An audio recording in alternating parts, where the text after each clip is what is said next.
Who understands family? I crossed over and was captured by pirates. 1 second, I was pretending to be weak, and the next second, the daughter of Kizuru was calling me her savior pervert. Kizara's face turned green. I tell you, at that moment, I was hiding behind the kitchen door, my heart almost leaping out of my throat. I heard a loud, rough voice outside laughing maniacally. Didn't expect to find a girl on this Navy ship. Our luck is really good. When I heard that, my mind went buzz, and I thought, it's over, it's Shati. She has been captured.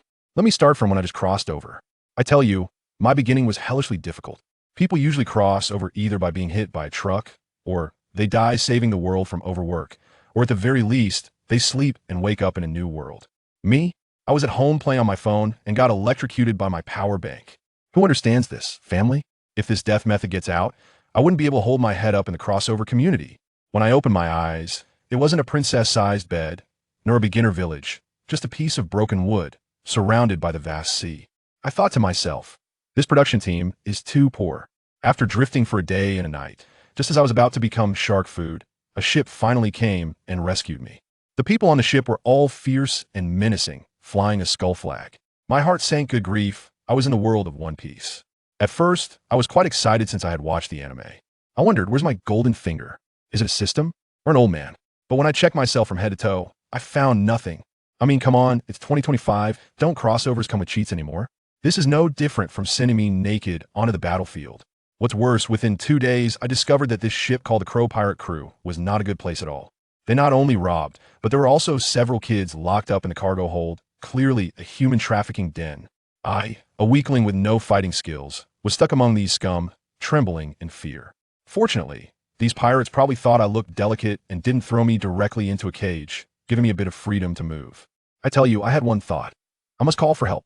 While one of my guards was drunk, I sneaked off the ship and used the only phone bug on the island to report to the Navy. Then, to avoid being discovered, I scurried back.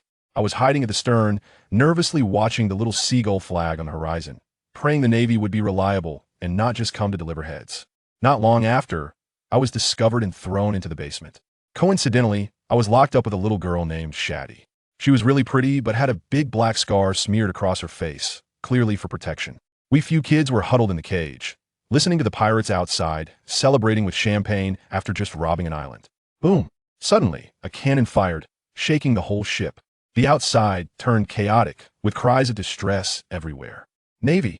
The Navy is here! Run! How could they come so fast? I tell you, those pirates were bragging 1 second, and the next were running around like headless flies. A guy who I think was called Bull shouted, "Don't panic." And then bang! He never spoke again. The battle ended absurdly quickly. In less than 3 minutes, this pirate crew, with a bounty of 30 million, was wiped out. With a creak, the basement door opened. A blinding light flooded in, and I squinted to see a lecherous uncle in a yellow and white striped suit, draped in a navy cloak, wearing watermelon glasses. Goodness, my DNA reacted. That iconic outfit, that lecherous aura. Who else could it be but Admiral Kizuru? I suddenly blurted out, "Pervert Kizuru." As soon as I said it, I regretted it. Kizara's already sleepy face instantly fell. Oh my goodness, I just escaped a wolf's den and am about to enter a tiger's mouth? Offending an admiral. Do I still want to make a living? You're right. I grabbed Shot's hand, hid behind her, and forced out a smile that looked worse than crying. Avril, Shot's closest best friend. Who understands? Family? To save my life, I performed a Sichuan opera face-changing act on the spot. As a result, Shati burst out laughing and walked up to Kizu, defiantly saying, "Old man, don't scare him. He's my savior. Besides, you are quite lecherous anyway." I was dumbfounded. Old man? Savior? This information was a bit much. Shati then told me that Kizuru was her quirky father. What the heck? What kind of protagonist treatment is this? I just landed and automatically latched onto the thigh of an admiral. Although the owner of this thigh is a bit lecherous, he's powerful. I could already envision a future of living luxuriously, punching the 4 emperors, and kicking celestial dragons. But my beautiful dream hadn't lasted more than 3 minutes when another surprise came. Boom! Another loud bang, and several larger pirate ships suddenly emerged from the sea, surrounding us. A one-eyed captain stood at the bow, pointing at Kizuru and laughing maniacally. "Ha ha! Kizuru, today I'll avenge my brother and kill you." I was stunned. What's going on? Just finished one wave of small fry, and now a bigger wave comes? Looking at the thousands of pirates, my legs went weak. Kizaru is impressive, but I'm just a weakling. Kizaru kicked us into a small corner, telling me to protect Shati. Then he disappeared to fight. Shati and I huddled in a small cabinet, trembling as we heard the clanging sounds of battle outside. This little girl, terrified herself, turned around to comfort me, urging me to hide behind her. I tell you, at that moment, I felt warm inside, a surge of manly spirit rising up, and I pulled her behind me to protect her. Maybe I was too nervous, my stomach growled loudly. Shati, as if performing a magic trick, pulled out a piece of bread from her pocket. Just as I took a bite, a miracle happened. I tell you, that bite of bread made me feel like my entire CPU was burning. I could see a faint current emerge in my body, breaking down that piece of bread into a light blue energy, which quickly merged into my limbs. I could clearly feel my strength increasing. Although just a little, it was a breakthrough from 0 to 1. So my cheat is a delayed delivery, huh? My ability is to convert the food I eat into energy, enhancing my body. At that moment, I had one thought: eat. Must eat. The more, the better. I quickly instructed Shati to hide well, then dashed out like a rabbit, aiming for the kitchen. On my way, I even picked up a knife from beside a corpse. At the kitchen door, I heard two pirates chatting inside, saying their captain had ties to the celestial dragons and was here to cause trouble for Kizuru. I thought, I can't listen to this anymore. If I do, I won't have a life left. As soon as they opened the door, I charged in, swift as an arrow, and with a flick of my wrist, took them down. I'm telling you, that was my first time killing someone. My stomach was churning, but I couldn't throw up. At that moment, I truly understood that this was not an anime. It was the world of One Piece. If you don't make a move, you'll be the one who dies. With my trembling legs, I rushed into the kitchen, opened the fridge, and stuffed raw meat into my mouth without caring about the taste, devouring everything until the fridge was empty. An unprecedented powerful force surged within me, and I felt like I could punch a cow to death. Just as I was about to clean out the entire kitchen, footsteps came from outside the door. What's taking Xiao Lu and the others so long? They still haven't come back. Who cares? It's their fault for being connected to the captain. By the way, look at what we caught. Then I heard a third voice. My mouth was stuffed, so I could only make muffled sounds, but I recognized it immediately. It was Shati's voice. Then came the scene I mentioned earlier. That tattooed-faced bastard was carrying the struggling Shati and grinned, saying, "I didn't expect to find a girl on this Navy ship. Our luck really isn't bad. Let me tell you." That sissy pirate, upon hearing this, shouted at the tattooed guy with a voice sharp enough to break glass. "Do you really think I came to see those two useless fools?" Goodness, the tattooed guy let out a meh ha ha ha laugh that echoed like a sheep, pulling him in close. "I know all about your little schemes. I brought you here just to have some fun together." Then he changed his tone, and his expression shifted. "By the way, didn't the captain of the 16th Division just get killed? I want to compete for that position. What do you think?" Damn it, these two scumbags were still daydreaming? I was in the kitchen, the door only cracked open, my eyes glued to the gap. To be honest, I felt a surge of strength, but my body hadn't fully adapted yet. It was like driving a new car that hadn't gone through its braking period. I didn't know where I would end up if I stepped on the gas. Plus, Shati was still in his hands, so I couldn't dare to act rashly. The primary task was to save her. At that moment, I noticed that Shati had also seen me. I quickly pointed my finger. He put his finger to his lips and made a shushing gesture, meaning, "Don't panic, girl, I've got this." But what happened? Does anyone understand? Instead of being the least bit happy, she kept shaking her head at me, her eyes filled with urgency, as if she wanted to shout run. In her eyes, I was still that weakling, just a target to be taken down. Her persistent shaking of the head caught the attention of the tattooed guy. He glanced curiously at Shati and then looked towards the kitchen door where I was. Fortunately, he didn't notice anything. His mind was filled with thoughts of promotion and wealth and the girl in his arms, so he didn't think much of it. Then this guy, right in front of me, slapped Shati on the butt with a loud smack that I could hear clearly, laughing wildly. "Little girl, now you know fear? Don't worry. I'll make you feel amazing later." Mwaha! I watched as Shati's face turned bright red all the way down to her neck, looking at me with a mix of embarrassment and urgency. Hiding behind the door, my whole body tensed up, my fists clenching and cracking. No, I must stay calm. I took a deep breath, and only when his gaze shifted away did I relax a little. I was waiting for a perfect opportunity. I pushed the door open a crack again, my mind racing like a supercomputer calculating. Distance, angle, timing. Just a little closer, just one more step. As long as he took one more step forward, I was sure I could snatch Shati away from his clutches before he even realized what was happening. But he was stuck at this crucial moment. The bastard wouldn't move. He suddenly stopped, sniffing like a dog, and frowned. Something was off. There was a smell of blood. My heart sank. Oh no. The guy next to me, who had a feminine demeanor, casually said, "Maybe it was those guys from Xiao Lu who killed the Navy. No big deal." "No way."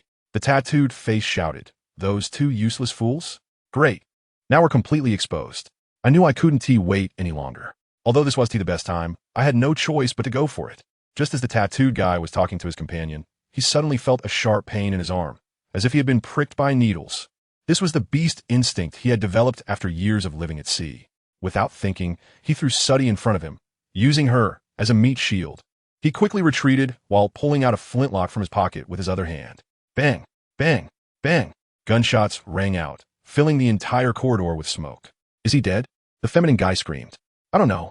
The tattooed guy replied, his voice tinged with uncertainty. As the smoke cleared, I'd already protected Shati behind me. That's right. My goal from the beginning was to save her. Whether I killed him or not was secondary. Just now, I had aimed for his arm that was holding Shati instead of going for a lethal strike which made him let go in pain. But I still underestimated him and didn't anticipate that he had a gun hidden in his clothes. Are you okay? Shati looked at me, her voice trembling. I looked down and realized my clothes were almost soaked in blood. To protect her, I had used my body as a shield. I'm fine, just a minor injury. I covered my wound on my abdomen, gritting my teeth in pain, but my gaze grew fiercer. Damn it, if I struggled so much against just these two lackeys. How could I protect the people I want to protect in the future? Your expression is so scary.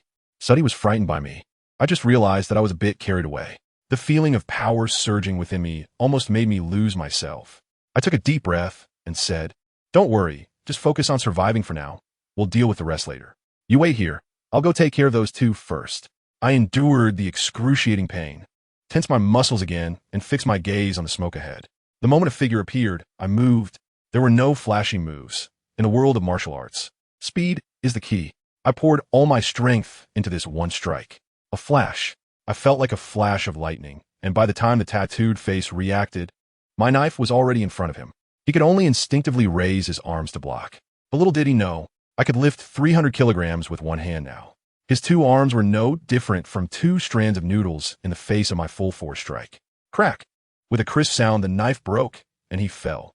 The tattooed face's body hit the ground with a thud, completely cold. I casually tossed aside the broken knife, my gaze piercing like a blade towards the already stunned sissy.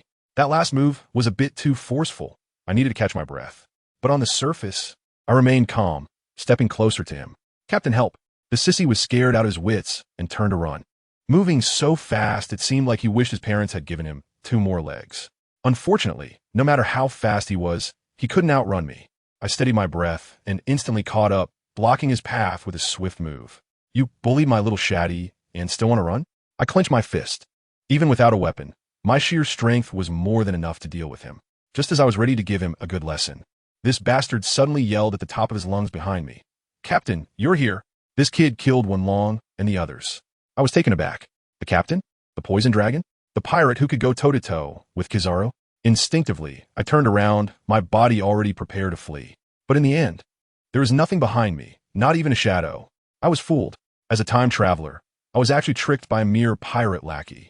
This was like the legendary Cyber Pig teammates' reverse teaching. I almost awkwardly dug out a 3-bedroom apartment on the spot. How dare you deceive me?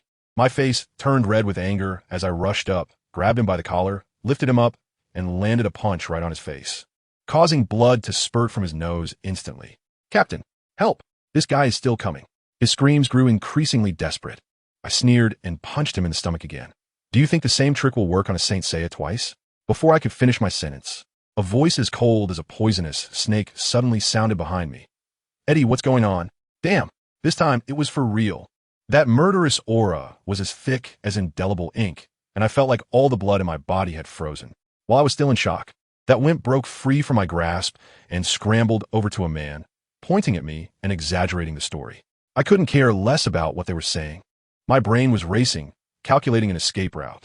But the conclusion was only one. I was doomed. Just as I was about to make a move, that man called Poison Dragon appeared before me like a ghost. I threw a punch with all my might, and when our fists collided, we were locked in a stalemate for less than a second. Suddenly, I felt an irresistible force surge towards me, and I was sent flying back at 5 times my original speed, crashing into the side of the ship with a loud bang. A mouthful of blood surged up my throat, but I forced myself to swallow it back down. The disparity in strength was too great. Where did that lecherous old man, Kizaru, go? Your opponent is right in front of you. And where are you? Just when I was filled with despair, I suddenly found myself entering the introspective state once again. The weak currents within my body were frantically entangled and battling with the toxins in my fists. I realized that my ability could not only decompose food, but also detoxify. Moreover, I felt myself gradually growing stronger under the stimulation of the toxins. But what good was that? If I took another punch, this fragile balance would be shattered, and I would definitely be poisoned on the spot. The one-eyed poison dragon, with his rooster-like red hair, looked at me with great interest. "Kid, you've got some skill, able to take a hit from me and still live. If you hadn't messed up my plan, I might have considered taking you as my little brother." The more he laughed, the heavier the killing intent around me felt. Just then, a lazy voice rang out beside me. "Oh, really? In that case, how about we let him go for the sake of my face?" Kizaru. He finally arrived. I was momentarily overjoyed, but then my heart sank again. From his tone, it didn't sound like he was here to capture a pirate. It was clearly a negotiation. I instantly understood that this poison dragon was likely a lackey of the celestial dragons, and Kizaru was treading carefully. When the mountain falls, the people run. In the end, one must rely on oneself. Taking advantage of the moment when the poison dragon was talking to Kizaru, I turned around without hesitation and jumped into the sea with all my strength. "Want to escape?" The poison dragon snorted coldly. Claws formed with his hand, and with a flick, he unleashed the serpent tail. A stream of black poison gas surged toward me like a living creature. "Damn old man!" Shati's scream echoed. Kizaru sighed, his body transforming into light particles to shield me. But that poison gas was truly bizarre. After being blocked, it actually split off a small portion, bypassed Kizaru, and accurately hit my back. I only felt like my shoulders were being gnawed at by countless venomous snakes, and the excruciating pain spread throughout my body, causing my consciousness to blur. Before I completely lost consciousness, I was swallowed whole by a massive sea creature. When I woke up again, I found myself in an enormous stomach, unable to move my body except for my head, my skin bruised all over. But the intense will to survive kept me from giving up. The current within me could break down toxins, but it was too weak and needed energy. Where could the energy come from? Eat. I opened my mouth and bit into the slimy internal organs. The fishy smell and gastric juices were nothing to me. All that filled my mind was one thought: eat. Survive. In this way, I unknowingly gnawed my way through one sea king after another. And the toxins within me were finally completely devoured by the electric current. The moment I detoxified, my body reached its limit, and I lost consciousness again. When I woke up, I found myself lying on an island, rescued by a giant. This was Little Garden, the territory of the two old captains of the giant warrior pirate crew, Dory and Broggy. From that day on, becoming stronger became my only obsession. A few years later, "Aivi, you went training again today," the giant Broggy said, looking at me as I dragged back a striped giant tiger and a few dinosaurs, laughing in his deep voice. Yeah, I felt uncomfortable without replenishing some food. I threw my prey onto the ground, and the three of us skillfully started a fire to roast the meat. After eating and drinking to our fill, Broggy picked his teeth and asked me, "Aivi, have you decided when you will set sail?" I didn't respond, just smiled. Over the past few years, I've been training at the bottom of the ocean, thousands of meters deep, honing my body under immense water pressure. And practicing in real combat with two giant captains, my strength has improved significantly. However, before I leave, I need to help my two older brothers deal with a few flies on the island. That candle guy, Mr. 3, from Baroque Works, has been sneaking around the island lately, try to play tricks on the two simple-minded giants. I had long since dealt with him and his little partner, Mississippi Golden Week, thoroughly. That candle man, his fruit ability was completely suppressed by me. If he dared to use wax to trap me, I would speed up my blood flow to heat my body and melt him directly. As for that little girl, I secretly caught her and spanked her a few times, and now she's as obedient as a cat. Meanwhile, that unlucky candle man was hiding in his candle house, receiving a call from his boss. On the other end of the line was Nico Robin. The candle man was crying and complaining about my tyranny, while Robin just listened quietly, holding a photo of me from my childhood, murmuring with a complicated tone, "Could it be you?" After hanging up, the candle man angrily flipped over the table, accidentally setting his three-shaped hairstyle on fire, which burned down his house made of wax. On the other side of the forest, I patted my newly built raft. Although it was simple, it was sturdy enough. It was time to go out for a walk. I have to go meet that narcissistic, terminally ill candle man. Let me tell you, I was just about to go out to do something important, and guess what that candle guy is doing over there? Goodness, he's just wallowing in self-pity. He's making a swimming pool out of candles and looking in the mirror, a total delicate little piggy boy. He's mumbling something about wanting to hook up with the vice president and then humiliating me underfoot. Family, who understands? He's over there fantasizing to the point where he's almost drooling, and he's even letting out a series of lewd chuckles. I was still looking for someone in the woods when I heard this noise, and I almost thought it was some streamer doing an outdoor live broadcast and forgetting to turn off the mic. Following the sound, I finally caught him. This guy was punching and kicking the air, probably imagining he was dealing with me in his mind theater, laughing like a madman. I thought I couldn't let him perform awkwardly by himself, so I quickly appeared behind him, slapped him on the shoulder, and said, "Bro, what's got you so happy? Share it, so we can all have a laugh." That slap nearly scared the soul out of him. He jumped 3 meters high, turned around to see me, still dazed, and asked, "What are you doing here? Aren't you supposed to be on your knees licking my shoes right now?" I was furious at that moment. Lick your shoes? Do you think you deserve it? How dare you? Without saying a word, I threw a punch straight at his handsome face. He reacted quickly, let out a yelp, and his face turned pale as he dodged my fist, creating a hole that I could even see the sea through.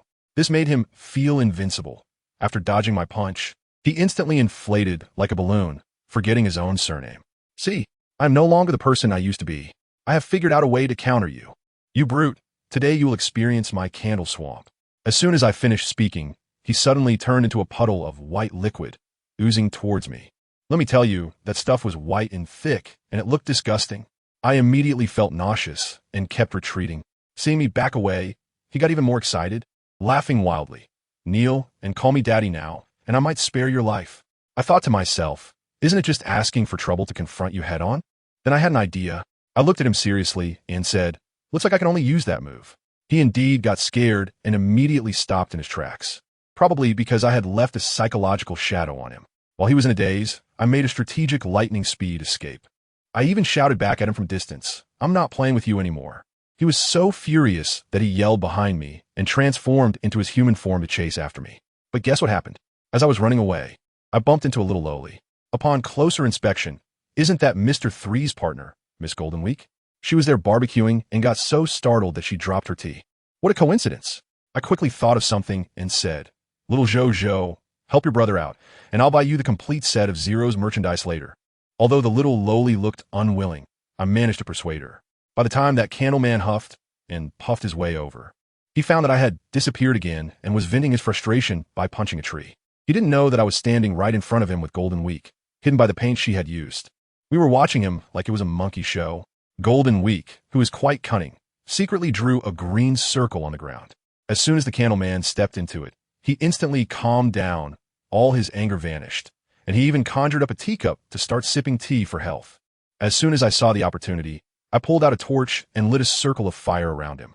"Ha ha ha, Candleman, let's see how arrogant you can be this time." As the flames ignited, he instantly woke up, trying to run, but was surrounded by a wall of fire.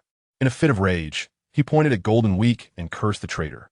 I wrapped my arm around the little lowly's shoulders. "As long as I'm here, who dares to touch a single hair on her head?" This Candleman was really something, directly using a candle to make a shield and charging out the fire, though he looked utterly disheveled.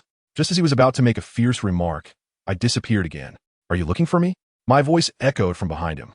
He jumped forward in fright, but no matter how he ran, my voice stuck to his ear like a ghost. Eventually, I decided to stop playing around, raised my right hand, and created ripples in the air, delivering a solid punch that hit him squarely. He didn't even have time to react before I smashed him into the ground, unable to pull himself out. When he finally managed to crawl out, I smiled and asked, "Still want to play?" He shook his head like a rattle drum, just wanting to flee quickly. I said, "All right, you can go."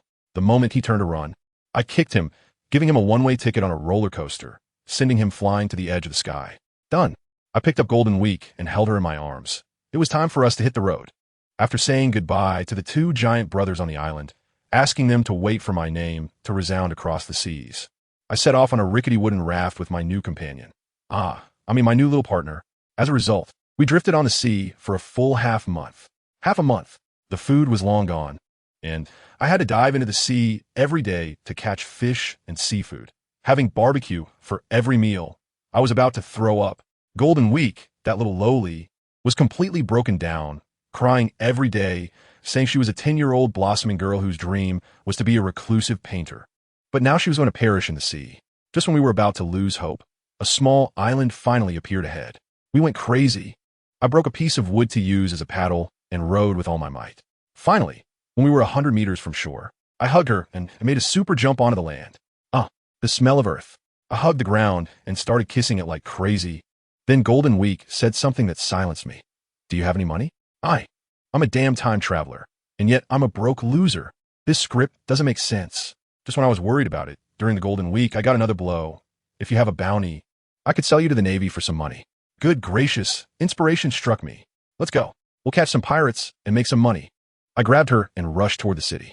Just as I was pondering how to kick off my bounty hunter fortune plan, another large ship flying the Spade flag docked, and out came the infamous Fire Fist Ace. It seemed like the mastermind behind this island was throwing some kind of pirate party and even specially sent someone to invite Ace. As for me, they didn't even regard someone like me. I don't care about that. Right now, I'm in the mode of a starving ghost reincarnated. I dive headfirst into a bar by the roadside, sit at the counter, and slam my fork onto the table. Boss, bring me all the delicious food you have here. I'm not short on money. As soon as I said that, I felt two gazes next to me hit me like searchlights. Those two guys were mumbling, saying I was just another tough guy preparing to dine and dash. Wow, their eyes were quite sharp, but they weren't talking about me. They were referring to a guy next to me who was really heavyweight. He had black hair, a face full of freckles, and was clutching a big leg of meat. But he was already asleep. Who understands, family? To be able to fall asleep while eating with a bubble blowing from his nose, how tired must he be? As soon as I heard that, I realized, oh no, this is a shady place. Well, that just makes my meal even more enjoyable. I devoured the food like a whirlwind, piling the plates higher than myself. I let out a satisfied burp, feeling content, wiped my mouth, and prepared for a strategic retreat. Thanks, boss, I said politely as I turned to leave. But just as I lifted my foot, the boss blocked my way like a wall.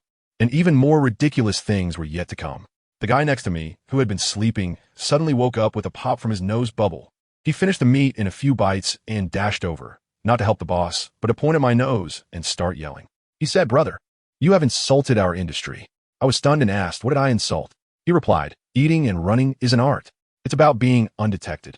By the time the boss reacts, we're already miles away, enjoying the thrill of freeloading. You just walked out so openly, trampling on the spirit of our profession. You should pay right now. Immediately, I'm completely dumbfounded. What kind of industry spirit is this?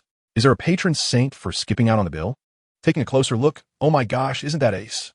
My mind raced instantly. Fight him? Forget it. He's at the flame fruit. If I go up, I'm just delivering my head. Besides, what if I try to touch him? His grandpa is a Navy hero. His dad is the leader of the Revolutionary Army. And his brother is the future pirate king. His background is tougher than my life. This isn't a fight. This is poking the hornet's nest of the main character.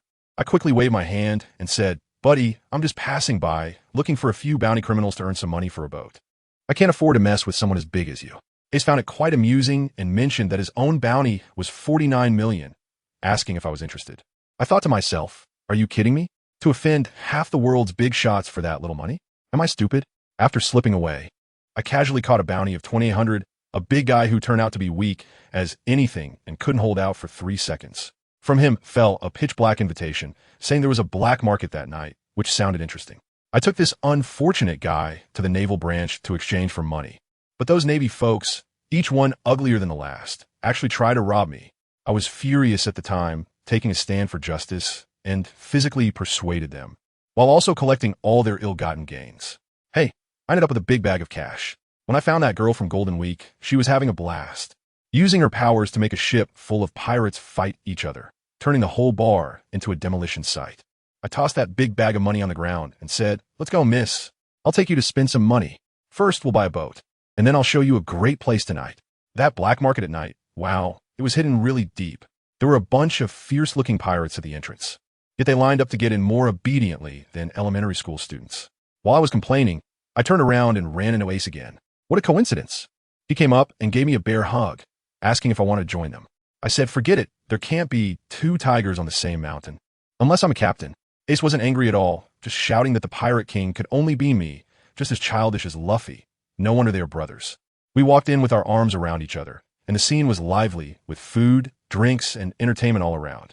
Ace said he was going to the auction to buy a medicine for a friend, so I wandered around by myself. As I was strolling, a pale-faced guy who looked like he hadn't seen the sun in centuries approached me and insisted that I become his subordinate. I shot back with a simple roll. The guy wasn't angry. Instead, he smiled eerily and said I would agree. I didn't think much of it at the time, but when I met up with Ace and was ready to leave, I was stunned. Folks, the way we came in was gone. It had turned into a wall of white. Everyone was trapped. The pirates went wild, shouting for the mastermind to come out. Then, that vampire guy, Naven, appeared like a ghost from the wall. He spread his arms wide like a cult leader, claiming he would lead us to the pinnacle of life and achieve supreme glory. I almost vomited. A hot-tempered pirate couldn't take it anymore, shouted loudly, and charged at him with a big knife, the wind from the blade stinging my face. With a thud, Naven was sliced in half right there, falling to the ground, motionless. So, guess what happened next?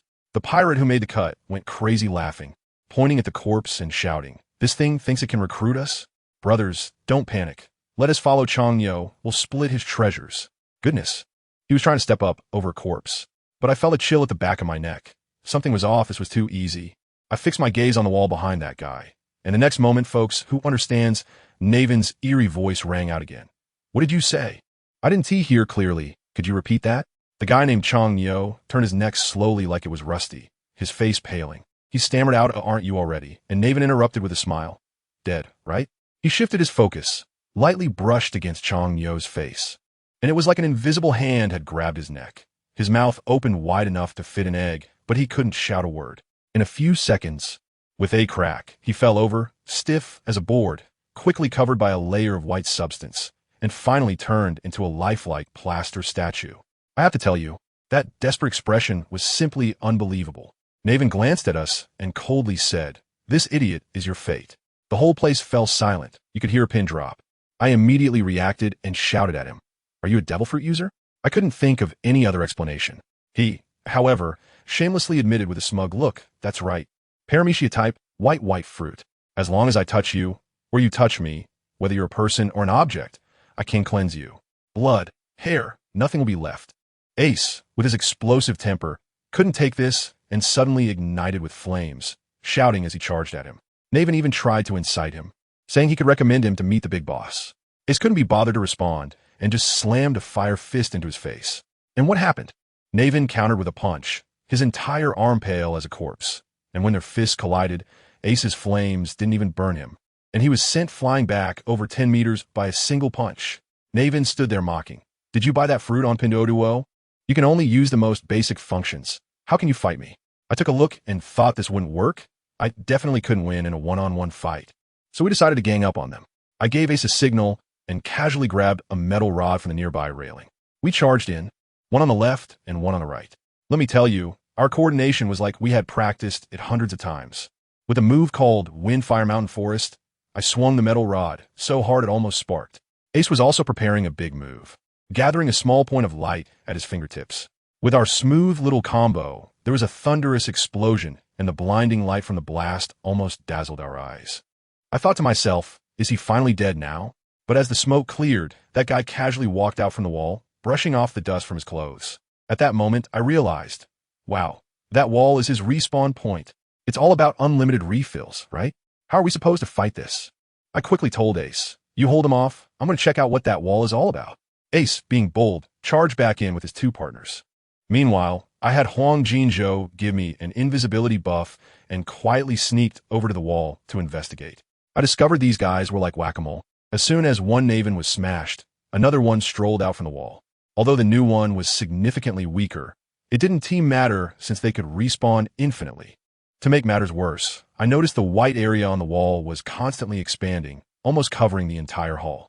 My sixth sense was going off like crazy. This was definitely not a good sign. While dodging, I shouted to the stunned pirates, "If you want to survive, stop that white wall from spreading." The pirates, pushed to their limits, rushed in to cause some destruction. But one unfortunate guy who touched the white area had his entire arm petrified in an instant. If ENT quickly chopped off his own arm, he probably would have been done for. It seemed physical destruction was not going to work. You see, I have a little secret. My eyes can see things that others can't. I activated my heavenly eye and scanned the area. Aha, found it. That bastard's true form hadn't even come out. He was clinging to the other side of the wall like a gecko, pale as can be. The moment I spotted him, my invisibility wore off. The true form hiding in the wall, Naven, slowly walked out. As soon as he emerged, All the fakes instantly turned into a puddle of white liquid and flowed back to his feet, getting absorbed. He looked at me and smiled eerily, hiding so deep. Yet you found me. His aura grew stronger, and the white energy in the entire hall began flowing back into his body. Seeing his state, I knew something was off and quickly pulled Ace back. The guy as planned had been ruined by us, and he went completely insane, spinning around like a top with the last bit of sanity gone from his eyes. He roared, "Die, all of you!" In the next moment, he exploded. A massive wave of white engulfed us all, surging out of the black market and spreading towards the entire town. Just as it seemed we were done for, a thick cloud of smoke suddenly rolled in from outside, trapping the white wave. Peering through a gap, I saw a Navy officer with a cigar, Smoker. He was also struggling against this thing. His smoke was colliding with the white wave and started to go out of control. The opportunity had come. Watching Smoker hold it off outside and Ace pushing back with flames, I pulled a coin from my pocket, my fingertips sparking with electricity, and unleashed a super electric cannon. An orange beam shot out instantly, piercing through Ace's flames, Naven's white wave, and Smoker's smoke layer by layer. I pretended to be exhausted and shouted to Ace, "Brother, I can't go on anymore. It's up to you now." Ace was also pumped up and unleashed a powerful move. The Great Flame Emperor, creating a giant fireball that looked like a small sun, evaporating a large part of that white wave. Seeing Ace, Smoker immediately engaged in a fight with him. I was speechless at the time and yelled at them, "Stop fighting. That guy's back." In the center of the white wave, Naven reformed, his aura several times stronger than before. He glared at Smoker with a face full of resentment and said, "You busybody. If it weren't for you, everyone on this island would have become my nourishment to grow stronger." As soon as I heard that, I was taken aback. So this fruit can also devour others to become stronger. I walked over to Smoker, looked at the increasingly outrageous Nami in front of me, and said to him, "How about we team up? This guy's not easy to deal with." Sure enough, Smoker, being his proud self, immediately replied, "I, Smoker, never cooperate with pirates." As soon as I heard that, I laughed and said, "All right, you can play with him yourself. Anyway, if he runs away today, it'll be a headache for your Navy. I'll just pack up and leave, and we'll see if you can handle it." As soon as I finished speaking, Smoker's sour face instantly changed. He probably recalled how he had just been treated like a smoke ring. Family, who understands? I'm a professional at dealing with Sundra. Ace was the first to lose his composure, yelling and rushing forward, and Smoker shot us a fierce glare before following suit. "Hey, now that's more like it. 3 against 1. The advantage is mine." "Wait, I think I just came up with a clever move." I shouted at Smoker's back. "Hey bro, let me borrow your weapon for a bit." "What thing?" Smoker turned around, and his precious stick embedded with hockey was already in my hand. His face turned green at that moment, and he cursed loudly. "Damn it. What the hell are you doing, you bastard?" I don't have time to deal with him. Let me tell you, I unleash a burst of energy in my hands, and that sea prism stone stick feels like molding clay in my grip, sizzling and melting away, directly shaped into what I want on spot. This move is called Thunder Control. Everything can be molded, my exclusive skill, not easily shared. Hee hee. It's time for me to show off.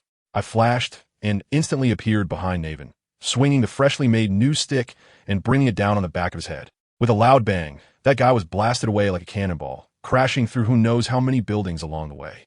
Ha ha. Is that it? Too easy to take down. I held the stick and was incredibly arrogant, completely forgetting that just a second ago, I was still forming alliances. Ace and Smoker quickly followed, each shouting that this guy was going to be defeated by me, with everyone eager to claim the kill. Smoker's resentful little eyes were probably still mourning the stick I borrowed from him. Just then, a violent coughing came from the ruins. Cough, cough, cough. I'm not dead yet, and you all are rushing to take my life. Did you even ask for my opinion? I tell you, Naven crawled out from the pile of stones, his eyes dark enough to drip water. Suddenly, he crouched down, pressed his hands on the ground, and began to melt, turning into a puddle, white liquid.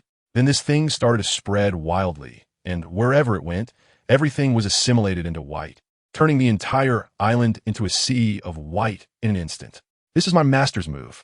Naven's crazy voice echoed from all directions. You, and this little island, will all accompany me to the grave. In the next second, countless white spears shot out from a sea. I quickly did a backflip into the sky, reminding Ace to be careful. Smoker, that old brother, can turn to smoke himself, so I don't need to worry about him at all. As I saw the white wave getting bigger and bigger, Smoker had already gone to save the civilians. Ace looked at me, turning to leave, his eyes filled with disappointment. What a joke, why would I run? I just went to the back to gather people and conveniently get some equipment. Okay? I had already asked Golden Week to rescue all the residents locked up by Naven. I was originally thinking that after saving everyone, we could have a bonfire party and enjoy a nice meal. But this brat messed up my party. How can I tolerate that? I found the Golden Week and had her take the people on board to hide. Then I pulled out my secret weapon from the cabin. When I returned to the battlefield, Ace and the others were in a mess. I carried my stick and slowly walked out of the alley, smugly saying, "I think I heard someone thinking about me." When Ace saw I was back, he immediately laughed. "Haha, I knew you wouldn't run away." "Of course," I replied confidently. I originally wanted to throw a party and have a good meal, but this guy insisted on destroying the island. Isn't that cutting off my food supply? Looking for death. I directly activated my heavenly eye and instantly locked on a Naven's true form amidst that vast white expanse. I soared into the sky and shouted to Ace, "Ace, keep up." Then I took out my treasure, the wind shell I got from Sky Island. I placed it under my feet, pressed it gently, and wow. The tremendous wind power pushed me up, and my speed skyrocketed. Combined with my shave, for those who understand, it felt like flying just above the ground. Secret technique. Momentary blossoming. In that instant, I was as fast as a black lightning bolt, and Naven's flimsy white defense was torn apart like paper, with no time for him to react before being overwhelmed by my countless attacks. Boom! A huge sound erupted, and the entire island shook. The center of that white ocean was directly blasted into a bottomless pit. The surrounding white receded like a tide, and everything came to an end. I crawled out of the pit, my whole body aching like hell, 3 ribs broken, my arm fractured, and my face scratched by debris. But I had to act tough. "Hey, you two up there watching the show, aren't you coming down to give your brother a hand?" That guy Ace even mocked me for putting on a show. Smoker got anxious and shouted at me, "You down there, give me back my 10 hands." I looked at him with a black question mark face. 10 hands? What 10 hands? Aren't your 10 fingers just fine on your hands? Dude, this is like an electronic scam. You can't slander good people like this. Smoker was so angry he was shaking. He knew I modified that stick, but no one would believe him when he said it was his. In the end, he could only glare at me fiercely and leave with his crew in shame. He knew very well that if he fought with me now, he wouldn't gain any advantage. The rest was simple. A bonfire party had to be arranged. I was eating meat while rapidly healing my injuries with my abilities. After drinking to our heart's content with Ace, he said he was going to find medicine for his partner's sister, and we parted ways. For the next month or so, we drifted on the sea.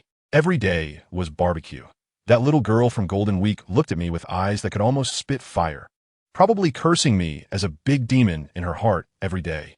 One day, while I was training at the bottom of the sea, several thousand meters deep, a more than 20-meter-long shark swam into me. I thought to myself, lunch is here. I suddenly charged upwards, slamming that big shark onto the ship, almost sending Golden Week flying away. She just crawled out from under the shark, ready to fight me, when she suddenly pointed ahead and shouted excitedly, "There's a small island ahead." I followed the direction of her finger and saw that it was Alabasta. Looking at her, on the verge of tears from excitement, I teased her, "Although I'm excited too, you don't have to cry about it." We docked the ship, just jumped down, and wow. As soon as we got off the boat, we were surrounded by a large group of muscular men. Oh no, I mean kung fu manatees, who all took up stances ready to spar with us. Hiding not far behind the rocks, 2 flamboyantly dressed guys were peeking. The man, sporting a 9-shaped mustache, gloatingly said, "The person with Golden Week doesn't seem to be Mr. 3. But no matter who he is, surrounded by so many kung fu manatees, he won't just walk away unscathed." I looked at the group of adorable manatees, pulled out my staff, and patted it in my palm, chuckling. "Just right. My hands are itching. Let me teach you a lesson." The guy with the 9-character mustache not only didn't run away, but instead approached me, his eyes nearly popping out. Stammering, "How is this possible?" The stick in his hand seemed to have a mind of its own. Let me tell you, those martial arts manatees came rushing in like dumplings, one after another, and were all taken down with a thud. I was completely stunned at that moment, wondering who this guy really was. As it turned out, there were indeed 2 sneaky heads hiding behind the dune, and he called them out with one shout. One was a girl with water blue hair, and the other was a guy wearing a crown who looked a bit dim-witted. The girl was quick-witted and immediately pulled her clueless teammate aside, whispering that this guy was off, and he was probably the ruthless one who took out her colleague, Mr. 3 a few months ago. Wow, the atmosphere dropped to freezing point instantly. I walked up, pretending to ask, "Are you from the Baroque studio?" As a result, these 2 clowns, one shouted yes, and the other shouted no. The next second, they switched with one shouting no, and the other yes. I was completely confused, like they were performing a comedy skit. Just then, the little girl next to me, Golden Week, suddenly piped up, "Do you have senbei?" The girl with blue hair heard this, and probably out of habit, without thinking, pulled out some sunbae from her bag and handed it over, saying yes, yes, yes. Lady Golden Week. As soon as she said it, she froze. Her expression was just like someone who had been caught off guard. I laughed and said, "Don't be nervous. I'm not going to eat you. I just want someone to show me around your Baroque studio headquarters." As soon as I finished speaking, something even more outrageous happened.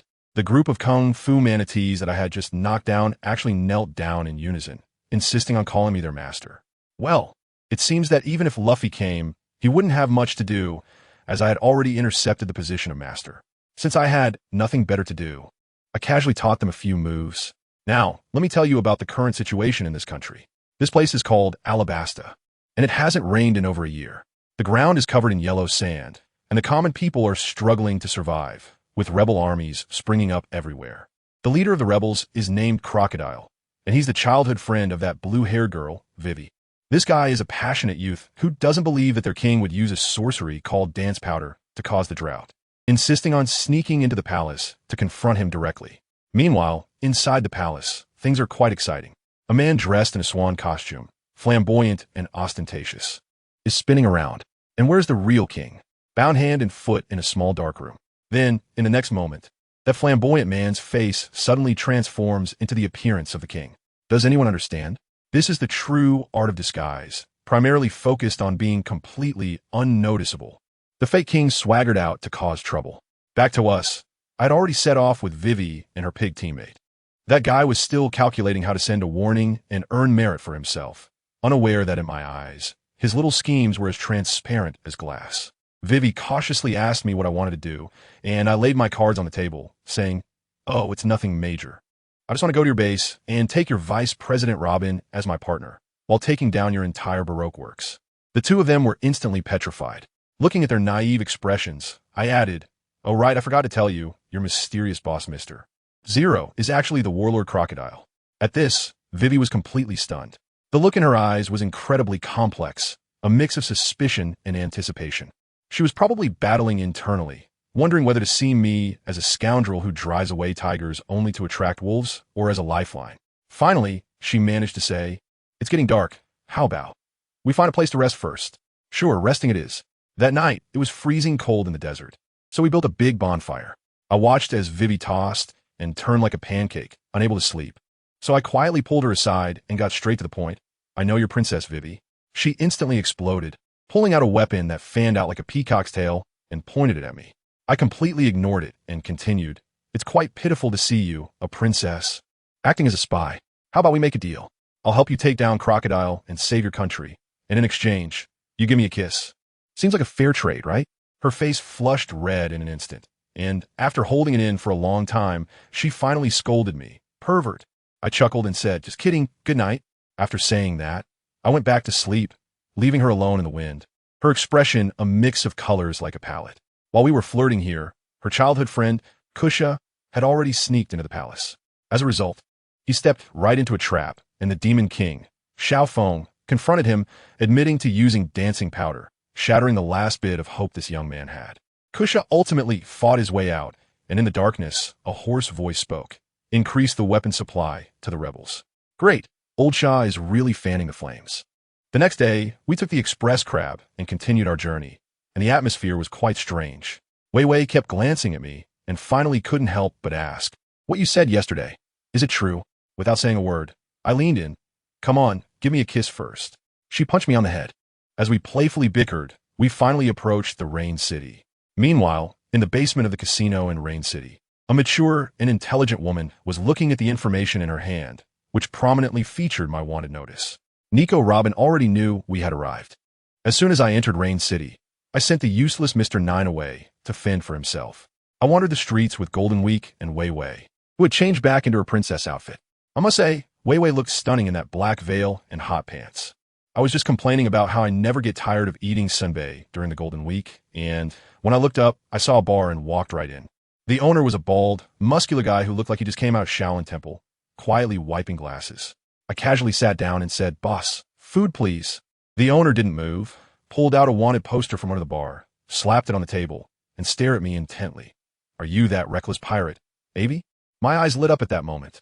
Wow, I was wanted. The first time was a bounty of 30 million berries. Not bad, not bad.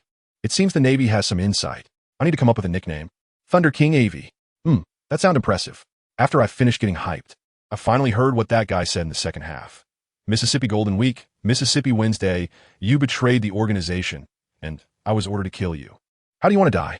As soon as I heard that, I got furious and slammed my fist on the bar, shattering the entire bar with a bang. Huh? What did you just say? You're the one who wants to kill me? I told you, during the Golden Week, those two little clever kids, as soon as they sensed something was off, slipped away like greased lightning. I turned back and asked Golden Week, who is that? The little lowly's voice echoed from afar. The top agent of Baroque Works, Mr. One. Quickly take down the fruit user. I just realized, oh, so it's the experience package that sends experience to Zorro. I pointed at him, suddenly enlightened. I remember now, you are that experience package. That guy must have been speechless by my nickname. Without saying a word, he dashed over, his hands turning into blades, crossing them to slash at my stomach. The speed was incredible, and by the time I reacted, he was already behind me. He coolly retracted his hands, preparing to chase after Wei Wei and the others, muttering, I told you, you're not qualified. Who are you calling not qualified? He suddenly turned around, his eyes nearly popping out. And what happened? That deep cut on my stomach, visible to the bone, healed in an instant, leaving no scar, and my 8-pack abs shone brightly. I patted my belly and thought, hey, all that time spent eating wasn't in vain. His expression instantly darkened. I wonder if you could still recover if I chopped you into pieces. I laughed, oh. We'll see if I smash you into a discus first, or if you slice me into sashimi. The atmosphere instantly exploded. We crashed into each other. My sea tower stone stick colliding with his knife hand, sparks flying everywhere. I directly executed a quick flash to his head and delivered a powerful strike with my golden cudgel. The stick came crashing down with the sound of wind. Not to mention, this experience pack really had some skills, clanging against me for several hundred exchanges without even blinking. But in terms of stamina, he was still far behind. Before long, he was gasping for breath, his clothes torn like a beggar's outfit. Seeing that he couldn't win, he directly activated his ultimate skill, growing blades all over his body, transforming into a high-speed spinning blade gyroscope, shouting at me. Dust spiral slash. The blade light was dazzling, like the strobe lights in a KTV, dazzling to the eyes. Unfortunately, I wasn't easy to deal with. I directly opened my heavenly eye, and in that moment, the whole world slowed down. I even closed my eyes and relied on my instincts to find the only flaw among the myriad of blade lights. Aimed at his center of rotation, which was the position of his heart, and with a bang, I struck him with a stick. I'm telling you, this is called hitting the cow across the mountain. No, this is called a penetrating attack. What use is your tough exterior? I'll directly thrust my energy into your body, turning your internal organs into a mess. After this move, you won't just be dead. You'll likely be in shock on the spot. Thinking of this, a person suddenly popped in my mind. Enel from Skypiea? Wow, he has the ancestor playing with lightning. No, after this is done, I must visit Skypiea and not kidnap him, but invite him to be my partner to provide me with technical guidance. But let's put the technical guidance aside for now. Right now, my hunger is much more important than finding someone. After that fight, I'm telling you, I'm so hungry that my stomach is touching my back. The guy who was supposed to be quick at killing, I swung him out with one stick, and he drew a beautiful parabolic arc in the sky, crashing into over 10 buildings, and finally got embedded in the sand like a lump of mud.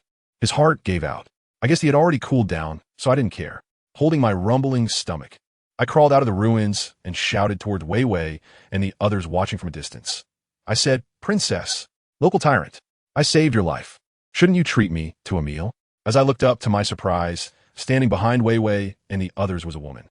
Her demeanor and appearance were simply that of a stunning beauty who had walked straight out of an ancient Egyptian mural. Nico Robin. At that moment, I had a brain freeze and came up with a classic CEO-style opening line, sincerely telling her, Hello, Robin. I know your past, but I don't care. I have the ability to protect you, so join us. Honestly, I felt like I was basking in the sunlight, radiating a divine glow, looking incredibly handsome. And guess what happened? Robin looked me up and down, thoughtfully stroked her chin, and then said, You're too skinny. You don't meet my criteria for a partner. Not my type. Who understands? Family? I was completely taken aback. What do you mean by skinny? I call this fit. I call this stylish. And who asked you about your criteria for a partner? I invited you on board, and you bring this up? What kind of logic is that?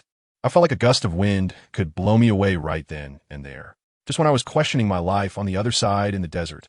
The wind and sand gathered, and a man wearing a black fur coat with a golden hook for a left hand appeared out of nowhere. It was Crocodile, the sand alligator. The sand beneath his feet rolled and spat out that guy who was about to be killed. Old Sand just looked down at him, his face expressionless, exuding a strong aura. As for me, I wasn't sure if it was my CEO-like statement that moved Robin, but she surprisingly didn't act aggressively and actually took us to her territory, a bar full of books, and even ordered a huge table of delicious food for us. That guy, serving scorpion meat and roasted camel meat like it was free. I went into glutton mode, my mouth was a shredder, no need to chew, just went straight in and got converted into energy. Robin was propping her chin, smiling at me, and suddenly asked if I remembered anything from the past. I was taken aback, thinking, what kind of classic plot is this? Did I have a dramatic and heart-wrenching romance with her before I lost my memory? But seeing my confused expression, she said, "It's nothing. You just remind me of someone." Then, she actually started staring at, my pants, saying that if I exercised a bit more, maybe it could get a little bigger and it might be a chance, so I shouldn't be discouraged. I was stunned at that moment. Sister, your style is all wrong. Are you really not some demoness reincarnated? Who taught you this? I held back my frustration and patted my chest, extending the invitation again. Robin, don't hesitate. You don't have to worry about that sand crocodile guy. As long as you nod, I'll help you take on everything. I just boasted, and before I even finished speaking, that big door suddenly turned to sand. Then, a man wearing a mink coat, with a cigar in his mouth and a big golden hook for a left hand, walked in with a grim expression. Crocodile. He didn't even glance at us, his eyes fixed on Robin. Robin, do you really want to go against me? I was so tense at the time, thinking a fight was about to break out. But then Robin surprisingly stood up calmly, walked up to Crocodile, and locked eyes with him, exuding an impressive aura. Crocodile, we are partners, not your subordinates. Your unannounced intrusion is quite troubling. Wow, Robin is really something. Crocodile's face turned pale from the confrontation, but in the end, he actually held back and left after dropping a harsh remark. I watched his disappearing figure, then looked at Robin, who had an aura of at least 2 meters 8, feeling completely speechless. This world is so different from the script I knew. To prove my worth, I threw out my trump card. Aren't you here for the historical text? Let me tell you, the stone under the palace records the ancient weapon, Pluton. If you want to know about the missing 100 years, follow me. I know exactly where the historical texts are. Sky Island, Zoe Island. Robin looked at me with a face that said I was just bragging. My temper flared up, and without a second thought, I grabbed her and pulled Wu and Golden Week along, heading straight for the capital, Alabasta. I had to show her something. The journey was smooth, but when we reached the city of the capital, a guy with wings, Bell, flew down to greet us. We heard that the country was in chaos because of the dance fan incident and immediately exploded, drawing her weapon and charging at Robin, shouting, "It's all your fault." I quickly darted between the two of them, grabbing Wei Wei's weapon with my left hand and pressing down on Robin's hand, which was ready to unleash her ability. With my right hand, my head was spinning. "We're all family, can we not fight?" Wei Wei shouted at me. "Who are you calling family, you filthy pervert?" Robin was even more ruthless, glancing at my lower regions. "That depends on how sincere you are." My face turned dark as I forcibly separated the two of them and led a group of people into the palace. At the same time, a naval warship docked, and on the bow stood a stunning naval beauty, seemingly named Tao Tu, who came here to relax. Upon entering the palace hall, a king who claimed to be Wei Wei's father warmly welcomed us. Robin quietly whispered in my ear, "There are people in the back room." I understood right away that this king was most likely a fake. Sure enough, as Wei Wei approached a question about the dancing powder, the king revealed his true form and transformed into the cross-dresser Xiao Feng, who immediately captured Wei Wei. Shortly after, Crocodile leisurely walked out from the back room, with his poisonous hook swaying near Wei Wei's neck. "Kid, if you want the princess to live, tell me where Hades is." Honestly, I realized it right away. I just had to give a big wow. 7 warlords. Big brother, are you eavesdropping? I really underestimated your limits. That guy Bell was so furious that he went berserk on the spot, charging up only to be instantly taken out by Old Sandstorm. And the screams were enough to make one's scalp tingle.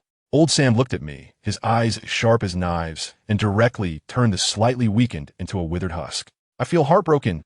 Hurry up and stop." All right. I'll tell you. First, let the person go." Lao Sha threw Wei Wei aside like trash, and I quickly caught her and asked Huang Jinzhou to take care of her. Then I took Robin and walked inside, shouting as we went, "Lao Sha, keep up. If you want to know where Hades is, you first need to find King Cobra to guide us." "Are you messing with me?" Lao Sha instantly became furious. his arm transforming into a massive sand blade that slashed down, a move like the desert treasure blade, almost splitting the entire palace apart. I rushed up to the rooftop in a month, shouting at him, "Are you out of your mind? I already agreed to help you find it, and you still attacked me." Lao Sha's body transformed into sand and flew to face me, his face dark enough to drip ink. "You little brat. Who do you think you were to come here and spout nonsense after finding out about my plan? You make me very angry." In the next second, we were in a fierce fight. Let me tell you, fighting him in the desert is like hellish difficulty. He used a move called Desert Sunflower, creating a huge sand pit under my feet, and I almost got sucked in. Immediately after, he teleported behind me, and his poison hook pierced into my back. That scorpion venom is real poison, but the electricity in my body isn't weak either. As soon as the venom entered, I decomposed and absorbed it like a power bank. I swung back with a stick, forcing him to retreat, standing on a rooftop to confront him. He looked at me, completely unharmed, in shock. "You're actually fine? State your name. You deserve to be remembered." I rested the stick on my shoulder and said calmly, "Listen carefully. My name is Aivi. This name will become your lifelong nightmare." I thought to myself that I had to defeat him in one go and leave a psychological shadow on him. Just then, my brain short-circuited, and I suddenly remembered that ridiculous meme from 2025, which said that old Shah used to be a woman and was transformed by Ivankov. Before I could think, my mouth moved faster than my brain, and I stared at his fierce face, shouting, "Even if you were once a beauty, I still wouldn't believe it." Shah Crocodile was momentarily stunned, with a look on his face as if he was wondering if this kid had been hit on the head. But in the next second, who could understand, he exploded. I don't know which word struck a nerve, but he went off like a firecracker, roaring and lunging towards me. I was fighting fiercely with old Shah, and Robin wasn't idle either. Let me tell you, Robin was decisive. Once her flower fruit ability activated, it was like a field full of long arms and legs, just like planting radishes. In no time, she pulled out Princess Weiwei's father, that king named Cobra. As for that Mr. 2, the transvestite little foam, in front of a tactical master like Robin, he didn't even get a chance to come close. He was knocked out from dozens of meters away by a 30-hit flower suspension combo, completely silenced, so to speak. After finding the king, Robin went straight to the point, looking sincerely at the king. "Your Majesty, tell me where the underground palace is. I only need the historical text. If it records the underworld king instead of what I'm looking for, I promise I won't reveal a single word to the sand crocodile." Princess Weiwei was crying in her father's arms, a real scene of sorrow. The king was somewhat grateful to Robin at first, but upon hearing this, his expression instantly darkened, and the captain of the guard stepped forward like a protective hen. Just as the negotiation was about to stalemate, Robin dropped a bombshell, revealing my full name. The man fighting outside is named Aivi. Goodness, the king was instantly stunned, his eyes filled with memories, and he started reminiscing. It turned out he had a connection with my cheap old dad. Back in the day, they almost became partners on a ship, but unfortunately, he turned it down due to his responsibilities as king. My dad had cheerfully told him, "It's fine, someone will come to find you on my behalf in the future." That was a signal. The king looked at Robin with a kind gaze, like he was looking at his daughter-in-law, and nodded, "Since it's his intention, then you may go." However, before he could finish speaking, the commotion from my side was too loud, and with a bang, we directly broke through the underground palace. Not the ancestral grave. I lost my footing and fell straight down. Seeing this, the sand crocodile was overjoyed, laughing maniacally. "Ha ha, finally found it. The underworld king." His expression was like he had hit the jackpot, and then he locked his gaze on Robin. The king turned pale at that moment, shouting, "Oh no," and rushed toward the hole. Robin was even more extraordinary, sprouting a pair of wings from her back, flying over in an instant at 500 meters per second. By the time I crawled out of the dust, I found myself in a massive underground palace, filled with the scent of historical dust. At the very back of the palace stood a huge black stone tablet, covered in incomprehensible symbols.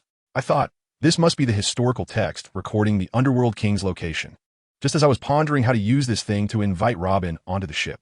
To thoroughly convince her. The sand crocodile came down with Robin. On the other side, Princess Weiwei wasn't idle either. She took Belle and Golden Week to the city to quell the rebellion. The scene was chaotic, with the rebels and the guard fighting like it was New Year's Eve. Weiwei stood on the city wall, holding a loudspeaker, crying out, "Stop fighting. You've all been deceived. This is a conspiracy." Golden Week, surprisingly reliable at a crucial moment, handed over a phone bug connected to the city's broadcast. Princess Weiwei took the phone bug and poured her heart out, and surprisingly, it had some effect. The bloodthirsty crowd started to look up. Of course, I didn't know any of this at the time. My eyes were only on the sand crocodile. This guy was too slippery, practically invincible with his elementalization. I was frantically calculating in my mind. Luffy won back in the day partly due to the protagonist's halo and surprise attacks. What about me? Where were my advantages? The sea stone stick was powerful, but it had already been revealed, and he was on guard. My speed couldn't keep up.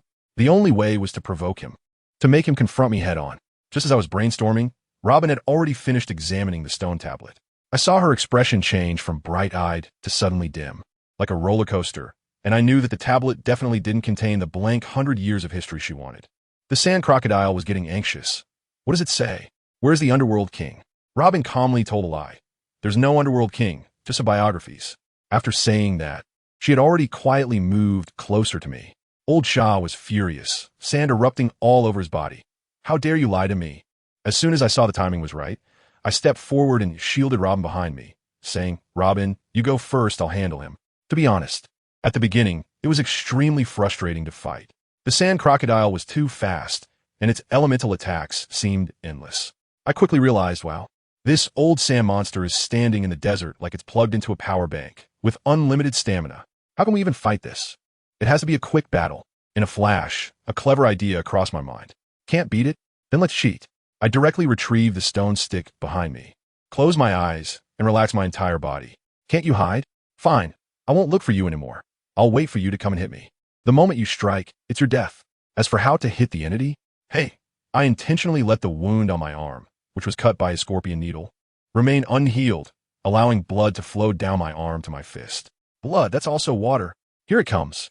I felt the air behind me suddenly become chaotic. Now's the time.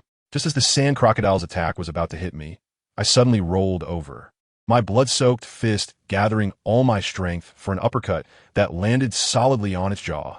With a howl of pain, the old sand was sent flying like a kite with a broken string, directly punched into the sky, crashing through several layers of rock walls, and finally, his head plopped into the sand pile, leaving him dazed. Take advantage of his weakness. Take his life. I pulled out the Wujigan and rushed up, delivering a storm of furious blows at him. In the end, I stood at a high point, legs bent to gather power, unleashing my ultimate move, the secret art of fleeting beauty. Countless shadows of the stick instantly enveloped him, making it impossible to distinguish between reality and illusion. Boom! With a loud bang, the entire underground palace collapsed, completely buried by sand and dust. My move was so loud that even Admiral Tao, too, who was not far outside the city, saw it. She watched in shock as a figure was blown out from the ground and fell to the ground, unconscious. While I jumped out from the ruins and saw the rebels and soldiers still fighting outside, I irritably dug my ears and shouted, Ah! Everyone stop it! Is this never going to end? If you keep fighting, do you believe I'll take you all down? With my loud voice and the sand crocodile taken care of by me, the agents from the Baroque studio saw their boss was gone and ran away in fear, scared out of their wits. Without them causing trouble, Princess Weiwei's speech finally had an effect, and the rebellion quickly calmed down. Of course, I couldn't be bothered with these messes. I only cared about one thing, food. After a fight, I had to eat. The chefs in the palace looked pale, probably cursing under their breath, thinking that I was not a benefactor, but a glutton. The plates in front of me were piled as high as a mountain, and the waiter came back and forth 6 times. By the time I let out a satisfied burp and patted my belly, claiming I was barely 7/10 full, the head chef nearly collapsed, almost kneeling before me. After eating and drinking to my heart's content, my buddy the king began reminiscing about hardships, speaking of my long-lost cheap old dad, Smilock Blue Phoenix. As soon as I heard that, I thought, wow, a candidate for naval marshal who can compete with Whitebeard and his sworn brothers with the leader of the Revolutionary Army. This resume is definitely that of a typical protagonist in A. At that moment, I had one thought. Could my dad also be a time traveler? Just as my CPU was overloaded, there was a loud crash from the roof, and a big sister came crashing down from the sky. The aura she exuded was, let me tell you, overwhelming. I stood up instantly. This person has been on the roof all along, and I didn't notice at all. Definitely a top expert. As the smoke cleared, it was a woman, but her aura was incredibly strong. I immediately turned around and shouted, Robin, get ready. Golden Week. Take Weiwei and the others away. As soon as I finished speaking, the woman walked out of the dust. Let me tell you, that figure, that beauty, simply amazing. She walked in high heels, step by step like she was on a runway, but inside I was on high alert. This woman was definitely not someone to be trifled with. I picked up my staff, assumed a stance, and sarcastically said, "This beautiful lady. Isn't it a bit too abstract to play cosplay in the middle of the night and invade private homes? If you want to spar, shouldn't we follow the basic rules?" But she completely ignored my remark and coldly replied, "The Navy arrests pirates, and that's only right." Goodness, the Navy? I was stunned. I thought to myself, we just dealt with that troublemaker Lao Shah and saved a whole country. Where were you guys in the Navy while we were working hard? Now that we're exhausted, you come out to take the fruits of our labor? This is just too much. I directly mocked. We just took down the 7 warlords, and you didn't come. Now that we're done, you show up. So you just came to collect heads, huh? That woman, also known as Peach Rabbit, was completely unfazed and instead offered me 2 choices. 1. Surrender obediently. 2. Get beaten half to death before surrendering. Does anyone understand this? Isn't this just a version of choosing whether you want to die standing or kneeling? Sister, the options you provided are worse than not providing any at all. My mind was racing, thinking about how to escape. Damn, this is Vice Admiral Peach Rabbit from the Navy headquarters. Just as I left the newbie village, I was thrown straight into the final boss. Fighting Old Sand is hard mode, but facing this lady is straight up hell mode. There's no other way. I can only brace myself and go for it. I shouted to Robin one last time. "Robin, you go ahead. Take Golden Week back to the ship and wait for me. If I'm not back by tomorrow night, you all just leave without me." Surprisingly, Peach Rabbit didn't stop Robin. Her target has always been just me. All right then, bring it on. I instantly got into a fight with Tao Rabbit, and the scene was such that the entire palace was reduced to a shell of a house by the 2 of us. To avoid harming innocent bystanders, we had a special understanding and fought our way from the city to the vast desert outside, emphasizing a battlefield shift and a focus on not disturbing the civilians. But let me tell you, I was completely dominated. Seriously, I had no chance at all. Compared to her, Old Shah was like a little brother. She was fully utilizing the Navy's 6 style, charging with an imposing presence as if it were free. I was relying solely on my slight speed advantage. My little shuffles were smoother than the driving test, but I just couldn't land a hit on her. Her observation hockey was too strong. She knew what I was going to do the moment I moved, completely predicting my actions. Just when I was about to be sliced into sashimi, suddenly, my brain went ding. It felt like I activated a little radar, and I could vaguely sense what her next move would be. Is this the legendary observation hockey? Did I awaken it while getting beaten up? I seized this once-in-a-lifetime opportunity and successfully matched her move for the first time. With a loud bang, our weapons clashed in midair. But the price was that my sea stone-made Wujigan was directly cracked by her sword, which was wrapped in armament hockey. My heart ached. This thing is really valuable. I know that if this continues, I will definitely lose. There's no way out. I can only cheat. I directly activated all the energy in my body, pushing my blood flow to the limit, and my physical potential was instantly squeezed out. 1 level, potential unleashed. Let me tell you, at that moment, I was steaming all over like a freshly steamed bun, feeling like I could punch a cow to death. At the same time, Robin hadn't gone far. After making sure Princess Miko was settled, she thought about it, and, not feeling reassured about me, actually let Golden Week head back to the ship by herself, while she turned back alone to help me. My damn charm, with my power boosted, my speed and strength skyrocketed to several levels, and I could finally hold my own against Peach Rabbit. The way she looked at me changed. She probably didn't expect I had this up my sleeve. But I knew very well that this state wouldn't last long, and the side effects were huge. It was impossible to defeat her. I had to find a chance to retreat. I compressed all my remaining energy into one strike, taking advantage of her momentary lapse in judgment, and directly hit her in the face with my ultimate move, Momentary Blossoming. This move burned my calories and wagered everything I had. After delivering the blow, my vision went black, and my body was completely drained, collapsing limply onto the sandy ground. Peach Rabbit was also severely injured by my attack, half kneeling on the ground, coughing up blood from the corners of her mouth.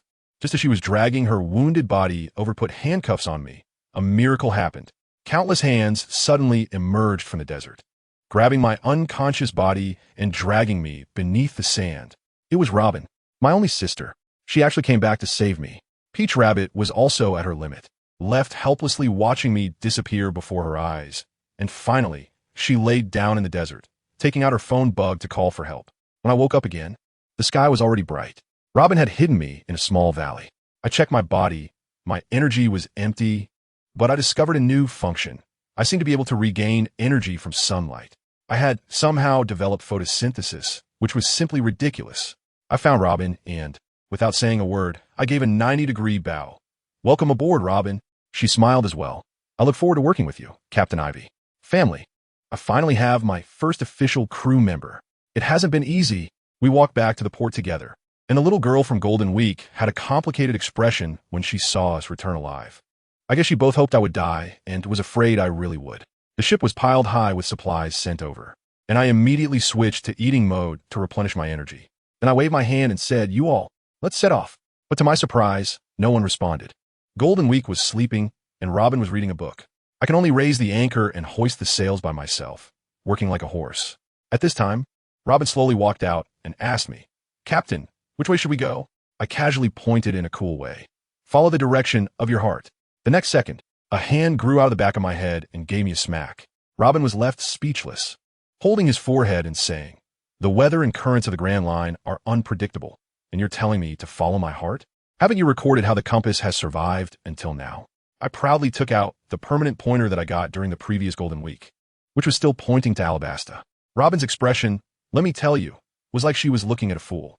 In the end, she couldn't take it anymore and pulled out a normal record pointer from her pocket and threw it to me. "Here, follow this." I finally understood that this thing is essential equipment for beginners. Thus, our ragtag pirate crew, consisting of an unreliable captain, a scheming historian, and a tsundere little girl, officially set sail. I told you, I thought good days were coming, but reality slapped me in the face in no time. Aivi, as the only man on this ship, had to take on the heavy responsibility of keeping watch. I patted my chest and assured them, "Don't worry with me here. It's all good." Then I climbed up to the lookout tower by myself, struck a pose, and prepared to battle the night for 300 rounds. But, well, I reckon I looked cool for not even 10 minutes. I closed my eyes and opened them again, and it was already bright outside. I stretched and felt comfortable all over, and when I turned my head, I saw Robin leaning against the side of the ship, soaking up the sun. I hurriedly greeted her, "Good morning, Robin," but she completely ignored me, just standing there quietly. Following her gaze, I looked over and exclaimed, "Wow, land." I was so excited that I jumped up and shouted, "Little Golden Week, come out. We've arrived at the new island." I excitedly threw my arms around Robin's shoulders and said, "You're really my lucky star. We got here just by taking a nap. This efficiency is incredible." While shouting for the chef, "I'm here." I started dancing awkwardly on the spot. Golden Week sleepily came out holding a doll, looking grumpy. "What are you making noise about so early in the morning?" But when she looked towards the shore, she was dumbfounded. "Huh? How do we end up back in Alabasta again?" I was stunned, and my dance moves froze. Only then did Robin slowly speak, her voice eerie, sending chills down my spine. "All of this is thanks to our great captain." Saying that, she crossed her arms in front of her chest. In the next moment, I felt like my whole life lost its meaning. Just like that, I froze in place, then covered my sensitive area and fell to the ground. The feeling, from confusion to unwillingness, from anger to despair, was like experiencing the ups and downs of life in just 1 second. I rolled on the ground in pain, gritting my teeth, jumped up, and pointed at Robin, cursing, "You black-hearted girl. Don't you understand that men and women should keep their distance?"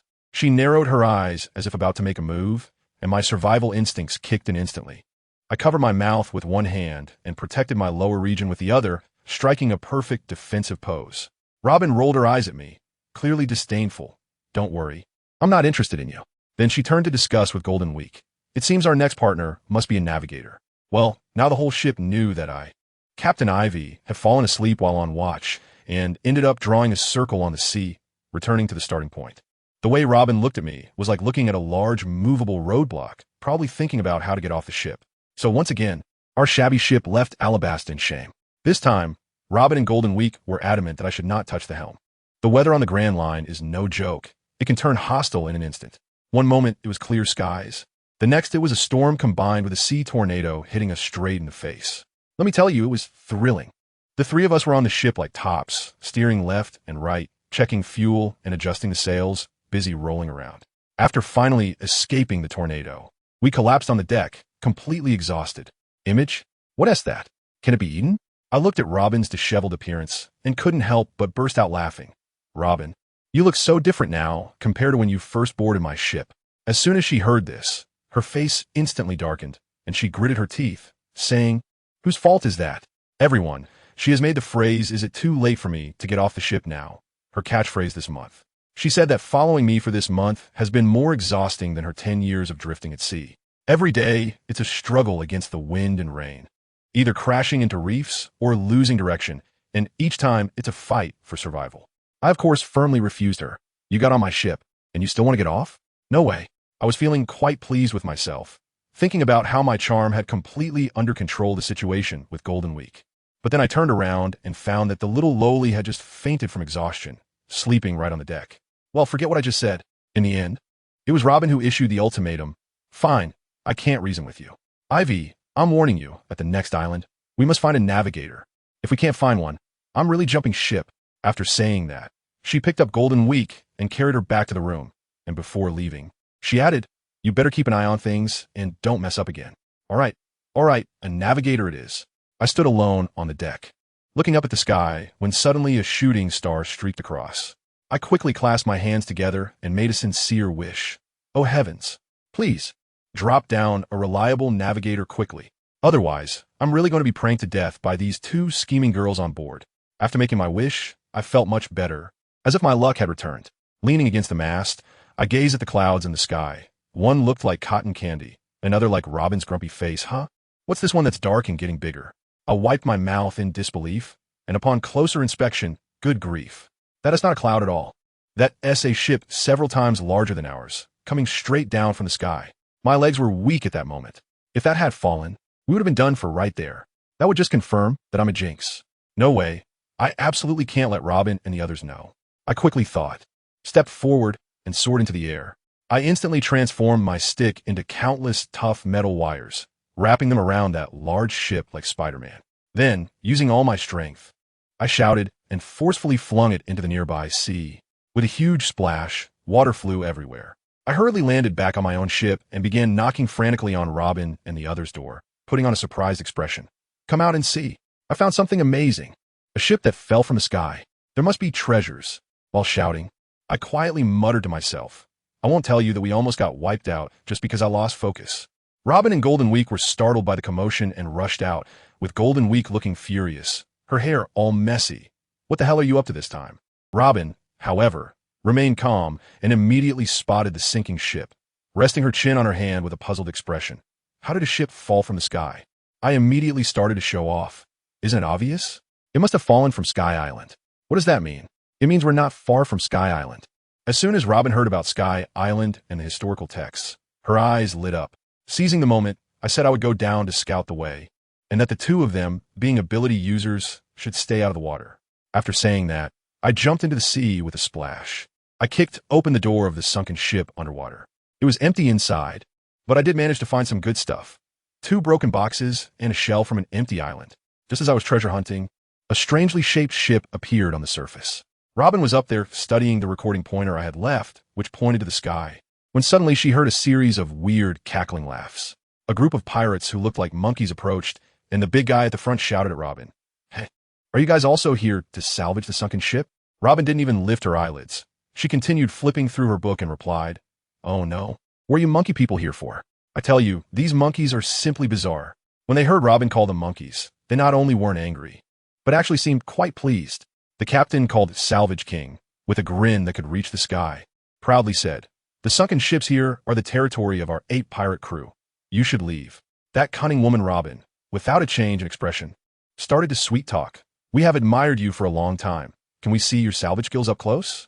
Those monkeys instantly believed her, getting all fired up and preparing, setting up backgrounds and changing costumes. Just when that captain was about to foolishly jump into the sea, I happened to emerge from the water. I was holding 2 boxes and a shell, and looking at those monkeys, I asked Robin, where did these silly guys come from? As soon as I finished speaking, the Salvager King jumped down from the sky, right towards my forehead. Robin casually said, Be careful. Without thinking, I threw a punch upwards. The big guy matched my punch, and the result was predictable. He flew away like a shooting star, faster than he had fallen. I suddenly slapped my forehead. Oh, I remember now. This is the monkey pirate crew. We're in big trouble. I knocked their captain away. How are we supposed to ask for directions now? Just when I was feeling a headache, the Salvage King finally fell down from the sky, screaming for help. I quickly reached out to pull him back up, to prevent him from drowning. As soon as this guy woke up, he started pounding his chest and screaming like a big gorilla. I poked Robin. Does he look like one? Robin nodded. Yeah, he really does. When the Salvage King heard us say this, he actually became happy again. Seeing this, I went straight to the point. Hey, big gorilla, do you have a permanent pointer to Magic Valley Town? Can I borrow one? Without thinking, he stupidly threw one over to me. I grabbed the compass and ran away, casually shouting, "Thanks, bye." It was only then that his lackeys reacted, chattering among themselves to remind their boss. Boss, he tricked us with the compass.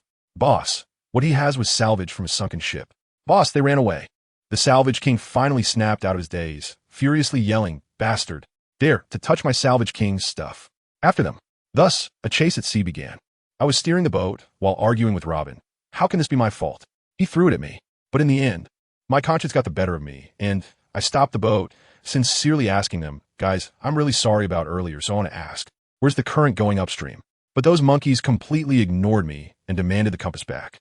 I quickly thought of a plan, pointed behind them, and shouted, "Look, a UFO." They all turned around at once, and I immediately sped off in the boat, still able to hear their furious shouts in the distance. After all that commotion, we finally arrived at Magic Valley Town. Goodness, this place was like a pirate-esque paradise, with fights breaking out everywhere. And the air was thick with a sense of lawlessness. We docked the boat directly at the pier, and during the Golden Week, I volunteered to stay behind while Robin and I disembarked to split up. She said she was going to buy books and clothes, while I was in charge of getting food. I first borrowed some berries from a small-time thug in a friendly manner, then headed straight to the bar. Let me tell you, as I scanned the area with my observation hockey, I sensed that there was a strong presence in a nearby tall building. However, my mind was filled with thoughts of barbecue pizza, and I couldn't be bothered with him. Eating is the main thing. Just as I was enjoying my meal, I noticed that in that tall building, a bald man with a head like a cone was staring blankly at my bounty notice. That's right, Captain Aivi of the Smilock pirate crew, have a bounty of 130 million berries. Now, let's shift our focus to another unfortunate soul. This man is named Miss Sparta, a well-known bounty hunter and part-time chef. Magic Valley Town is his hometown, and he had returned to take care of some business. Just as he sat down, he was targeted. He was pondering over my bounty notice when a shifty-eyed guy reported to the owner of the building, claiming that Sparta was the one who killed Lord Tech's brother. Upon hearing this, the owner's eyes turned green with greed, and he quietly approached, slapping Sparta on the shoulder. Sparta turned to give him a cold look, and the owner began to count down. 5, 4, 3, 2, 1, down. As soon as he finished speaking, Sparta collapsed onto the table, his eyes filled with unwillingness. What a guy, always hunting geese. Today he was pecked in the eye by one. He had been drugged. The owner waved his hand, and several goons dragged him into a secret passage to take him away, preparing to deliver him to that brute named Tech to claim credit. Meanwhile, I was enjoying my meal, mouth full of grease, completely satisfied, waiting for the owner to pack me up 50 pizzas and 50 watermelon pies. While I waited, I asked the owner, "Hey boss, do you have any skilled chefs around here? I'm short one on my ship. Can you recommend someone?" Just as the owner was about to say no, the next moment, let me tell you, it was quite dramatic. A skinny kid who looked like a monkey kicked the door open and rushed in, out of breath, shouting at the owner, Old Shati, that godly chef Sparta is back. He has been set up and is being sent to that grandson of Tech."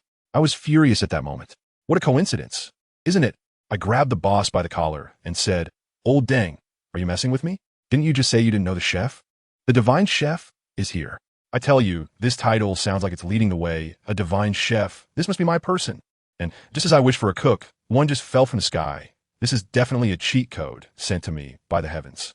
The boss, being held by me, had a face full of despair, sighed, and said, "Alas, with Sparta in the hands of Tyke, it's all over." He completely ignored me.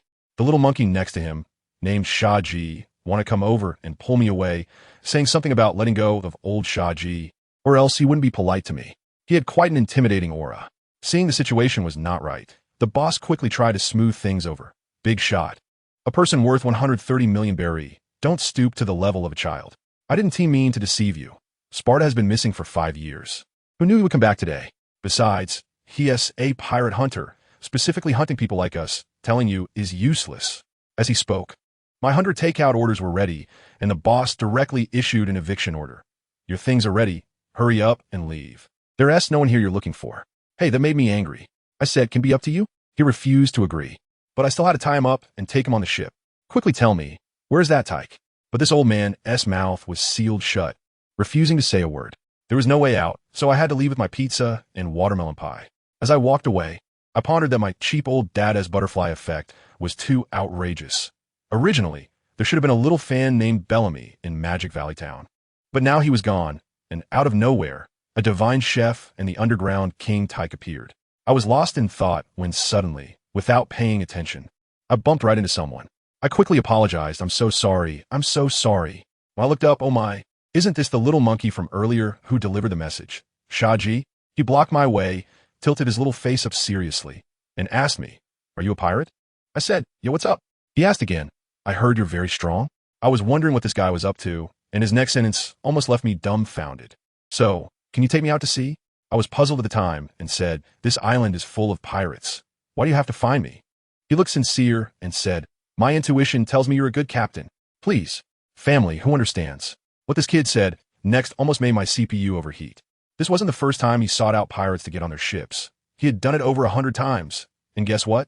Every ship he boarded ended up getting wiped out, either sunk by waves, turned into snacks for sea monsters, or captured by the Navy.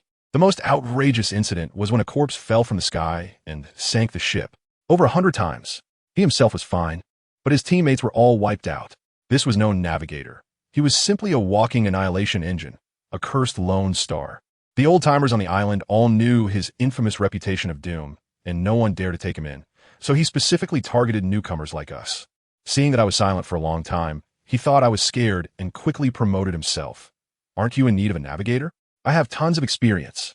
I can help you navigate through all kinds of storms. With me on board, the lives of everyone on the ship will have an extra layer of protection." I couldn't help but laugh after hearing that. Assurance. They are promoting a VIP passage on the road to the underworld, right? But then I thought, the ship really lacks crew members, and with my luck, TSK, maybe I can balance things out with him? I made my decision on the spot. All right, I accept. You are now my navigator. Anyway, Robin is so cunning. If something really goes wrong, the one who will probably be in trouble is this kid. I immediately took on the role of captain. All right, newcomer, stop dawdling and get to work. Lead the way. Where's that tech base? I need to rescue my chef today.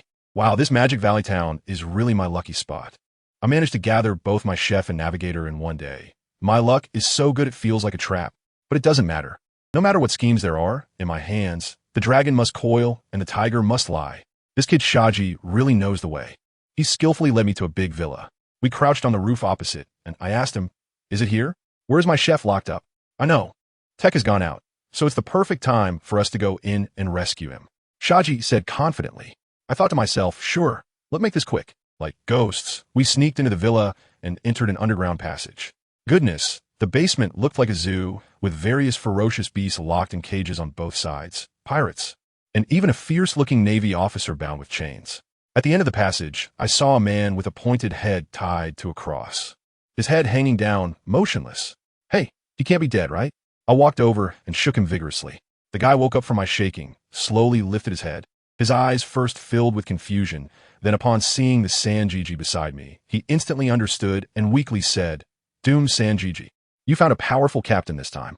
He didn't change the subject, but looked at me. "What conspiracy does a pirate like you have coming here? Forget it. No matter what it is, now that you're here, don't think about leaving." As soon as he finished speaking, applause rang out behind me. A man dressed in a white t-shirt, golden trench coat, and big floral shorts, leading 5 bodyguards and a stunning beauty, walked toward us from the other end of the passage, saying in a sarcastic tone as he walked, "You're right, little bug. A pirate with a bounty of 130 million. How impressive.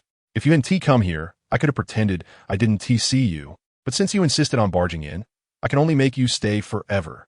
I glanced back at Shati. "Not my buddy. Are you serious? I thought you said Take wasn't home. Isn't this just walking into the muzzle?" I originally wanted to secretly rescue the person, and fighting would only complicate things. The Spartan tied to the cross got anxious and shouted at us.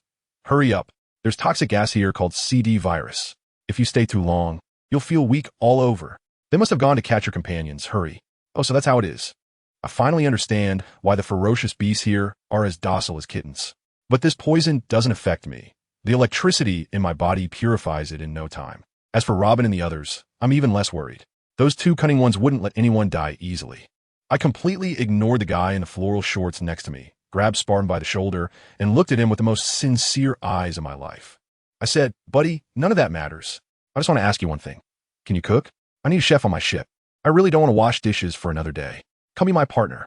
Spartan was taken aback by my suddenness, stared blankly for a while, then turned his head to look at the guy behind me. Tyke, can we talk about this after we leave here? You mean, as long as I take this guy out, you'll be mine? I instantly understood. Oh, finally, I'm going to have a chef. I can finally say goodbye to being a cook. Just thinking about it made my blood boil, and I turned my head, my eyes fixed on Tyke, turning red. Before I finished speaking, I suddenly disappeared, and the next second, I appeared directly behind Tyke, throwing a punch. As a result, his 5 bodyguards seemed to teleport and instantly surrounded me. I relied on my observation hockey to narrowly dodge, my heart racing with cold sweat. Wow, these bodyguards are really fierce. I was in a desperate situation here, and what I didn't know was that at the naval headquarters, it was almost chaos because I had caused such a commotion. Huang Yuan's daughter, Shati, the little girl I saved back then, has now grown into a stunning beauty. She was pestering Tao Tu about my situation, and upon hearing that I was beaten to a pulp by Tao Tu, she almost fell out with her best friend. Anyway, I don't care how loud it gets over there. My life is really at stake here. This Tyke is quite something, he roared, and his muscles began to change. Growing several meters taller, his skin turning pale, and his teeth sharp like daggers.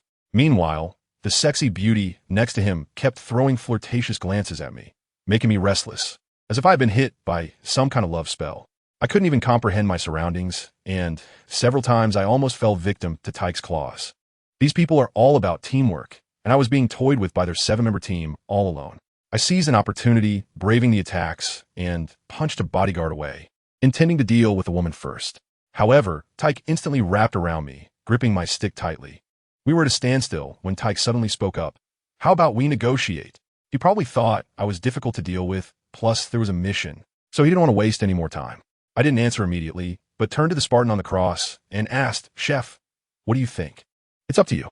As a result, the Spartan ignored me, slowly lifted his head, and with blood-red eyes, stared intensely at the woman behind Tyke, Alida. His voice trembling. Before my parents left, I heard this voice outside. Who are you? Why were you there back then? Alida was taken aback for a moment, then suddenly remembered and sneered. Oh, so you are the little bastard that those 2 whores gave birth to. I let them go back then, and originally planned to come back to catch you, but didn't expect you to slip away too. So after all these years, you still ended up getting caught again? What a revelation. Seeing the Spartan's reaction and noticing that I seemed to care about him, Tyke's eyes turned, and he immediately thought of a new trick. He pointed at the powerless Spartan and shouted at me, If you leave now, I can allow you to take that guy with you. I laughed at that moment and said, Are you trying to swap places with us? Let me tell you, that kid Tyke really hasn't figured out the situation and still thinks he has a grip on me. I couldn't be bothered with him at all. With a flick of my hand, I activated my perception ability and instantly locked onto that broken pipe in the dungeon that was spewing toxic gas. The next second, without a hint of hesitation, I unleashed a powerful attack and shattered that thing from a distance. Tyke's eyes were wide open, like copper bells. I shot back at him. What are you talking about? Now it's my turn. Goodness, as soon as the nerve gas stopped, the whole dungeon instantly erupted like a boiling pot. Those caged beasts were howling and crashing against the iron doors, and the previously lethargic prisoners were suddenly full of energy. Shouting and cursing, the sound of them banging on the doors was enough to blow the dungeon apart. Who understands, family? 1 second the Spartan was as soft as noodles. In the next second, with a loud bang, he broke the chains off his body, stood up, clenched his fists, the bones cracking, and his expression was fierce. Captain, what do we do now? I thrust the staff into the ground, tilted my head to look at Tech, and smiled brilliantly. What is there to ask? Of course. It's going to be a big scene. Dare to threaten me? If you don't find out why the flowers are so red today, I'll take your surname. As soon as I finished speaking, the 2 of us started fighting with those guys from Tyke.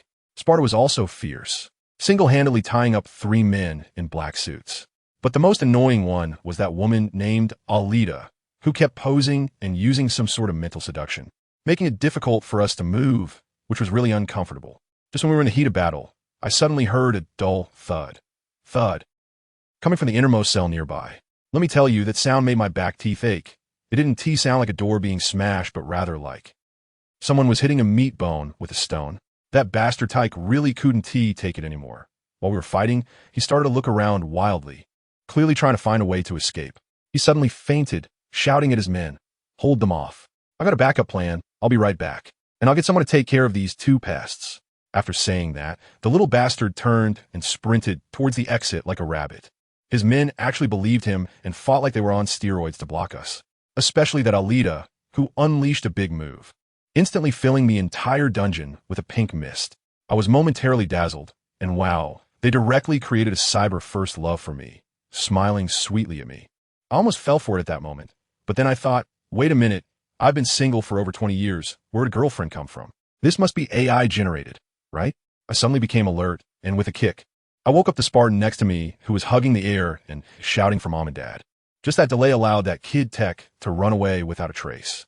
When Alita saw the boss had run off, she was exhausted, but her mouth was still tough. Lying on the ground, panting heavily, she grinned at me and said, as long as the boss gets away, you're all doomed. I looked at her silly expression and was too lazy to act. I crossed my arms and mocked her. Do you really believe you want to call for help? He just sold you all out and ran away, silly child. No way. She still didn't believe it. Sparta didn't have the leisure for this. I grabbed her and my eyes turned red. Where are my parents? What did you do with them? Oh, you want to know? I won't tell you. Before she could finish her sentence, I swear, the entire dungeon suddenly shook with a loud rumble. Then an arm. I can't even describe it.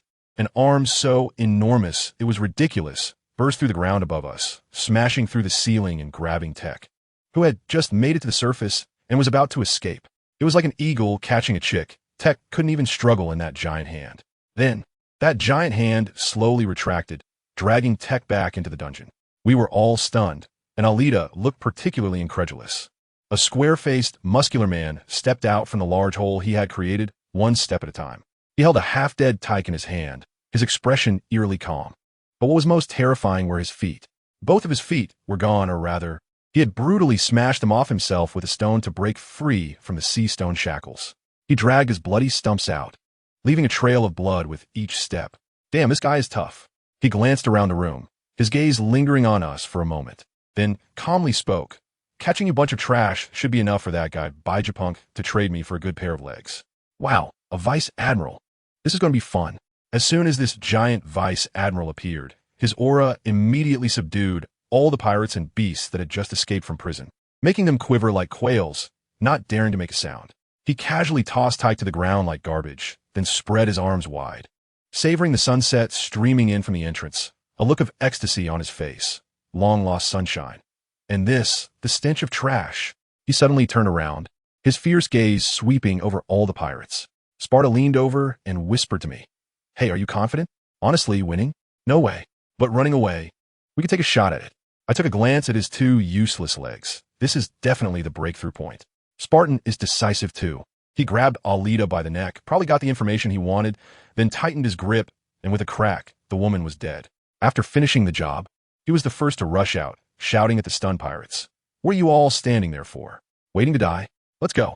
Those pirates were also desperate, and upon hearing this, their will to survive surged instantly as they charged forward, yelling. And what happened next? That giant general didn't go easy on them at all.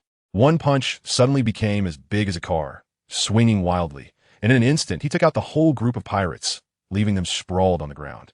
I looked at the situation and scolded that kid from Shati 100 times in my heart. What a jinx. Just as I boarded the ship, I ran into a naval vice admiral. What luck I have. But as much as I complained, I couldn't really let the cook fight in the front, could I?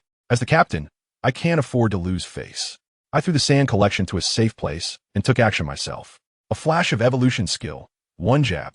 The staff in my hand instantly became incredibly sharp, and I transformed into a flash of lightning, piercing directly through the chest of the giant general.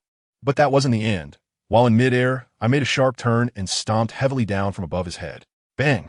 The general fell straight down. I was stunned at the time. No, come on. You're a lieutenant general, right? Where's your hockey? Where's your observation hockey? Is this it? Is this all you've got? Later, I realized that he probably lost a lot of blood from a broken leg, and after just escaping, his condition was at its worst. I was the one who took advantage of the situation and then acted all innocent. I was too lazy to finish him off. After checking if he still had some fight left, I called Sparta to quickly take Sanji and leave. By the time we returned to the bar in Magic Valley Town, I was starving and ordered 30 portions of meat. In the bar, I formally introduced my new companions, the chef Sparta and our unlucky navigator Sanji, to Robin. As soon as the bar owner, old Shaji, who is also Sanji's uncle, heard that Sanji was going to sea with us, he exploded. He pointed at Sanji and told me that this kid is a disaster waiting to happen. the last of the Night Elf tribe, born with bad luck. He had been with over 100 crews before, and all of them ended up meeting untimely deaths. Not a single survivor. I laughed as soon as I heard it and pointed to Robin beside me. What am I afraid of? This son of the devil on my ship is doing just fine, right? As long as I'm alive, no one can touch my partner. Old Shati saw that I was resolute and didn't try to persuade me further. He just called Sandy upstairs and gave him a relic from his parents. At that moment, Robin was elegantly cutting her steak while smiling at me, explaining things. She said that the legendary Night Tribe are servants of the goddess of misfortune, naturally cursing their teammates. Anyone who teams up with them will be unlucky. She also mentioned that Spartans are not to be trifled with, being ruthless and unpredictable bounty hunters. She concluded with a remark, "Captain, your luck with drawing cards is honestly a bit extreme. Our future days are bound to be more and more exciting. What else can I say? If we're doomed, then we're all doomed together." After dinner, Sparta said he had some personal matters to attend to, and he was back before long, with a smell of blood on him. No need to ask. He must have gone for revenge. When we set sail again, preparing to find that guy named Kulik to ask about the Sky Island, I noticed that the atmosphere on the ship was a bit strange. Sparta leaned against the stern, cold as ice. Shaji held the ring given to him by his uncle. Looking nostalgic, and Golden Week locked himself in his room, lost in thought. Let me tell you, none of these guys are genuinely committed. They're all just temporary partners. It seems I need to put in some effort to win over these hidden talents. The boat continued on its way, and before long, I spotted a diamond-shaped head on the shore, with a chestnut-haired uncle emerging from the sea, flanked by two gorillas who were watching our boat approach with a wary expression. I tell you, this uncle really has a bad temper. As soon as our boat stabilized, that kid, Aivi, jumped off the boat like he was familiar with everyone, cheerfully greeting, "Hello, old buddy. Have you eaten, you two big gorillas?" But they completely ignored him. The uncle with the chestnut head darkened his face and shouted, "Get lost. You're not welcome here." Just as the tension was rising, one of the big gorillas suddenly slapped his forehead, pointed at us, and shouted, "Old man, I remember now. It's them. They stole our compass at sea today and messed with the sunken ship's pirates." Wow. Turns out they were old acquaintances. There was no more conversation left to be had. Uncle Kulik's eyes instantly turned sharp as knives, and with a roar, "If you're the enemy, then die," he kicked off the ground and charged over like a cannonball, his hand in a snake-style fist stance, aiming straight for Avi's face. At that moment, I thought to myself, "Dude, have you lost your mind diving like that? You want to fight our captain?" Sure enough, Aivi was much quicker than him. He didn't even bother to dodge. He thrust his staff forward, and with a muffled thud, it directly jabbed into Uncle Kulik's stomach. Let me tell you, the force was so strong that it almost knocked out the leftover food from Uncle's stomach, and there was stomach acid all over the place. Aivi, that little rascal, after beating someone up, pretended to help him up, smiling and saying, "I told you not to be impulsive. Fighting won't solve the problem." The two big gorillas looked at their dad being taken down in one move and were completely stunned, not daring to move. Then Aivi began his performance.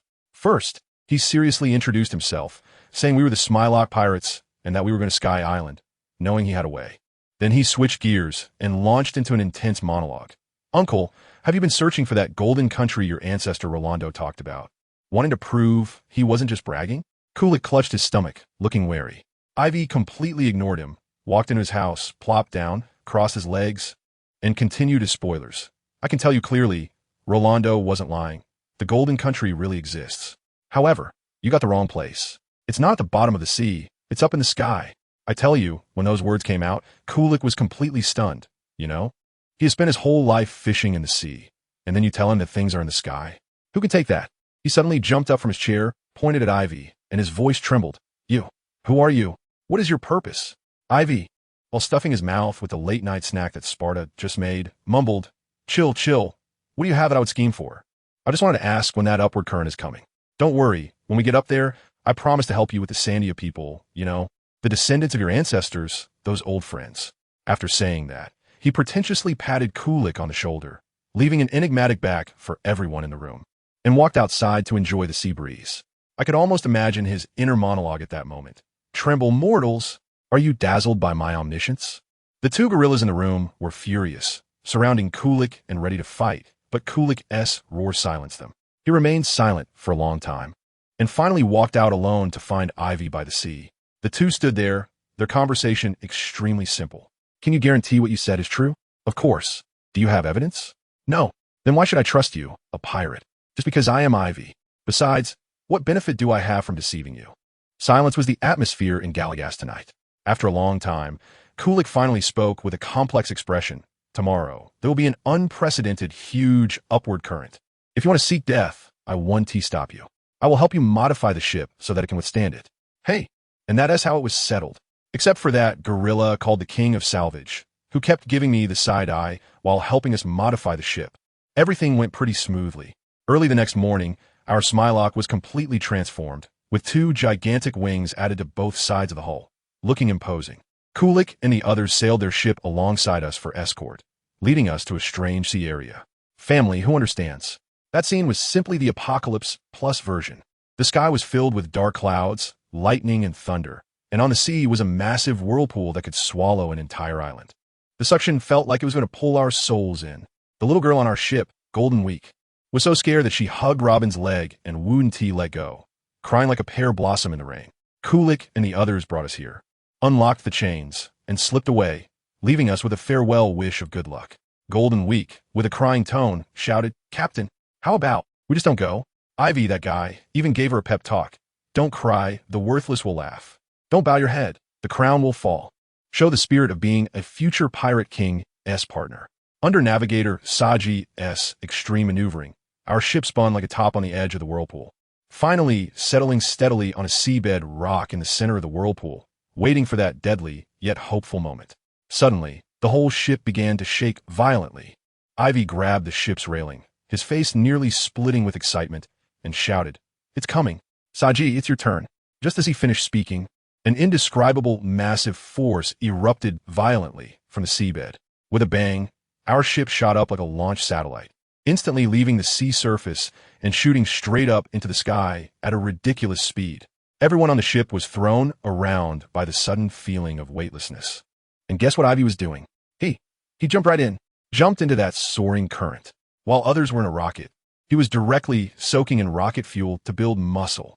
He was exercising against the terrifying water pressure while casually kicking away the debris of sunken ships that the current carried with his moonwalk.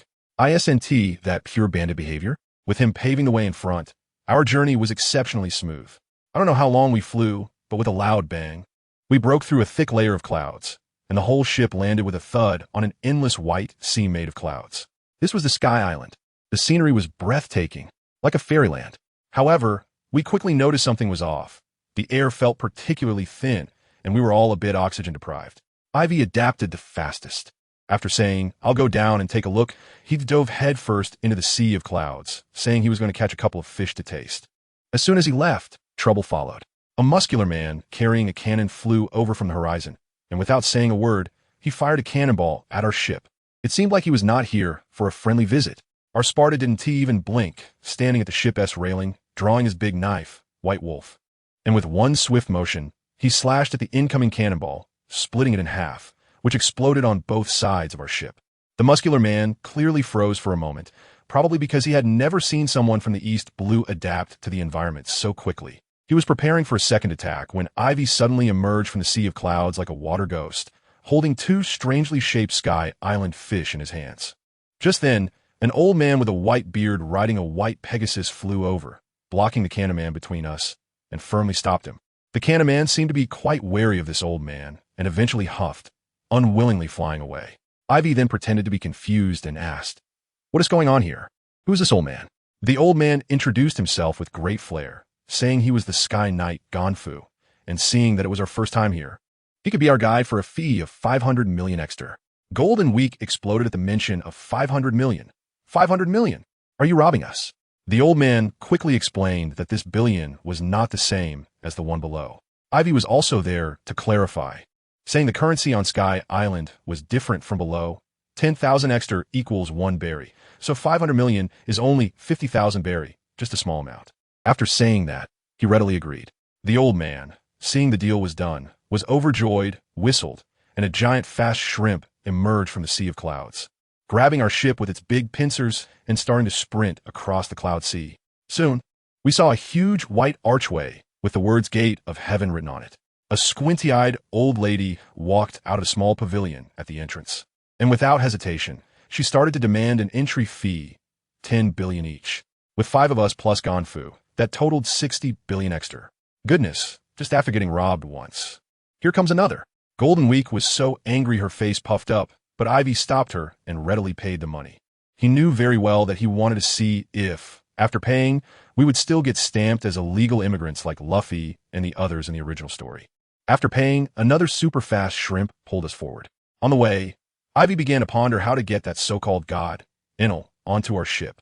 He thought that Enel was just a powerful fruit user who hadn't seen much of the world, and he needed to defeat him with absolute strength first, giving him a small shock from the East Blue to let him know that there are always people stronger than him, and there are always lightning beyond lightning. Just as Ivy was contemplating, a melodious harp sound floated over. Following the sound, not far away on the angelic coast, a golden-haired girl was quietly playing the harp. As soon as Ganfu saw her, he warmly called out, "Conies." It turns out these two knew each other. Avery had mentioned to Ganfu before that the ship was lacking a musician and wanted to find one in Sky Island. Now, the target has directly appeared. We docked the ship, and Ivy tidied up her clothes, walking over with what she thought was a gentlemanly stride. Before Cornus and Gunfer could react, she enthusiastically made an invitation to the bewildered girl. "Hello, become my partner. We are short of a musician on our ship, and I believe that with you, our banquets will definitely be very lively." I told you, when this angel girl opened her mouth, she directly turned me down. Huh? She said she had an old man to take care of and couldn't get on the boat. Goodness, is my Captain Charm at a negative value? However, she was very curious about our Shanghai below, pulling me to ask about everything like food and buildings, just like a curious baby. Fine. If she doesn't want to get on the boat, then let's just have a meal first. We were invited to her home. Wow, the specialty food of the empty island. Grilled meat, sizzling with oil, and next to it was something called hot shell continuously heating up. Let me tell you, it felt just like eating hot pot. I could hardly hold back my saliva. Her father, Guya, was also very enthusiastic, urging us to try the shrimp, which was indeed delicious. After eating and drinking enough, I thought I couldn't come here for nothing. This empty island was full of treasures, those things called shells. They could record sound, emit light, and even breathe fire. They were simply natural black technology. I figured I should go get something impressive, like the wind shell and impact shell that had helped me a lot last time. So, I decided to split up with the others, stroll around the streets, and gather some information. As soon as I left, trouble struck. A group of guys wearing white berets, looking like some kind of law enforcement, surrounded my companions. The leader, named McKinley, immediately charged us with a level 9 felony, claiming we had caught some rare empty island fish. I thought, isn't it just a fish? I already ate one. They, on the other hand, wanted to confiscate all our property and make us work for 10 years to pay off the debt. I told you about Shadi's temper. He exploded on the spot and shot back directly. As a result, the charges escalated to a level 7 felony. Sparta is even more of an action-oriented guy. Seeing that group of people chattering away, he got annoyed, went up, and with a quick motion, directly pushed that Captain McKinley back 4 or 5 meters. Family, who understands? At that moment, the entire street fell silent, and everyone looked at us as if we were aliens. Those beret-wearing guys were probably dumbfounded. They had never seen anyone dare to attack the police in the Sky Island. Just when they were at a standstill, I made a new discovery on my side. After asking several people, no one knew where to buy high-level shells, so I stopped a shady-looking guy. As soon as he heard I wanted to buy wind shells and shock shells, his little eyes lit up immediately, and he glanced at me sideways, asking if I had enough money. I understood. I had run into a black market dealer. I patted the money pouch at my waist and said expressionlessly, "As long as you have the goods, money is not a problem." The guy, named Gucci, pretended to be all high and mighty, and without saying a word, led the way. I thought to myself, okay, let's see what kind of trick you were playing. He brought me to a remote hideout, and as soon as I entered, I felt something was off. Goodness, this wasn't a place to sell things. It was a whole gang of criminals. There were also a few Ragged Sky Island girls locked up inside. My temper flared up immediately. Having stumbled upon this, how could I let you live? Those guys still wanted to make a move, which was simply courting death. In a flash, I took them all down. I also grabbed all the useful shells from their warehouse, including wind shells, giant shells, and even a piece of sea tower stone, which was an unexpected gain. After settling the girls, I hurried back to find Robin and the others. When I arrived, the street was empty. After asking around, I learned that the beret-wearing guys had heard we were going to Apaya, the forbidden land of the gods, and they all ran away in fear. I thought to myself, just right, it saved us the trouble of finding the way ourselves. We had just set sail when that group of berets reappeared, haunting us again. They whistled, and suddenly 2 massive lobsters emerged from the water, grabbing our boat and dragging us forward as if they were mad. Sparta was so furious he was ready to jump in and fight, but I stopped him. I said, forget it, forget it. We're heading to Appiato anyway. So let's just treat this as a free ride with some shrimp, and we'll settle the score with them later. Meanwhile, in the so-called divine realm of Appiato, a guy with long ears, looking quite arrogant, was lounging in the arms of two girls while eating an apple. He was the god here, and through his mind network, or observation hockey, he had already noticed us. This guy was obviously bored and treated us as new toys, instructing his four so-called priests. Go have some fun with them, but don't kill them all at once. That would be boring. Each of those four priests was weirder than the last. One named Om set up an iron trial with a 0 survival rate. Another named Shura had a rope trial with a 3 survival rate. And the last one, called Gadatz, was all about the abstract, biting his lip and unable to speak, thinking he had been cursed, lying on the ground, throwing punches and kicks at the air. We were thrown onto an altar by 2 giant shrimp, surrounded by towering trees, and the river even housed giant sharks from the Sky Islands. I left Shati to watch the ship and took Robin, Golden Week, and Sparta deeper into the forest. As we walked, we saw many fluffy, cloud-like spheres that looked like cotton candy. My foodie nature kicked in, and just as I was about to ask if we could eat them, Sparta reminded me that something fell off. No sooner had he spoken than a fat, effeminate guy popped up behind us, laughing loudly. Golden Week, with her sharp tongue, immediately asked, "Who are you, you chubby, ugly woman?" I tell you, that guy's face turned purple in an instant as he shrieked, "I'm a man." Good grief, this guy was the priest of the trial involving the ball, Shadley. Golden Week's words had broken his defenses, and he immediately attacked. He bounced around on those clouds like a rubber ball, kicking the cotton candy toward us one by one. These things are called wonder clouds, hiding all sorts of knives, explosives, and poisonous snakes, way more thrilling than opening blind boxes. Robin quickly used her abilities to create a staircase in the trees and led Golden Week up. Sparta chopped a few, but ended up getting blown to bits by an explosive cloud and didn't dare to move around anymore, seeing them in such a mess. As the captain, how could I tolerate it? I directly used Moonwalk and charged at that fat guy, shouting, "You have successfully angered me." That fat guy had a keen sense and could predict my moves. He kept muttering that I was just fainting and that my real attack was coming from the left. I thought to myself, you think you're so clever? I've already predicted your prediction. I didn't play any tricks at all. I swung my stick right at his big face with all my strength. With a loud smack, his eyes rolled back, and it seemed like his neck was knocked out. He fell to the ground like a meatball, completely unconscious. I put away the stick and clapped my hands. Is that it? The priest? Not worth mentioning. We killed a priest, and now we've completely stirred up a hornet's nest. God Enel was not only not angry, but even more excited, directly ordering that by nightfall, only 6 people could remain on the island, and everyone else must return to their homeland. In other words, a massive battle royale has begun. On the other side, the oppressed Shandians sensed through a little girl from their tribe, Isa, that the priest had been defeated. Their leader, a battle maniac named Wiper, felt this was a once-in-a-lifetime opportunity and immediately led all the warriors to launch a full-scale attack on God's Island. I tell you, the entire Sky Island has been in chaos 2 years ahead of our arrival because of us. And we, having just dealt with one priest, hadn't gone far when we encountered an even more outrageous giant. A prehistoric giant python that has lived for hundreds of years, called the Master of the Sky. Its size is like a small mountain, and it opened its massive mouth to bite at us. I kicked the Spartan away, and the giant snake bit into a nearby tree, its venom sizzling and melting half of it. I took a look and realized that this creature had tough skin and thick flesh, so attacking it from the outside would definitely be a hassle. Attacking from the inside seemed like a good idea since I wasn't afraid of poison. But the problem was, this snake hadn't brushed its teeth in hundreds of years. When it opened its mouth, that stench was simply a biological weapon. It was too disgusting. I couldn't bring myself to do it. With no other choice, I let Robin and the others go first. I pointed in a direction and told her that the historical text was over there. Then I had the Spartan protect Golden Week. I stayed behind, ready to lure this stinky giant snake away. I jumped to another tree and started mocking it wildly. Stinky snake, dead snake, if you have the guts. Come and eat me. Let me tell you, this move really works. That big snake came charging at me like an idiot. I just dodged to the side and slipped away. If I can't beat it, why can't I avoid it? Kill it. Why go through all that trouble? I was thinking, isn't Enel that guy who made some kind of golden ark? Once I trick him onto the ship, that big golden ship will naturally belong to me, right? Family. Who understands? My brain is simply born to make money. I made a graceful retreat here, but our home, Shaji, is in deep trouble. He got entangled with a birdman priest named Azura, who was sitting on a fire-breathing giant bird. roasting our ship. Let me tell you, Shati turned green with fear. He's a navigator, and you expect him to fight?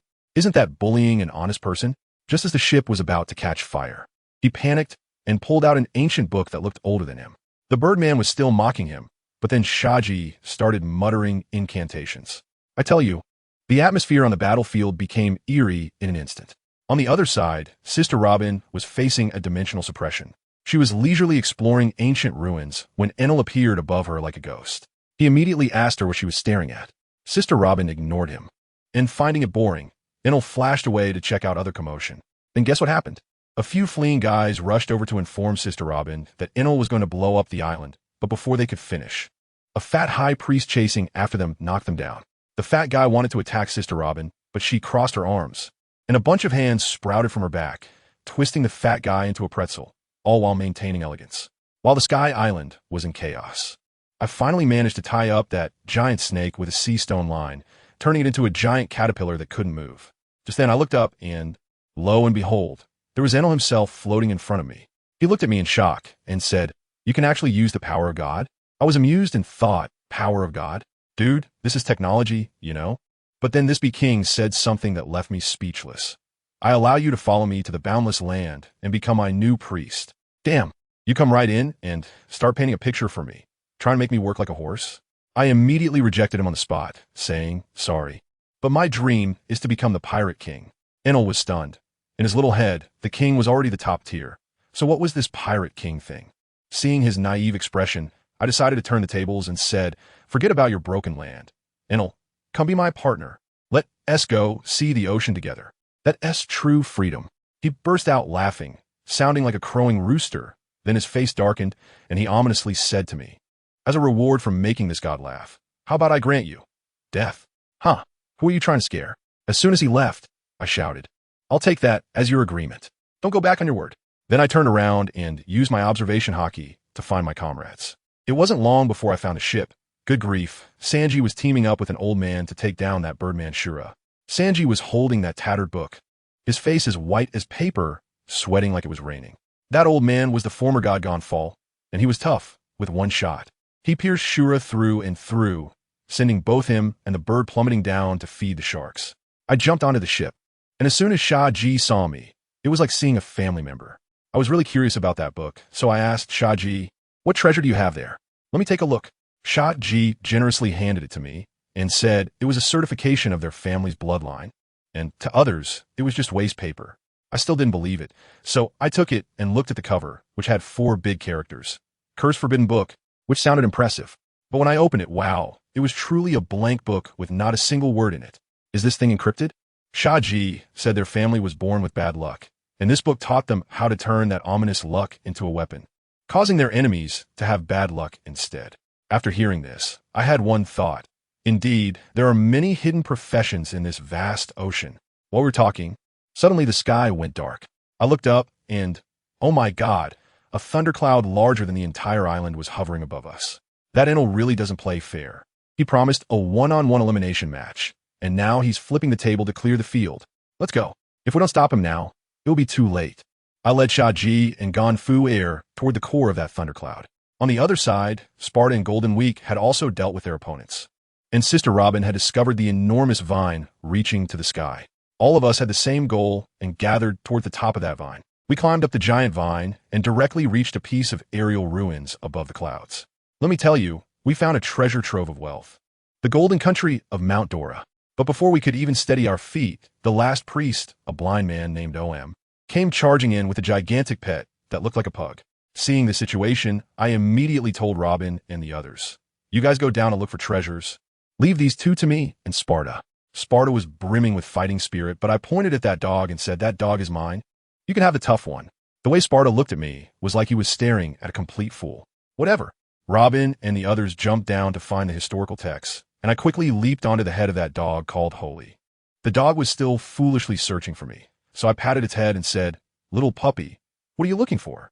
Upon hearing my voice, it howled and raised its paw to slap its own head. Could I let it hit itself? I quickly dodged and gave a stick of stir-fried meat. In no time, that dog was foaming at the mouth and no longer holy. I just finished solving the problem and shouted at Sparta, I got it done. Keep it up. When Ohm saw his dog being beaten by me, his eyes turned red instantly, and he rushed over like a madman wanting to kill me. Of course, Sparta couldn't let him succeed, and in an instant, they were fighting fiercely. At that moment, things got even livelier. The war maniac Weber from the Sandia tribe jumped in, and soon Gonfer arrived as well. When Ohm saw that everyone was gathered, he activated a mechanism, and countless spiked iron chains emerged from all directions, instantly trapping us all in a huge iron cage. Wow, this was getting exciting. A priest, a former god, Sandia warriors, and us two pirates all gathered for a big brawl. That kid Weber is an extremist. Initially, Gonfer suggested teaming up to take down Ohm, but he turned around and shot Gonfer instead because in his eyes, everyone here was an invader robbing their homeland. As a result, when he fired that shot, there was a sudden loud bang beneath our feet, and the entire ruins seemed to shake like an earthquake. I told you, at that moment, I felt something was off, so I quickly looked down, and lo and behold, it turned out that kid Aivi was down there fighting with Enel. That grandson Enel was like he had cheat codes, unleashing millions of volts of lightning as if it were free, knocking out our village of Shaji, leaving it charred all over. And guess what? That kid Aivi, he's not human. He was literally treating the lightning like food. While getting struck, he had this ecstatic expression on his face, and his aura was getting stronger with every hit. Enel was dumbfounded, frowning and saying that Aivi was a false believer betraying the gods. Aivi opened his eyes wide, shot out 2 bolts of lightning that turned a large rock into sand. Then in a flash, he appeared right in front of Enel, and without saying a word, he punched him right in the nose. Enel instantly had blood gushing from his nose, completely dazed. I'm lightning, the fastest lightning. How can you hit me? Aivi shot back, saying, you know nothing about power, and then he started a crazy assault, saying that out at sea, he was nothing, and he couldn't even count the stronger ones with both hands. I tell you, at that moment, Aivi was simply stunning. It seemed like he suddenly awakened some new ability, which I later learned was called Haki, specifically armament Haki, which could hit Logia users. Now this was great. Enel became his personal punching bag, and he treated him like a new toy, beating him up repeatedly to practice that Haki. Enel was also having a rough time. In terms of speed, he was outpaced. In terms of attack, all his lightning was treated by Aivi as supplements, and his proudest elementalization was useless in front of Aivi, like it was made of paper. After being beaten to a pulp, Aivi sincerely invited him. I've heard of you for a long time. Came here specially to find you, sincerely inviting you to join us. Enel, that sly one, pretended to accept his fate, nodded, and said, okay, I agree, but before he could finish, he quickly conjured a trident made of lightning and stabbed it toward Aivi's chest. Laughing wildly, he said, daring to oppose me, you're just seeking death. And what happened? He stabbed at nothing but an afterimage. Aivi's voice came from behind him. You're still not my partner, so I still have to beat you again. As soon as he finished speaking, Aivi split into 8 afterimages surrounding Enel and unleashed another brutal combo attack. By the time Aivi had enough fun, Enel was completely unresponsive. But the huge thundercloud that Enel had created was still there, and it started going out of control, striking everywhere. Aivi looked at the unconscious Enel and asked him for a token of loyalty to disperse the thundercloud.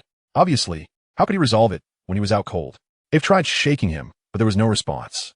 He initially thought about using electricity to revive him, but he was afraid of killing him. After all, he was a potential asset. In the end, Aivi came up with a solution. He pulled out his sea prism stone stick and performed a fancy binding right on the spot, using the sea prism stone ropes to create a kind of turtle shell armor, tying him up tightly. While tying him up, he joked that this skill was being used on a man for the first time, and his family would understand. This operation really made him laugh. Just then, a bolt of lightning was about to strike the newly arrived girl, Rachi, from Sandia, and Weber shouted in fear. Before anyone could react, a shadow flashed by and caught the lightning barehanded.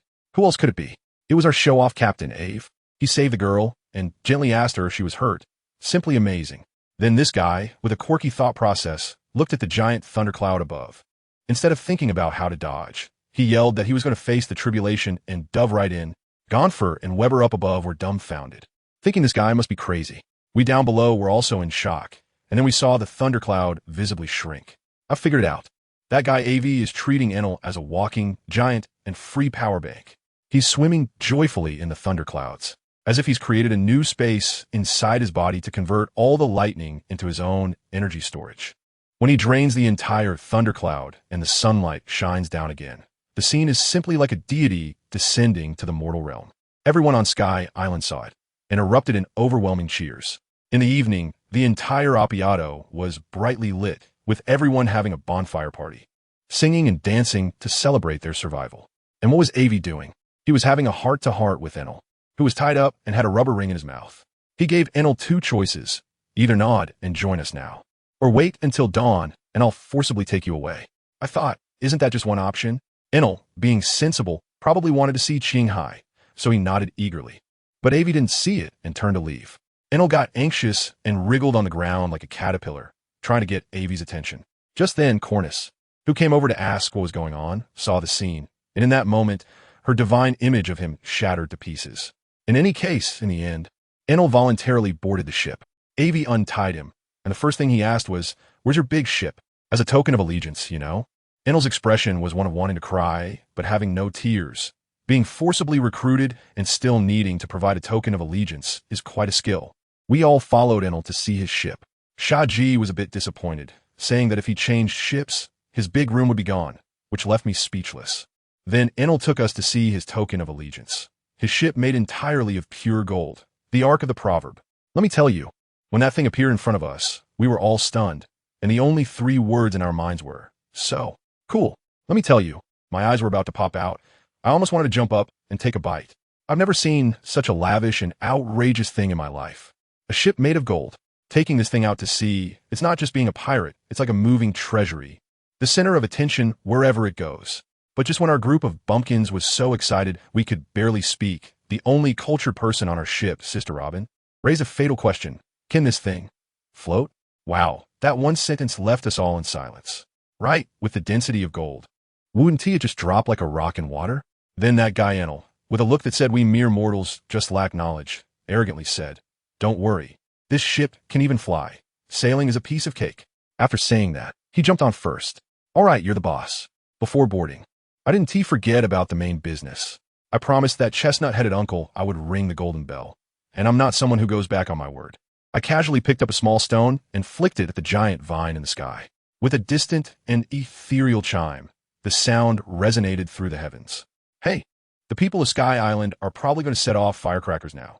After all, we just sent off two bastards in one go, double happiness. Once on the ship, let me tell you, the Ark Maxim is no longer that cold and uninviting look. This is our future home. It has to be warm and cozy. I personally took charge of the design, and that guy Enel was responsible for using his lightning powers as the construction crew, transforming it in no time. That little girl from the Golden Week jumped straight into her room, flopped onto the bed with a face full of happiness, shouting that golden and resplendent is my favorite color. I got Sister Robin a super large bookshelf filled with all sorts of strange books for her room. That kid from Sandor S' room was piled high with bizarre items exchanged from Angel Island. Sparta S' room was the most intense. I directly dug out an underground gym for him. I proudly boasted to Enel, "How about that? Look at my aesthetic as captain. Doesn't your broken ship feel like home now? I've hung up a lot of wind shells, sound shells, and light shells. At night, they light up, creating an amazing atmosphere." But this long-eared guy didn't appreciate it at all, staring coldly below and uttering, "If you dare to deceive me, I will definitely make you taste the wrath of the gods." I was furious at that moment and slapped him on the back of his head. "What kind of god is that? I'm a captain. If you keep talking like that, where am I supposed to put my face?" This guy, if I hadn't beaten him into submission back then, he wouldn't have agreed to come with us at all. He.S. just a battle maniac who only reluctantly agreed after hearing that there are many strong fighters in Qinghai. While we were staring at each other, a beautiful melody suddenly floated over. It was Cornice playing the piano. The tune was incredible and instantly calmed my anger. I leaned against the window, feeling so relaxed. After the piece ended, I gave her a thumbs up. That was a great lullaby. Cornice was startled, blushing as she apologized for worrying us. I quickly waved my hand, saying it was fine, and encouraged her to play another piece. That night, it was just me and Ainalu keeping watch. After all, no one else on the ship could handle this late-stage Chinibi guy. To show my trust in him, I said, "Old AI, it's all up to you tonight. I'll support you mentally." Then I climbed up to the lookout tower, mainly keeping him company during the watch. But within 10 minutes, I was snoring away. Ainalu must have felt speechless, standing alone at the bow of the ship, looking at the dark sea below and the moon above. I guess his godly heart started to stir again, and he began to reflect on everything, saying things like, "Once this god conquers the phantoms of the sea, I'll come find you, and I am the only god in this world." In the end, he couldn't help but give himself a dramatic background music. Ha ha ha. Family, who understands? I was sleeping so soundly, and that maniacal laughter woke me up. Without thinking, I grabbed my slippers and threw them at that shadow below. Smack! Right on the face. What is so funny? Can a person sleep? Ainalu's face instantly darkened. He must have cursed me 100 times in his mind, but unfortunately, he couldn't beat me or shock me, so he could only hold it in. Just like that, we were floating in the sky, but then trouble came.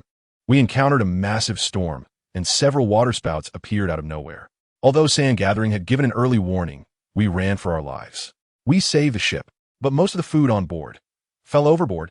Now we were in trouble. Everyone on the ship started to go hungry. I lay on the deck, weakly holding a fishing rod, mumbling, "Old AI, have you been up here too long and forgotten how to come down? It's been a day and a night. If we don't land soon, we'll starve." I waved the fishing rod at him threateningly. "You have to come down today, or just wait and see how I deal with you." Ainalu actually listened to me. He glanced at me casually and said, "Then let us hurry, and then damn it, you just stop the power."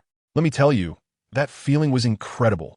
A golden ship weighing hundreds of tons came straight down from thousands of meters in the air, free-falling right at us. The speed was off the charts. I was instantly thrown out. The others in the room were also tumbling around, cursing loudly. "Enel, you bastard. I'm going to kill you."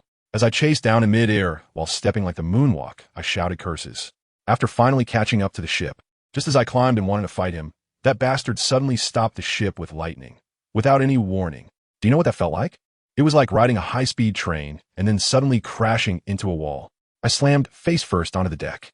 By the time I got up, Robin and the others had also fallen out of their rooms. Without saying a word, Enel and I started to fight, throwing punches and kicks, headbutting and biting. It was a messy scene. By the time we were both bruised and our clothes were in tatters, Miss Golden Week came out, hands on her hips, shouting, "What the hell are you two doing?" I immediately jumped up and pointed at Enel. It's all his fault. He was steering the ship recklessly. Enel refused to back down. "You were the one who said it was too slow." Golden Week didn't listen to our blame shifting, sneered, and said, "Forget it. It doesn't matter who's right or wrong. Let's join together." After saying that, she snapped her fingers and walked away. Enel was still confused, not knowing what had just happened. The next second, we found ourselves uncontrollably holding hands on the deck, starting to dance an extremely abstract duet, just when we were questioning our lives. The ship finally landed on a small island that looked beautiful and fragrant. But just as we stabilized, a cannonball crashed onto our ship with a bang. Although our golden ship had strong defenses, it felt like a tickle, but I was already hungry and angry, and this completely blew my top. "Which bastard? Come out." I cursed as I rushed to the bow of the ship and saw 5 sneaky guys in the forest below. Just as I was about to jump down and fight, I caught a glimpse and suddenly froze. What did I see? I saw a type of tree on the island that looked like a coconut tree, and the fruits on it were actually pieces of delicious roasted meat. My mind went blank in an instant. I completely forgot about the cannonballs and the enemy. I let out a loud shout and jumped down. Haha, have I arrived in heaven? I pounced on a tree and grabbed a piece of meat to shove into my mouth. The pirates who ambushed us were so shocked that their eyes nearly popped out. One of them stammered, "Captain, that person is eating. Is it the devil fruit of the poison meat tree?" Upon hearing this, another guy turned pale and shouted, "Run!"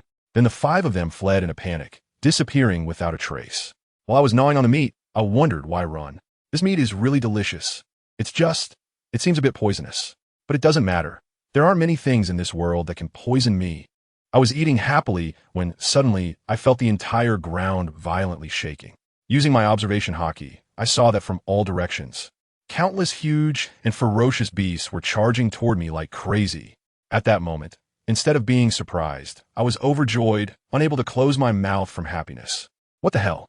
Did they know I was hungry and specially formed a group to deliver food to me? God, you are too kind. I swallowed the last piece of meat in a few bites, wiped my mouth, and charged straight at the beast pack. By the time Robin, Enel, and the others got off the ship, I had already set up several bonfires, and there were a bunch of giant beasts lying on the ground, with the aroma of roasted meat filling the entire forest. It was then that I remembered to ask, "By the way, who were those people that attacked us just now?" Robin gracefully took the non-toxic roasted meat prepared by Sparta and said while taking small bites, "I don't know, but they haven't left this island yet." I chuckled and said, "That's fine. Once we've had our fill, let's go and greet them properly." Meanwhile, far away in the depths of the dense forest, a captain named Hikundi, along with his remaining 4 subordinates, was closely examining a map, about to reach their destination. It turned out that these people were looking for something to serve as a token to pledge allegiance to the legendary pirate, Gold Lion.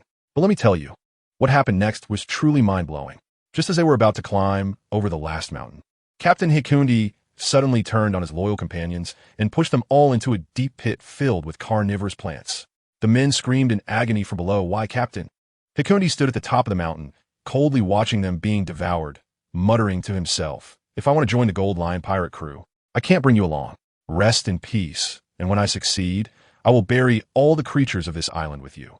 After saying that, he waved his hands, and countless vines surged forth, completely sealing the pit. Just then, while he pretended to pray, saying, "Rest in peace, my brothers. I will live on with your dreams." I was dumbfounded on the ship, thinking this guy must be good at self-hypnosis, kicking his brothers into the pit and then acting all sentimental. Just as he was moved by his own performance, a burst of laughter erupted from our ship. "Haha, killing your own brothers and still sounding so fresh and refined. You truly are a talent." I tell you, the expression on Zakundi's face turned pale in an instant. He suddenly turned around and saw our golden ship floating in the sky, his eyes nearly popping out. His expression seemed to say, "This isn't how the script goes. How come I'm not dead?" Goodness, he thought we would definitely be torn apart by those monsters in the forest, especially since he had already taken action himself. But what happened? We didn't even walk. We just ate and drank our fill and flew over on the ship for convenience. And then we stumbled upon this dramatic scene of deep brotherhood. Unbelievable. When Zakundi saw we were fine, his shock instantly turned into greed, and he shouted at us, "You have a path to heaven but won't take it. You barged into hell without a door. Perfect, I'll take this flying ship." As soon as he finished speaking, countless vines crazily swept toward our ship, trying to drag us down from the sky. Analu on the ship raised an eyebrow, clearly indicating, "Do you need me to strike him down with lightning?" But our muscular man, Spartacus, stepped up first and said, "I'll take care of it." I have to tell you, that scene was incredibly clean and decisive. Spartacus jumped down, and with a swift motion of his knife, swish, he cut through all the vines as if they were tofu. Hikundi was completely stunned. His fruit ability had always been his bragging point. But in front of a bald man, it was like paper. Spartacus pointed the tip of his knife at him and coolly said, "Captain of the swallowing pirate crew, Hikundi, I've heard your strongest skill is swordsmanship. Show it, or you won't have another chance." This really angered Hikundi, who stubbornly retorted, "You brat, you don't even qualify to force me to draw my sword." With that, he clasped his hands together, and the vines reformed into a massive battle axe, which came crashing down toward Spartacus. And what happened? Spartacus didn't even move his feet. He casually raised his knife, and with a clang, he blocked it. Then, with a flick of his wrist, a sword aura sliced the vine axe in half, almost taking Hikundi with it. After dodging, this guy started to play tricks, cursing while looking around, pretending to search for his sword, but in reality, he was looking for an escape route. It was amusing. His acting was so poor. Spartacus couldn't be bothered to play along. He directly pointed out, "Stop pretending. Isn't your sword just wrapped around your waist?" When Hikundi realized his plan was exposed, he glanced at Enel, who was crackling with electricity on our ship, and instantly cowered. His attitude flipped 180 degrees, and he began negotiating with us. Hey, good heroes, let us talk. I know where that special species is. I'll tell you, and you let me go. How about that?" Spartacus completely ignored him and issued a final ultimatum. "If you can defeat me, I'll let you go. No more nonsense, it's life or death." One word. After saying that, Spartacus charged forward. Hikundi, pushed to a dead end, could only draw a soft sword that looked like a strap from his waist, and his expression instantly changed. Let me tell you, just when the battle below was heating up, our Captain Aivi did something incredibly outrageous. He somehow got a small stool, sat at the bow of the ship, waving a little flag that said "Victory for Sparta," and was shouting at the top of his lungs, "Come on, Sparta, Sparta, you are the best. Oh, family, who understands?" This embarrassing moment finally fell on me. I couldn't bear to look at Aivi and Robin. Enela was probably wondering why a god like him was on our pirate ship, and silently retreated to his room to sulk. However, I have to say, Aivi's antics actually provoked that Hikundi. He probably felt deeply humiliated, completely abandoning all distractions, his eyes filled only with the determination of a swordsman. Sparta also noticed this, his expression becoming serious, saying, "At this moment, you truly look like a real swordsman." And then, it was the real peak showdown. The two poured all their strength into the final move, their swords crossing in the air, light exploding. When everything calmed down, Sparta had already sheathed his sword, with his back to the fallen Hikundi, calmly saying, "This move is called Purification of the World." The battle ended, and Sparta jumped back on the ship, throwing a map to Aivi, saying, "This fell from him, and it says you can use this to join the Golden Lion pirate crew." Golden Lion? I was shocked. Wasn't that the legendary pirate from the same era as Roger and Whitebeard? He is still alive? As if that wasn't enough, something even more shocking followed. Just as we were processing this news, a newspaper was handed to Aivi. After reading it, Aivi's entire aura instantly changed. From a spectator enjoying the show to a volcano about to erupt. The newspaper read, "Naval Colonel Shati captured by the legendary pirate Golden Lion during a mission." I tell you, this Shati is a former friend of Aivi and also the daughter of Admiral Kazuru. Now we've really stirred up a hornet's nest. Aivi, gripping the newspaper, said through gritted teeth, "That little girl can only be bullied by me. What is that Golden Lion even worth? Partners, everyone out, it's time to work." With a shout from Aivi, we all assembled. "Captain, where to?" Navigator Shati rubbed his eyes and asked. Aivi shook the map in his hand. "We're going to find the Golden Lion." The Golden Week exclaimed, "Are you crazy? You want to join the Golden Lion?" Aivi sneered, his eyes filled with killing intent. "No, I'm going to find that bastard and personally take him down. To find clues about the Golden Lion." We sailed this ostentatious golden ship to a massive black market. When I looked around, wow, it was a chaotic mix of cyberpunk and evil. With even vice admirals casually wandering around here, it was simply lawless. We headed straight to the task posting area, where the walls were covered with all sorts of outrageous missions, such as assassinating Whitebeard and going undercover for Big Mom, which left me dazzled. Aivi quickly spotted the recruitment task posted by the Golden Lion, which required finding the peculiar creature marked on the map. Just then, a seemingly friendly bearded uncle approached us, smiling as he asked, "Are you here to take on a task, or to submit one?" Aivi also smiled innocently and pointed to the Golden Lion's column, saying, "Submitting a task." As soon as he finished speaking, I immediately felt that the atmosphere around us had shifted. The entire hall suddenly fell silent, and several pairs of unfriendly eyes instantly locked onto us. Golden Week snickered beside me and whispered, "Looks like the unlucky ones are about to be taught a lesson." Sure enough, more and more people silently gathered around us. The bearded uncle, seeing that he had backup, grew bolder and placed his hand on Ivy's shoulder, looking at him with a provocative gaze. "Kid, let me ask you something. Is that golden ship parked outside yours?" Ivy's smile remained unchanged as he replied, "Yeah, it's mine. What is the problem?" I tell you, that bearded man turned green in the face at the time, pointing his finger at my nose and spewing, saying our boat blocked his way into the city, having an extremely bad impact. The saliva was spraying everywhere like it was raining. I dodged it in a flash. Goodness, he was still unsatisfied, thinking that my dodging was looking down on him. He dropped the pretense and revealed his true intentions. The boat? Confiscated. Hand over the mission items. I'll give you some advice. No sooner had he finished speaking than his group of lackeys surrounded us with a whoosh, each one looking fierce and intimidating. But they didn't know who they were messing with. I couldn't help but laugh. I was originally planning to play along with them, but now I had a reason to act. I cleared my throat and changed my tone. "Oh, you want my boat? Sure, go ahead and get it yourself. If you can take it, it's yours. As for the mission items, they're in my hands too. Come and take them." That bearded man completely lost it. He must have thought, "I've been following the rules, and you still dare to be so arrogant?" He directly shouted, "Get them." I tell you, that scene was simply a performance art. Here in Shaji, I clapped my hands like celebrating the new year, and then gently blew a breath towards the group of people rushing over. In the next second, my family members, who could understand, were more creative than a domino effect. It wasn't just tripping over their own shoelaces and falling flat. It was also about drawing a knife and injuring their own people, all kinds of unfortunate incidents, highlighting the element of being caught off guard. Over during the Golden Week, things were even crazier. She just stood there holding a lollipop, and suddenly the group of big brothers charging at her acted as if they had eaten firecrackers, losing control of their emotions, starting to greet each other's families, and then began fighting with knives, hitting each other harder than they did with us. Our Golden Week now plays with emotional control. It's a masterful art, without the need for a drawing board, just a thought. Sister Robin was even more elegant. She crossed her hands in front of her chest and softly chanted 100 flowers in chaos.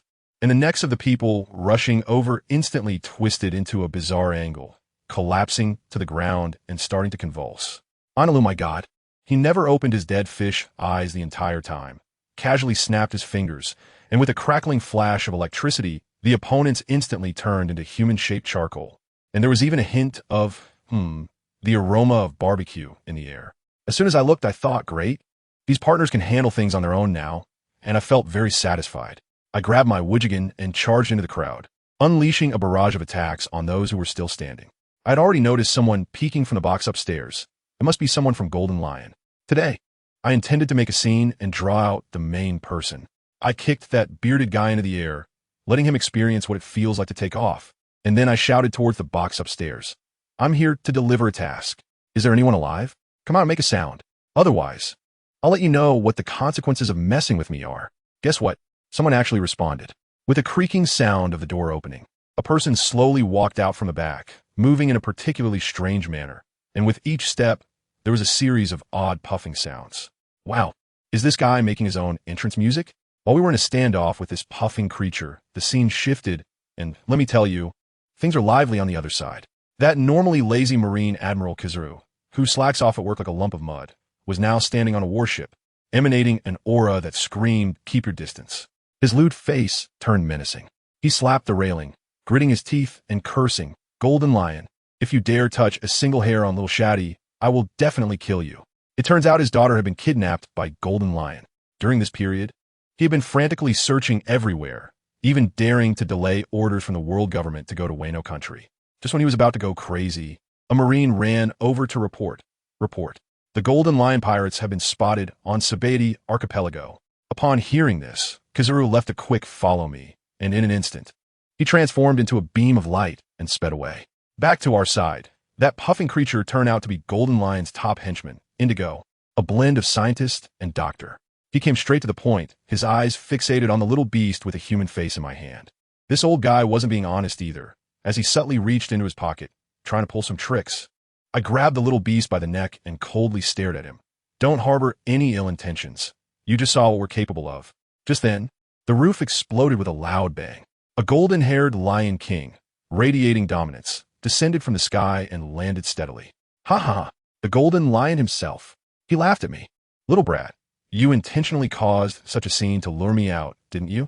I directly threw that little monster to Indigo and smiled at the Golden Lion. The mission says if I complete it, I can join you. Is that true? Of course. I need strong people like you. The Golden Lion said with great enthusiasm. All right. I grinned and said, then let's go check out your base. After all, we are in the era of great navigation too. Zero now. Just having a name ISNT enough. If you're not strong enough, don't blame me for turning the tables. The Golden Lion was amused by my words and laughed heartily, thinking this little guy was interesting, and he didn't tee refuse. Turning around to leave, we followed him. Of course, I was boasting on the outside, but I was clear on the inside. I quietly explained to Shaji that we couldn't really take him down right now. Sister Shati was likely floating on that pile of islands high up in the sky with his ability. If we knocked him down now, the island would fall, and the people would be done for. Just as we were about to leave, a beam of yellow light shot in from the horizon at high speed. Kizar had arrived. Without saying a word, he lifted his foot and unleashed a massive slash aimed directly at the Golden Lion. Wow, the two top-level experts instantly clashed. Sword energy filled the air, and the seawater was swept into the sky. Kizaru was genuinely desperate this time. Every move was lethal, and just as a major attack was about to smash the Golden Lion's skull, I quickly signaled Enel. Go, stop him. The Golden Lion cannot die now. Enel, already itching for a fight, dashed out in a flash, and a violent bolt of lightning collided head-on with Kizaru's lightspeed kick, causing an explosion that shook the heavens and the earth. Kizaru was intercepted and momentarily stunned. Where did the Golden Lion find such a fierce character? The old Golden Lion knew that a wise man doesn't suffer losses in front of him, being so close to the Navy headquarters. He called out to his crew and took off on his flying ship. Enel was responsible for holding the rear, engaging in a fierce battle with Kizaru. I quickly operated our golden ship, which swayed and flew up, catching up with them. Robin was a bit worried, and I told her, don't worry, the old guy's era is over. A toothless old lion is nothing to fear. As I watched the Golden Lion fly further away, that guy Kizaru was chasing Enel like a mad dog. I thought, all right, let me show you what real speed is. I grabbed my stick and charged forward, arriving first and giving him no time to react, hitting him back to where he came from with one swing. He crashed heavily onto the deck of the warship that had just arrived, and in the distance, more Navy warships appeared. I realized I couldn't play anymore. It was time to go. Let's do something big and give you a parting gift. I aimed at the Navy fleet below and unleashed a massive thunderstorm. Countless bolts of lightning fell from the sky, instantly turning that sea area into a thunder zone. Now, Kizaru had to make a choice: chase us or save his subordinates. Sure enough, although this old guy was lazy, he still had his bottom line. He roared and flew above the warship, expanding a huge light shield to withstand all the lightning. Amidst the chaos of thunder and lightning, I seized the opportunity to throw over a pre-recorded shell. Kizaru blocked the attack and caught the shell, and my voice came from inside. "I am Aivi. I've taken care of Shati. You don't need to worry. I will bring her back safe and sound." Hearing the recording, Kizaru was momentarily stunned, then suddenly remembered who I was, and the fierce look on his face instantly vanished, replaced by a meaningful smile. The problem he had been struggling with for so long was actually solved by a pirate. He chuckled and muttered to himself, "Little guy, I hope you keep your word. Next time we meet, I'll have to thank you properly by locking you up." Having sorted all this out, we leisurely caught up at the Golden Lion's ship. The old guy was quite surprised. "I didn't expect your ship could also fly. It seems I won't need help after all." Can I tell him the truth? Definitely not. At that moment, I cleared my throat and started acting, "Oh, boss. Our ship, well, it's black technology, but it runs on electricity. It's fine for a short flight, but if it flies for too long, it has to rest. You still need to arrange for us to get that float fruit. Otherwise, we won't feel safe." I'm just intentionally leaving a flaw for him to think he has us under control. In case one day he really tears his face off and tries to threaten me with his ship, haha, I'll give him a big surprise then. That old man Golden Lion is also incredibly arrogant. He didn't think much and just burst onto our ship with a loud laugh. Good heavens, my ship suddenly sank. I was confused at that moment. Does his float fruit have Bluetooth functionality? Can he arrange my ship from a distance? Previously, when I saw him fighting Kizaru, didn't he have to touch the sea surface himself? Forget it. I want to think about it. I quickly approached him with a worried expression like a little brother. "Hey, boss, what's the situation with Kizaru?" I saw him so furious he was about to explode. "You didn't steal something incredibly valuable from him, did you? The Navy isn't too easy to deal with. And if we're not prepared and they come knocking, what will we do?" Guess what? This old guy was so pleased he was almost wagging his tail. Haha, that's an extraordinary treasure. I'll show it to you all when the time comes. As soon as I heard this, the gossip fire in my heart burned fiercely. His happiness is definitely related to that broken ship's rudder on his head. It's been stuck on his head for over 20 years, so he probably wanted to get rid of it a long time ago. I quickly climbed up the pole, acting as if I couldn't wait. Really? Is there a treasure that can make the generals fight for it? Boss, I've never seen much of the world in my life. Please take me to see it. Haha, you're just like I was when I was young, so impatient. While we were joking around, we finally arrived at his lair. Let me tell you, that place is incredible. A bunch of islands floating at an altitude of 10,000 meters, with beautiful mountains and clear waters. Waterfalls flowing from the sky, like something out of Avatar. It's simply a sky city. My mouth was as sweet as honey. Boss, you're amazing. No wonder you almost became the king of thieves in Shanghai. This move is incredible. After the praise, I immediately changed the subject. So, where's the treasure? My curiosity is about to explode. As a result, this old fox wanted to distract me, suggesting I wander around while he slipped away with that strange-faced guy in indigo. Could I let him go? Did I come here for a vacation? As soon as I landed, I used my observation hockey to scan the area, and besides us, there wasn't even a ghost on this island. What does this mean? This is definitely not the main base. With so many floating islands, how long would it take to find it one by one? Plus, he must have installed surveillance phone bugs everywhere. The moment I make a move, he'll know. I directly stepped in front of him, activated my sincerity mode, and widened my eyes like copper bells. "Boss, please, take me with you. Or you can send someone to take me, just me alone. I've always been curious since I was a kid. You let me know there's a treasure, but one T let me see it. That's worse than killing me." The Golden Lion stared at me for a full second, then suddenly burst into a loud laugh, as if he had imagined something. "All right, since you're so curious, someone, take him to Miss Shati's villa." After saying that, he walked away without looking back. My heart skipped a beat. It worked. Shati is indeed here. But this old guy agreed so readily, he must have started to suspect me. However, it doesn't matter. As long as I can see her, everything else is trivial. "Shati, it's been so many years. Have you missed me?" I had Enel and the others wait on the ship while I followed the guide.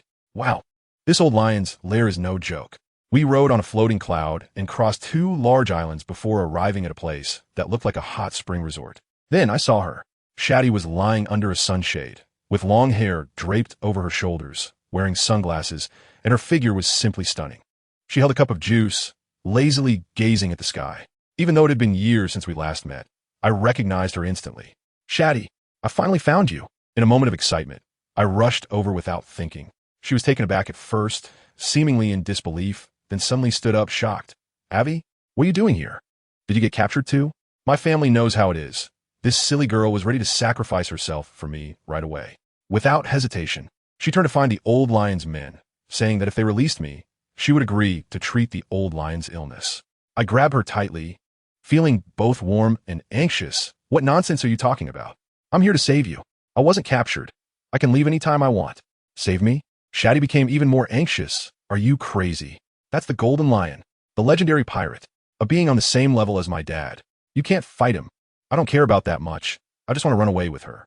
Just kidding, this old, weak, sick, and disabled version of the Golden Lion really doesn't intimidate me. Times have changed, my friend. But she stubbornly refused to come with me and even broke free from my grip. No, I can't leave. It will put you in danger. I can only keep urging. Shati, you have to trust me. Whenever you see me, do something without confidence. Besides, I've already promised your dad that I must bring you back in one piece. When it comes to Kizaru, she indeed softened a bit, but still remained skeptical. Have you seen my dad? How could he possibly trust a pirate like you? I scratched my head and awkwardly chuckled. Well, we have a good relationship, right? Let's not talk about that. With that shout you just made, I'm sure the Golden Lion will be here soon. So let's get out of here. As soon as I finished speaking, a sinister voice came from the front. I didn't expect you to sneak in and try to take away my lovely little Shati. You really hurt my feelings. Just as the saying goes, speak of the devil, and he shall appear. The old guy, the Golden Lion, showed up with a large group of soldiers wrapped up tightly, surrounding us. Each of them was holding a water gun filled with a greenish, unknown liquid. I didn't want to fight, but you chose to drink the punishment wine instead of the celebratory one. The Golden Lion looked at me with a regretful expression. I directly placed Shati behind me, my right palm glowing with lightning. Hey, you really learned those idioms well. I'm right here. Why don't you tell me how you plan to keep me? The scientist Indigo clapped his hands, stepping forward and looking at me as if I were a lab rat. I'm really curious. How can both of you harness the power of lightning? I really want to dissect you to find out. Just then, the ground began to tremble violently, as if we were in an 8D cinema. In the next moment, oh no, a massive wave of bizarre and ferocious beasts surged in from all directions. They were all part of that IQ-modified beast army. So, it's a human sea tactic, huh? I immediately unleashed a thunderstrike, and a gigantic pillar of lightning shot into the sky, instantly clearing a large area. Those beasts were either turned to charcoal by the electric shock or roasted alive. And some even heartlessly started eating their companions on the spot. But there were just too many of them, seemingly endless, with wave after wave coming at us. I know I can't waste any more time. I have to take Shati away immediately. That guy, the Golden Lion, is floating in the sky, like a god announcing, Aivi, let's see how long you can hold on. If you sever your own hands, I'll let you go. I laughed at that moment and immediately retorted, really? What about Shati? No, Miss Shati is mine. When did she become yours? Did you drink too much Sanlu milk powder and are just talking nonsense? If you wanted Grandpa's hand, come and take it yourself. I started to unleash my anger, fully on guard, ready to confront him head on. Just then, Shati suddenly had some kind of realization, pushed me away, and rushed to the front. Get out of the way, you stupid pirate. I'm a Navy officer. I don't need you to protect me. I was completely dumbfounded at that moment. What kind of development is this? The female lead is willing to sacrifice herself for the protagonist? Shati, you're too foolish. And guess what happened next? This girl stepped forward for a second, declared her presence, and then swooped back behind me in a hurry, keeping a bit of distance. Almost like she wanted to shout 666 at me with a megaphone. I was completely overwhelmed at that moment. Sister, what kind of nude sunder expression is this? But I get it. I understand. That push she gave me was telling me that after all these years, she hasn't been idle. She has grown stronger and doesn't need my overprotection. All right, I'll take this challenge. Good. Shati, since you said that, I made up my mind and unleashed a powerful move to clear a space, shouting at her, leave the Golden Lion to me. You handle these minions. My partners should have seen the signal by now and will be here soon. Just hold on. After saying that, I grabbed my staff and turned into a flash of lightning, charging towards the Golden Lion in the sky. But then I heard Shati's panic scream behind me. You just leave me behind after you figured something out? I told you to protect me, you jerk. While cursing, She somehow pulled out a long knife and engaged in battle with those ferocious beasts. To be honest, she was quite fierce. Her knife seemed to be poisonous, as even a slight cut would cause those beasts to fall to the ground, convulsing, their bodies turning black and dying. At that moment, the golden ship finally arrived. Robin and the others spotted my lightning signal from afar, and Inaru was speeding towards us, taking out a bunch of flying beasts along the way. But when they arrived, the scene was a bit tragic. I was trapped in midair by two earth pillars, covered in blood and coated with green toxic liquid, my eyes barely open, looking like I was about to meet my end. Aivi, Robin, and the others were frantic. Idiot Aivi. Golden Week was almost in tears. Just then, my eyes suddenly lit up, and I regained my vitality, shouting with full energy, "You finally made it. Go help Shati. I'll handle the Golden Lion." The truth is, I was completely fine at that moment. The IQ virus that entered my body was like AI deep learning in a factory, rapidly analyzing and upgrading my physical potential.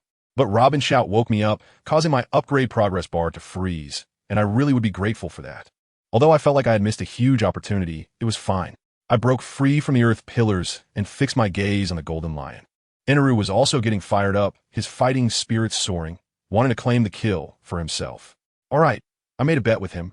If I lose, he can take my place, but if he loses, he has to be my shared power bank for a month. And I'll see how I can take advantage of him.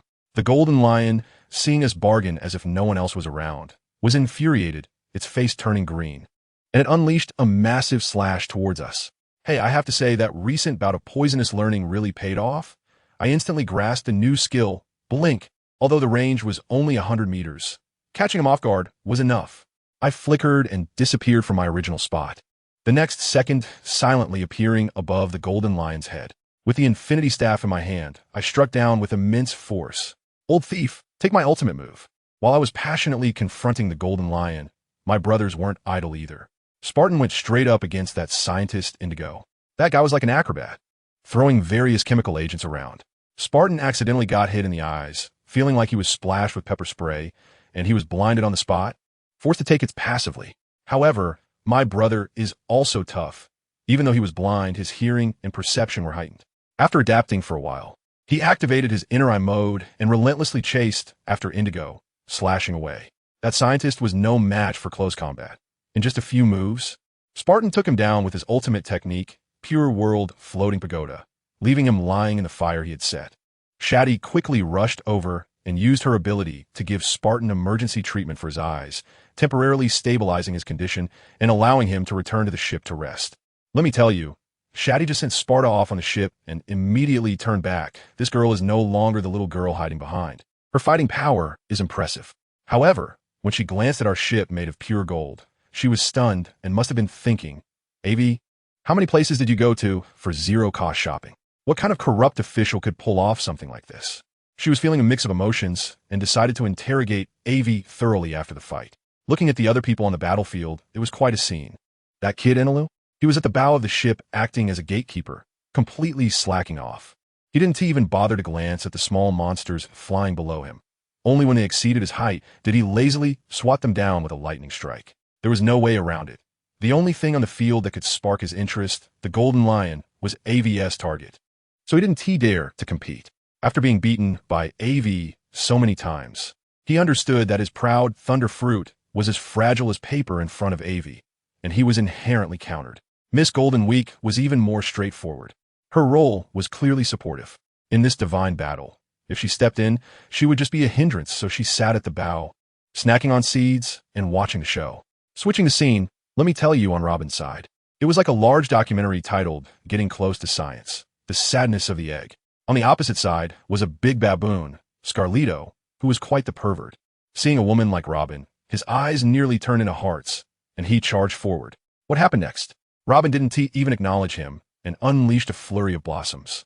Countless hands grew from the baboon, twisting him into a pretzel in no time, leaving him unable to move. Then came the most ruthless part. A second round of flowers bloomed, and two hands grew from between his legs, delivering a precise double punch to his vital areas. Family, who understands? That gorilla's face went from monkey but red to eggplant purple, and he ended up foaming at the mouth and was carried away. Robin casually remarked, "Too easy, no challenge."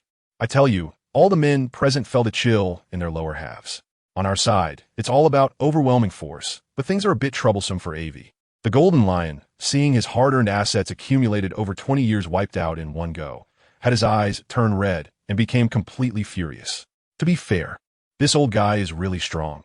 He plays the float fruit like a pro, leaving Aivi at a loss for how to counter. Lion Chinchia Valley. Lion Might Earth Roll.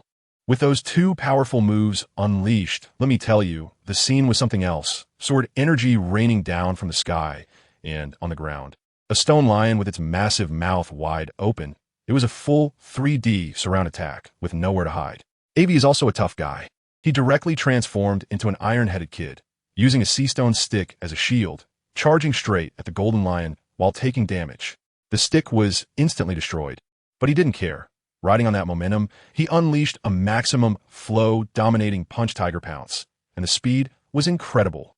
Just when Aivi thought he could take him down in one go, the classic villain smile appeared. That old man, the Golden Lion, directly taunted, "Kid, your speed is decent, but still a bit lacking compared to Kizaru." Then he countered with a big move, Lion Might Moon Explosion Star. I was shocked at that moment. How come I had never seen this move before? Wow, Golden Lion, you're hiding something, aren't you? He could actually control the air. Aivi felt like he was being pressed down by an invisible wall, unable to move, and was being pushed further away. When Shati saw this from below, she panicked and began to ascend with moon steps to help. Aivi shouted at her directly, "Don't come up, I can handle it." Just at that moment, Golden Lion appeared behind Shati like a ghost, placing a hand on her shoulder and starting his psychological tactics. "Shati, if you come with me, I'll let them go." Shati was torn, on the verge of wavering. When Aivi saw this, he couldn't just stand by any longer. He immediately went all out, unlocking his potential. Boom! A massive amount of steam erupted from his body, his skin turned red, and a terrifying shockwave exploded, forcefully breaking through Golden Lion's air confinement. Golden Lion was taken aback by Aivi's decisive move, thinking to himself, "Is this kid out of his mind?" But then he thought, anyway, Aivi was doomed. As long as he captured Shati, he would have plenty of opportunities to make a comeback later. So he grinned sinisterly at the still-dazed Shati. Now he's dead. You can think it over slowly. Shati immediately broke down, tears streaming down her face. Just then, a calm voice rang out. "Golden Lion, I told you. You have no chance." Aivi emerged unscathed from the smoke. Golden Lion was completely dumbfounded. How was this possible? He knew he was out of time and made a quick decision, grabbing Shati by the neck with one hand and with Aivi's eyes wide with rage. He kicked Shati hard in the stomach, sending her plummeting from 10,000 meters high. Then he slipped away. Shati. Aivi's mind exploded with a buzzing sound. Childhood memories flashing before his eyes like a movie. He transformed into a red streak of light, instantly catching up and grabbing Shati, who was falling.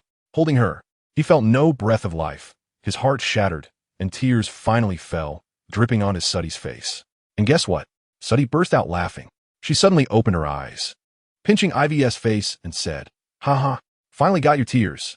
Damn, are you kidding me? This girl just wants to see Aivi cry. And here she is playing extreme bungee jumping?" Aivi was ecstatic at first, but then her face darkened as she glared at her, gritting her teeth. "Are you having fun messing around?"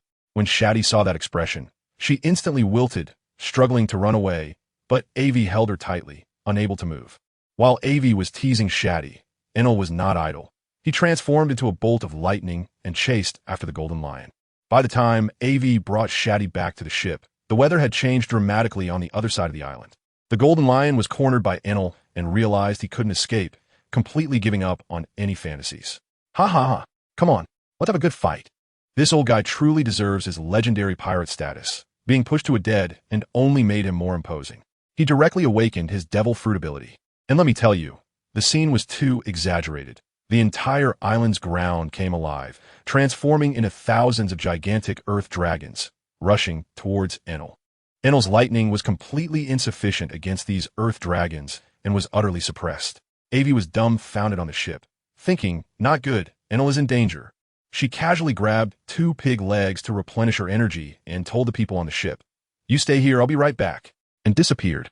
By the time Aivi reached the battlefield, Enel had already been trapped in a huge sphere formed by countless earth dragons, frantically discharging electricity, but it was utterly useless. Like a scraping treatment, the Golden Lion hovered in mid-air, looking at the approaching Aivi like a demon king, arrogantly saying, "You will soon go down to accompany him." Aivi used her observation hockey and barely sensed Enel's faint aura deep beneath the ground, realizing he would truly be done for if she didn't act soon. Without hesitation, she activated a form, her muscles swelling, and delivered a heavy punch to the ground. As a result, aside from creating a large pit, there was no reaction at all. That earth prison was as solid as anything. The Golden Lion, seeing this, became even more pleased with himself, grinning as he raised his twin swords. Sword wave. Lion King. The two blades were about to unleash a destructive sword aura. Let me tell you, I couldn't care less at that moment. Enel's aura was getting weaker and weaker below, and if I didn't save him soon, it would really be over. I faced the ground and didn't care about anything else, summoning all my strength to deliver 3 heavy punches. I refuse to believe there is anything in this world that I can't break through in this state. Sure enough, with the third punch, there was a loud rumble, and that damn dirt prison cracked open. Sunlight poured in, revealing Enel lying motionless below like a corpse. Good thing, he still had breath. I quickly pressed my hand on his chest and delivered a strong electric shock for CPR. His heartbeat went from once a minute to 100 times a second in an instant. The principle was simple. Great strength brings miracles. Let us get him alive first. Just before the Golden Lion's attack came down, I grabbed Enel and teleported away. Looking back, I was stunned. The place we were just at, along with a third of the island, was completely sliced away by his attack, crashing down. Who understands, family? This old man is half destroyed, yet still so fierce. What kind of monsters must the 4 emperors in the New World be?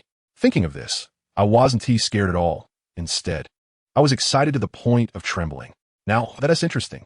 I threw Enel onto the golden ship and shouted at the golden-haired old man in the sky. Come on, old man, stop hiding. Let me see the top powers of your era. Ha ha ha, I'm ready to go all out. The Golden Lion, also a madman, let out a wild laugh and charged down. I tell you, that fight was exhilarating. Every punch landed with force, every kick cut through the air. I let myself go completely, my body instinctively fighting. I wasn't just fighting, I was learning like a sponge, frantically absorbing all his combat techniques and ways of using strength. I even grasped a move on the spot, my fists moving so fast they seemed to ignite the air, unleashing a barrage of fiery punches like a meteor shower, causing a tremendous upheaval.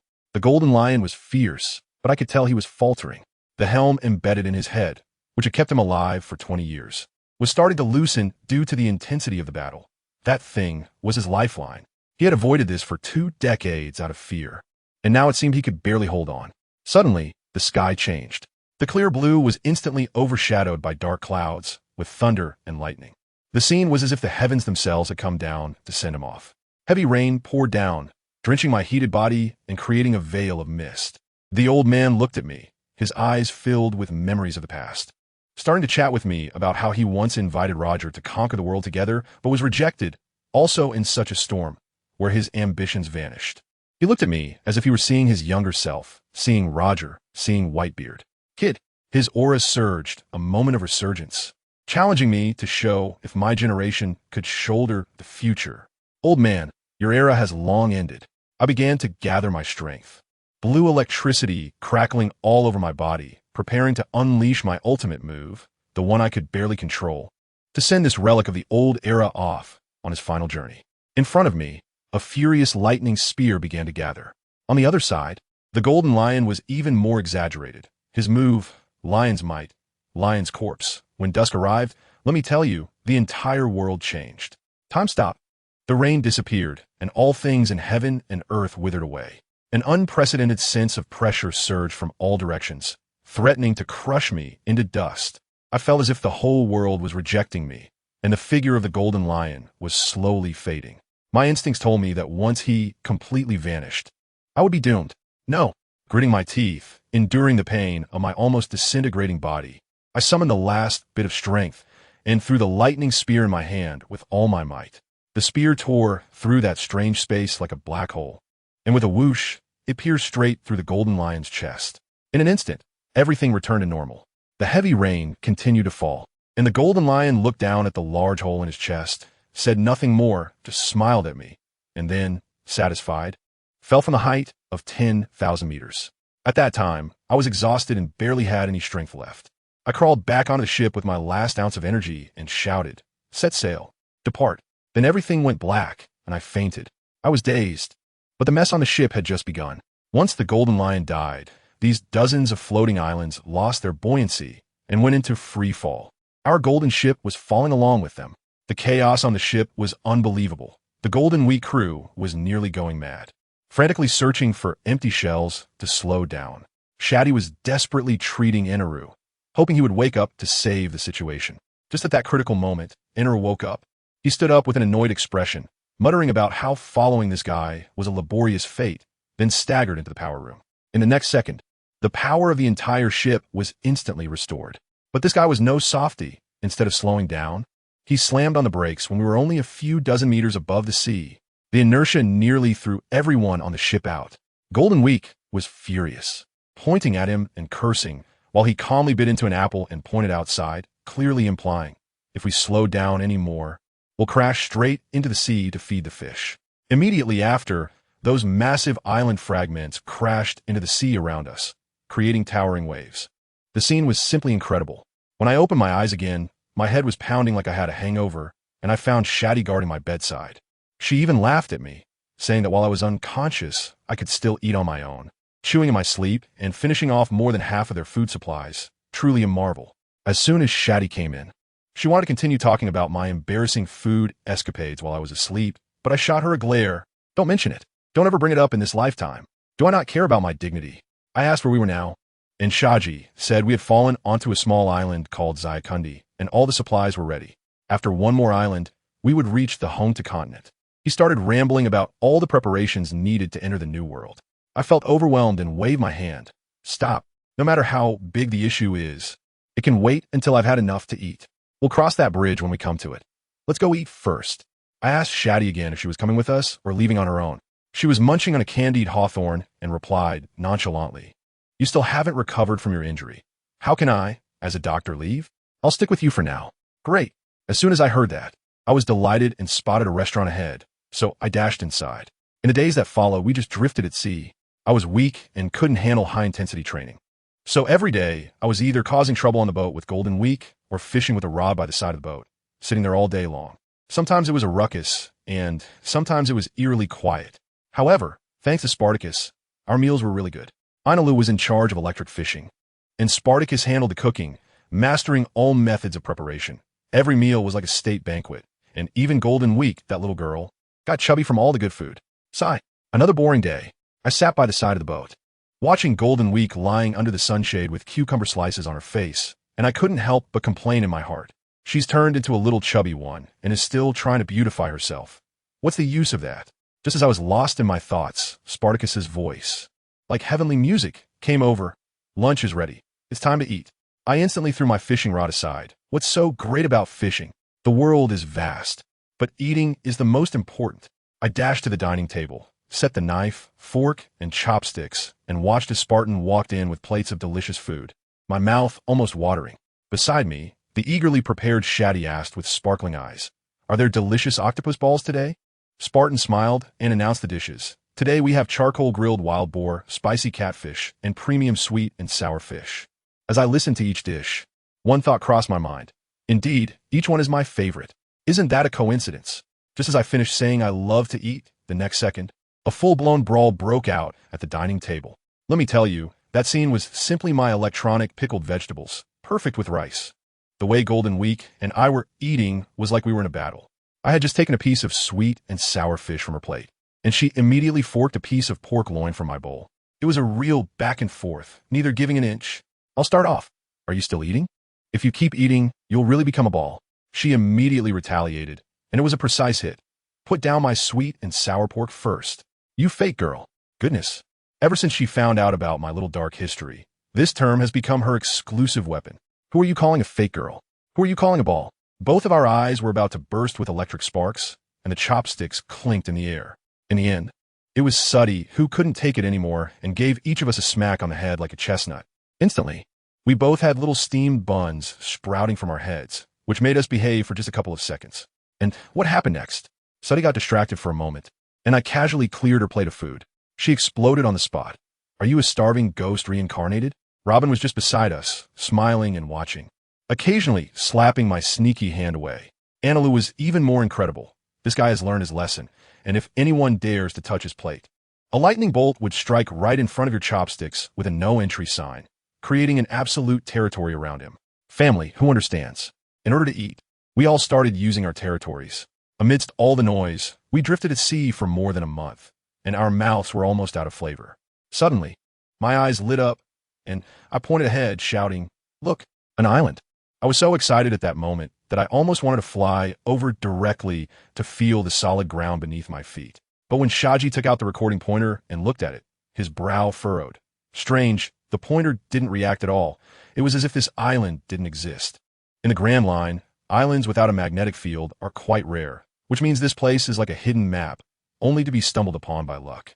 I can't care about so much. Whatever. Just hurry over. Treat it as a transfer station. I'm about to go crazy. Our golden ship was shining brightly, and before we even reached the shore, the people on the island spotted us. Then, let me tell you, the whole island instantly turned into a chaotic mess. "The pirates are coming! The pirates are coming!" The shouts echoed one after another, making a commotion like they had seen Godzilla landing. I'm still a bit confused. Are they welcoming us? Golden Week gave me a look that said I was crazy. Are you out of your mind? They're clearly afraid of us. All right. As soon as we landed, the whole island looked like a ghost town, not a single soul on the streets. And the wind blew, lifting a few pairs of unknown underwear that had fallen from who knows where. Before long, a group of soldiers appeared, marching in a neat but not very confident manner, clattering towards us. The leading muscular man, let's call him Captain Sand Sculpture, shouted at us, "Pirates in front! Get out of here quickly! Otherwise, don't blame us for being rude." I couldn't help but laugh at that moment.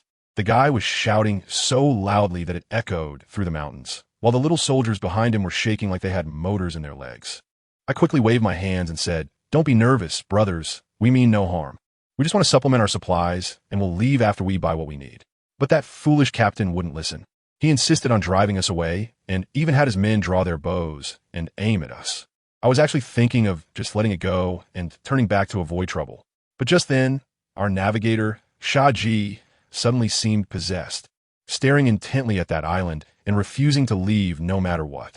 The captain looked serious to the point of being frightening and said, "Let's wait a bit longer. I feel like this place is very important to me, extremely important." As soon as I saw his serious expression, I knew this matter was not simple.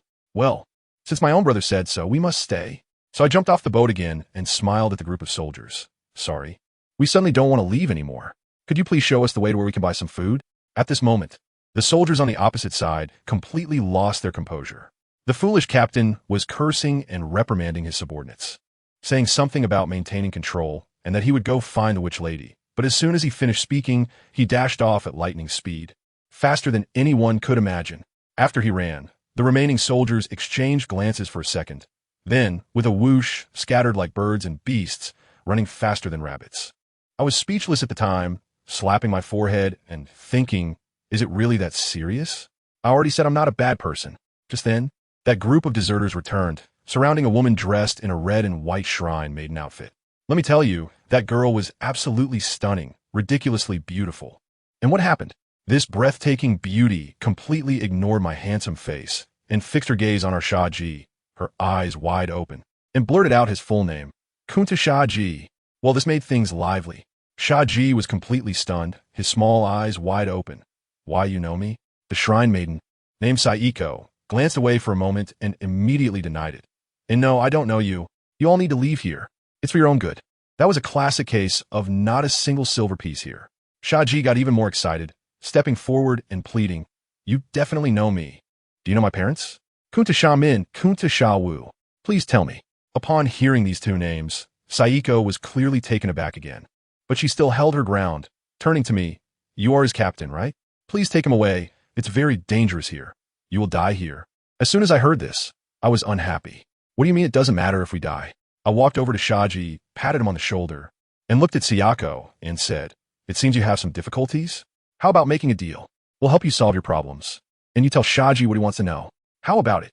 I casually exaggerated my own glorious deeds of defeating the Golden Lion. Wanted to show off a bit. Guess what happened? The girl looked at me innocently and asked, "Golden Lion? Who is that?" Great. I was just flirting with a blind person here. Seeing our firm attitude, Shaji was even more determined not to leave. Finally, Shayezi sighed and relented, saying, "In that case, you can stay for the night. I'm sure by tomorrow, you'll want to leave on your own." The way she said it seemed to imply that she was certain we wouldn't survive the night. After saying that, she had Shati follow her, saying they needed to talk privately. Then she casually assigned a soldier to lead us to where we would stay. The one called Shadiao. This soldier kept a distance of 8 zhang from us, his body language screaming stay away. I'm scared.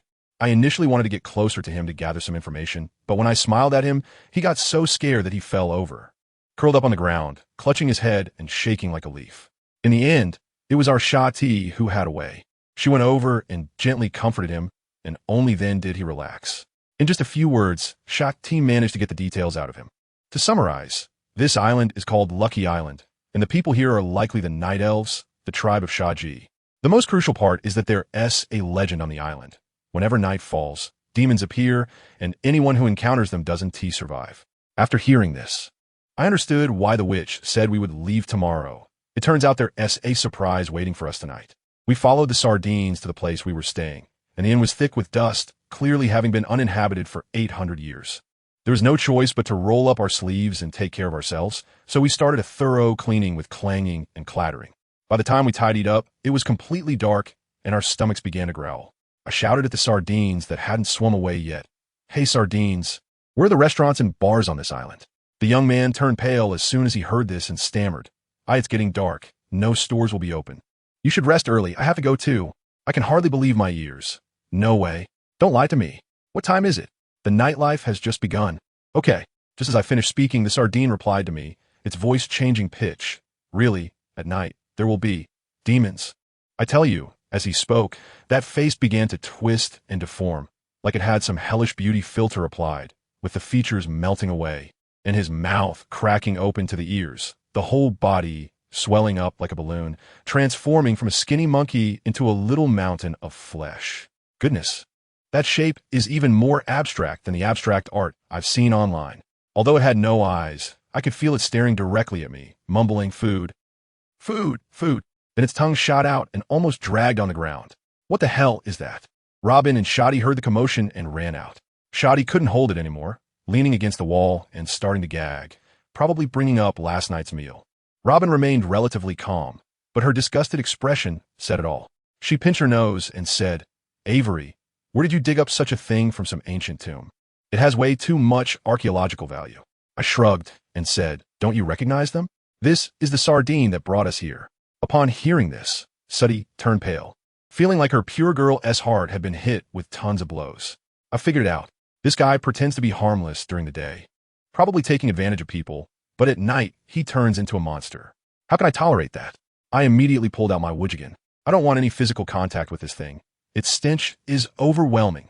I pretended to shout, Wujigan, extend for me. With a bang, I directly thrust it and sent that thing flying, creating a hole in the door. As a result of that impact, the scene outside made my scalp tingle. It was densely packed with monsters transformed from villagers, all eyeing us hungrily. Who understand the family dynamics here? The neighbor who greeted you warmly during the day turns into a Cthulhu that wants to eat you at night. Shati instantly panicked. This is bad. ISNT that Shati following the witch. He.s in danger. I said, don't panic. These guys just look scary. Although Shati is a bit weak. He can definitely hold on for a while. Let's go get him out and ask that witch what she's up to. At that moment, on the other side, Shati was watching our live broadcast through a crystal ball with the witch named Sayako. At first, he was quite worried, but when he saw me defeat the sardine in one move, he immediately felt relieved and even a bit proud. Then he heard me say that his strength was a bit weak, and his face darkened. He probably thought to himself that I really didn't know how to speak. However, the witch Sayako wasn't as optimistic as he was. She pointed to the top of our heads in the crystal ball and coldly said, look at what's above their heads. When Shati looked, he saw that a faint white mist was floating above each of our heads. When that mist turned completely white, we would be fully infected and become demons like those outside, unable to survive. Upon hearing this, Shati exploded with anger and was about to rush out to save us, but Sayako stopped him. If you go out, it's a death sentence. I can't even save you. We also found something was off. Spartans shouted over there. How can these guys not die? They can grow back after being chopped. I noticed it too, and the white mist above my head became more and more pronounced, making me feel a bit unclear in my mind. We couldn't afford to waste any more time. I made a decisive decision. Get on the golden ship. Take off. I refused to believe you can chase us into the sky, but it turned out I was too young. As soon as we took off, Those monsters below all grew wings in an instant and surged towards us like a tidal wave. Enel, in his usual delusional state, stood at the bow of the ship, shouting fervently, "This polluted world shall be cleansed by me, the god. Divine might, heavenly punishment." A giant lightning bolt descended from the sky, illuminating the island as bright as day. Under that lightning, I finally saw the true face of the island. There was no pastoral scenery. The entire land was flowing with black sludge, and the trees and houses were melting.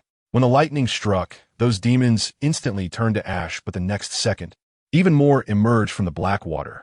They couldn't be killed. They couldn't be exterminated. I was completely devastated at that moment. What the hell is this place? This can't be One Piece. Did I cross into the wrong set? Shati's situation was getting worse as well. She was holding her head and saying her mind was becoming more and more confused. I realized this wasn't going to work, so I rushed over and pulled Enel, who was still posing over there, back, bro. Stop cleaning up. If we keep this up, we'll be done for. Why yanked Enel back? It seemed to snap him out of a bit. With a look of fear, he said, "Just now, something influenced me. It seems to be that thing above my head." He pointed at the white mist. I thought to myself, so you can be scared sometimes. I quickly asked, "Can your thunder fruit solve it?" Enel thought for a moment and said, "It's a bit difficult, and it's too dangerous here. Difficulty means there's a chance. But looking at the situation, it's better to run first." I shouted to Enel, "Clear a path." Enel didn't waste any time, unleashing a storm of lightning to carve out a path for us in the Sea of Devils, and the golden ship took the opportunity to charge forward. I stood at the stern of the ship, with Sparta and Robin guarding the flanks, fiercely holding off the pursuing monsters. This was even more thrilling than fighting the four emperors. Just then, Enel suddenly pointed in a direction. I found them. I also perceived the past through sights and sounds. And fortunately, the aura seems normal. I've been through so much on this journey that I'm almost suffering from PTSD, and there's a surge of anger building up inside me. Once I catch that witch, I will demand an explanation from her. Fueled by this rage, we rushed to a palace, and I kicked the main door open. The scene before me left me stunned. Shati was kneeling in a large pool of blood. My heart sank. "Shati, are you okay?" I rushed over only to find that the blood wasn't his, but that of the priestess Sayako.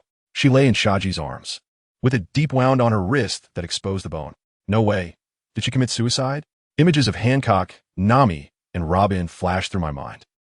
Goodness, why are all the beautiful women in the pirate world so tragic? Just as I was lost in thought, Shati looked up at me, his voice hoarse as he said, "And he told me everything. I have a way to help you break the curse on you." It turns out that in her final moments, the priestess entrusted all the secrets and responsibilities of protecting the island to Shati and then chose to end her own life. She said she had been guarding this place alone for far too long and was too tired. After hearing Shati's explanation, we realized that this cursed island would assimilate living beings into monsters if they stayed too long. Shati and Golden Week were on the brink of collapse, and we had to leave immediately. We simply buried Sayako in the castle, and Shati carried a large bag filled with her alchemical tools and various strange trinkets. Before leaving, I asked him, "What about your parents?" Shati lowered his head and said, "My aunt said they left with a man 20 years ago to find a way to lift the curse." Seeing his dejected expression, I patted my chest and said, "Don't worry, we are partners. I'll take care of this, and we'll help you find them. If we can't find them, I won't become the pirate king." We rushed back to the golden ship, bursting through the eerie mist that enveloped the island. As a result, the moment we broke free, we were all stunned. 1 second, it was a midnight horror where we couldn't see our hands in front of our faces, and the next second, the glaring sunlight was shining directly on our faces, with a big sun in the sky. Looking like it was almost noon, the sea stretched endlessly, calm and serene. Not a hint of wind at all. I'm confused, completely confused. Can someone tell me, am I hallucinating? At this moment, a crow flew over my head and diligently squawked, "Die, silly goose." I strike back with a stick, and the world becomes peaceful. I scratch my head. No, something's off. The time difference is messed up. I haven't eaten dinner, supper, or breakfast. "Sparta, cook." Sparta weakly shouted from inside the house. "We have no ingredients." "Enel, it's your time to step in." Enel yawned and walked out, with an expression of disbelief that the mighty god of Skypiea had become a fisherman, casually striking a lightning bolt into the sea. I was looking forward to whether it was a sea king or a giant lobster, when suddenly, with a loud rumble, the whole ship shook violently. Beneath the ship, a massive black shadow was rising, getting bigger and bigger. Finally, an eyeball, hundreds of times larger than our golden ship, emerged from the water, staring intently at us. There were scorch marks on its eyelid. "Wow, and it really brought out something big with that electricity. Soon after, giant sea kings started popping up one after another from all directions, surrounding us completely. We had stumbled into the doldrums and poked the sea king's nest. I was drenched in cold sweat at that moment, raised both hands with an innocent face. Brothers, I'm really sorry. It's a misunderstanding. Purely a misunderstanding. Let us just pretend we weren't here. After saying that, I quietly took 2 steps back, then suddenly turned around and shouted with all my might, "Get ready to run." The golden ship trembled and began to take off, while the massive sea creature we had disturbed seemed a bit confused about our ability to fly. But as soon as it saw us trying to escape, its gigantic tail came crashing down with earth-shattering force. I blocked it with my ability, unleashing my full potential, my arm covered in hockey, and struck back with a powerful punch that created a huge hole in that massive tail. Taking advantage of this gap, the golden ship shot up like it was on a mission. Higher, higher. I cursed as I returned to the ship. Damn it. We were just intruders. Can't you understand that? Is it really necessary? Finally, we escaped without any major issues, but looking around, we were still in a windless zone. Shati was holding the record pointer and said, "There's an island to the southeast. It's south quite close to us." All right, as long as we have a target. But these windless days are so boring, and I don't dare go into the sea with moving lunch down there. I rolled around on the deck, shouting into the cabin, "Shati, how much longer until we arrive?" Shati was leisurely sipping lemon juice and replied, "Before it gets dark." I jumped up and said, "What are you drinking? I want some too." "Sparta, you're being biased. Why does he have it and I don't? I'll deduct your salary." Sparta rolled his eyes and handed me a cup. I downed it in one go, and wow, it was so sour it almost made my teeth hurt.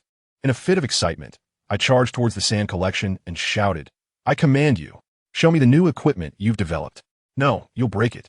Hey, do you dare not listen to the captain's orders?" We got into a commotion right there on the deck. That guy Shati really has a lot of tricks up his sleeve. One moment there were suddenly banana peels underfoot, and the next my hands and feet felt weak. I shouted, "You're cheating." Sister Robin leaned against the side of the boat, laughing as she watched us fight like monkeys. She probably realized I was trying to help Shati get out of his sadness, focusing on a kind of companionship therapy. Just as I was about to tear Shati's mouth open, I spotted a small black on the horizon. There really is a small island up ahead. You didn't lie to me. I suddenly became spirited, released Shati, and casually wiped my hands on his clothes. Shati got up with a face full of black lines and complained unhappily, "What benefit do I get from lying to you? Are you out of your mind? What did you say?" I turned my head sharply, wearing a friendly smile as I looked at him. Although I was smiling, Shati felt a bone-chilling coldness, his bones trembling. "What are you shaking for?" I asked him with a smile. "Weren't you just bad-mouthing me behind my back?" As a result, this guy's survival instinct kicked in instantly. Let me tell you, his mouth was as sweet as honey, talking about how the captain was wise and mighty, and even the heavens were clearing the way for him. He also mentioned that someone was waiting for us below, preparing a sumptuous dinner. Goodness, the Oscars owe him a little golden statue. He even blinked his sincere little eyes, pointing at his mustache, claiming that he was called the honest and reliable young master outside their village. I couldn't help but laugh at that moment. I said, "Really? Is the heavens looking out for me? Am I his illegitimate child? So, I thought, since the heavens have arranged this, I must lend you a hand." I lifted my leg and gave him a precise kick right on his chubby backside, and it felt quite bouncy. "Ah, Aivi, you bastard." That guy drew a beautiful parabolic arc in the air, his face turned pale, and he finally said something truthful. I shouted at his flying figure, "See, isn't this exposing you? Still calling yourself an honest young man, really knows how to add drama to himself." I leaned down to take a look and saw Shati fall to the ground with a thud, instantly surrounded by a group of fully armed sisters who picked him up. I shouted at the top of my lungs, "Hey, Shati, what's going on down there? Is there really a feast waiting for us?" From below came Shati's angry roar, tinged with a cry, "Yes, there's a lot of delicious food. Hurry down, you little turtle." I turned to Ainalu and said, "Let us go. Let us change our landing spot." I tell you, that guy for Shati really has no principles. Just as we were running away, he suddenly knelt down, hugging the thigh of the female warrior, and started acting, saying that I was the source of all evil, that he was forcibly taken by me, and that his admiration for Daughter Island was as endless as the flowing river. He claimed that he was kicked down by me because he refused to comply. It was so dramatic that if I didn't know the script, I would have almost believed him. Family, who understands? As soon as we landed, I heard someone say, "This is Daughter Island," and that guy's brain turned quickly. He immediately realized this was the territory of Empress Boa Hancock. It is said that there isn't a single man on this island, and he really stirred up a hornet's nest. Seeing that acting was useless, this guy only had one word in mind: run. On the other side, we found a forest, lit a fire, and were roasting a leg of lamb. It was so enjoyable. I was there mumbling, I wonder if that guy Shati is really done for. It's been so long, and he still hasn't caught up. Robin shot me a glance. We didn't even leave him a mark. I casually said, it's nothing. My boat shines brightly at night, like a moving disco hall. If he can't find it, it just means it's his fate. Just as I was cursing him, a ghostly howl came from the forest. I knew it was you. You bastard, cursing me. Before the words even finished, Shati charged out like a wild man, covered in dirt, and without saying a word, he started grappling with me. Of course, in a couple of moves, I had him pinned to the ground. Just as he lay flat, a group of fierce women emerged from the forest, encircling us. They chattered away, saying that all men who trespass on Daughter Island should be executed, and some even said it was the first time they had seen a man, and suggested capturing him as a specimen. I stepped on Shati and teased him. Hey, what did you do to make so many beautiful women chase after you? Shati buried his face in the dirt and mumbled angrily, isn't this all you're doing? The leading female warrior stepped forward and asked us seriously who we were and what our purpose was for being there. I had just eaten, so I felt a bit mischievous and sincerely said, beautiful lady, we are here by accident, having drifted into the calm zone to avoid the Sea Kings. By the way, can we meet your Empress Hancock? I've always wanted to see how amazing the world's #1 beauty really is. As soon as I said this, it was like setting off a powder keg. Shut up. How dare you speak the Empress's name? With a command from the female captain, dozens of arrows infused with domineering power flew toward me. I stood still without moving, and suddenly I heard a series of clanging metal collision sounds. All the arrows fell to the ground, and not even my skin was scratched. At this point, those female warriors were all dumbfounded. They probably had never seen such an outrageous physical defense before. As soon as I saw the situation, I had a quick thought and came up with a plan. I suddenly changed the topic and cheerfully asked the female captain, Beauty, is your status high on your Daughter Island? A little soldier beside her proudly answered, of course. Our Captain Luakalai has a high status. She is the adopted daughter of the previous emperor. As soon as I heard that, I laughed. Oh, isn't that a coincidence? As soon as I finished speaking, I instantly vanished. When I returned to the original spot, apart from the team leader named Luo Chili, who was still standing there in a daze, the dozens of her subordinates were already neatly lying all over the ground. I snapped my fingers and proudly announced, now, I declare that you are all kidnapped by me. Just as I was reveling in my genius plan, a group of people rushed out from the other side of the forest. The female captain leading them saw the corpses scattered on the ground and my tied-up deputy. Her eyes turned red with anger, and she shouted an order to shoot arrows.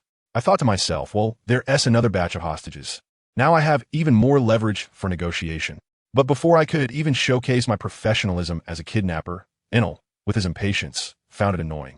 Without saying a word, a bolt of lightning came down from the sky, and with a loud bang, the new arrivals lay down in neat rows, smoke still rising from their bodies.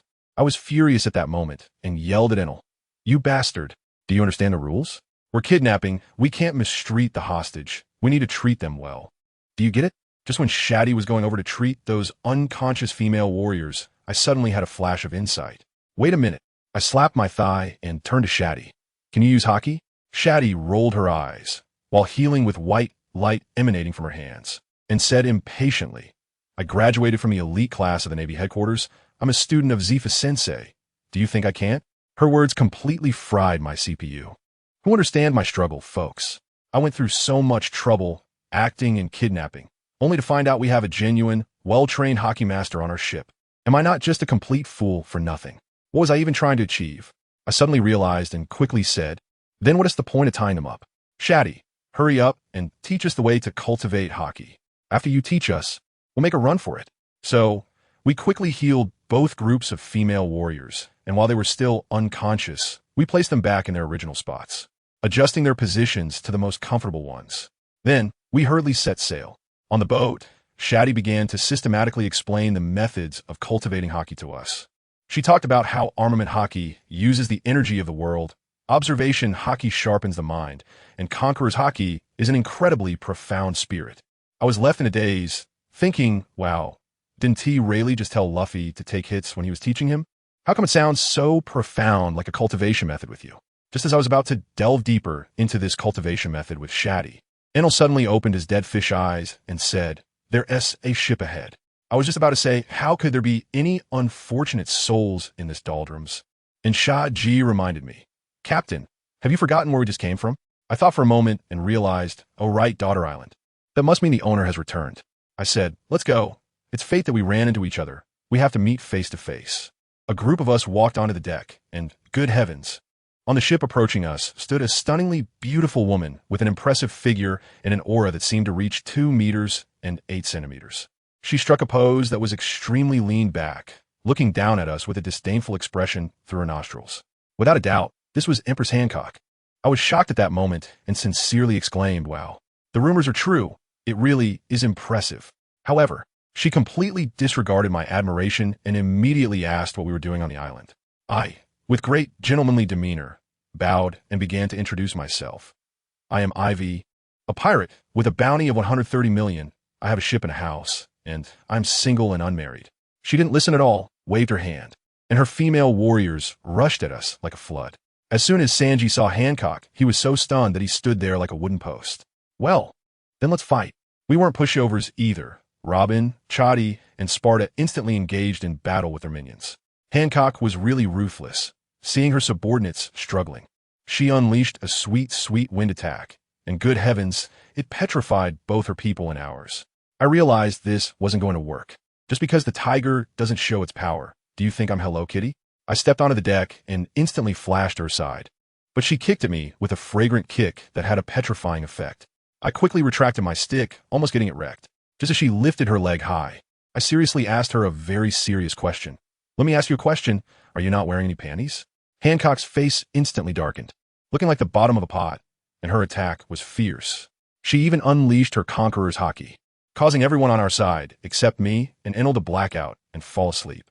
I just felt a bit dizzy, like standing up after squatting for too long. I shook my head and was fine, seeing that her conqueror's haki had no effect on me. She got even more fired up and chased after me with a flurry of kicks. I wasn't paying attention and raised my arms to block, but my arms visibly began to petrify. But she didn't know that the current in my body isn't just a power bank, right? That little bit of energy that invaded my body was devoured by the lightning within me in no time, and my arms instantly returned to normal. Hancock was completely enraged, her speed increasing, and I decided not to stall any longer. I maxed out my speed, and just as her observation haki was about to fail, I suddenly appeared behind her and delivered a heavy punch that sent her flying, crashing against the ship's side. She spat out a mouthful of blood and struggled a couple of times but couldn't get back up. I looked at her unwilling expression and thought, well, this matter started because of us. We first knocked out their patrol team, and now we've beaten up their leader, so I suppose we're even. I just let everyone move her fainted subordinates back on her ship, and then walked away gracefully. The way that Empress looked at me, TSK, she wished she could swallow me alive, but unfortunately, she could only watch. I told you, I was just trying to provoke her on purpose, made a funny face at her, and pretended to surrender, saying, "Oh, big sister, your eyes are the biggest, you're the strongest, I admit defeat. Is that okay?" That feeling, TSK, just one word. In the past, when I saw others writing fanfiction, everyone was thinking about how to bring the Empress into their harem. But not me. I wanted to do the opposite, not only to reject her, but also to give her a beating. That sense of achievement. Who understands? Family? She was so angry, shouting, "Who are you?" I'll introduce myself. My name is Smilock Aivi. Remember it, okay? Feel free to come back for revenge anytime. Don't say I didn't give you a chance. After saying that, I slammed the accelerator and the golden ship shot straight up into the sky. Goodbye. We're flying directly. Sailing on the sea is too troublesome. Who knows what kind of sea kings might pop up? The few people on the ship, except for that autistic kid Enel, everyone else has returned to their cheerful selves. Only the poor Sanji is still the unlucky one. He just escaped from being chased and beaten by a group of female soldiers on Amazon Lily, and now he has been knocked out by Hancock as Conqueror's haki. And he still hasn't woken up. He is truly cursed. Later, I found out that as soon as I left, the Navy headquarters was in an uproar. This all started with Kizaru. To save his daughter Shati, he accidentally involved 2 celestial dragons and ended up locked up in a Navy prison. Sengoku, that old man, went to Mariewa to plead with the 5 elders. But those 5 old men didn't give him any face. They were dead set on handing Kizaru over to the celestial dragons as a plaything. Sengoku had no choice but to return to headquarters with a face full of disappointment and head straight to the prison. Can you believe it? A Navy admiral, sitting in prison looking disheveled. But when he saw Sengoku, he still had that annoying lewd smile, saying, "Hey, Sengoku, come to see me." At that moment, Sengoku couldn't hold back anymore. Feeling guilty, he said he was sorry to him. But Kizuru, that old guy, was very open about it, saying his daughter Shati had already been rescued by me and was doing well on my ship. He didn't care about himself. He even advised Sengoku, "All right, old Sengoku, stop being emo there. Who are we to each other? Don't do anything stupid for my sake and ruin yourself." He even specifically mentioned my surname, Smilock, and that hit Sengoku's blind spot of knowledge. Sengoku seemed to recall some significant past event, mentioning a guy named Smilock Blue Phoenix, who predicted 20 years ago that the world government would fall. Wow, that was a lot of information. I was stunned listening to it. Sengoku is also quite a character. Probably unable to get over some mental barrier. Before he left, he accidentally dropped a set of keys at the prison door. He knew very well that it was because of his negligence that Kizuru's wife and child were harmed by pirates years ago. And that matter had always been a thorn in his heart. Now, by letting Kizuru go, he said it was his last time defying orders, but in reality, he just wanted to repay the debt from back then. Of course, I didn't know any of this. We sailed on the sea for a month, and finally saw my new bounty notice in the newspaper. Who understands what family means? 500 million. A whole 500 million berries. Life or death doesn't matter. At that moment, I stood on the deck with my hands on my hips, laughing wildly. Every morning, the first thing I did was run up to everyone and shout, "Did you see? 500 million. It was a higher bounty than me now." That little girl, Golden Week, was so tired of hearing me brag that she rolled her eyes and said she wanted to go back to sleep, even jokingly saying she was afraid her skin would get worse and turn as dark as Robin's. And what happened? Robin heard everything clearly inside the room and, with a sly plan, slowly asked, "Golden Week, I have some candy here. Do you want some?" As soon as that little glutton heard there was candy, she rushed in without even putting on her shoes, and the next second, there was a scream. "Ha, little one, you thought you could compete with Robin." I was just about to continue bragging to Robin about my net worth of 500 million when she quickly dismissed me with a remark.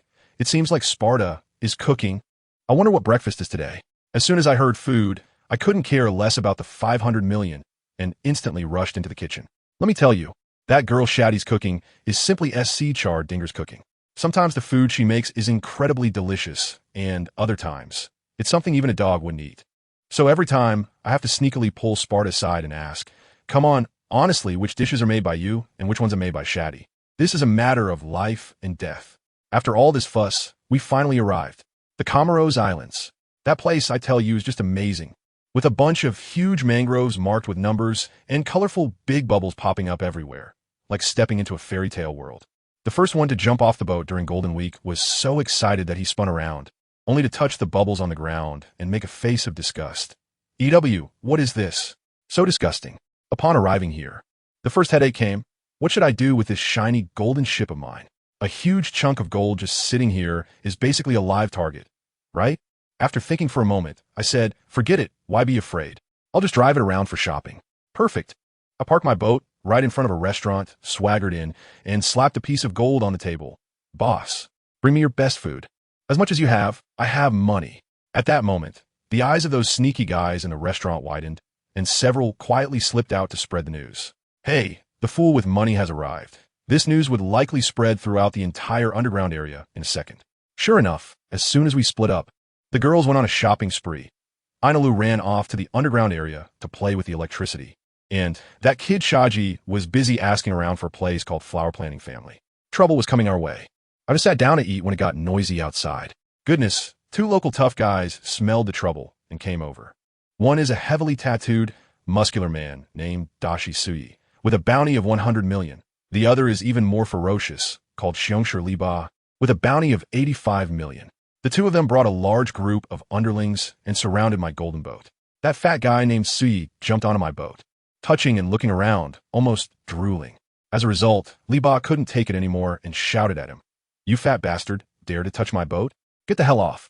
I couldn't help but laugh at that moment. These two fools, right in front of me, started fighting each other to snatch my ship. With a fierce charge, Liba crashed in my golden ship with a loud bang, flipping it over. I'm watching a play here, and Robin and the others rushed over in a panic, saying that Cornus is missing. I was completely overwhelmed at that moment. At that moment, I was feeling overwhelmed, thinking to myself, is there some kind of conflict between me and the Shanghua Islands? How come just when things calmed down for 2 minutes, something happened again? All right, enough talking. Finding someone is the priority. Let me tell you, I couldn't think of anything else at that time. My observation hockey was fully activated, and I scanned the entire island thoroughly. I had just one thought in my mind. Where are they? Come out quickly. And guess what? I actually managed to lock onto them. In a chaotic area, a group of guys who looked like trouble were hurriedly fleeing with several large sacks. With my observation hockey focused on precise targeting, I instantly sensed Connie's presence in one of those sacks. I was furious at that moment. How dare you touch my people? You got some nerve. That bunch of traffickers was still bragging when a young guy with a face full of pimples asked his boss, "Boss, this girl doesn't look worth much. Why grab her?" His boss was quite pleased and said, "What do you know? See those little wings on her back? She asked from the floating island. Rare goods. If we find a good buyer, we'll hit the jackpot." I can't help but laugh at this. Getting rich? I'll send you straight to meet the king of hell. I couldn't be bothered to go over myself. The person was still on the golden ship, and the woodjigan behind him struck directly. You can't even imagine that scene. A long, pitch-black stick sliced through the sky with a whoosh, like a cruise missile, hitting the target precisely. The human trafficker boss, who was still bragging, hadn't even finished his sentence when he was stabbed right in the chest, instantly turning into a skewered, candied hawthorn. My cold voice floated over. "You dare to have ideas about my partner. You really have guts. Who understands what family means?" Those human traffickers were instantly scared silly, each one frozen like they had been paralyzed. Especially that young man with a face full of pimples. His legs went weak, and he collapsed to the ground, his pants instantly soaked. Then, he rolled his eyes and actually died from fright. Goodness, what a fragile psychological quality. I jumped off the ship with Robin and the others, looking at the bags all over the ground. I said, "All right, Cornish should be in here. Everyone, let's get searching." I casually untied the closest sack to me, and as soon as I opened it, I was stunned. Inside was a girl awake and completely naked. She was just staring at me with a pair of innocent and pitiful big eyes. Wow, how can I do that? I quickly covered the opening of the bag and stepped back 3 steps, waving my hands and saying, "I can't do it. I can't do it. You women come and find it." Just kidding. Am I the kind of person who takes advantage of others' misfortunes? I am very upright. Oomph. I consciously sat at the stern of the boat, pretending to look at the scenery. Then I heard a series of women's screams behind me, but they quickly calmed down under Robin and the others' reassurance. Truly professional, they resolved the situation in no time. When I turned back, Cornish had already been found, standing there with an expression of guilt. Shati had also found some clothes for the rescued girls to wear. She asked me, "What should we do with these people? Many of them aren't locals. Should we take them to the Navy branch?" Sigh. You know Shati, after being in the Navy for so long, she's just kind-hearted. If it were me, just rescuing them will be enough. I wouldn't bother with the follow-up. But seeing her serious expression, how could I say no? What if she went by herself and got recognized by the Navy? All right. Let's do the good deed thoroughly and go together. And guess what? We arrived at the Navy branch on the golden ship, only to find the door wide open and not a single person inside. Not a single person. What does that mean? It's like inviting a thief into the house. Then I won't hold back. I had Shati put the person down, and then I transformed into a gust of wind, sweeping through the entire naval branch and leaving no stone unturned, whether it was money or any valuable items.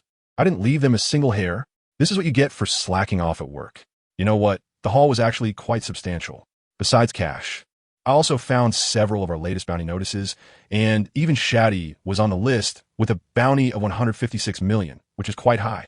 The funniest part was that I found a box locked away with layers of security. As soon as I saw the box, hey, my DNA stirred. Who understands the joy of opening blind boxes? Layer after layer, it's just like a nesting doll. When I opened the last layer, my eyes lit up. Sure enough, a devil fruit, completely snow white, looking like a pineapple covered in spiral patterns. I walked up to Cornish with the fruit in hand, waved it in front of her eyes, and teased, "Look, freshly baked, natural type devil fruit. Want some? Eat it, and no one will dare to bully you anymore." This time, Cornish was truly stimulated.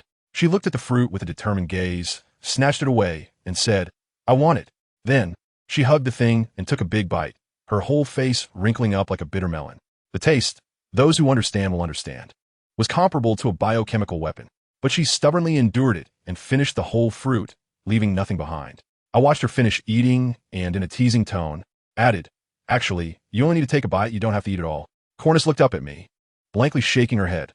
I don't feel anything strange. I thought to myself, it can't be. Such a precious thing can't be useless. I quickly called Shati over to take a look. Shati placed a hand on Cornish's back and guided her, saying, "Focus your mind. Feel the new power within your body." and release it towards the bow of the ship. Cornice closed her eyes, her little face turning bright red. The next second, oh my gosh, our golden ship, shining brightly, suddenly had a thick layer of white frost form in the bow area. In just a second, a small patch of dark clouds gathered in the sky, and then hailstones the size of fists began to fall with a crash. The hail hit the deck and quickly merged with the frost, and within a few seconds, a wall of ice over a meter high piled up at the bow. I was shocked at that moment. This isn't hail, it's simply a small-scale natural disaster. I rushed over and patted Cornice on the shoulder, excitedly saying, "Cornice, your luck has exploded this time. Let me tell you, with your ability, even Admiral Aokiji would have to think twice. You are now a walking natural disaster." Cornice looked at her masterpiece, stunned at first, then filled with immense joy. Nodding heavily, yes. Her little face was full of the expression that she was no longer holding us back. All right, now we have another heavyweight combat power on our ship. I reshaped the dents on the ship's bow caused by the hail back to its original leopard lion form, sat cross-legged on it, and told Shati to steer the ship, heading straight for the bamboo tapping hut. It was time to coat the ship. I was blowing in the sea breeze. But my mind started to ponder what that thing Gold Lion showed me was all about. I always felt that the battle back then was a bit off. Just as I was lost in thought, Shati smacked me on the back of the head and said, "Hey, what are you daydreaming about? Where exactly is that bamboo tapping hut you mentioned?" I just came to my senses and thought, "Hey, I forgot about this." I scratched my head and said confidently, "It must be in this area of a dozen or so, but where exactly? How would I know?" I gave her a meaningful look implying, "I've already narrowed it down this much for you. Why don't you find it yourself? It's not a big deal." Goodness, Shati's face turned dark immediately, like the weather changing from sunny to gloomy. She pinched my cheeks with both hands, like kneading dough, making it round and then square, and said, "How can you still have the face to say that? You really have thick skin. Hurry up and clarify. What do you need to find that broken place for?" Hey, I'm telling you." I quickly surrendered. There's a big shot living in that bar, and he's really close with the underworld king Rayleigh. Rayleigh's coding technique is top-notch, but I can't find him in person, so I can only wait there for a chance, got it? Shati still didn't believe me. "How do you know? The underworld king Rayleigh? He lives right under the Navy's nose. Is the Navy blind?"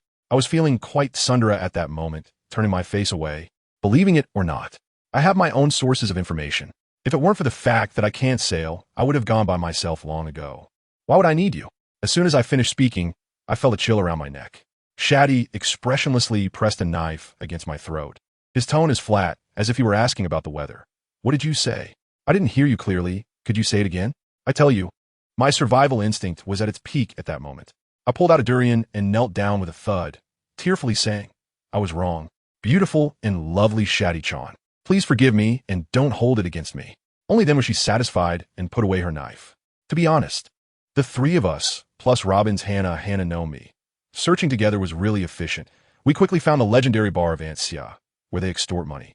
The sign was hanging on a small hillside, quite openly, as if they were afraid others wouldn't know it was a black market establishment. As the five of us pushed the door open, the entire bar instantly fell silent. Just think about it.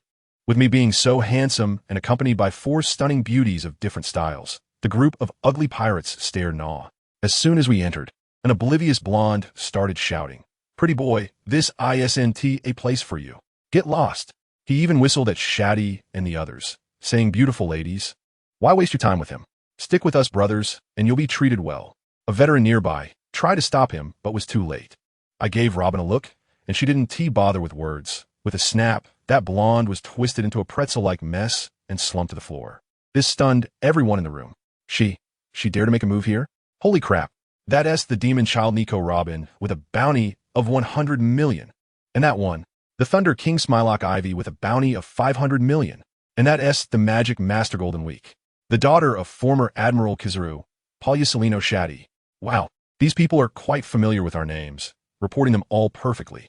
I waved at them friendly hi, but that greeting completely broke their defenses. "Run." It said that when the Thunder King reaches out, it's your last chance. "I'll never be a pirate again. Please don't kill me." Those who ran fast had already vanished, and one who was slower, seeing he couldn't escape, directly clung to my leg, crying, snot and tears all over my pants. Family, who understands? I yanked my leg a couple of times, but couldn't pull it out, so I squatted down and glared at him fiercely. "You've had enough. Don't make me angry." That guy scrambled away. I looked disdainfully at the sticky mess on my pants and wiped it on the bar door. Just then, A sophisticated woman smoking a lady's cigarette sauntered out from behind the bar. She glanced at the door I had used as a rag, then at me, slowly blowing a smoke ring. Those who ran Haven Tea paid, so let it go. But you've insulted my door. I'll require 50 million for mental damages. To make it an even number, let us say a total of 500 million berries. At that moment, I was like, huh, this girl knows how to take advantage. There's nothing I could do. After all, I'm rich and heartless. After paying, we sat down at the bar, waiting for Layli to appear. This big sister is Shati. Aunt Xia. She squinted her eyes and looked me over.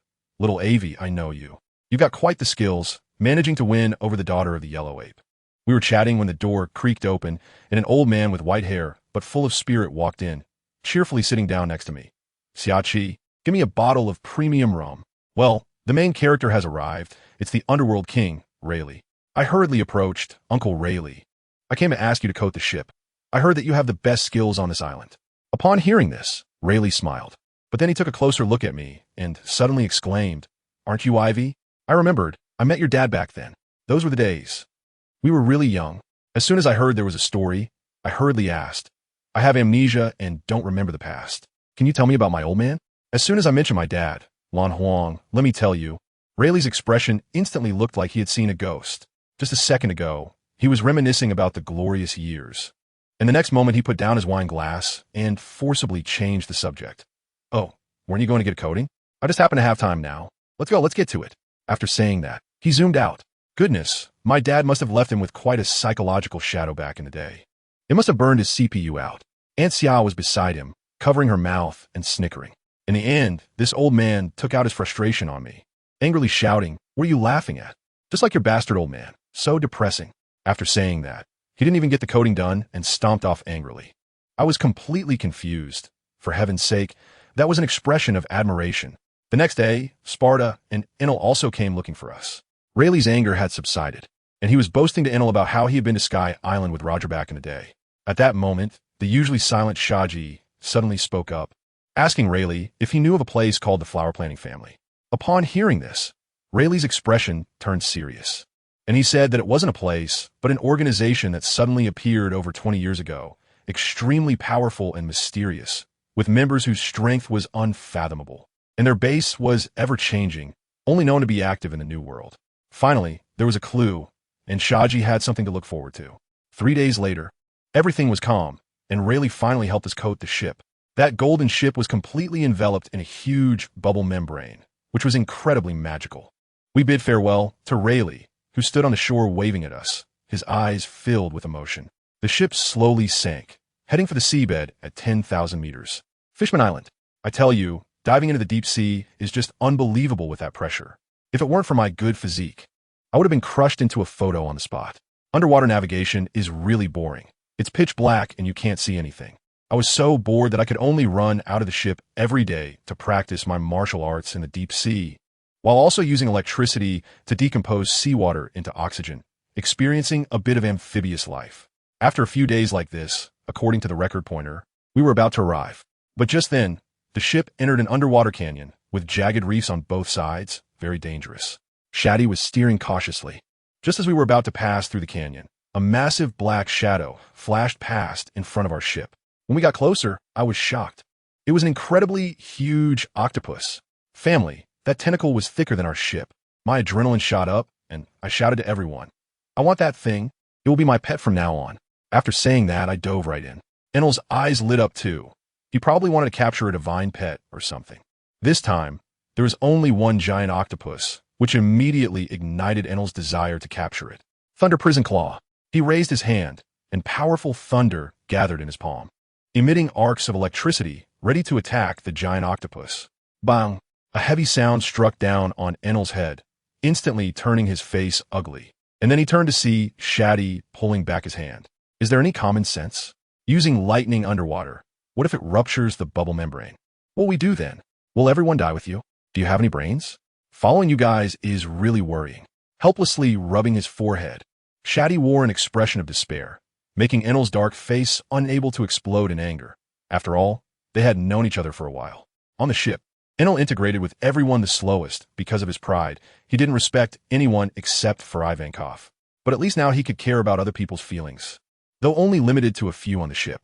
As for that one over there, he pointed to Ivankov, who was rushing towards the giant octopus. He was the captain, and I couldn't control him, and besides, he was already out there. Moreover, even if he went over, he wouldn't bring us trouble.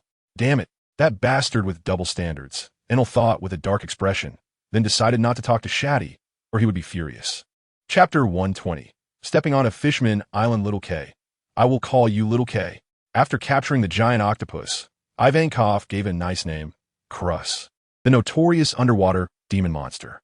Not caring whether Little K understood, Ivankov sat on Little K's head and ordered it to catch up with the golden ship, happily enjoying the leisurely ride. If Little K had an expression, it would definitely be one of grievance with a sad little face. Unfortunately, Little K didn't have one, so it could only work hard as Ivankov's mount. Look, isn't my Little K cool? Back on the golden ship, Ivankov showed off to Shati and the others. Little K extended its tentacles and stuck them to the bottom of the golden ship, lifting the ship up and continuing forward. With Little K's help, their speed increased significantly. What do you think? Golden Week asked back, leaning on the railing, carefully watching Little K's legs, somewhat afraid that the bubble membrane would rupture under Little K's movements. Fortunately, Little K's tentacles were relatively soft, and the bubble membrane on the ship remained intact, allowing them to travel safely. As they approached, I saw light ahead. Shati ran to the bow of the ship, looking deep into the sea, where flickering light appeared. Why is there light at a depth of 10,000 meters? This is due to the uniqueness of Fishman Island. Near Fishman Island, there is a huge tree called the sun tree Aivi, which can transmit sunlight from the surface to Fishman Island. Therefore, even though Fishman Island is at a depth of 10,000 meters, there is still sunlight, with night and day and clouds. Suddenly, the underwater current shifted direction, throwing the golden ship off course, and Little K was no exception. Not good. We are about to break free from the descending current. Stabilize quickly. The golden ship flipped and rolled as it broke free from the current. And if it weren't for Little K stabilizing it, the ship would have likely started a close encounter with the ground, leading them to their doom in the sea. So, the sea is the most ruthless place because it is unpredictable. No one knows what accidents are waiting for them inside. Fortunately, Little K was still relatively stable. Ivankov patted Little K's head, expressing praise, then let it go play by itself. He also let it find some food to eat, with Ivankov's command to play freely. Little K immediately headed towards a group of enormous sea lions, extending its long tentacles. In just a few moves, it took down several sea lions and devoured them raw. Some remains began to float around Little K, and it was unclear how long it would take for those to drift to the surface. Sea lions are light-bodied, but delicious. And after instructing Little K to bring some back, Ivankov turned his gaze towards that bright spot. Fishman Island is covered by two massive, semicircular bubble membranes, with an air layer between the two membranes. Usually, pirates coming from Shampoo Island enter Fishman Island through this air layer. Besides the air layer, everywhere else between the two membranes is seawater. If they illegally invade, the bubble membrane of the ship will disappear the moment they enter, exposing them to the water pressure of 10,000 meters. This is not acceptable. There is air inside Fishman Island, with special air bubble membranes to isolate the seawater and create a clear air environment. Finally found it, the last stop before entering the New World. Looking at the distant Fishman Island wrapped in double-layer membranes, everyone was a bit excited because they were about to enter the New World. Shati felt he was getting closer to uncovering the truth behind his parents' departure. His eyes sparkled as he said, "Charge." A joyful atmosphere enveloped the golden ship. Everyone was excited. It is said that there are real mermaids on Fishman Island, and every man is interested. Ivankov was one of them. In his past life, he could only see mermaids in his fantasies, never really encountering them. This time, he was determined to have his eyes feasted. Fishman Island. I am very interested in your history. Robin revealed an intellectual smile, smiling as they had been away from Alabasta for almost a year. Robin's skin had also begun to turn a bit fair, showing signs of second development. Radiating a mature charm, combined with her artistic temperament, she instantly shone brightly. Unfortunately, none of the people present noticed this. Ivankov was enjoying the graceful figure of the mermaids. Shati was thinking about entering the New World quickly. Enel didn't care about these things at all, and Sparta's eyes were only on the sword and powerful opponents. As for the others, Shati and the others didn't need to mention. They were already little beauties. Once they entered Fishman Island, Little K couldn't come along, and leaving Little K outside was the best choice. After giving Little K a standby command, Ivankov and the others drove the golden ship into Fishman Island through the air layer. The gate opened, and the seawater inside was completely squeezed out through the pipeline. The membrane on the ship also ruptured in the process, revealing not an endless expanse of seawater outside, but air. It seemed they needed to continue their journey and apply another layer of membrane to the ship. Aivi jumped off the ship, while Aira stayed on board, maneuvering the golden ship to continue moving on land, placing it in a safe spot. This was a golden ship, after all, different from other vessels. What if it got stolen? So it was better to be cautious. Is this Fishman Island? It's truly beautiful. Shati was dressed in a super short skirt and a bra, simply throwing on a very short coat as she stepped out, gazing in awe at Fishman Island. She had never seen such a beautiful place before, and here she felt a sense of freedom. Before Aivi and the others appeared various modes of transportation made of bubble membranes, flying in the air and moving on the ground, all different in appearance but very pleasing to the eye. A large fish stopped in front of Aivi, carrying some seats on its back, resembling a taxi Aivi had seen in her past life, only larger and more spacious. Hey, you look like you just arrived at Fishman Island. It would take too long to apply a membrane to your ship and leave. How about exploring Fishman Island a bit? Plus, since you're new here, you probably don't have a place to stay. I'm Yujio, and I'm well known in this area for introducing apartments. I can provide you with the most comfortable housing experience. I'm also familiar with all parts of Fishman Island, so I can take you wherever you want to go. Yujio's words flowed smoothly, clearly a seasoned expert. The all-inclusive service of tourism, housing, and membrane application would even tempt the most ruthless pirates upon their arrival. Anyway, it didn't matter where they went. Since they were unfamiliar with the area, having someone to guide them was quite nice. The group got into the vehicle, and the fishman Yujio began chattering away, reminding Aivi of the chatty taxi driver she encountered in her past life. Although most of it was useless information, it did give Aivi and the others some insight into Fishman Island. Time passed quickly, and analyzing the position of the sunlight, they realized it was afternoon now, having arrived around noon. After spending the entire afternoon and shopping for some local specialties at the plaza, they returned to their accommodation. The Fish Buddha Mountain Villa, located in a prime area of the Dragon Palace Kingdom, was the most luxurious spot on Fishman Island, and Aivi and her group were staying there. From the ramblings of the previously mentioned Yujio, Aivi learned some things about Fishman Island, and, combined with her own deductions, she was certain that Fishman Island seemed unaffected by her cheap father's butterfly effect, whether it was a deliberate protection or the strong inertia of the plot. In any case, there were no changes at all. Fishman Island remained under the control of the Yonko Whitebeard, who protected it. Princess Shirahoshi was still pursued by Vander Decken 9, hiding in the Hardshell Tower and living a gloomy life. Many things were just as Aivi remembered, seemingly untouched. After Sparta went to the kitchen to call Shati to start preparing dinner, Aivi began to wander around. She encountered various oddly shaped fishmen. The merfolk were divided into two types, one with a human body and a fish head, and the other with a human body and a fish tail. The latter was more popular than the former. While wandering, Aivi stumbled upon an incident involving human traffickers trying to capture mermaids. As a model pirate of the new era, how could she ignore it? Hey, you bastards up ahead, stop right there. Ivy's loud shout startled the traffickers who were stealthily preparing to leave, as they realized that calling the kingdom's guard would mean trouble. Fortunately, nothing happened, but the traffickers were furious, turning around to glare at the audacious human behind them. They found it was indeed a human, and their murderous intent intensified. Since you found out about my business, you can't be left alive. With a low growl, several traffickers rushed forward, brandishing sharp weapons and carrying guns at their waists, but they were afraid to use them since they were too close to the royal city. Firing a gun would attract the kingdom's guard. I see. So it seems I really have a fate with you scumbags, running into you every time. Aivi lamented, realizing this was already the second time she had encountered human traffickers in such a short time. One couldn't help but say her luck was truly remarkable. Moreover, she recalled that Aniru had also encountered traffickers on Sabaody, and even had a run-in with Rayleigh, though Aniru hadn't paid much attention at the time. You losers. I really don't want to fight you because it's pointless. You're too weak. But if you insist on provoking me, then I'll oblige you. Facing the incoming traffickers, Aivi appeared unflustered, moving slowly, yet each step seemed to resonate within the hearts of the traffickers, beating in rhythm with their heartbeats. How was this possible? Why is there such a powerful person here? As the traffickers writhed in pain, clutching their hearts and kneeling on the ground, spitting blood, the trafficker leader was no exception. Glaring at Aivi with resentment, as if wanting to kill her with his gaze, he wailed in agony. I won't accept this. Were you? Aivi continued to walk past the trafficker leader without breaking stride. Still not accepting it? Do you really think you're some big shot? You're just a small pawn? Here to deliver heads to me, aren't you? You brainless fools. I really don't know how you survived this long. Aivi wasn't interested in the traffickers' mental activities. She had merely used a little technique, and they couldn't withstand it. One could only say that the threshold for the human trafficking industry was far too low, even lower than that of becoming a pirate. At least a pirate had to find a ship and gather some partners to be considered a standard pirate.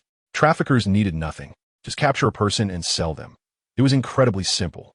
Of course, this was just Ivy's personal opinion.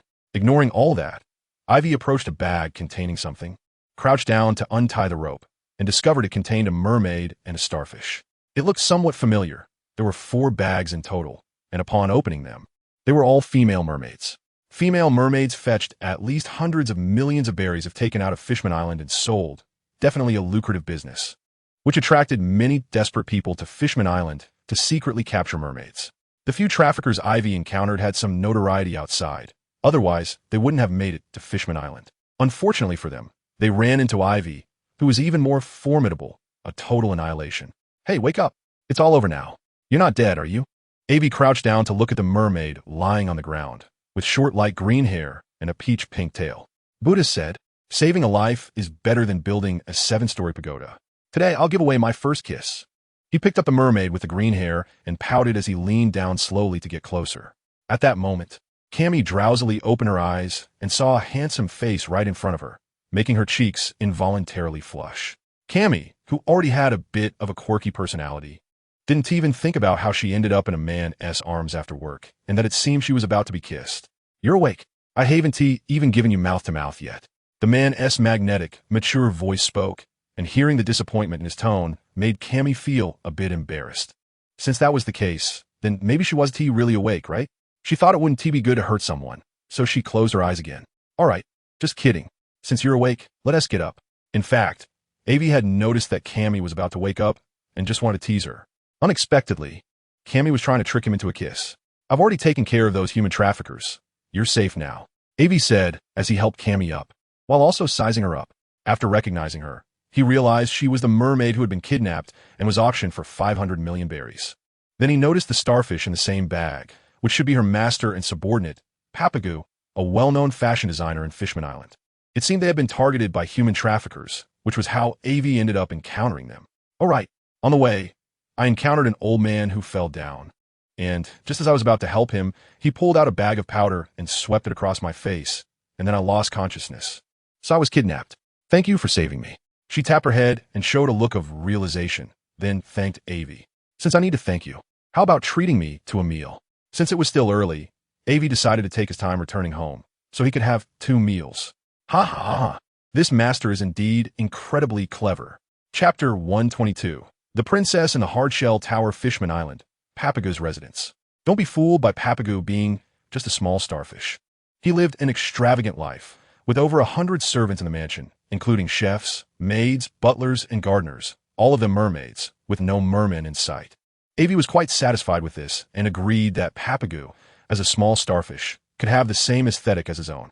After waking up the other mermaids, Aivi let them leave, and he didn't need to deal with the traffickers on the ground. Naturally, the royal guard would come over. So Aivi boldly approached, not having any other purpose for this trip, only one, to eat. The chef in Papagoo's mansion was quick. Plate after plate of exquisite dishes were served by the maids and placed in front of Aivi. I'm starting. You all feel free. With that thought, Aivi began to eat, and in a short time, he consumed more than the amount for 5 people, and this was just the beginning. Cammy and Papagoo couldn't believe their eyes. It had been ages since they had eaten, like a starving ghost reincarnated. Slow down. There's more later. Don't choke. Cammy paused, feeling a bit of loss, wondering if she should eat more while watching the food disappear rapidly before her. Aivi didn't care about their thoughts. Free food was there for the taking, and how could he pass up on it? It would be such a waste not to eat the rich in front of him. Don't mind me. You eat your food. After you finish here, I still have to go back and eat. The chef is already preparing dinner. I just came out for a stroll. Don't worry. You're so wealthy. I can't eat you poor. After assuring them not to worry, Aivi began to show off his eating prowess. Outside Fishman Island, a giant humanoid sea monster, about the same size as Aivi's pet Kiki, was striding along the seabed, holding a chain in one hand, the other end tied to a dilapidated ship. This ship belonged to the perverted flying pirate crew's captain, Vander Decken 9. who was madly pursuing Princess Shirahoshi. Ha ha, Princess Shirahoshi, you will surely be mine. Even if you hide, it's useless. Our love is destined by heaven and can cross any obstacle. He picked up a huge axe from the ship and casually threw it towards Fishman Island. He was a user of the target fruit. Anyone marked by him could be precisely hit no matter the distance. Vanderdecken was madly in love with Princess Shirahoshi. Even when she was just a child, he had already fallen for her. But how could King Neptune agree to marry the young Shirahoshi to the infamous Vanderdecken? However, they couldn't find Vanderdecken to hunt him down, and Shirahoshi had been marked by the target fruit, so she had no choice but to hide in the dark. Iron Shell Tower. The Iron Shell Tower was also Princess Shirahoshi's bedroom, with very ordinary facilities, lacking the luxury that a princess should have, instead appearing quite plain. Shirahoshi was currently lying on her big bed, her eyes sparkling as she looked out at the outside world, longing for life outside, but sadly, such a simple wish was unattainable for her. Bang, bang, bang. A series of heavy banging sounds reached Princess Shirahoshi's ears, causing her to tremble and wrap herself in the blanket, burying her head deep into it like an ostrich, hiding in the corner. This was the reason why King Neptune forbade Shirahoshi from going out. No one knew when Vanderdecken would attack next. On the doors and walls of the Iron Shell Tower were all the traces left by Vanderdecken, threatening Princess Shirahoshi to marry him. Huge axes, meteor hammers, guns, swords, halberds, various strange weapons, and some massive stones were all thrown by Vanderdecken. What is that sound? In Papagoo's mansion, Aivi put down his chopsticks and looked towards the palace. Ah, that bad guy is attacking again. Poor Princess Shirahoshi can only be forced to hide in the Iron Shell Tower. Speaking of this, Kami couldn't help but shed tears, feeling angry for Princess Shirahoshi's plight. Seeing Kami's sorrow and anger for Princess Shirahoshi, and Papagoo jumping onto the table in anger, Aivi thought to himself that the tears of mermaids didn't turn into pearls. Of course, that was just a fleeting thought. Princess Shirahoshi? What's going on? If there's trouble, let me know. Aivi was well aware of Shirahoshi's situation. On the surface, Vanderdecken was infatuated with her beauty and madly in love with her. But Aivi knew the true intentions of this guy. When Princess Otoheim was assassinated, due to immense grief, Shirahoshi, as the daughter of the Sea King Poseidon, awakened her powers once, and Vanderdecken had seen this awakening. Thus, he set his sights on Shirahoshi, attempting to marry her to gain control of Shirahoshi as Poseidon powers. To be honest, Aivi was also a bit curious about this legendary power, but it was limited to mere curiosity. What truly interests me about Fishman Island is the kingdom's secret treasure, that thing hidden deep in the treasury. Upon hearing Aivi's inquiry, Kami immediately opened up and poured out everything about Princess Shirahoshi being coerced by Vanderdecken. As a princess of the kingdom, it is indeed tragic to be forced by a pirate to such an extent. In this world, strength is always paramount. Fishman Island is not strong. If it weren't located more than 10,000 meters below the sea, it would have long been divided up and its people taken as slaves. I digress. That bastard Vanderdecken is truly despicable, actually being so insane towards a young girl. Moreover, with a different body structure, how could he be deserving? Speaking of this, Aivi indeed has a question. How could such a large mermaid giant like Neptune, who is over 10 meters tall, have a child with such a small woman as Queen Otoheim? It's really strange. Are you willing to help Princess Shirahoshi? After hearing Aivi's indignation, Kami felt a glimmer of hope. After all, Aivi is so powerful, but then she felt she was putting Aivi in a difficult position. No matter how strong Aivi is, can she be stronger than King Neptune or the three princes? But even they can't do anything about Vanderdecken, so what can Aivi do? In Kami's memory, they're already the most powerful beings, so she shook her head at Aivi and said, "You mustn't go and seek death. If you die, wouldn't I be repaying kindness with enmity? I really hope someone can rescue the princess from her suffering." After saying this, Kami felt a bit down. "Don't worry, I'll take care of this." Wiping her hands and patting her somewhat large belly, Aivi assured her. Chapter 123. Misunderstanding. Why did Aivi agree so readily? There's a reason for that. He still wanted to obtain the kingdom's secret treasure, and agreeing to help Kami was a side benefit. He originally intended to rescue Shirahoshi in exchange for the secret treasure. A night has passed, and soon it was day again. Today they would act separately. Enel and Robin took the golden ship to the sea forest, where there are craftsmen skilled in coding, and Robin was also very interested in that place. Yesterday, she heard that there seemed to be news about historical texts in the sea forest, so she went with Enel. The others followed Aivi to Dragon Palace City, intending to negotiate with King Neptune, using the guarantee of Shirahoshi's safety as a premise to exchange for the secret treasure, the Yasakani no Magatama. The captain's order is absolute. Who would dare disobey? Sleepy-eyed Brook and Chopper were thus brought aboard by Aivi. The water road, specially crafted by the craftsmen of Fishman Island, allows mermaids, fishmen, and sea creatures to travel to different regions. Of course, humans can also use it by applying a waterproof coating.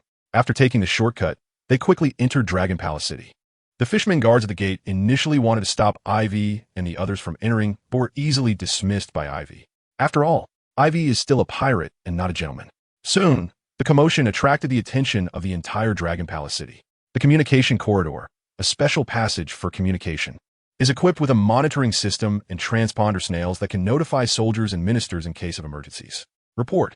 A group of unidentified individuals has intruded into Dragon Palace City, and they are very powerful. Please send immediate support. Immediate support. Today is the Memorial Day for Queen Odoheim, and King Neptune is gathering ministers to pay tribute to her. At that moment, a fishman soldier rushed in and shouted, "Report to His Majesty the King. Enemies are attacking Dragon Palace City." Neptune frowned, surprised that someone would attack today. Let us go. I want to see who has the guts to target Dragon Palace City. Neptune is quite confident in his strength within Fishman Island, especially since Fishman Island is under the protection of Whitebeard. Who would dare be arrogant here? So he took his 3 princes and several ministers and quickly headed out, soon encountering Aivi and the others as they entered. Who are you bastards? Who sent you? What is your purpose for attacking Dragon Palace City? Neptune thrust his trident heavily into the ground, his tall figure exuding immense pressure as he glared at Aivi and the others, as if he would strike them down if they answered incorrectly.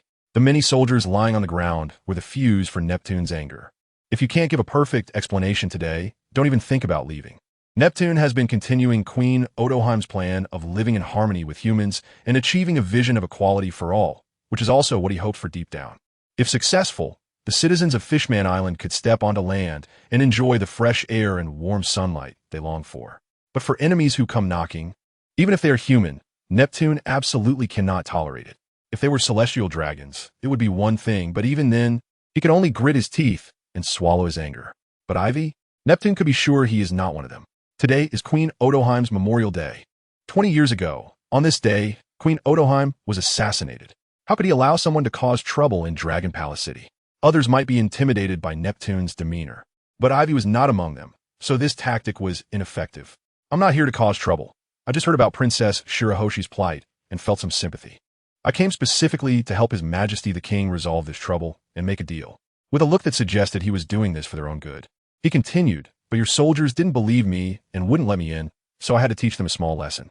However, there were no casualties, so see, I am still very sincere, right? After hearing Aivi's words, Neptune finally had time to detach himself from his anger. He looked at the soldiers lying on the ground, and his eyes widened in shock. Although those rolling on the ground seemed to be severely injured, they actually had no injuries at all. But judging by the destruction around them, one can imagine how high Aivi and the others' control over their strength is. Their strength is almost on par with mine, Neptune thought to himself, and then his gaze toward Aivi became more serious. A deal? Can you help Shirahoshi leave the Tower of Law and ensure Vanderdecken will never harass her again? If Aivi knew Neptune's thoughts just now, he would surely laugh out loud, thinking Neptune was too self-involved. Of course, I'm here for that. Aivi hesitated for a moment, but nodded without hesitation, because Aivi just remembered that the great treasure, the Yasakani no Magatama, was stolen by Hody Jones many years ago. He realized he had made a trip for nothing and could have simply gone shopping in Fishman Island, which is Hody Jones' base. But after thinking it over, he decided to continue. First, it would be very ungracious to back out now. And second, seeing that ugly bastard Vanderdecken's disgusting behavior toward the beautiful Shirahoshi made Aivi feel unsatisfied. In a few years, Luffy will come to save Shirahoshi. Sooner or later, Shirahoshi will appear in public, but it's better to do it sooner rather than later, since I'm already here. As the old saying goes, since you're here, you might as well go all the way. Isn't that right? We can't give up halfway. There are plenty of treasures in Fishman Island, and since the great treasure isn't in Ryugu Palace, I won't be modest about the other treasures. To help Princess Shirahoshi truly live under the sun, we need your cooperation to draw Vanderdecken out. The best bait is Shirahoshi. As long as she appears in front of people, Vanderdecken who is crazy about Princess Shirahoshi, will definitely show up. At that time, we can solve this problem in one fell swoop. Since I've figured it out, I won't delay any longer and will directly propose a plan. Coincidentally, I also want to see what Shirahoshi looks like, being called the most beautiful mermaid of Fishman Island. I really want to witness it. Why should I trust you? Neptune snorted coldly, not believing a word of Aivi's. He initially thought Aivi had some ability, but it turned out to be this plan. If it could succeed, wouldn't the problem have been resolved long ago? Father, I think this guy might be sent by Vanderdecken to plot against Shirahoshi and make her leave the hardshell tower. The first prince, Sharkstar, stepped forward with a cold snort, pointing his weapon at Aivi as he spoke to Neptune. In an instant, both sides returned to their initial standoff, tension rising. Chapter 124. Hooking the Fishman Street, New Fishman Pirates. Vanderdecken, along with several subordinates, walked into Fishman Street, using a quadrupedal gate. What a disgusting atmosphere. The brutal fishmen here are rampaging without restraint, morally corrupt to the extreme. Many years ago, it wasn't like this, but ever since Hody Jones took control with the New Fishman Pirates, it has changed. The atmosphere of brutality permeates here, but even so, Vanderdecken looks down on them in his heart, though he doesn't show it on the surface. Hody's management is indeed organized, and his subordinates are formidable. Cooperating with you is truly wonderful. Ha ha ha ha. Vanderdecken praised as he walked along the street. Of course, Captain Hody will surely lead our New Fishman Pirates to kill all those despicable humans. That's right. The members of the New Fishman Pirates are deeply racist, and those who follow Hody are the elite among them. Before long, they arrived before Hody, and the two leaders carefully scrutinized each other. Ha ha. With Vanderdecken's help, we've taken a big step closer to achieving our goal. Let's drink. Ha ha ha. I only want Princess Shirahoshi. Vanderdecken laughed heartily as he extended his left hand from the bubble to shake hands with Hody Jones. I just heard that a group of people broke into Ryugu Palace. I wonder if you've heard about it? Hody asked casually. He was confident that these people were definitely not from his side, and there were not many who would dare to do such a thing. I really don't know about that. Could it be that you, Hody, did it? It's already exposed now. Vanderdecken frowned at Hody. If Princess Shirahoshi gets hurt, you won't be able to bear the consequences. Vanderdecken's strength isn't very strong, but he inherited the pride of his ancestor, the Flying Dutchman, and suddenly stood up from his chair. Brother Vanderdecken, I only heard about it. Whitebeard hasn't died yet, so how could I act now? Hody Jones had no special thoughts about Whitebeard, but as long as he was alive, Hody would not expose himself. He still needed to hide and develop in secret. One day, he would overthrow the rule of Ryugu Palace and kill all those despicable humans on Fishman Island, leaving not a single one alive. Since it's not you or me, it must be those pirates who don't know their place. The situation has calmed down now. I just don't know how things are over there. I expect we'll get news soon. Hody Jones explained, dispelling Vanderdecken's doubts. Just then, a fishman lackey ran in to report. Princess Shirahoshi has come out of the hardshell tower, and King Neptune has taken the princes and ministers to the sea forest. Is that so? Today is the memorial day for Princess Odoheim. There's always this day every year, but I can't believe Princess Shirahoshi also came out. Hody Jones glanced at Vanderdecken, who stood up in surprise upon hearing the news about Princess Shirahoshi coming out of the hardshell tower. This is troublesome. I don't want to expose myself so early. What happened to those humans attacking Ryugu Palace? They are with King Neptune and the princes. The informing lackey replied, Go away. After sending the fishman lackey away, Hody Jones rested his chin on his hand, lost in thought. This is interesting. The humans attacking Ryugu Palace actually went to the sea depths with them. Neptune, you are truly becoming more cowardly. Hody, I have something to take care of, so I'll leave first. Vanderdecken, with surprise and urgency written all over his face, finished speaking and immediately led his subordinates to leave. Brother Vanderdecken, there's no need to be in such a hurry. I also want to see, so let's go together. Hody Jones stood up and called a few lackeys to walk in front of Vanderdecken. All right, let's go quickly. Without waiting for Hody, Vanderdecken ran off quickly. This is the first time in over a decade that Princess Shirahoshi has left the hardshell tower, and this time, Vanderdecken is determined to capture her. Hody Jones is also aware of Vanderdecken's rumored affection for Princess Shirahoshi, but he doesn't mind. He just urged his subordinates to hurry up and quickly followed. Sea depths.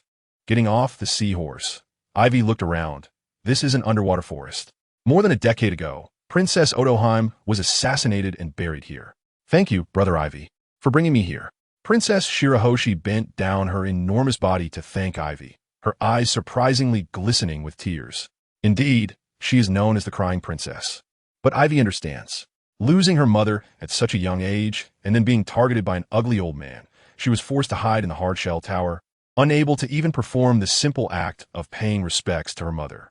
It's easy to imagine how excited she is to be brought out by Aivi this time. As for how Aivi convinced Neptune and the others, it's simple. He just had to prove his strength, letting them know that someone with such strength wouldn't care about the things they value, and express his desire to avoid conflict with Whitebeard, wanting to keep things peaceful. Then Neptune and the others agreed. It was that simple. Aside from the hidden injuries they each carry to varying degrees, they're not visible on the surface. So after Princess Shirahoshi came out, Neptune and the others felt embarrassed to admit they had been beaten up and brushed it off with laughter. Princess Shirahoshi had no idea, so she continued to thank Aivi profusely. "Father, please be careful not to fall." Shirahoshi then turned to help Neptune down, thinking her father was weak due to internal injuries. So she took care of him all the way. This greatly alleviated the longing pain that the father and daughter had endured for many years. For Aivi, Neptune felt complicated emotions and didn't know what expression to show her. So he pretended not to see her, and, with the support of Princess Shirahoshi, walked to the grave of Queen Otoheim. The big prince, a fierce star, was indeed frightened by Aivi, although he was physically weak as well. He still quickly kept up with his father's pace. Aivi had just focused on him. How could he be fine? Everything was ready, just waiting for the little rabbit to take the bait, luring the fish to bite, waiting for the rabbit. This was Aivi's plan. Since Vanderdecken could not be found, they would lure him out and quickly deal with this trouble. Aivi still needed to go to Hody Jones for the items in that jade box. He wondered where Enel and Robin were. They should have found a place to coat the ship by now. It seemed that there were historical texts in the depths of the sea. He remembered that Robin had found something here, so Robin must have already begun her actions.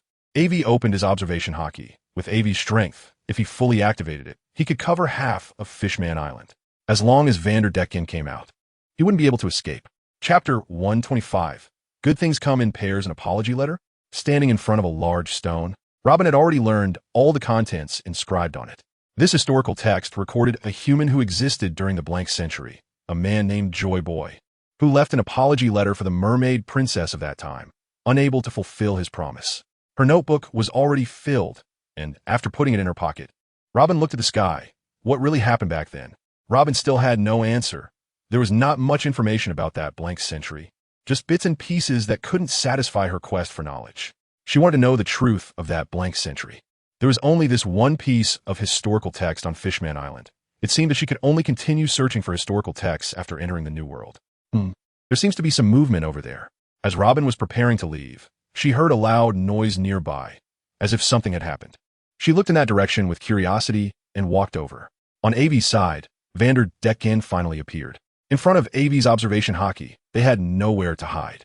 Princess Shirahoshi indeed looked pitiful, truly deserving to be called the most beautiful woman of Fishman Island. Leaning against a pillar, Aivi thought to himself, but he didn't dwell on it. Of course, he wanted Poseidon's power, which could control sea creatures. With such an ability, standing on the sea would basically make him invincible. However, this kind of power couldn't be taken away by others. Although the golden ship was large, it couldn't accommodate someone as tall as Princess Shirahoshi. If she were to roam freely in the sea, Aivi couldn't do that either. So, he never thought about tricking Shirahoshi onto the ship. He just wanted to increase his favorability a bit. Vanderdecken came over. "You all be careful, especially Shirahoshi. That guy's target is you. Shati, Gold Week. You protect Shirahoshi well. I'll deal with Vanderdecken." After leaving Shati and Gold Week to protect Shirahoshi, Aivi took the remaining few and left. "Your Majesty, do we really have to let humans help deal with Vanderdecken the Ninth?" asked the left minister with a heavy tone. "Don't mind him, let him go," Neptune replied after a brief silence. In fact, he didn't want to agree. The conflict between fishmen and humans was already significant. If the fishmen found out that a human was attacking Fishman Island, even someone as heinous as Vanderdecken would make the residents feel very awkward. Were all the soldiers of Ryugu Castle dead? Were the former great knights, and the current king Neptune, and the three princes useless? Only able to rely on a human to deal with Vanderdecken? Neptune had considered these thoughts, but even knowing that, what could he do? Now Aivi and the others only wanted to help them, to help Princess Shirahoshi. Just getting rid of Vanderdecken, who was a heinous fishman, would still cause dissatisfaction among the fishmen, but Neptune believed he could suppress it. However, if it was because of him that Aivi and the others got angry, then the trouble for Fishman Island would truly begin. Having witnessed Aivi and the others' effortless strength, easily defeating all of them. Neptune didn't want to become enemies with Aivi and the others from the bottom of his heart. Patience was necessary. As long as it wasn't too much, Neptune would endure. Within a few seconds, Aivi appeared in front of Vanderdecken and Hody Jones, who didn't even have time to react and were startled by Aivi's sudden appearance. He is one of the attackers of Ryugu Castle. A fishman lackey behind Hody Jones quickly said, "Don't block the way or I'll kill you." Vanderdecken said with a frown, glaring at Aivi, who was blocking his path, exuding killing intent. The Spartans and the others also followed, standing side by side with Aivi, looking at Vanderdecken and the fishmen.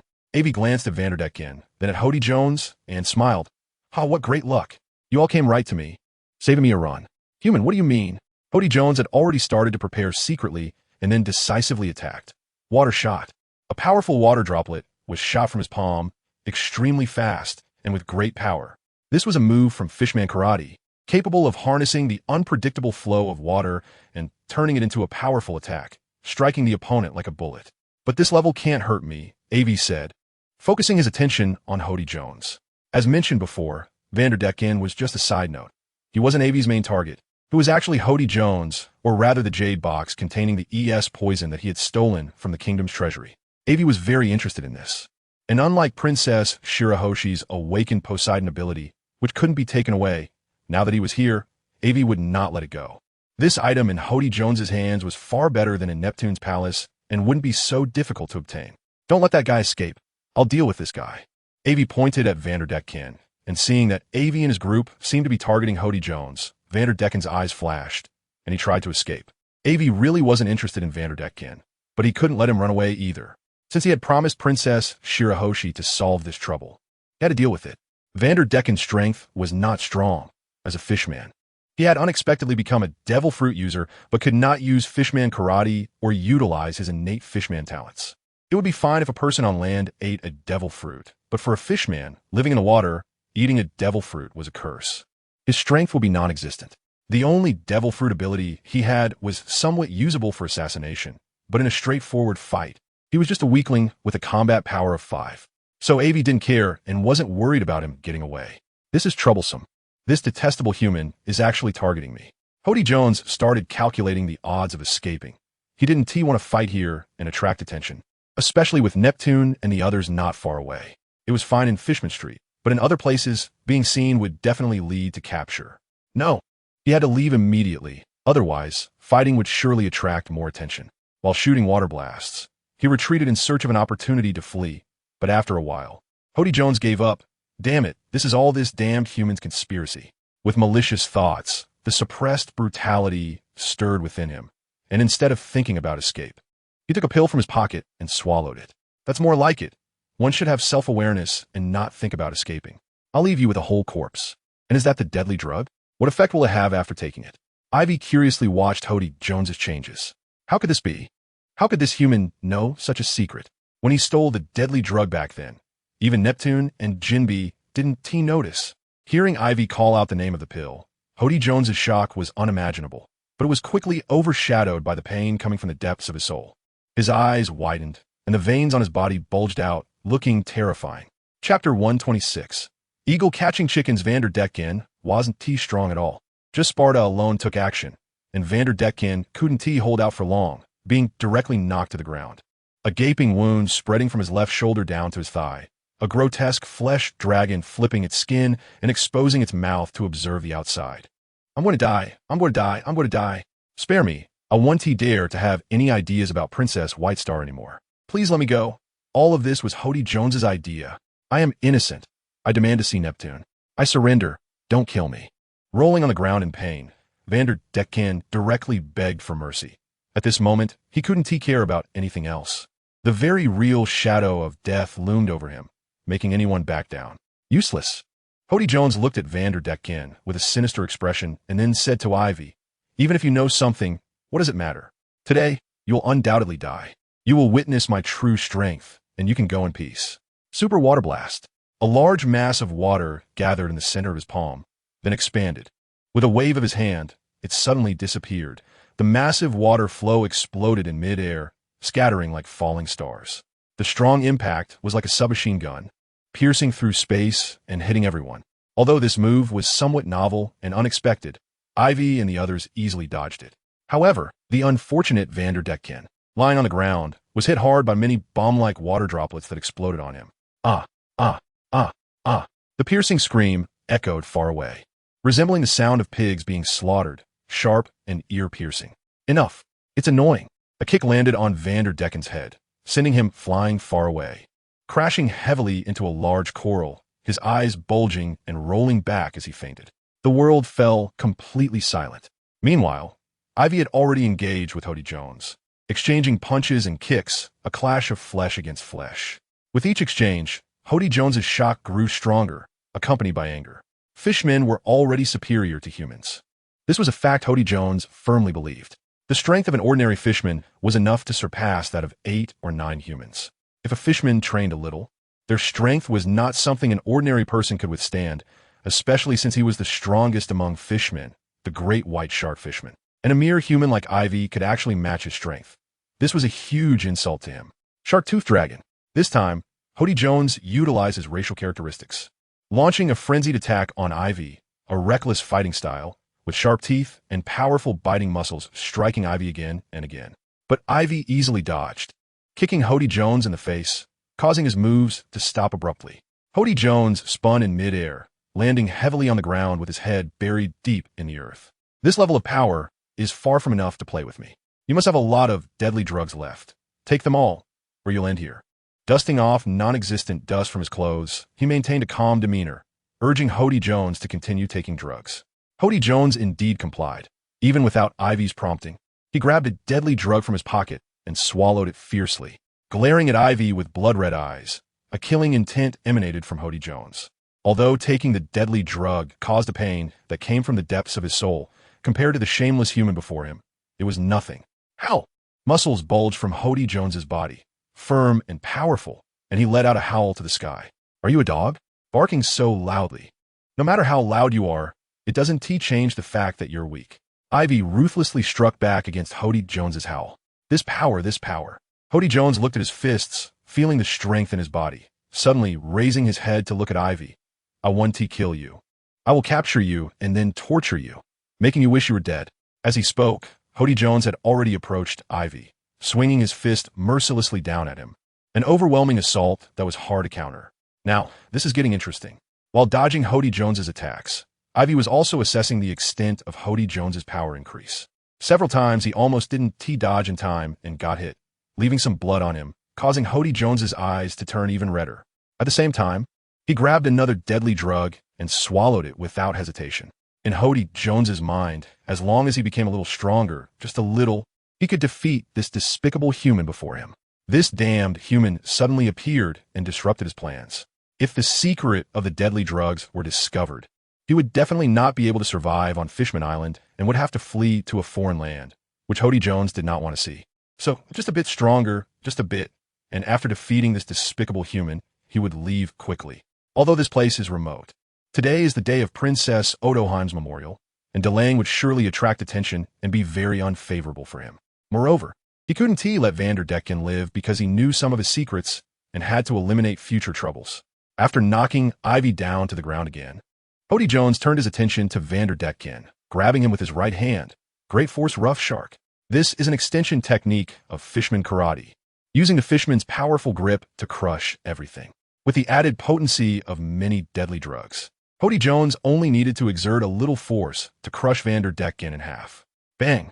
Hody Jones, standing in place, suddenly felt a tremendous force attacking from his left side, not knowing the reason, and was already sent flying, leaving a long, sliding mark on the ground. This can't be crushed. I still needed to exchange for gold with Ryugu, due to the speed being too fast. Vanderdecken was caught by Aivi before he could land, and then looked at Hody Jones, saying, "All right, now that we know the capabilities of the poison, you can leave with peace of mind." He handed Vanderdecken over to Sparta and the others, instructing them to take him to Neptune for accountability, while he walked toward Hody Jones.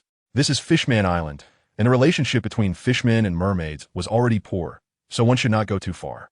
As they were leaving, Shati reminded them that the ship still needed a day to finish the crossing, and if things got too chaotic, it would provoke the hostility of all the fishmen on Fishman Island, which would not be good for them. Got it. He waved his hand to indicate he understood. then stepped on Hody Jones's chest and said, "All right, there are no outsiders here. Hand over the poison and the manufacturing method." Chapter 127. Bountiful Harvest. What happened? Why are you all here? Robin, who had come out from the dense forest of the sea forest, looked at Sparta and the others with confusion, wondering how they all got here and why there were so many fishmen as well. Although they seemed a bit wary, there was no hostility among them. So Robin asked, "Who are they?" Robin was referring to Neptune and his sons. It was clear from their appearance that their identities were not ordinary. With so many fishmen soldiers following them, they must be royal family members. Hearing the fishmen say that today was the memorial day for Princess Otoheim, they should be King Neptune and his 3 sons. Could that big mermaid be Shirahoshi, who lives in the Black Room? Just as Golden Week was about to explain to Robin, she had already analyzed it herself. Golden Week, feeling displeased, turned her face away, as she disliked cunning women like Robin the most. Golden Week thought to herself, "Even if you bribed me with rainbow lollipops, I wouldn't forgive you." Then her eyes occasionally drifted towards Robin, as if to say, "Come and please me, or I'll really get angry." The rainbow lollipop was finished last time. "This is blue snowflake paste. It tastes very good too. Don't be angry, Golden Week." To deal with Golden Week, Robin still had some methods, as practice makes perfect, and she was clever. "Where's the captain?" Since everyone else is here, it must have been Aivi who brought them, but Aivi was nowhere to be seen. So Robin turned her gaze to the others. "The captain had other matters to attend to. We'll handle things here." Shati explained to Robin about what had happened after she left. "I see." After listening, Robin understood some of Aivi's thoughts, still as chaotic as ever. But since the captain had already acted, they could only go along with it. "The deal our captain discussed with you has been completed. We will come looking for you shortly. Please prepare the items." After reporting to King Neptune, Robin and a few others nodded and left together. These matters were not originally their concern. It was the captain who had taken the initiative. The conflicts among fishmen on Fishman Island were significant. Those fishmen could be killed by other fishmen, but they could never be killed by humans. That was the bottom line for those fishmen. Thus, Vanderdecken was brought back by Sparta and handed over to Neptune and the others. Otherwise, he could have easily been attacked by a group of fishmen. This is the territory of the Yonko Whitebeard, and with his protection, if they caused too much trouble, they would offend the most powerful pirate in the New World before even entering it. That would not be good at all. Robin had always been one to plan before acting, rarely taking risks, so she did not agree with Aivi's actions. Fishman Island was merely a temporary stop. Once the crossing was complete, they could leave. Why cause chaos? Let's go, follow Aivi, and don't cause any more trouble. After bidding farewell to Neptune and the others, the group headed towards the battlefield they had just been at, but they did not find Aivi. At this moment, Aivi was holding Hody Jones and entering Fishman Street. It was daytime, and Fishman Street was bustling with activity, with children chasing each other and clandestine slave trading happening. But Aivi didn't care and directly took Hody Jones to a stronghold. Aivi had originally planned to just get the poison from Hody Jones, but to his surprise, Hody had already consumed all the poison. With no other choice, Aivi had to drag Hody Jones into Fishman Street. Luckily, the troublesome Jinbei was not there, having left for some business. Otherwise, there would have been a fight. This was not the sea forest, and there were still many fishmen here. If they weren't careful, it could lead to big news. So knowing Jinbei was not around made Aivi feel a bit more at ease. Aivi was not afraid of fighting. On the contrary, he somewhat enjoyed it, but he feared trouble.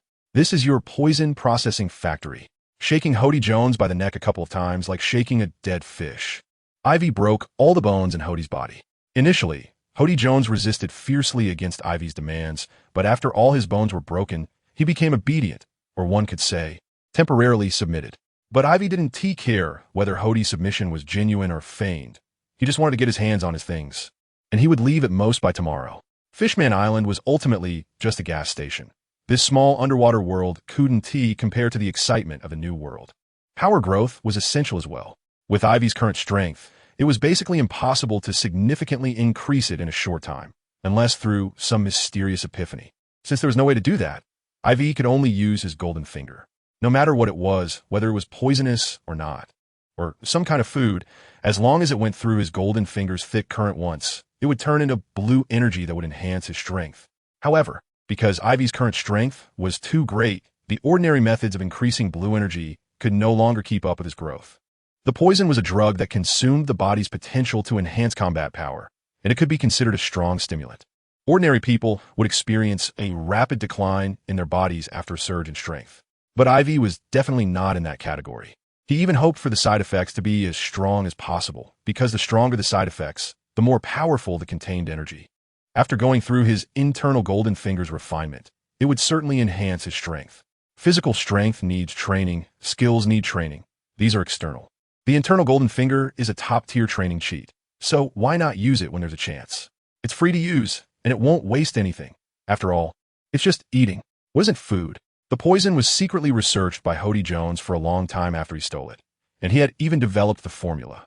So he secretly established a poison manufacturing factory specifically for producing poison. The stored poison was already as much as a large factory warehouse, all prepared by Hody Jones for the future overthrow of Neptune's rule over Fishman Island. But at this moment, all of it was taken away by Aivi. What couldn't be taken was all consumed, and at first, Aivi was somewhat restrained, but after realizing the poison's capabilities were not as powerful as he imagined, he ended up eating more. The internal golden finger had not been used by Aiwi for a long time, usually only deploying its basic abilities. This time, however, it was running at full capacity, converting all the energy contained in the deadly drug into standard blue energy. This energy could be absorbed by Aiwi to enhance his physical body, meridians, and blood vessels, strengthening the 5 vital organs: heart, liver, spleen, stomach, and lungs. One could say it was and this time the amount of blue energy produced was greater than ever before. When leaving, Aiwi conveniently took the prescription for the deadly drug, being the good person he was, doing good deeds without leaving his name. Without the deadly drug and the prescription for its continued production, the big boss on Fishman Island was stripped of his foundation before he could rise to power. Leaving behind a scene of chaos, Aiwi carried a large burlap sack and quickly departed. Doing good deeds without leaving a name. Please call me the kind-hearted handsome guy. Chapter 128. Before entering the new world in the blink of an eye, Aiwi and the others had been on Fishman Island for 3 days. The ship was set to cross the membrane today, and after having a meal prepared by Sparta, they were ready to set off. The golden ship had been watched over by Enel, who had not accompanied Aiwi and the others during these days, nor had he wandered around. He had simply been sleeping on the ship. When bored, Enel liked to nap, as it conserved energy and eliminated the dull time. They were off. After exchanging greetings with the fishermen who had introduced them to their lodging, they prepared to leave. Although several events had occurred over the past few days, they did not seem to have significant impacts, or perhaps the effects were profound and not immediately visible. The biggest event on Fishman Island today was that King Neptune would execute Vanderdecken in Jalanko Square. Meanwhile, Princess Shirahoshi could finally leave the hardshell tower and see the light of day again. For Aiwi, resolving Vanderdecken was nothing at all. It was as if he already knew the process and the answer. Even if the exam paper was handed to him first, it was simply an easy task, with no challenges. The same went for Aiwi. Knowing everything in advance made it exceedingly simple to deal with this matter. And he did not want to forge too deep ties with Fishman Island while Whitebeard was still alive. Perhaps later, when his strength was greater and he could defeat Whitebeard. Or if Whitebeard had passed away, then Aiwi would consider making plans for Fishman Island. The strongest man in the world, Whitebeard, was not just talk. In his previous life, Aiwi had witnessed Whitebeard's earth-shattering power. In the short term, Aiwi did not plan to confront Whitebeard without having fully maximized his own strength. Experiencing new life, new journeys, and enhancing their respective strengths were the most important things. This world is chaotic with countless natural disasters and human tragedies, so it is best not to provoke enemies everywhere. Thus, Aiwi and the others left quietly, and aside from the fishermen who introduced them to their lodging, no one else knew they had departed today. However, the traces they left behind could not be erased. Princess Shirahoshi had come out of the hardshell tower and could live freely on Fishman Island. Vanderdecken had already been executed, and when Aiwi left, the blood had not yet cooled. Hody Jones had lost the deadly drug that had provided him with a brief burst of power, with the new fisherman pirates he had formed. If he wished to continue causing trouble in the future, it would be a pipe dream, as Jean Bay could easily send him packing. In One Piece, the character Aiwi found most impressive was Hody Jones, whom he considered the weakest boss, pathetically weak. Because of this, Aiwi had no interest in killing him. After leaving Fishman Island, the ship, under Shaji's operation, caught the upward sea current, allowing them to relax. Traveling along the upward sea current.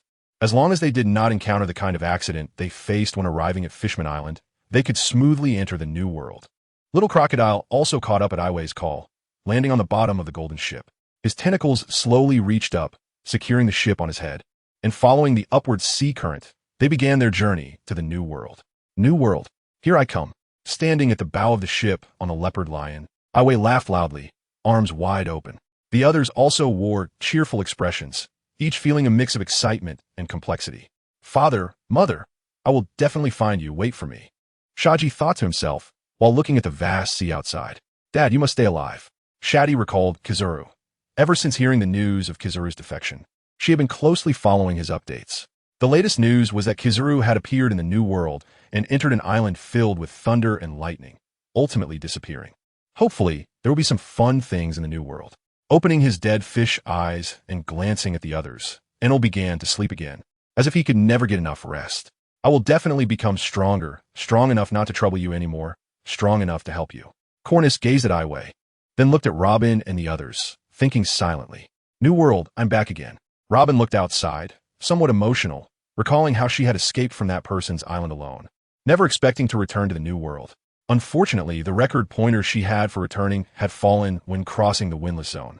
This was Robin's regret. That island had always been drifting and uncertain, and she did not know if she could return.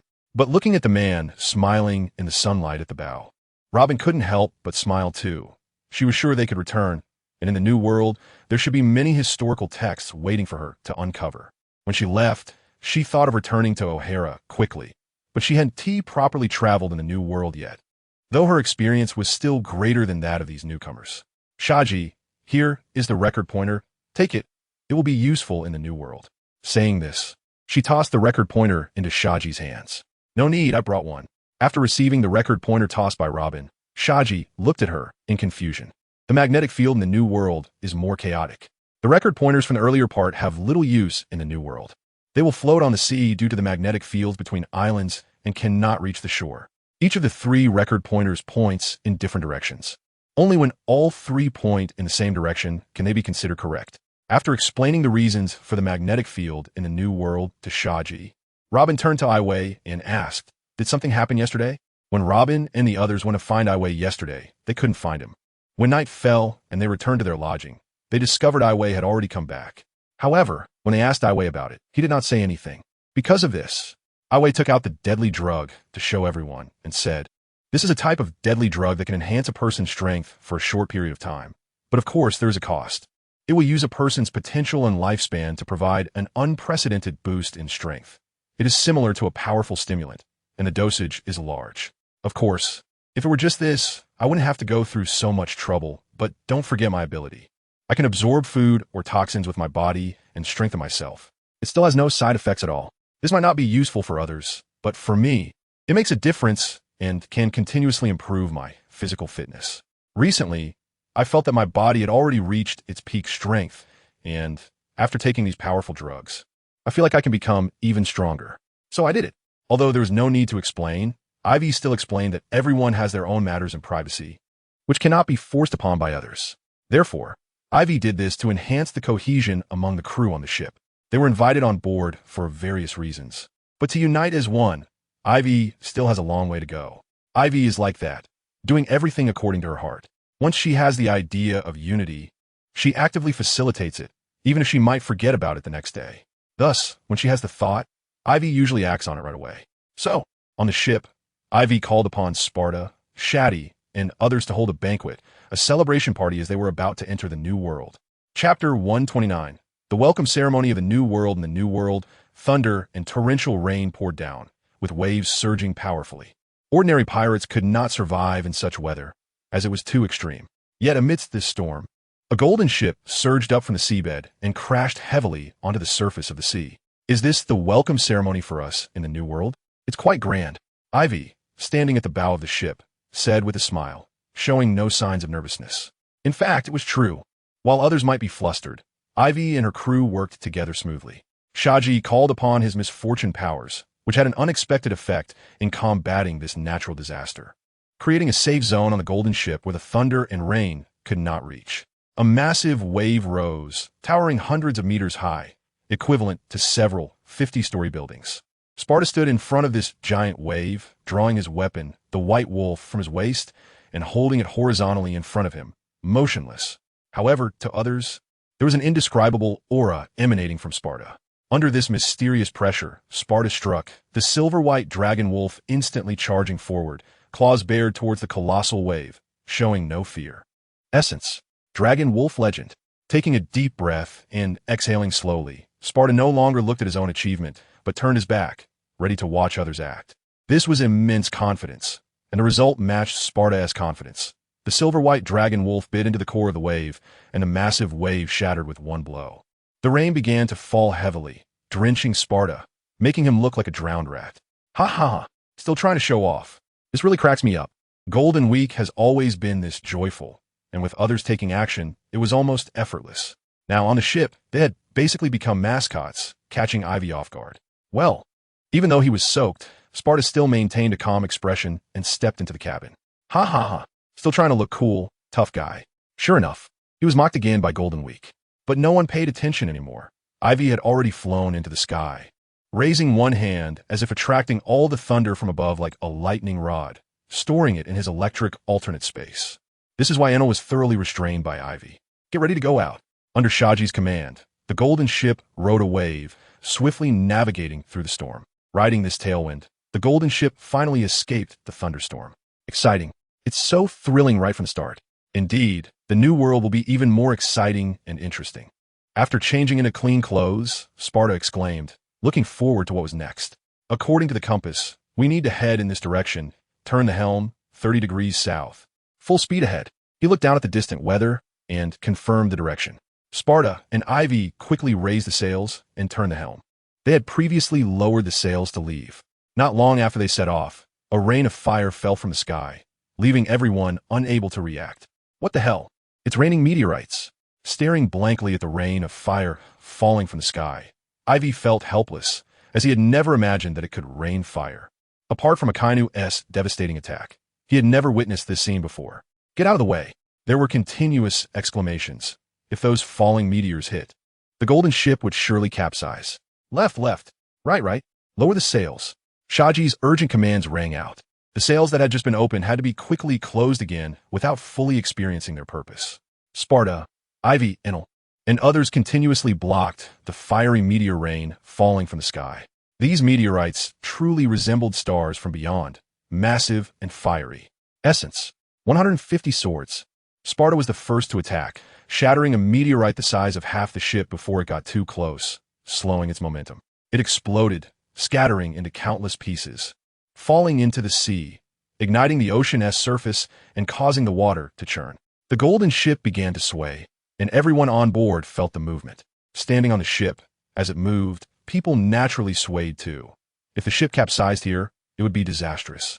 Enel, control the ship to fly up. I'll block the meteor rain. Taking over from Enel, Aivi rushed over. As the strongest, it was his duty to protect the ship and everyone else.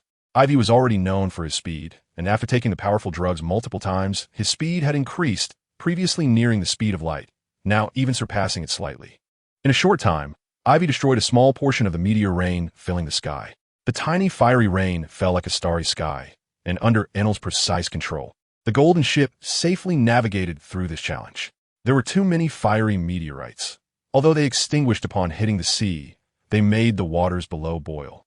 Like water coming to a boil, bubbling with steam. The hot sensation began to spread, and dark clouds slowly gathered in the sky. This was a phenomenon caused by thermal expansion and contraction of seawater, which would soon combine with the cold molecules in the air, leading to a prolonged heavy rain in this area. After finally passing through this boiling sea safely, Aivi and the others felt exhausted. To combat the natural disaster, they had to concentrate all their energy. Aivi was still okay, but others like Cornus and Shati were so tired that they disregarded their ladylike image. Lying directly on the deck, Shati, in her skirt, showed no concern about exposing herself, only slightly restraining herself after noticing Aivi's subtle gaze. Leaning against the wooden board to rest, she asked, "Is the weather in the new world always like this?" The one asking was Robin, as she had the most knowledge about the new world on the ship. The weather in the new world has always been harsh, but encountering it back-to-back like we have is rare. Such severe weather usually occurs only 4 to 5 times a month for pirates in the new world, especially when they are constantly sailing at sea. Once we enter an island, we won't have to worry about this issue anymore. Our safety will greatly increase on land due to the magnetic field of the new world. After hearing Robin say this, everyone on the ship sighed in relief. It's understandable. They had already faced 2 storms upon their arrival, and anyone would feel a bit anxious. 1 or 2 instances are acceptable. Even 3 or 4 can be tolerated, but if it keeps happening, even the likes of Aivi and the others, no matter how strong they are, could face a shipwreck. To quickly find a new island, they decided to fly directly into the sky instead of sailing on the sea. This would be faster. Chapter 130. Eat. Half a month later, on a calm sea in the New World, a golden ship leisurely floated on the surface, with a group of men and women in beach shorts enjoying themselves. It was Aivi and the others. They had been quite unlucky over the past few days. After 2 days of disasters, they encountered a blizzard, which was bone-chilling and nearly froze them to death. After finally escaping the blizzard, they discovered there was an issue with the magnetic field. It took a long distance of sailing before it returned to normal. It turned out that the blizzard area they had passed through had a chaotic natural magnetic field, which caused their navigation instruments to go haywire. It was like being caught between the positive and negative poles of a magnet, resulting in a completely disordered magnetic field. This past half-month had been incredibly eventful, but fortunately, in the last few days, they encountered unprecedented good weather, much like a blessing. Everyone decided to take a good rest as a reward for surviving those tough days and to celebrate successfully entering the New World. Aivi urged Sparta to prepare a delicious feast to celebrate their good fortune. The banquet, named the Good Fortune Feast by Aivi, officially began. On the deck, everyone dressed in beach shorts and sexy skirts started the festivities. Cornice took out her harp and played beautiful melodies that touched the heart, making everyone feel relaxed and a hint of coolness. Looking up, Aivi realized that Cornice had used her fruit abilities. After some time of training, she had learned to control her powers a bit better and even improve them. For instance, Cornice's fruit was originally the ice fruit, which produced large and heavy hail. If she had used it now, it would have ruined the atmosphere. However, after mastering her powers, she could now reduce some of the ice fruit's special abilities, creating the stunning snowy scene they were currently enjoying. Listening to the music, watching the beautiful snow fall, and eating delicious food prepared by Chef Sparta was simply the ultimate enjoyment. Aivi felt a sense of bliss, wishing it could last forever. Amidst the lively atmosphere, night quietly fell. It was time to rest, and Sand collected the navigation pointers, stating that they would reach a new island the next day. Everyone cheered. This half-month of sailing had been far more thrilling than sailing for 1 or 2 months in the first half of the Grand Line, and everyone felt a bit tense. Even Enel, who usually had a dull expression, was eagerly anticipating the appearance of the new island. That night, it was Sparta's turn to keep watch. Everyone returned to their rooms. They played a bit too hard today, and with the prospect of reaching a new island tomorrow, where land awaited them, excitement filled the air. However, excitement couldn't resist the pull of sleep. Aside from Sparta, who stood on the mast enjoying the breeze and couldn't sleep, everyone else had already gone to rest. The world was silent, with only the gentle sound of waves lapping against the ship and submarine creatures singing in the sea. Sparta stood straight, like a soldier at attention. He even took out a barbell weighing 1,000 or 2,000 pounds, lifting it with one hand above his head and then bringing it down forcefully, stopping abruptly at a 90-degree angle without a tremor or strain, solid and steady. It is easy to swing something, but the challenge lies in being able to stop it exactly as you wish amidst vigorous movement. This is the most difficult part. A careless move could lead to injury or a mishap, but Sparta handled it effortlessly, swinging with such power that it was awe-inspiring. Time passed quickly, and before long, dawn broke. Covered in sweat, Sparta went inside to take a shower. After a night of training, he wouldn't allow himself to prepare breakfast smelling of sweat. As a chef, cleanliness is essential. Whether it's the smell or other small details, Sparta pays attention to them, influenced by his childhood experiences. Good morning. The first to wake up was Robin, smiling as she greeted Sparta. Good morning. Breakfast will be ready soon.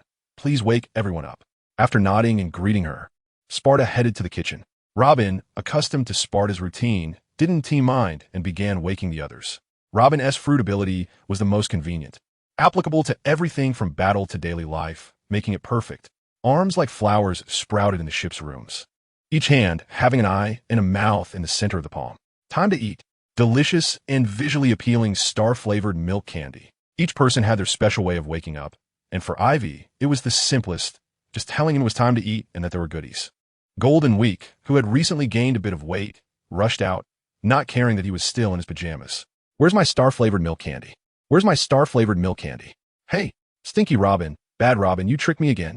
Golden Week puffed his cheeks, hands on his hips, looking displeased at Robin. Eat less, otherwise.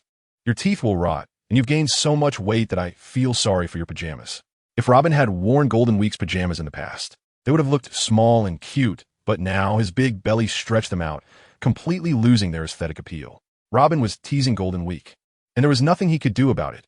Robin was speaking the truth. I really envy you guys. No matter how much you eat, you don't gain weight. You don't understand the plight of being fat. Golden Week shook his head with an expression of distress, which puzzled Aivi. After learning about Golden Week's troubles, a song suddenly came to Ivy's mind, fitting the situation perfectly. Hey, you big fatso. You've already eaten so much and still want more. Cake, chips, grilled squid, sandwiches. You don't love to eat? Eat, eat, eat. Slap a perfect 360-degree spin, landing flawlessly. Perfect landing. Full marks. Aivi, feeling dizzy with stars swirling above his head, wanted to get up but found his limbs seemingly out of control. He tried to raise his right hand, but his left leg lifted instead. He attempted to stand, but his body involuntarily started to roll. It's playtime. Ever since he became obsessed with sweets, the Golden Week hadn't shown its power for a long time, making Aivi almost forget the consequences of offending it. The Golden Week could manipulate the attacked person through color adjustments, leaving them helpless and stuck in that state until the colors made contact. This was a power more mysterious than mere dominance, one that Aivi had yet to figure out how to use. Although he had some guesses, they remained unverified, and being rather whimsical, he had forgotten all about it, until now. Grandma, I was wrong, please spare me. Aivi, struggling on the ground, could only watch as others entered the restaurant to enjoy a steaming, delicious breakfast while he rolled around here. Tears of envy, desire, and regret streamed down his face. If heaven gave him another chance, he would vow to the skies that no matter how much he wanted to mock the Golden Week, he would never say it out loud. This was a lesson learned through blood and tears. Chapter 131. Food Island. On Guri Pineapple Island, the city lord, Aivi, was hosting a grand banquet in the city to entertain Charlotte Sonata. Guri Pineapple Island is also quite famous for being a food island in the New World, where people are simple, kind, hardworking, and proud of their unique culinary heritage. A grand food competition is held every 2 years, drawing numerous food enthusiasts. However, it was precisely because of this that the happenings on the island reached the ears of one of the 4 emperors, Big Mom, Charlotte Linlin. Charlotte Sonata's visit was to invite the city lord Aivi to join the Big Mom pirates and become a subordinate island of the nation. Aivi was a man nearing 40, with the traces of time etched on his face, a chiseled jawline, and a long scar across his cheek from past experiences, adding to his mature charm. He must have been handsome in his youth, but now this older handsome man was covered in cold sweat, nervously watching the man across from him, Charlotte Sonata. Sonata, the 25th son of the Charlotte family, one of the sweet commanders of the Big Mom pirates, and one of the 34 ministers, had a bounty of 600 million berries and possessed immense power. If he wanted, just Charlotte Sonata alone could destroy everything on the island. Even if Aivi tried to stop him with all his might, it would be futile. What, you disagree? Sonata squinted his eyes, slightly leaning back in his chair, crossing his legs and tapping the table absent-mindedly. His expression darkened, and a metallic sheen emanated from his long, narrow nose. I don't dare to disagree, but in a few days, the biennial culinary competition will begin, and many chefs from the outside have come to the island. I believe they will create many unique dishes. Can we wait a couple more days until the competition ends before I leave with you? The older handsome man, Aivi, said cautiously, observing Sonata's expression. Culinary competition? Does it matter? Sonata looked at the older man with suspicion, doubting what other schemes he might be plotting. However, he wasn't afraid that Aivi would cause any trouble, and with plenty of time before his mother's deadline, having just finished a war not long ago, he felt relaxed. Then we'll wait for you 2 more days. Don't think about running away. Otherwise, you won't be able to bear the consequences of offending Mama. He moved his large posterior, stood up from his chair, and left. Whether Aivi's words were true or false, Sonata didn't care. He only agreed to have some fun here. If Aivi wanted to play tricks, replacing him with another obedient city lord wouldn't be a big deal, as long as the island's food was delivered to Mama on time. Allowing them to relax a bit, Sonata felt he could still be in charge. Thus, Sonata left, leaving the older handsome man Aivi pale with anxiety. Phew! After a heavy sigh, Aivi's expression gradually returned to normal. Only 2 days left. I must hurry. Looking at the leftovers on the table that Sonata had left behind, Aivi said fiercely. Aivi would never forget the painful cries of his father and the screams of his siblings, as well as the wails of his people when he escaped from a fire. The scene of that hell on earth was forever etched in his heart. Indeed, E.G. Yubin was once the prince of a kingdom, and the island was just like the current Gyuri Pineapple Island, famous for its culinary delights and renowned in the sea. Although not particularly strong, he had the capital to establish himself in the new world. However, everything changed with the arrival of a group of demons. The laughter and joy of the past faded, replaced by exhaustion and despair on everyone's faces. Finally, that demon struck, destroying E.G. Yubin's hometown and slaughtering his family. He was the only one to escape from the culinary island. He vowed to take revenge and finally learned the name of the demon who destroyed his hometown, Charlotte Linlin. Having wandered to Gyuri Pineapple Island for 10 years, he had been waiting for the messenger of Charlotte Linlin to come. To this end, he managed the island with great care, making the reputation of Gyuri Pineapple Island as a food island well known at sea. This was all to wait for this moment. To be passively and forcibly incorporated into Big Mom's ranks, to have an opportunity to be summoned and glimpse Charlotte Linlin from afar. This was the custom of the Big Mom pirates, meant to showcase their strength and ensure the islands under their command dared not harbor any rebellious thoughts. Finally, the day had come. E.G. Yubin's expression was a mix of joy and fear. This was natural. The power of the four emperors was well known to all by now. Yet E.G. Yubin wanted to assassinate Charlotte Linlin. However, these complex emotions were soon overtaken by determination. He had sacrificed his youth and made countless preparations for this day. It wouldn't be long now before he could take revenge. Father, mother, wait for me below. I will make everyone from the Big Mom Pirates come down to accompany you. At the end, E.G. Yubin laughed heartily. On Gyuri Pineapple Island, the upcoming culinary competition in 2 days brought excitement, with renowned chefs gathering on the island, creating a bustling atmosphere. A golden ship appeared on the sea 1,000 meters from Gyuri Pineapple Island. Wow, so many ships. It must be lively on board. Aivi's observation, Haki, sensed the bustling energy on the island, filled with excitement, primarily because his nose was very sensitive, and he could smell the food even from hundreds of meters away. Finally, land in sight. It hasn't been easy, Shati exclaimed, resonating with the feelings of others on the ship. Indeed, the experiences after entering the new world were truly exhilarating. Hope to find historical texts above. This is what Robin thought, who was watching the ship.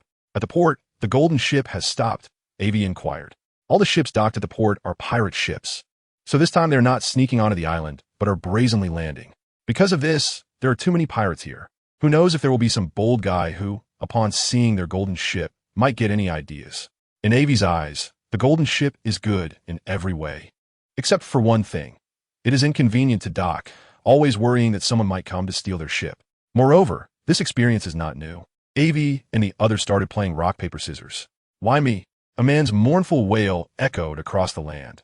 It was Aivi, staring at his paper while everyone else showed scissors. I don't care. I just want to go out and play. You must be cheating this time. Otherwise, how could everyone show scissors while I alone showed paper? I'm leaving. You all take your time to choose. After saying this, without waiting for the others to react, he jumped off the ship and ran away, disappearing in the blink of an eye. What a rascal. Golden Week scolded angrily.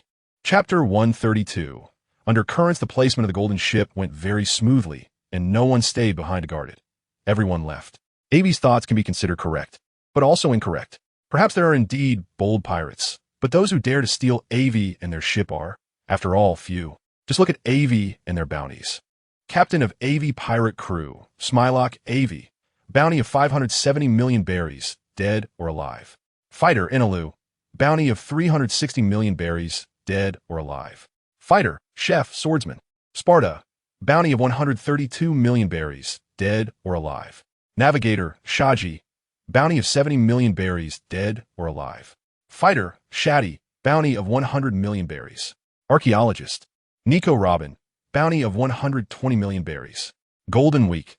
Bounty of 50 million berries, dead or alive. Cornus was not rewarded because she had hardly ever fought and had no chance to do so before. It was good enough that others didn't attack her. So the Navy didn't place a bounty on Cornus. Shati. Due to Kazuru's involvement, the Navy has always intended to capture her alive, and the same goes for Nico Robin. She is the last person in the world who can read historical texts, so they will try to capture her alive whenever possible. The others all have bounties with a dead or alive clause. The total of these bounties adds up to 1. For billion berries, which can be considered a big pirate in the New World. No one will be foolish enough to provoke Aivi recklessly. Thus, Aivi's concerns are unnecessary. And hiding the golden ship is also very easy. Golden Week can just casually draw a painting of hidden darkness, making others oblivious to the existence of the Golden Ship. She had demonstrated this to Aivi once when they first met, and now her abilities have become even more powerful and diversified. Achieving this level is simply too easy. Just as Aivi and the others were landing on the island, a white-haired man was strolling down the food street. He had a middle-parted ponytail, a delicate face that made it hard to tell if he was male or female, or perhaps he was both. His age was indiscernible, his expression calm, dressed in a thick white fur coat, concealing himself deeply, as if the blazing sun was not shining on him at all. Walking slowly on the food street, he seemed out of place with everything around him. Charlotte Sanada approached, hoping that Iji Yubin could remain calm and not act impulsively. Kumazue appeared calm on the surface, but inside he was extremely anxious, fearing that Iji Yubin would not be able to control his impulses. If the situation were to be exposed, everything would be ruined. While not many might recognize Kumazue, they would surely know his brother, Imazuna, a cadre of the Revolutionary Army known as Scissors. A user of the scissors fruit who can cut objects such as floors and walls like paper. He is currently assisting Ivankov in the underwater prison to complete secret missions. A year later, he will meet Straw Hat Luffy there and together break the legend of the impregnable underwater prison and escape. But now with Aivi, it is uncertain whether things will develop in that direction. However, now is not the time to think about such things. Kumazue did not know this. He only hoped to persuade Iji Yubin not to act impulsively and to continue his infiltration. That's right. Iji Yubin is also an informant for the Revolutionary Army. With the intelligence of the Revolutionary Army, he could manage the Guri Pineapple Island on such a scale in such a short time.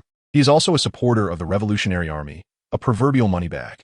If it weren't for the Revolutionary Army secretly supporting him, how could Iji Yubin have developed safely in this sea area dominated by the four emperors? Now, he has finally attracted the attention of the Big Mom pirates. On the surface, Guri Pineapple Island appears festive and bustling.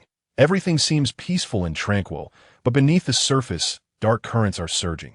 If one is not careful, a shocking war could break out, causing suffering and destruction. The Lord of Guri Pineapple Island, Revolutionary Army's Kumazue, and one of the four emperors, Big Mom's son Sanada, have gathered here, and in the following days, many more people will come to this island. What kind of changes will Aivi and the others bring? Aivi himself does not know. Now Aivi is completely lost in the fun. After entering the food street, he feels like he has entered paradise. Spicy mushroom dumplings, multi-filling fish pies, green pepper fried potatoes, rum snowflake cake. I can't take it anymore. The food street is not lacking in anything but delicious food, and each dish is so tasty that Aivi feels like his tongue has fallen off, especially the green pepper fried potatoes, which are so spicy and aromatic. Simply amazing. The multi-filling snowflake cake is also delicious, sweet but not greasy. If Golden Week came, she would definitely fall in love with it. That pirate flag looks like the flag of the Big Mom Pirates. Before entering the island, Robin saw a ferocious large ship docked at the shore, and the pirate flag on it surprised Robin. There is actually a ship of Big Mom here. Could this island be one of Big Mom's subordinate islands? And this island is rich in food. Looking at the food festival that has already come into view, they need to be cautious in their actions on the island. Thinking of this, Robin couldn't help but quicken her pace, catching up with Sparta and the others, saying, "This might be an island of the Big Mom Pirates. We need to be careful and avoid unnecessary conflicts on the island." "What? What's the Big Mom Pirates? Is there a need to be afraid?" Enelu said, dismissively, not taking it seriously. The Big Mom Pirates are one of the four emperors, reigning over the new world like an emperor, alongside the other three emperors ruling the pirate world. In the new world, the four of them are an insurmountable peak. Seeing that Enelu was unconcerned, Robin reminded him again. The Sea Emperor. Enelu's eyes lit up as he pondered. If that's the case, we should be even more casual. That bastard Aivi wants to become the Pirate King. With those four around, won't he be unable to become the Pirate King? It seems he's also very interested. Let us have a battle with the four emperors. Saying this, Enelu laughed and walked forward, but his mind began to entertain ideas of causing trouble. Seeing Enelu's eager demeanor, Robin helplessly slapped her forehead, realizing she had wasted her breath. "Forget it, it doesn't matter. I'm just reminding you, whether you listen or not is up to you." Anyway, Robin is used to it, and it's not something she needs to think about. She's just an archaeologist, and matters of combat should be left to them. With that thought, Robin began to explore the island, asking the locals about its history and any hidden stories, eager to know if there were any historical texts on the island. Shati had already left first, It's his habit to ask about any news from the Flower Kingdom whenever he lands on an island. And he wouldn't introduce himself until everyone had been asked. Following closely behind Aivi, who was lost in the food street, was Golden Week. This foodie treated the place like paradise, completely absorbed in it. During this time, several pirate crews also arrived at Gully Pineapple Island. There are still 2 days until the cooking competition, but many people have already come, all full of confidence in their culinary skills. Of course, there were also some troublemakers mixed in. Chapter 133, Daily Banter, so delicious.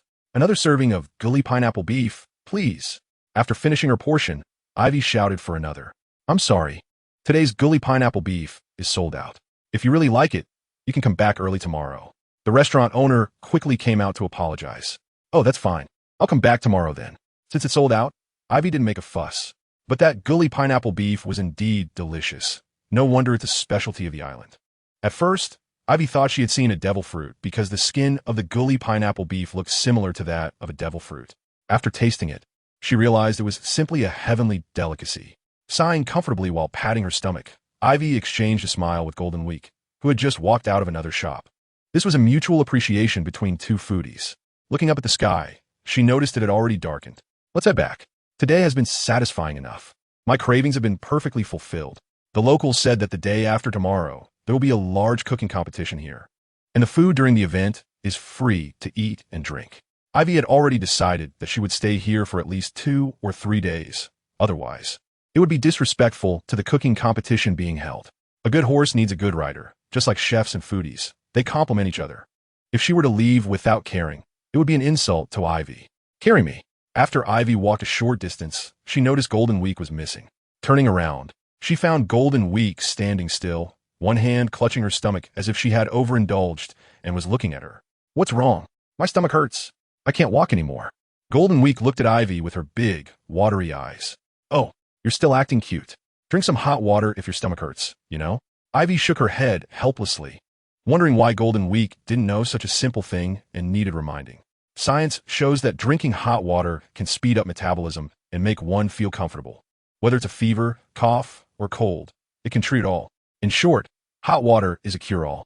Damn it. Looking at Aivi, who had already walked far away, Golden Week began to curse under her breath, then slowly moved forward. She wasn't like Aivi, who could absorb everything so quickly. So now, just moving a little made her feel like her stomach was about to explode. But who could she blame? She could only blame herself for not being able to control her appetite. The 2 figures, one big and one small, stretched long onto the night sky. Aivi hadn't really walked far, and when Golden Week caught up, she offered to help.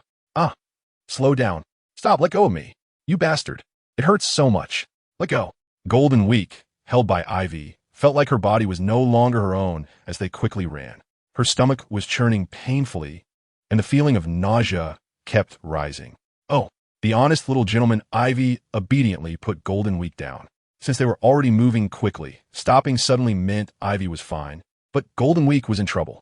She tumbled forward like a bowling ball and crashed into a tree, coming to a stop, lying motionless beneath it like she had fainted. Hey, are you okay? Shouldn't you be dead? Umph. You dared to mess with me this morning. Now, let's see how I play with you. Aivi thought darkly. I'm Fine. Don't worry about me. You go ahead. I just need to rest a bit.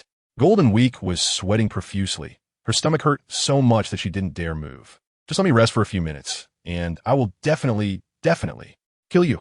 Golden Week's inner screams were through the roof. But her face was increasingly gentle as she said, You've worked hard today. Go back and rest a bit. Sparta should have made dinner by now, and you can still make it back in time for another serving. Don't worry about me. Go do your own thing. Golden Week's words were so noble and righteous. She acted as if it was for Aivi's good, completely ignoring her own discomfort from the cold sweat soaking her clothes. Are you serious? Then I'm leaving, okay? You don't mind being alone? Seeing Golden Week like this, and still thinking of her, Aivi was so moved she could cry. The moonlight is especially beautiful tonight. I want to look at it a little longer. Looking up at the sky, Aivi noticed that the moon was indeed a bit rounder, big and round, like a mooncake. Thinking this, Aivi felt a little hungry, so without further thought, after confirming that Golden Week really didn't need her, she left. Let's go. Hurry up. You won't find the ship anyway. When I come back, you'll know why the flowers are so red. After they landed on the island, the golden ship had already been hidden away by Golden Week using her stealth. Aivi left too early back then and had no idea about it. This was also why Golden Week was confident. She smiled darkly, already pondering what trick to use against Aivi. Should she make him drink soda through his nose? Or make him kneel and apologize? Or make him unable to eat anything? Or be more straightforward and make him think he was a dog? That's a question worth thinking about. Ouch! The thoughtful Golden Week slapped her stomach and felt like she was about to burst, her face turning pale. What had been better was now likely to take a while to ease up, unaware of the disaster that was about to befall her. Aivi was lost in thoughts of dinner. Although she had eaten all day, that was just to replenish energy. It wasn't the same. I'm not a foodie just for the sake of eating. It's for strength. In this dangerous new world, strength is the foundation of everything. And the way to quickly enhance strength for herself is to eat lots and lots of food, relying on her golden finger to transform it into power. I'm doing this for everyone, not because I'm greedy.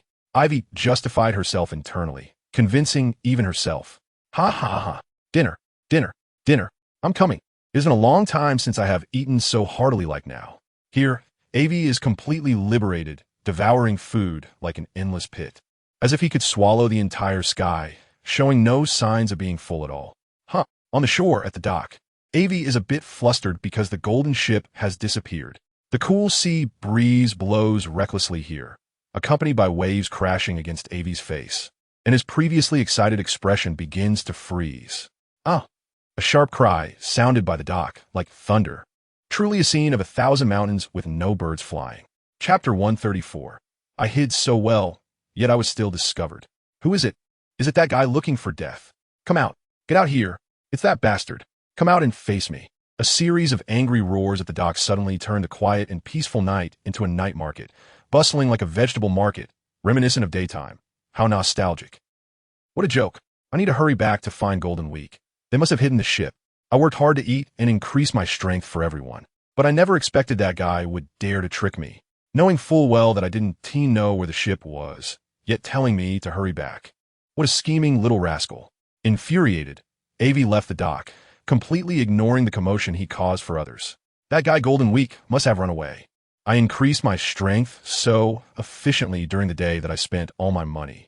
I need to catch her before she escapes, or I'll have to sleep on the streets tonight, or in the outskirts. Aivi's speed was quick, and his intuition was sharp, but he still got lost. What to do now? He scratched his head in frustration, making his hair look like a bird's nest, messy and bewildered. Frustrated, Aivi started wandering aimlessly, with no goals or direction, just hoping to wander until dawn.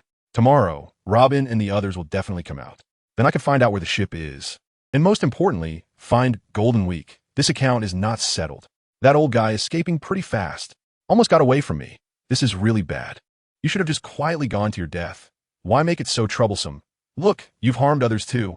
While wandering, Aivi heard a mocking voice, speaking in a light and heavy manner, and it sounded a bit shaky. Following the voice, he saw a young man with a pale face, gray-green short hair. Wearing a windbreaker, his head bent in a sickly manner, raising a long knife to his eyes, licking the blood off the blade with a long tongue, looking mockingly at a man leaning against a tree not far away. The man leaning against the tree was someone Aivi happened to know. He was the owner of the last restaurant Aivi ate at today. The appearance of the restaurant's signature dish was so memorable, and its taste lingered on Aivi's mind. Unfortunately, he only managed to eat one serving, and it was already gone. The owner even came out to apologize and invited him to come back tomorrow. So Aivi had a deep impression of that restaurant owner. The owner's name was Giri Shalin, a man around 50 years old, with the weariness of time on his face and a look of terror. His well-fitted casual clothes had turned into rags, tightly covering the wound on his stomach with his hands, his body trying to shrink back. Shifting his gaze to the sickly man behind him, looking at the body of the bodyguard lying on the ground, lifeless, his expression grew even more terrified and angry. Shalin did not expect that someone would attack him now. It had been a long time since that happened. Shalin was quite timid. He had encountered countless assassination attempts, but had always managed to evade them. Not because he was strong, but honestly, Shalin was the poster child for someone with a combat power of only 5. He envied those with great strength, but was unwilling to train himself, afraid of pain. So now, there were tears glistening in his eyes from the pain. Why do you want to kill me? You should know that if you kill me, you will never leave this island. The city lord will definitely kill you. So, while you still have a chance, hurry and escape. I promise I won't trouble you. I've already fired a signal flare. Your time is running out. Shalin threatened the sickly man with a tough face, but unfortunately, His later comforting words exposed his inner fragility. In fact, Shilin was very afraid of death. He spoke bravely, and what he said was true. Shilin and the city lord were sworn brothers, which allowed him to have the largest restaurant on the bustling food street. Therefore, if the sickly man were to kill Shilin, the city lord would definitely seek revenge against him, no matter where he fled, but Shilin would not be happy either. What use is revenge after I'm dead? It's better to be alive. Why die? My target is you. How could I possibly not kill you just because I'm afraid of the consequences? The sickly man laughed wildly, pressing his palm against his forehead, fingers tangled in his short hair. The long knife swung heavily forward, and the blade's light shot out. The silver-white crescent blade instantly severing the tree that Shilin was leaning against, rushing towards Aivi. Boom! In the dense forest behind Aivi, many trees crashed to the ground. The blade light was too sharp and fierce, stirring up thick dust as the trees fell. Quite powerful. Looking at the blade marks on the Wuji's staff, Aivi raised his head and sighed. Since the last time he fought with the Golden Lion, the Wuji staff had been damaged, and there hadn't been any opponents capable of leaving marks on it until now. I've already noticed you. I was waiting for you to make a move to stop me. I even gave you a chance to stop. Why aren't you making a move? The sickly man looked at Aivi with curiosity, a hint of fanaticism flashing in his eyes, but it was quickly suppressed. You seem to be a bit sick, and it seems like you have a mental illness. Something seems off. I have a ship doctor on my ship. If I hand you over to her, dissecting you might enhance her medical skills a bit. A 2-meter-long stick was propped against his neck, and Aivi walked out from behind Shilin, causing Shilin to be taken aback, not expecting it to be the glutton who had eaten at the restaurant before dark. Cough, I shouldn't say that. I have to rely on him to save myself now. Back in the restaurant, the old man saw how you were eating and knew you were definitely not an ordinary person. You must be a big shot, someone as handsome and suave as you. Dashing and heroic. A person of justice and invincible strength would definitely not allow me to be killed by this guy. Poor old man. I'm just a chef with no power to hurt a chicken. I have no other skills except for making a decent gyri pineapple beef. How pitiful. I haven't found a successor to inherit my skills, and now I'm going to die here? Truly tragic. After Aivi came out, he wasn't prepared for the flattery from Shilin, which left him feeling embarrassed.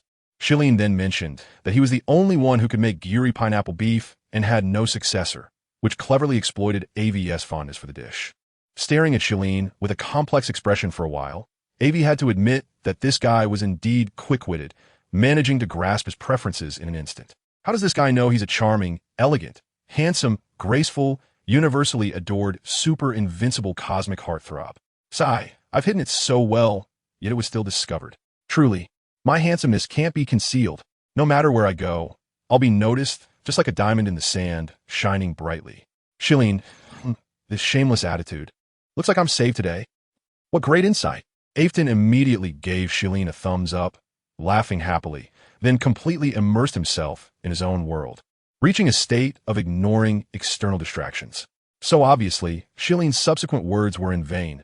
Ave didn't hear them at all. Chapter 135. Dazed and buzzing, don't space out. Hurry up and move. Shilin was almost in tears. How could that useless guy suddenly react like this? Is it really necessary? Or has he already been attacked? The sickly man was also confused by Ave's actions. He originally planned to ignore Ave, kill Shilin first, and then leave quickly. After all, Shilin had already fired a signal flare, but looking at Ave, there should still be time. Let them all die. Let chaos ensue. Create a ruckus.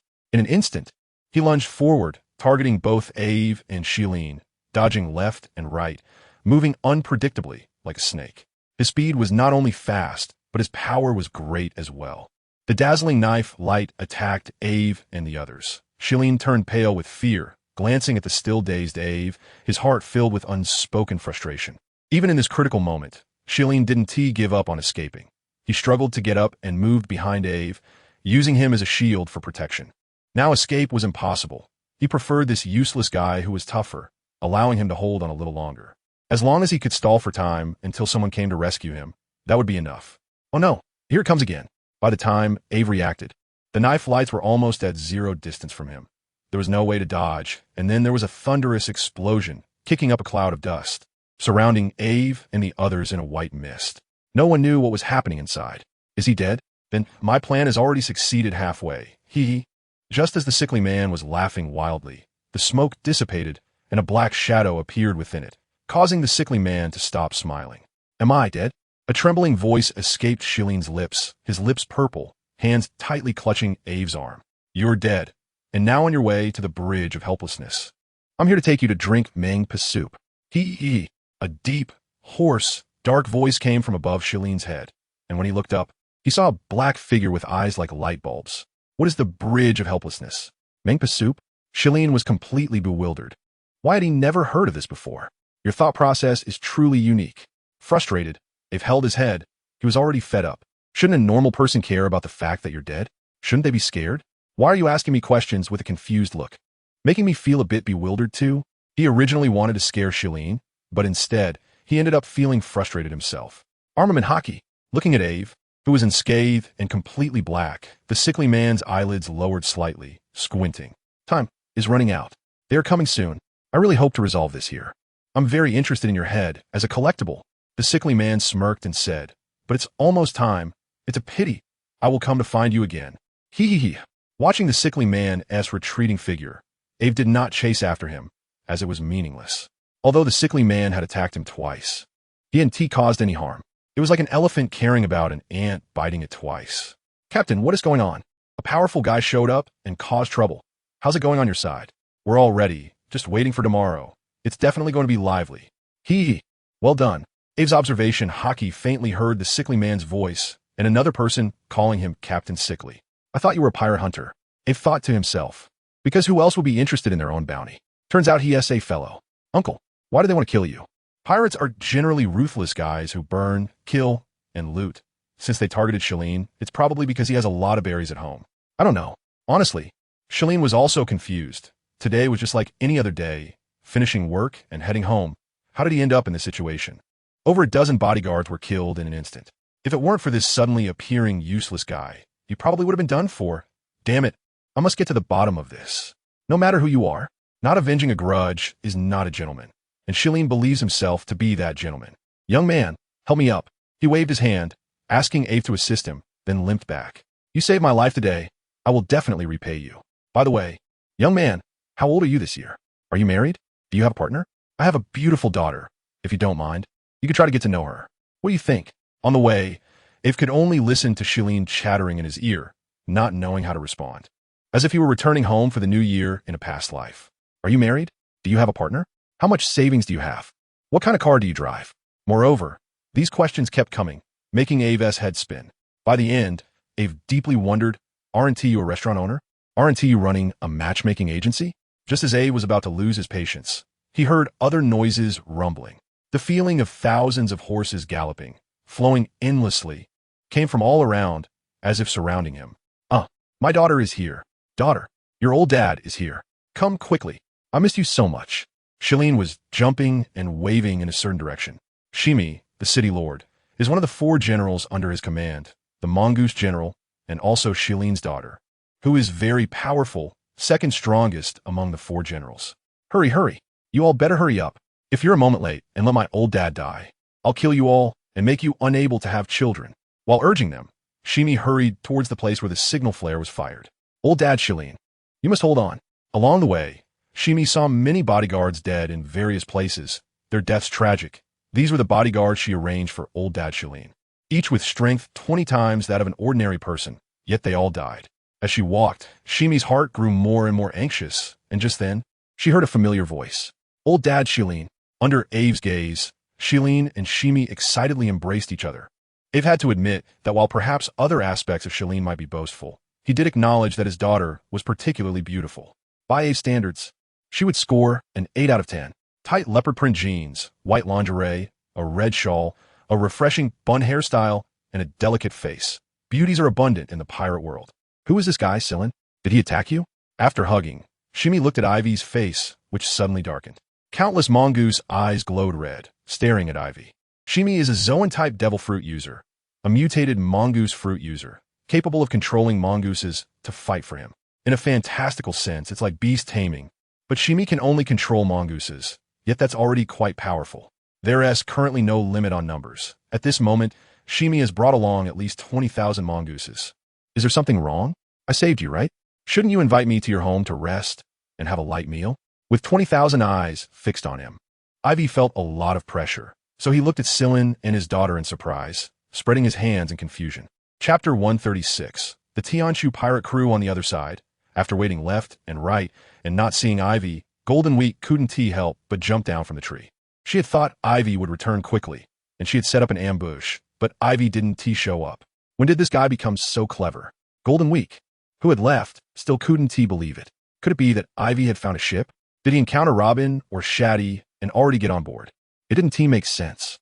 Holding her stomach, although she felt much better, it still wasn't completely resolved. It seemed she would have to restrain her desires in the future. She hadn't been like this before. She used to be a quiet beauty. When did she start changing like this?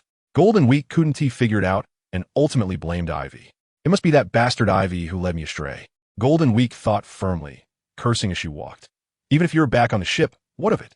The whole ship has my magical paintings. If I don't take you down today, I won't believe it. Not long after Golden Week left, many people emerged from the place where she had ambushed Aivi. Quiet, calm, and exuding a murderous aura. Each of them was cool, but once they stepped into Golden Week's magical painting ambush, they all fell apart.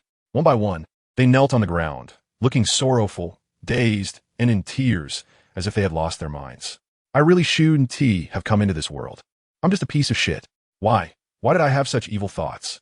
If I have a next life, I want to be a cockroach. Mom and Dad, why didn't you throw me against the wall back then? Why did you give birth to me to harm the world? I should have died long ago. Seeing the sudden change in their companions, the others panicked and shouted. There's an ambush. Hurry and inform Captain Reddy. We've been discovered. I'll stay here and keep an eye on them to prevent any accidents. You all hurry to inform the captain that our gathering point has been ambushed. Despite the chaos, some people remained calm. Those who could reach the New World typically had decent psychological qualities and strength. They were the Tianshu pirate crew, led by Captain Tianshu. Reddy, a notorious pirate with a bounty of 380 million berries, was the sickly man who had previously fought Aivi and then retreated. What happened? Not long after, the sickly man Reddy approached, frowning at the scene before him and the regretful partners. We originally planned to assassinate key figures in the city, and everything was going smoothly. But unexpectedly, we fell into an ambush on our way back. We searched the surroundings but didn't find any attackers. Kalapu quickly stepped forward. The one who had suggested staying behind to observe the situation and had sent someone to inform Reddy of the unexpected incident. Useless. A heavy slap landed on Kalapu's face, and Reddy's expression darkened. The anger he had built up from not killing Sillin burst forth. Bring them out. Since you're all standing here fine, this must be a safe place. If someone is hiding in the dark to launch a surprise attack, I, Reddy, want to see who that impatient bastard is. At this moment, the sickly Reddy was completely different from the crazed temperament Aivi had seen before. He exuded a dark, oppressive aura, possessing a strong, compelling power in certain situations. The Tianshu pirate crew's aim has never been to become the pirate king, but to create chaos, disrupt the peaceful situation, and the more chaotic things become, the better. They would hide in the shadows and watch the changes in the world, waiting for the right moment to strike. Therefore, their reputation on the seas wasn't particularly good. They were wanted by the forces under the four emperors. Yet despite this, they were still living well and had come here. Yes, Captain. Kalapu answered heavily. Kalapu was the third in command on the ship, possessing a paramecia type, special fruit, the thick-skinned fruit, with a bounty of 190 million berries. He had an extremely strong resistance to damage and could be called the strongest meat shield. Over the years, no one had ever broken through his defenses, so whenever Reddy felt bad and wanted a vent, Kalapu would actively present his face to Reddy, putting it right in front of him. Hurry up. Kalapu moved to his subordinate side, signaling them to use ropes to secure the trap partners and pull them out. Once they were pulled out, it was just as Reddy had predicted. Those people began to return to normal and also realized the things they had said and done earlier.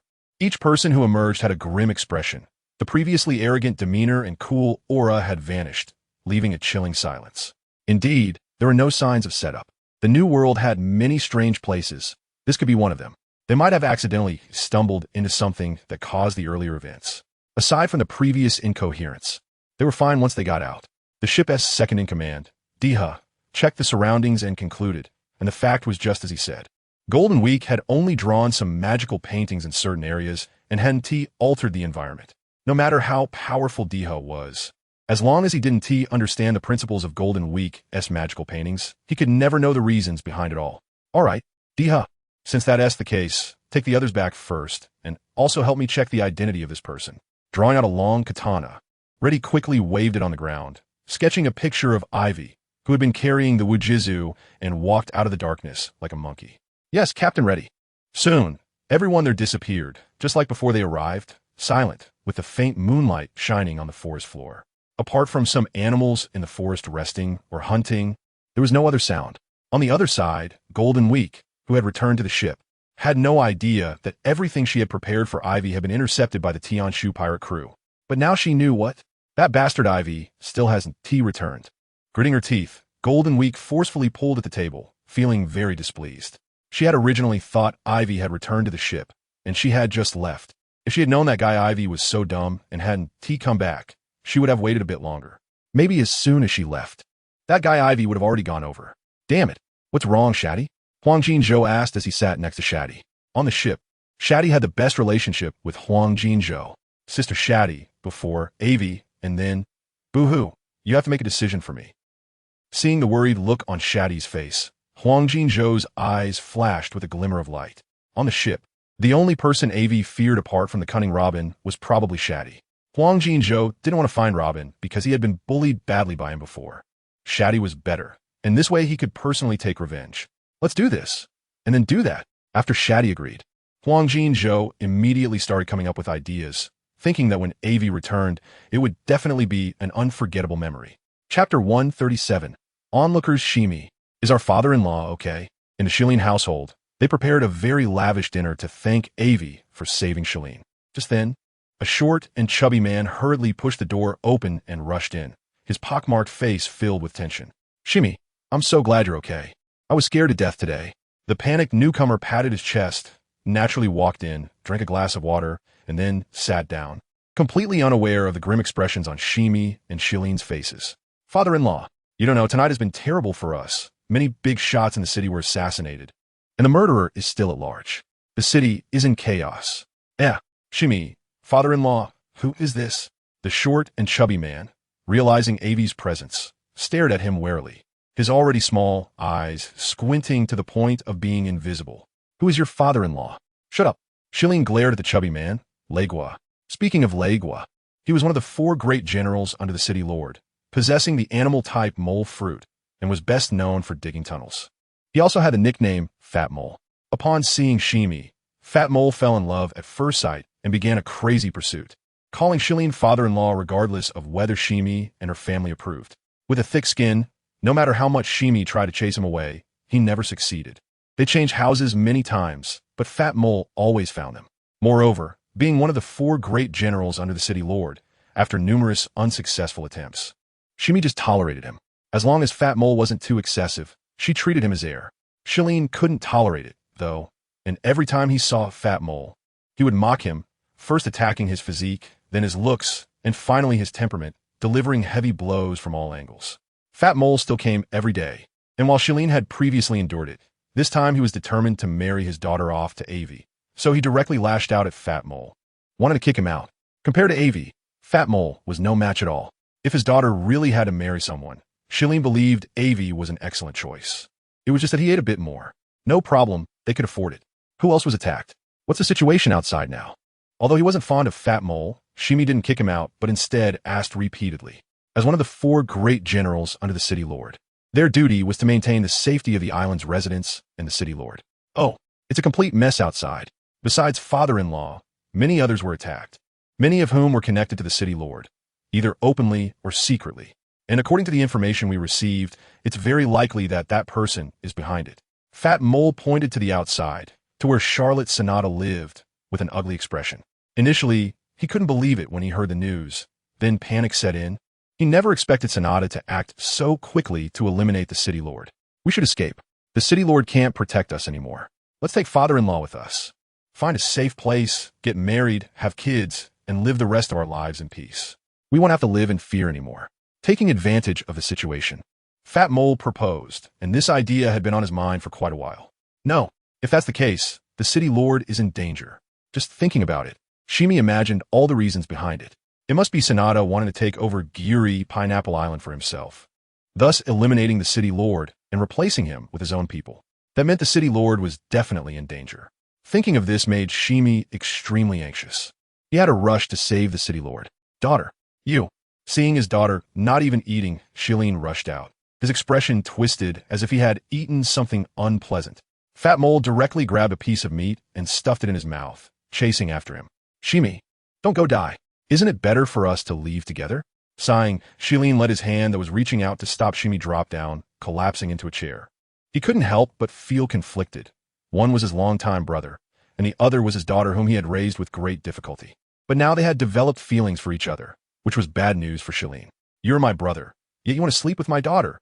Since then, Shilin had been in a semi-broken state with the city lord and moved out of the luxurious residence in the inner city to the outside, which led to the attack that happened today in the forest. He had always been unwilling to let Shimi continue associating with his old brother, and although he had been strongly opposed, it had slowly taken effect. But now such a thing happened. One was his daughter's lifelong future, and the other was his old brother who might be in danger. It made his heart twist painfully. Burp after downing a strong drink. Shilin felt his throat burning painfully, but it was nothing compared to the heartache he felt. He kept pouring liquor into his stomach, thinking that if he got drunk, he wouldn't have to worry about anything. Sigh. If I just died earlier, I wouldn't have to be so conflicted. Aivi had actually been paying attention to Shilin's movements, acting as an onlooker for quite a while, putting down the peel of the fragrant melon. He looked at Shilin and said, weren't you just desperately trying to survive? I admired that shamelessness. Why do you want to die now? Don't you care about your daughter anymore? You two seem to have a deep bond. And what was that about the fat guy and the city lord? From what they had just said, it seemed like there had been many assassination incidents on the island. Aivi vaguely felt that there was definitely a conspiracy behind this, recalling what the sickly man lady had said when they left. Captain, what's going on? A powerful guy has come out and caused trouble. How's it going on your side? We're all set, just waiting for tomorrow. It's going to be lively. Good job. That was what Aivi had heard at the time. Lively should refer to this. With many people being assassinated, all connected to the city lord. It was still unclear whether the person Fat Mole referred to as the one who acted was the sickly man lady or someone else. No matter what, it really is as the sickly man Reddy said. Tomorrow is bound to be a lively day. Sigh, do you want to hear my story? With a tipsy expression, Shilin said with flushed cheeks. Sure, I love hearing stories. Grabbing a piece of fragrant wild melon, I started to eat it with great interest. To be honest, this wild melon really tastes good, somewhat like cantaloupe, a bit like watermelon, and like honeydew melon. In short, you can taste all kinds of flavors. Supporting my chin with one hand, Aivi activated her ultimate move. Truly, the bystanders eating melon. Chapter 138. The Hidden Hand Lord Sonata. Our ship has been attacked. Many of our brothers are dead. A person rushed into Charlotte Sonata's room, rolling and crawling, with injuries on his face and blood all over his body. What a mess. Shitano, what happened? Sonata walked over slowly, looking at Shitano, raised his hand to pinch his face, and then lifted him up to his own height.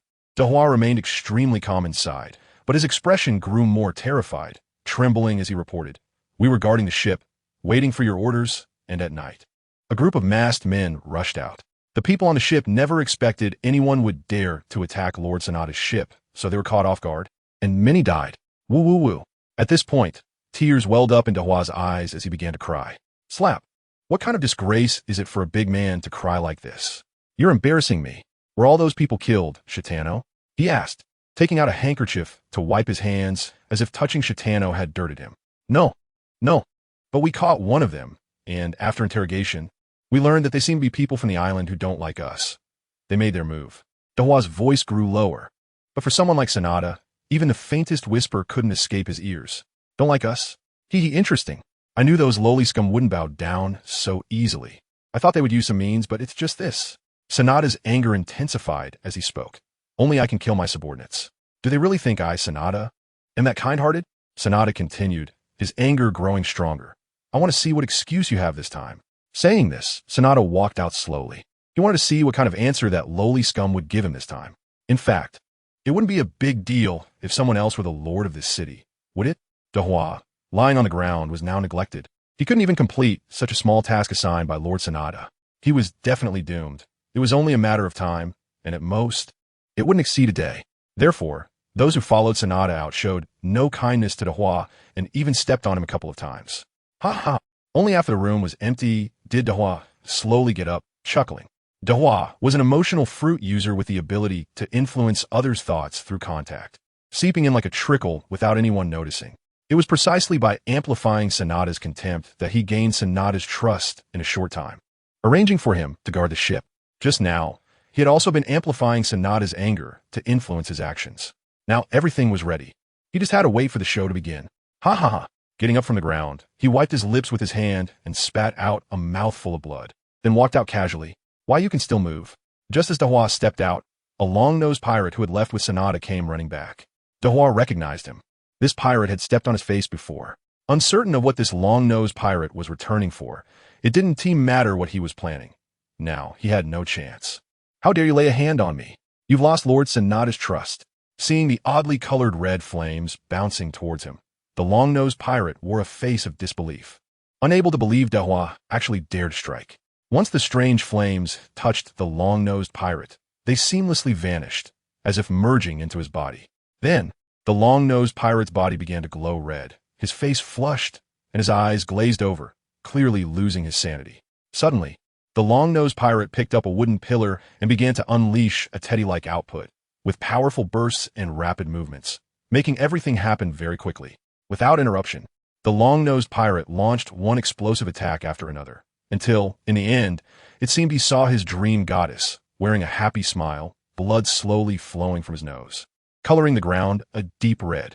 In the moment he fell, it also exposed the traces of his earlier outburst, revealing a small hole the size of a pinky on the wooden pillar. At that moment, outside the house, besides the long-nosed pirate with a blissful expression, no one else existed. Meanwhile, in the Lord's mansion, the Lord Yijiubin and his 4 subordinates were discussing all the information from this incident, their faces grim. It must have been Sanada and his group who made their move. Lord, don't hesitate, act now. One of the 4 generals, the tall-legged man, said, his legs over 2 meters tall. Lord, whatever decision you make, we support you, said Maiwa, one of the 4 generals with a pipe in his mouth, exhaling a puff of smoke. Lord, we support you. Shimi looked at Yijiubin with concern and affirmed. The fat mole, one of the 4 generals, nodded repeatedly, as if to say he thought the same way. But no one knew the regret in his heart. He originally thought that since Sanada and his group had already acted, with the strength of the Big Mom pirates, there was absolutely no chance of survival for Lord Yijiubin. The fat mole even ran out specifically to give Sanada's group time to act, but unexpectedly, nothing happened. The fat mole's regret was palpable. Following Shimi out took a lot of courage, preparing to take Shimi away when he discovered that Lord Yijiubin was already dead and in despair. It said that when a woman is hit, her heart is most relaxed. If someone is kind to her at this moment, there's a great chance to take things further. The fat mole's thoughts were twisted, but he never expected the result would be like this. Suddenly, his heart felt cold. I believe someone is definitely stirring things up behind scenes. I don't know the specific purpose for now, but it's nothing more than one, to create chaos among us. I believe, besides us, Sanada's people must have also suffered casualties, and the behind-the-scenes mastermind must want us to fight with Sanada's group. In the end, it's just for someone to benefit from the chaos. Now Sanada is probably bringing people over. Sitting in the main seat, Yijiubin, who had been silent for a long time, finally spoke, his voice somewhat hoarse, looking very unwell. Many people who had good relationships with him died that night. They were all friends he had known for many years, but after tonight, they would never meet again. Based on the situation, I can be sure that it absolutely wasn't Sanada and the others who acted. Sanada isn't that foolish. Having already agreed to his demands, he wouldn't take unnecessary actions. So, there must be a pair of behind-the-scenes manipulators controlling everything. We absolutely cannot create chaos on our side and give the behind-the-scenes players an opportunity. With a heart bleeding and anger surging, Yijiubin forcibly suppressed his rage, as this is what the manipulators wanted to see. The current thought is that since the manipulators have already taken action against us, Sanada and the others must be facing the same situation. Given Sanada's domineering and tough personality, regardless of right or wrong, if something happens on the island, he will definitely come looking for me. Therefore, the urgent task now is to calm Sanada and the others' anger. Just thinking about it made Yijiubin's heart ache, and he couldn't hold back a mouthful of old blood that surged from his chest and throat, spilling out uncontrollably. City Lord, Longlegs, Shimimaiwa, and Fat Mole all looked at Yijiubin with concern, their feet unconsciously stepping forward. Yijiubin, you ungrateful thing, hurry up and get out here, or maybe I can still give you a whole corpse. Outside the door, Sanada's deafening voice made the expressions of the people in the room change instantly. Chapter 139. True. False. Toxic chicken soup. The next day, on the Golden Ship, the members of the Aivi pirate group gathered together. Aivi had returned. The recording pointer needed to accurately capture the island's magnetic field, which would take at least until tomorrow. The navigator, Shati, was the first to break the stalemate. Glancing at Captain Aivi, given the current situation, the battle will definitely affect us. Captain, what is your decision? Last night, Charlotte Sonata and City Lord E.G. Euban indeed fought, and the combat power that E.G. Euban displayed also surprised Sonata, who couldn't take him down for a moment. The island was filled with the sounds of battles and explosions, clearly indicating that the Tianluan pirate group had achieved its goal. Now, there were not many pirate groups left at the dock, as upon hearing that one of the 4 commanders of the Yonko Big Mom pirates was involved in the fight, they all fled. The claws of the Yonko are not something anyone can touch, and evidently, most pirates who arrived on the island lacked the guts to do so. Aivi, if you're scared and want to run, don't blame me for getting off the ship now. A coward like you can't earn my respect, Enel said, crunching into an apple with his legs crossed. If you don't speak, no one will treat you as a mute. Sparta glared at Enel, cutting him off. Captain Aivi, what do you say? We all support you. Indeed, few dare to touch the claws of the Yonko in these seas. If Aivi chose to evade, Sparta wouldn't blame him. It was just the situation. The others remained silent, and even the originally eager Golden Week and Shati to teach Aivi a lesson had abandoned that thought, probably deferring it. They stared fixedly at Aivi. Under the gaze of so many people, Aivi appeared completely unbothered as he eagerly devoured the meat in his bowl. You all think too simply of our captain. It's just a Yonko, what's the big deal? Besides, the Yonko isn't right in front of us. Even if they really come, what is there to be afraid of? It's just Sonata, not worth worrying about.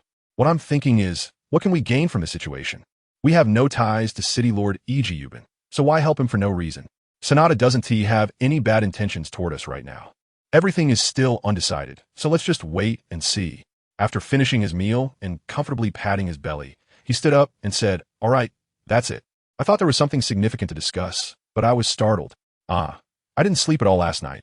I'm off to sleep now.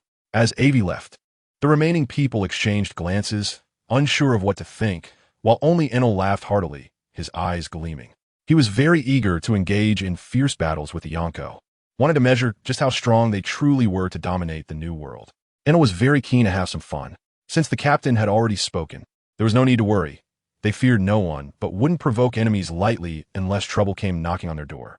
Shati stood at the bow of the ship, watching the fierce battles erupting in the center of the island, which hadn't stopped since last night.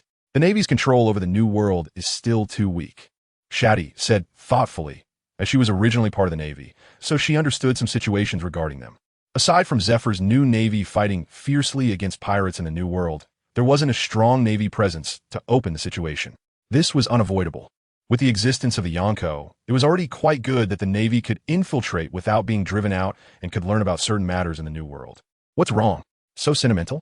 Robin approached Shati and asked. I'm just saddened by the innocent lives lost in the war. Robin, tell me, why do pirates exist? Years ago, Aivi and I were captured by a pirate. He should understand the dangers of being a pirate best. Why choose to become one? To be honest, this was something Shati had always found hard to understand. Within the order of the Navy, she acknowledged that there were indeed some bad apples and corruption. But overall, they were still for the good of the people, while pirates were not like that. They were disruptors of order, lacking rules and discipline, only bringing destruction and satisfying their own desires. I can't answer that for you. You'll have to ask him. Robin had no good feelings toward the Navy, as it was the Navy that destroyed her homeland with the demon-slaying order back then. However, Robin did not harbor any bad feelings toward Shati. They were just ordinary partners on the same ship, without any barriers. Freedom. It's just for the sake of freedom. I don't know what others think, but when I think of being a pirate, it's all about freedom. I don't understand politics. Joining the Navy is just a tool for those in power. If used well, you can perform. If not, you get destroyed directly, just like Kizaru or Zephyr. Pirates emphasize strength. With strength, you have everything, as long as you don't die. This is my reason for being a pirate. Moreover, the world is vast. I'm just an ordinary person and can't manage too much. I can only handle what's in front of me. The affairs of the people should naturally be taken care of by those in power. Do you think the common people outside are pitiful? If you want to rescue them, I support you. Let's go. Aivi leaned against the second-floor corridor, also looking at the island, and then responded to Shati on the gangway. Truly wanting peace in the world cannot be achieved by just one Navy or revolutionary army. There are too many twists and turns involved. Without pirates, There are mountain bandits or sky pirates. If the Navy, Revolutionary Army, and pirates are all eliminated, then an even stronger force can unify the four seas and the Grand Line. That is the premise of everything you think. Otherwise, don't overthink it, relax. We're just ordinary people. Gently patting Shati on the shoulder, he jumped down. Aivi was extremely displeased with that guy, Sanada. He had originally planned to enjoy the culinary competition the next day, with a feast as vast as mountains and seas, but this guy had ruined it. He had thought that Sanada had really gone to sleep. Golden Week pouted and said, "Isn't that just like him? Besides, tomorrow is supposed to be the culinary competition, where all the food is free to eat and drink. Now that it's messed up, how can he not be furious?" Robin chuckled as he voiced Aivi's thoughts, instantly waking Shati from the confusion caused by Aivi's cynical remarks. Indeed, why think so much? All he knew was that if he let Sanada and the others continue fighting, this island would be destroyed, along with countless residents. "I'll go too." Shati waved his hand and followed Aivi's pace. "Ha ha ha, how could I miss such a thing?" Sparta laughed and ran over, causing a stir. Chapter 140. Preparing for counterattack speak. "We're your people." Kamazui stared coldly at the man in front of him, who was only showing his head while the rest of his body was in a coffin. His tone was icy, like the biting cold of winter. He had every reason to be angry. He had planned to persuade E.G. Yubin to endure and had gotten him to temporarily agree to his suggestion of giving up this opportunity and waiting for the next one. But at that moment, the battle erupted like a volcano, suddenly and explosively. Kamazui felt as if he had eaten something unpleasant, and like E.G. Yubin, he was certain there was a hidden mastermind at play. Instead of supporting E.G. Yubin, he chose to observe the clues, tracing them back to find the supposedly well-hidden Korup, and captured him. "Want to know where our captain is? Why should I tell you?" Although captured, Korup provocatively taunted Kamazui, appearing relaxed. He didn't believe anyone could break through his defenses. Maybe others can't break your defenses, but that certainly doesn't include me, the third in command of the Tianwan pirate crew. With a bounty of 190 million berries, Korup, seeing Korup's expression, Kamazui knew what he was thinking and coldly threatened. "Perhaps you don't know me, but today I'll make a lasting impression, so you know the consequences of angering me. Gofant technique. No tears until you see the coffin." Kamazui's voice was as chilling as if it came from the depths of the underworld, radiating a bone-chilling cold. Korup, who had only been showing his head, struggled with a flushed face but couldn't change the fact that the black coffin was swallowing him. Gradually, all that remained in front of Kamazui was a black coffin. Korup had vanished. Bang! Bang bang bang bang bang bang. From the coffin came violent banging sounds, growing stronger and accompanied by the sound of nails sliding. Like chalk freshly taken out of a box scraping across a blackboard, or sharp stones scraping against glass. It was so jarring, so desperate. It grew faster and fiercer, the banging sounding like a dying pig letting out its final cries, the coffin seeming to be on the verge of bursting open. But ultimately, it had no effect. Just as Korup was on the brink of death, Kamazui waved his hand and released him, revealing only his head again. At this moment, Korup's eyes were glazed over, as if he were dead, rolling back with dilated pupils, drooling from the corner of his mouth, his mind blank and in a state of oxygen deprivation. "We're your people." Kamazui grabbed Korup by the neck, staring into his eyes. "Over there." Korup responded in a hoarse, stuttering voice, pointing to a location. "Not good.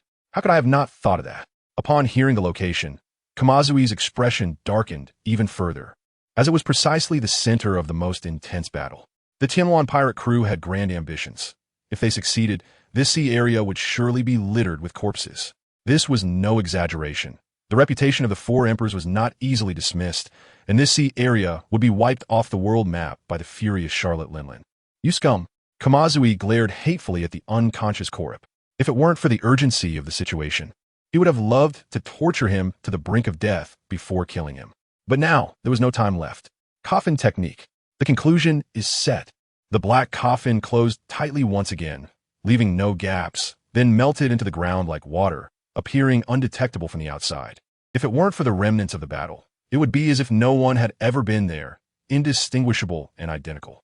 This was simply a method of killing invisibly. No one but Kamazui would think that someone was buried beneath, a pirate who had committed numerous evils. The situation was dire. Sanada's power was too strong. If this continued, we would all die. As he spoke, E.G. Yubin looked at Shimi, who had been by his side, and said with a complicated expression, "I know a place where we can find help, definitely stronger than Sanada. I can continue to hold them back here. You go and come back quickly." "Okay." I'll go right away. Shimi, not one to dawdle, quickly agreed, knowing well the power of Sanada. Bang! Just as Shimi turned around, Iji Yubin suddenly struck, hitting Shimi on the neck. In an instant, Shimi's consciousness blurred, her body reflexively turning back, looking at Iji Yubin in disbelief, unable to comprehend that he would turn on her. Take her away, never come back. I'm sorry, I can only do this. As for my feelings for you, I can only let you down. I hope you don't think about avenging me, as the opponent's strength is too great. Don't make a pointless sacrifice. Go. Iji Yubin glared fiercely at the remaining subordinates, shouting angrily. Among Iji Yubin's 4 commanders, only Shimi remained. The long-legged beauty had her neck twisted off by Sanada, blood gushing out like a fountain, piercing Iji Yubin's heart. Mei Hua died protecting herself, and the fat mole died while blocking the fiercest attack for Shimi. At that moment, his eyes had shown relief, and Iji Yubin understood the reason. He knew that the fat mole hadn't genuinely pledged allegiance to him. Rather, he had wished for his own death. He had only allied with him for Shimi's sake, but their years of fighting together were not fake. The fat mole only cursed him verbally. Faced with Iji Yubin and Shimi, the conflict in his heart was equally painful. Lord City Master, the subordinates looked at Iji Yubin, crying out in despair, knowing that if they left now, they might never see him again. If you don't leave now, don't call me City Master anymore. Get out of here. His throat felt like it was on fire as he spat out saliva, his eyes wide open. The image of the humble gentleman and handsome old man from the past had shattered. As you command. His subordinates bowed their heads and replied, tears uncontrollably streaming down their faces. Then they carried the unconscious Shimi and fled. Charlotte Lingling, your family has crossed me, haven't you? How similar this scene is to when I could only flee like a dog back then, but today I won't run away. He chuckled, ha. Killing one of your sons wouldn't be so bad. Iji Yubin laughed heartily at this moment. I can't earn back the original amount, but I can still swallow the interest. Sanada, you brat, your grandpa is here. On the ruins, Iji Yubin, covered in blood, extended his middle finger and mocked with a grin. This was originally prepared for that old hag, but since there's no chance now, let your son enjoy it. Oh, isn't that the big-chested brother from before? Why is he unconscious? Aivi looked curiously at the group, carrying the bouncing big bunny on their chests, recalling that she was the daughter of the restaurant owner. Has she been captured? Then, without hesitation, Aivi took action. How could she not save the chef's daughter? For the sake of free food, Aivi rushed forward. To her, that was not just a woman, but countless free gyuri pineapple beef. Chapter 141, Practicing. Gaining experience, don't die too soon, Uncle City Lord. Looking at Iji Yubin, who was staring blankly at him, Aivi said with a smile, if you die, won't I miss out on tomorrow's good food? Earlier, Aivi had discovered a group of people carrying Shimi, sneaking off to do something bad, and decisively taught them a lesson.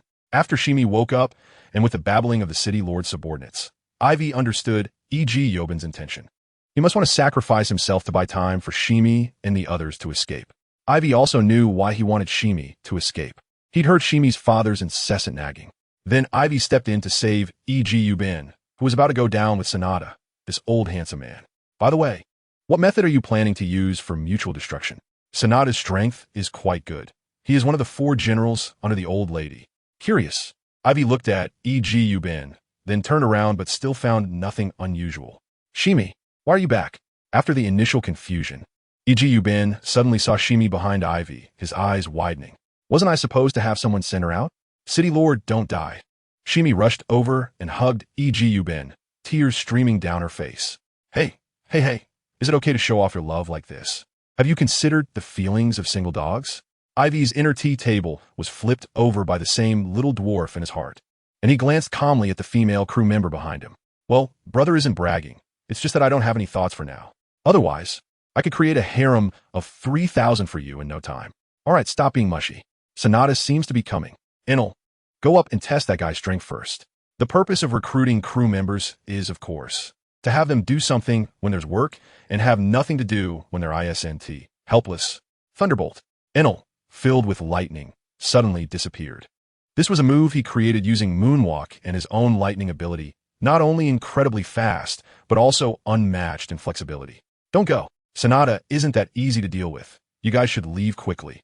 I'll go rescue that person. I have a way to handle the rest. He wanted to stop, but Iji Yubin clearly couldn't keep up with Enel's speed. Having fought Sanada before, Iji Yubin deeply understood the terror of Sanada's power. besides your mutual destruction that you haven't even taken out to see if it's real? Old helper, do you have such abilities? Aivi hadn't forgotten how E.G. Yubin looked when he was rescued from Sanada's hands. Allah, just leave this to us. Hurry and go. Isn't that my line? You said it, so what should I say? Seeing E.G. Yubin waving his hand to leave, Aivi was a bit confused.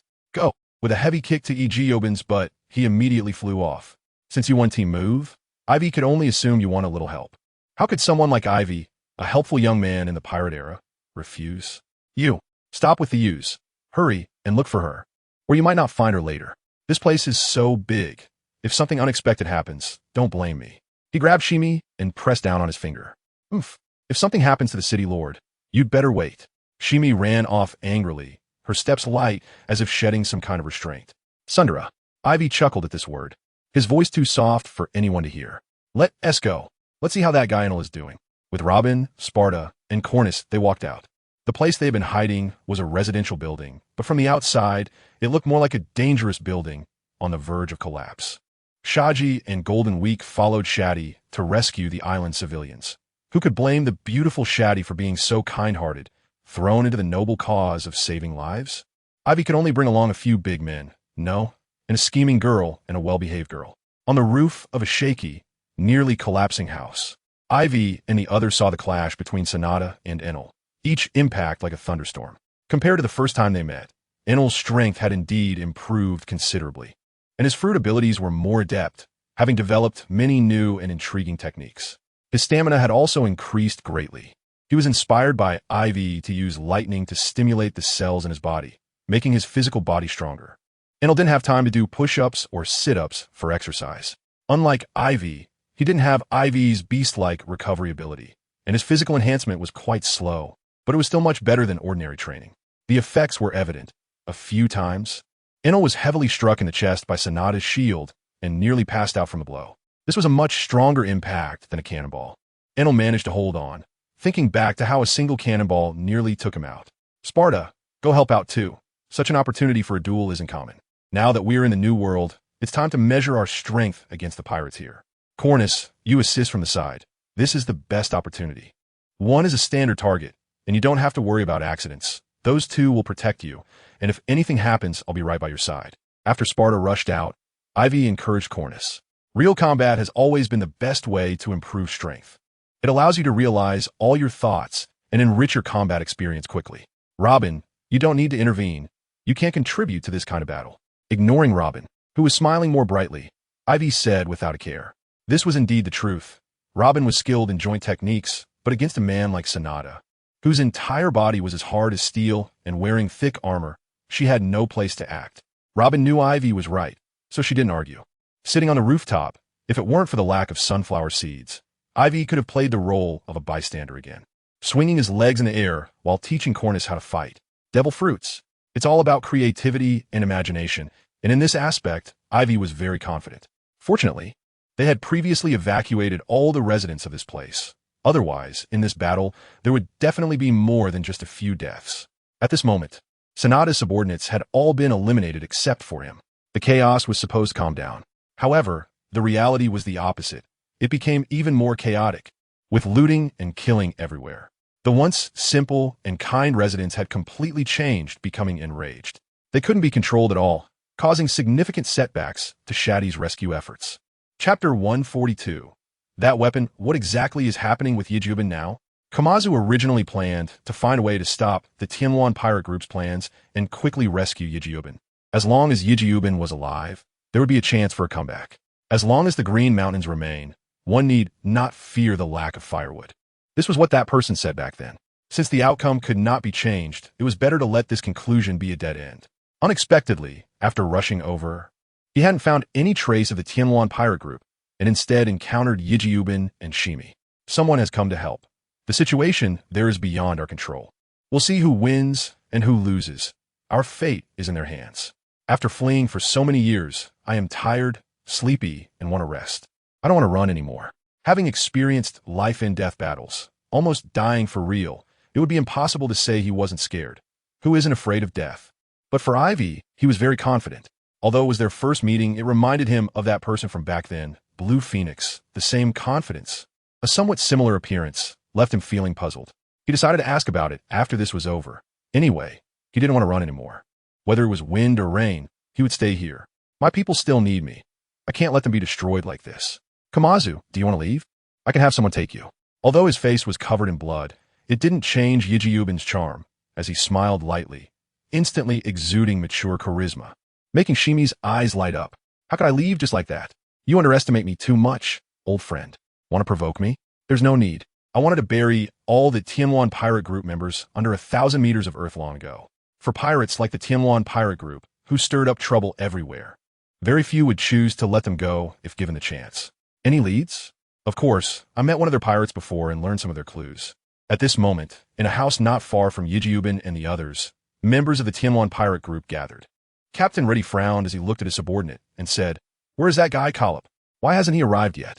Scanning around, his gaze landed on Dihua. "Boss, you know Kalip's personality. He can't control his lower body, so I don't know where he's gone." Dihua's face instantly turned bitter upon sensing Reddy's gaze. Then he said helplessly. At this moment, he was cursing Kalip in his heart. At such an important time, he was still thinking about that. When he returned, Dihua promised to make sure Kalip could control himself properly. How about being impotent for a year? That seemed like a good idea. Thinking of this, Dihua chuckled inwardly, but maintained his usual serious expression. "All right, no matter that guy. What about Yijiyubin and Sanada now? What's the situation?" Although the Tianwan pirate group had always stirred up trouble, they actually had their targets and weren't just causing chaos for no reason. Pirates. How could they not have ambitions? They just hid them well. Their only purpose on the island was to find a weapon hidden by Yijiyubin. Reddy only learned about this by accident. Just then, Sanada arrived. With tight security on the island, it was a bit difficult to obtain that item, so he had to stir up trouble. The greater the chaos, the better. A complete upheaval would be ideal. "Dihua, is there any news about that item?" In the Lord's mansion, Dihua had planted moles who were continuously searching for that weapon. "Not yet, but I have my subordinates keeping an eye on it. I believe that as soon as Yijiyubin can't hold on anymore, he will definitely go for it." Dihua replied calmly. "Report." At that moment, a little lackey from the Tianwan pirate group hurried over and said, "Someone has already gone over. Our people have obtained the key and are on their way there." "Look, boss, isn't this it?" Upon hearing the news, Dihua instantly smiled and said to Reddy. He waved his hand to let that subordinate in, but then someone else rushed in, looking urgent, and said, "Captain, Yijiyubin is missing." Now the people fighting with Sanada have turned into a long-eared man full of lightning, a big bald man, and a winged sky islander. And they are in a standoff with Sanada. Does Yijiyubin have these people as his subordinates? Reddy raised an eyebrow. He didn't remember these people. "Boss." But Dihua stood up and said, "Remember that person you asked me to investigate yesterday? He's the captain of the Aivi pirate group." Aivi. According to the intel, the long-eared man should be Thunder God Enel. The big bald swordsman should be Sparta, and the woman from Sky Island shouldn't have much influence. She should be a new crew member of the Aivi pirate group. Is that so? Reddy nodded thoughtfully and smiled. "Interesting. We ran into them again. Truly interesting. Tell the subordinates to speed up. We will go over soon."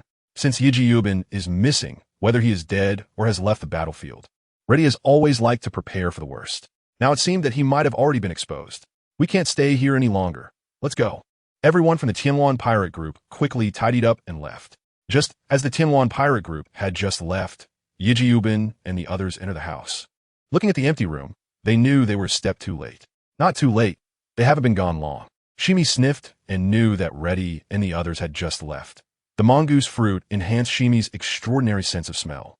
But we don't know where they're going next. Kamazi said irritably, "I was a step too late. The information I forced out of Kalip is now useless. Perhaps I know where they are going. Everyone follow me. It must be somewhere. It can't be wrong. I suspect the celestial pirates are the ones manipulating everything from behind the scenes. Their actions must have a purpose. I can't believe in any nonsense about acting on impulse. If the celestial pirates were really like that, they would have been killed countless times already, given that there are 4 emperors in the New World. So the target of the celestial pirates must be that thing, the weapon I've been keeping tightly hidden, not even telling our ally, the Revolutionary Army. At the same time, it's why I'm confident that as long as I see Charlotte Linlin, I will have a way to take her down with me." "Stop. That's enough. You're not his match. Let me end this." Aivi flew into the sky, summoning Enel and the others back to his side.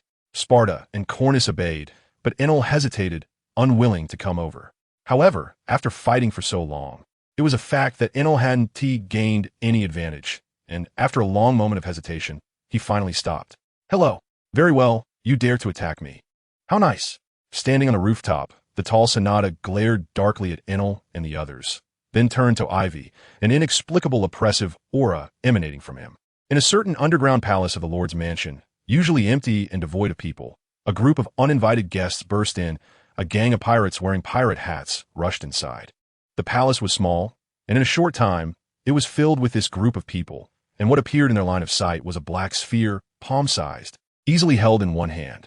There was nothing else here. It seems this is what that old fellow had hidden away. One of the pirates looked at the sphere in confusion, then examined it in his hand, finding it unbelievable. After confirming there was nothing else, he could only accept this outcome.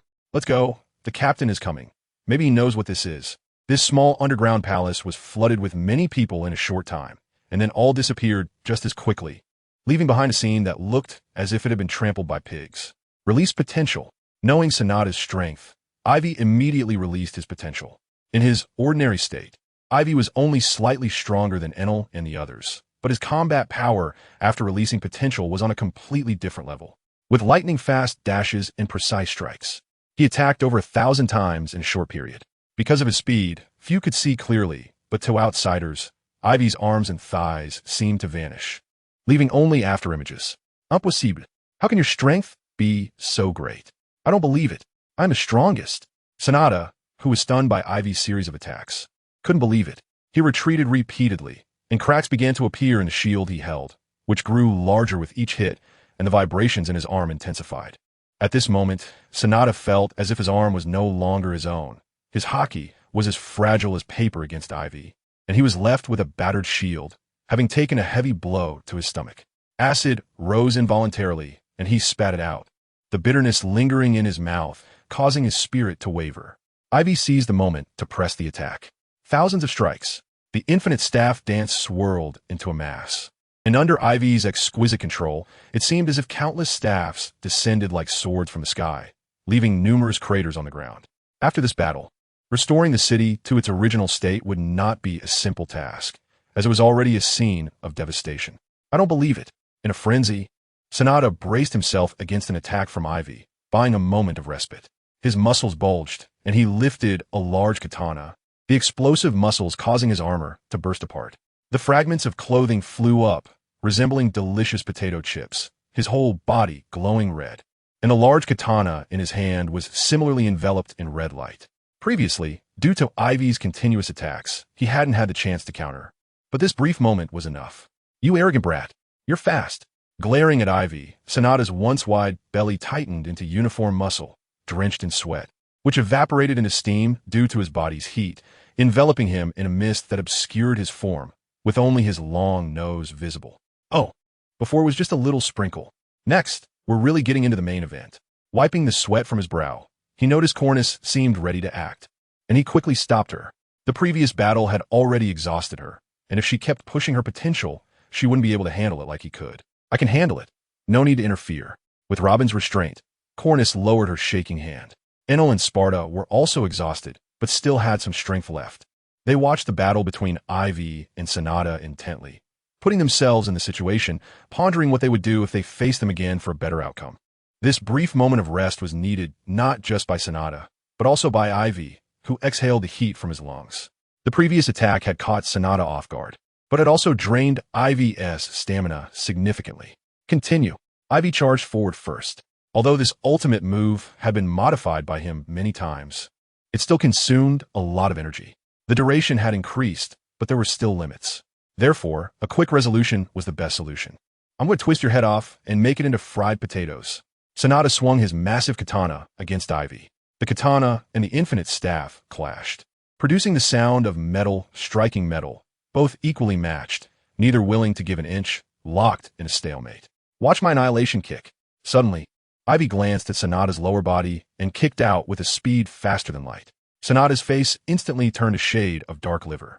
His legs clamped together, but it was too late to dodge, and he was heavily kicked in a vital area. In his mind, numerous eggs appeared, warming in their place. Cracks slowly forming on the shells, eventually hatching many chicks that chirped loudly in his mind.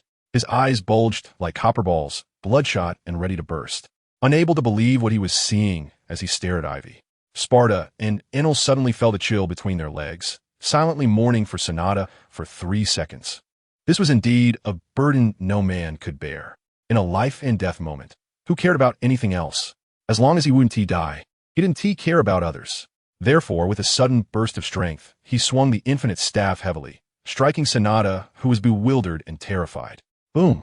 Sanada flew backward, leaving a deep trench in the ground, crashing into countless buildings before finally coming to a stop. Is he done? So weak? I haven't even used my full strength, and he is already down? With a bewildered expression, he shrugged his shoulders, as if he wasn't the one who had just delivered a devastating kick earlier. He unraveled a state of tension and stared blankly at the large, chubby Sanada on the ground, who was barely breathing in and out. Robbins and the others looked at each other, speechless, but since it was their captain's orders, they chose not to expose him. With a clatter, he kicked away the large katana that Sanada was still holding and stepped on him, looking down at Sanada's distorted, liver-colored face. Captain, how you plan to deal with this guy? He's the son of Charlotte Linlin, and given how protective she is of her children, we might be in big trouble. Touching his chin, Robbins analyzed slowly. We've already hit him. Who cares about the consequences? It's just one of the 4 emperors. What else there to be afraid of? Ainalu said nonchalantly, showing no trace of the fear he had just moments ago when Sanada nearly knocked him out. Yeah, what else there to be scared of? Just go for it. I'm the protagonist, no matter who you are, just charge ahead. However, Ainalu still felt some apprehension towards Charlotte Linlin, because her strength was definitely greater than Sanada's. While he could easily defeat Sanada, it didn't mean he had the strength to confront Big Mom Charlotte Linlin head-on. Chapter 144. One side ends, another side begins. Let's rewind time to before Ainalu had his fight with Sanada. In a certain sea area of the New World, on Cake Island, Mom, Sanada has sent word that the Lord of Guri Pineapple Island is resisting your orders, so Sanada requests to destroy Guri Pineapple Island. In a dim place, the eldest son of the Charlotte family and the candy minister among the 34 ministers, Charlotte Perispero, reported to Charlotte Linlin. Mama. Are all the desserts from other places ready? Skipping the topic as if the destruction of a nation was nothing in Charlotte Linlin's eyes, her focus was entirely on desserts. On the way back, Perispero's response was concise and to the point. Mama, we have news from Germa 66. They seem want to ally with us. Mama. That's great news. As Charlotte Linlin laughed, a large amount of gastric juice secreted from her mouth, dripping onto the ground and corroding it with countless small pits, showcasing its strong acidity. This alone could reflect Charlotte Linlin's power. Just then, Charlotte Linlin took out a small piece of paper from her bosom, which was rapidly burning. Already halfway, consumed in an instant. Charlotte Linlin's eyes widened, and a terrifying aura surged forth, causing Perispero to step back repeatedly. Mama, what is happening? He struggled to ask under the weight of the terrifying aura. Ah! Sanada! A sharp scream erupted from Charlotte Linlin's throat, the sound waves expanding outward. Just when Perispero felt his eardrums might burst, the sound finally stopped. My most outstanding and beloved son, Sanada, is dead. Upon hearing this news, Perispero was also shocked. Sanada, being one of the 4 commanders under Charlotte Linlin, had suppressed many of her other children, which meant he was extraordinarily powerful. But now, Sanada was dead, so suddenly and unexpectedly. The piece of paper that had turned to ashes in Charlotte Linlin's hand was the famous life paper from the New World. It was something created using her devil fruit ability, containing a fragment of a specific person's soul, binding them together. Holding this life paper allowed one to sense the location and life status of the person whose soul was infused within it, whether they were alive or dead. It served many functions and was an important aspect of Charlotte Linlin's operations. The soul contained within the life paper in Charlotte Linlin's hand was Sanada's, and the burnout life paper proved one thing. Sanada's life was gone. Buzz. On Guri Pineapple Island. After Ainalu had just defeated Sanada and stepped on him, he heard the sound of a snail phone ringing. After rummaging through Sanada's belongings, he indeed found a snail phone, a flashy one with red fur and lips smeared with red lipstick. You are the one who killed Sanada, the Lord of Guri Pineapple Island. Ijiyuban slowly spoke from the snail phone. Even though they were separated by an unknown distance, Ainalu could feel the killing intent emanating from the words. No, I'm Ainalu. I killed him. What is it to you? Don't rush. I'll come find you soon. Just wait. Don't be anxious. You can't rush hot tofu. Just wait at home for me to come and take your head.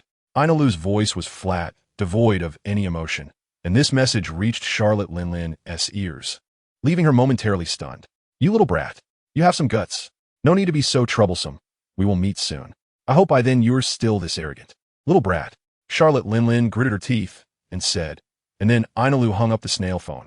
What's going on? Want to find me? The new world is so vast. By the time you find me, who knows who will be kneeling and singing conquer? So even though Ainalu currently lacked the strength of Charlotte Linlin, he felt no worry whatsoever. Youth was the greatest asset, and Ainalu just happened to have that in abundance. Regardless of how furious Charlotte Linlin was, Ainalu paid no mind. Since the issue was resolved and there were no new developments in the short term, and given that Ainalu hadn't anticipated Sanada would be so easily defeated, he adjusted his plans. Originally, Ainalu had intended to leave Sanada half dead, then capture him alive to buy time, preventing Big Mom Charlotte Linlin from knowing what was happening, so he could escape with Sanada.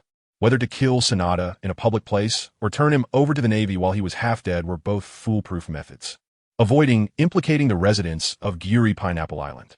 But situations never went as planned. Plans could never keep up with changes, and things had taken a turn for the worst. Let Esco inform the handsome lord about whether to relocate all the residents or seek protection from the other three emperors. That is not for us to consider anymore. We've done all we could. What a pity. Ainalu had originally thought about getting a meal from the handsome lord after dealing with Sanada, but now he had lost his appetite. Meanwhile, as Ainalu dealt with Sanada, Iji Yuban, along with Shimi and Kumzu, also encountered members of the Heavens Chaos Pirates. You caught up with us, but the goods are already in my hands. Our goal has been achieved. So goodbye. Rady, holding a small black ball, laughed wildly, greeting Iji Yuban. So, don't you want to know where your companion, Korip, has gone? Aren't you curious why he hasn't shown up until now? Kamazui stepped forward and raised a question. Looking at the smiling Kamazui, the members of the Tianwan pirate crew instantly understood everything. He's there. Rady's expression darkened in an instant. The Tianwan pirate crew was founded by Rady, Diha, and Caleb together. It didn't matter if other pirates died. Rady wouldn't feel sad at all because they were merely cannon fodder. But if either Diha or Caleb suffered any harm, Rady would definitely not let the instigator go.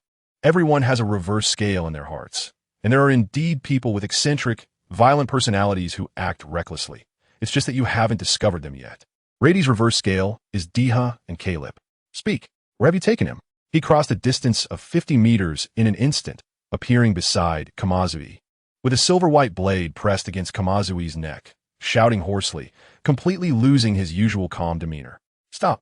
Iji and Yubin quickly stepped forward, weapons drawn. And the members of the Tianwan pirate crew did the same, all pointing their weapons at Iji and Yubin. As long as Kamazui said something wrong, a battle would erupt instantly. In this land, if you want to find him, you probably won't be able to, so give up, you bunch of scum. Kamazui stared directly at Rady, unafraid and unhesitant, smiling at him. Kamazui intended to bury the Tianwan pirate crew, the scum that caused chaos in the world, right here. Look at how good Kamazui is. He provides a full funeral service, and there's no need for him to handle the aftermath himself. Such thoughtful and human service. Chapter 145, Black Coffin Defense Battle Black Coffin. Cage. With Kamazui's movements, the sky instantly turned pitch black, rendering everything invisible. What happened? The sky seems to have gone dark. How is that possible? It was broad daylight just now. How could it suddenly turn dark? There must be something strange. The pirate who spoke was slapped on the back of the head by another pirate, nervously looking around. Who hit me? The first pirate who spoke glared angrily, his momentum fierce. Your dad. What's wrong with you? The pirate who spoke again kicked down. Tiger, I'm sorry. The first pirate quickly realized who was hitting him and scrambled up to grab another pirate's pants, repeatedly apologizing. Damn it, that bastard, what time is it now? And you're still grabbing your uncle's private parts? Don't you have any sense of urgency? Another angry curse, and the pirate who had just gotten up fell back down. This was just a glimpse of the chaos under the black curtain. The rest of the area was in complete disarray, with curses ringing out continuously. Eyes are the windows through which humans observe the outside world. Now, it was as if the window had closed and nothing could be seen, leaving them to rely on feelings and memories to discern the movements outside. This caused great inconvenience for the Tianwan pirate crew. All right, everyone shut up. Diha, feeling irritated, shouted at his subordinate pirates, then unleashed his fruit ability. Diha was a paramecia type emotion fruit user, capable of influencing the emotions of others and utilizing it according to the situation. With Diha's intervention, the scene instantly quieted down. There was no more noise, and all the pirates turned to look at Diha. Although they couldn't see anything, they knew Diha was right there. Boss, where are you? Something's not right. In the pitch darkness, once the eyes became useless, information transmission could only rely on shouting, judging the positions of companions by sound. We've been hit. Let the crew disperse and see how big this area is. I'll take a look from above to see if I can break this thing. Rady quickly arranged the situation. Although he didn't know what kind of technique Kamazui had used, it was undoubtedly a devil fruit ability. Overthinking was pointless. Revenge could only wait until they got out of this predicament. He looked up at the sky, his thighs bending slowly, tense to the extreme, then leaped heavily into the air. Sakura 8. Rondo. His expression serious. He held his blade behind him, the armed color hockey gathering like never before, then swung heavily towards the black curtain, slicing through the sky and revealing a silver light. That should be the outside. Bang! He landed back on the ground, his feet sinking into the soil, but Rady didn't care at all because he understood that while this black curtain was large, it also had its limits. Diha, have you found the boundary? Boss, I found it. Diha shouted loudly. We are in a large rectangular box. To get out, we need to destroy the structure of the box and break through, but the thickness of this box is a bit frightening. He had previously commanded the crew to attack around the box, but it had no effect. Each of these pirates had been implanted with an emotion seed by Diha. Although it was dark, under Diha's special perception, they appeared like torches densely spread around, and these torches formed a rectangular box. I will cut this broken box open. Diha, prevent anyone from ambushing us and wasting our time. The longer we drag this out, the less air there will be inside the box. I suspect Caleb is trapped inside this box. Something must have happened, or else he wouldn't have left us any information. At this point, Rady's expression darkened terrifyingly. This Kamazui was really bold. He actually wanted to bury the entire Tianwan pirate crew here. What guts? Sakura 10. Trio. Rady immediately began his attack again. Each attack would break a crack. Although these cracks healed quickly, they couldn't keep up with Rady's destruction speed. Outside the black box, Kamazui pressed his hands against the black coffin. This black coffin was Kamazui's body. Each time Rady destroyed something, it would inflict damage on Kamazui's body. But Kamazui couldn't give up because this was the best opportunity to annihilate the entire Tianwan pirate crew in one fell swoop. Lord City Master, help by some time. Just a minute, so that the captain of the Tianwan pirate crew cannot attack the black coffin anymore. He turned to Iji and Yu Ben beside him. The situation was extremely urgent, and any slight misstep could lead to total failure. All right, Iji didn't hesitate to agree. He wouldn't let Rady leave with his secret weapon either. He didn't know how much effort he had spent to obtain that thing. It was also his only means of revenge. Within the range of the black coffin, I can provide you with the enemy's location, and if the situation becomes critical, I will quickly bring you back. Kamazui and Iji exchanged glances and nodded. I'll go too. Shimi insisted on following them in, but neither Iji nor Yu Ben paid him any attention. Shimi's strength was not weak, but that was based on having the mongoose army. For every additional mongoose present, it could provide Shimi with a bit of strength. Only when all these strengths hit Shimi would he reach his peak power. But there was no mongoose army here to provide strength for Shimi at this moment. Shimi's strength was simply too weak. If he went in the black coffin, he would definitely be killed in an instant. Iji would never allow Shimi to follow him in. Reddy, who was preparing to continue the attack on the black coffin, suddenly stopped because a person appeared behind him. The moment his observation haki swept over the figure, Reddy moved. His sword cut through the darkness, leaving a silver-white light, as if it had torn through space, making it seem like the black coffin was in a different dimension. Boss, focus on breaking this strange box. I'll handle this guy. D had been guarding around Reddy and decisively struck as soon as he noticed Iji Yu Ben. Dots of light emanated from his subordinate pirates and then gathered around D. These lights could only be seen by D. Others couldn't see them at all. Emotion. Giant. A 7-meter-tall giant appeared on D, manifesting as he attacked. The rainbow light scattered around, illuminating the originally dark space. A self-luminous humanoid rainbow giant stared intently at Iji Yu Ben and swung its massive fist, launching a swift attack. Due to the sudden appearance of D.'s giant, Iji Yu Ben couldn't dodge in time. The area before him was pitch black, creating a visual blind spot. Moreover, D.'s attacks seemed to exist outside the space, making no sound when they struck. As a result, Iji Yu Ben was caught off guard and hit directly. D.'s rainbow giant fist passed through Iji Yu Ben's body like an illusion. By the time Iji Yu Ben regained his senses, D.'s attack had already ended, and he was still unaware that he had been struck. He only felt that the humanoid rainbow giant had become a bit brighter, although he didn't understand the reason. E.g. Yubin subconsciously felt alert. Emotion.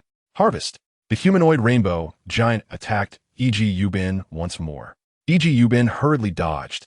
He was trying to stop Reddy. If he could just buy a minute of quiet, the outcome could be decided. Why fight with Dihi? So E.g. Yubin charged at Reddy again, his weapon being a long spear aimed straight at Reddy's back. Chapter 146, Go. Another practice target has arrived. Something was wrong. Initially, E.g. Yubin kept interrupting Reddy's attacks, sometimes even risking being hit by Dihi's giant to engage Reddy in a life-or-death battle. But with each attack from the rainbow giant hitting E.g. Yubin, his emotions waned significantly, gradually turning him into a wooden puppet. He neither attacked nor defended, giving up resistance and allowing himself to be slaughtered. Although success was only seconds away, Kamazui didn't dare to gamble and hurriedly moved E.g. Yubin away. When Shimi saw him come out, he tightly embraced E.g. Yubin, but quickly noticed something was off. E.g. Yubin's eyes were vacant, calm, and silent, like a living corpse, and his body was gradually cooling. What is happening? Mayur, what's wrong with you? Just as Shimi was panicking, Mayor E.g. Yubin suddenly fell to the ground without resistance, his head hitting the ground and bleeding. Yet his gaze remained blank, as if he were dazed. Look, he seems to be writing something. Kamazui suddenly noticed E.g. Yubin's hand moving, seemingly writing something. He must be trying to convey some information to us. This information is key to saving him. Shimi immediately reacted. He saw Mayor E.g. Yubin's fingers continuously rubbing on the ground, spelling out two characters, but due to E.g. Yubin's hazy consciousness, the characters were very unclear. Unable to see what they were, Shimi barely recognized a bit of it, but it was still mostly guesswork. What does this mean? Mayor, how do you want us to help you? Shimi was immediately flustered, unsure of what to do. But, a series of footsteps approached. Aivi arrived with Shati and the others. Let Shati take a look. He nodded to Shimi, and then let Shati check the situation. First, stop the bleeding from E.g. Yubin's head, then start diagnosing his condition.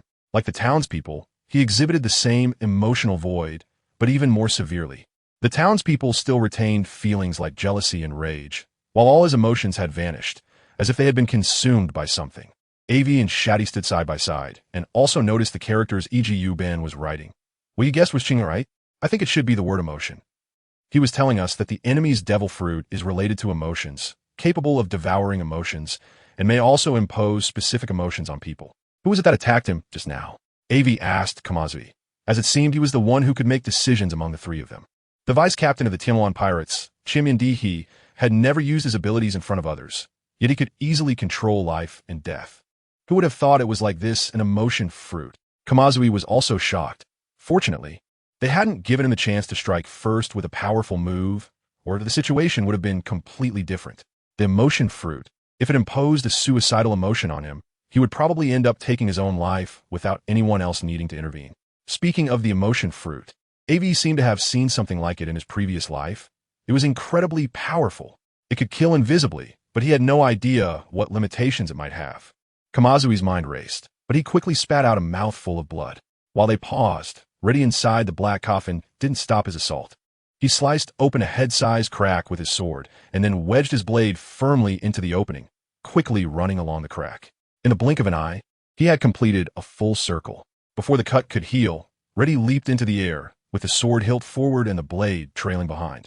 Sakura 1. Quintet. Break. The crack in the black coffin began to extend wildly in all directions from the scar created by the sword, rapidly covering the entire black coffin in a short time. At that moment, Kamazui could no longer repair the cracks on the black coffin, as there were simply too many to handle. Crack, crack, crack. Boom. The entire black coffin burst open like fireworks, and then fell silent. Kamazui suffered a backlash, his body cracking like the black coffin, with fissures appearing all over, and blood gushing out uncontrollably. Shati, see if there is any chance of saving him. Aivi and Kamazui were strangers, but it was already very good for him to check if there was any chance of saving him. Aivi was definitely not as kind-hearted as Shati. There must be a way. Aivi's implication was also understood by Shati, so without thinking, she replied, It's just bleeding. My devil fruit ability is the cell fruit. Healing it is as easy as sprinkling water. Hematopoietic stem cells, red blood cells, white blood cells, platelets. All of them split and regenerate crazily. While Shati was busy, Aivi's gaze also noticed Dihi. The humanoid rainbow giant was truly eye-catching, a huge rainbow light bulb. In broad daylight, Is it really necessary to have such a big light bulb swaying around? Isn't it wasteful? While complaining, he asked the Golden Week, do you have confidence in dealing with this? Emotion, huh? This is also a manifestation of the spirit, and Golden Week possesses an incredibly strong spiritual power and talent. After much self-training, it's now time for you to take action. Golden Week. Give me some time. Just kidding. Do you have confidence? Are you mocking me? Bastard. Golden Week muttered to herself. In Golden Week's eyes, the colorful giant that he created is composed of countless lines. And these emotions are not he's, but are drawn from others, which is why the lines are densely knotted. It's not difficult to resolve. All that needs to be done is to untie the emotional lines on he, of course. This is just Golden Week's perspective. Others cannot see these emotional line knots. They only see a small, 5-meter-tall, colorful giant. Okay, she pulled out many paint pens from her belt, piling them up on the ground and categorizing them, which surprised Aivi immensely. Until now, Aivi thought only the pocket of the robotic cat and the ominous beauty's ominousness were bottomless pits that could hold many things. Now she could add Golden Week's belt to that list. Golden Week first drew a pair of scissors in her hands, her index and middle fingers opening and closing, as if to cut something. Then she drew a small wing on her foot, presumably to fly. But could just drawing a wing really allow her to fly? This reminded Aivi of a movie she watched in her past life, a famous comedy movie, Spirited Away, which is quite similar to Golden Week, as both use spiritual power to influence reality and change things. In Spirited Away, the character, Joe, casually folded a paper airplane from a newspaper and could fly into the sky with it. So drawing a small wing on her foot should also allow Golden Week to fly. Finally, Aivi saw Golden Week painting on herself, and before long, she completely disappeared. At that moment, Aivi couldn't sense Golden Week's presence at all. If it weren't for the paint pens on the ground, disappearing one after another, no one would have discovered Golden Week. This was a sure thing. Spartan, you must not have had enough just now. Coincidentally, that guy is also a swordsman. So I'll leave it to you. I won't compete with you. You don't need to worry about those twinkling little lights. Golden Week will handle it. I'll just wait here for your triumphant return. The recording pointer won't be completely recorded until tomorrow, since a quick resolution won't work. It would be better to let Spartan practice his skills. After all, real combat is always the fastest way to improve one's strength. Chapter 147. Cutting off the 7 emotions. For the living dead, Giri Pineapple Island fell into a deathly silence, with nothing but the occasional sound of metal clashing coming from the center of the island. It truly felt like there were no birds flying across the mountains and no traces of people on the paths. Upon closer inspection, many citizens in the city could be seen standing in the middle of the road like wooden stakes, their eyes vacant, resembling living dead. All emotions were flowing along an invisible fine line, radiating colorful light, continuously converging into the body of a colorful giant. Then it rapidly grew, from an initial height of 5 meters to over 10 meters, reaching the minimum standard for a giant. The minimum standard for an adult giant is 12 meters. And those like Whitebeard and Charlotte Lingling belong to massive human mutants, not the giant race. At this moment, he appeared hideous and terrifying, having absorbed the emotions of all the people and animals on the island. Clearly, he had reached his limit, but he could still hold on. Just as he was rushing towards Aivi, he felt something was off in his heart. One person was missing. With the support of the colorful giant, Dee's observation and vigilance had greatly improved. However, due to absorbing too many emotions, his control over his body was not very stable. He could no longer stop and did not believe anyone could withstand him. Kumazue was half dead, and Iji was also a useless person collapsed on the ground. Dee knew about Shimi's intelligence. Without the mongoose army, he didn't need to worry about her. So it was only Aivi and her group left, and his ability could kill invisibly, making it impossible for others to attack him. Although there was a vague sense of vigilance in his heart, he quickly brushed it aside. With his massive body, he stepped into the space above Shati's head. Wanted to save someone. Do you really not take my sky pirate seriously? He roared and stomped down silently. Unless one saw it with their eyes, they would never discover that Shati was earnestly treating Kumaze. The sixth sense honed in battle did not pick up on this at all. Not done yet? Instantly blocking the path between Shati and Dehe, Aivi glanced at the already heated battle between Spartan and the others and complained. Where did Golden Week go? There's been no movement. The limitless staff spun rapidly in her hand, creating a gravitational pull, and the wind pressure lifted Aivi directly into the sky, charging towards Dehe. Where's he? Using her observation color to peer through the colorful giant, Aivi could not find Dehe's trace. This was absolutely impossible. Wasn't this akin to a natural system? Even stronger than a natural system. Can't hit him. A swing of her staff swept across the colorful giant's massive foot, dispersing the image like an ink painting being smudged halfway, but it instantly returned to its original state without being obstructed at all. And it seemed that Shati was about to be stomped by the colorful giant's foot. If I can't provoke you, can I at least avoid you? In this situation, Aivi was at a loss. Fighting such an opponent was the most frustrating, as she could only let the enemy hit her while she couldn't hit back. Just as the colorful foot was about to land, Aivi hugged Shati tightly in her arms and lifted Kumazue by the back of her collar, disappearing in an instant. Golden Week. Little Jojo, are you done yet? Aivi shouted loudly from a relatively safe place. What's going on? Suddenly like this. Shati, still bewildered, looked up at Aivi with wide, confused eyes, then turned to look at the place where she had been treating Kumaze, spotting the colorful foot. Her heart skipped a beat as she sweetly smiled at Aivi. Thank you. I'll finish the treatment soon. It's nothing. What thanks are there between partners? If there's a chance for meat. She turned her head and frowned at Aivi, revealing a look of confusion. It's nothing. I just meant if there's a chance, give me more meat to eat. Aivi waved her hand repeatedly. She had spoken without thinking and almost caused a bloody incident. Fortunately, she didn't say it out loud. A lecher with a thieving heart, but no courage. Shati thought to herself, while also putting away her puzzled expression and earnestly treating Kumaze. Under Shati's efforts, Kumazue's breathing had calmed down, and her eyelids trembled slightly, as if she were about to open them. Just relax. Although I've already treated you, your body has also consumed too much energy and needs rest. You must not move. Simply put, you are severely lacking in nutrition. Shati's cell fruit manipulates Kumazue's own cells, and cell division also requires nutritional supply, which has led to Kumazue being extremely weak right now. She couldn't even move a finger. Thank you, what's the situation now? Kumazue managed to speak, her voice very faint. If it weren't for Shati having observation color, she wouldn't have heard this mosquito-sized voice at all. You don't have to worry about this. Just leave everything to us. Now, rest easy and take a nap. When you wake up, everything will be over. Kumazue couldn't help but twitch the corner of his mouth when he glanced at the city lord lying not far away, and he was left with a bitter smile. Old friend, we could be considered brothers in hardship. The feeling of leaving everything to others is truly wonderful. Kumazue consoled himself like this.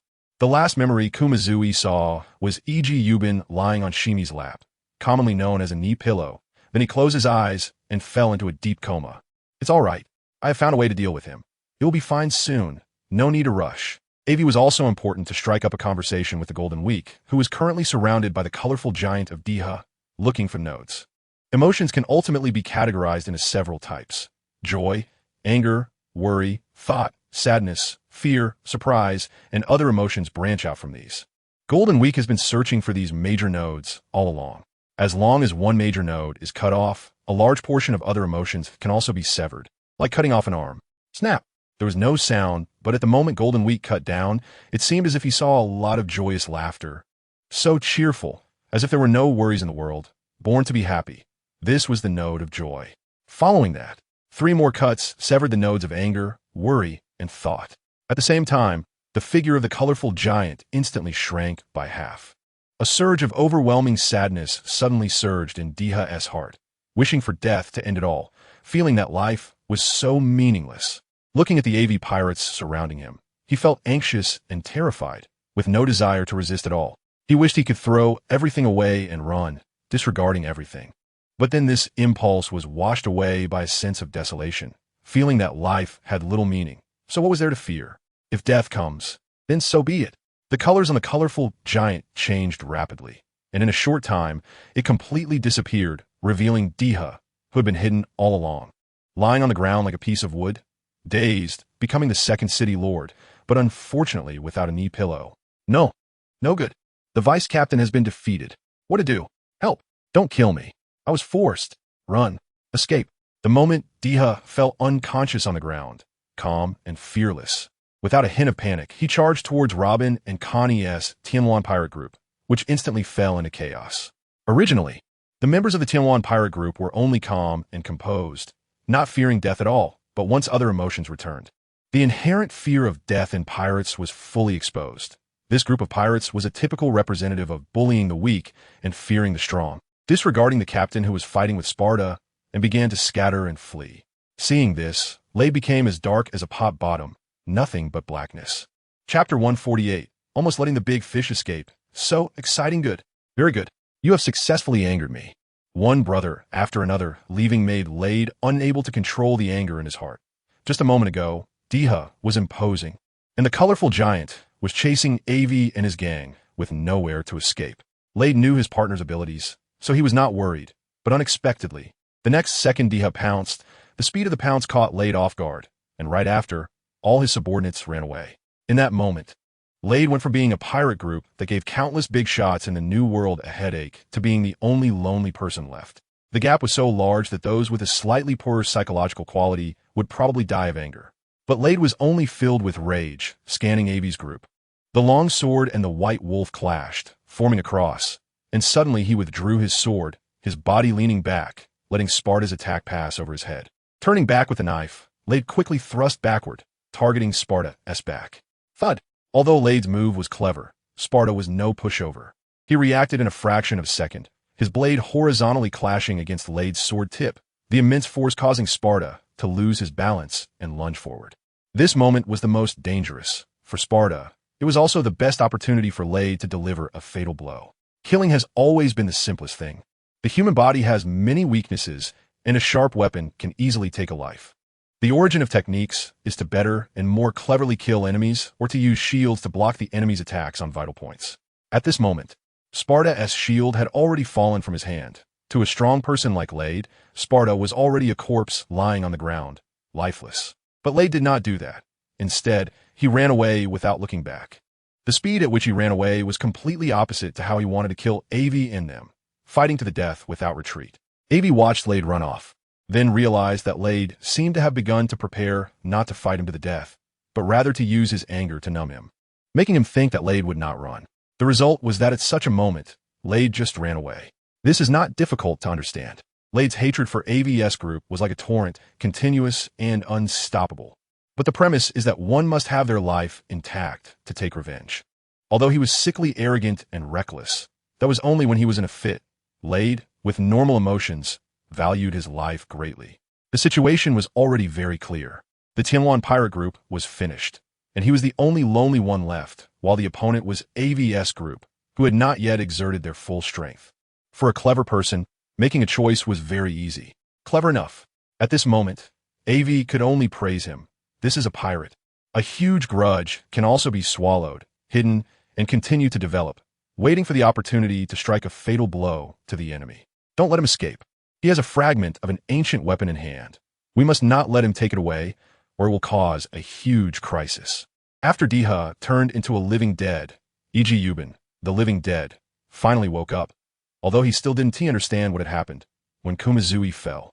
Why the black coffin broke, why Av's group was here, and what happened to Sanada, these could be considered later. Upon seeing Lade run away, E.G. Yubin instantly snapped out of his daze and shouted loudly to Aivi. Ancient weapon. Aivi, Robin, and Shati looked at E.G. Yubin in unison. A fragment of an ancient weapon is still an ancient weapon. Currently, there are only 3 known ancient weapons in the world: Pluto, Poseidon, and Uranus. Now E.G. Yubin told Aivi that Lade had taken a fragment of the ancient weapon. Not to mention why E.G. Yubin had an ancient weapon. Just this news alone had a huge impact on Av's group. Robin's eyes instantly sparkled, not glaucoma, showing a very interested expression. Everything ancient has research value in Robin's eyes as historical traces. It would be very helpful for him to learn about the blank 100 years. Shati had previously had contact with the Navy Special Organization CP regarding intelligence, knowing that a group was carrying out secret missions in Water City, seemingly related to Pluto. The secrecy level of that mission was very high. Shati had heard about it coincidentally while following Kizuru to the world government. Although the world government and the Navy are part of the same system, they are not one department. The world government can be said to be superior to the Navy and cannot be accessed casually. One can only go there under orders. Since that time, Shati has not returned to the world government, and it is unclear whether the CP organization has obtained Pluton from Water 7. Aivi was the first to react and quickly caught up with Reddy. Ancient weapons. What a magnificent weapon. It's hard to imagine. Aivi felt very regretful about not being able to bring the host of Poseidon, Shirahoshi, from Fishman Island back then. She was a living being, a real fishman, very large. And the princess of Fishman Island, which was still under Whitebeard's territory. Aivi was also afraid. At the same time, Aivi regretted not going to Water 7 to get the design of Pluton from Frankie. Each ancient weapon possesses the power to destroy the world. Poseidon can command all sea kings, making her invincible in the sea. A single shot from Pluton can obliterate an island, making it disappear from the world map. And the destructive power is unimaginable. So how could Aivi allow an ancient weapon that was just circling in front of him, running and jumping, to fly away from his sight? Reddy was fast, and he had already run a distance ahead, now able to see the sea, but Aivi's speed was even faster. Flying was no longer enough to describe it. In a short time, he caught up with Reddy and then surpassed him, but a problem arose in Aivi's mind. The ball. He forgot to ask what the ancient weapon looked like. Forget it. Just beat him half to death and take him back to ask the city lord. Suddenly, a sudden stop. Reddy, who had slid for a distance, looked at Aivi blocking his way, and realizing that it was only Aivi, he decisively attacked. It was regrettable not to have a proper fight last time. So this time, you will lie here and accompany my brothers in death. Clang clang. Reddy's attacks were fierce and powerful, only slightly weaker than Snada, and within the ranks of the four emperors, he was also at the cadre level. But Aivi and Reddy were not on the same level, which destined Reddy for a tragic end. The endless staff was simply twirled by Aivi, simplifying the complex and complicating the simple. These were two realms, and Aivi was now approaching the second realm. With each of Aivi's attacks, he targeted the points where Reddy exerted force. It wasn't as easy as it sounded. There was also vision involved. Each thrust, sweep, and strike contained deep meaning. Impossible. Absolutely impossible. How could you be so strong? The more he attacked, the more shocked Reddy became. Was this a pirate who had just entered the new world? How could such a powerful newcomer exist? Dealing with himself was like dealing with a child, calm and unhurried. There was nothing impossible. Lie down. While Reddy was dazed, Aivi struck him on the back of the head with a staff, expertly ensuring that Reddy would faint but not die. Finished. It looked like it was going to rain. The sky was overcast, but unfortunately, Aivi had no clothes hanging outside to collect, so he didn't have to gather them. Then Aivi saw Robin and Shati chasing after him, waving and laughing. He began to head back, confidently glancing at the battlefield as he left. Because he didn't know what the ancient weapon was, to prevent someone from taking it away, Aivi dug the ground like a mole, with his left hand gripping Reddy's collar and his right hand carrying a piece of earth the size of 100 meters. Cough, cough. Aivi coughed maturely and steadily, just to avoid accidents. Better safe than sorry, better safe than sorry. Chapter 149. End and redeparture boom.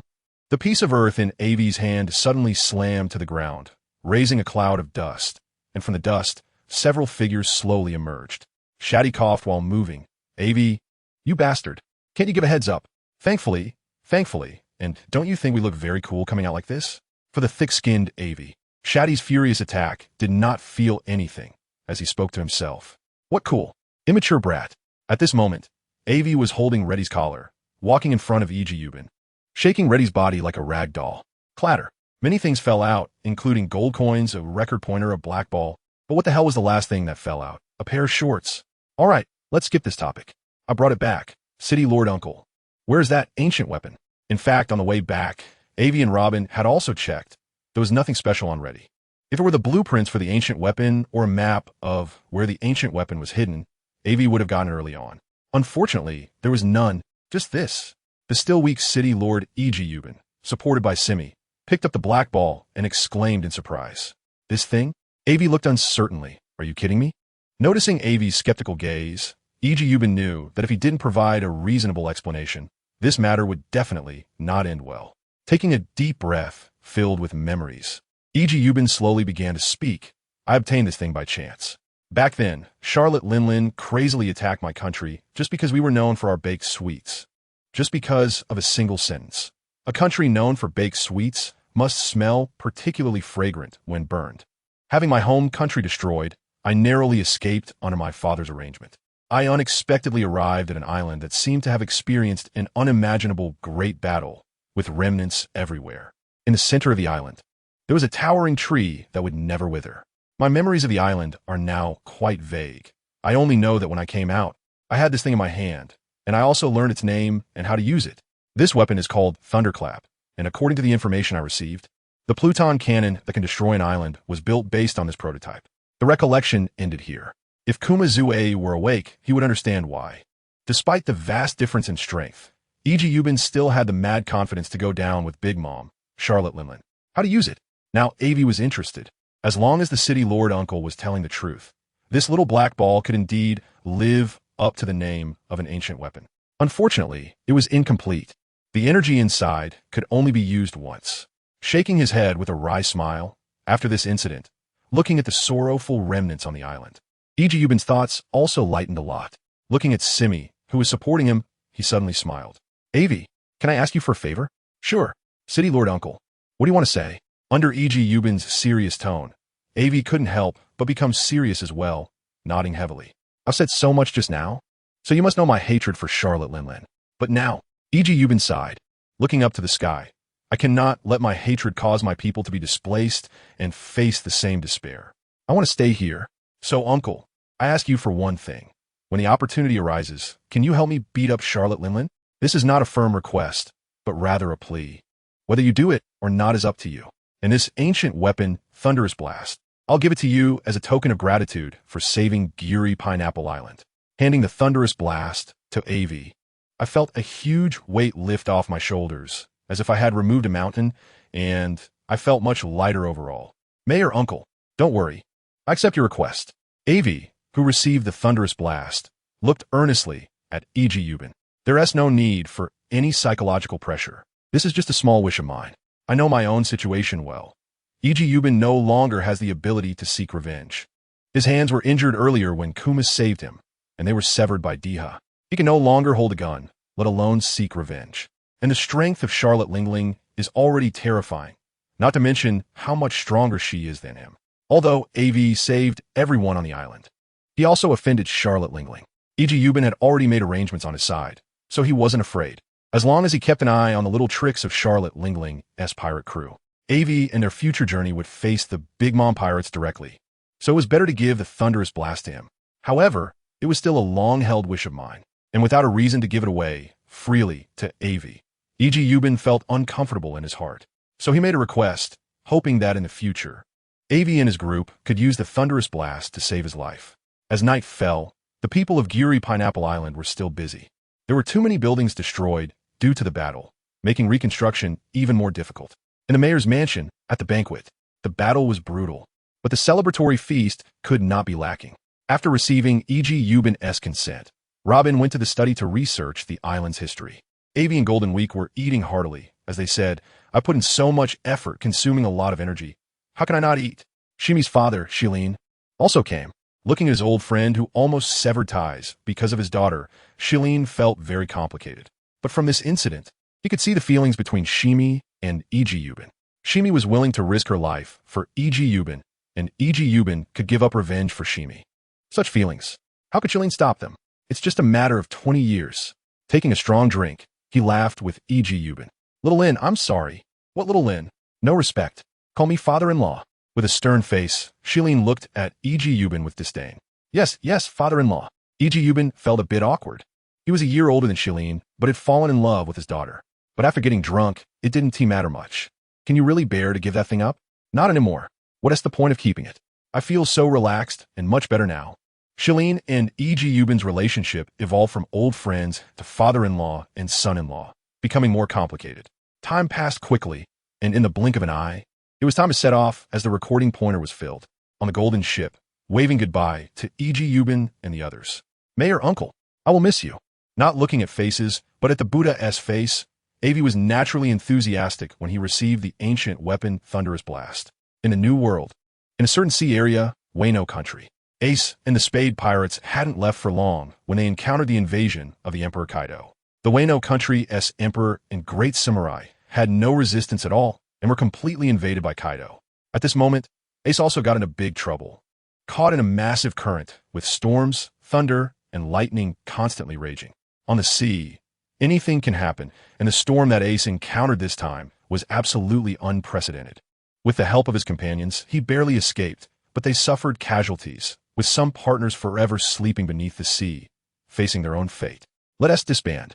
These few words were squeezed out of Ace's teeth one by one, his throat crying out, his hands tightly covering his face, squatting on the ground, letting the rain fall on him. During this journey into the new world, he lost one partner after another. He could no longer hold back. Because of his dream, he had wagered the lives of others. What are you joking about? Grabbing Ace by the collar and pulling him up, Boss Lou roared in a low voice. Do you think so many of us are here just to play with you? Get a grip. You can't handle this little setback. What kind of man are you? What kind of pirate king do you think you are? Spit flew into Ace's face, but Ace seemed to be a dead fish, offering no resistance. I'm not afraid of death, but I'm afraid of you all dying. Staring blankly at Boss Lou, Ace finally spoke his innermost thoughts. He wasn't afraid of death when he decided to go to sea and become the Pirate King to prove he wasn't trash. He had already thrown life and death aside, but he was afraid of Boss Lou dying, afraid of Mihawk dying, afraid of Saba and Bali dying. Afraid of the companions he spent every day with, dying right in front of him, just like Sabo died in front of him. That feeling of powerlessness really crushed Ace. A few days later, Ace set out on his own, not bringing anyone with him. He wanted to find Whitebeard. It's hard to say whether he wanted to defeat Whitebeard, a hero from the same era as his father Roger, to prove himself, or if he wanted to end his own life. At this moment, Ace was confused and desperately needed a goal to help him forget everything. Meanwhile, in a certain sea area of the New World, on the ship of the Whitebeard pirates, 1st Division Captain Marco ran to Whitebeard and said, "Dad, remember the friend I told you about before? He has gotten into a bit of trouble recently and wants to fly your flag on the island. He promises to follow all our rules." Whitebeard was a burly figure, about 4 meters tall, with a distinctive mustache, sitting in a chair, his chest and body covered in tubes and 4 drips. Continuously drinking, he was a very large old man. Yet he was the only one who had fought to a standstill with the Pirate King Roger, the legendary monster. Besides the unknown Aivi, who was the strongest pirate in the world today, the man closest to One Piece. At that moment, Whitebeard was no longer as robust as he once was. Times had changed. One wave passed, and another came. But even if Whitebeard's wave had reached its end, he still stood firm, unwilling to fall. He became the target for all the waves that followed. "Bring him up." As Whitebeard's voice fell, a gray-haired, old handsome man walked over. If Aivi were here, he would definitely recognize him. Aivi. Aivi could never have imagined that Aivi could establish a connection with Whitebeard. It was said that Aivi had everything planned. Originally, he intended to find Charlotte Lingling for revenge, but then he had someone deliver his letter to Whitebeard. With Whitebeard's strength as the sea overlord, once Giri Pineapple Island was under Whitebeard's banner, it would be much safer. He wouldn't have to bear too much pressure. Now he didn't need to risk his life seeking revenge against Charlotte Lingling, but he had also killed one of her sons. With Charlotte Lingling's protective nature, she would definitely take devastating revenge on Giri Pineapple Island. "Dad," respectfully calling out to Whitebeard. He had his subordinates bring a lot of wine. "I heard from Marco that old man likes to drink, so I specially brought some local specialty wine from the island, hoping that old man will enjoy it." Whitebeard was much older than Aivi, so Aivi had no pressure calling him old man. "Bring it over." Whitebeard didn't care about whether to include anything or not, directly calling for the wine to be brought over. He picked up a wine jar and started pouring it into his mouth, with drops of wine spilling onto Whitebeard's clothes, soaking them. Marco moved a little, but ultimately didn't stop him. Today, Aivi had a request, so it was better not to overshadow him. He stood aside with a smile, merely pushing all the wine to the side where Whitebeard couldn't reach it with his hand. Aivi smiled as he watched. After Whitebeard finished drinking, he casually tossed the wine jar aside. The jar was quite sturdy, rolling a few times on the deck without breaking. Just as he was about to grab another jar, he realized the wine was gone, with only Marco standing there smiling. "Old man, you've already had a lot to drink today. If you drink more, it won't be good for your health, right?" Marco said, looking at the few nurses and doctors beside Whitebeard. "Yes, old man, you have many hidden injuries, and they have already started extending to your heart and lungs. It's not suitable to consume too much alcohol and meat. It won't have a good effect on your health." A few doctors and nurses began to persuade. Whitebeard wasn't someone who couldn't take doctors' advice. He just couldn't control his drinking urge.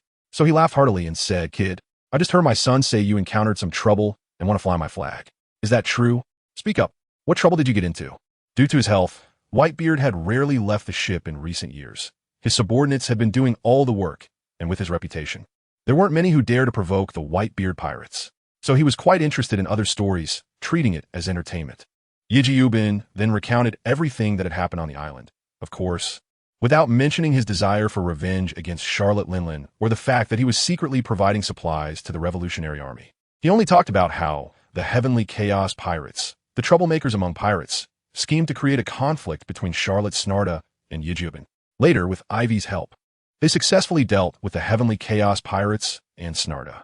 However, Snarda ended up dead, and to avoid retaliation from Big Mom's crew, he contacted his longtime friend Marco for an introduction, hoping to gain the protection of the Whitebeard Pirates.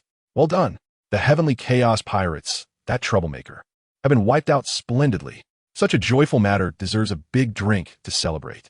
After laughing, Whitebeard noticed Marco was silent and didn't proactively offer him any wine. Sigh. The heart of man is not what it used to be. How clever little Marco used to be. Just a glance would tell him whether to pass the wine or the knife. Now, sigh. Even after saying it out loud, there's no reaction. The heart of man is not what it used to be. That kid Aivi is quite interesting. A pirate who just entered the new world can kill a cadre under that crazy woman. His future achievements are limitless.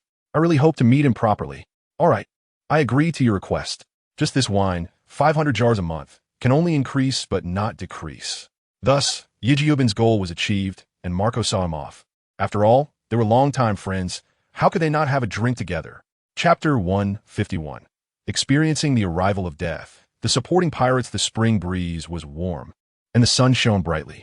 On the sea, the golden ship sailed leisurely, with clear divisions of labor among the crew.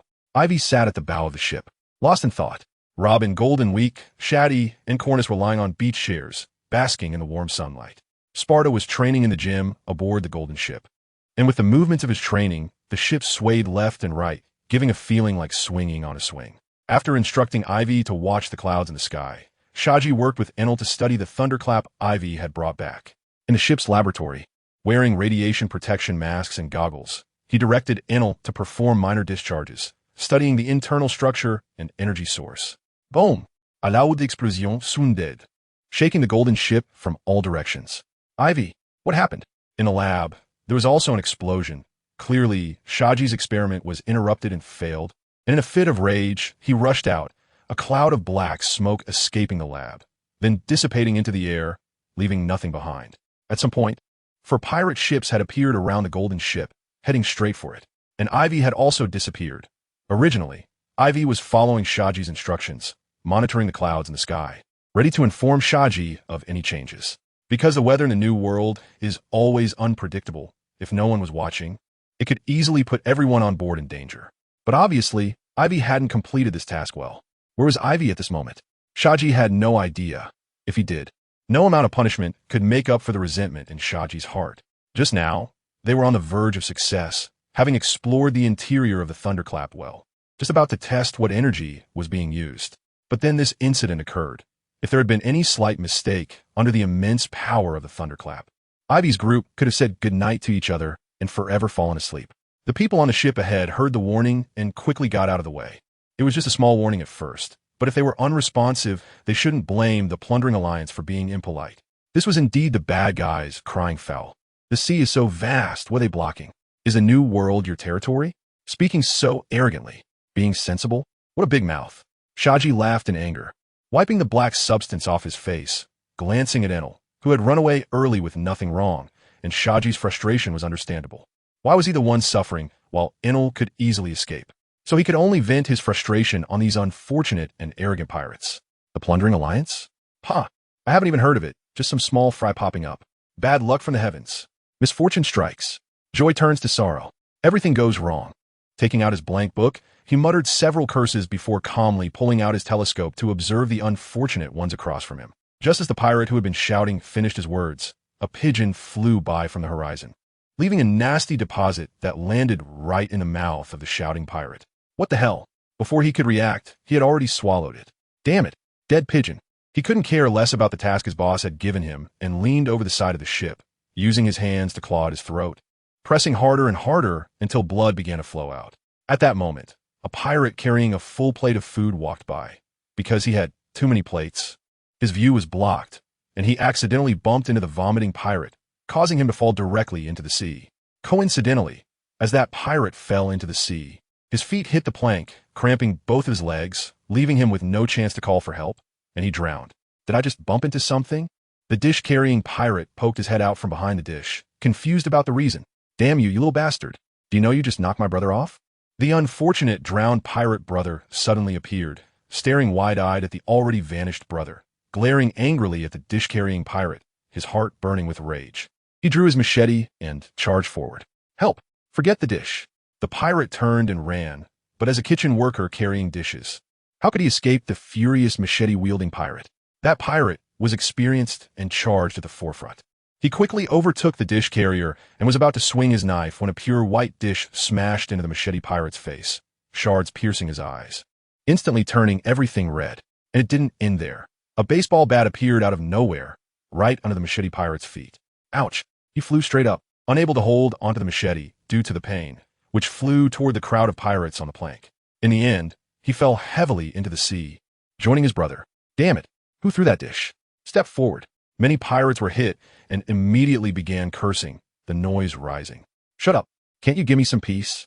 A bald pirate, looking like a pirate captain, pulled open the door and stepped onto the plank, loudly reprimanding the machete that was still gracefully flying in the air, which had yet to fall, seemed to know its mission when the bald pirate captain appeared. It stopped flying and began to descend, spinning downwards, and then, my foot! It cut my foot! Who cut my foot?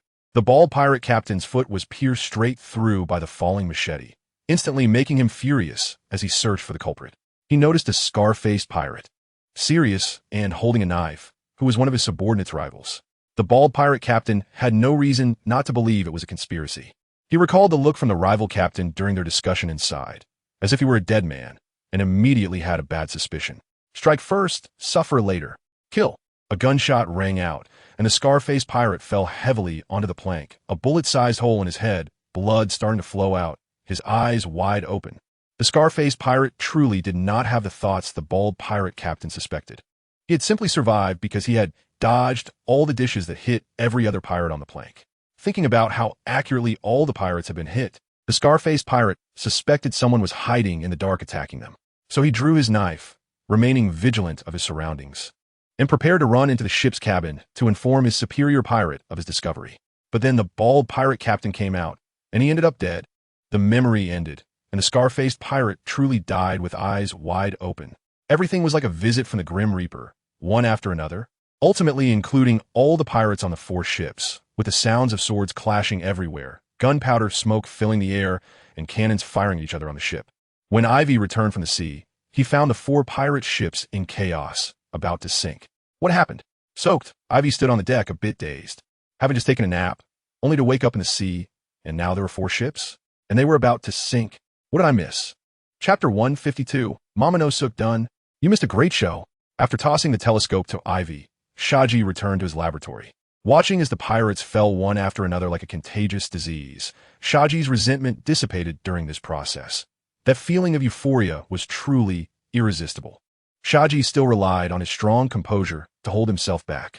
Dazed, Aivi took the telescope and glanced at the sinking ships. No, 3 ships, one had already sunk. After hearing Robin's explanation, Aivi finally understood the situation. Damn, do they have no sense of being a pirate at all? Huh, if they don't rob him, they take all the treasure and leave it all for the sea. What can seawater do? Can it be eaten? We don't have much treasure left. Don't they know how to make money? Are they just waiting for us to dismantle the golden ship to buy gold? Ugh, really, one after another. With no sense of being a pirate, don't they know that besides this pure gold ship, they have no treasure left? No veli?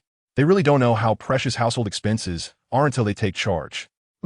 So Aivi, very seriously, with the momentum of wanting to save the world, boldly flew onto the sinking ship. Help! I'm the vice leader of the Plunder Alliance. If you save me, I can recommend you as the Grand Guardian. How about it? Who will save me? I'll give you all the treasure. Gurgle, gurgle, gurgle. The sound of drinking water. Some unfortunate pirates were still alive, struggling hard. And some of them saw Aivi and began offering various conditions, hoping Aivi would save their lives. Shut up. With a cold expression, a terrifying aura erupted, instantly silencing those in the water, and some unfortunate ones felt their bodies go numb, their legs cramping, sinking into the water. This is how it should be. Don't hinder my treasure collection. Time is money now. Move slowly, and the sparkling treasure will disappear. Move quickly and look cool. Aivi is just that kind of nimble guy. The creatures in the sea were instantly stunned. Why wasn't he this guy, following the routine? Didn't he care about himself? Why? Hadn't he ever heard of the Plunder Alliance? The hat-wearing vice leader Shamo, was a bit dazed. He was very confident, arrogant, about his Plunder Alliance organization, believing that in the future, the rulers of the sea would not be pirates like Whitebeard nor the Navy, but their Plunderers Alliance. No strength, but no small courage. Big words. The frog in the well, that was what the Plunder Alliance was if it weren't for having some ships and a large group of fools. They might be killed outside. Speaking of which, Shamoda was quite unfortunate. After a hard-fought political struggle, he finally outlasted the previous vice leader, only to encounter such a situation a few days after becoming vice leader. I get it. You're here for treasure, right? We have some little ghosts captured from Wano country locked up here. Selling them would definitely fetch a high price. Just promise to save me, and I can give you all these little ghosts. Gripping the ship tightly, Shamoda didn't dare to approach, because when he was calling for help earlier, Aivi's cold demeanor made him uncertain. After all, Aivi could fly, but he couldn't. If he offended him too much, the result could be very bad. But the ship was about to sink. It couldn't hold much longer. Lifeboats? You mean every ship is equipped with lifeboats or small boats? You can escape using these. Why are you still wasting time here, you fool? Speaking of this, Shamoda is even angrier. There's some bastard drinking in a lifeboat's cabin, and the alcohol is quite strong, spilling all over the place. When Shamoda rushes in, luck is against him again. The guy who was drunk on the floor suddenly wakes up from his sleepwalking. As if that wasn't enough, he pulls out a handgun and shoots at the alcohol on the floor. In an instant, a raging fire erupts, and this fire isn't burning the lifeboat, but Shamoda's gradually fading life. This hatred is like a river, endlessly flowing. What bad luck today? Is this a curse? Wano country? A child? This is interesting. I've run into human traffickers again. Speaking of which, AI Way has a knack for encountering these guys. But when these traffickers run into AI Way, it's not good for them. They can't escape death, from the initial Crow pirate crew to the few fish traffickers from Fishman Island not long ago. And now, Wano country, a child. This makes AI Way think of a possibility. You've already told me. Why should I save you? And can you stop me? Also, I hate human traffickers the most. The Wuji staff suddenly extended, directly crossing the distance between AI Way and the deputy leader Shamoda. No matter how far, in wind or rain, the Wuji staff always reaches your head as promised, and you can't dodge it. Desperately trying to swim away, Shamoda felt a thud in his head, then his limbs went weak, and he couldn't see anything. The members of the Plunder Alliance, who were originally hiding behind Shamoda, now swam away quickly, exhausting all their strength. But as mentioned before, in wind or rain, the Wuji staff always arrives as promised. With a knock, a poke, a sweep, each one was incredibly precise, all hitting the back of their heads without exception. By the time the Wuji staff returned to AI Way's hand at its normal length, not even a second had passed, showing how fast it was. Time is money. How can we not be quick? Moreover, if that guy Momonosuke is really locked on the ship, I need to hurry, otherwise I might drown before I even get there. Which one to do? Without personally torturing him, there's no thrill. Like many pirate fans, AI Way has the same obsession. The Pirate King can be ignored. But Momonosuke must die. Such a young age. Yet he is a scheming boy, lecherous, shamelessly taking advantage of the two great pirate goddesses, Robin and Nami, groping them, bathing together. How many pirate fans yearned for that back in the day? It's simply outrageous. With observation hockey fully activated, AI Way was instantly filled with motivation. Treasures can be ignored, but Momonosuke must die. The newspaper says Kaido is fully invading Wano country. So it's likely that Momonosuke was captured by human traffickers during this time, and then eventually caught by Caesar as a test subject. So, Momonosuke is very likely on this ship. Sure enough, AI Way quickly found the dungeon, where many children were imprisoned, wearing kimonos, but clearly long dead. As there were also members of the Plunder Alliance with guns, dead here. The dungeon was filled with corpses, and there were no living people. Looking at the motionless corpses, AI Way still couldn't accept it and decided to give it one last try. Young Master Momonosuke, are you still alive? I, along with my friend Kaneman, have come specifically at his request to rescue you back to your country. He performed a heartfelt act, and AI Way felt a wave of nausea in his heart, but held it back, concentrating on the pile of children's corpses. Just when AI Way was about to leave in disappointment, the long-awaited movement finally came. Is Kaneman here? That's great. Quickly save me. I'll never run around again. A bloody hand reached out from beneath the corpses, revealing a child crawling out from the pile of dead bodies. With an ugly hairstyle and a round face. After crawling out, he wore a mix of surprise and fear, clearly terrified. Aivi couldn't help but admire his strong will to survive. He actually used his companions' corpses as cover. Quite clever. This performance of his wasn't in vain. Aivi looked at Momonosuke with a sinister grin, laughing continuously, causing Momonosuke to turn pale, his face alternating between red and white. Help, help, save me. Chapter 153. I saved you. What are you doing? Don't come closer. Momonosuke's weak body kept shifting backward, trying to escape. But the figure he found terrifying approached without hesitation. Step by step, each step felt like it was stepping on Momonosuke's heart.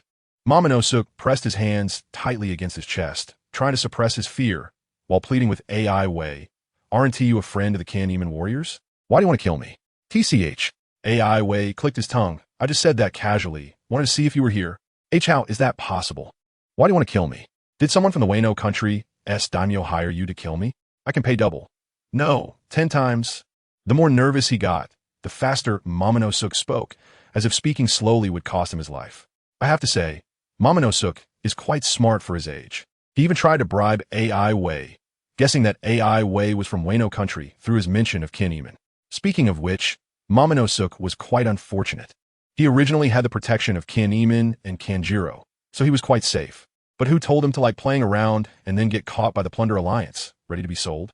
Although according to historical events, he would encounter danger in Dressrosa, only to be rescued by Kanemon, becoming the child everyone wanted to kill, bearing the title of Momonosuke that must be killed. But all of this is already ended today. TSK. I can only say you're smart, but unfortunately, you guessed wrong. If you want to blame someone, blame yourself for being too lecherous and very perverted. Who told you to lay your hands on the two great goddesses in the hearts of all pirate fans? You should know that many of my predecessors swore to kill Momonosuke as soon as they arrived in this world, and some even succeeded right away. I've been slow. It's taken me years to achieve this feat, and I feel somewhat like a failure. Looking at Aivi, who was staring at him with a strange expression and saying incomprehensible things, Momonosuke realized that no matter what Aivi meant, whether he was confused or gone mad, the fact that Aivi definitely wanted to kill him was undeniable. So, with determination, he grabbed the companion's corpse and threw it at Aivi. He ran like a revolutionary martyr, moving his little legs, his face jiggling, and ran wildly. And he wasn't running towards the exit, but toward the handgun that had fallen on the ground, because Momonosuke knew he definitely couldn't escape, but as long as he had a handgun in his hand, there was definitely a chance to survive. Because he had witnessed the power of a handgun firsthand, knowing that with just a light pull of the trigger, it could fire bullets that kill. No training, no talent required to instantly wield a weapon capable of combat. Wano country is a closed nation, rejecting contact with the outside world and also not accepting foreign things, where the samurai way has always prevailed. This was the first time Momonosuke had seen a handgun, but he was aware of its power. At this moment, the handgun represented his opportunity, a chance to survive. Time slowed as he threw it towards the corpse of Ivy's companion, which had just fallen at Ivy's feet, while Momonosuke's hand was almost touching the handgun. Excitement radiating from his face. In this moment, he grasped his life, clinging to the hope of survival. Suddenly, a bloody black stick pierced through Momonosuke's chest, spraying forth a torrent of liquid. He blankly looked down to see the stick protruding from his chest, the liquid being his own blood left behind from his pierced heart. The reason for such a detailed depiction is to express Momonosuke's intense desire for life, how strong his longing to survive was, even when hiding under the corpse of a companion. Even in a desperate situation, on the verge of death, he did not give up the chance to live, wanting to seize every hope. Aivi had been watching all along, and at the moment when Momonosuke's emotions were most stirred, he provided hope, only to bring despair with another strike. This was Ivy's way of handling things. It ended very quickly, but the relief it brought Aivi was immensely satisfying. Yes, this was just the first one. Wano would be the second. It was decided just like that, without lingering, though it was satisfying. One shouldn't desecrate a corpse, otherwise, Shati on the ship would surely feel compassion. Let this matter pass. One shouldn't be greedy. So Aivi simply, very simply, tossed Momonosuke, with his wide-open, unwilling, desperate eyes and his unyielding thirst for life, into the sea to feed the sharks. Of course, to prevent Momonosuke from coming back to life like Aivi once did after being thrown into the sea for months. The kind-hearted Aivi meticulously dismembered Momonosuke. Such a miraculous event of traversing worlds is possible, and before him was a father who seemed to be a fellow traveler. What if a descendant of that traveler were to cross over to Momonosuke? What if they brought along a powerful golden finger? So Aivi was very careful, leaving no escape route for him, turning Momonosuke into a puddle of blood. A bit reluctant. Alas, how could there be someone as kind and lovely as me in this world? After a moment of sentiment, life must continue. The days must go on. How could one stop moving forward because of such a trivial matter? So skipping past this incident, Aivi skipped and hopped, feeling great, and began his plundering journey. Was the harvest great? Looking at the still smiling Aivi upon returning to the ship, Robin asked curiously. Because at this moment, Aivi had hardly any treasure in his hands. Enough to count on 2 hands. It was like he hadn't seen berries before. Why be so happy? It's huge. Ha ha ha. Very huge. You don't know.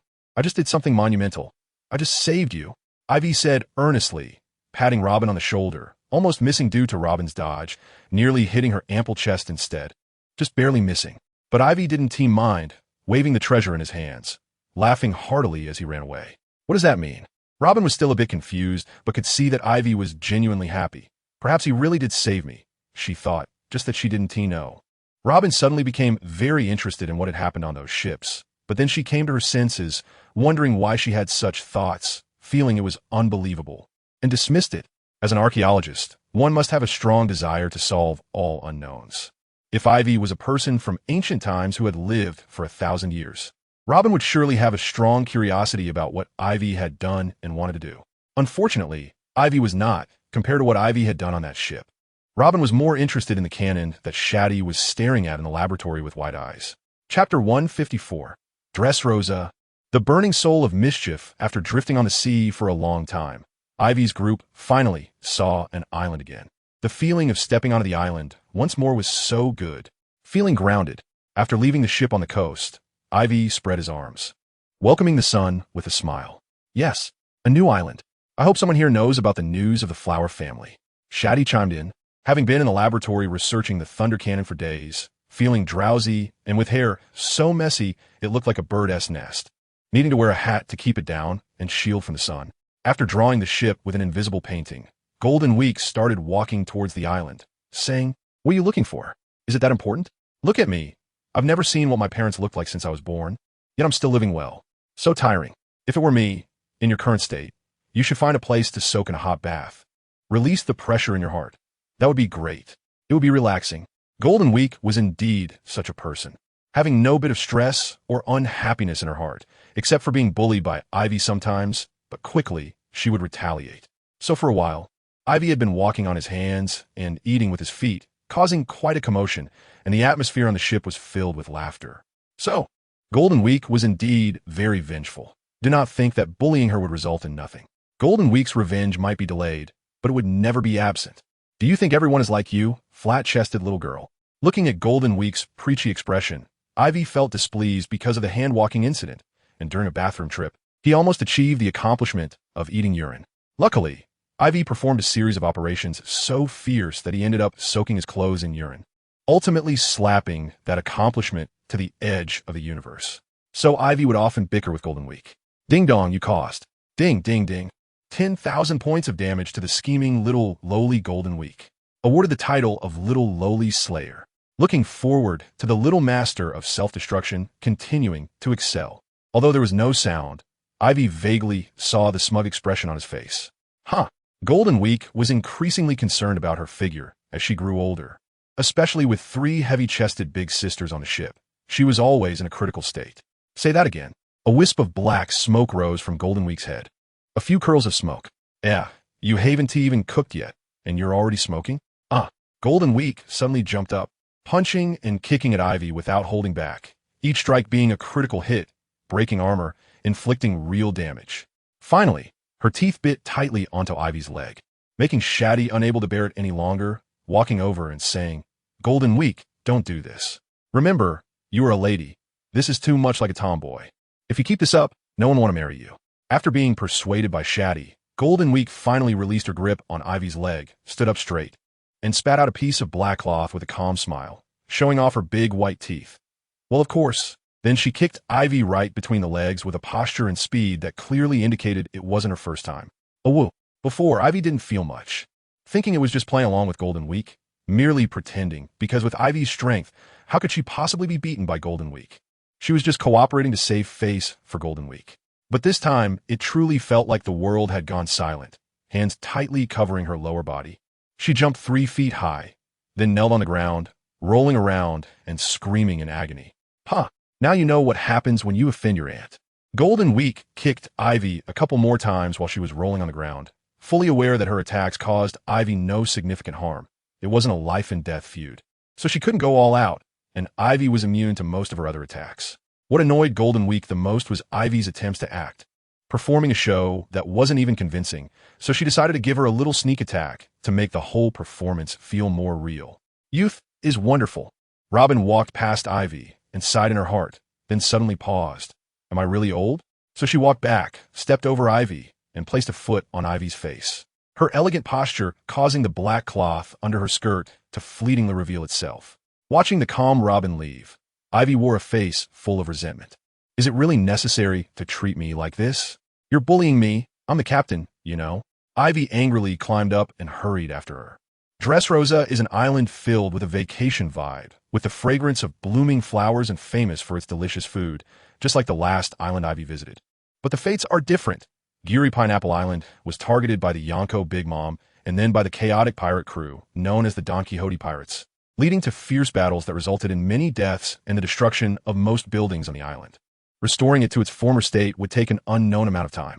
Aivi had no idea what was happening with the crew of the Heart Pirates, but she didn't know that they had successfully gained the protection of Whitebeard's 1st Division commander, Marco, and because of this, the Big Mom Pirates dared not act recklessly and had to swallow their frustration.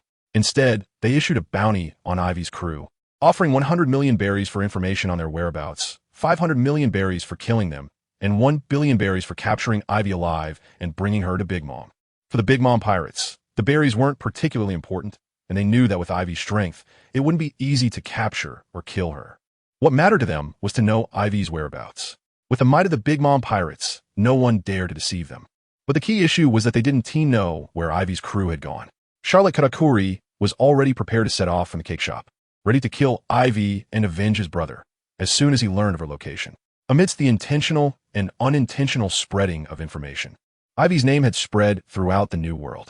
It could be said that after provoking the Yonko, she faced no repercussions and was still freely roaming as a pirate, making her known to everyone in the New World.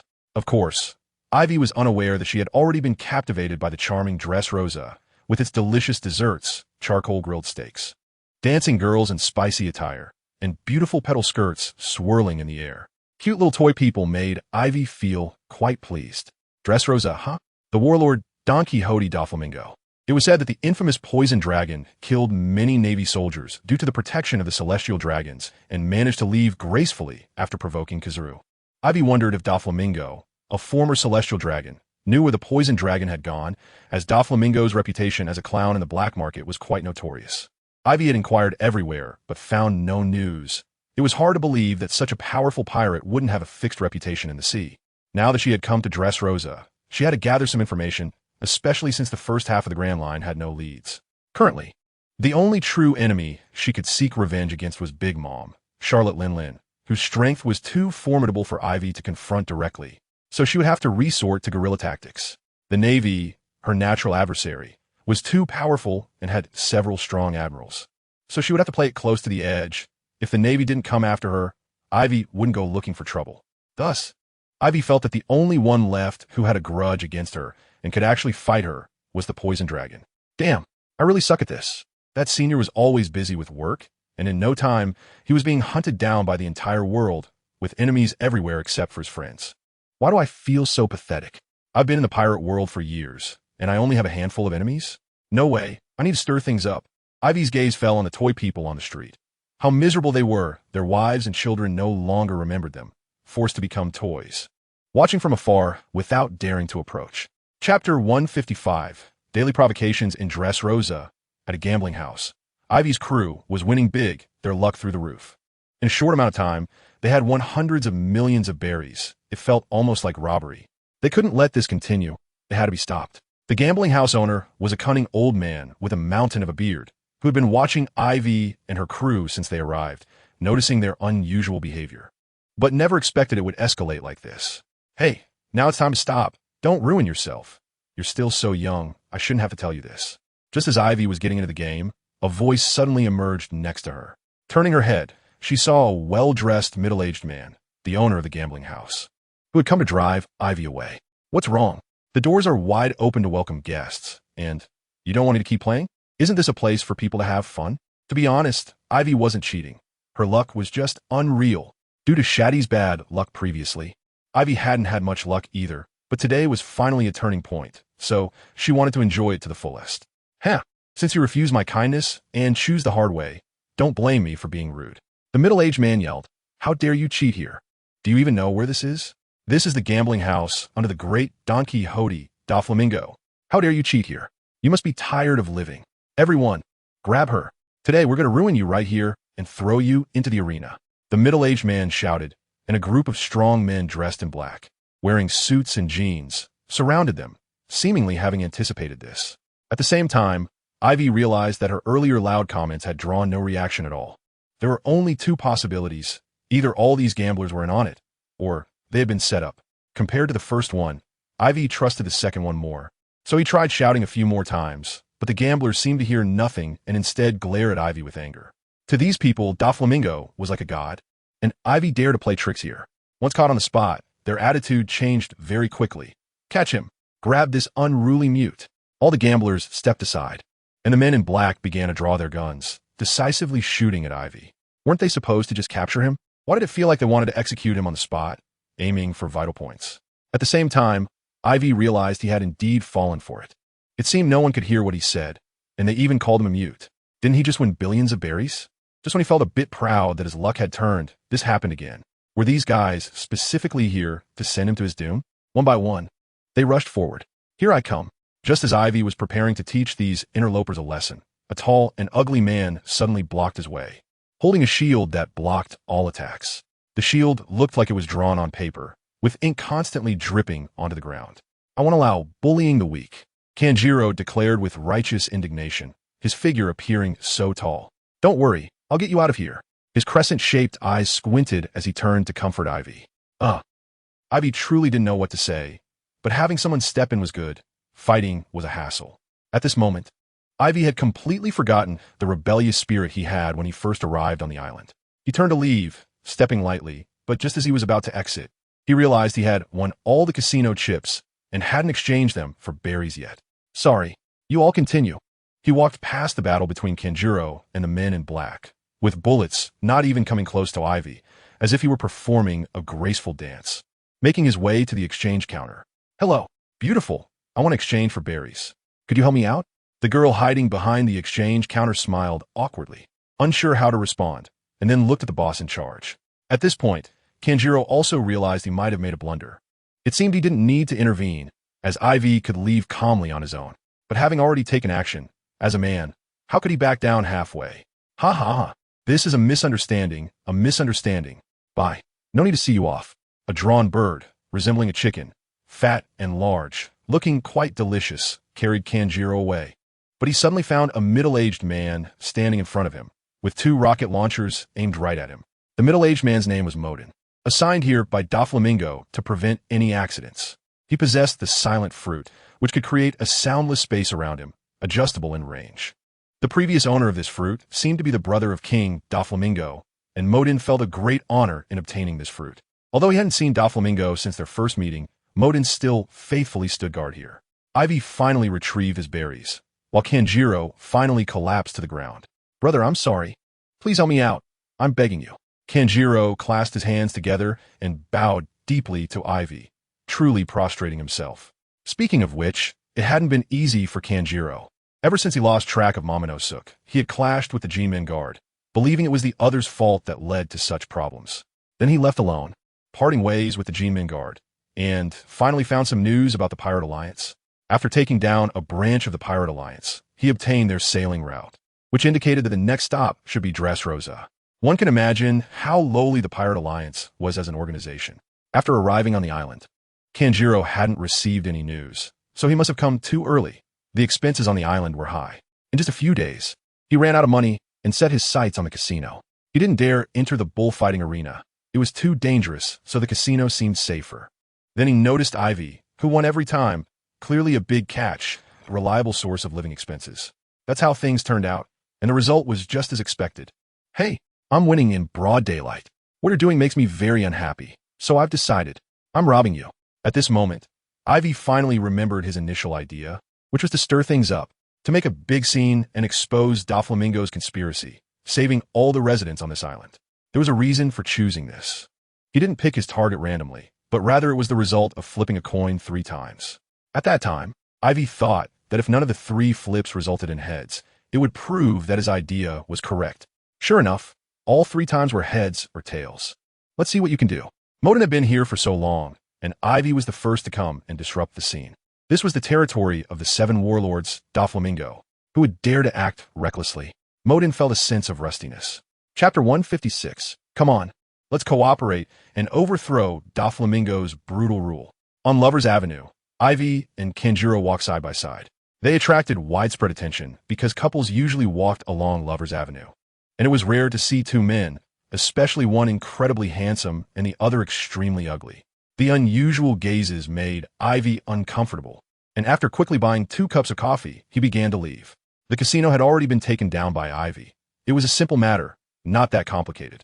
At that moment, Kanjuro had fixed his eyes on Aivi, believing Aivi was a solid leg to hold on to, ensuring food and shelter. At this moment, Kanjuro's gaze was not on Aivi, but rather on the charming women along Lover's Avenue.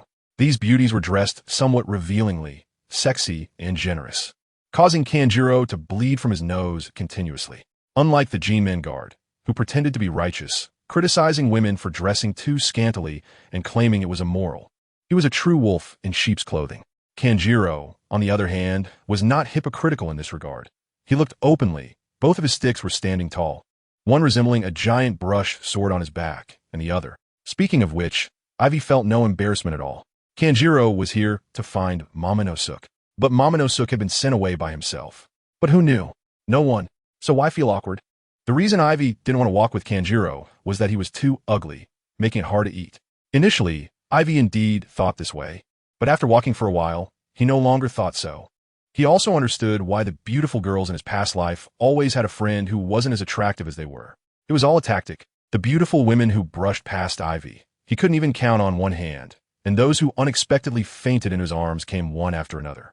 Aivi felt that if this continued, he wouldn't be able to hold back. Had he saved his pure young body for so many years just to lose it here? He thought, his face turning red. At the corner of an alley, a woman with long brown-black hair and light brown pupils, dressed in a polka-dot layered lace dance dress and large purple dancing shoes, rushed out in a panic, accidentally twisting her ankle and falling in front of Aivi. A group of intimidating-looking men surrounded Aivi and Violet. Indeed, she was Violet, the assassin of the Don Quixote family codenamed Plum Blossom Treble, and also the daughter of the former emperor, King Li Ku. Looking at the handsome man in front of her, Violet felt indifferent. But tears began to flow from her eyes as she cried out, "Please save me. My daughter is waiting for me at home to cook for her. Please save me, and I will repay you." Before coming, Doflamingo had instructed Violet to test Aivi's attitude and see if there was a possibility of allegiance. Violet was the best candidate to approach Aivi. After discovering that Aivi was the one who destroyed the casino, Doflamingo became interested. A pirate who could remain unfazed under the pursuit of the 4 emperors would be invaluable if he could be reclaimed. As for being targeted by Big Mom, how could that be? How would Big Mom know Aivi was here? It's ridiculous. Doflamingo was the king here. The black market intermediaries are not to be underestimated. As an intermediary, he was entangled in countless interests. It was unclear how Doflamingo learned that Aivi had a penchant for women. Even Aivi himself was unaware. Yet it was known among the Don Quixote crew. "I've got this. You can leave now. Bullying women is not something a man should do. Get out of here before I get angry."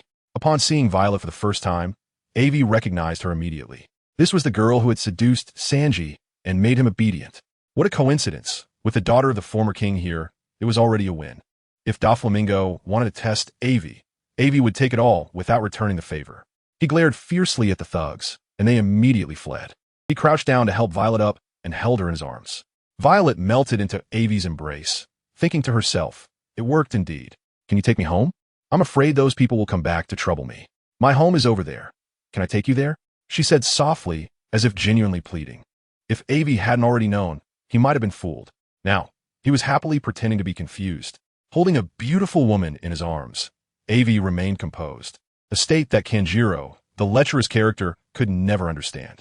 Thus, Aivi carried Violet, accompanied by Kanjiro, and left the Lover's Avenue. I know you were sent by Doflamingo to test me. While being held by Aivi, Violet had originally been thinking about how to proceed with her plans after arriving. But she suddenly heard Aivi's voice. Startled, she struggled to resist, and a dagger suddenly appeared in her hand, but her body was firmly restrained by Aivi, unable to move. Her face flushed crimson as she thought, "You beast! Just because you're handsome, can you be so lewd?" Back in Wano, Kanjiro was also a famous man. Kanjiro, walking behind, cursed inwardly while feeling envious. In Wano, Kanjiro was not lacking in women, but after coming outside, he realized how unpopular he was, which was quite frustrating. The more he thought about it, the more depressed he became, and without paying attention, he accidentally kicked a stone with his toe and fell to the ground. "What's wrong?" "It's nothing, probably just because I didn't eat breakfast this morning. My legs are a bit weak. I'll be fine in a bit."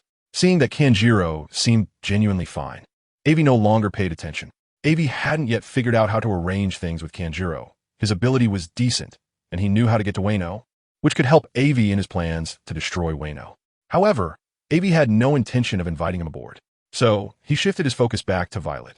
"Don't ask how I know. Think of Rebecca. Think of King Liku. Have you forgotten what kind of life they are living now? You should have seen it with your own eyes. I can help you overthrow Doflamingo's cruel and inhumane rule, allowing people to regain their freedom and no longer live like puppets. I know you're always thinking about killing Doflamingo. So what do you say? Would you like to consider cooperating with me? Think about it. How could that be? How does he know about my matters? Why? Can he read minds?" Violet was shocked. She stared blankly at Aivi, filled with uncertainty, vigilance, and panic, but she did not show the kind of expression Aivi hoped to see. A storm of thoughts surged in Violet's heart, and she began to recall her conversation with Doflamingo before coming here. Looking at Aivi now, she felt that this was all a trap, that Aivi was in cahoots with Doflamingo. Everything was just a means to test her loyalty. Chapter 157. Robin searching for historical traces in the bullfighting arena. Both Sparta and Enel participated, waiting in line to watch the battlefield below. The bullfighting arena was divided into 4 groups: A, B, C, and D, with only 4 people allowed to emerge victorious, earning the chance to challenge Doflamingo's subordinates while also obtaining a large amount of treasure. Currently, Group A was fighting, consisting of 120 people, including giants, pirates, and Navy soldiers. Sparta was in Group B, and Enel was in Group D, so there would be no infighting among them. At this moment, they were in the spectator area. Boring. I hope that so-called cadre can lift my spirits. Enel shook his head in disappointment, while Sparta was still seriously watching the battles in the arena below. Regardless of strength, Sparta saw unique aspects and ingenious ideas in each fight. Perhaps someone would accidentally fall due to this ingenuity. On a higher platform, Doflamingo sat in a chair, hidden in the darkness, while a feminine man was speaking to him below. If Aivi were here, he would surely recognize that this feminine man was the lecherous Sogeking, who had almost been killed by him before. Unexpectedly, he appeared here and was personally received by Doflamingo. After so many years, Sogeking's appearance had not changed much. He still had that feminine look, and his sinister character shone through his eyes. "Doflamingo, we have come to discuss a big business deal with you. Are you interested?" Sitting on a chair brought by the guards, Sogeking had a proud demeanor. So what if Doflamingo was a Shichibukai? So what if he was a notorious intermediary in the black market? Behind him stood the future sea overlord, the dragon. Over the years, the dragon had not disappeared, but had merely concealed himself, rapidly developing and growing with the backing of the celestial dragons. At this moment, his power had spread across most of the known islands in the New World, with even the territories of the 4 emperors having his hidden influence. For many years, he has been enhancing his foundation, waiting for an opportunity, and he believes that this opportunity is not far away.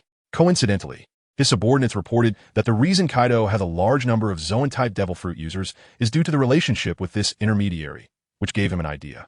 Since narrowly escaping death last time, Song Bingjia has been incredibly lucky, experiencing continuous adventures in a short period of time. And he has also consumed a powerful Paramecia-type devil fruit for him. He is now the captain of the 4th division of the Poison Dragon Pirates. His strength is formidable. At the same time, this is also the main reason why the Poison Dragon was sent to negotiate this business deal with Doflamingo. I have always been very interested in business. Doflamingo is somewhat aware of the existence of the Poison Dragon Pirates. He has been a great pirate roaming the seas for many years. Unfortunately, He was intercepted by Kizuru once, and then disappeared for a while, only to unexpectedly establish connections with the celestial dragons. This is something Doflamingo despises, but at the same time he also feels that it is just how things are. Has Vlad's plan already reached this point? It seems I need to hurry up. I wonder what kind of choice that little guy Aivi will make. Fu. The gaze was fixed on the upcoming Spartan below, a subordinate of Aivi, whose strength was unknown. Greenbit, also known as the Giant Forest, still lies within the territory of Dressrosa, but above it is an uninhabited island, covered by tall plants, resembling a primeval forest. However, today, this usually deserted place has two uninvited guests, Robin and Cornus. Those fighting fish were so dangerous just now. Cornus was a little startled as she patted her chest, breathing somewhat heavily. Just now, she had overexerted her abilities to cross the iron bridge surrounded by fighting fish. After catching her breath, she finally recovered and looked at the uninhabited island, reminiscent of a primitive forest, with Robin. Robin, why did you come here? Cornus didn't understand. Ever since parting ways with Aivi and the others, Robin had brought her here for a stroll, but there didn't seem to be anything special about it. It's all huge vegetation. I once obtained an ancient book that had some information about this island. The original king of Dressrosa, the Riku family, was one of the 20 people who established the world government 800 years ago. At that time, the Riku family chose Dressrosa as their family territory. I believe there must be something I'm interested in at the library on the island. Robin took out an ancient book from her bosom, flipped through it, and explained. Then, Cornus became confused.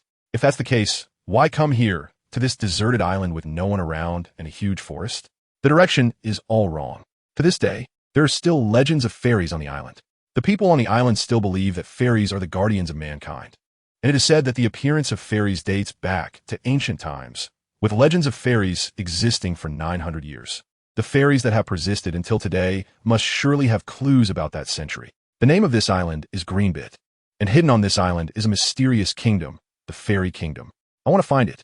At this point, Cornus finally understood why Robin was here. With Greenbit being so vast, how can we possibly find it? How can we find something that has been hidden for so long without being discovered? It's not that Cornus isn't smart. It's just that the current situation has exceeded her understanding. Unless Robin tells her how to reach the elf clan. Cornus would definitely revere Robin as a deity, because aside from a deity, no one could possess such omniscience and omnipotence. Go ahead. How do you know they haven't been discovered? They might have already been found. It's just that we haven't noticed.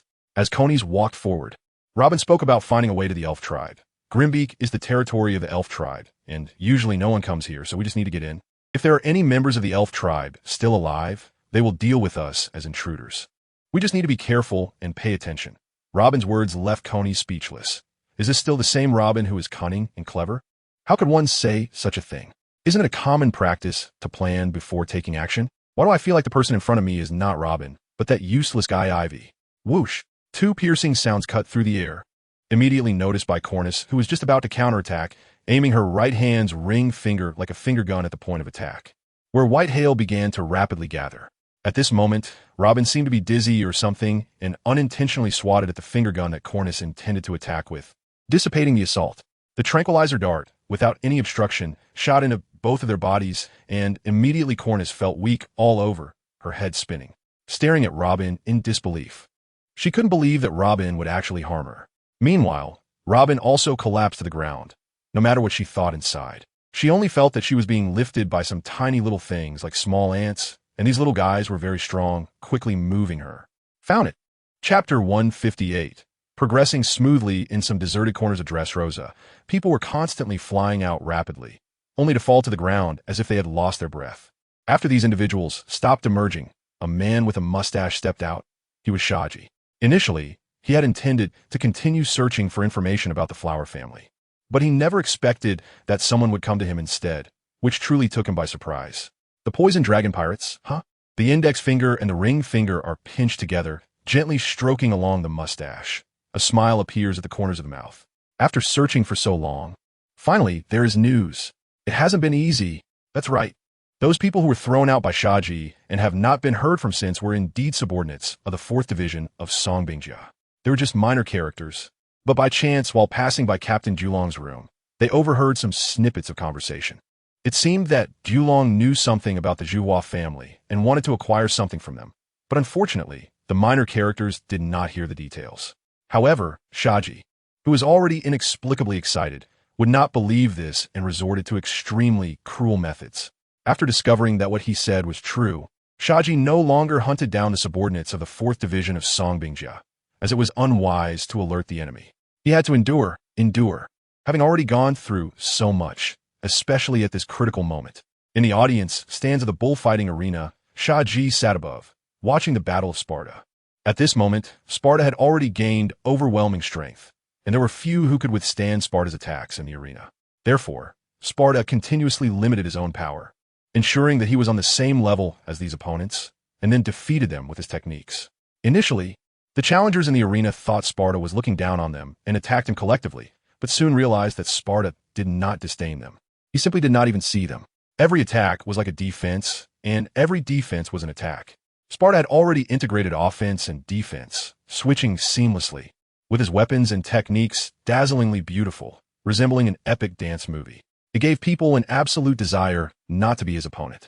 Some had improved, becoming much stronger than before. Enel slowly opened his dead fish eyes, looking at the approaching Sparta, nodding his head. However, he felt a sense of tension and excitement in his heart, because Sparta's strength was now no less than his own. The ant he could crush with ease back then was now about to surpass him. For Enel, this was absolutely unacceptable. The dignity of a god absolutely does not allow anyone to repeatedly provoke and trample upon it. This was a contest between Sparta and Enel, a tacit contest, not the kind of clash between flesh and flesh, but a struggle between pride and dignity.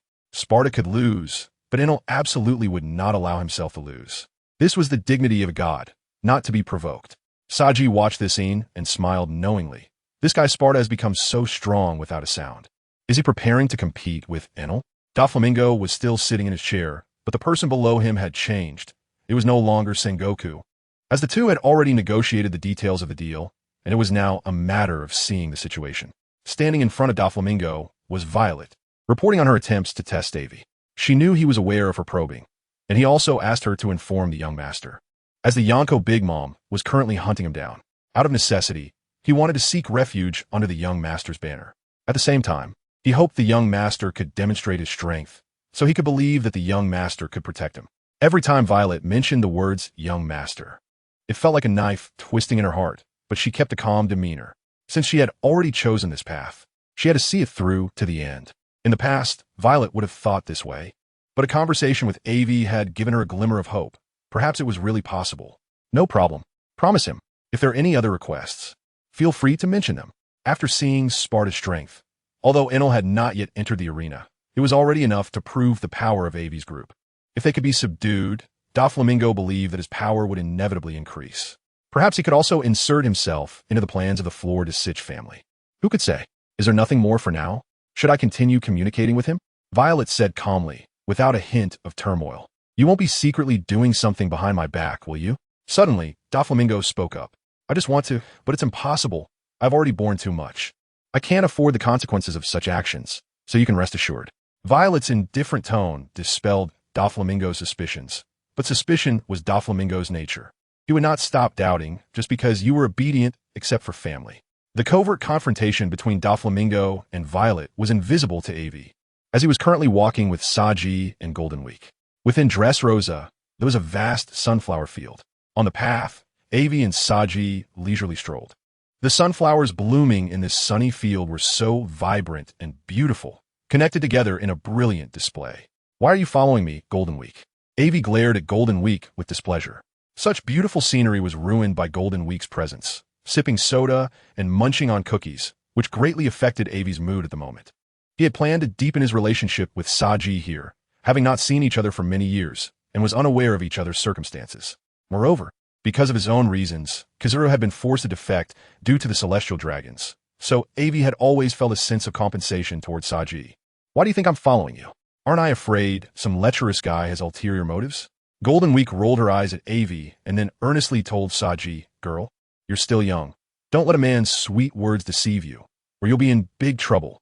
I was once deceived like that, so girl, just be cautious. What nonsense? Have I ever deceived you? I just directly took you and invited you forcefully, okay? Do I have the time to deceive a little brat? What a joke. Just as Aivi was about to retort, they suddenly noticed some movement ahead. With their strength, Even the slightest disturbance felt like they were witnessing it firsthand. And they quickly followed. They saw a feminine-looking man standing there with shining eyes, and in front of him was a pink-haired girl with her hair flowing loosely behind her, resembling someone from Aivi's memories, Nami.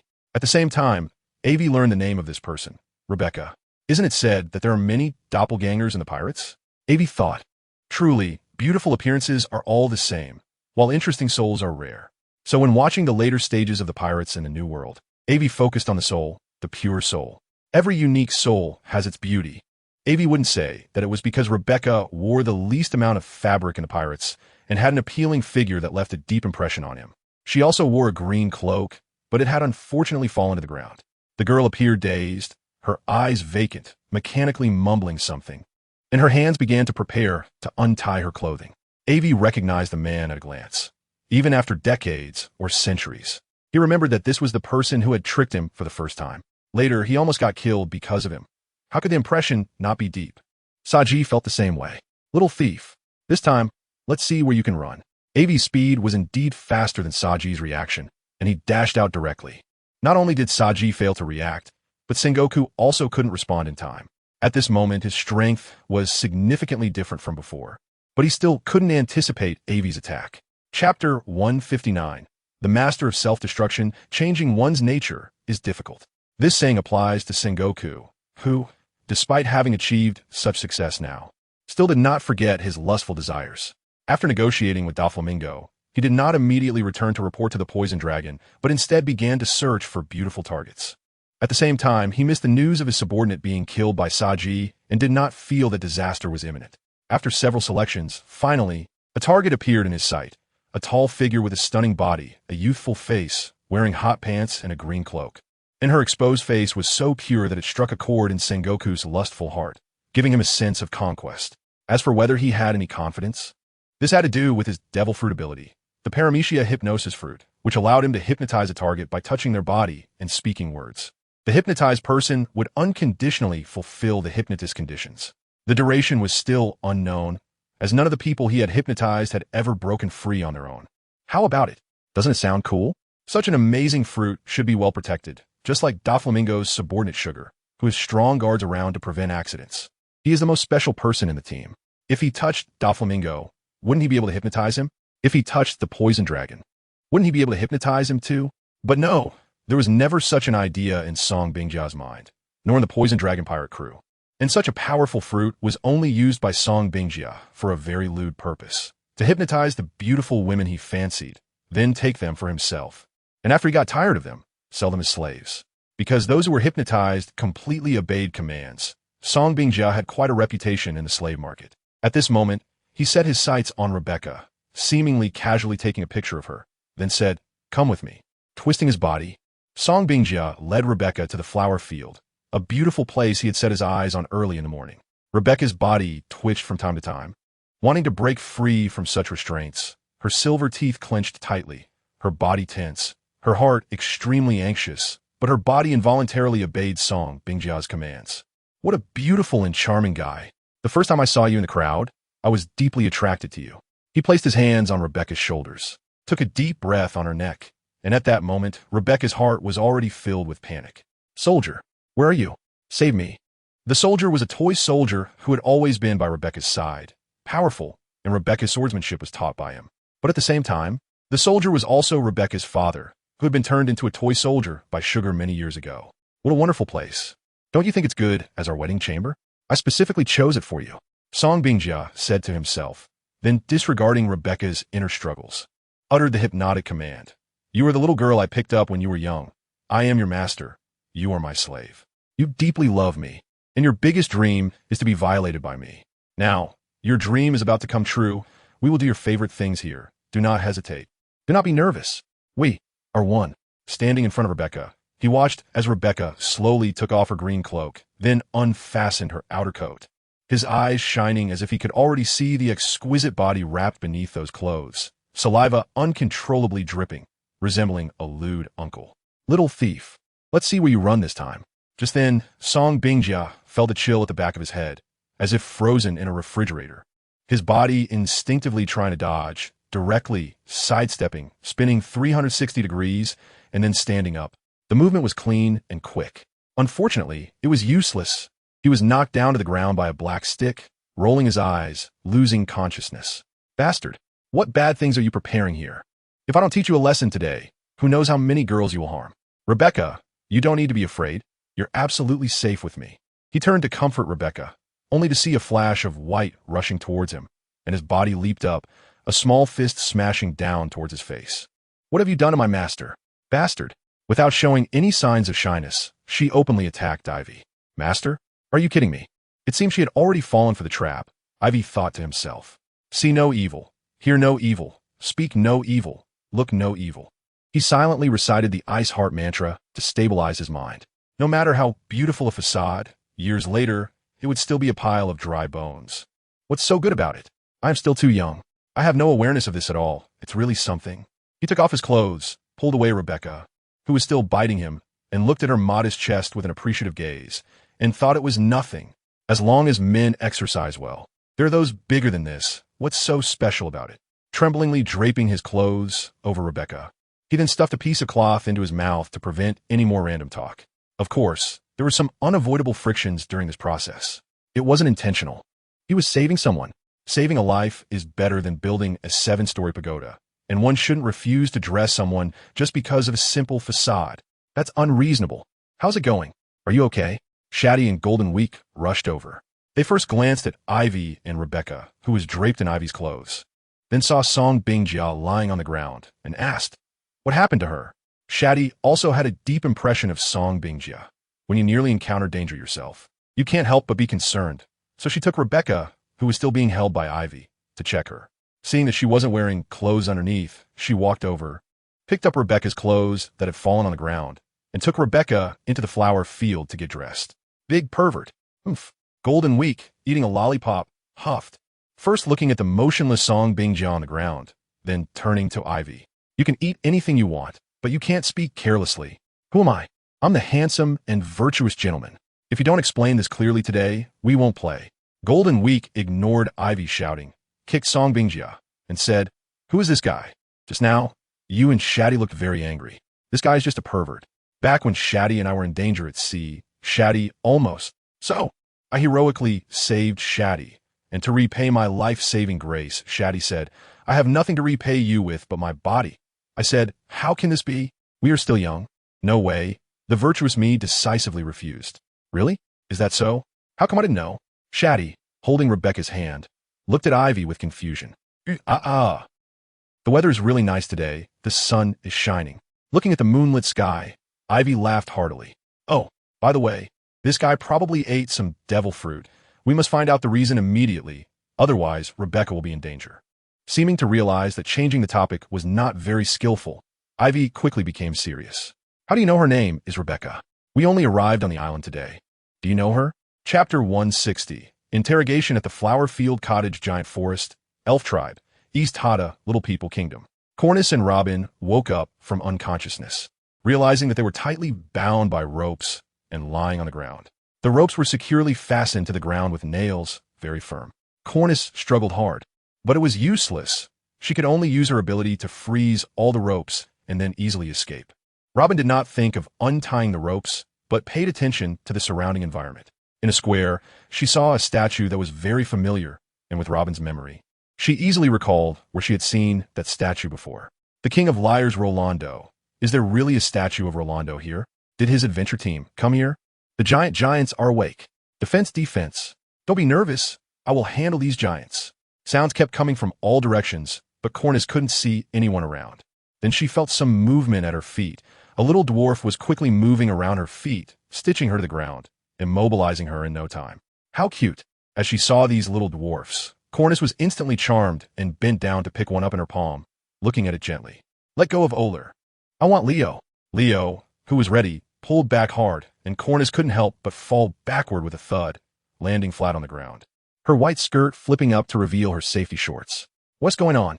The little dwarf in her hand slipped away, and Cornus looked in surprise at Leo's actions and the numerous little dwarf soldiers around.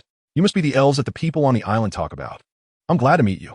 Robin had already understood her situation and realized that the next step was to build a good relationship. You pirates are here. What bad things are you planning to do? Unlike other little dwarfs, Leo had been outside and knew some situations in the outside world. "Why do you have Lord Rolando's statue in the square?" Robin asked with a smile, looking at Leo standing in front of her, completely unflustered. "You know the great warrior, Lord Rolando."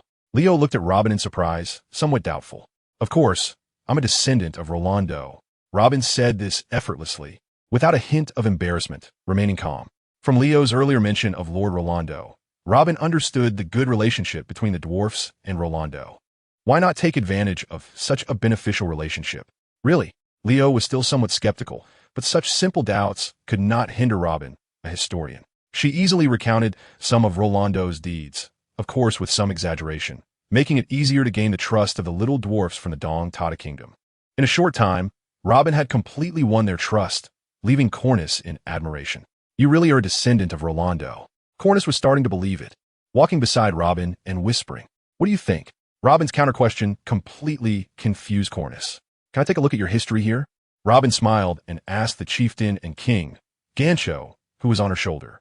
This King Gancho was also quite the lecher, easily captivated by Robin's beauty. Of course. King Gancho nodded repeatedly without any hesitation. After learning that Robin was deceiving the little dwarfs, Cornus felt a bit guilty and got along better with Oler, who had been captured by her, and Leo, who had attacked her. Unlike the ordinary Oler, Leo was a stitch fruit user, able to stitch people or objects onto others, rendering them immobile. In a sense, his power was immense, and Cornus deeply felt this. Without using her own abilities, she couldn't break free with just her physical strength. After learning that Robin was a descendant of Rolando, Leo was filled with admiration, sharing much information about the place with Cornus and the others, including secrets like the resistance army formed to oppose Doflamingo. Cornus had already deeply experienced the pure, cute, and kind nature of the little dwarfs from Dong Tata. "You want to resist Doflamingo? Just you guys?" Cornus was a bit worried. Leo was already the strongest warrior in the kingdom, but if it came down to a serious fight, she was confident she could defeat Leo. However, a group like this, wanting to overthrow Doflamingo's rule with their strength, seemed impossible to Cornus. Absolutely impossible. This was a delusion. Without the strength to make such an attempt, it would be like hitting a stone with an egg. Back when Enel ruled Skypiea, the Sandians couldn't defeat him with their power, and many lives were lost. If not for the appearance of Aivi, who defeated and captured Enel, Cornus shuddered to think of what the consequences would have been. This was a matter for those at the forefront. Better to let someone taller take the lead. It's important for a person to have self-awareness, and Cornus had that awareness. She wanted to persuade Leo and the others to give up this idea, but she didn't know how to start because it was a belief for them. Overthrowing Doflamingo's rule was their mission for hundreds of years. Just like the Sandians wanting to reclaim Shandora, Leo continued speaking as if there were endless topics to discuss, and Cornus responded intermittently, but there was no hint of perfunctoriness. She was very serious. In the Flowerfield cottage, Aivi, Shati, and others entered. Bang! The sounding armor was casually thrown to the ground by Aivi, who had it tightly bound and unable to move, still unconscious. Rebecca was staring at Aivi and the others with red eyes, as if she were about to kill them for her lover, her mouth still gagged with cloth, making only muffled sounds. At first, Shati wanted to untie the cloth from Rebecca's mouth, but after being bitten on the chest, she decisively blocked it again. Now Shati still felt a bit sore and numb in her chest. That bite was really too forceful. Now let's interrogate this guy and find out what good things he has done. With one foot on the back of the sounding armor, it felt as though a fast-moving sea train had just collided with him, waking him up instantly. His first reaction was to escape, but then he realized he couldn't move. Someone was stepping on his back, and he couldn't even turn over. "Who are you? Why did you ambush me? There must be some misunderstanding between us. It can be resolved if we talk." His eyes were rolling around, not knowing what schemes he was plotting. "Do you recognize me, you dead man?" Aivi bent down and locked eyes with the sounding armor, smiling, genuinely happy. "Sleepiness has come. Going to sleep?" "No, it's sleepiness bringing a pillow." He had just been thinking about how he had searched for the poison dragon pirates for a long time, without finding them, hoping to find some clues here. And then, the sounding armor appeared. "Who are you?" "We really don't know each other, big brother.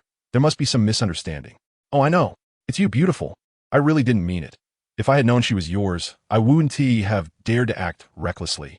It was clear that the sounding armor didn't recognize him at first, and continued to argue, making Aivi feel quite uncomfortable. Isn't there always such a scenario? Two enemies who haven't seen each other for years suddenly meet one day. and one gets captured as a prisoner. When they meet, the captured one says, "You are that." That, I was wrong. Just let me go. This kind of invisible, pretentious drama would have been epic, but it didn't happen. Aivi felt very disappointed. Chapter 161. The shock of Cyrus. Cyrus, the toy soldier, returned home with some food in hand. Passing through the flower field path, just as he was about to push the door open, he suddenly sensed something was wrong. Someone had been here. Inside was only Rebecca, but the traces left outside indicated that there were definitely more than two people. Had Doflamingo discovered them? With this thought, Cyrus became even more panicked, rushing inside, dropping the food on the ground, wielding a toy gun as his weapon. "Rebecca!" he shouted, and then saw Aivi and the others, as well as Rebecca bound to a pillar, her mouth covered with a cloth.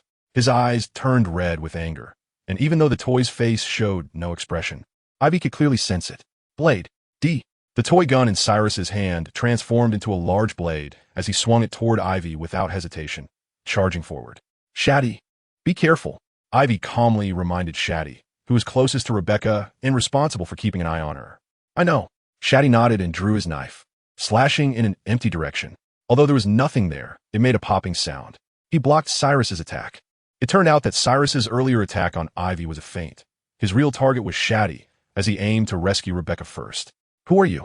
What do you want with Rebecca?" Seeing that he couldn't rescue Rebecca immediately, Cyrus stopped attacking. The situation was unclear, but Rebecca seemed unharmed apart from being tied up. If he continued attacking and made things worse because of his actions, Cyrus absolutely could not allow that. He also took a good look at the current situation. 2 men and 2 women, all quite good-looking. The one with long golden hair, Aivi, seemed to be the leader of this group. He held a knife toward his own woman, Shati, who appeared to be a warrior. And there was a little girl, Golden Weak, who was continuously eating a lollipop, seemingly an add-on with no real power. The man under Aivi's foot seemed to be unrelated to Aivi and the others, Cyrus judged in his heart. He then addressed Aivi, who looked like the leader. "You must not be from the island. What is your purpose here?" Aivi recognized the toy soldier immediately. Cyrus, Rebecca's father, was a man who had once been a criminal and had achieved 3,000 consecutive victories in the arena, ultimately marrying a beautiful princess after a rise from the ashes. If this life story were written into a book, it could easily fill millions of words. "You're Cyrus, right?" Aivi said confidently. At this point, no one else could be here but him. Aivi's words were like a stone dropped into water, creating ripples that continued endlessly. Cyrus's expression was one of immense surprise. No one knew the intense emotions he felt inside at this moment.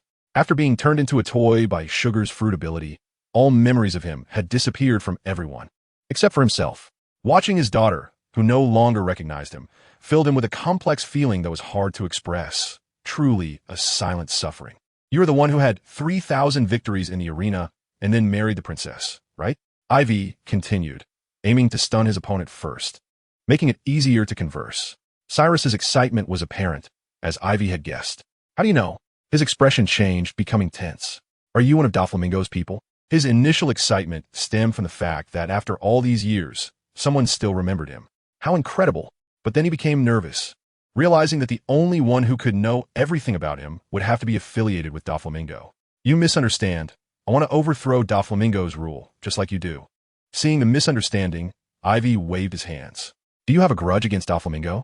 Regardless of Aivi's true identity, his ability to openly speak such words indicated that communication was possible. Cyrus glanced at the bound Rebecca again, feeling quite complicated.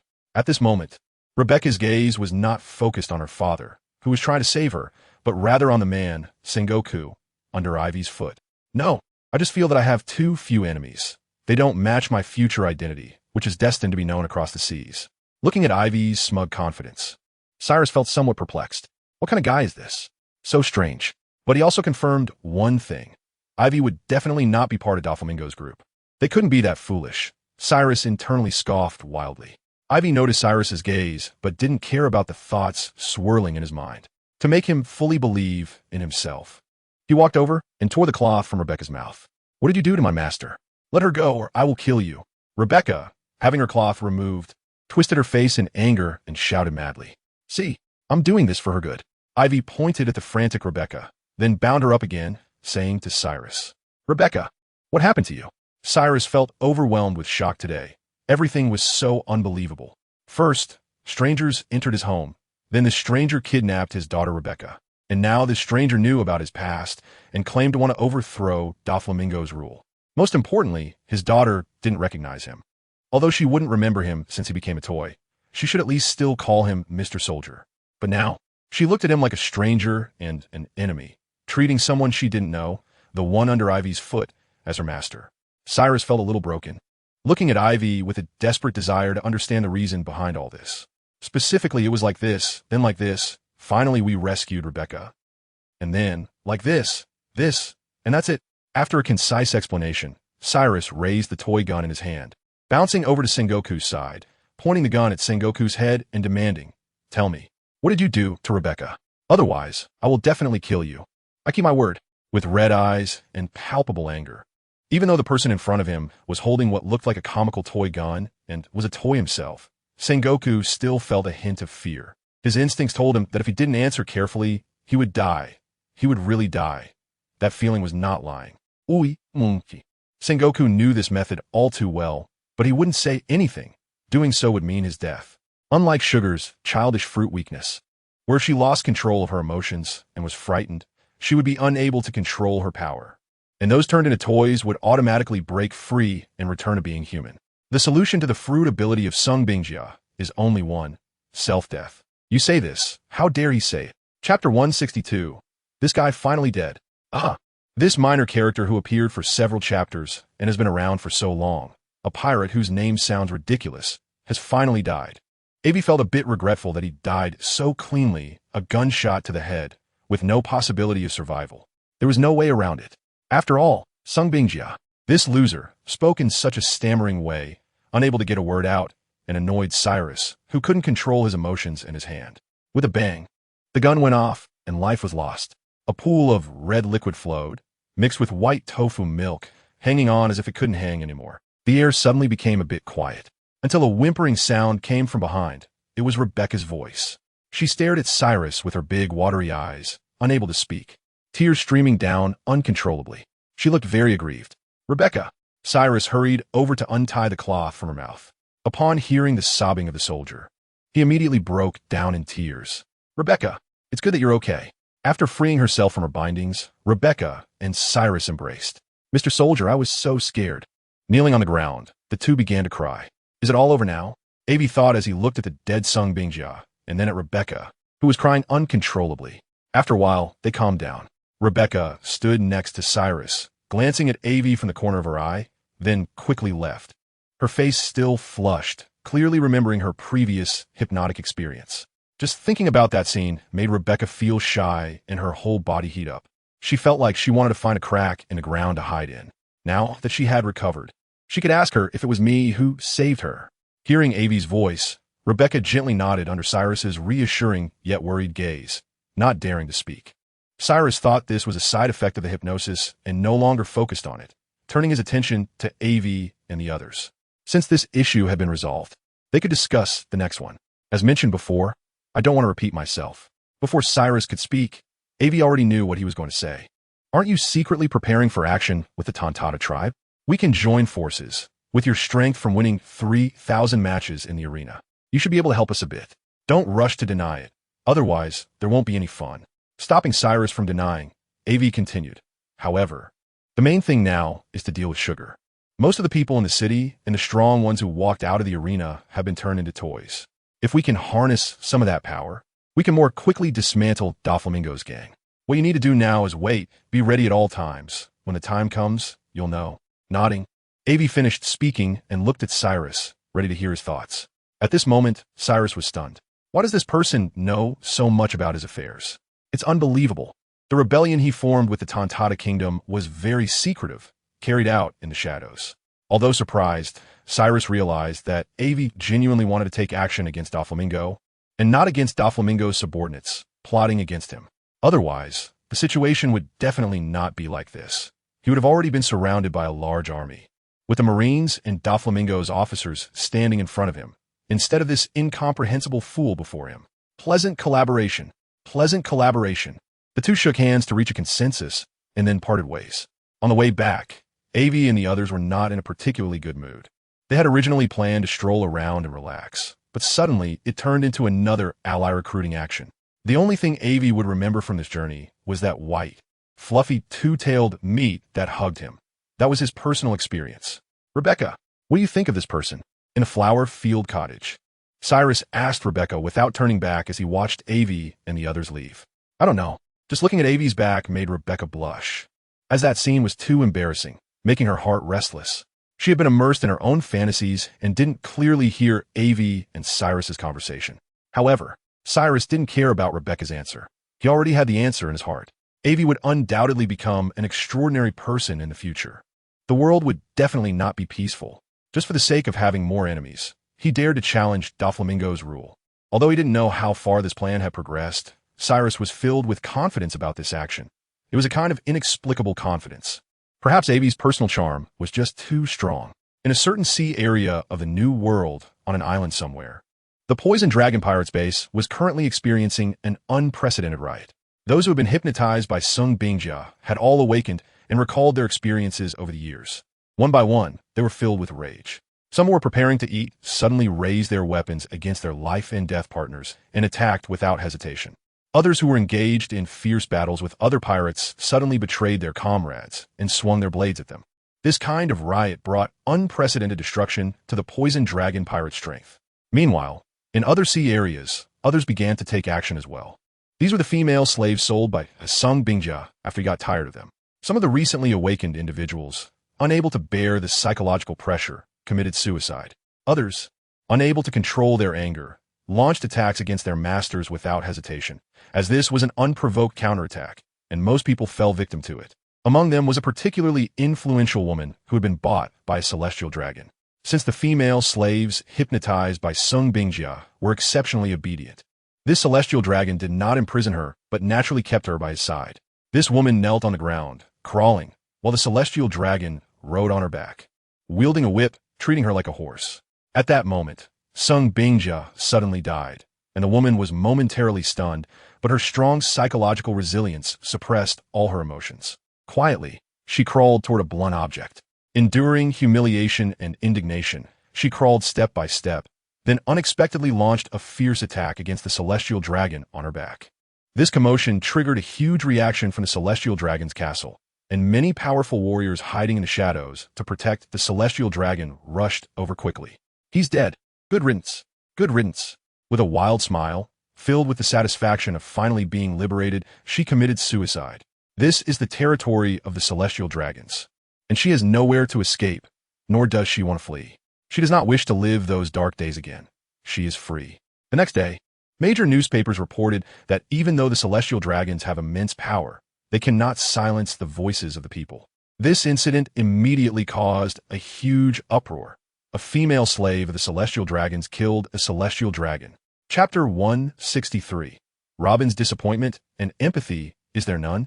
In Greenbit, the East Tata Kingdom, Robin, who was examining ancient historical texts of East Tata with a magnifying glass, put it down inside, feeling both complex and empty. After so many years of hope and disappointment, she had grown accustomed to it. She still had some resilience to endure such blows.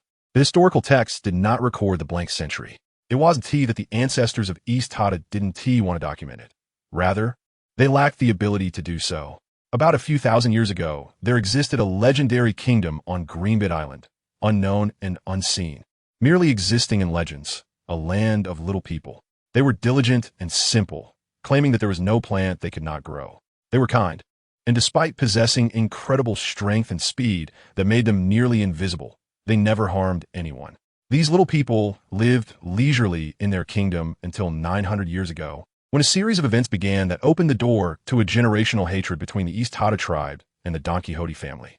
The Don Quixote family exploited the East Tata tribe's innocent and kind nature to set up a massive deception, leading the East Tata tribe into a history of suffering that is known as the era of slavery. Historical records detail the brutal reign and suffering inflicted by the Don Quixote family on the East Tata tribe, such as imprisoning the East Tata people in dark, underground places for endless labor. During that era, countless East Tata people perished. 1 in 10 survived, 9 out of 10 homes were empty, is the best description of that time for the East Tata tribe. It wasn't until 800 years ago that Don Quixote, as one of the creators, left the Dressrosa kingdom to establish the world government. ending such brutal rule. Dressrosa welcomed its best king, the Riku family, who rescued the East Tata tribe and established that in their country, the East Tata tribe would no longer need to work. All their needs could be met. From then on, the legend of the fairies' pranks began in Dressrosa, still passed down to this day, with those fairies being the East Tata people. Coincidentally, the blank history refers to the period from 900 to 800 years ago, 100 years known as the blank century. During that time, the East Tata tribe was still imprisoned by the Don Quixote family, suffering from brutal torment. The entire East Tata tribe had very few members left and could not venture outside to learn about the situation, so there are no records of the blank century. Robin expressed deep sympathy for the calamity faced by the East Tata tribe because, when O'Hara was destroyed, the anger in her heart was uncontainable. She could empathize with the plight of the East Tata tribe. What are you all talking about? After leaving, Robin found Cornus and Leo chatting together. Robin, you're back. Did you find what you were looking for? Cornus turned to see Robin had returned. I found many traces of history, those testimonies that have been passed down, but not what I was looking for. Seeing that Robin's expression did not seem disappointed, Cornus felt relieved and shifted the conversation to Leo and the others. Don Quixote and his crew are really despicable. Robin, I want to help them. Cornus had heard Leo talk about the East Tata tribe situation and everything Don Quixote had done, capturing many East Tata tribe members and imprisoning the princess of the East Tata tribe in dark places. The thought of such suffering made Cornus unable to hold back her tears. The little people were truly pitiful. Talk to Aivi about it. I believe he will agree. But this matter cannot be rushed. It needs to be planned carefully. Don Quixote is one of the 7 warlords of the sea sanctioned by the Navy and possesses great power. He has occupied a new world for many years, so it's clear he must have a significant influence beyond what we see on the surface. Robin agreed with Cornus's thoughts, but she was rational and would not just rush in without thinking. She figured the East Tata tribe must have a plan. Yes, that's what I think too. Cornus nodded in agreement. Really? Thank you so much. You truly are the descendants of the great warrior Rolando. With the addition of 2 powerful allies, Leo was overjoyed. Leo, I'm sorry. We deceived you earlier.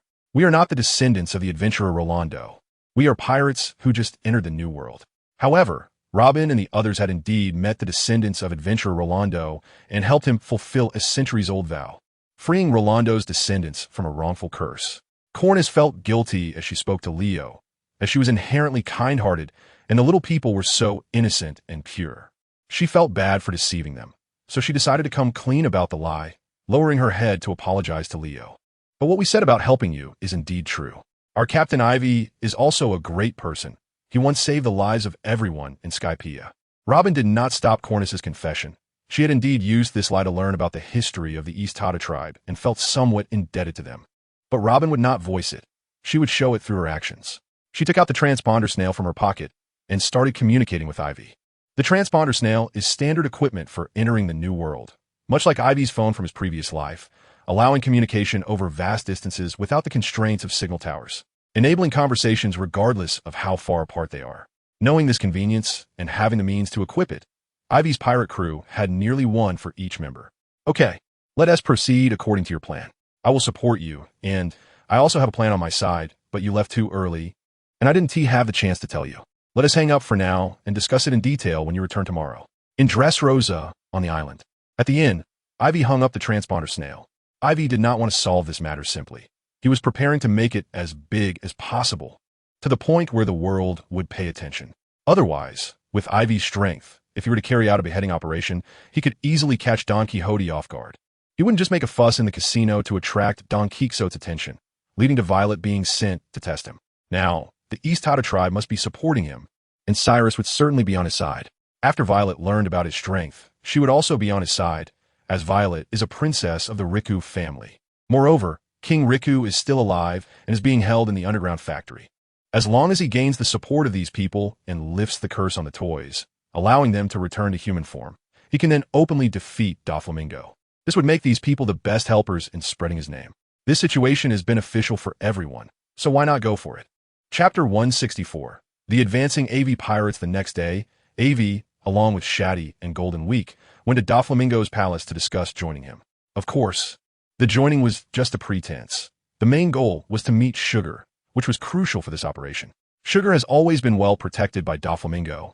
Unlike the small soldiers like Senior Pink, she is constantly guarded by executives and usually doesn't appear in public. Robin had returned, and was aware of Aivi's plan. So she contacted Coney's using a Din Mushy to prepare the Tontata tribe, and then went with Sparta to wait outside the toy factory. With Robin's reconnaissance abilities combined with Sparta's formidable strength, there was nothing they couldn't accomplish. Enel was not particularly interested in such matters. So Aivi gave him the simplest task, to continue challenging the bullfighting arena and, at the end, defeat the arena's champion, Diamante, while also revealing the truth to the people of Dressrosa. Although Aivi had some doubts about whether Enel would follow the plan, he was still one of the important powers. Shati's task was to wait for the right moment, without any specific arrangements, unlike the battle that Luffy and the others would face years later. When the Great Pirate Era had erupted and powerful pirates were continuously emerging, Aivi's side did not have that kind of situation. In simple terms, they had to rely solely on their own strength to confront Doflamingo, who had become immensely powerful through various dark forces in the New World. The pressure was greater than what Luffy and the others faced, but the commotion it would cause was enormous and unimaginable. Each of the 7 warlords is a powerful pirate capable of guarding a territory, with strength that is beyond imagination. Given the current trend of piracy, those destined to stir the tides of history had yet to rise. Even if they had set sail, they were still lingering in the first half of the Grand Line. The transition between the old and new forces had not yet fully begun. It was merely a sign of things to come. And Aivi's actions were a kick at this juncture to hasten that transition, not wanting to think too much about it, as those considerations would only come after the end. Dreaming of the wonderful outcomes after success before even starting was not wise. It was important to maintain a calm and normal mindset. Aivi, along with Shati and Golden Week, had entered Doflamingo's palace and officially met the former Celestial Dragon, now the king of Dressrosa, one of the 7 warlords and the infamous broker of the dark underworld, Doflamingo. Fufufu. I'm so happy to see you, Aivi. I already know about your situation, and I must admire your courage for daring to provoke Big Mom Charlotte Linlin. In a new world, aside from me, I doubt anyone else can protect you. Doflamingo declared his sovereignty as he smiled at Aivi. Wearing purple sunglasses, a golden flat top, a feather-like cape, tight pants, and pointed shoes, he walked towards Aivi with a somewhat hunched posture, looking very impressive. Although Aivi was quite tall, around 5 meters, he still had to look up to meet Doflamingo's gaze, which was over 3 meters high. However, Aivi's expression towards Doflamingo was calm, neither feeling oppressed nor oppressive, just straightforward. Of course, I know a bit about you. As a boss in the underground world, you have numerous trading partners in the New World. Just considering certain forces, you're almost equivalent to an emperor, just with a smaller territory. Aivi continued to flatter, then glanced at the other seats, where several people were sitting. Fufufu. I almost forgot to introduce you. These are my subordinates. They are the 4 major corps under my command and my most trusted partners, Toripole of the Diamond Corps, Pika of the Spade Corps, and Diamante of the Club Corps. The Heart Corps is currently on a mission and is not here. Hello, Aivi. Toripole, leaning on his cane, greeted with a grin, with 2 sticky streams of liquid dripping from beneath his nose, which he continuously inhaled back in. He is a user of the sticky fruit, essentially a mucus fruit that allows him to envelop his entire body in slime. The current state is not his true form, which is hidden within a massive slime. In reality, he is a small, frail old man. Hello, Aivi. Welcome to our team. We will be working together from now on. Suddenly, a face popped up from the wall, which belonged to Pika. His sharp voice was quite piercing, yet paired with his tall and robust physique, it was rather comical. Pika is a user of the stone fruit, making him a stone man. His strength lies in merging with the rocky ground and altering its original form. In his most powerful state, he can transform into a giant stone man several hundred meters tall, occupying a quarter of Dressrosa. The entire Dressrosa serves as his armor. In a sense, as long as he wants to hide, unless the whole Dressrosa is destroyed, no one can attack him. However, he does have a weakness. He is very sensitive about others laughing at his voice, and if someone mentions it, he gets angry. Doflamingo and the others are aware of this and intentionally tolerate it, so their interactions remain harmonious. Before I recognize you, it's best to behave, or else my Diamante will make you understand the consequences of making mistakes. I hope you don't have to see that. Otherwise, you will regret setting sail. Diamante, with mysterious red patterns on his face, said coldly while sitting in his chair. He is the opponent Aivi prepared for Enel, a powerful user of the float fruit, capable of making anything light as a feather and has formidable swordsmanship. Really? I don't think that day will come. Aivi smiled at Diamante and continued, by the way. One of my partners went to the arena yesterday and felt disappointed for not challenging Mr. Diamante. He went again today. hoping Mr. Diamante would give me some face and fulfill this wish. I believe Mr. Diamante will agree, right? Aivi looked at Diamante with a smile. Diamante and Doflamingo exchanged glances and then coldly nodded at Aivi, as if devoid of emotion. Aivi then introduced Shati and Golden Week to Doflamingo, but he didn't mention their strength and abilities, just as Doflamingo wouldn't reveal everything upon first meeting. They only introduced some obvious details. Doflamingo thought Aivi mentioning his partner wanting to challenge Diamante was a test of their strengths, a kind of arm wrestling between them. To Doflamingo, this was a perfectly normal situation. Powerful individuals have dignity and would not easily give up everything to rely on others. If it weren't for Big Mom being one of the 4 emperors, Aivi would never agree to join him. These were Doflamingo's speculations, and Aivi's demeanor had also dispelled some of his doubts. Thus, under the circumstances where both sides felt it was quite normal, the atmosphere was relaxed, and Aivi casually mentioned wanting to learn more about Doflamingo's subordinates. This was also reasonable, so he arranged for Violet to take Aivi around his territory. Of course, Doflamingo had warned Violet that they absolutely could not take Aivi to any important places.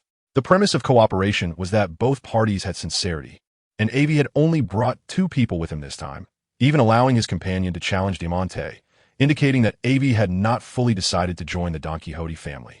Thus, there were limitations on the places they could take Aivi to visit. Chapter 165. The killer move is Golden Week. Do you know where Sugar is? Without attracting Doflamingo's attention, take me there. Can you do that? Aivi had already explained the importance of Sugar to Violet. She was akin to a nuclear weapon. Erasing the existence of anyone is a fundamentally destructive weapon. Sometimes your companion might fall victim right in front of you, and you wouldn't even know it, nor remember that your companion had been hit. How terrifying is that? It's like erasing that person from your memory, and you wouldn't feel any doubts. As if it was always like that. This level of horror definitely needs to be eliminated first. Well, I can take you there, but there are definitely many people protecting Sugar in shifts, and I'm not sure who is guarding her today. Once I take you there, everything will depend on you. Violet was not idle either. She had already learned where Sugar was located. In the past, she would never have cared about such things. Forced to join the Don Quixote family to protect King Riku, she was already very unwilling. Besides the tasks assigned by Doflamingo that must be completed, Violet wouldn't care about anything else. Then let us hurry, we must speed up. Otherwise Doflamingo will definitely notice something is off. Given Doflamingo's suspicious nature and intelligence, if he catches even a hint of doubt, he will trace it back to its source. Now, Aivi and the others were racing against time to see whether they would be faster or if Doflamingo would catch on first. Where did they go? Looking at the sunny sky outside, Doflamingo casually asked as he lay under a sunshade, then removed his clothes and leapt into the swimming pool to relax. Violet seemed to have taken Aivi and the others towards the castle. The weapon girl Baby 5, who was standing at the edge of the pool catching Doflamingo's clothes, replied.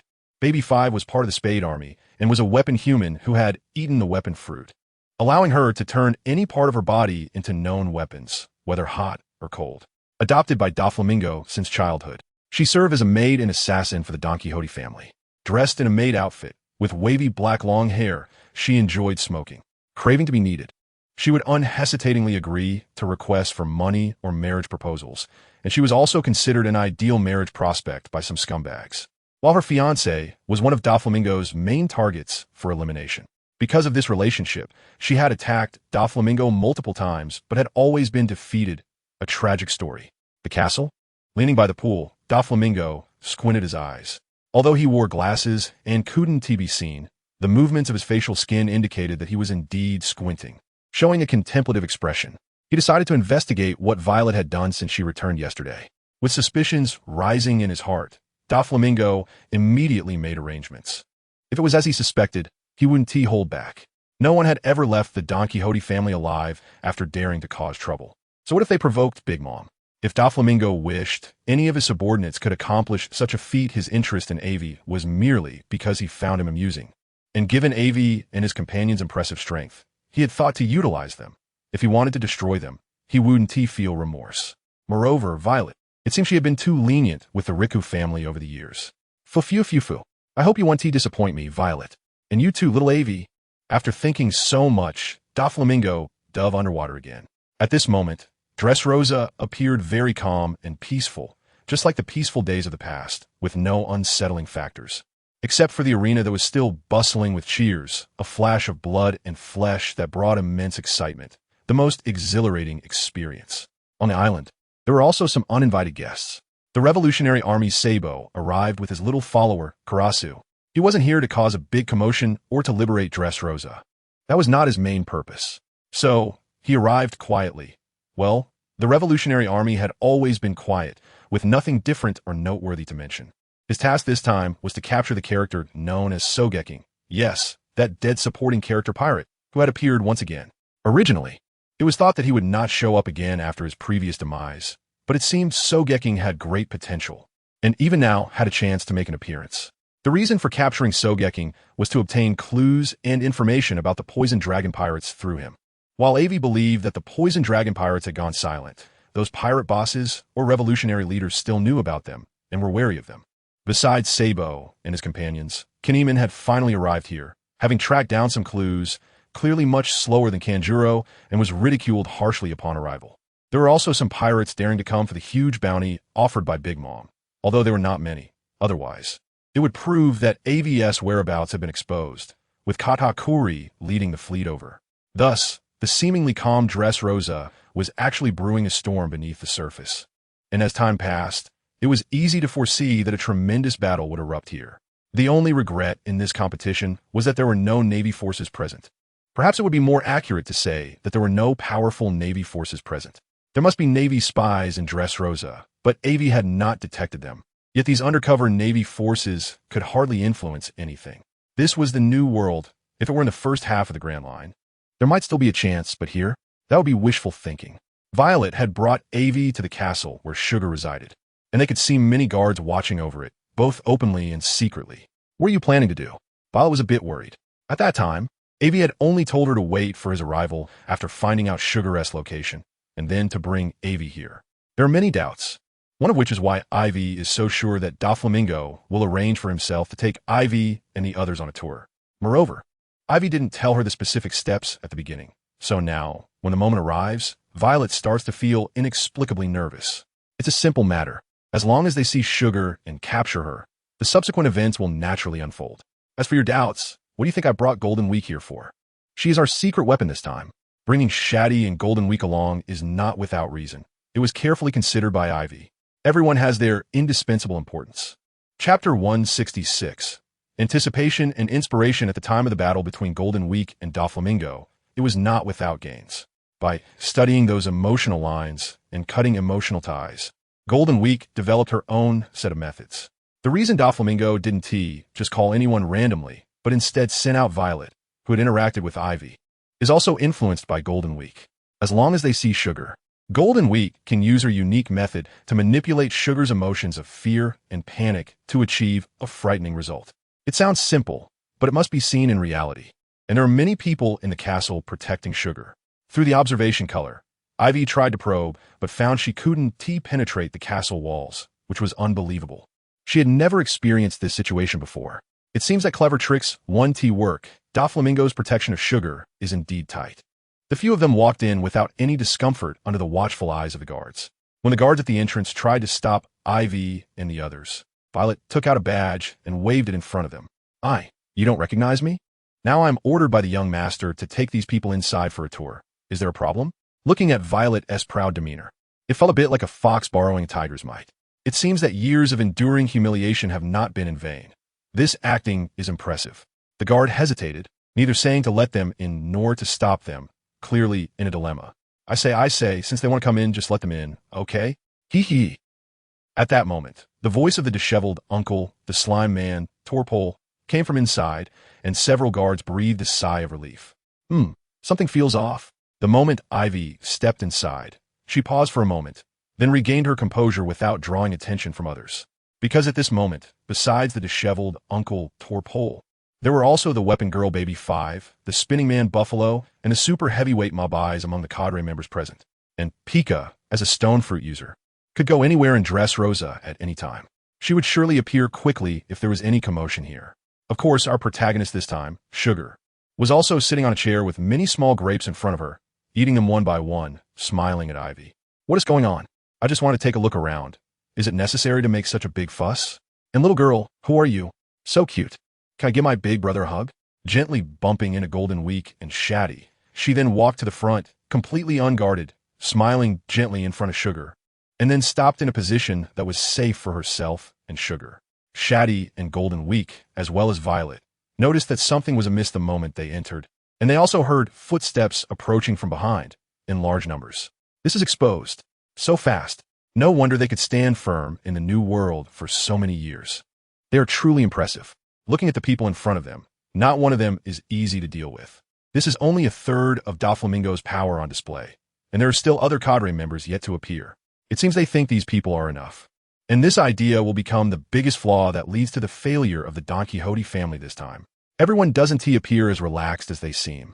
Violet, the young master has been so good to you. I didn't expect you to betray him. Truly unforgivable. I will clear the door for the young master today. The weapon girl Baby 5 was the first to speak, her arm transforming into a dark, unknown firearm, aimed at Violet. What's going on? Why is there so much anger?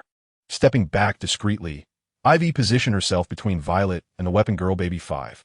In fact, at the distance, just now, with Ivy's strength, she could have hit her target and achieve her desired result. But before that, she would inevitably face a furious attack from Torpole and the other cadre members. Both sides would suffer losses. Now is not the time for a final showdown. It hasn't reached that point yet. Aren't you here to see me? Why are you afraid now? Big brother, am I that scary? Sugar's appearance is deceiving, with a cute doll-like face, dressed in a bright red dress. Tilting her head and curiously looking at Aivi. If she were really a little girl, it would be fine. But Aivi knows that Sugar's current form is merely because she was around 10 years old when she ate the hobby fruit, and after consuming it, her body became fixed and she stopped growing. In reality, she might even be older than Aivi. Now, pretending to be cute and calling herself Big Brother is quite despicable. Struggling to suppress the unknown liquid threatening to flow from her nose, Aivi used her ability to eliminate the liquid without revealing any flaws. Baby 5, hello.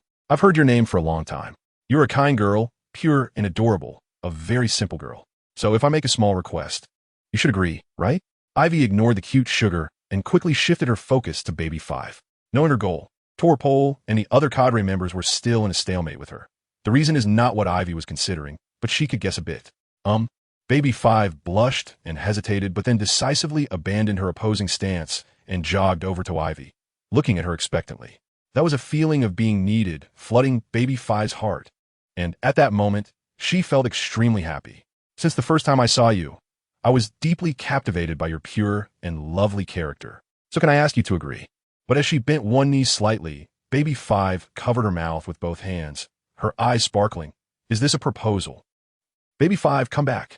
You must have some conspiracy, shouted the chubby Mahabais. I say, Ivy brat. You dare to use Baby 5, really bold. Baby 5. You've been tricked again, Buffalo said with a grin, while the blades on his neck began to spin, clearly furious. And at that thrilling moment, Aivi moved. With incredible speed, no one reacted in time, and when everyone looked at Aivi again, she had already returned to her original position, having thrown Sugar to the ground. While Golden Week quickly controlled Sugar's movements. Then Aivi blocked off Golden Week, Shati, and the others, using herself as a shield, smiling as she looked at Torpole and the others.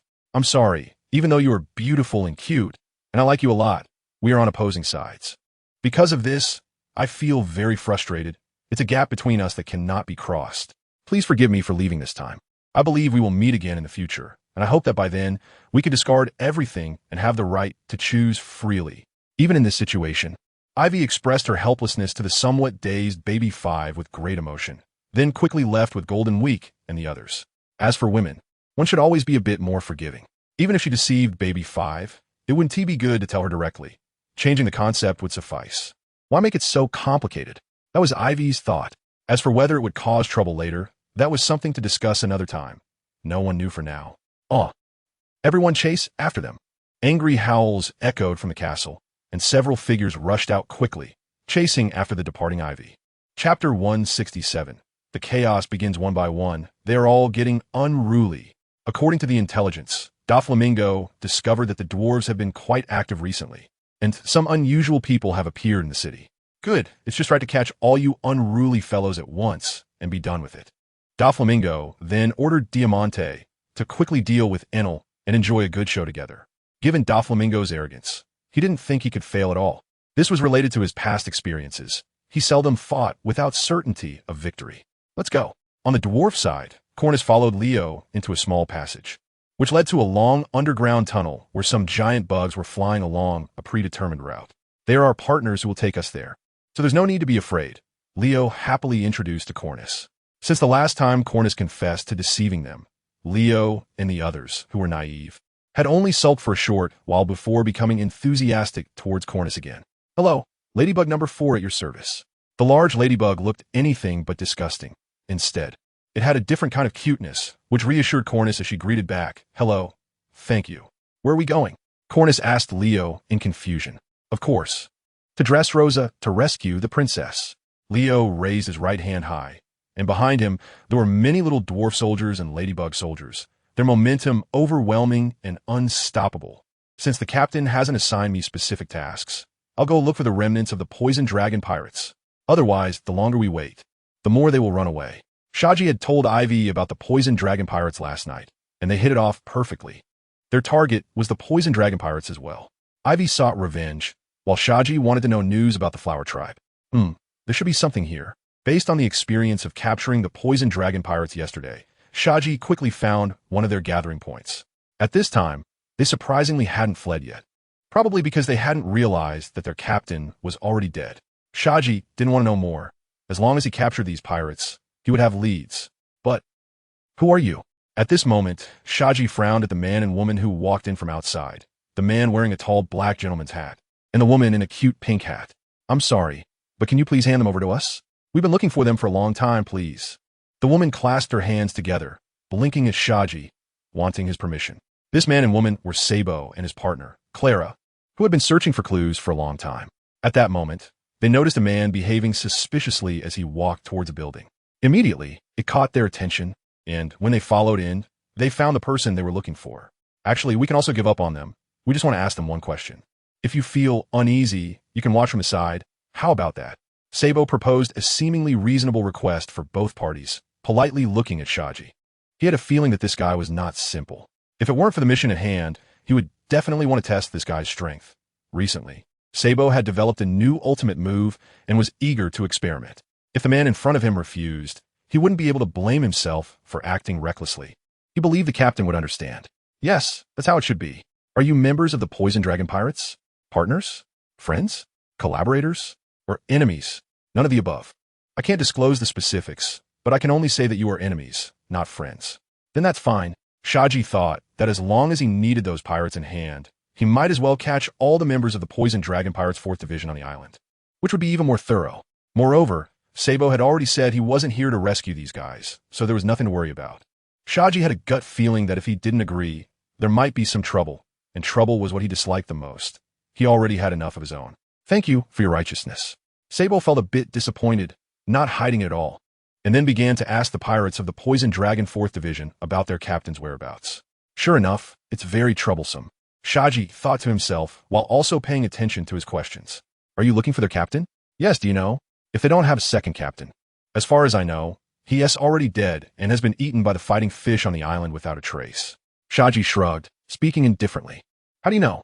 Clara walked over, looking at this person again, who was on the same mission as them, searching for clues about the Poison Dragon Pirates, and also knew that their captain was dead. This was definitely not simple. Want to know? Do me a favor, and I'll tell you. How about that? It seemed that these two guys had considerable strength and could be a help. Deal. It's a promise. The two clapped hands to seal the deal, while Clara, watching from behind, just wanted to facepalm and leave. It was too unreliable to make such a simple agreement with a stranger. Truly typical of Sabo. It hasn't started yet. Once it begins, you will know what to do. As for what you want to know, I'm sorry, I deceived you. I also don't know the information about their captain. Or rather, he didn't have time to leave information before he died. But as long as we capture all the pirates of the Poison Dragon Pirates 4th Division, we should be able to achieve the same goal. Since they were already cooperating, Shati didn't lie and directly stated what he knew. It really is like this. After knowing the answer, Sabo became even happier, as it proved one thing. The 4th Division of the Don Quixote Pirates still did not know that their captain was already dead. Most of them were still on the island. Although a big fish was gone, there were still many small shrimp, which was better than nothing. It was unavoidable. Moreover, Sabo showed great interest in what Saji had said, looking very intrigued. Clara was already familiar with Sabo and could only sigh repeatedly and then lecture him. But Sabo didn't listen and instead kept grinning, pulling his hat down to cover his eyes, with the iron pipe resting proudly on his shoulder. Here we go. Saji took out a din-din mushy and said as he walked out. Outside, the streets had already started to become chaotic. The public was enraged. Chapter 168. A Flash. Reincarnation. Golden Week. Let us begin. Behind, Tori Pole and other executives were closely following, but still gave Aivi a little breathing room. During this time, Sugar had been captured by Golden Week, and if it were anyone else, Aivi wouldn't have felt at ease. Only with Golden Week did Aivi feel comfortable letting her handle Sugar. Although Golden Week did not have the powers of a devil fruit, her psychic abilities had indeed shown infinite possibilities. She had developed several ultimate moves to resist Sugar's fruit abilities, making her the most adept among Aivi and her group. As expected, during the escape, Sugar used the abilities of the Hobby fruit against Golden Week, but was still repelled. At that moment, looking at Golden Week, Sugar seemed like a real child, curling up her body in an attempt to escape. However, with Aivi and Saji surrounding her, there was no chance to flee. Thus, Sugar seemed to have fallen into the trap of a creepy uncle, struggling desperately, but unable to break free.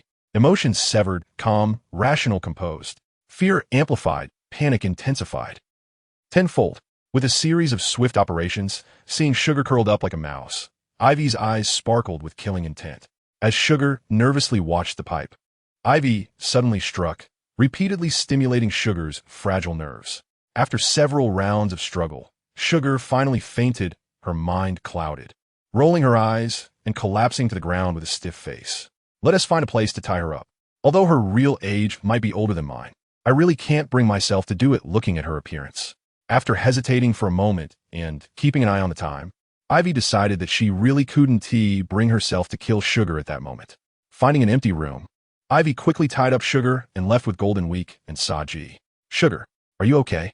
Just as Aivi had just left, Tori Pole arrived with Mahabais and several other executives. Finding the tied-up Sugar in the empty room, they breathed a sigh of relief. If something happened to Sugar, it would be a huge loss for the Don Quixote family. Brew brew. Brew brew. Hey, what? Young master, we'll handle it right away. Tori Pole, who had been smiling, could no longer laugh at that moment. Just moments ago, Doflamingo had informed him that chaos had erupted in the city. Many toys had instantly turned back into humans, and the underground factory was also in turmoil. Countless pirates who had been turned into toys by Sugar were rushing inside, trying to escape. Aivi. Tori Pole glared hatefully in the direction Aivi had left and was truly furious. Doflamingo had mobilized Mahabais from the square army for himself, and under such layers of encirclement, he had let Aivi escape with Sugar. The consequences would directly affect the young master's grand plan. To mitigate such losses, they had to minimize the damage to have a chance to redeem themselves. Aivi, you really did well. I didn't misjudge you. And Violet, you treacherous one. Eating from both sides, looking up and laughing maniacally, Doflamingo was already calculating in his heart that if Tori Pole couldn't minimize the losses, then everything that could be lost would be destroyed. Doflamingo still had that level of decisiveness. At this moment, his anger was somewhat uncontrollable, stemming from Ivy's audacity and his own carelessness. Diamante, deal with that guy, no need to wait. The rest of Ivy's crew should be in the underground factory, right? Otherwise, why would the outbreak happen so quickly? Doflamingo's thoughts raced as he considered everything. However, they were destined to return empty-handed and would be buried without a trace. The underground factory was guarded by Lao, G, and Senior Pink, and Doflamingo was full of confidence in his family's strength. Although you pique my interest a little, you will pay a painful price for your foolishness. Just right, I can sell you to Big Mom. And it will just make the Big Mom pirates owe me a favor, which won't affect my plans at all. Ha ha ha. Although laughing, the veins on Doflamingo's head were popping, revealing the extraordinary emotions he was feeling at that moment. This upheaval was nearly the largest riot since Doflamingo took control of Dressrosa, far bigger than all previous ones combined. The titles of Dressrosa as Passionate and Toy City were not given lightly. The number of toys was about half of the island's population. When all these toys turned back into humans, it would ignite a full-blown battle in Dressrosa. Don't run. After causing such a huge commotion, do you still want to leave? Why not enjoy some fun with me while you're still alive? D-Linger quickly jumped along the path Aivi was running, grinning maniacally, his mouth stretching to the back of his head. though this word itself was nothing when spoken by Delinger. It was filled with a bloody and violent flavor. It was a kind of madness, a kind of capriciousness, an absolute calmness, a kind of insanity that disregarded human life. In the past, Ivy had never thought someone could express all these emotions on one face, but at this moment she saw it. Delinger, let Saji take Golden Week and go first. Ivy frowned at him, feeling a bit displeased. In the Don Quixote family, aside from Doflamingo and the snot-nosed Tory Pole, Delinger was the one she disliked the most. As a cadre of the Don Quixote family, Delinger was a half-fishman, his physique stronger than average. Delinger loved to torture and torment, never stopping until his victims were in unbearable pain. Since we VE crossed paths today, then please die. Ivy moved quickly, her body disappearing in an instant. In a moment, or with a snap of her fingers, she had already engaged Delinger in a frenzied clash. Clang, clang, clang. With every strike, Delinger kept retreating, sometimes getting smashed into buildings, sometimes falling deep underground. But each time he returned like a cockroach, laughing heartily and bursting with fighting spirit. I didn't expect you to have such an S personality. Is it attack or defense? What a peculiar species. Although it's somewhat surprising, this is not a reason for Ivy to stop. Speed up. Horns collide. High-heeled shoes severing heads. Pistol high heels. Derringer began an unrelenting assault, the speed increasing faster and faster until only afterimages were left moving, accompanied by the continuous sound of metal clashing. A flash, but compared to Ivy, this was only a slight difference. After all, Ivy initially rose to prominence through speed. When it comes to speed, Ivy claims second place. And no one dares to claim first. This is Ivy's confidence. A flash is the first ultimate move Ivy developed, once accompanying Ivy's bloody rise. And now it is being used again, but with a different experience. It is no longer the simplest form of achieving extreme speed through brute force to attack the enemy, but rather it has a certain indescribable charm, moving up and down as naturally as flowing water, light and quick, accompanied by a slight vibration. All of this is beautifully described, and the result is equally beautiful, gently, like a sharp knife gliding across paper, or as if it cut through the resistance of the air, directly teleporting from one position to another. As Ivy transformed the limitless rod back into a stick and placed it on her back, turning to leave, Derringer still did not know what had happened. Still howling in anger, unwilling to give up and wanting to continue fighting Ivy. Trying to catch up, he suddenly realized that his upper and lower body had separated without him noticing. And it didn't stop there. In an instant, his entire body was sliced into small square pieces and then exploded. Reincarnation. As Ivy left, she softly chanted two words. The name of this move is Flash, Reincarnation. Because it was too bloody. This was also the reason Ivy asked Shati and Golden Week to leave first. Chapter 169. Doflamingo die. Resolved? Resolved. Ivy regrouped with Shati and the others, looking at the chaotic city below, her mind calm, with no particular thoughts. Torpole and Pika were restraining the residents, and then letting Sugar turn them back into toys, but even so, it was just a drop in the bucket, utterly ineffective. Seeing those who had already turned into toys, the residents of Dressrosa didn't remember who it was, but they all knew Sugar's fruitability. This was no longer as quiet as before, but rather it was out in the open for all to see. Originally, Sugar's hidden killing move by the Don Quixote family was now exposed in front of everyone, impossible to conceal. As long as one person escaped, Doflamingo's plan would suffer a significant blow, and this was definitely not what the Don Quixote family executives wanted to see. One for all for one. They were all ants on the same rope, trusting partners. I said, Pika, surround the entire island for me. Torpole would definitely not let such a thing happen.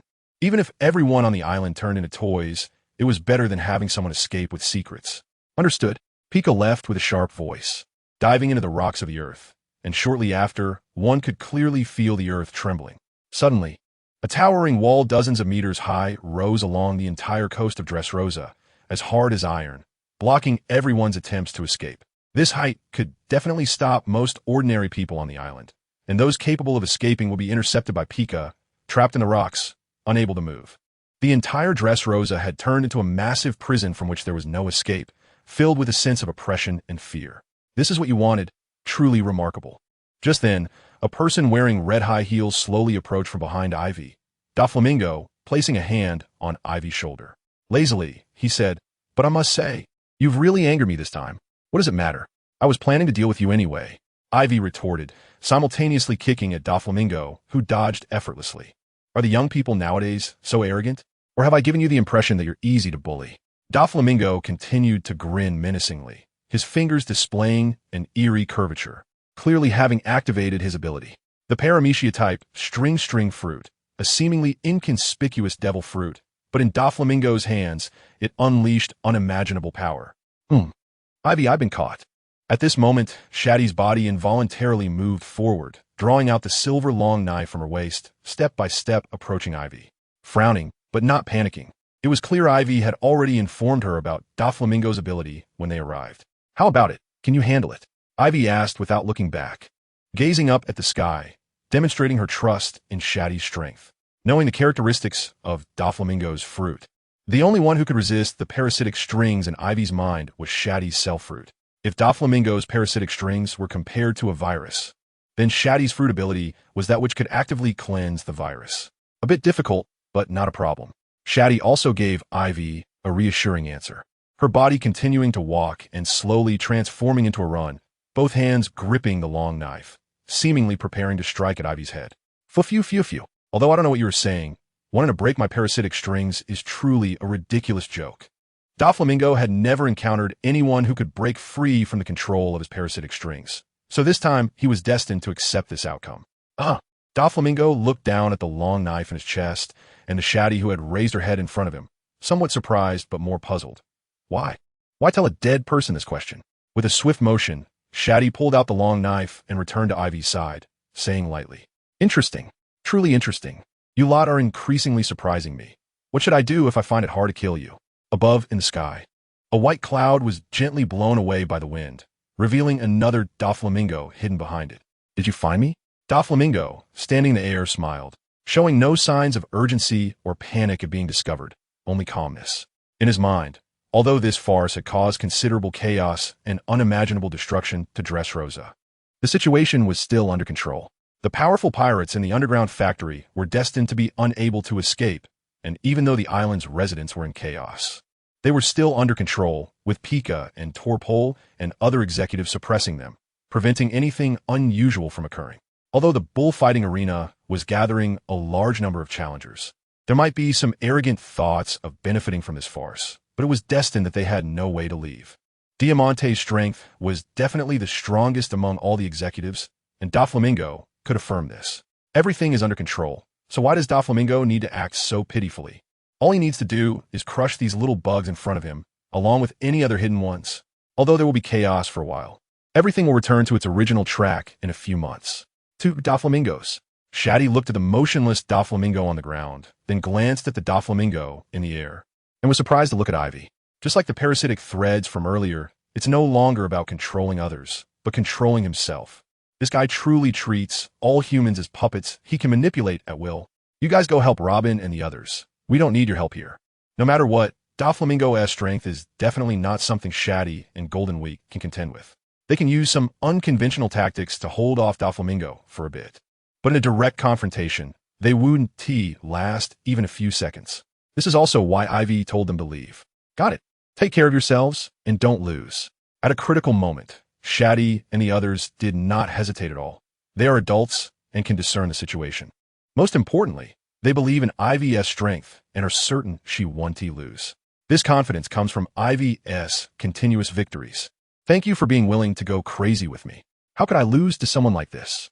In an instant, Aivi flew up, her body quickly expanding to become a large fat figure, then rapidly contracting, steaming with hot vapor. One stage, potential release. There's still time, so let us play a bit. The parasitic threads in Doflamingo's hand hung above the clouds, and he moved swiftly like Spider-Man, filling the sky with countless parasitic threads, watching Aivi rush towards him. It was as if he was a demon waiting for his prey, raising his weapon, ready to strike at any moment. Chapter 170. All smart people in a residential building in Dressrosa, Shaji, Sabo, and Krau looked at the people constantly chasing and being chased. I promised you that after this matter is over, I would hand over the results of the interrogation to you. So now we can start working. After saying this to Sabo, Shaji began to act. Aivi had entrusted him with the task of protecting the island's residents as much as possible, with no other requirements, because these would be the most beneficial assists for promoting his own reputation in the future. when Ivy's strength grows even stronger and she occupies Dressrosa, these people he saved will also welcome him the most. That's right. Ivy is already thinking that far ahead. Regarding the Pirate King, Ivy and Luffy have the same idea. The Pirate King is absolutely the freest person on the sea, but without strength and power, no matter how free one is. It's only in their own little world, not true freedom. True freedom is being able to do whatever one wants, eat whatever one wants, go wherever one wants, without anyone else interfering. Of course, Ivy wouldn't do anything bad. She is a very principled new pirate in this new era. Unexpectedly, beneath the glamorous little path during the day, there is such a dirty world hidden beneath the fiery shells. Sabo made his move too. Seeing this scene, even if Sabo hadn't made a deal with Shati, he couldn't just stand by. Isn't this the dirtiness that the Revolutionary Army has been resisting? Yes. Who would have thought? Crow also lost the reason to continue refuting Sabo. We are partners. Why are you running so fast? Wait for me. But in the blink of an eye, Crow shouted, realizing that Sabo didn't wait for her and had already run off who knows where. Another person acting alone. That damn Sabo. Based on her memory of Sabo's route, Crow also took action. Right, that guy with the mustache seems to have a strong sense of justice. Are they pirates too, Captain? I wonder if we can recruit them into the Revolutionary Army. If we can, the strength of our Revolutionary Army will definitely increase significantly. Yes, let us do that. At this moment, Ivy had no idea that a carefree little girl was plotting against her pirate crew and was instead continuously battling Doflamingo. The staff in Ivy's hand transformed into countless forms like knives and spears under her control. While she was most skilled with the staff technique, the most powerful and sharpest weapon was still the knife. At this moment, Ivy held a large cleaver, and every swing seemed to slash through the entire world, breaking the constraints of space and time, as if teleporting. Even Doflamingo's observation haki, while very powerful, could not evade such an attack. How is this possible? How could someone be this fast? Under such terrifying speed, Doflamingo abandoned his initial relaxed state and became serious.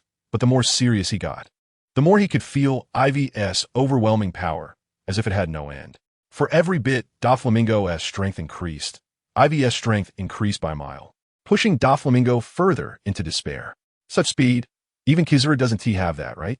In this situation, Doflamingo still had time to speak, but in the blink of an eye, he was cut in half by Ivy. Another parasite. I want to see how many parasites you really have. If you want to take it back, let us see if you have the strength to do so. Doflamingo wanted to retrieve the already dead parasite, but Ivy held on to it, making it impossible to escape. Since you like it, then I'll give it to you. As soon as Doflamingo finished speaking, the parasite in Ivy's hand began to crawl up her body like a snake, seemingly trying to cover her entire body and take control of her. Oof. You don't want it, and you think I would? With a burst of armament haki, all the threads immediately broke free, and her eyes fixed on Doflamingo above. Your strength is definitely not just this little bit. I remember your fruit ability has awakened, right? Let us see it. Otherwise, you won't have another chance. Even though Ivy had various reasons for dealing with Doflamingo, one of them was to fight against Doflamingo in his prime. The strength of the 7 warlords was once the most powerful or the most renowned among pirates, apart from the 4 emperors. If it weren't for that, the Navy headquarters would have recruited these pirates and granted them immense power. The first battle with the 7 warlord crocodile was also extremely thrilling. At that time, Ivy didn't know how to use haki and could only use crude methods to deal with a Logia fruit user. Crocodile had become complacent after many years without improvement, leading to a significant decline. This meant Ivy didn't get to fully enjoy that battle. This time, both she and Doflamingo were at their peak, without any major flaws, and both could use haki proficiently. If she couldn't have an exhilarating fight, Ivy would never be satisfied. Well then, since you want to see, let us see. The parasitic threads that were severed by Ivy returned to Doflamingo's control. Then he raised them towards the sky, and they immediately scattered, spreading outwards from Doflamingo as the center, beginning to envelop the entire island of Dressrosa. Birdcage. As Doflamingo uttered these 2 words, a massive birdcage appeared over Dressrosa and started to rapidly close in. Unlike Ivy, Doflamingo had no intention of engaging in a full battle. He knew that Ivy's strength was definitely not weak. Even if he defeated Ivy, the losses would still be tremendous. Since that was the case, then let Dressrosa be. It was just a base. As long as his family was safe, he could rebuild any time. What?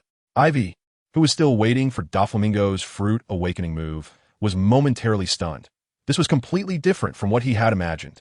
Doflamingo, the warlord of the sea, the celestial dragon, the big boss of the underground world, actually wanted to escape? It was not hard to imagine that Doflamingo fought desperately against Luffy because Luffy had destroyed his artificial devil fruit, and after capturing Caesar, he had disrupted many of Doflamingo's plans upon arriving on the island. Plus, with the new admiral, Isho, there was no way out. If he didn't fight Luffy to the death, he would be captured by Isho and taken to the marine headquarters. So why give up on killing Luffy, who had destroyed everything for him?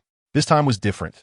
The factory for the artificial devil fruit was still intact, and Caesar was still under his control. With these things and his numerous subordinates, he could be a big boss anywhere he went. Why would he risk a life-or-death struggle with Aivi? Doflamingo felt that he wasn't foolish enough to that extent. There was only one secondary artificial devil fruit factory on the island. If it was gone, it didn't matter since it would be destroyed along with the entire Dressrosa. Don't run. Come back. Doflamingo could figure this out, and with Aivi's intelligence. How could he not understand? The moment Doflamingo attempted to escape, Aivi realized the situation. He had been too impulsive.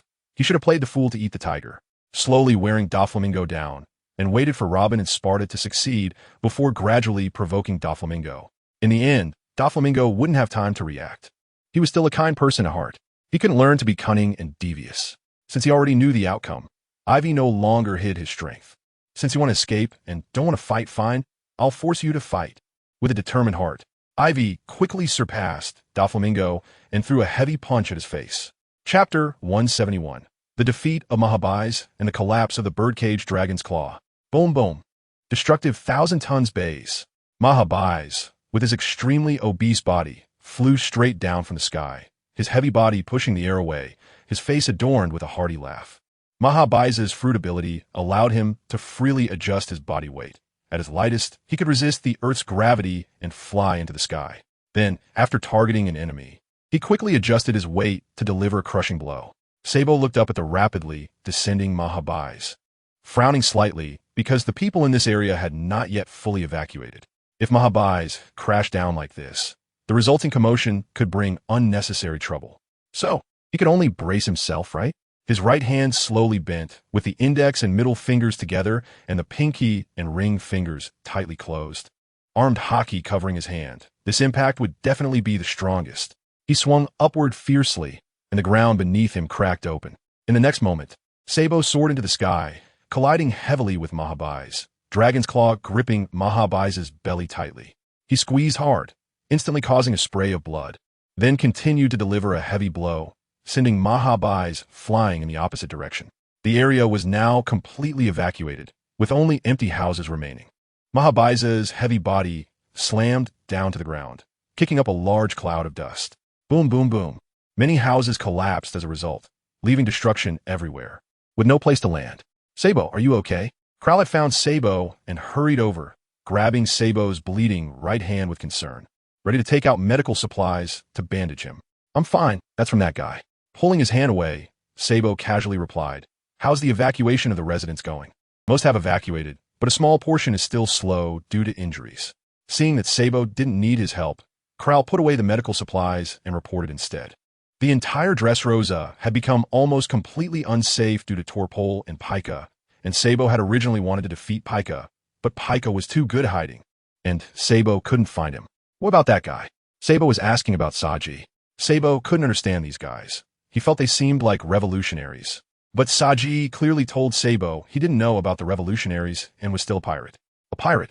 Sabo couldn't understand because, in his impression, most pirates were ruthless, with only a few coming to the New World for their dreams, and even those few were quite different from Aivi's pirate crew. Currently, Saji was with the One-Leg Knight, Gyrus, and the little dwarves from the Tontata Kingdom, heading to the flower field, claiming they were going to rescue the princess of the Tontata Kingdom. As he continued walking with Sabo, assisting the injured, he reported, the princess of the Tontata Kingdom? The Don Quixote family is truly infamous. They must be eliminated today. What is that? Just then, Sabo noticed a huge cage that had appeared above them, enveloping the entire Dressrosa. With his keen eyesight, he could see that the birdcage was rapidly shrinking. Not good. The residents who just evacuated outside. In an instant, Sabo realized the danger of the birdcage and began to run outside. Hell's 10,000 tons bays. Ha! Today, don't think you can escape from my grasp, Mahabais. Mahabai's seemed like an unkillable cockroach, launching another attack at Sabo. Covered in red liquid, Mahabai's expression was extremely fierce because of the blood. His skin was red all over due to his heavy body and fast-falling speed, resembling a human meteorite crashing down on Sabo. No time to mess around with you. Get out of the way. Dragon's Bite. This move was an extension of the Dragon's Claw technique, with the same initial steps as Dragon's Claw. The only difference was that both hands made the motion simultaneously, gathering energy, and his whole aura transformed into a black dragon with claws outstretched, letting out a roar as it charged at the little guy in the air, biting down forcefully. Time passed in a second, and the battle was already over. For fighters of their caliber, determining a winner was difficult, as their strengths were comparable and each had unique defensive techniques, making it hard to achieve a quick victory. On the other hand, it could be simple. All it took was one opportunity, one flaw, which could lead to a fatal outcome. Mahabai's was a typical example of this. His defense was not strong, and using his own techniques would lead to severe injuries, especially against Sabo, who was highly skilled in offense. Under such a double assault, the outcome was easy to imagine. After Sabo took Clara away, Mahabai's, who had lost consciousness, fell from the air and did not wake up. Don't get distracted, or it won't be fun. Diamante stood on a flurry of paper, frequently launching attacks and dispersing Enel's lightning, reminding him. At that moment, the paper beneath Diamante was the original beast-fighting arena, floating under the control of Diamante's fruit powers. The sky belongs to the gods. You have crossed the line. Enel, transformed into the god of thunder, said calmly. His earlier distraction was due to a sudden appearance of a birdcage in the air.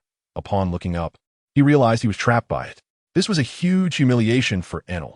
How dare someone confine the actions of God? A delusion. After repelling Diamante with a strike, Enel soared into the sky, directing the power of lightning to strike the birdcage.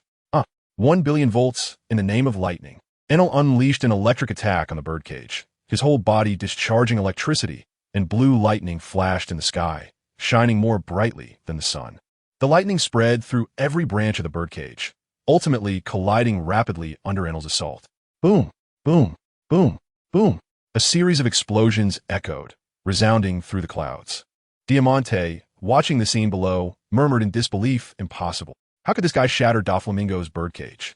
Diamante knew about Doflamingo's birdcage, which was one of the strongest confinement techniques aside from the awakening of his fruit powers. The birdcage, with its iron-like threads, quickly gathered to obliterate everything inside. Yet this electrifying guy shattered it. How could that be possible? Now, much better. A birdcage? What a nuisance. Even without it, I couldn't defeat that guy. Enel was furious because he had been subtly suppressed by Aivi. Enel disliked having someone hovering over him. As one who proclaimed himself a god, he was all about freedom. However, although he was still free, he felt quite displeased, which made him more resistant to the appearance of the birdcage. One is enough, another one? Does this god really have no temper? Enel said calmly to the dazed Diamante as he descended. Chapter 172. One-sided in the flower fields of Dressrosa in a certain forest. We're almost there. Leo and his team of soldiers hurried toward the forest.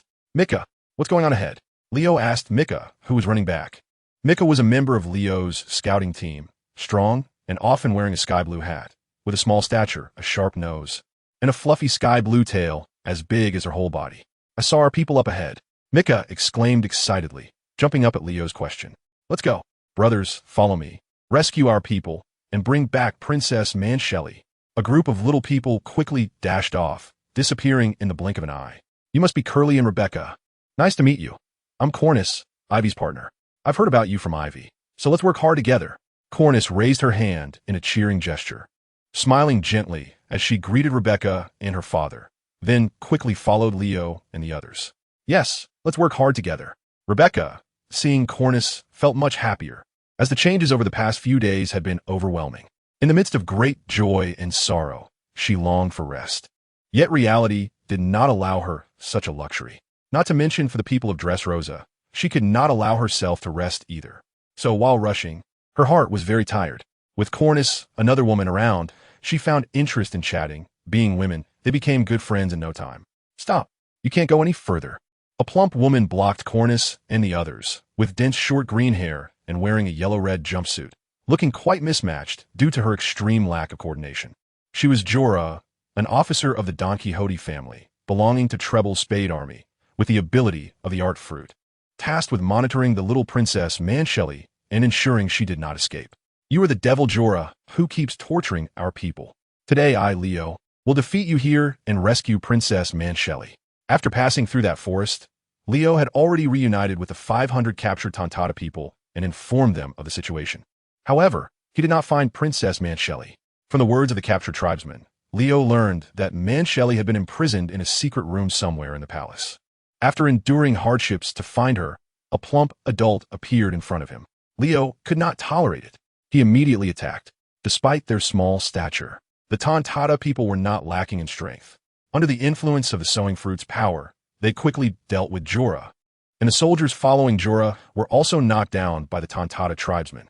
After Leo rescued Princess Mansheli, Curly took Rebecca and left, while Corna stayed behind to continue blocking the Don Quixote family with the little people. The Don Quixote family was a large organization comprising not only those officers but also many subordinates, totaling several thousand people. Although their strength was not as formidable as the officers, the damage they inflicted on Dressrosa was tremendous. Relying solely on Aivi's pirate crew to deal with them was a massive project, which was why Aivi needed the help of the Tontata and Curly. There were simply not enough hands. Curly, at that moment, brought Rebecca to the entrance of the underground factory. Having learned that the old King Riku was still alive and imprisoned inside the underground factory, he had gone with Leo and the others to rescue Princess Mansheli, because when he was still a toy soldier, he had promised Leo and the others. A man must keep his word. What he said was like water poured out, and it must count. This place had experienced a brutal battle. Just a glance, Cyrus could tell that the battle here was definitely not simple. Along the way, he saw no fewer than 100 bodies lying motionless on the ground. Not knowing if they were soldiers of the Don Quixote family or the bodies of people imprisoned in the underground factory. In any case, it was extremely tragic. With Rebecca's inexperienced heart, after witnessing so many brutal scenes, she finally couldn't help but lean against the wall and vomit. Ugh! Rebecca, are you okay? I told you not to come. If you hadn't come, none of this would have happened. Cyrus worriedly patted Rebecca's back. I'm fine, I'll hold on. I just reunited with you. I don't want to part ways. Wiping her mouth, Rebecca continued to follow Cyrus forward. There are sounds of fighting ahead. Let us hurry. And definitely don't mention King Riku. Cyrus's leg had been healed by Mank Shweli, who was a healer with the ability of the healing fruit, able to heal others with her tears. So Cyrus was no longer a one-leg soldier, but a man with 2 healthy legs. Backbridge slam. Boom. The battle was between Sparta and the executives of the Don Quixote family. The perverted man Senor Pink, a muscular man dressed in baby clothes, constantly sucking on a pacifier. His fruit ability was the swimming fruit, which could turn solid ground or walls into liquid water, allowing him to swim in it. But this liquid was only useful for Senor Pink. Others could not do so at all. Senor Pink even developed a unique set of offensive techniques based on this. The backbridge slam was one of them. Using the swimming fruit's ability, he would dive underground, then silently approach the enemy from behind and slam their head into the ground using a shoulder throw. Because of the swimming fruit's ability, Senor Pink was not afraid of such impacts. You could say that any solid damage was useless to him. Perhaps others would be injured due to carelessness. But Sparta would not. As long as he made a move, Sparta would give it his all, remaining highly alert regardless of the enemy's strength. So when Senor Pink's attack came, he instantly counterattacked, leaving a long gash on Senor Pink's abdomen. Man, you've successfully caught my attention. Next, I'm going to get serious. Although the wound on his abdomen was still bleeding, Senor Pink did not care, speaking slowly in a deep, mature voice. Then he dove once more into the underground walls. Cat, back bridge slam, big explosion slam. Covered in armed color hockey, he suddenly appeared beneath Sparta's feet and yanked hard, half of his body being pulled underground. Finally, Senor Pink appeared above Sparta, grabbing his shoulders and starting to spin. Did you think I would quietly wait for you to attack? A man who only sneaks around for ambushes. Do you dare to face me head on? Forget it. Continuing like this is boring.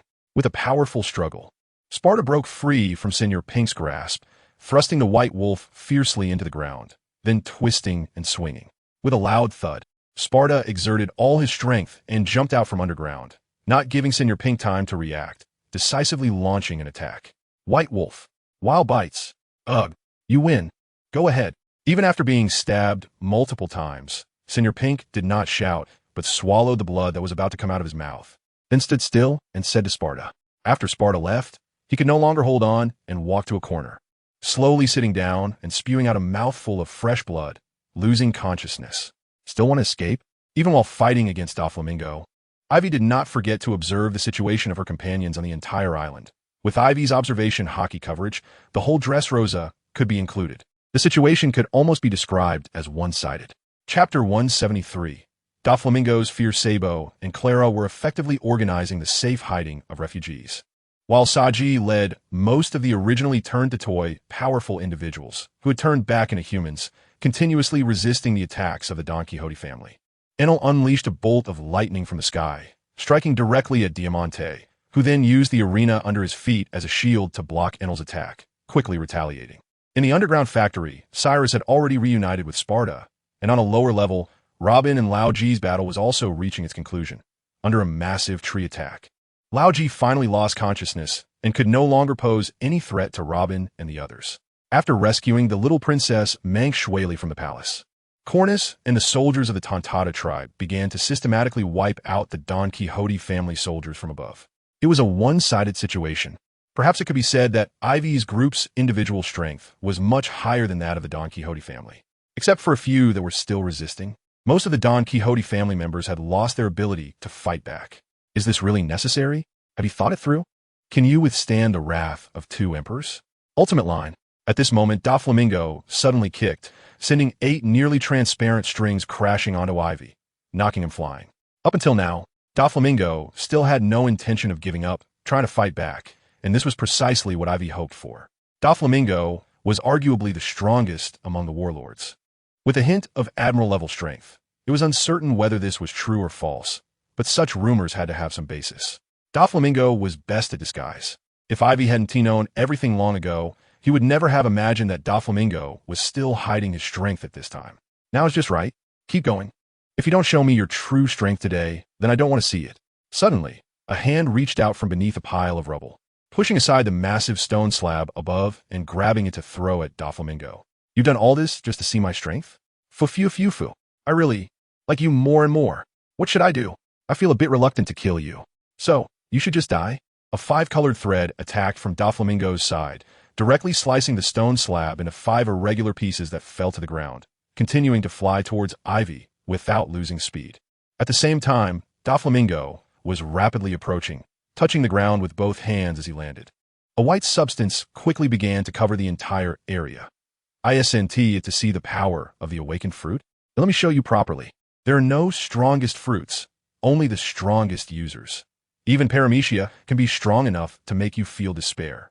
The limitless stick blocked in front of him, stopping the 5-colored threads, but Aivi was still knocked flying by the impact, and then he realized that the entire world in front of him seemed to have changed color. The threads became the only existence in Aivi's sight, filling the sky and combining into a huge hollow sphere, with Aivi trapped inside. The sphere was about to close. Moonwalk, continuously using the Wujigan to block the white threads attacking him. He hindered their departure and quickly escaped. These white threads could no longer be called threads. They should be called a massive wave, as all buildings within a radius of several kilometers had vanished, leaving only this expanse of white thread waves. And Doflamingo stood still amidst the white waves, wielding his hands to manipulate the white waves to attack Avery. Sea of white waves. The white waves grew stronger and higher with each surge, engulfing everything on the sea's surface. Avery could only use Moonwalk to position himself in a relatively safe spot. Now, attacking Doflamingo seemed utterly impossible, as the very center of the white waves was Doflamingo himself. 1,000 arrows piercing the heart. Feather strike. Line. Thousands of lines shot up from the ground, transforming into the sharpest spears, rapidly attacking Avery. The tips of those spears were extraordinarily sharp, covered in armament hockey, ensuring the power of their attacks. Clang, clang, clang. The constant sound of metal clashing echoed as Avery was pushed back by the attacks of these line spears, flying higher and higher. It was as if the line spears had no end, relentlessly pursuing Avery. Damn, it's like a giant turtle shell. I don't believe I can't break through you. Avery was infuriated by this frustrating situation. Otherwise, how could one say that the natural type is the strongest? It has both offensive and defensive capabilities, as well as the best escapability. Of course, not to mention that every devil fruit, when honed to its limit, would possess its own domain. Doflamingo's awakened fruit ability is the string domain, which can fundamentally alter the essence of all things, transforming them into controllable strings. Such a transformation ability is immensely powerful, equivalent to having a strong domain that belongs entirely to oneself. Fighting against someone like that is incredibly difficult. One relies on their own strength to attack, while the other attacks with the power of a domain backing them. The strong and weak can easily be distinguished. But Avery refused to believe in this curse. Every time he failed to charge, he immediately launched a more vigorous attack. Now, Avery's target had changed. It was no longer Doflamingo, but the domain of string waves. Because the attraction of this string domain was even greater for Avery, he saw the scene that the Golden Lion had left him back then, containing profound insights. That desolate world, much scarier than the current sea of strings. If faced with the Golden Lion at his peak, Avery could guarantee he would run without hesitation when his strength hadn't reached a certain level. He would never dare to face him. Off topic again, as Avery continued to delve deeper into the string domain, he was left with numerous scars from the attacks of these string waves. This guy really infuriates me. Doflamingo, with a gloomy face, stared defiantly at Avery, who was constantly testing his fruit domain. Several times, Avery charged right in front of Doflamingo, startling him, but Avery did not attack. Instead, he continued to focus on the string domain. Fufufu, but isn't that just perfect? Doflamingo was full of confidence in his fruit domain, because as long as he was alive, this fruit domain would always exist, consuming only some insignificant lifespan. Since fighting with Avery, Doflamingo had begun to feel some fear. This guy was truly a madman, his focus reminiscent of another madman, Kaido, and to reach such a level relying on physical strength in Doflamingo's mind. There was only one person, Monkey D. Garp. That was terrifying, but how could it be? Just a small pirate who had just entered the new world. How could it be? How could it be? How could it be? Chapter 174. The Threshold of the Admiral. Since you want to see it, then let's see it to the end. Divine thread killing. Assimilation. Execution. Under Doflamingo's control, the white waves rapidly transformed. The silver-white line spears suddenly melted and turned back into a pool of seawater. Just as Avery was puzzled, one after another, string Doflamingos flew up from the sea surface, recklessly launching deadly attacks against Avery.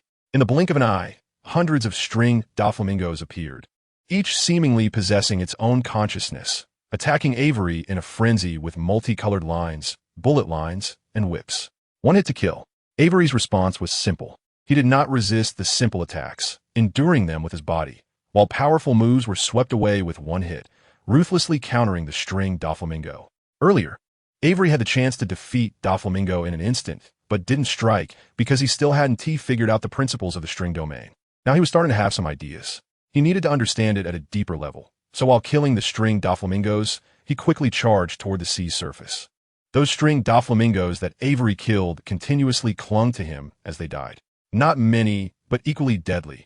Half of the Wujigan had turned into white strings, uncontrollable by Avery, and a patch of flesh on his back had also transformed into white strings, flying away, leaving a large, empty space.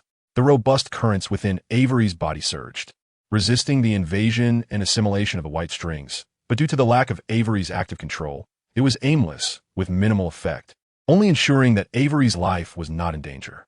So that is how it is. With a jolt, he shook off all the white strings adhering to his body, and Avery abruptly closed his eyes, focusing all his energy on controlling the currents within him. Under purposeful intent, the momentum around Avery grew stronger. What game is he playing now? Doflamingo squinted, watching Avery, who was not resisting, while continuously launching even more ferocious attacks. Taking advantage of your illness to kill you. That is Doflamingo's life motto. Once the enemy is determined, it doesn't matter what you are doing, as long as there is a chance. Doflamingo will launch a lethal attack. Countless white strings transformed into spikes, spinning, splitting, and continuously proliferating, charging towards Avery. PFFF, PFFF, PFFF. These strings pierced into Avery's body without obstruction, entering a mode of wild growth. The white strings pressed into Avery's wounds, into his flesh, into his lungs, initiating a brutal destruction. Fufufu, finally dead. You really scared me just now. Then, the other daring to resist should also be punished. At this moment, Avery's entire body resembled a tattered rag doll, disheveled, looking unrecognizable as a person, and his breathing was faint and barely perceptible. In Doflamingo's eyes, there was absolutely no chance of survival. Perhaps Monet's healing fruit could help, but, under Doflamingo's observation haki, He could sense that the little dwarfs of the Tontata tribe were currently fighting Gladius in the direction of the castle, and they wouldn't be able to come over anytime soon. Therefore, Aivi was undoubtedly doomed. Just as Doflamingo was about to turn and leave, he noticed blue, lightning-like phenomena emerging from Aivi's body, growing stronger and stronger, and Aivi's breathing became rapid. What is going on? Doflamingo's tone turned grim. Was this guy really an indestructible cockroach? Still not dead. Unwilling to accept defeat, Doflamingo continued to attack Aivi, moving swiftly, and as he moved, the ocean of white threads transformed into a colossal beast, pouncing towards Aivi. I see. This was Aivi's next move after opening his eyes. And he also saw the grotesque Doflamingo charging at him. Then it's time to die. Glancing at the nearly vanishing Wukong stick in his hand, he put on his back. Due to the earlier assimilation with the threads, the stick's sheath had disappeared, so he couldn't carry the Wukong stick anymore. Forget it. It doesn't matter, old buddy. I'll add some materials for you next time. Under the effect of thunder harmony, the broken Wukong stick transformed into a headband, which Aivi wore on his forehead. As mentioned before, thunder harmony was a technique Aivi improved upon using his own electric current combined with Enel's lightning technique, allowing him to change the Wukong stick into any shape. So there's no need to elaborate further. Blue lightning continuously flashed over Aivi's body, and with each flash, his original wounds vanished. In a short time, all of Aivi's wounds had disappeared, and the internal injuries had been healed the moment Aivi woke up. Otherwise, with damaged organs, Aivi wouldn't have been able to jump around instantly. Regarding your admiral level strength, I was initially uncertain, but now I can clearly tell you that you have touched the threshold of an admiral. Hearing Aivi's words, Doflamingo's brow furrowed even tighter, and the level of danger Aivi posed rose to an extremely high point. Indeed, Doflamingo had a clear understanding of his own strength. If he didn't, he might have died countless times by now. Possessing his own domain, even if he had crossed into the threshold of admiral-level strength, it was still a one-sided statement. The title of admiral was conferred by the Navy, merely a designation for having reached that level of strength. It could also be seen as self-bestowed. If one awakens their fruit, or their physical training reaches its peak, forming a unique talent domain, they could also be called an admiral. Among them, there are varying degrees, and it all depends on your own assessment. The admiral-level strength is merely a threshold into the true world. Doflamingo had only recently touched it, and he never expected Aivi to learn it in such a short time, so young, and with limitless potential. Now, I want to kill you even more. Doflamingo's determination to kill Aivi grew stronger with each passing moment, driven by the surprises Aivi brought him, each more shocking than the last. You had no chance before, and now you have even less. Thunderous devouring of heaven and earth. With both hands, Aivi fiercely grabbed the giant beast made of threads controlled by Doflamingo, rendering it immobile. Then opened his mouth wide and inhaled sharply at the thread beast. Instantly, a whirlwind swept through, and in the blink of an eye, the thread beast was sucked into Aivi's stomach, where it transformed into Aivi's powerful foundation through the conversion of thunderous energy. How is this possible? I refuse to believe it. Doflamingo had already exclaimed, "How is this possible?" countless times today, probably exhausting a lifetime's worth of disbelief. But this would be the last time he said it. Whether you believe it or not, I believe it. Aivi, with a full stomach, retorted, then led the enraged Doflamingo toward the center of the battle. Aivi had not forgotten his original goal. Chapter 175. Look who it is. Having a unique power domain signifies that you have crossed the threshold into a truly advanced level in the pirate world. And Aivi has now crossed this threshold. Aivi can now confidently declare that he is a great pirate, and this is something everyone must acknowledge. Aivi's power domain is his golden finger, a power brought by his crossing, constantly circulating within him. By guiding this electricity, it integrates more closely with his physical body and will. Aivi has acquired his first move after stepping into the admiral threshold, thunderous devouring of heaven and earth. Under this move, any material, whether tangible or intangible, will be absorbed and fully digested by Aivi, solidifying his foundation or enhancing his combat power. It can also be said that this is Aivi's further utilization of his golden finger. As time passes, Aivi's strength progressively increases. Although the weak currents within him have turned into strong currents, they still cannot keep up with the speed of Aivi's strength enhancement. However, the golden finger is the source of all, powerful in potential, giving Aivi a sense of it being tasteless to eat, but a pity to discard, leaving him unsure of how to deal with it. But there is no need to consider that anymore. Everything has been resolved. At this moment, Aivi's strength has explosively increased, making it even easier to deal with Doflamingo. Aivi, who is already unmatched in speed, now paired with his power domain, means no one could escape his grasp. Doflamingo, bruised and battered, was lifted by Aivi with one hand, his arms swinging mindlessly as Aivi moved forward, his consciousness hazy, making it arguably the most destitute appearance Doflamingo had ever had. "Everyone stop! Look who it is!" Aivi shouted loudly at the center of the battlefield, drowning out all other sounds, leaving only one voice echoing across the island. "Captain, is that Doflamingo in his hand?" Sanji, standing on the shoulder of the stone giant, jumped to avoid Pika's massive hand, looking at Aivi. "Young master, that's the young master. How is this possible? The young master can't possibly lose. I'm here to rescue you, young master." Pika was first taken aback, then incredulous, because Doflamingo had always given him the impression of being unbeatable, and in his memory, Doflamingo had never lost.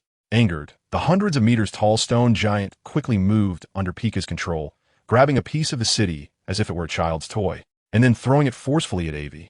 Although Pika became immensely powerful after transforming into a stone giant, his destructive capability was enormous, but speed was a weakness. He soon realized this and abandoned the stone giant's form, burrowing beneath the rocks. Pika was a user of the rock fruit, able to traverse freely within rocks.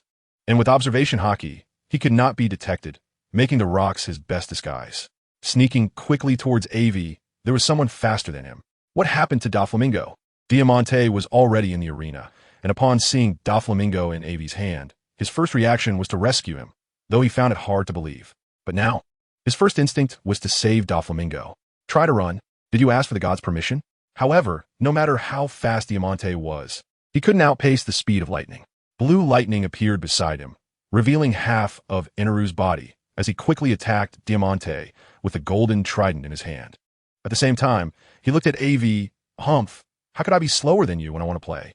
The proud Inaru would never admit that Aivi's strength was far superior to his own. He always believed that if it weren't for Aivi's strange ability to absorb his lightning, which prevented him from being harmed, Aivi would definitely not be his opponent. Get lost.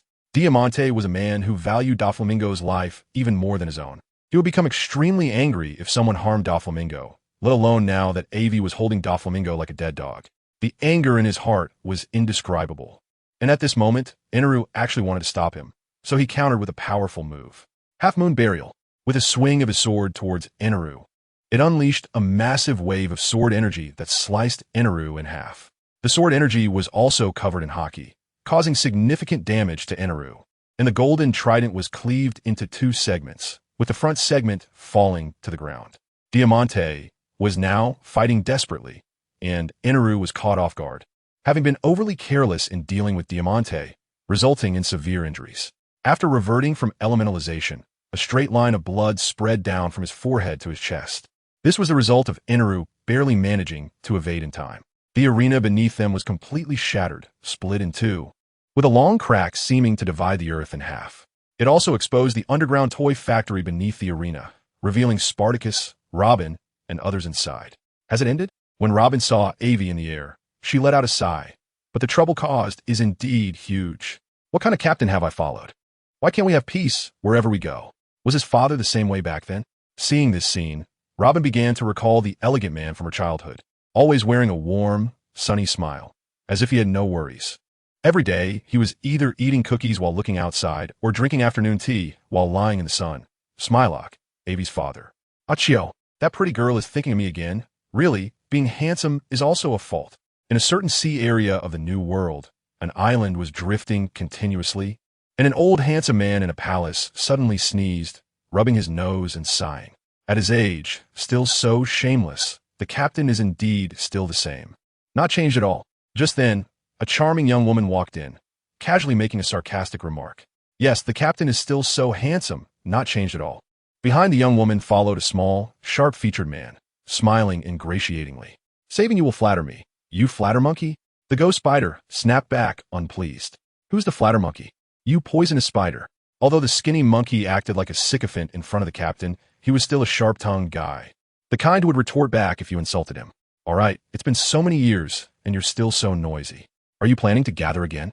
The old handsome man in the chair immediately smiled happily upon seeing the newcomers, stepping out from the shadows to warmly embrace the two. It had been a long time since he had seen them. He had been guarding here, but the path he chose was one he would walk down on his knees if necessary, and he had never regretted his choice. Earlier, he had heard from someone that the little stinky snake from back then seemed to be looking for them and had found one of their locations. The little stinky snake mentioned by the young woman and the ghost spider was the poison dragon. Oh, have they finally found him? Smilock. Blue Phoenix looked at the unchanging blue sky outside, his expression lost in thought as he smiled. But thankfully, we don't need to resolve this mess. Thinking of this, Robin smiled wickedly, feeling that it was nice not to have to clean up after the captain. The few who walked out behind them looked at the devastated and shattered kingdom outside. Their complex emotions were understandable. The ones following behind were the former emperor, King Riku, Cyrus, Rebecca, and Violet. Is this nightmare finally coming to an end?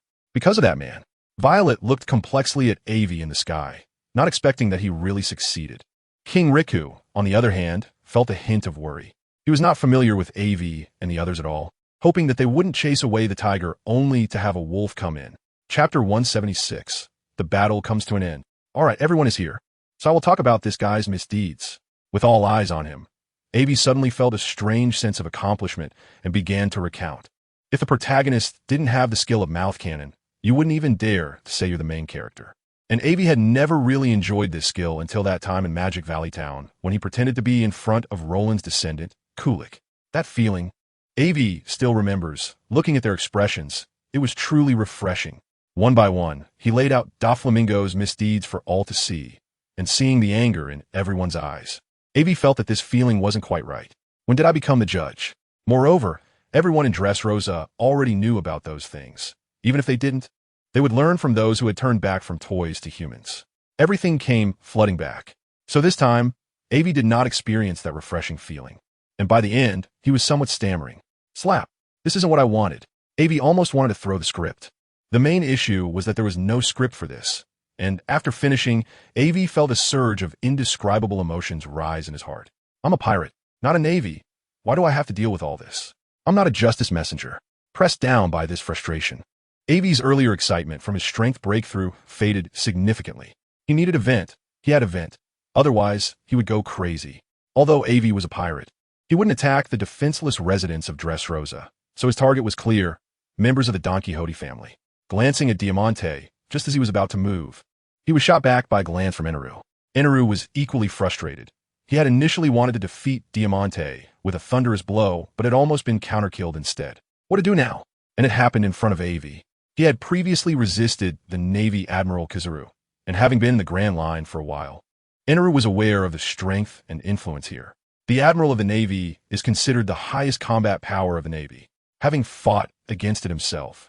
He knows that dealing with the top officers under the Seven Warlords is a simple task. Yet, he nearly capsized in a ditch, which a Nairu couldn't swallow. Therefore, he unleashed a furious attack on Diamante, and in the heat of battle, he couldn't allow Aivi to interfere. He glanced at Toribol, who was fighting with Sabo, thinking that a snot fruit user like him was someone Aivi wouldn't dare to touch. Better to leave him to the merciful Sabo. Quickly turning his head, he looked at the remaining members of the Don Quixote family. Violet from the Don Quixote family, who was now on his side. Pass. Sugar? A little lowly with no strength. Relying on her fruit ability to survive until the end, she probably couldn't withstand a few hits. Pass. Baby 5, the weapon girl, he couldn't bring himself to hit her. Pass. There were only two left, the rock old boy Pika and the explosive-headed Kid Gladius. All right, he chose you, the explosive-headed Kid Gladius. Clearly someone who could take a beating. With solid muscles, a big head, a black combat suit, and ready to bully the adorable conies. Who else should he hit if not you? Don't move. Let me handle this. Ugh, no. D. He tossed Doflamingo behind him, and just as Pika popped up from behind Aivi to prepare for a sneak attack, he was sent flying and landed not far behind Robin. At that moment, a bolt of lightning, knocked away by Diamante, struck the two of them perfectly. This strike caused a rock to suddenly drop. Although Pika could use his fruit ability to merge into the rock and wasn't afraid of such attacks, Doflamingo couldn't. So, to protect Doflamingo, Pika took the hit from the falling rock. Coincidentally, it smashed onto Pika's head, causing a spray of blood, with tiny stones falling into his eyes. In pain and blinded, Pika fell into the water. The arena had seawater deliberately introduced. As long as someone flew off the platform and fell into the water, it meant they had lost. Moreover, the water was filled with powerful fighting fish, which bit down hard on Pika, instantly turning the surface of the water red. What bad luck! Robin couldn't help but comment as she watched, while King Riku and the others behind her shared the sentiment. They had never seen anything this unfortunate in their lives, let alone a series of misfortunes with no chance to react. The powerful Doflamingo and one of the top officers of the Don Quixote family, Pika, just like that, gone? How tragic. It felt unbelievable, too surreal, giving Cyrus and the others an unreal sensation. How are you all doing? At that moment, Shati, leading a group of people brave enough to resist the Don Quixote family's rule, ran over, only to find Robin looking at him with a strange expression and then noticed Pika and Doflamingo floating on the water. He then realized, I warned him not to wander around earlier. Who can he blame for not listening? King Riku and Cyrus didn't understand what Shati was talking about because they didn't know that Shati's ability was to create misfortune and various accidents. If they had seen a certain movie from Aivi's past life, they would have involuntarily exclaimed, the Grim Reaper has come. King Riku, you're alive. That's wonderful. King Riku, come back. King Riku, we need you. The people who followed Shati gathered around King Riku, chattering away, but it all boiled down to one thing. King Riku, we need you, just come back. Well, that's tidy. On the other side, at the most crucial moment, Aivi rescued Konis from peril. The thunderous electric punch, his right arm raised high, his fist radiating an intense blue lightning that flickered in and out, increasing in power during the process. One could imagine how lightning was formed, from countless positive and negative electrons colliding rapidly and interacting with the air to create something visible to the naked eye. Now, Aivi was accelerating this process, causing a massive amount of collisions in an instant. The damage caused was unimaginable. Everything happened in an instant, from Aivi deciding to attack the explosive-headed kid, rushing over, to launching his attack and then hitting the explosive-headed kid. It was all seamless and fluid. Boom! A humanoid pit was formed just like that. Sigh. I wanted to keep a low profile, but my strength 1T allow it. There's nothing I can do. Looking at his fist, and then at the explosive-headed kid, who was now unconscious and buried several meters deep in the ground. Aivi sighed deeply. Uft, you're still the same, Captain. Seeing you act so well up there just now made me think you were an imposter. Konis laughed at Aivi. Indeed, I'm still that handsome guy like the wind. I can't do such grand things. It's better to just keep being a pirate. You have no idea how frustrated I was just now. It was really awful. Not free at all. Not pirate-like at all. Speaking of this, Aivi had to complain. Was it his pose that was wrong? Or was he just not born to be a king of trash talk? What a great profession. To think he wasn't suited for it. It seemed he still had to use strength to conquer enemies. Doflamingo. How are you, Doflamingo? Are you okay? After reuniting with Shati and Robin, a sharp scream suddenly came from afar. A grotesque man, leaving behind strange liquid along the way, stretched his arm to grab Pika and Doflamingo from the water, saving them, while also dealing with a fierce fighting fish. Get lost, disgusting fish, roll away. The powerful fighting fish, capable of easily dispatching dozens of ordinary people, was easily sent flying by Toribol. Chapter 177. The Thoughts of King Riku. Are you all right? Sabo quickly caught up with Toribol and stood in front of him, asking Shati and the others. Well, it seems it's all over, Robin said, looking at Aivi and Konis approaching not far away. Toribol, holding Doflamingo and Pika in his arms, glared fiercely at Aivi and the others, then without saying a word, turned to run. The situation was dire. There was no staying here. But as long as Doflamingo was still alive, there would always be a chance to start over. Just like when he discovered Doflamingo back then and risked everything to support him until now. Back then, he had nothing, so Toribol believed that as long as he escaped, anything was possible. Doflamingo would never be defeated like this. Doflamingo, Doflamingo. As he fled, Toribol kept calling out Doflamingo's name, hoping he would wake up. Just let it go like this? Sabo looked at the approaching Aivi, along with Shati, Robin, and others behind him, and asked, what else could it be? Didn't you also not chase after them? Aivi looked at Sabo, sizing him up, feeling that this person's appearance was very familiar, but couldn't remember who he was. A thought kept resurfacing in his mind, only to be suppressed. Who is this person? This is Sabo, and the one behind him is Krell. Like us. They are here to find clues about the Black Dragon Pirates, and we happen to run into each other, Shati introduced after everyone gathered. This is our Captain Aivi. This is musician Cornus, archaeologist Robin, and I am navigator Shati. He then introduced his group to Sabo. Aivi suddenly realized and remembered Sabo, the scar on his forehead, the iron pipe weapon in his hand. Meeting him here again, it was unmistakably Sabo, though Aivi hadn't expected to run into him here. Indeed, there are some changes between anime and reality, and it's no wonder Aivi didn't recognize him first. The burn scar on Sabo's face, which Aivi found very cool in his previous life, seemed somewhat ugly in reality. "Hello, thank you for your help, but that's someone else's business. Why worry about it?" He responded with a calm nod. As for why they let them go, that's simple. All their schemes were thwarted by us, and they suffered heavy losses, with only a few people escaping. They wouldn't stir up much trouble. I have to say, the physical strength of people in the pirate world is impressive. They were in such a condition and still alive. But several of Doflamingo's fingers were bitten off by those fighting fish. Whenever Doflamingo uses his abilities, his fingers bend awkwardly. What if that prevents him from using the powers of the string fruit? Haha, just thinking about it is funny. Is it really just because of that? Sabo frowned at Aivi. He had seen many such situations. Although Doflamingo's influence had fallen to an extreme low, as long as he recovered, he would bring devastation again. What else could it be? I'm not a Navy officer, Aivi retorted. In the palace hall of the Dressrosa Kingdom, Aivi and the others were happily enjoying the food at the banquet, while Robin was borrowing books from the kingdom's library to read about history. Aivi was very happy because he had achieved his initial goal. The remaining task was to arrange the subsequent itinerary.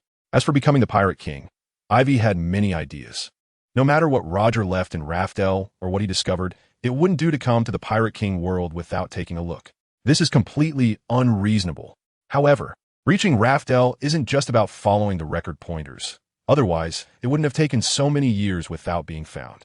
New pirates can't just become the Pirate King without it. To go to Raftel, the final destination of pirates, a red poneglyph is needed. Aivi currently knows of only 2 places where such a poneglyph exists. One is with the cursed elephant, which keeps moving, and the other is in Big Mom's possession. So, it can be said that his opposition to Big Mom is inevitable. Sabo, along with Crow, had already left. He came here to learn the location of the Poison Dragon Pirates from the cadre of the Poison Dragon Pirates. After discovering Doflamingo's conspiracy, he had a second goal, to help Dressrosa break Doflamingo's rule. Now that both goals have been achieved, was there still a need to stay here for dinner? Although he spoke so nobly, it was actually Dragon calling them back. Otherwise, Sabo would have been willing to stay and feast together. Aivi had no intention of recruiting Sabo. He understood his temperament. Ace and Sabo weren't the kind of people who could easily depend on others. Although Ace and Sabo were currently working under someone else, Aivi felt he didn't have the strength to recruit him. Besides, his own companions weren't bad, so there was no need to force it. Just let it happen naturally. "Uncle Riku, let's drink." Aivi walked to the back of King Riku. "All right, thank you for your help. Otherwise, Dressrosa would still be under Doflamingo's dark rule." After many requests from the citizens of Dressrosa, King Riku finally agreed reluctantly. After learning about Doflamingo's actions during his reign, King Riku still hadn't recovered. The artificial Devil Fruit Project, the Toy Kingdom plan, and transporting guns and ammunition to other countries had already led to continuous wars in some kingdoms around Dressrosa. With so many issues and such serious consequences, it truly made King Riku feel overwhelmed. If not handled properly, Dressrosa would face a terrible war again, which would be absolutely unbearable for a kingdom already full of wounds. The main task now is to recuperate and find reliable backing. In the new world, to survive, one either needs to be strong enough to sit at the negotiating table or find a powerful ally. Otherwise, one could be torn to shreds by enemies in an instant. Reality is that real. It's not just kids playing around, but the true clash of blood and flesh, with plenty of darkness involved. Although the Navy is the most powerful force on the Grand Line, it is also far-reaching in the New World. The New World is the domain of pirates, and the Navy's reach is hard to extend here. So, the option of the Navy can be passed. As for pirates, the strongest are the 4 emperors. But King Riku doesn't know them. If he wants to ally with them, he doesn't know their attitude towards the islands under their command, so he needs to think carefully. The option of the 4 emperors will be reserved for now. As for Aivi, King Riku feels that the future is very promising, and after some understanding, he thinks it's worth a try. Of course, the premise is that he doesn't fall. However, King Riku still decides to take this gamble. "Aivi, what do you think of Dressrosa?" Although he had decided, he still needed to see Aivi's attitude before making a final decision. Chapter 178. The pebble that shattered the calm. Time does not stop for anyone. It only rushes forward. In the blink of an eye, it was the next day. At noon, on the coast of Dressrosa, many people gathered on the shore, coming voluntarily to thank Aivi and the others. Among those rescued from the underground factory, many were pirates who admired Aivi and his crew's strength and wanted to join them, but they were all rejected by Aivi. He didn't have plans to expand his crew yet. That would come later when he was ready to compete for dominance. For now, it was sufficient that each person was a capable pirate in their own right. Even so, Aivi didn't neglect these pirates. Instead, he let them stay in Dressrosa to help with the reconstruction. The current Dressrosa was in turmoil and its strength was at its weakest. Aivi has promised King Riku that he can protect them, and if anything happens, they can inform Aivi. However, Aivi also informed King Riku about his current situation. One of the 4 emperors, Big Mom, is stirring behind him, while another emperor's attitude is also unclear. If he raises his flag at this moment and Big Mom gets wind of it, it could lead to a massacre in Dressrosa. Therefore, Aivi suggested to King Riku that they could secretly raise their flag without making it obvious, which would be beneficial for King Riku. He quickly agreed. If Aivi's strength is insufficient and he gets wiped out in the waves of the New World, King Riku can choose another alternative. The main reason King Riku agreed to Aivi's proposal is that the conditions are reasonable and safe.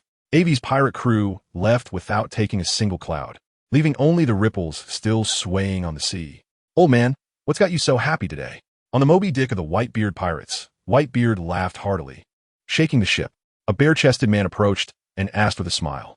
This man is Ace, who previously sought to provoke Whitebeard, feeling despondent and wanting to die. After the tragic death of his comrades, Ace doubted his dreams and wanted to disband the crew, wandering aimlessly with thoughts of giving up on life. In that situation, his last thought was that he couldn't die without an aim, so he sought out the Whitebeard pirates, wanting to fight to the death with the strongest man at sea, who was once on par with his father, Roger. Then he was taken in. "Kid, why are you in such a hurry to find death?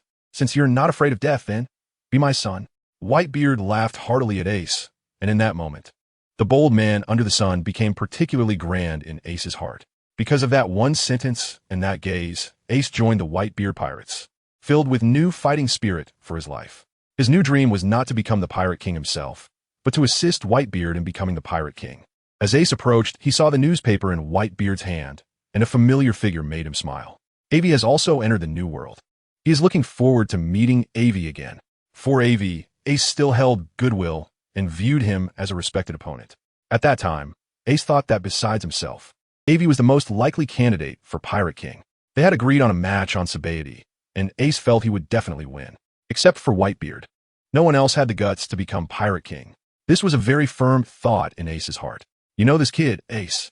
Whitebeard was very pleased with the emergence of powerful pirates in the sea.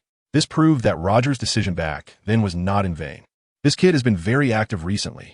I wonder how far he can go. I'm really looking forward to it." He laughed again. As he grew older, Whitebeard was looking forward to the continuous emergence of newcomers. "I hope in my lifetime, I can see you again, old friend Blue Phoenix." In the New World, on Cake Island, one of the 4 emperors' Big Mom's palace. "Mom, we have news about that guy." Her eldest son, Parasparrow, walked in holding a newspaper. The first image on the newspaper was of Aivi holding Doflamingo, surrounded by blue lightning, looking very cool, along with a new bounty of 800 million berries. The Navy's response was quite fast. Aivi had to praise the paparazzi, who took the photo, for not staging it. It was real, further proving Aivi's natural beauty and imposing presence. "That guy? Why not go kill him? What are we waiting for?" Big Mom, sitting in her chair, shouted with her large mouth open. "Understood, Mom. I'm on it." The long-tongued eldest son quickly left. He had originally just come to mention it, but he had already arranged to pursue Aivi. However, he didn't expect Mom's temper to be so volatile, truly worthy of being called Mom. He was almost scared out of his wits just now, pressing down his wildly beating heart. No one could remain calm in front of Mom. Then, he began to deduce where Aivi and the others would head next based on the route after leaving Dressrosa. Cookie Island. Set sail. Krija led his crew of pirates to sail outward, aiming for the location of Aivi's next island. In the New World, in the territory of the 4 Emperor Kaido, Doflamingo is in trouble. Kaido, who had just attempted suicide, sat on the ground and casually asked, "So how do we fulfill the deal he promised us?" He rubbed his head with the spike club in his hand, staring intently at the messenger who had come to report. Although Dressrosa is gone, the research base for artificial devil fruits is still there, and the researchers are still around. The trade of artificial devil fruits can continue as normal, the messenger said, barely maintaining a calm tone, trembling inside under Kaido's overwhelming presence. "Oh, then why should I continue to cooperate with you?" Wouldn't it be better to just take you directly? Kaido's retort made the messenger shiver, turning pale. The Don Quixote family had almost weakened to the extreme at this point. If Kaido decided to act, the Don Quixote family would have little chance to resist. The young master told me to inform you of some news when I came. I think after you hear it, you should consider how to deal with us. He spoke cautiously, knowing deal with meant their fate was in Kaido's hands. After being defeated by Aivi, the Navy had already revoked Doflamingo's warlord title, preventing him from entering Navy territory for a brief rest, forcing him to evade instead. Meanwhile, the weakened Don Quixote family needed a strong backing to deter enemies who smell blood. The reality was harsh. Big fish eat small fish, and small fish eat shrimp. Unfortunately, the Don Quixote family's scent was currently quite sweet. This was also why Doflamingo, upon regaining consciousness, chose to send someone to find Kaido. He knew that without other benefits, Kaido would definitely swallow him whole in a more brutal way. Now, the message that Doflamingo's messenger brought to Kaido would determine how Kaido would handle his leverage, whether to continue trading or to swallow them whole, leaving no bones behind.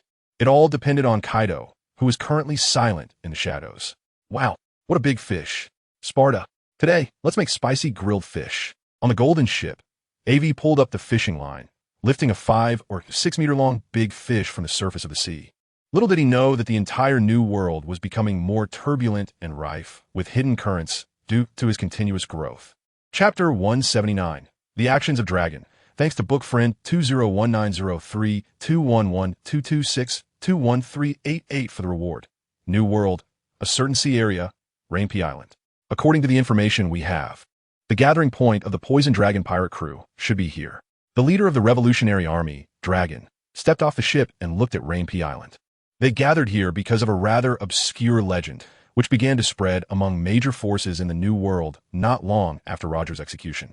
7 years ago, it became most intense as it involved the world's most mysterious man, Smilock Blue Phoenix, who seemed to know everything, with no secrets left in his eyes.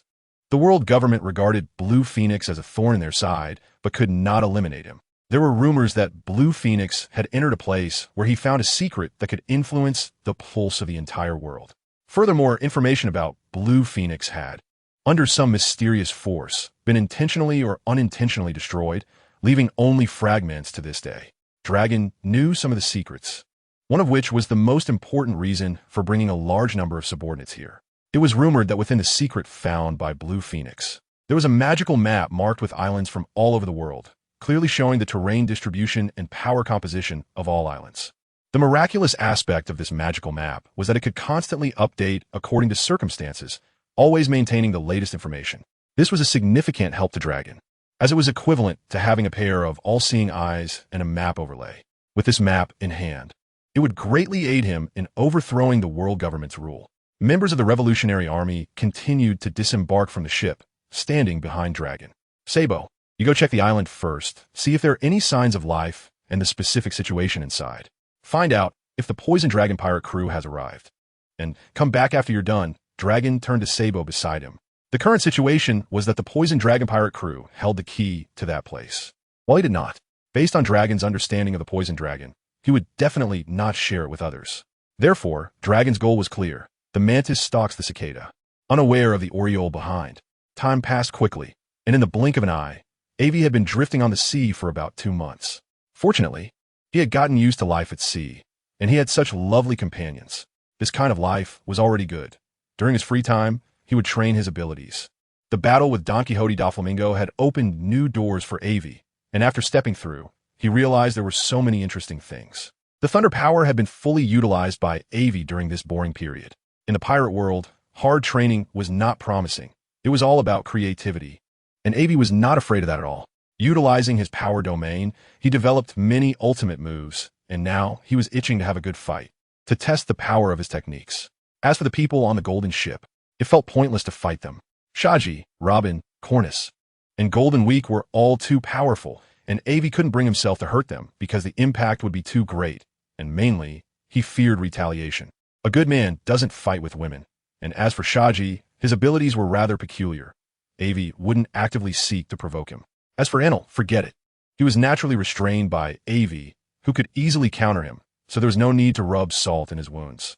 Regarding Sparta, Aivi had indeed sparred with him, and under half of his strength, they could fight to a standstill.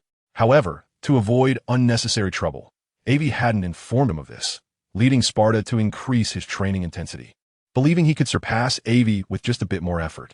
Seeing him so motivated, Aivi couldn't bear to dampen his enthusiasm. Thunder power, Lo Mang. About 2,000 meters deep in the ocean, Aivi's whole body emitted a blue light.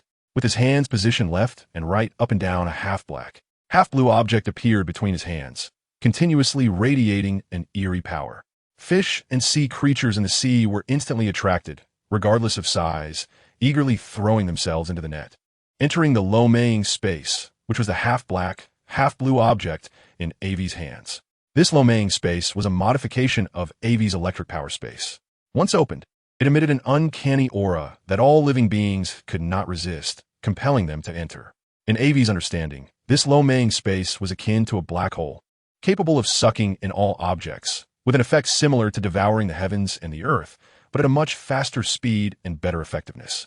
Creatures entering the Lo Mang space would be decomposed by the thunder power at the first moment, transforming into substances beneficial to Aivi, continuously enhancing his strength. In simple terms, previously Aivi could only actively draw on weak electric currents in his body when consuming food or under unusual circumstances like poisoning.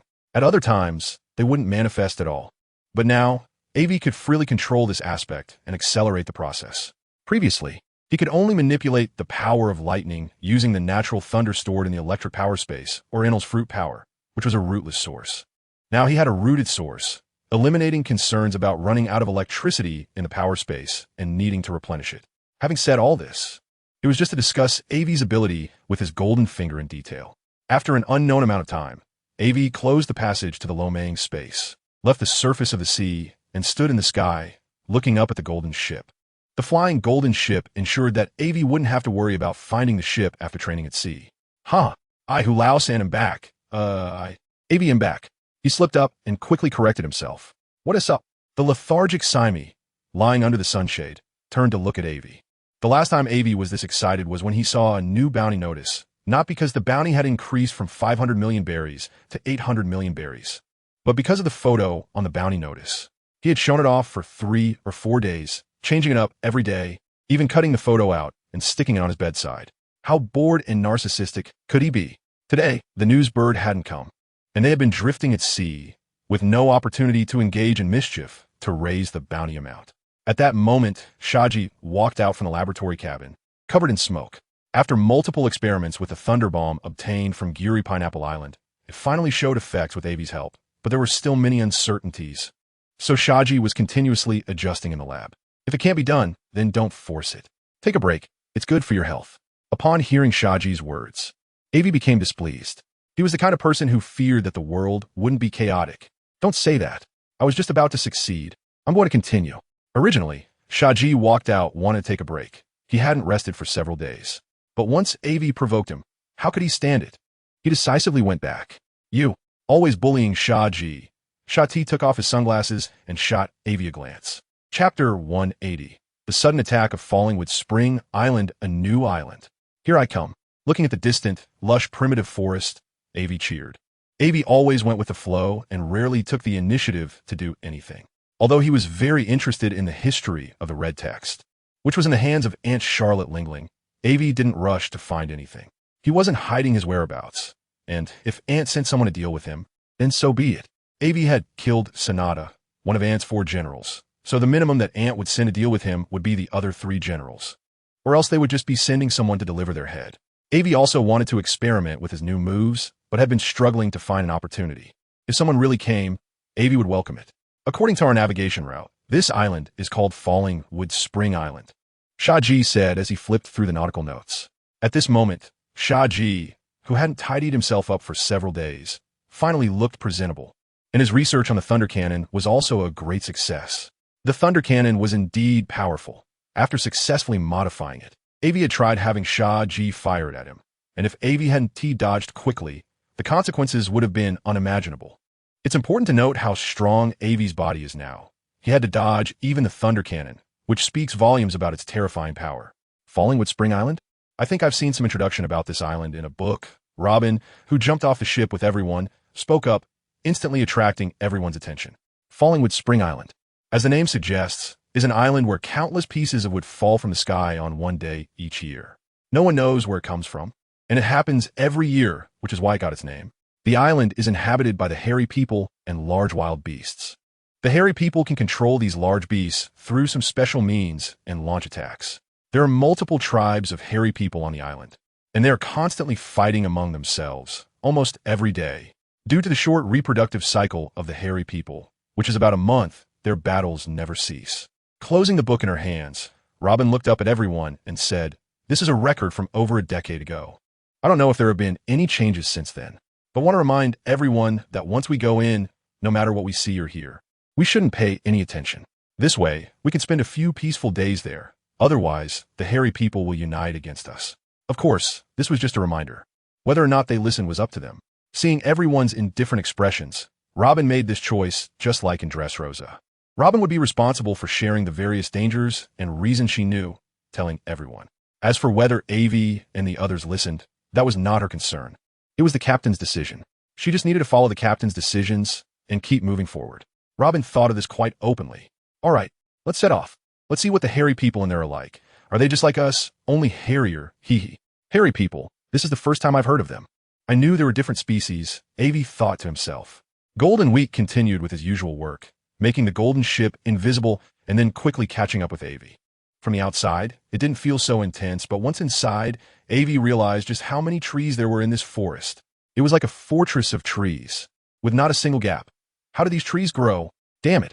Placing his right hand gently on a tree in the forest, he called out softly, looking ahead, and his whole body crackled with blue lightning. Boom! As Aivi released his hand, the fortress-like forest immediately erupted with a rumbling sound, and then he saw the trees on the left and right, about 4 to 5 meters away, started to disintegrate into fine wood chips, floating away. Instantly, a cloud of dust rose, and apart from the wood chips, nothing else could be seen. Damn, Aivi, what the hell did you do? Coughing. Golden Week tightly covered his eyes to prevent wood chips from getting in, and casually threw a stone at Aivi's head without mercy. Golden Week, stop messing around. This is a routine operation. Do you understand? Aivi easily dodged, keeping his eyes closed. The technique he used, called Earthly Devour, was his latest research, a type of annihilative attack using his special lightning power. So it wouldn't be absorbed by Aivi but would disperse outward. Although he kept strengthening himself by continuously consuming various things, he didn't eat just anything. He wasn't so poor that he could only eat trees. Why force himself to do that? At the same time, Aivi noticed footsteps coming from the other side of the forest. Clearly, the people inside were aware of Aivi's arrival. They indeed had some strength. They could notice him even though he had been very careful. If Golden Week knew what Aivi was thinking, he would definitely scold him for being an idiot. Was this sneaking around? Making such a loud noise, if they hadn't noticed, they would really be deaf. Stay alert. Someone is coming out. Aivi reminded Sparta and Robin behind him as he pulled out the woodjigan and planted it on the ground. Aivi had repaired the woodjigan, and there were still some sea floor stones left in the Dressrosa Palace, which Aivi had taken all. So now, the woodjigan was even more powerful and heavier than before. But that weight was nothing to Aivi. Swish, swish, swish. Aivi felt numerous sharp arrows flying rapidly toward him from the front, covering a massive area, almost filling the sky, with each arrow spaced less than half a finger apart. In other words, there was no gap to dodge. He could only confront them head-on. Damn it, how'd they do it? So far, Aivi and the others could still hold on, but this was unbelievable. For a full half hour, those arrows hadn't stopped. Where did they get so many arrows? Damn it, weren't the countless trees in this forest their raw materials? But each arrow was covered with armament hockey. How could they not be tired?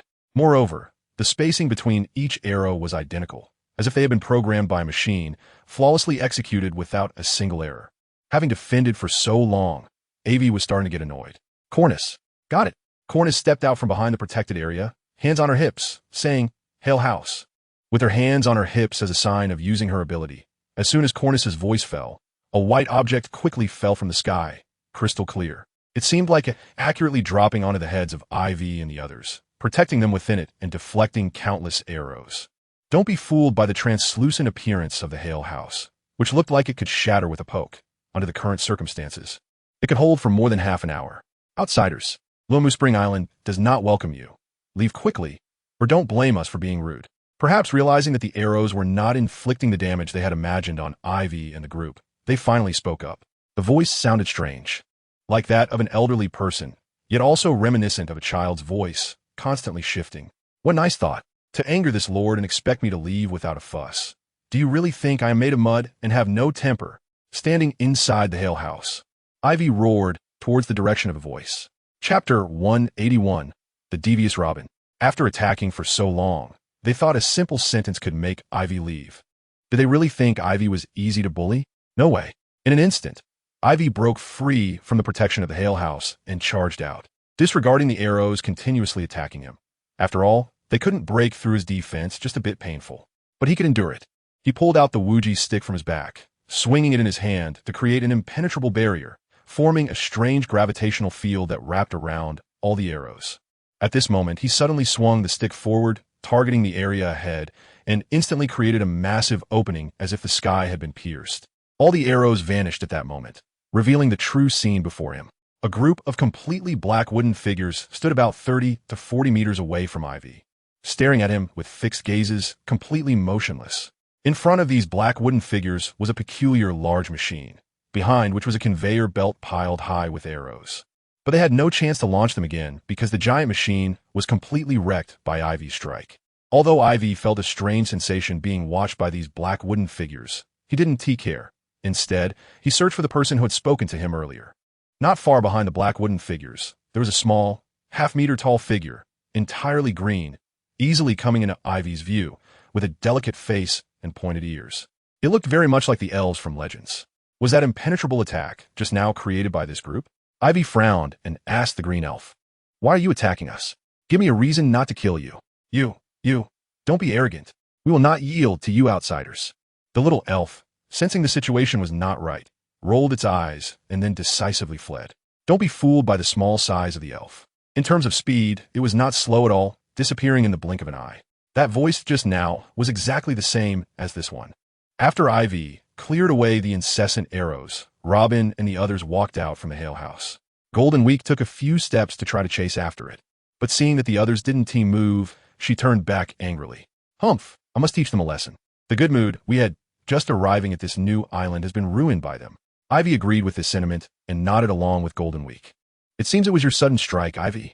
This forest wall might have a different meaning for them, but you destroyed it. So they came over in a rage to deal with us. So all of this is your fault.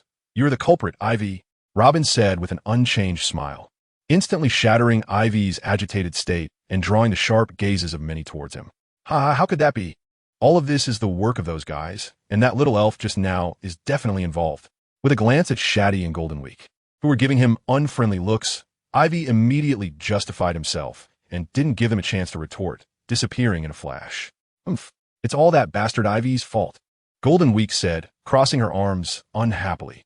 All right, let us hurry in, otherwise, who knows what trouble he'll cause again. Shati comforted Golden Week. Cornus nodded repeatedly. She had not had much of a presence, just following her sister's thoughts, believing that she wouldn't make mistakes. Yes, that's what she thought. Let us go. Sparta had already walked quite far ahead, his voice just reaching Shati and the others. The only ones left in place were Robin and a few girls. Seeing there were no others around, they hurriedly followed. Robin, did that wooden figure just move? Cornus, who had originally been at the back, suddenly noticed one of the black wooden figures seemed to have shifted and quickly ran to Robin, asking nervously. It shouldn't have, Robin replied. They must have been damaged by Aivi earlier. It was probably just blown by the wind or some other reason. So don't scare yourself. Shati scanned the unmoving black wooden figures behind them, hesitantly saying, as she too lacked confidence. Legends say that after the Mao people on Lumu Spring Island die, they turn into black wooden figures, wandering the island, and as soon as they see beautiful women, they will rush over and swallow them whole. Seeing that all of Cornus's attention was focused on her, Robin slowly spat out those words, instantly scaring them into huddling together tightly. Robin, you're joking, right? Golden Week, having spent more time with Robin, had some immunity, so while huddling with Shati, she asked tremulously. Of course. I just made that up, Robin said before stepping ahead. Phew. Thankfully it was fake. That really scared me. Just then, Cornus heard a relaxed voice behind her, but crucially, this voice definitely did not belong to any of them, so, Shati, Golden Week, was it you talking just now? Cornus asked cautiously. No. Then, the four of them exchanged glances, and their faces changed dramatically. There's a ghost. without caring about anything else. They resolutely refused to look back and instantly vanished without a trace. Let us go. Tell the tribe that outsiders have come and hide quickly. A voice emerged from the black wooden figures, and then they saw a crack open behind the black wooden figures, from which a furry creature slowly emerged. The buildings inside here are truly magnificent. Having run quite far, Aivi looked at everything before him and couldn't help but exclaim, all the buildings were made of wood. After wandering around the island for a bit, Aivi felt like there seemed to be no other materials visible aside from wood. It was unbelievable. This place was just too closed off, and after wandering around for a while, I didn't see any of the legendary furry creatures or even any large beasts. Is that guy Robin lying to me? There's nothing here. Also, the little sprite that ran away earlier is nowhere to be found. With my observation hockey, I should be able to cover the entire island, but I haven't discovered anything. Speaking of which, I have to mention that I feel like my observation hockey has been lacking ever since I entered the new world. It frequently fails. Back in Dressrosa, I tried to use it to find sugar, but I couldn't even penetrate the buildings like the castle. Now, I've seen a mischievous little sprite on this island. Yet I still can't find it with my hockey. It's truly strange. Isn't it said that nothing can escape my eyes under the observation hockey? I've heard that Katakuri's observation hockey can foresee the future. It seems that my own hockey is still not being used effectively. I thought to myself, what is that up ahead? While wandering, I suddenly noticed a fluffy ball appear in a place that was previously empty, instantly capturing my attention. Oh no, I've been discovered. The round, fluffy ball was panicking and shouting, then tried to escape, its little legs kicking up and off the ground. Run? Where can you run to? Tell me, why are you attacking us? It turns out the reason the fluffy ball's feet were off the ground was that I had picked it up with my hand. Stop. Outsider, put the fluff down, or don't blame us for being rude. At that moment, a group of fluffy creatures emerged from the ground, brandishing weapons and threatening me. Captain, should we take action? Sparta was ready to draw his sword, watching me closely. No, I stopped Sparta's movement and put the fluffy creature down. It glared at me with a huff before bouncing away, looking quite adorable. We just arrived at Dropwood Spring Island and wanted to stay here for a few days. But you attacked us without any reason, which makes things difficult for us. Is there someone in charge? Come out, let's talk, I said, scanning the fluffy creatures around. Grandpa Maoli, be careful. The fluffy creature that had just left was supporting an elder-looking fluffy being, who walked out from behind. I'm your leader, Maoli. We will do our best to make up for the harm done to you earlier, and we hope you're not angry. Dropwood Forest is the hope of our fluffy tribe. You previously damaged a large area of the forest, which is why they attack you. Maoli bowed and apologized to us. Leader, why do this? We didn't do anything wrong. It's all these outsiders' fault. Yeah, Grandpa Leader. The fluffy creature seemed very angry. That despicable guy actually picked it up and humiliated it in front of its friends. Shut up, Maoli suddenly shouted, silencing his tribe. Cough, I'm sorry. It's my lack of discipline. You all want to stay here for a few days, and we have many vacant houses for you to live in. Maoli, who was not in good health and seemed quite old for a fluffy creature, appeared calm. Since these outsiders could withstand the rain of dropwood arrows, their strength was definitely not something his tribe could handle. Although Dropwood Forest was indeed very important to them, and he felt furious about the destruction, he could not allow his tribe to face extermination because of this. He absolutely would not permit it. Looking at Maoli's eager gaze, it seemed he really hoped I would agree, while the other fluffy creatures wore angry expressions, clearly unable to maintain the calmness that Maoli had. This might also be the reason why Maoli, aside from being the oldest, could become the leader. Under such a gaze, I felt an inexplicable sense of guilt. I apologize for what happened earlier. It was our fault for intruding and causing you trouble. We will only stay here for 2 days, and once the recording needle is finished, we will leave. I deeply bowed and apologized to these small fluffy beings, my eyes filled with regret. The anger in the eyes of the fluffy creatures lessened a bit at my apology. Under the guidance of the fluffy tribe, leader Maoli, I returned to the exquisite houses I'd seen before. These will be your houses while you are here. If you don't like them, there are more over there. Since there aren't many people on the island, you can choose freely. What appeared before me was a beautifully crafted villa, divided into 5 floors. The first floor was a hall. The second floor had various entertainment activities. The third floor was a training room with all kinds of fitness equipment. The fourth floor was a dormitory, and the fifth floor had a sky terrace with an open-air swimming pool. I couldn't believe how they managed to create it. Most importantly, this entire villa was constructed from an incredibly massive tree, which was still alive. Aivi, there are ghosts on this island. It's so scary. Just as I was marveling at all of this, Cornice and the others rushed over to tell me about the strange occurrences they encountered earlier. Wow, so cute. After a moment of panic, Shati calmed down and then saw the tiny fluffy creatures beside me, picking one up and hugging it tightly, giving it a good squeeze. The fluffy creature was nearly overwhelmed in the embrace. Aivi, what are these? Shati asked while still squeezing the fluffy creature. These are the fluffy creatures that Robin introduced earlier. I expressed my envy for the fluffy creature's experience. Damn, what is going on? Didn't we resolve things with Momonosuke? How did another troublemaker pop up? Luckily, the fluffy one is female. Otherwise, my feelings would be quite complicated. That's right, the fluffy creature in Shati's arms is the same one I had picked up earlier.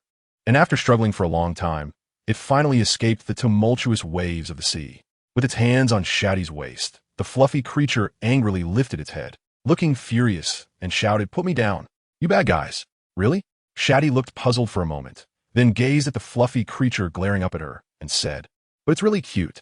When I heard Robin say these fluffy creatures were a bunch of hulking giants, a group of rude barbarians wielding huge clubs and riding on the backs of tigers and lions, I expected them to be all about fighting. But now, seeing them, they are just too adorable. Let us sleep in the same room tonight. It's settled then. Seeing Shati's affectionate expression, I couldn't help but wonder. Do women exude maternal love even when they reach a certain age, even if they are still single?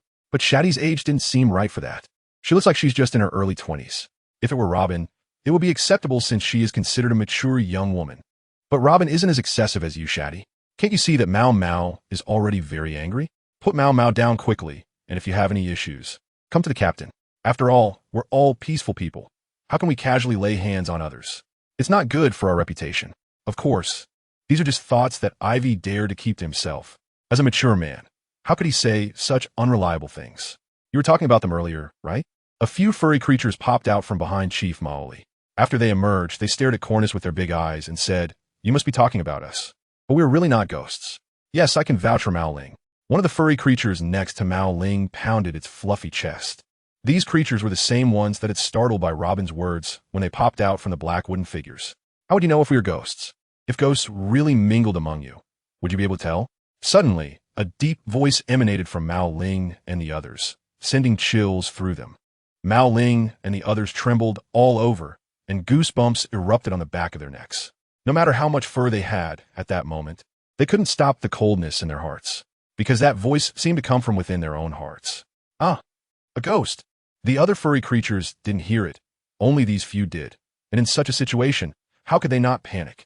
It must have been you who did that, Robin. Aivi looked at Robin, who was walking from a distance, and said confidently, "Just wanted to give them a little surprise and make things lively," Robin said with a gentle smile on his face. Chapter 183. The Attack of Kelly Jia. Thanks to the generous donation from Lonely Harmony and book friend 20190 3211226 21388. The next day, on Lamu Spring Island, the sun was shining brightly, and many furry creatures came out of their houses.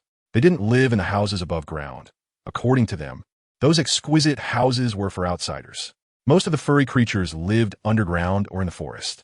The furry creatures suddenly appearing yesterday was because they had run out from underground. "Mao Mao, what are you doing?" Aivi squatted down to ask the furry Mao Mao. "It's all your fault. You broke the Lamu forest yesterday. So now we have to start planting again," Mao Mao said with a wrinkled nose, efficiently planting the saplings and then turning away, ignoring Aivi. They had held a big banquet together last night, having fun with the furry creatures, which eased the relations. But Mao Mao was an exception. She couldn't stand a tall guy, Aivi, who had grabbed her by the neck when they first met. "I'll help you." Aivi, known for his thick skin, thought he couldn't be discouraged by such a minor setback. Today, he must build a good relationship with Mao Mao. With his clever brain, he shouldn't be unable to handle a little creature only a quarter of his size. Otherwise, how could he continue? "Mao Mao, don't run. How about we play together?" Aivi said with a big smile as he quickly caught up. With Mao Mao's short legs, it wasn't that Aivi was bullying her. He could easily catch up even if she ran 10 meters ahead. He wanted help by carrying the saplings and planting trees together. It was noon, and the sun was hot. Added to that, the furry creatures were covered in thick fur, making it feel even hotter. But fortunately, they were used to it. However, the young Mao couldn't quite handle it. So under Ivy's nagging, she thought of using Aivi as cheap labor. "No problem. Just watch me." In a few moments, Aivi had everything ready. It was just planting trees, simple. Dig a hole, put the sapling in, cover it with soil, and water a bit. It was just a matter of patience. Soon, Ivy had dug many holes of various sizes in the ground, and with a wave of his hand, he dropped all the saplings in without missing a single one. Perfectly done. Lumu seeds aren't planted like this. You have to put your heart into it, or else the Lumu seeds won't grow big. As Ivy was basking in his sense of achievement, Mau Mau suddenly got anxious and shouted at Ivy. Why? Ivy didn't understand. Was there anything different? These Lumu seeds are alive and have feelings. Only when our hearts are filled with love can they grow strong. All right, you don't need to help anymore. Just go away and don't cause us trouble here. What the hell? Love? Is it me who's not normal, or you guys? Ivy left in frustration, leaving Mau Mau and the other furry creatures still diligently planting the Lumu saplings, as if they were truly filled with love. Hoo. Ivy shook his head repeatedly, trying to shake off these strange thoughts. No, he needed to find something to do. Otherwise, he would go crazy just staying here. Just as Ivy was leaving, a small fairy popped out from the lush tips of a Lumu tree and made a face at Ivy. This fairy was the one they had seen yesterday. At that time, Ivy wanted to catch up and teach her a lesson, but in the blink of an eye, she had disappeared, unexpectedly hiding in the Lumu forest. Robin, what are you doing? Ivy saw Robin elegantly leaning on the railing, holding a book. Robin raised the book in his hand, looking unfazed by Ivy's antics. Oh, reading? Then I won't disturb you. Ivy bounced away, and Robin rolled his eyes lightly before turning a page of the book and continuing to read. Well, this is a forest, so there must be lots of fun things inside. Suddenly, Ivy thought of the best way to pass the time, to go into the forest and catch bugs. Ironhorn bugs, golden bugs, butterflies, all fun bugs. Didn't they say that on Luomu, Spring Island, furry creatures coexisted with wild animals? He had been here for so long and hadn't seen any animals besides the furry creatures. Cornus, Shati, let us go catch bugs together. Why not call the others? Well, calling them would be pointless. The only ones willing to play crazily with Ivy, besides Shati, who had a playful personality, were Cornus, who had a weaker presence and wouldn't refuse others. Sparta was training on the third floor, pouring out his youthful energy. Anila didn't really want to be around Ivy. Golden Week was also a good choice, but unfortunately, she had diarrhea today and was lying in bed unable to move. Should we split up or go together? Ivy turned to Shati and Cornus outside the Lumu forest and asked, Let us split up. We'll have a competition to see who catches the most beautiful or the most. Shati proposed. Good idea. Let us do it. With competition, there would be a sense of seriousness. So Ivy agreed with this. Then, just as Ivy was about to shout ready, set, go, she realized that bastard Shati had already run off. Ivy didn't hesitate either, leaving behind a message for Cornus to cheer her on before disappearing. Why did I agree to come with them? It really feels like a punishment. Looking at the eerily silent Fallingwood forest, Cornus felt anxious. Those two guys actually left her behind without a care. What jerks! Not far from Fallingwood Spring Island, several large pirate ships were swiftly sailing across the sea. Lord Kreja, there's an island ahead. It should be Fallingwood Spring Island. It is said that a disaster occurred there over a decade ago, and at that time the entire island was sealed off with a forest barrier erected around it, making it nearly impossible for ordinary people to enter. One of Kreja's advisors spoke eloquently. All right, no need to say so much. Take the island. Anyone who dares to resist will be killed without mercy. If the guy who defeated my brother is on the island, then let the whole island accompany my brother to the grave.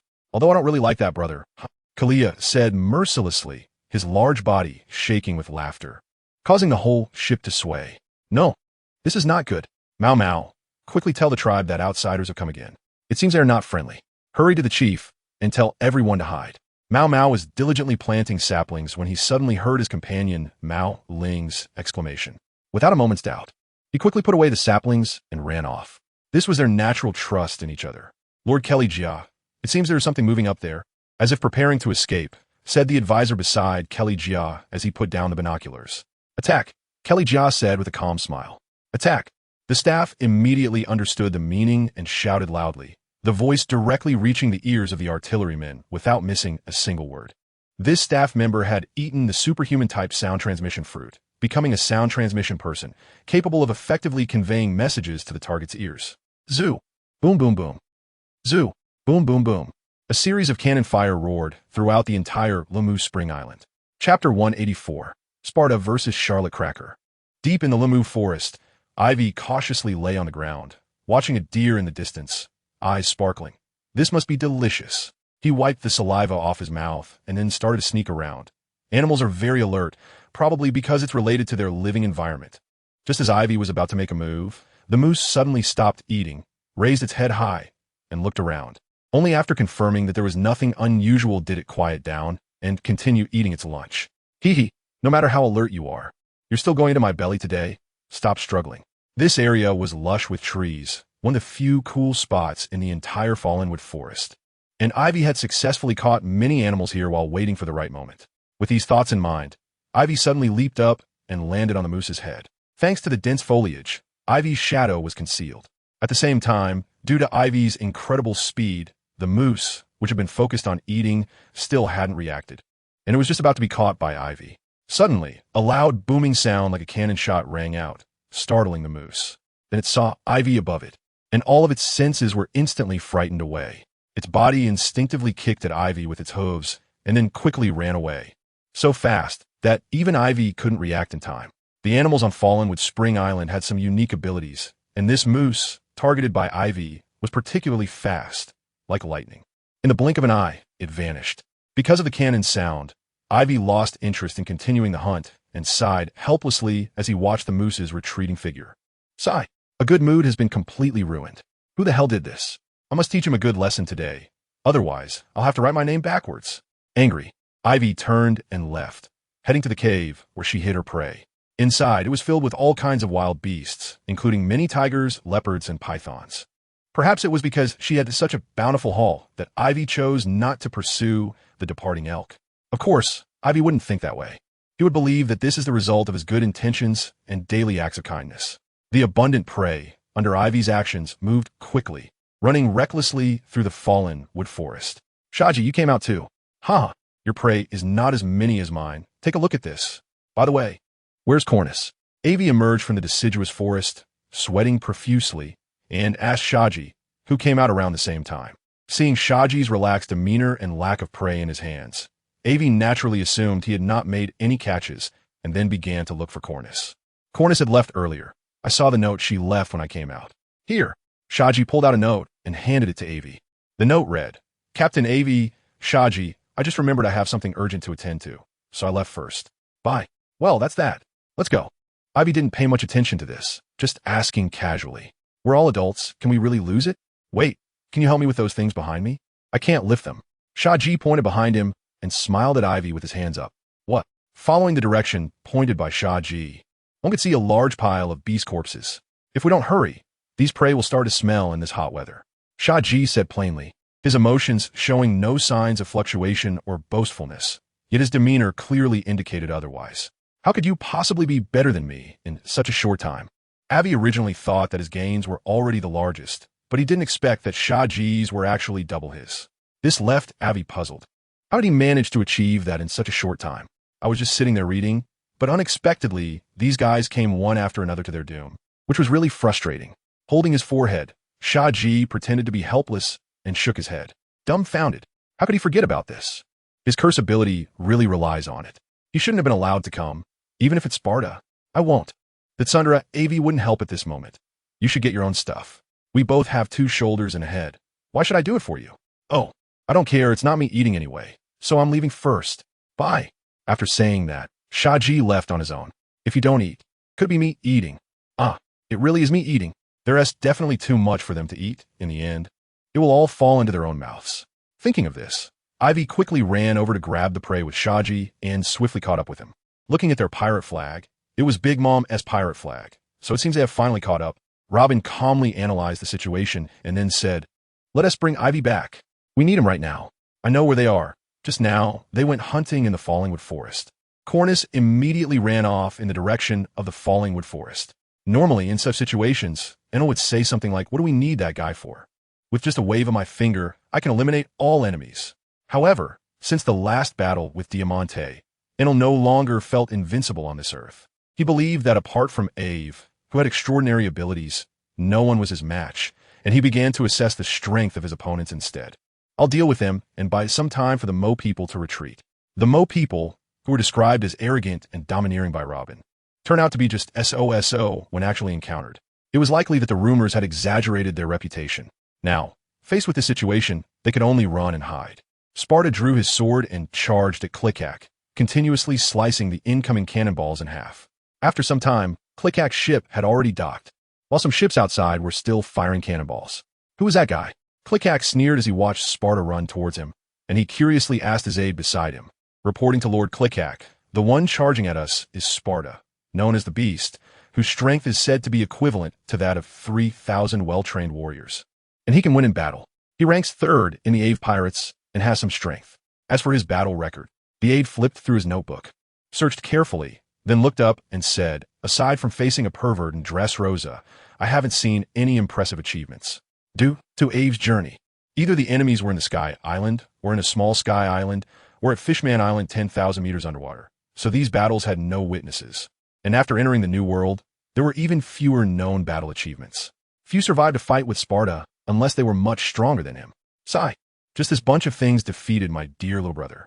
I must say, my dear brother, even in death, you really embarrassed our Charlotte family.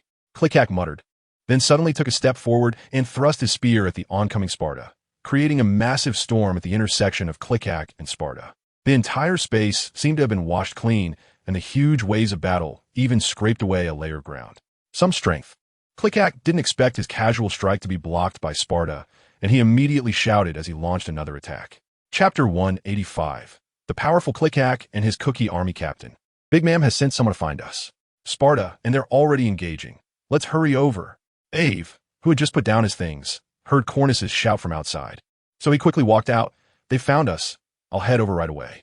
On the shore, Sparta and Click-Hack were in the thick of battle, each clash sounding like thunder, with the white wolf and spear continuously striking each other.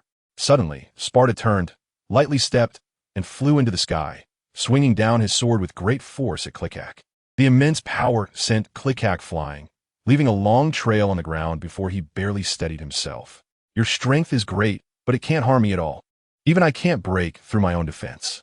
You might as well call your hiding captain out. No need to waste any more useless time. Click-Hack said in a deep voice, lightly planting his spear into the ground, deep and steady. Although Sparta's strength surprised Click-Hack and caused him some trouble, the fact that he couldn't even break through his defense was indeed true. If you want us to bring out our captain, you must first get past me. Breathing heavily, Sparta quickly adjusted and rested the white wolf on his shoulder, staring directly at Click-Hack. Indeed, there were no weak soldiers under the four emperors. If it was as troublesome just to deal with Click-Hack, facing Big Mom in the future would be even more tragic. Sparta knew Aivi was much stronger than him. So if Aivi's opponent was Big Ma'am, as one of Aivi Pirate's main forces, he absolutely wouldn't allow himself to easily retreat this time. Just a mere Click-Hack.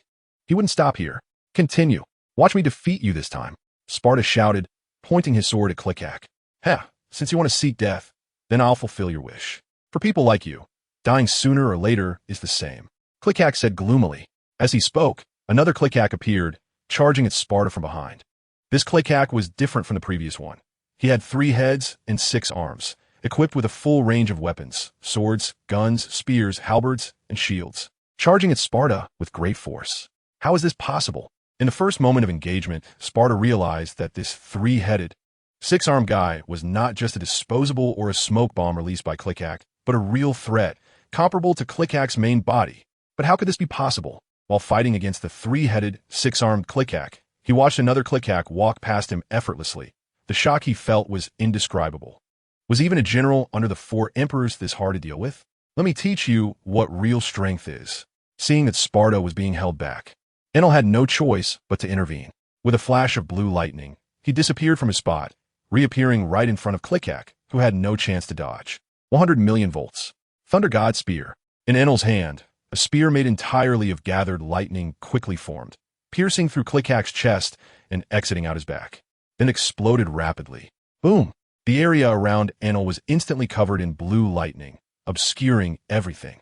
Is he dead? Shati said softly, fearing that if this didn't work, the consequences would be unimaginable.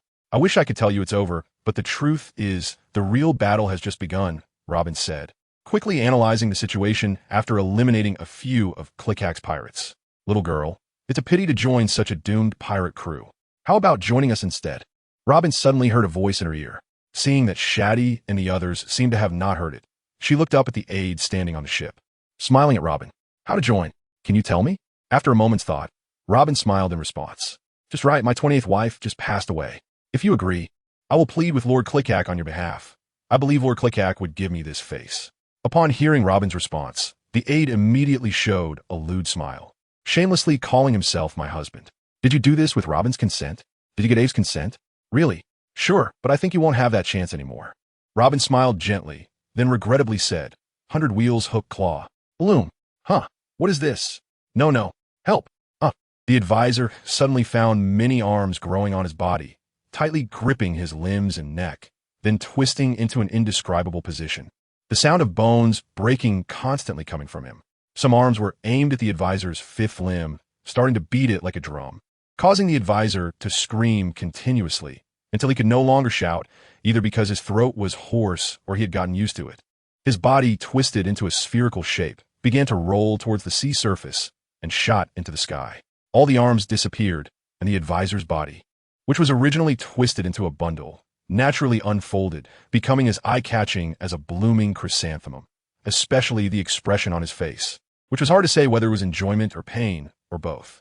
All this happened in the blink of an eye, and no one, except for the parties involved, had any idea that such a thing would happen, leaving the pirates beside the advisor caught off guard. Sigh, why provoke anyone? Why provoke this scheming woman Robin, who seemed particularly interested in the lower regions now, with some of her essential attack targets being the lower regions? Don't say this is shameless. It's a matter of life and death, and from the current perspective, the lethality is absolutely unparalleled, especially for men. What just happened? Golden Week turned to Robin, feeling like he had missed a great show. Nothing, just swatted a pesky fly. Robin replied with an unchanged expression, smiling at Golden Week, who seemed to see something chilling in her expression. At this moment, the blue lightning surrounding Enel had dissipated, and Enel was still facing off against Cracker, whose body had become much more transparent due to the previous attack. His chest was completely hollowed out, and his entire body was only supported by the armor on either side. But he was still alive and threw a heavy punch at Enel. Instantly, he sent Enel flying. Wow, I have to say, you really scared me a bit just now, Lightning Kid, Cracker said. And as he finished speaking, the hollow in his chest quickly healed, including the armor, as if a reset button had been pressed, restoring everything in a short amount of time. I forgot to tell you, I'm the cookie fruit user, and I can create my infinite cookie army. As he spoke, Cracker's body rapidly split, one becoming two becoming four, and, in an instant, a troop of cookie crackers appeared. Suddenly, being stared at by hundreds of crackers, even the usually calm and composed Robin felt a bit flustered and desperate.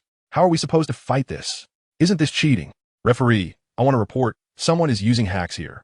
Chapter 186. The Joyful Treasure Mover. Hello, sorry. I made you wait so long.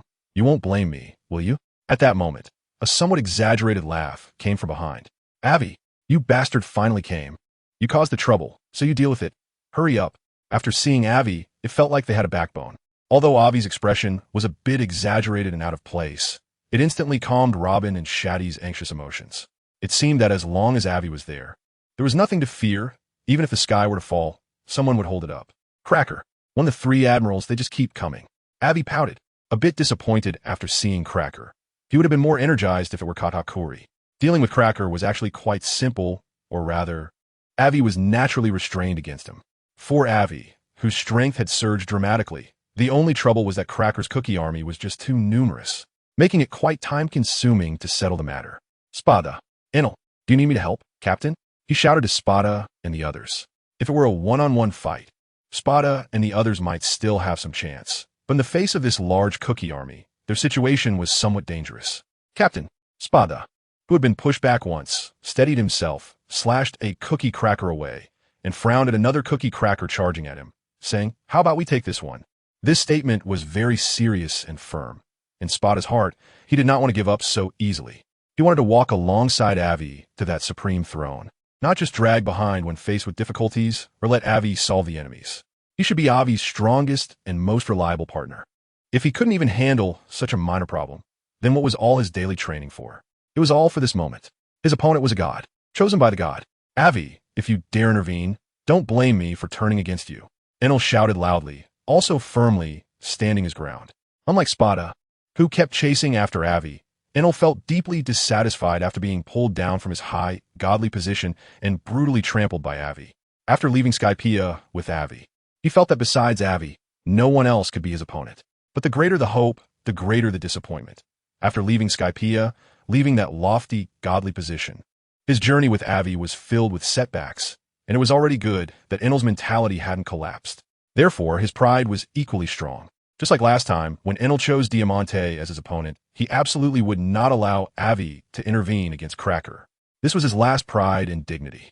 If Aivi dared to intervene now, Enel would definitely turn against him, and it wouldn't just be empty words. All right, then I'll leave it to you. With a helpless shake of his head and a wave of his hand, Aivi said, like a parent dealing with two quarreling children, which made Shati laugh at Avi's antics. But if you fail, don't blame me for stealing your opponents. That's not possible. Spada and Enel shouted in unison, simultaneously unleashing their full power and quickly clearing a space around them. Got it, it's just talk.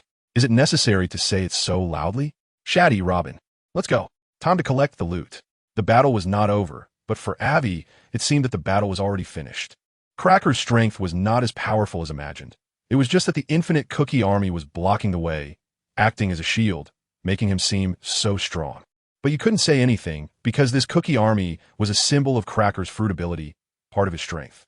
I wonder if he got any inspiration from what he said to Enel about the infinite sword system last time. The development of devil fruits is not about how strong the power is or how abundant the stamina is, but about creativity. Looking at Cracker's cookie army, who would have thought that an ordinary cookie fruit could become such a powerful existence, with countless cookie armies, truly making one person an army? Avi's ideas about the infinite sword system he talked about with Enel were just like Cracker now. Enel's fruit usage was too simplistic, and he rarely developed any special abilities from his fruit. Using some characteristics of lightning is already impressive enough. For an ordinary person who doesn't use hockey, it can be said to be a one-hit knockout. Therefore, Enel has never been very serious about developing his fruit abilities. Instead, he focuses on learning how to use hockey. He believes that the reason why Ivankov is stronger than him is because Ivankov can use hockey. But now, when Enel faces these powerful enemies who have developed their fruit abilities to the extreme, he hopes to become stronger. Enel is a natural type lightning fruit user. Even if he can't win, he can escape, so he doesn't worry much about Ivankov. His main concern is Sparta, whose desire to become stronger is frighteningly determined. The current situation is that Sparta is at a disadvantage in this battle and cannot move as freely as Enel, who can retreat at any moment. Once he gets trapped, the situation becomes dangerous. So far, the scenario Ivankov imagined hasn't occurred. Perhaps he underestimated Sparta. Since Sparta dares to fight, he must have his own trump card. Meanwhile, on Enel's side, lightning fills the air, and a giant lightning figure stands tall in the sky, surrounded by thunder and lightning, naturally dominating the element. He has blocked almost half of the cookie army, preventing them from stepping into the fallen tree forest. Many cookie soldiers have been charred by electricity, falling to the ground or into the sea. Sparta has also managed to hold back almost half of the cookie army, transforming into an invincible warrior, shattering countless cookie soldiers with his strikes, his sword energy sweeping through. Initially, he couldn't even break through the soldiers' defenses, but now he can easily eliminate a cookie soldier, his strength rapidly increasing in such a short time. This is the natural combat physique, allowing him to rapidly enhance his power through continuous attacks. It seems that as long as he is given time, he will keep improving and growing stronger. Ivankov, don't even think about running. The cookie soldier, Kurek, clearly couldn't accept being held back by Enel and Sparta. His main goal this time was to capture Ivankov and bring him back to his mother. Since capturing him alive was impossible now, he could only take Ivankov's head back. Kurek thought this way as he charged towards Ivankov, but Ivankov didn't look back, hurriedly moving the treasures from Kurek's ship. The pirates on Kurek's ship were already confused about their directions. Every step they took, every time they prepared to attack Ivankov, led to various accidents. Either their shoelaces came undone, or their belts fell off, or they stepped on someone else's foot, or suddenly cramped up. Various accidents occurred, resulting in Ivankov and the Golden Week happily moving the treasures past them, leaving them unable to retaliate. What do you think you're running to? Enel's observation hockey has always been the strongest. Even Ivankov has felt inferior. He immediately detected Kurek's true form and quickly tracked him down while keeping a vigilant eye on Ivankov. Ha! No worries. You do your thing, and I'll do mine. Chapter 187. A bright path for show, a dark path for stealth. Unforgivable. Unforgivable. You bastards. Kurek never expected to be blocked here. Unable to stop Ivankov from taking away his treasures, he could only watch as Sparta and Enel, two guys he had barely heard of, kept wiping out his cookie army. Unforgivable. Absolutely unforgivable. Do you think the title of 3 generals bestowed by my mother is so easy to provoke? As they continued to be thwarted by Enel and the others, Korek finally exploded in anger. He had never experienced this feeling before, because when his cookie army emerged, they were invincible, and any enemy would die in despair beneath them. He had never felt such anger. The tasks assigned by his mother had always been easily accomplished. And now he was encountering this situation on Ivankov's side. He had no reason not to be angry, no reason not to be furious, so he exploded. You too. Do you want to die that badly? I'll fulfill your wish. With a fiery passion, countless cookie soldiers spontaneously disintegrated, turning into red-hot cookies, scattering through the sky and slowly transforming into a liquid form as the temperature rapidly rose. It felt as if one was in a furnace. The red cookie liquid dripping extensively, burning deep pits into the ground like sulfuric acid. Under such an attack, Sparta could only avoid it helplessly and couldn't attack. Otherwise, the white wolf would be destroyed, and Sparta didn't want that to happen. While dodging the scorching cookie liquid, he searched for Korek's true form. Enel felt little from Korek's attack. In his elemental form, such attacks couldn't harm him. He also quickly sought Korek's true location. Wherever you hide, you will never escape my control. Enel's observation hockey was powerful, and he quickly found Korek's direction, sending a bolt of lightning crashing down. Boom! A cloud of dust was raised. Hey, you think you can easily find me because of your strength? You just didn't hide well. And this little power of yours is nothing compared to my mother's Zeus. The Zeus Korek referred to was a mimetic thundercloud that could emit lightning. It was an ordinary thundercloud in the sky, but had been transformed into a special being that could permanently maintain its thundercloud form through the processing of the soul fruit. At this moment, Korek abandoned the cookie disguise and revealed his true form, lean and refined, with eyes filled with rage, staring directly at Enel and Sparta. He knew that if he didn't deal with these two, he wouldn't be able to go after Ivankov. However, it was only a matter of time. They were originally his subordinate targets, just a bit ahead of schedule. So, have you thought about how to die? Korek scanned the two with malice, and his body quickly vanished, launching an attack. This time, the target was Sparta, because Enel could elementalize at any moment, and it would take more time to deal with him. So he aimed to eliminate Sparta first to have the energy to seriously confront Enel. You're coming at me because I'm easy to deal with? Sparta smiled slightly, not feeling humiliated, but rather eager for the challenge. He had never feared an enemy, regardless of their strength. He only had one direction: victory. White Wolf. Explosive charge. Sparta's blade turned black as he avoided the damage from the cookie liquid while charging straight at Korek, like a cunning and fierce, starving wolf, brutal and bloodthirsty. With a determined target, he would not look back. Boom! 2 billion volts. The end. A bright, black lightning suddenly appeared behind Korea, sandwiching him from both sides as Eneru charged towards him. Your opponent is me. Don't get it wrong. Biscuitman. Boom, boom, boom. Soon, the three were tangled in a chaotic brawl. Korea initially spoke with great momentum, but now, in the actual fight, he seemed a bit lacking. As mentioned before, part of Korea's strength came from the endlessly generated biscuit army, and now he was resorting to his weaker aspects to fight against Eneru and Spartus. Perhaps he was confused with anger, but even when being attacked and retreating steadily by Eneru and Spartus, he remained undaunted and full of fighting spirit. Mountain collapse. With Korea's words, countless biscuit liquid droplets fell from the sky, quickly changing form and exploding, causing a massive impact that shook the ground. At the same time, the suddenness of it all caught Eneru and Spartus off guard, and the two at the center of the attack bore the full brunt of it. Shati, be careful. The huge tremor caused Shati and Shati on the ship to lose their balance and fall directly into the sea. But Aivi reacted instantly, rushing towards them and swiftly swooping past Shati, who was waiting for rescue, and Princess carrying Shati back to safety. Aivi, you bastard! Shati's expression changed from calm to astonishment, then to furious curses, a string of profanities spilling from his mouth. Sorry, Shati is a fruit user. Who else should I save you? Aivi retorted after putting Shati down.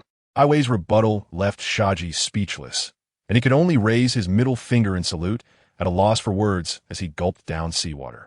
What about Spartas in them? Shati asked after coming up. This is just a minor incident. The main concern is how Spartas and Eneru are doing.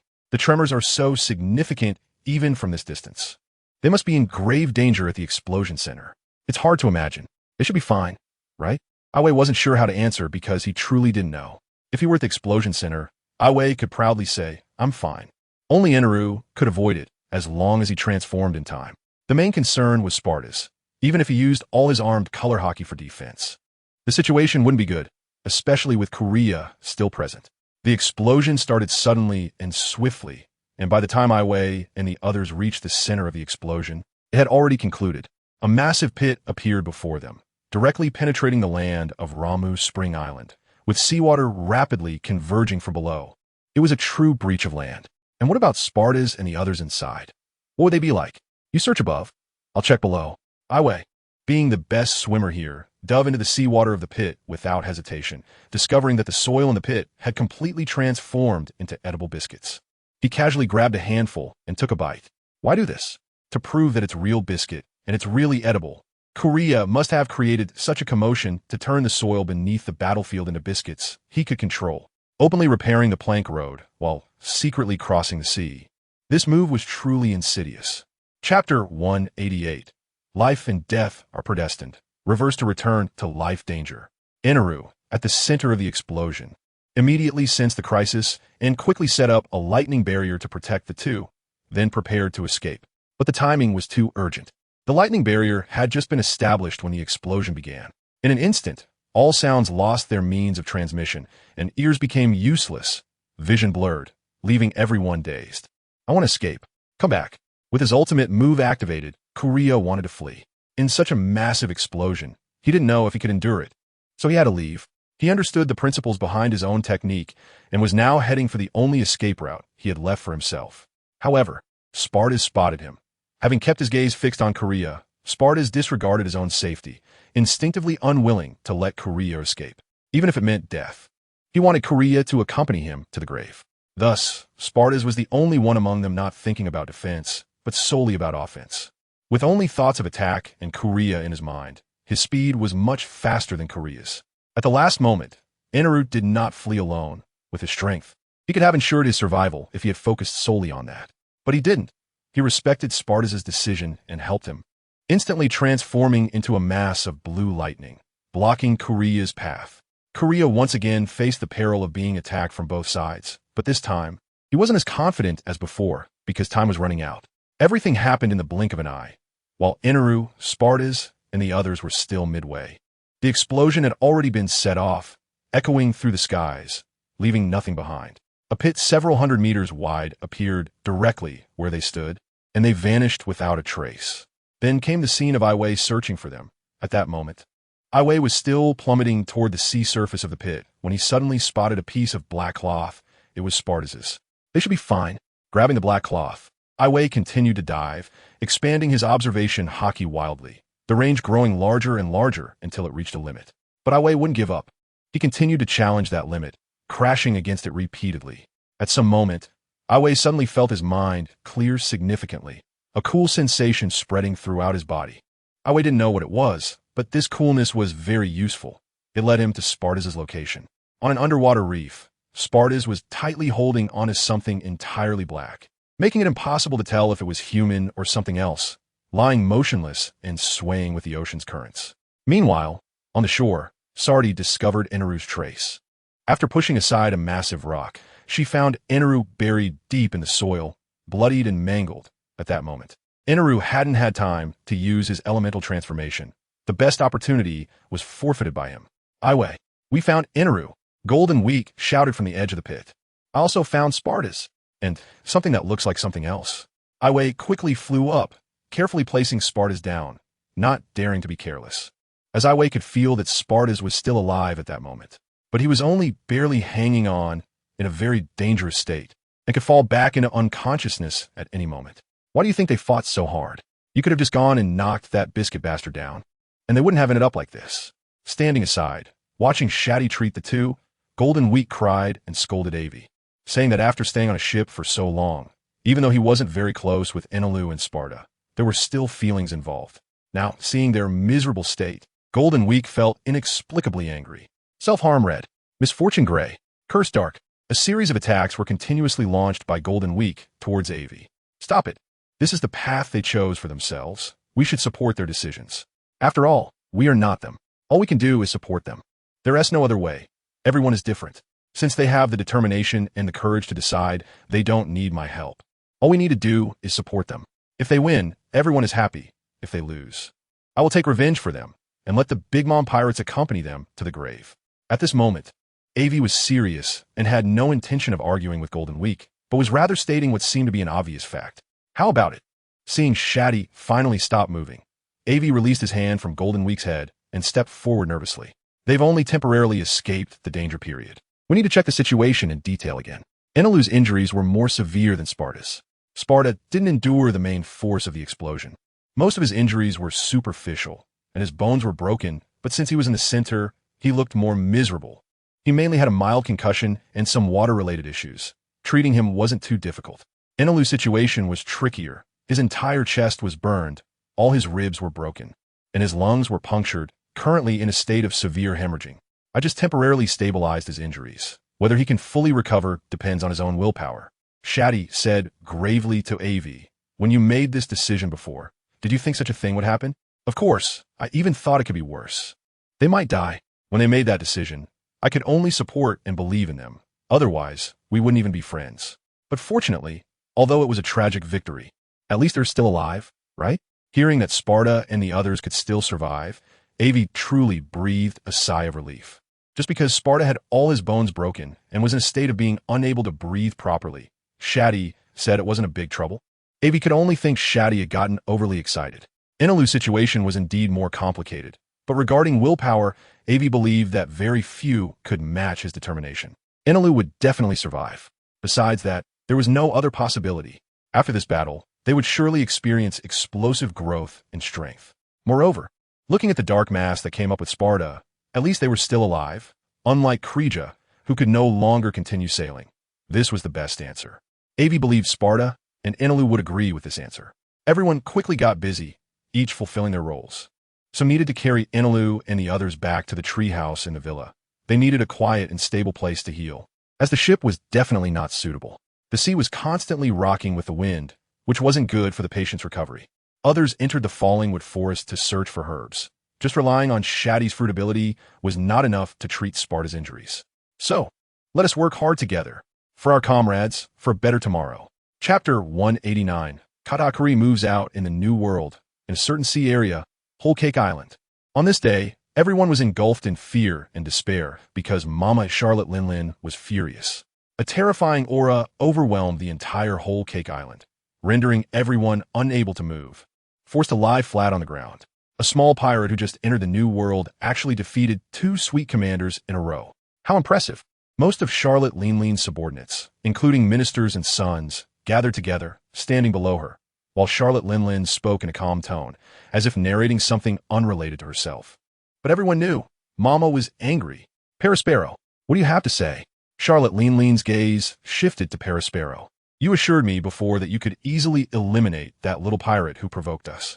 Perispero trembled all over, his very soul shivering under her gaze. Bowing his head and not daring to look at Charlotte Linlin, his tongue instinctively trying to lick something, but quickly restrained himself. He was a Paramecia-type candy fruit user. "Mama, according to our latest information, Smilock Aivi has awakened his power domain. It's all because my investigation was not thorough enough that this happened. Krija probably was also ambushed because he was unfamiliar with his power domain. Mama, it's all my fault, but please give me another chance.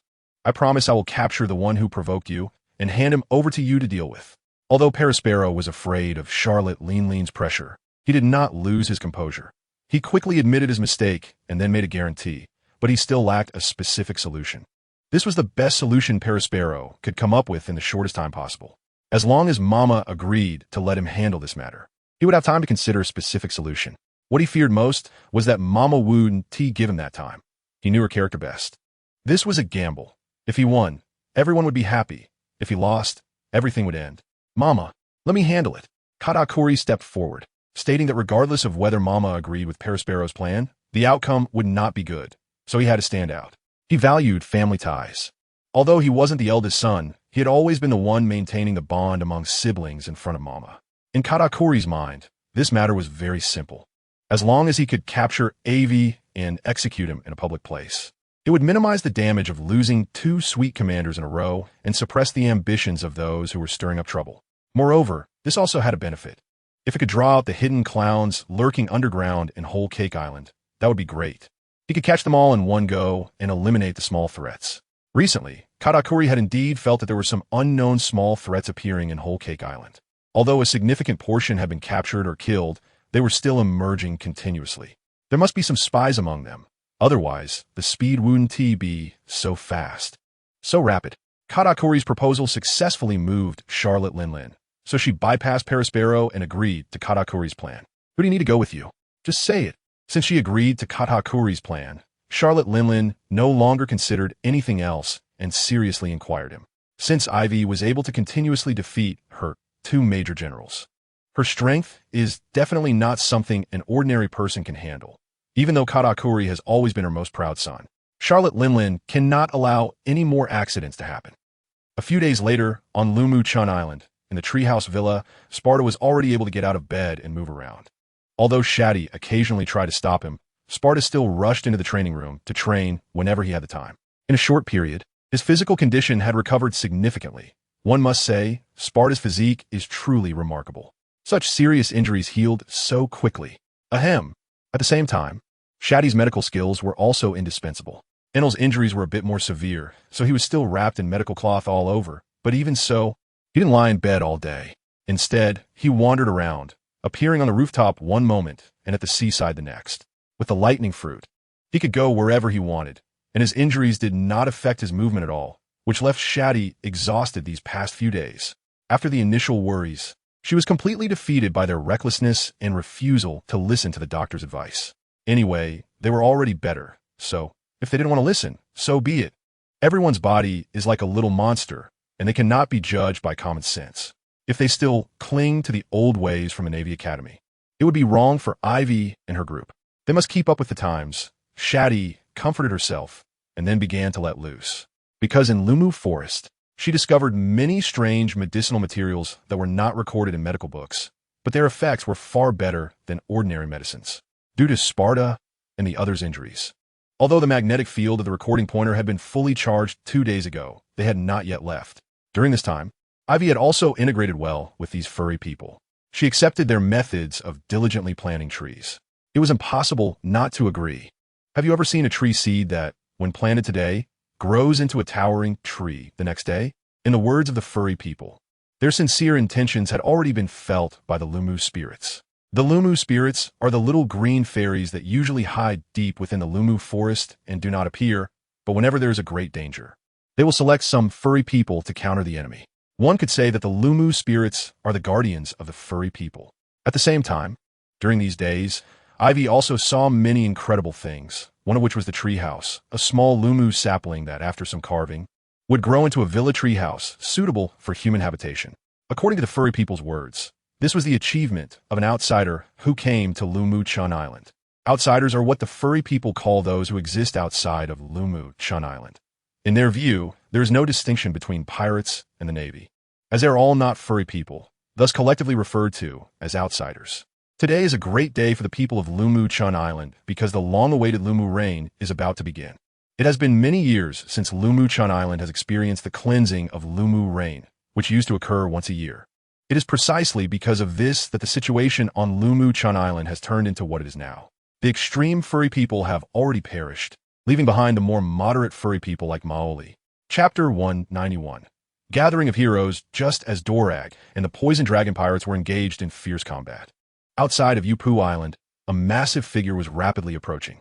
He was tall and sturdy, with long black hair, a pair of horns, and a dragon beard-like mustache. His body covered in muscles, shirtless, wearing dark green pants, and holding a gigantic wolf tooth club, stepping towards Yupu Island step by step.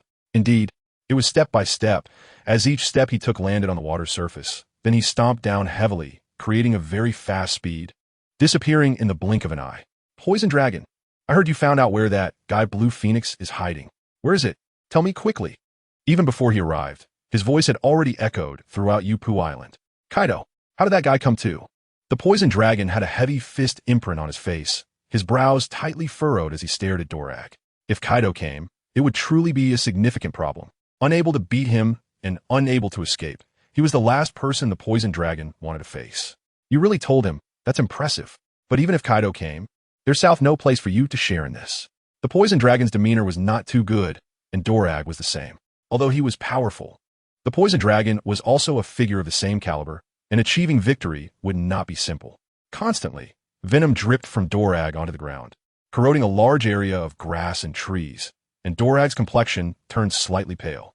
I don't know, but I can tell you that Kaido is not someone I brought here.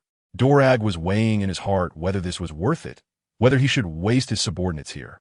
If it were just the poison dragon, Dorag estimated he could afford to pay a small price to make the poison dragon compromise. Kaido's arrival completely disrupted Dorag's plans. The magical map had a great attraction for Dorag, but after weighing it against his subordinates, he still decided. Boom! Haha! Everyone is here. Poison dragon. Take me to find where that bastard blue phoenix is hiding. Kaido's massive body crashed heavily in the center of the battlefield, creating a huge pit. The ground sinking down a layer, dust engulfing his body, but his voice remained as arrogant as ever. So natural. Kaido, how'd you find out about this? The poison dragon noticed that Kaido seemed to have come alone, without the beast pirates or the three disasters. But he still did not dare to let his guard down and treated the situation cautiously. Gentlemen, the Revolutionary Army will not participate in this matter. Farewell. Dorag had already gathered his Revolutionary Army cadres and most of the members, blocking their way. In the end, he decided to give up, not risking his subordinates. And this trip could be considered a wasted effort. Fortunately, there were no losses, just a waste of time. He could afford the waste. Stop. I'll let you go. Kaido stepped out coldly saying, What? Your Excellency wants to keep me. Dorag's expression was not good. Just like the poison dragon was unwilling to confront Kaido, Dorag felt the same. Because Kaido's temperament was unpredictable and he liked to act alone. If he remembered him, he wouldn't be afraid. But his subordinate Revolutionary Army cadres would be in danger. These were all key personnel for Dorag to overthrow the world government. Their loss could not be afforded. Since you're here, it wouldn't do to not go in and take a look, right? Don't you think so? Despite Kaido's rough appearance, his mind was actually very shrewd. The poison dragon and Dorag were clearly in opposition, so why not bring Dorag along? It would make much difference. Plus, it could effectively pressure the poison dragon. Yes, how about adding me to the mix? Lord Blue Phoenix once helped me. Fulfill my little wish and give me some face. How about it? Another voice came from another direction. Along with it was a pirate ship emerging from the sea. Red-haired, you're here too. Seeing the one-armed man stepping down from the ship, Poison Dragon's expression wasn't too good. Two emperors, a revolutionary leader, and that celestial dragon behind him. They all want me to be the scapegoat. The person behind you must have told you some things, but it seems that can't be accomplished now. Since that's the case, why not go in together and take a look? Red-haired smiled brightly, showing no change due to the presence of others. Hee, if that's the case, let us go together. I just hope you won't regret it later. After saying that, he walked in one direction, with Kaido and Red-haired following closely behind, and Dragon bringing up the rear. Captain, are we really going? Sabo whispered, as he had no idea what mission Dragon had for them in this place. There weren't many human cities on Rainy Island, let alone a kingdom, not to mention the decay. This was something he couldn't understand. He didn't know if this choice was right or wrong, but now they were already in the game. There was no turning back, especially with you guys here. How could I abandon you? Comforting Sabo and the others in his mind, Dragon looked at Red-haired and Kaido ahead, as if they knew something that he didn't. Intelligence. This was the downside of lacking information. Because of incomplete understanding, he found himself in this predicament. At this moment, Dragon began to reflect, and followed Poison Dragon into a dark underground depth. I found this method only after processing some remaining fragments of information and experimenting multiple times. This was a very sci-fi place, filled with modern and ultra-modern machinery. Although it looked old, one could imagine how lively it was when they were operating together back in the day. Come on, let us see where that guy is hiding. Poison Dragon could be said to be the key to opening the location of the Blue Phoenix's world, and everyone's eyes were on him. It's open. Who is thinking of me? Rubbing his nose, Aivi put away his fishing rod and murmured. The golden ship had undergone new changes, and between the first and second floors, a nurturing room appeared, filled with the medicinal seeds that Shati had brought from Rainy Island. After leaving Rainy Island, these medicinal plants seemed to have lost the characteristic of growing within a day, which seemed to be a unique feature of Rainy Island. Thankfully, after Shati's diligent care over the past few days, they had still grown up healthily. Taking advantage of Shati's inattention, Aivi bit into a red fruit, which melted in his mouth and was sweet and delicious. Aivi, you are stealing the red fruit again, aren't you? Don't try to deny it. I saw you. Haven't I told you? The red fruit is poisonous and shouldn't be eaten casually. What if you ruin the Golden Week? Just a little while after leaving, Shati returned to find Aivi stealing fruit and immediately started lecturing him. Recently, Golden Week had become very interested in fruit, but now at sea, fresh fruit was hard to find, so Golden Week had set his sights on Shati's nurturing room. However, many of those fruits were poisonous, and some even Shati hadn't yet researched the effects of, which was both painful and exciting for the stealing Golden Week. This also caused considerable trouble for Shati because while taking care of Golden Week, he couldn't keep an eye on Aivi to prevent him from stealing. Chapter 190: Poison Dragon versus Dragon on Rainy Island. Among the hairy people. Many hairy people were mobilized, standing in the wide square, praying devoutly for the arrival of the rain of falling wood. The barrier of the falling wood forest that Aivi had destroyed previously had been repaired once again. This was a necessary condition for the rain of falling wood to descend. This was also why the hairy people had been so furious after Aivi destroyed the falling wood barrier. The green little elves stood among the hairy people, praying as well. For without the rain of falling wood, the green little elves would eventually disappear and die. This was their hope for survival. As the sun rose high, the sky belonging to Rainy Island suddenly darkened, thunder rumbled, and some green lightning began to fall. This was the rain of falling wood, unique to Rainy Island. Only with the rain of falling wood could the green little elves exist for a long time, protecting the safety of the hairy people. And only with the rain of falling wood could the hairy people thrive and reproduce. Everything depended on the rain of falling wood. They were mutually reliant and coexisting. It was those extreme hairy people who wanted to control the rain of falling wood alone that triggered a terrifying event. Those extreme hairy people brought outsiders in, but didn't he expect those outsiders to be even more brutal and greedy, ultimately burying them all in the falling wood forest due to their greed. The rain of falling wood. It has finally come.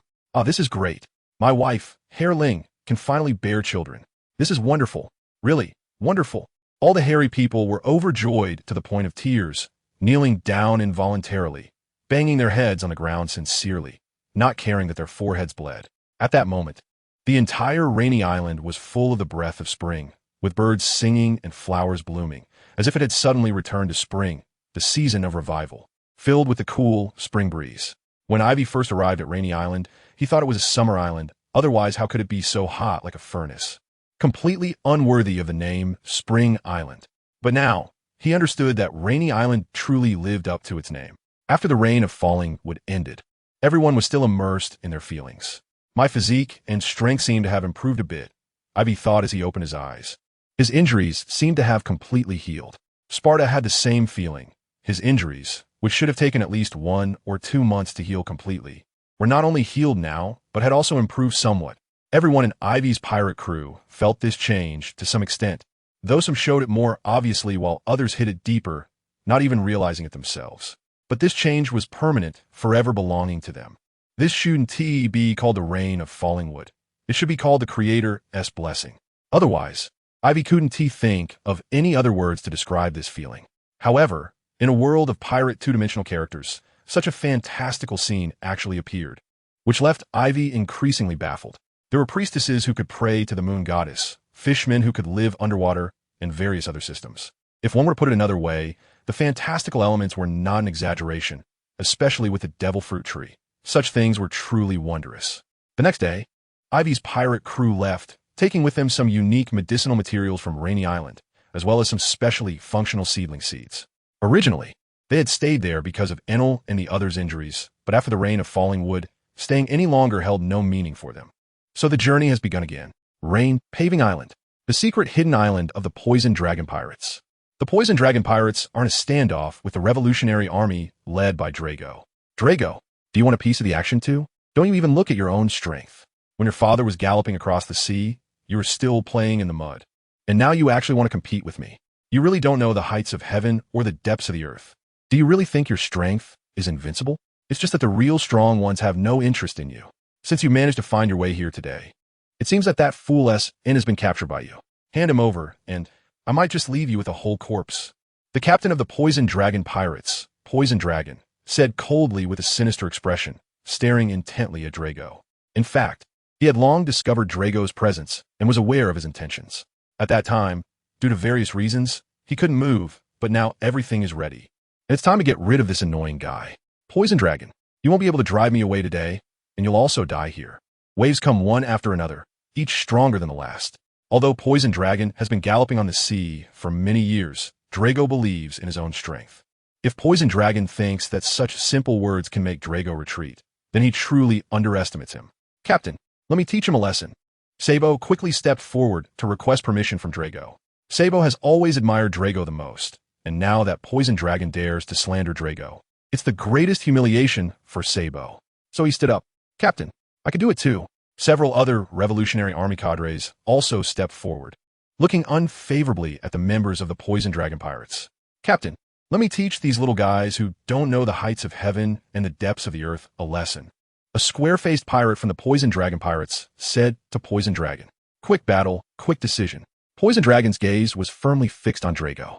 He usually looks down on his enemies tactically, but values them strategically. Poison Dragon has always been this way, and he envies Drago, the leader of the rapidly rising force in recent years. At least he doesn't have to listen to others' comments from behind, but can do what he wants. Drago, then let me test your strength. Poison Dragon's weapon is a snake-shaped spear, which he ruthlessly thrusts at Drago. Drago does not back down, saying, you are fast, but I'm faster. You are fierce, but I'm fiercer. A storm rages, lightning and thunder crash. In an instant, the sky changes dramatically, seemingly foreshadowing the extraordinary nature of this battle. The rain pours down heavily, causing considerable hindrance to the Poison Dragon pirates. It has been said that you have eaten the weather fruit of the natural type. It seems to be somewhat true. While fighting, Poison Dragon also took the time to assess Drago's movements, indicating that he still has the energy to spare in the battle. I'm sorry, but I'm not a weather fruit user. Drago's calm voice suddenly came from behind Poison Dragon, kicking toward his back. Boom! Poison Dragon reacted in time, blocking Drago's kick with a snake-shaped spear, creating a vacuum zone between them where rainwater could not fall. Then what is your ability? At this moment, Poison Dragon curiously asked, further probing into Drago's abilities. It's just simple airflow manipulation, nothing particularly remarkable. Glancing at the thick venom dripping from his foot, Drago shook it off and then attacked Poison Dragon. In the sky, Drago and Poison Dragon were engaged in fierce combat, while below, Sabo and other Revolutionary Army cadres were also in intense conflict with the cadres of the Poison Dragon pirates. Casualties were occurring from time to time. Chapter 192, landing on Shionli Island, New World, a certain sea area on the Golden Ship. After leaving Luomu Island, the Aivi pirates floated on the sea for 1 or 2 months before finally seeing a new island again. Wow, a new island, I'm coming. Aivi and the others stepped onto the textured land, revealing happy smiles. Shionli Island. The entire island spans several hundred miles with beautiful scenery, home to more than a dozen countries large and small. However, these countries have not joined the world government's member states, but instead remain independent powers. Currently, the entire island's ruling power is under the command of the Yonko Kaido. Monde country is the most powerful among the multiple countries on Shionli Island. Located in the eastern part of the island, near the coast, and is also where Aivi and the others landed. These look delicious. Standing at a stall, Aivi and Golden Week swallowed hard, unable to move. They were completely frozen in place, drooling. Just smelling the aroma was irresistible. Boss, give me 10. No, 100. Aivi said to the boss. Boss, me too. Golden Week followed up. All right, no problem. The boss enthusiastically packed the food that Aivi and the others wanted, efficiently wrapping it up. There's no way to be unhappy. What Aivi and the others wanted was enough for him to sell for half a day. As they were eating, Ivy's expression suddenly stiffened, and he discreetly glanced at the enthusiastic boss looking at him, pulling Golden Week aside. Golden Week, did you bring any money? Excited by the sight of the new island, Aivi had run so fast that he only now realized he had no money on him. Besides Golden Week, the others had seemingly disappeared. Aivi wasn't worried about them. No one dared to trouble them as long as they didn't cause any trouble themselves. Do you think I would have any? Idiot. Golden Week, still chewing, rolled his eyes at Aivi. What should we do now? I really like to eat. Stealing a glance at the boss behind them, Aivi noticed that the boss's expression was starting to change slightly, seemingly realizing that Aivi and the others had no money. What else can we do? Eat, eat, eat, and not even bring money. Run. Grabbing Golden Week's hand, Aivi quickly fled. Guard! Guard! Someone is robbing us. Due to Aivi's speed, the stall owner was momentarily stunned before he reacted, and he abandoned the stall to chase after Aivi, shouting for the guards. The guards of Monde country are a large force responsible for maintaining public order. Every citizen of Monde country must serve in the guard for 3 years after reaching adulthood. The strong stay, while the weak go back home. One could say that Monde country has an army of citizens, even before the real guard arrived. Numerous passersby rushed towards Aivi and Golden Week, trying to catch them. What now? Between two residential buildings, Aivi and Golden Week were stuck in the gap between the walls. Aivi had his feet propped against the wall, supporting himself and Golden Week from falling, watching the chaotic street outside, feeling somewhat at a loss for words. Is it really that serious? Is it necessary to get so excited? It's just a pancake I took from you. Huh, Golden Week, what are you holding? Aivi suddenly felt like he had bumped into something. Golden Week was holding a bag full of goodies. Didn't I say? I really like to eat, so I just took it. Golden Week remained expressionless. I told you. Is it necessary to make such a fuss over eating just a little bit? So that's how it is. Give me some. Turning to Golden Week, Aivi shamelessly started asking for food, and the two of them enjoyed their meal without a care in the world, regardless of the chaos outside. Suddenly, a voice came from above. Are you going to come up by yourselves, or should I pull you up? Choose. We've been found out. Looking up, a man with long hair was sitting on the roof, watching Aivi and the others. I must say, you two are quite bold. You dare to rob in Mandek Kingdom. Don't you know the rules? Newcomers? After Aivi and the others went up, the long-haired man circled around them. You have hands and feet. Why not do something else instead of robbing? I'm telling you, if it weren't for me, you have been in big trouble today. Come on. You two little girls look quite pitiful. You must be really hungry, right? Let me take you to eat something and return what you stole. Got it. What kind of look is that? What do you want to do? Under Ivy's gaze, Benjamin seemed to see a prehistoric beast, instantly frightened and plopped down on the ground. Is your eyesight bad? Do you want me to fix it for you? Ivy originally wanted to see what this guy would say next, but to her surprise, he kept going more and more off track. Do I look like a woman? It's just that my skin is a bit fairer. It's just that my hair is a bit longer. Don't you have long hair yourself? Seriously, you can't expect much from a dog's mouth. Consider this a lesson for you. Next time, be more observant. Got it? After giving Benjamin a fierce glare, Ivy prepared to leave. Man, you're a man. Benjamin looked Ivy up and down, as if he had seen a ghost. What's wrong? Is there a problem? Ivy frowned at Benjamin, looking displeased. This ISNT, the land of the Amazons. Haven't you seen a man before to be so surprised? No, please don't misunderstand. Benjamin quickly stood up, patted his backside, and said, I just have never seen such a beautiful man like you. I mean no harm. I just think you look great. What do you mean by that? Ivy glared at Benjamin, displeased, thinking if he couldn't give a satisfactory answer, he would know where the guys he offended before were now resting in hell. No, I just think you look... I don't even know how to say it. I just think you look a lot like someone. Do you know Ivy? That one, the incredibly handsome guy. Not only does he look good, but he is also powerful. He has defeated countless strong enemies along the way. And the most recent was when Big Mom sent her most capable son, Clea, to kill him, but he easily turned the tables. That's the Four Emperor's Big Mom. Even the Sea Emperor couldn't do anything about him. I admire him the most. He's my idol. To learn from him, I specifically grew my hair long and quit the guard team. I want to go to sea too. I want to be a pirate. Saying this, Benjamin had a look of fervor on his face. Do I have fans now? Ivy was a bit surprised, looking at Golden Week, who was trying hard to hold back laughter, then glanced at Benjamin again. If I have fans, and I'm standing right in front of you, and you don't even recognize me, you aren't a fake fan, are you? Chapter 193. Completely chaotic actions with the Navy. Benjamin was still chattering away, while Ivy increasingly felt he was a fake fan. Are you talking about me? What great battles against the Leviathan. What pointing at Kaido's nose and scolding him. And Kaido not daring to make sound. And how Kaido would wet his pants in fear when Ivy showed up, immediately kneeling down and so on. Where did you hear all this? Earlier, what you said about Big Mom had some truth. There are indeed conflicts with Big Mom. Although Cleo wasn't defeated by me. What's the difference between being defeated by Spartans and being defeated by me? Aren't they my crew? But Kaido and Red-Haired, I've never even seen them. Where did these rumors come from? You didn't team make them up, did you? And next, are you going to say you punched Whitebeard and kicked Kaido while cursing the Marine Admiral Sengoku? Is it that you have a grudge against Kaido? So you made up all this stuff to comfort yourself? Ivy looked at Benjamin, who was still spitting everywhere, with a playful expression. As for why she found it amusing, it was previously mentioned that Kuma Island belongs to Kaido, and Mandek Kingdom became the strongest nation on the island with Kaido's support. You, a citizen of Mandek Kingdom, are here fabricating all sorts of ridiculous stories about Kaido. Aren't you afraid of having a grudge against Kaido and living too long? You don't seem very old. Why are you looking for death with nothing better to do? You don't know me. How do you know I won't report you after you say all this? Come on. Ivy put a hand on Benjamin's shoulder and asked, What's your name? My name is Benjamin, and I'm currently a member of the guard team. When Ivy suddenly did this, Benjamin, who had been chattering nonstop, was startled and quickly asked, "Where to? Didn't TU say you were going to return the stuff? Let us go." No.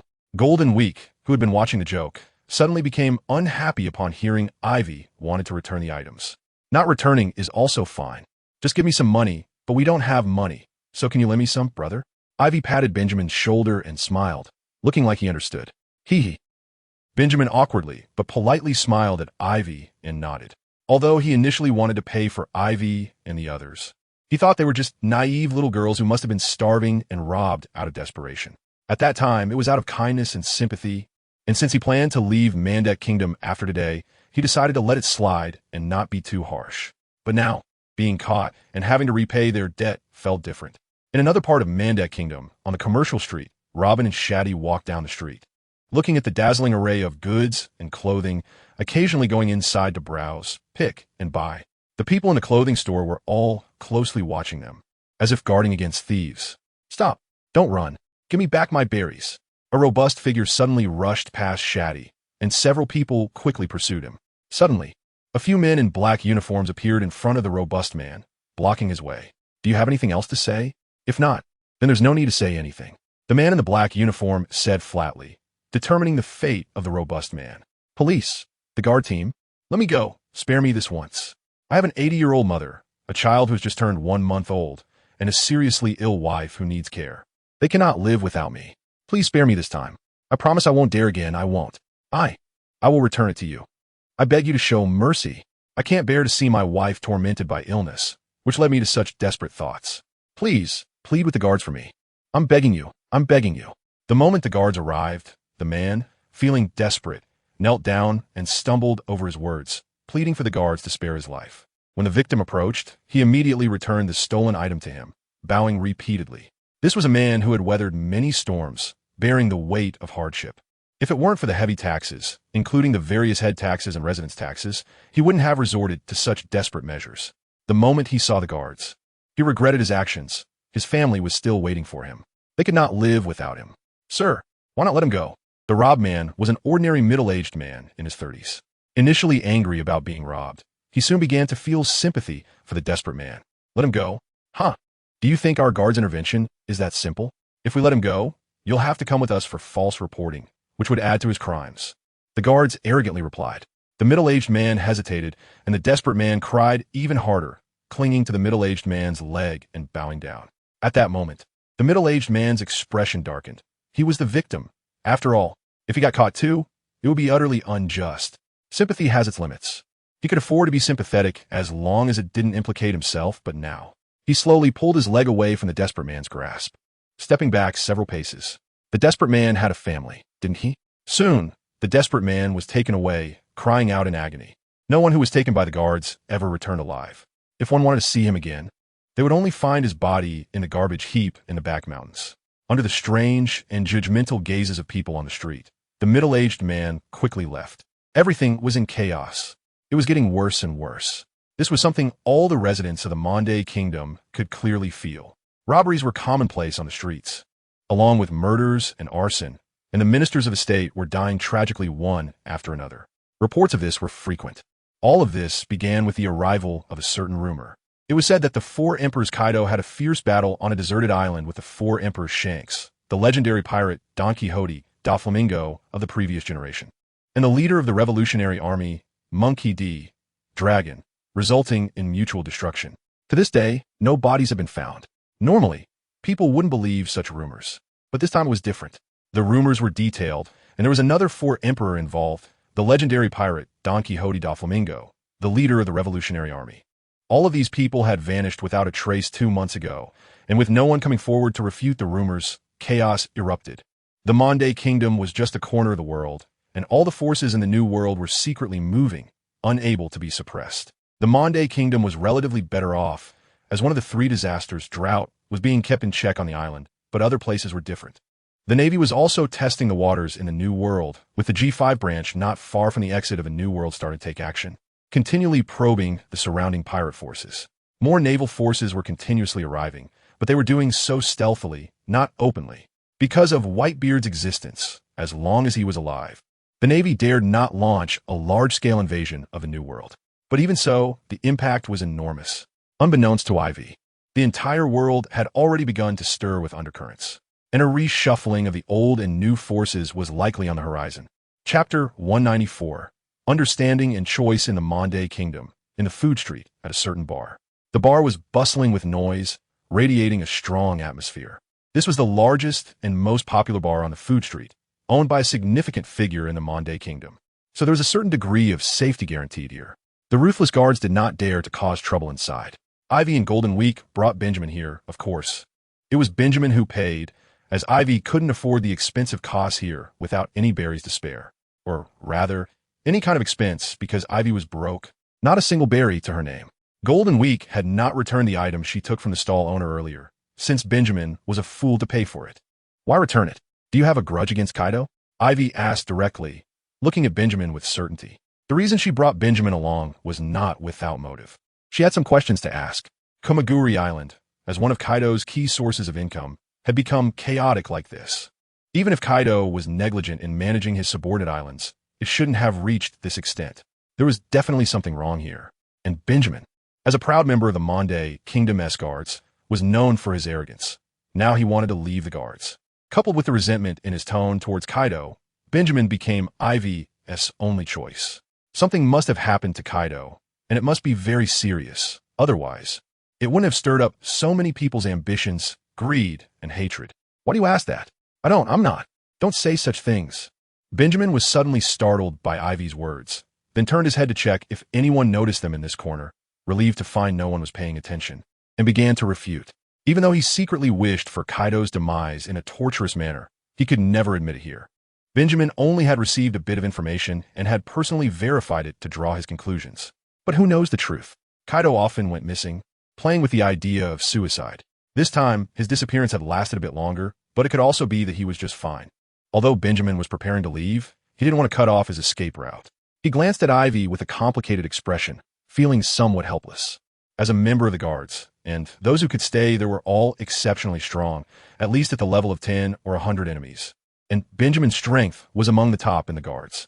With his strength and character, it was impossible for him to simply help Aivi pay and come here without any ulterior motives. He had considered capturing Aivi or escaping, but after seeing Aivi's strength, he sincerely began to follow her lead, not daring to have any other thoughts, and followed her with a clear understanding of himself. Don't be afraid. I'm just like you. I hate Kaido to the bone. Back in the day when I was just a kid, that despicable Kaido suddenly burst into my home, killing all my family. If it weren't for my good luck, so I worked hard to become strong, to avenge my parents. My idol is that charming, suave, and handsome man, Smilock Aivi, and I also want to become as strong as he is. Aivi casually crafted a tragic childhood backstory for himself, filled with hardships and burdens. All for what? To let Benjamin know that we have common ground. Don't overthink it. We're the same. Really? Benjamin looked at Aivi with a skeptical expression, as if he didn't believe a word. Of course. Aivi nodded confidently, seeming to convince even himself. All right, since we have so much in common, let's cut to the chase. I have a question for you. I assume you will agree, right? Aivi chuckled, looking at Benjamin as if he understood everything. Of course, I will tell you everything. So feel free to ask. Benjamin initially dismissed Aivi's poor performance, but when he felt a surge of killing intent, he immediately softened and nodded repeatedly. Tell me about the situation on this island. Is it the same here as elsewhere? Also, has something happened to Kaido? What major events have occurred at sea recently? Tell me everything, got it? What do you mean, Just tell me. Bam. Aivi slammed his palm down on the table, the noise instantly overpowering all conversations in the bar, drawing everyone's attention. What are you looking at? Get lost. Aivi coldly scanned the bar and said. Then he turned back to Benjamin, thinking that good words weren't working, so he had to resort to force. Really? Am I not suited for this kind of performance? The door of the bar was suddenly flung open, and everyone inside hurriedly streamed out, not daring to linger even for a moment. Their gaze was too intimidating, and every one of them felt a lingering fear. They had never experienced such overwhelming pressure. Even Drought Lord Jack would probably match this level. With no one to disturb them, and with a powerhouse like Aivi by his side, Benjamin dared not hide anything.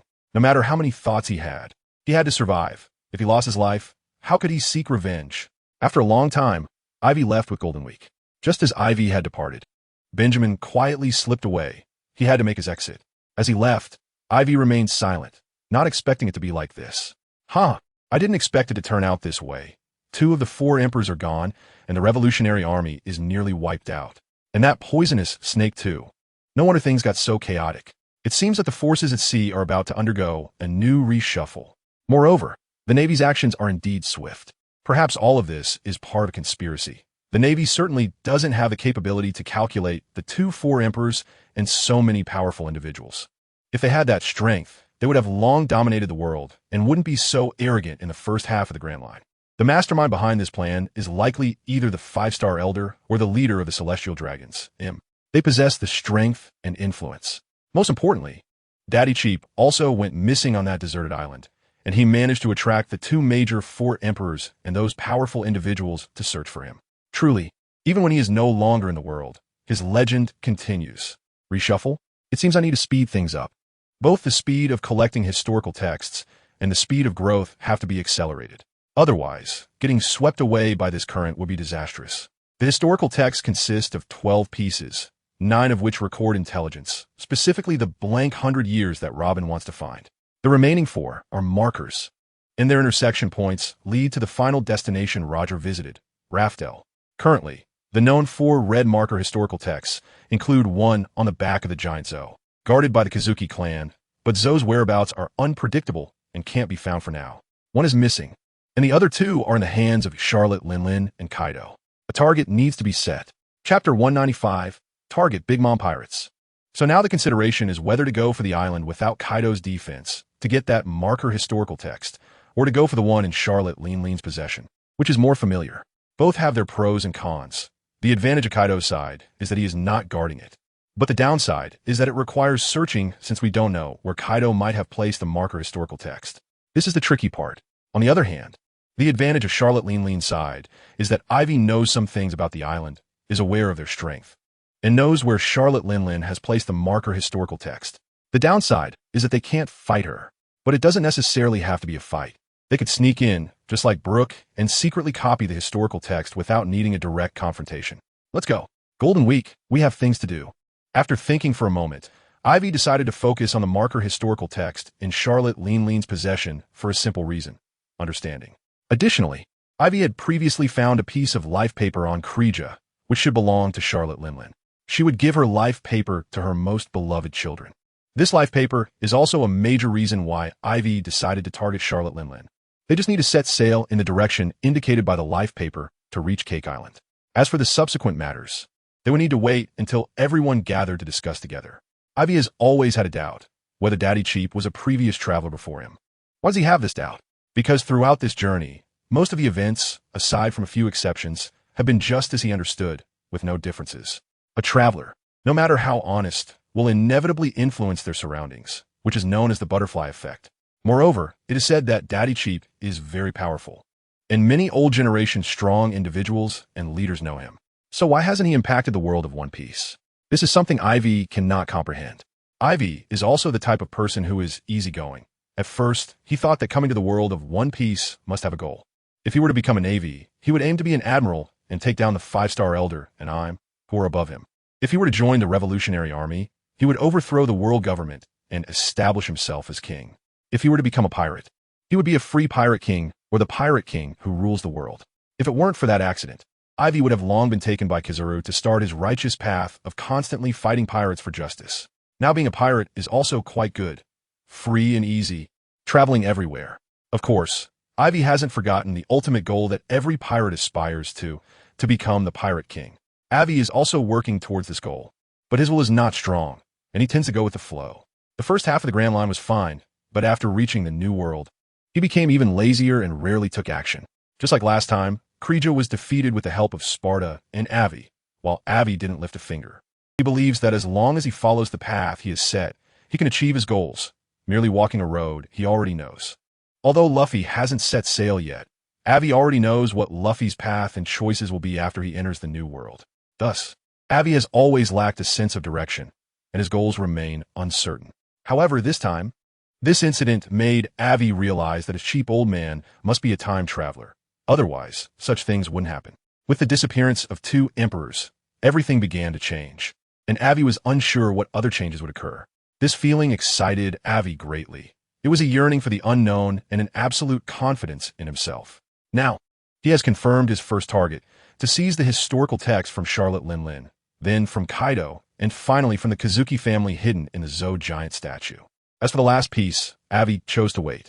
He wants to establish his own power in the New World.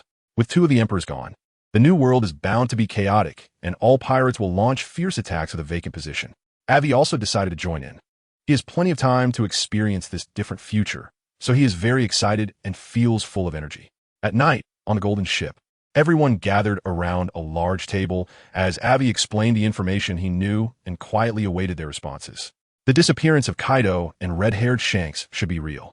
I have checked from various sources. Currently, Kaido's three disasters are rapidly consolidating their power, which has never happened before. I also learned that the Navy is launching a large-scale invasion of the New World. If Kaido and the others hadn't disappeared, the Navy wouldn't have such courage. With two emperors gone, this is the Navy's confidence to invade the New World. Given the current situation, Robin is continuously analyzing. As for how you know about the existence of the four historical texts and who holds them, I don't know. Putting the target on Charlotte Linlin, we currently don't have the strength to confront her directly. Are you really determined? Of course. Although Aivi yearns for the unknown and that thrilling feeling, there is a premise. He cannot die, and his companions cannot die because of his decisions. Targeting Charlotte Linlin is the best choice. Firstly, he has some understanding of the Big Mom pirates, and secondly, it's the piece of historical text he can obtain the fastest. All right, discussion concluded, rest. And we set off tomorrow. With that, Aivi concluded the meeting. Big Mom? How exciting. Enel crossed his arms and smiled. It seems the training intensity needs to be increased. Sparta looked at the sword at his waist, contemplating. There's nothing you can do about it. But I really want to see the historical text quickly, Robin said, stroking her chin and smiling. Has the Navy really fully entered the New World?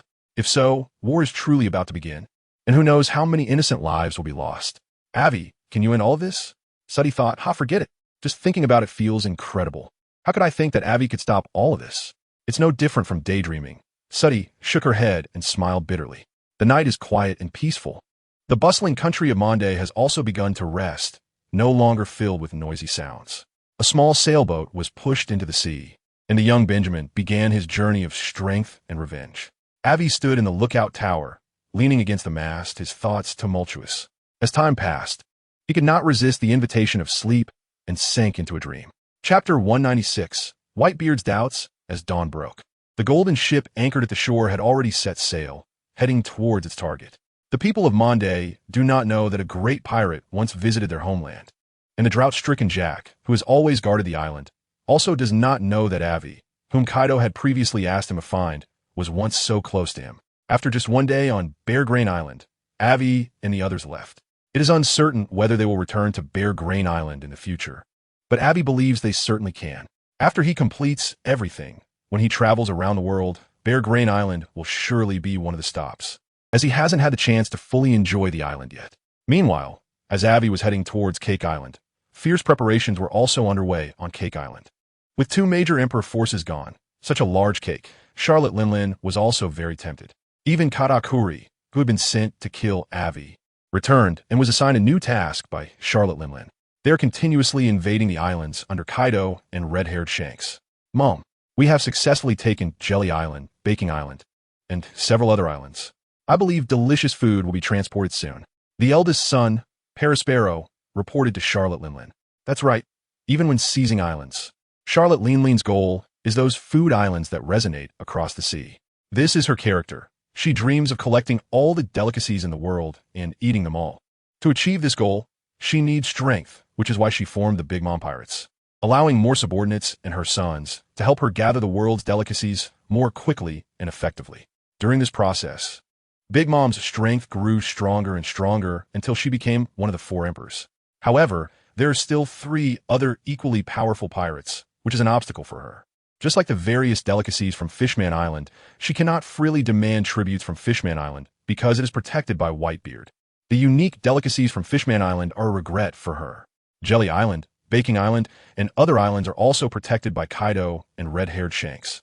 Now that Kaido and Shanks have disappeared, it is the best opportunity for Charlotte Linlin, whether they will come back or not. They would not dare to take such a huge risk and engage in a full-scale war with Charlotte Linlin over some food islands, which is not worth the trouble for Kaido and Shanks. Of course, all of this is based on the assumption that Kaido and the others can return. Right now, Charlotte Linlin is not thinking that far, and instead begins to fantasize about the delicacies she has never eaten before and the wonderful scenes of eating them. Well done. You are indeed my good son. Thinking of this, Charlotte Linlin couldn't help but praise. All for Mom, it's what I should do. Parasparrow stood below Charlotte Linlin, smiling, which is why he has always been valued by his mother. He could always stay by her side and not easily leave Cake Island. While Charlotte Linlin was crazily plundering the food islands under Kaido and red-haired Shanks, similar discussions were happening on Whitebeard's ship. Dad, do we really not need to seize those vacant islands? Ace asked loudly, since he had a new goal. He had been working hard to assist Whitebeard in becoming the Pirate King, and he had already become the captain of the 2nd Division under Whitebeard. With a large number of subordinates to command and powerful strength, Ace's stance on the upcoming turmoil that would affect the entire world was to increase the influence of the Whitebeard pirates, occupy more islands, and make the crew even stronger. Whitebeard was already very old, and his health was not good. He relied on Enforge Rip to restore his body and ensure his health, but the effect was minimal. Usually, Ace didn't dare to think about these things, but occasionally, he would be startled by his own thoughts. Dad, that's right. Why is that? The captain of the 1st Division, Marco, shared Ace's ambition. The situation in the New World had become a mess. Many normally docile pirate crews began to join this feast, including Charlotte Linlin and the Navy. If we don't take action soon, I'm afraid. Marco dared not finish his sentence. Are you questioning Dad's strength? Sitting in a chair, bare-chested, his body covered in 4 tubes, Whitebeard's muscles quivered as he summoned his great sword to his hand, which then thudded heavily on the deck. His imposing presence immediately exuded a powerful aura, and he opened his eyes to survey his sons. Ace and Marco suddenly dared not speak. At the same time, they were dispelled of their doubts by Whitebeard's overwhelming aura. One by one, they burst into hearty laughter and shook their heads, saying, "How could that be? Dad, all right then, let's hold a banquet tonight. Let's drink to our heart's content." Whitebeard laughed in response, and Marco dared not refute this, as it had indeed been a long time since they held a banquet, especially since Whitebeard's health had deteriorated. Forget it. We were indeed too anxious. Let us indulge just this once. So Marco, Ace, and the others laughed and called their subordinates to prepare the necessary items for the banquet, bustling with excitement. After all the sons left, Whitebeard sighed inwardly, knowing his own situation better than anyone else. He understood the state of his body, but it was unavoidable. Even so, he thought, I'm still not at a point where I need you kids to worry about me. Blue Phoenix, everyone thinks you're dead, but I believe you're still alive. You're a more cunning bastard than Roger. How could something happen to you? But what kind of trick are you playing this time? I really can't figure it out. The sea has become increasingly incomprehensible to me. But I still have you, my old partner. As he stroked the great sword in his hand, Whitebeard's resolve solidified. As long as you're here, old partner, I can cut through any trouble with a single slash. Whitebeard had that kind of boldness and confidence. Time flew by quickly. Today, Aivi's ship would enter the territory of the Big Mom Pirates.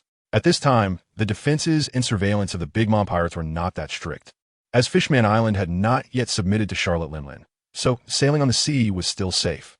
However, Aivi and the others remained vigilant.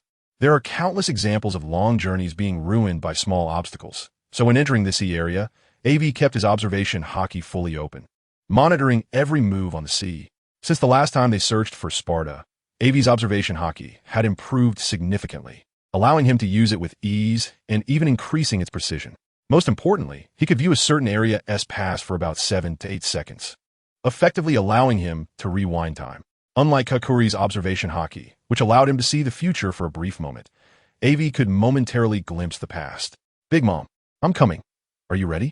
Aivi slowly said, while looking at the distant sea, seemingly seeing Charlotte Linlin right in front of him. Chapter 197. In those 10 seconds I came, I saw, I conquered. This can be said to be a common thought among ambitious individuals. But very few can achieve this feat, yet Aivi felt that he was one of those rare individuals, and a unique one at that. The waves on the sea continually surged, crashing against the ship, while the golden ship remained unmoved, unaffected by the waves. There's a ship ahead.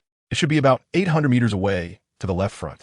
Aivi, who had originally closed his eyes to meditate, suddenly opened them. His lips parted as he emitted a sound from his throat. Due to the fall of 2 emperors, the New World had become even more dangerous.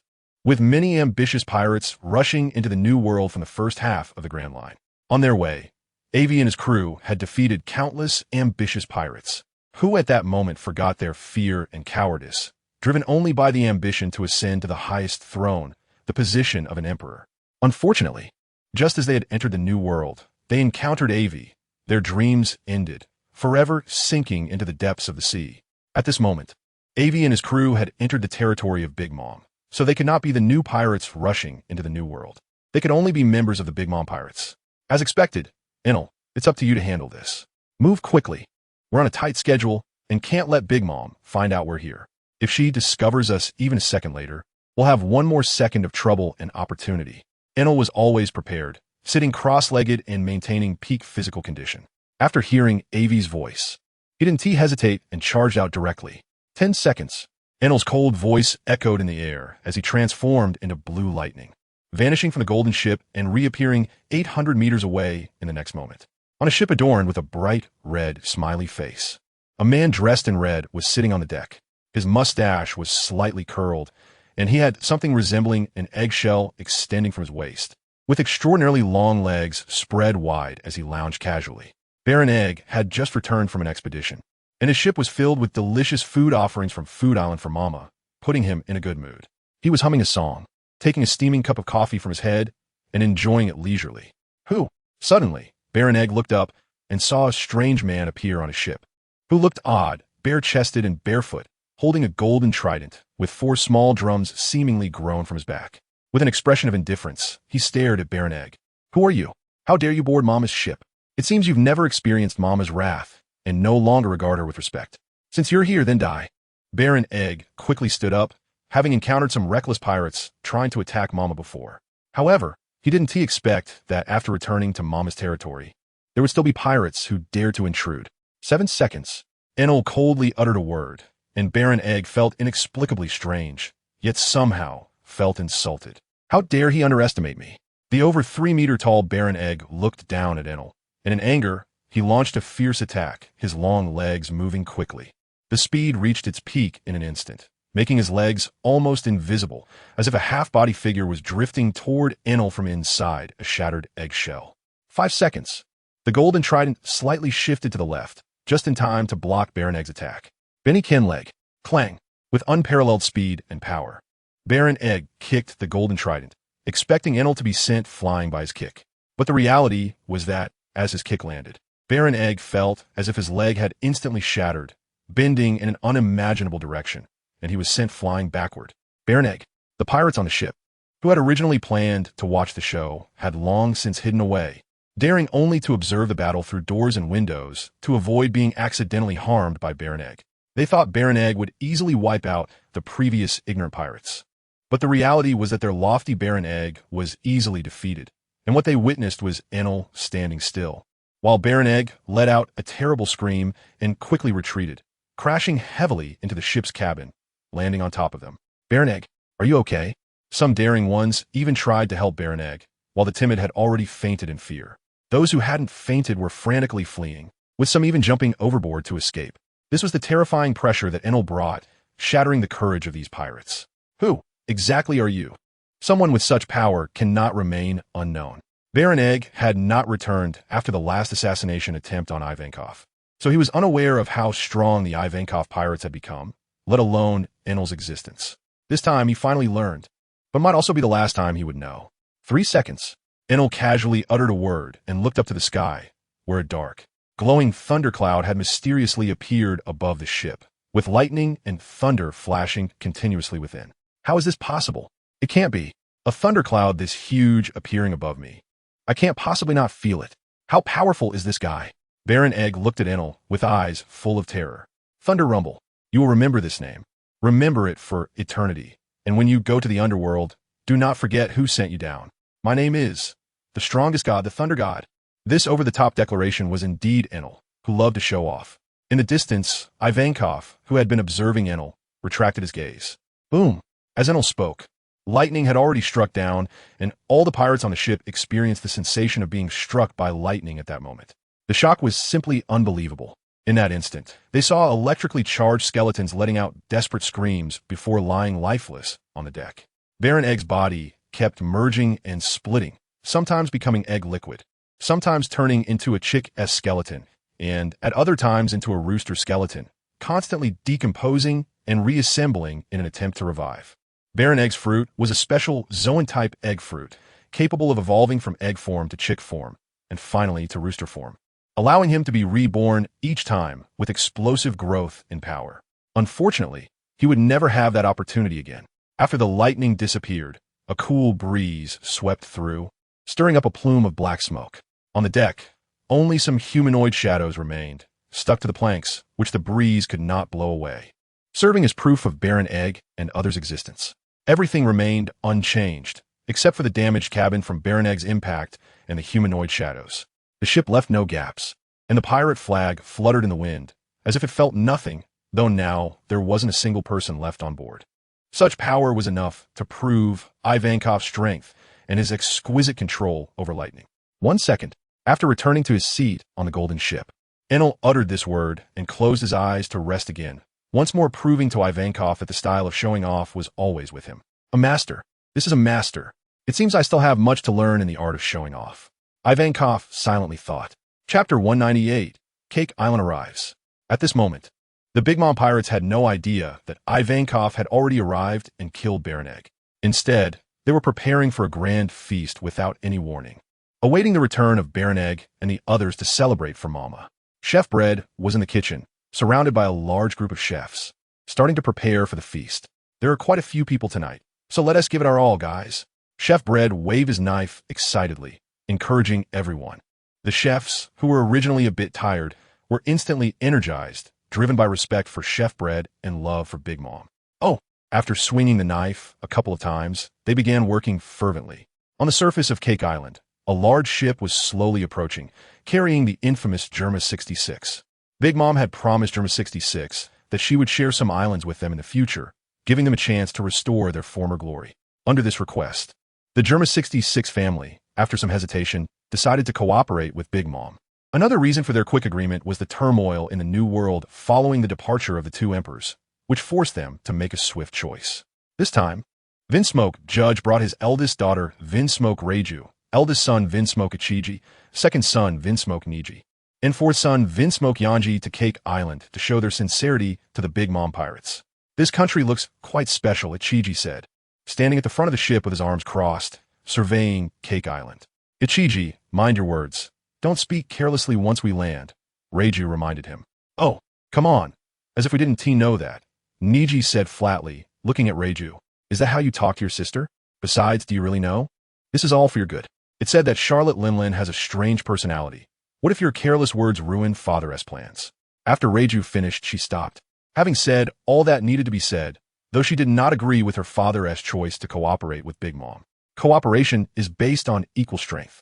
In this world of deception where big fish eat small fish, unequal strength is like serving oneself on a platter to others. She didn't understand why her usually shrewd father would make this choice to leave the North Sea and come to the New World. Thus, each of them disembarked with various thoughts, led by one of Charlotte Linlin's sons, walking into the center of Cake Island. Because of their initial victory, Charlotte Linlin recalled most of her sons and daughters to prepare for a banquet to celebrate, coincidentally coinciding with the arrival of the Germa family. Charlotte Linlin was also very interested in acquiring the Germa family's technology, especially their top-notch cloning technology. Now, Baron Egg still hadn't returned. Wouldn't there be any problems? The guards at the Cake Castle began to murmur, as everyone else had returned, but Baron Egg was still missing, and it was almost time for the designated return. Baron Egg had never been late before. He never made such a rookie mistake. This was one of the reasons the guards were discussing, and another was that their mother was hosting a banquet, so the atmosphere was a bit more cheerful, and they were a bit bolder during this time. Speaking carelessly could get them roasted. A faint voice came from behind these guards. Charlotte Owen walked over from a distance, and soon the guards disappeared, melting into a puddle of liquid on the ground, emitting a strange odor. Their mother was very happy today. So that scoundrel Baron Egg was deliberately challenging their mother's bottom line of tolerance? Owen grumbled. He didn't think Baron Egg would run into any problems. He had just contacted Baron Egg through a phone bug, and he was almost at the land of the nations. He should have returned by now. Boom! Just as Owen was feeling displeased, a castle in front of him suddenly exploded, sending up huge sparks and accidentally injuring many pedestrians on the street. What happened? Since he was the closest, Owen hurried over. Report, Lord Owen, there are intruders infiltrating. As Owen rushed over, the soldiers from that castle quickly saluted and reported. How could this happen at this time? Damn it, where did they run off to? He quickly asked, as it would be bad if the intruders ruined their mother's mood. The chaos was caused by two people cloaked in black. After hiding a secret spot, they took off their hoods, revealing two individuals who were not like normal humans. They looked like orcs. The one on the left was a jaguar orc, and the one on the right was a panda orc, both tall and imposing. They were former members of the Nox Pirates. The jaguar orc was Captain Pedro, and the panda orc was Jebo. But now only the two of them remained of the entire pirate crew. Originally, there were others like Pacmas, Pebwa, and Jebo, but now only Pedro and Jebo were left, as Pebwa had gotten lost when they had just disembarked from the giant statue. Suffering casualties right from the start was unacceptable for the Nox Pirates, and with continuous casualties appearing behind them, Pedro had to disband the crew, sending Pacmas and the remaining members back while he and Jebo continued their journey. They had now arrived at Cake Island of the Big Mom Pirates because they had received news that the Big Mom Pirates controlled the historical texts, so they had gone to great lengths to infiltrate. They didn't expect to be discovered just now.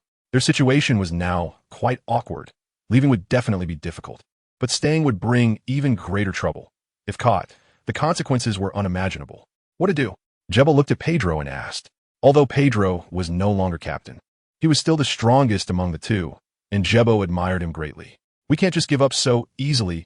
We finally got news of the historical texts, and we can't let Lord Cat Viper down.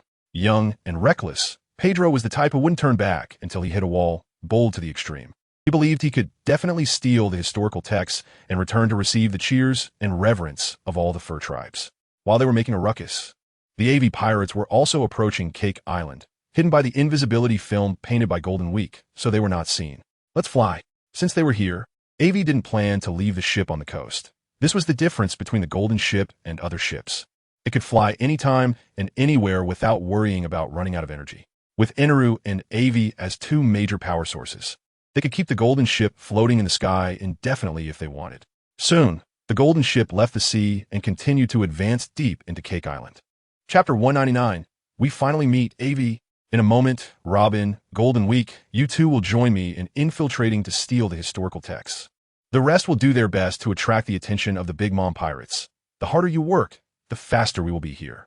At that time, whether to fight or run will be our choice.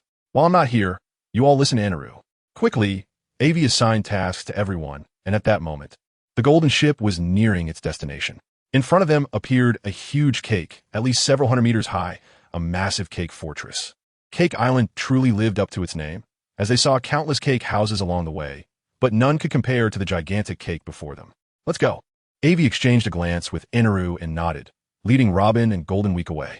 He trusted Eneru's strength, and after such a long time of adventure together, he understood Eneru's personality. Simply put, he was a middle schooler at heart, just a bit older and stronger, but it was easy to deal with him. Just be even more of a middle schooler than him, at a higher level of middle schooler, and after defeating him, everything would be easy to say. Eneru wouldn't leave until he was beaten. This was also the reason Aivi handed over the ship to Eneru and had to keep him in check. In case of any unexpected emergencies, they wouldn't lose everything. Just as Aivi had just left under Golden Week's control, the invisibility film that had covered the Golden Ship lost its effect, exposing the entire Golden Ship. Although it was already nearing night, no one's eyes were blind, and they were immediately attracted by the sparkling appearance of the Golden Ship. Whose ship is this? Some passers-by asked curiously. Since there were quite a few people today, they didn't immediately think it was an invading ship. They didn't expect an invader to appear so brazenly before them. This is a mom's ship. It's the ship of the Lightning King Aivi. It's an invader. Quickly informed the guards and the adults. Although some passers-by didn't understand, some smart ones had already figured it out. Just by looking at the pirate flag, they could tell the difference, and they immediately began to shout and run. Seeing how active Eneru and the others were, Aivi couldn't fall behind. He quickly scanned the structure of the massive cake, and, after breaking into a house, found a map. This was truly like a fish in water for Aivi, giving him wings. While searching for the warehouse, Aivi and his crew also encountered the soldiers continuously pouring in, which Aivi easily dealt with. If Sanji had come along, I estimate that Aivi and the others wouldn't even need to act. These soldiers would be killed by various accidents. The reason Aivi didn't bring Sanji along was to prevent any trouble from bad luck. Now, Sanji is getting better at controlling his abilities, but there are still some mistakes sometimes, and Aivi has experienced this once. If it weren't for Aivi's own strength, he might have been killed by this ever-present bad luck. Have you experienced meteors falling from the sky? Have you experienced a giant sea creature surprise attack? Have you experienced landslides? Have you experienced dozens or hundreds of massive tornadoes suddenly appearing beside you?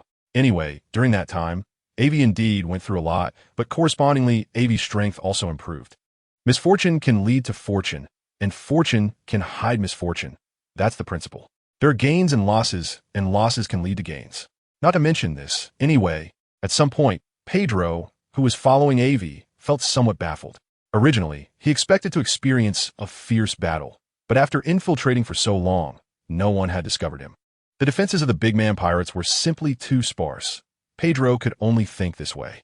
At the same time, he was also delighted because the sparse defenses of the big man pirates made it much easier for him to steal the historical text. As he thought about this, he couldn't help but laugh. Pedro, what are you laughing at? Jebo, who was beside him, looked at Pedro in confusion, scratching his head. He didn't have Pedro's big heart. Instead, he was fully focused, always on guard against any unexpected events or changes. This prolonged mental tension made Jebo extremely sensitive, but he didn't know why Pedro was laughing. So he nervously glanced at the surrounding walls and moved a little closer to Pedro before asking. I was just thinking, with the big man pirate's defenses so lax, it will be much easier for us to steal the historical text. Pedro couldn't help but laugh again. But haven't you thought that maybe they've encountered other troubles? They might not have time to deal with us, or Big Ma'am might already be at our destination, waiting for us? Jebo belonged to the overthinking type, and his mind couldn't help but start to wander, always thinking of the worst-case scenarios. But this time, Jebo guessed correctly. If it weren't for Aivi and the others' arrival, Pedro and the others would likely have already been caught by Owen. But now, Owen was attracted by Enel and was fighting with Sparta. Boom! A loud noise exploded in an instant, and Pedro and Jebo, who were in the secret passage, covered their ears in pain, looking distressed. Because they were in the secret passage, and the sound traveled very quickly here. The frequency of the vibrations was unimaginable, and coupled with Enel's strength, this thunderous sound truly scared Pedro and Jebo. Could it be that there are indeed others invading the big man pirates behind us? What could their purpose be? Oh no, could it be that their purpose is the same as ours? Originally, Pedro hadn't thought about this aspect at all, but after Jebo's reminder and the deafening thunder from Enel, Pedro suddenly thought of this possibility. Since his goal was the historical text, he subconsciously assumed that Aivi's purpose was also the historical text, which is something anyone with such experience would instinctively think. But this time, Pedro's guess was indeed correct. Aivi, we have two tailing us behind.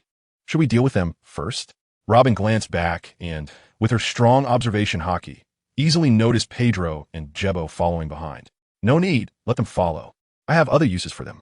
In fact, Aivi was also very excited when he discovered Pedro. He had been thinking about what to choose after obtaining the historical text here at Big Ma'am, and now Pedro's appearance gave Aivi a very good option. Zo Giant, Kazuki family, historical text, and their fur tribe's method of using static electricity could also bring some inspiration to Aivi. Anyway, thinking about it this way, it seemed quite rewarding. Almost there, but there's a guy who arrived before us. Aivi's observation haki swept, and a scene from a few seconds ago flashed in his mind. It was Katakuri. Katakuri had also returned and immediately used his future-seeing observation haki to know that Aivi's goal was the historical text in the treasury, and that Enel outside was merely a distracting target. You finally arrived, Katakuri said in a deep voice, looking at Aivi and the others as they approached. And without saying a word, he launched an attack.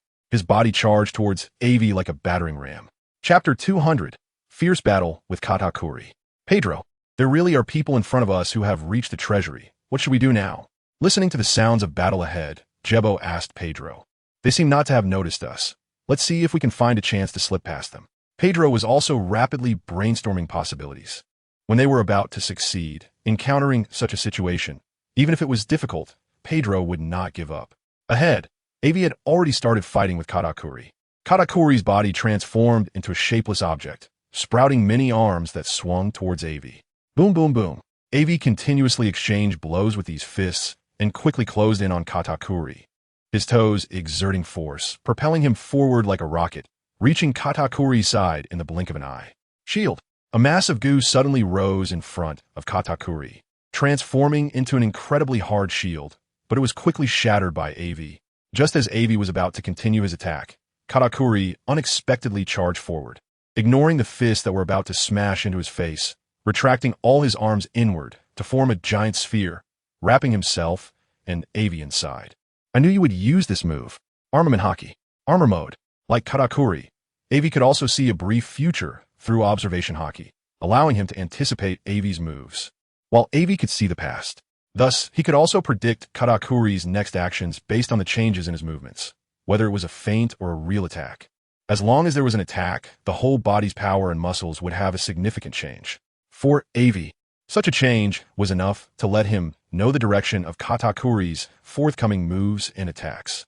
If Katakuri thought using a feint would lure Aivi into a trap, he was gravely mistaken, as it was precisely so at this moment. Aivi's speed was incredibly fast, something no one could deny. After entering Armament Haki armor mode, he directly crashed into Katakuri while constantly changing his form, unleashing countless fists and sticks. In an instant, it seemed like Aivi unleashed thousands of fists and infinite sticks, swarming in. How is that possible? In Katakuri's perception, he believed there was no way to withstand this move, and he couldn't defend against it either, because his speed was no match for Aivi's. Now he had only one choice. Either give up the chance to encircle Aivi and deliver a fatal blow, or give up escaping and fight Aivi to a standstill. But the result may only be hurting oneself, while that guy Aivi has nothing serious going on. After a brief moment of thought, Katakuri decisively stopped, fully defending himself, summoning a massive black sphere in front of him, hiding behind it. Machi Devour. Katakuri is a special Paramecia-type Machi fruit user, capable of freely altering his body composition and shape, turning his body into rice cake with strong adhesive properties. When Aivi's attack hit the black sphere, he felt a wave of weakness, his body's speed slowing down until he was completely engulfed by the black sphere, leaving only his head outside, struggling desperately. It's all over, and you all don't even think about running away because you can't escape.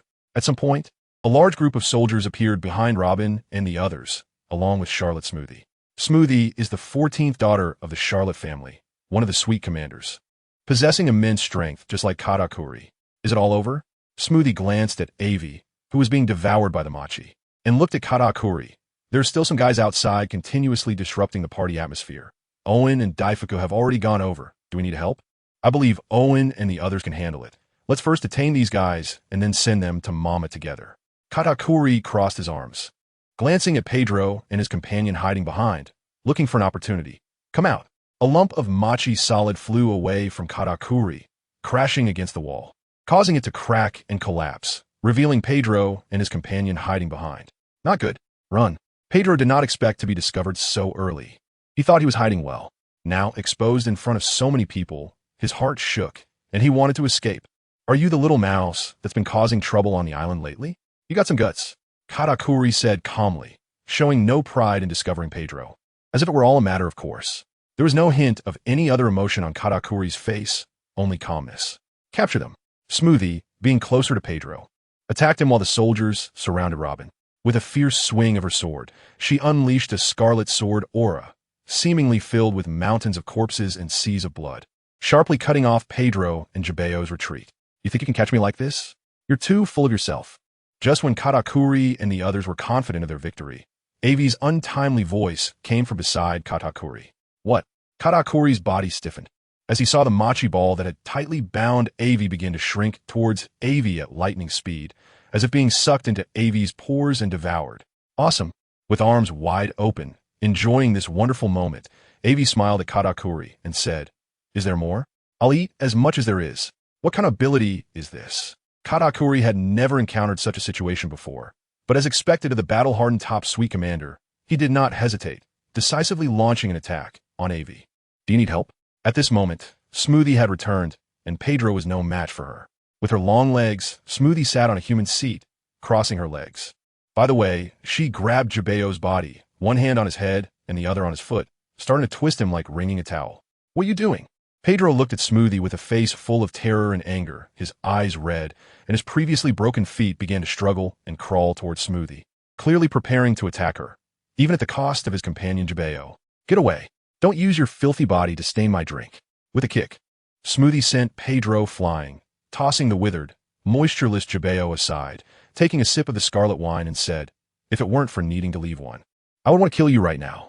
There's one more. It's not a big deal." Aivi was also paying attention to Pedro, as it indicated whether he could quickly obtain the other piece after getting this piece of historical text. His focus on Pedro was just a bit, while most of his energy was on Katakuri, who, as the top suite commander, was not to be underestimated, much stronger than the two commanders he faced before. It also allowed Aivi to experience a different combat direction, but now it was time to show his true abilities. Immediately, Aivi gathered all his strength, his aura like thunder, growing stronger with each breath, radiating heat from his body, with lightning coursing over him. Thunder and lightning. Potential release. Chapter 201. The Chaotic Cake Island. Aivi's strength was unparalleled after releasing his potential, with geometric enhancements in speed, stamina, and physicality during this process. Whoosh! In an instant, Aivi's body vanished, as if he had disappeared into space. Only everyone present could feel the temperature in the entire corridor rising sharply, and lightning continued to flash. Not good. Run. During this process, Katakuri's unease grew stronger, as he could no longer sense Aivi's presence, which was absolutely impossible for him. Even the former Pirate King Rayleigh's movements were perceptible to him. After years of battles and training, Katakuri felt that if he faced Rayleigh again, he could definitely win. But now, facing Aivi, Katakuri felt restrained, a sense of being unable to move freely. And since Aivi was not directly confronting him, Katakuri couldn't sense Aivi's next move or see him. Yet his anxiety was rising to his throat. Want to escape? It's too late now. Light a Kairos. In an instant, blue lightning filled everyone's field of vision. All other objects disappeared, finally coalescing into a sound. Boom! From the outside, the entire cake castle was blown off about half, as if a giant mouth had taken a fierce bite out of it, appearing grotesque. The direction of the treasury. Not good. Daifuku, who was originally fighting with Sparta, looked at the cake castle in surprise. He knew very well what was inside. The historical text. Mama had collected it, and countless people had tried to break in and steal Mama's historical text. But only Roger had succeeded back then, and because of that, Mama had specifically strengthened the defense of the treasury. What a despicable bastard. Trying to take this. Truly unforgivable. Daifuku roared in anger, quickly rubbing his hands on his belly. A large amount of smoke flying out from his stomach, then quickly gathering onto the green demon in the sky. Charlotte Daifuku is a Paramecia-type steaming fruit user, capable of summoning a self-aware lantern demon to fight for him by rubbing his body. It's just like Aladdin's lamp, except that the summoned lamp genie won't grant you 3 wishes. The body of the lamp genie is composed of smoke that rises from the friction of Defu's body, and its weapon is a long-handled broadsword. The genie swings the sword quickly at Sparta. Clang! Sparta struggles to block the blow, and the sound of blades clashing fills the air as both try to overpower each other, yet they are evenly matched. Their battle rages both above and below, constantly producing sounds of collision. While the lamp genie moves faster than Sparta due to lacking legs, merely a gathering of smoke that can swiftly drift through the air, harassing Sparta with attacks. When faced with Sparta's lethal strikes, the lamp genie can turn back into smoke to evade the attacks. Every time Sparta tries to close in on Defu, the lamp genie launches desperate death attacks. As it is not a traditional life form, but a conscious entity that cannot die, just smoke. Thus, Sparta finds himself in a precarious situation. But Defu can't do much to him either, leading to a stalemate. Defu feels anxious, wanting to check if something has gone wrong in the treasure vault. But he can't shake off Sparta, which only fuels his anger. His attacks grow fiercer, exposing greater vulnerabilities, while Sparta remains calm. His goal being to hold Defu back and buy time for Aivi and the others. The more tense and furious Defu becomes, the happier Sparta feels. In contrast to Sparta's situation, Enel's battle is one-sided. Owen cannot summon his lamp genie to assist him and cannot turn into smoke to avoid fatal damage. Thus, the battle with Enel becomes increasingly fierce, but the momentum of their fight is immense. Enel's thunder god stands nearly 100 meters tall, resembling a giant, filled with terrifying currents of electricity and static. Any enemy that comes within 5 meters of Enel feels the nightmarish tortures, as every movement brings forth terrifying thunder to brutally attack Owen. Meanwhile, Owen is radiating heat, resembling a small sun, scorching the earth, transforming the once beautiful inner city into a desert, with the ground rolling as if it might turn to lava. Owen is a superhuman-type user of the heat fruit. Capable of transferring heat to any object to warm it up, it can also heat himself to burn enemies. No one knows the upper limit of this heat. But someone once witnessed Owen using his ability to boil a sea area, cooking numerous sea kings due to the boiling waters. Heat zone. Owen, with his entire body ablaze, steps onto the ground, turning into lava, launching an attack on Enel. And as Owen moves, the scorching terrain centered around him shifts as well. The collision of sun and lightning erupts at this moment, as the forces of both collide, intertwine, merge, and extinguish, while Owen and Enel engage in rapid combat. Lightning and heat clashing. The entire terrain undergoes permanent changes as they fight. A mere realm of power. What's so difficult about it? Sparta. Engaged with the full scoffs. Enel is the second member of the Aivi pirates to possess his own realm of power. Sparta is still contemplating his own realm, making little progress. So seeing Enel's realm leaves him a bit astonished, but he thinks it's nothing special. Sparta believes he will attain his own realm of power as well. And it won't take long. He is accumulating his experience, constantly battling opponents, clarifying his own path. How dare you let your guard down? Seeing Sparta distracted, Defu seizes the opportunity and quickly commands the lamp genie to attack Sparta. Mighty genie. The lamp genie swiftly slashes at Sparta, and by the time Sparta reacts to resist, he has already missed the best moment and can only raise his sword to block. Boom! Sparta is sent flying several meters by the blow, and when he stops, his hands are still trembling, his palms cracked from the immense force, and his insides have been injured, with some ruptured internal fragments and blood desperately trying to escape from his throat. However, Sparta swallows it down, though some still uncontrollably flows from his nose. I was careless just now, but I will retaliate for that strike. Rising from a crouched position, Sparta growls, then swings his white wolf and engages Defu in battle. Shati, and Cornus are also fiercely battling their respective opponents, with blood and ice hail constantly appearing on the scene as pirates succumb to the relentless hail attacks. Death God awakens. Shati appears to be relatively relaxed, holding a blank book of spells, continuously reciting the incantations, causing countless pirates to meet untimely deaths due to various mishaps. Chapter 202. I want to fight 10. Damn Aivi. Spit. Could you at least give us a heads up before making a move next time? We almost got hurt just now. Pushing aside a stone slab, the dusty golden weak complains while spitting out the dust in his mouth. I've taken good care of you. If you had mentioned it earlier, the effect wouldn't have been so great. The door is already open. Hurry in and find the historical texts. That guy Katakuri won't go down so easily. And with all this commotion, Charlotte Linlin might be on her way. So move quickly. The muscular Aivi urges. The noise indeed has become a bit too much. But without it, we wouldn't be able to shake off that pesky Katakuri. Aware that Aivi's words hold truth, Robin and Golden Week dare not delay and rush inside to search for the historical texts. 100 wheels bloom. I bloom. Once inside, Robin decisively uses her fruit ability to search, as arms with glasses sprout like flowers in every corner of the vault. Found it. We're going up on the 3rd floor. Soon, Robin has results, so she uses Moonwalk to rush up with Golden Week, while Aivi outside breathes a sigh of relief. As long as it's found. The rest is just about interpreting the texts or making rubbings to take away, but Aivi believes Robin will have a way.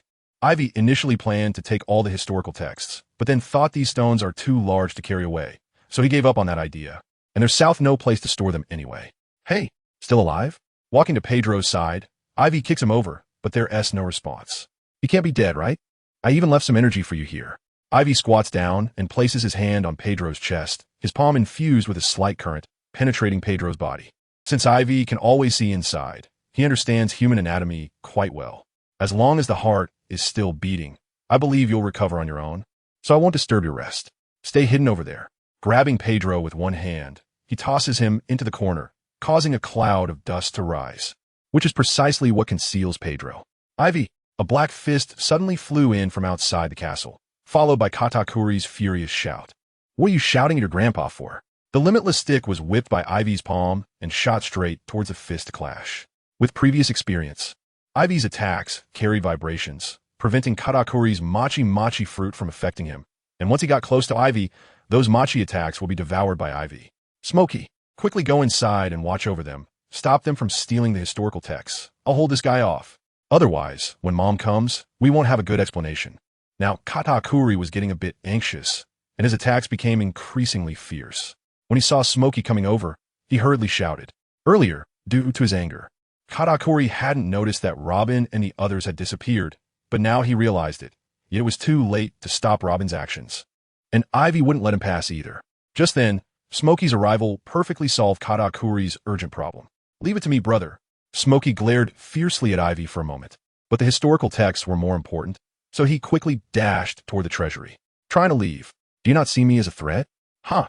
Thunder Whip." A flash of lightning appeared in Ivy's palm, and the originally hard, limitless stick instantly softened, turning into an extremely flexible, limitless whip. With a flick of Ivy's wrist, the limitless whip moved like a living snake, swiftly wrapping around Smokey's waist multiple times. Then Aivi pulled back, yanking Smokey back and crashing him into Katakuri, who was trying to rush in. "Let's just fight. Don't think about all those trivial matters. It's a waste of energy, right?" Aivi said with a grin. Standing guard in front of the two, he casually flicked the limitless whip, breaking through the upper layer of the ceiling, and with a strong pull, brought down a large stone to block the treasury entrance. This also obstructed Katakuri's view, preventing him from seeing Robin and the others inside taking action. Robin and her group would naturally find a way to get out, so there was no way for Katakuri and the others to get in. Continue fighting anyway. They are inside and can't escape. Let's have a proper fight. I didn't have enough fun earlier. Otherwise, when Big Mom comes, I might have to run. While saying this, Aivi charged towards Katakuri, his movements stirring the winds and thunder, transforming into a strange force that devoured everything. "Is Mom here yet?" Katakuri and Smokey exchanged glances. "In that case, let's hold him off." Smokey nodded, and after exchanging a look with Katakuri, he directly attacked. Since they grew up, there had been very few enemies they could practice against. Aivi was honored to enjoy such treatment today. Hee, that's more like it. Facing the practice of Katakuri and Smokey, Ivy's excitement intensified. After this encounter, it was likely that there wouldn't be another opportunity for a long time. So Aivi cherished this chance and used all his strength to deal with the two. How is this possible? Why is this guy so strong? The more Smokey fought Aivi, the more he felt the latter's power. His defense can't be that good. Does he not have a single drop of moisture in his body? Smokey noticed that his sword techniques seemed ineffective against Ivy's attacks and attempted to use his fruit ability to drain Ivy's moisture. Logically, the human body is composed of about 80 water. If Smokey succeeded, Aivi would become as withered as the previous corpse of Jebo. However, when Smokey decided to use this move against Aivi, he found it was out of control. Not only could he not squeeze out Ivy's moisture, but he felt his own power was draining away. But how is this possible? Smokey, clutching his stomach and retreating repeatedly, looked at Aivi in horror, incredulous. "Smokey, what's wrong?" Katakuri, of course, didn't know the situation between Smokey and Aivi, but he could guess Smokey must have suffered a loss at Ivy's hands. "Brother Katakuri, this guy is really strange, and after fighting us for so long, he hasn't shown a hint of fatigue. It's like he can fight forever. This person is simply a devil, too terrifying." Smokey, looking at Aivi, who was still eager to engage, couldn't help but take a step back in fear. Katakuri immediately sensed this and felt a jolt in his heart, not expecting that fighting Aivi would put Smokey under such heavy pressure. What exactly happened just now? How did Smokey, who usually took pride in his strength, show such fear towards Aivi? "You rest on the side for now. Mom is already here." At that moment, Katakuri noticed that Mom was approaching quickly, led by Perispero, and along with her were the Germa family members. "Oh, so slow. I thought you'd be faster." Katakuri felt Charlotte Lean's arrival, and Aivi naturally sensed it too. "Robin, how's it going?" He called to Robin, who was inside stealing the historical texts. "We're getting ready to leave. You think of a way to escape." A thin arm sprouted from Ivy's shoulder, with an eye and a mouth in the center of the palm, writhing as Robin conveyed the progress to Aivi, and she was ready to leave with the golden week. "Got it. You don't need to worry about me. Just be careful." "All right. Now we're at the climax of this banquet, and it's about to come." Ha. Chapter 203. The powerful Big Mom Aivi, you little brat. I don't want to die. The enormous figure of Charlotte Lin walked in from one end of the corridor, looking extremely displeased. "Open the door." Seeing the main door blocked, Charlotte Lin directly ordered, "Leave it to us." Vince Smoker, upon receiving Germa's command, walked over, and the machinery in his hands accelerated rapidly. Then, with a loud bang, the massive stone was obliterated into fragments. Technology is quite impressive. At this moment, Aivi still had time to praise it. He didn't know how it compared to the legendary Vegapunk, who was said to be 500 years ahead of the world, but whatever, Aivi had never seen Vegapunk himself. As far as he could tell, the technology of the Vinsmoke family was already quite impressive. Moreover, they had cloning technology, which in Ivy's past life hadn't fully emerged yet. So, the world of One Piece is indeed a strange world. Forget it, I don't want to think about strange things. Aivi didn't notice that he was already surrounded. Instead, he focused on the outside. Enel is quite something. He actually awakened his power domain without a sound. Sparta is feeling a bit frustrated. Hee. The power of Shadget is really becoming more and more elusive. If it continues like this, who can defeat him? Fighting him is like going against nature. Going against the world. I really don't know what principle his power is based on. Whatever, since he's my comrade, I won't think too much about it. Cornus's combat skills are improving rapidly. Indeed, combat is the best way to improve one's strength. It seems that Shati's strength hasn't improved much. But in the first half of the Grand Line, they're definitely part of the powerful group. Even when surrounded, Aivi is still analyzing her companion's battle situation logically. It's hard to understand whether Aivi is truly confident that she can escape from such a siege out of the grasp of the Yonko Big Mom, or if she has simply lost her mind. Otherwise, she wouldn't have come here to cause trouble. Most people would think it's the latter. However, Katakuri, who has fought against Aivi, wouldn't think so. Aivi is very strong, definitely stronger than him, but it's impossible to escape from their mother's grip.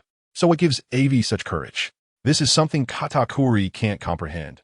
He doesn't believe Aivi is that foolish, and there must be something he hasn't figured out.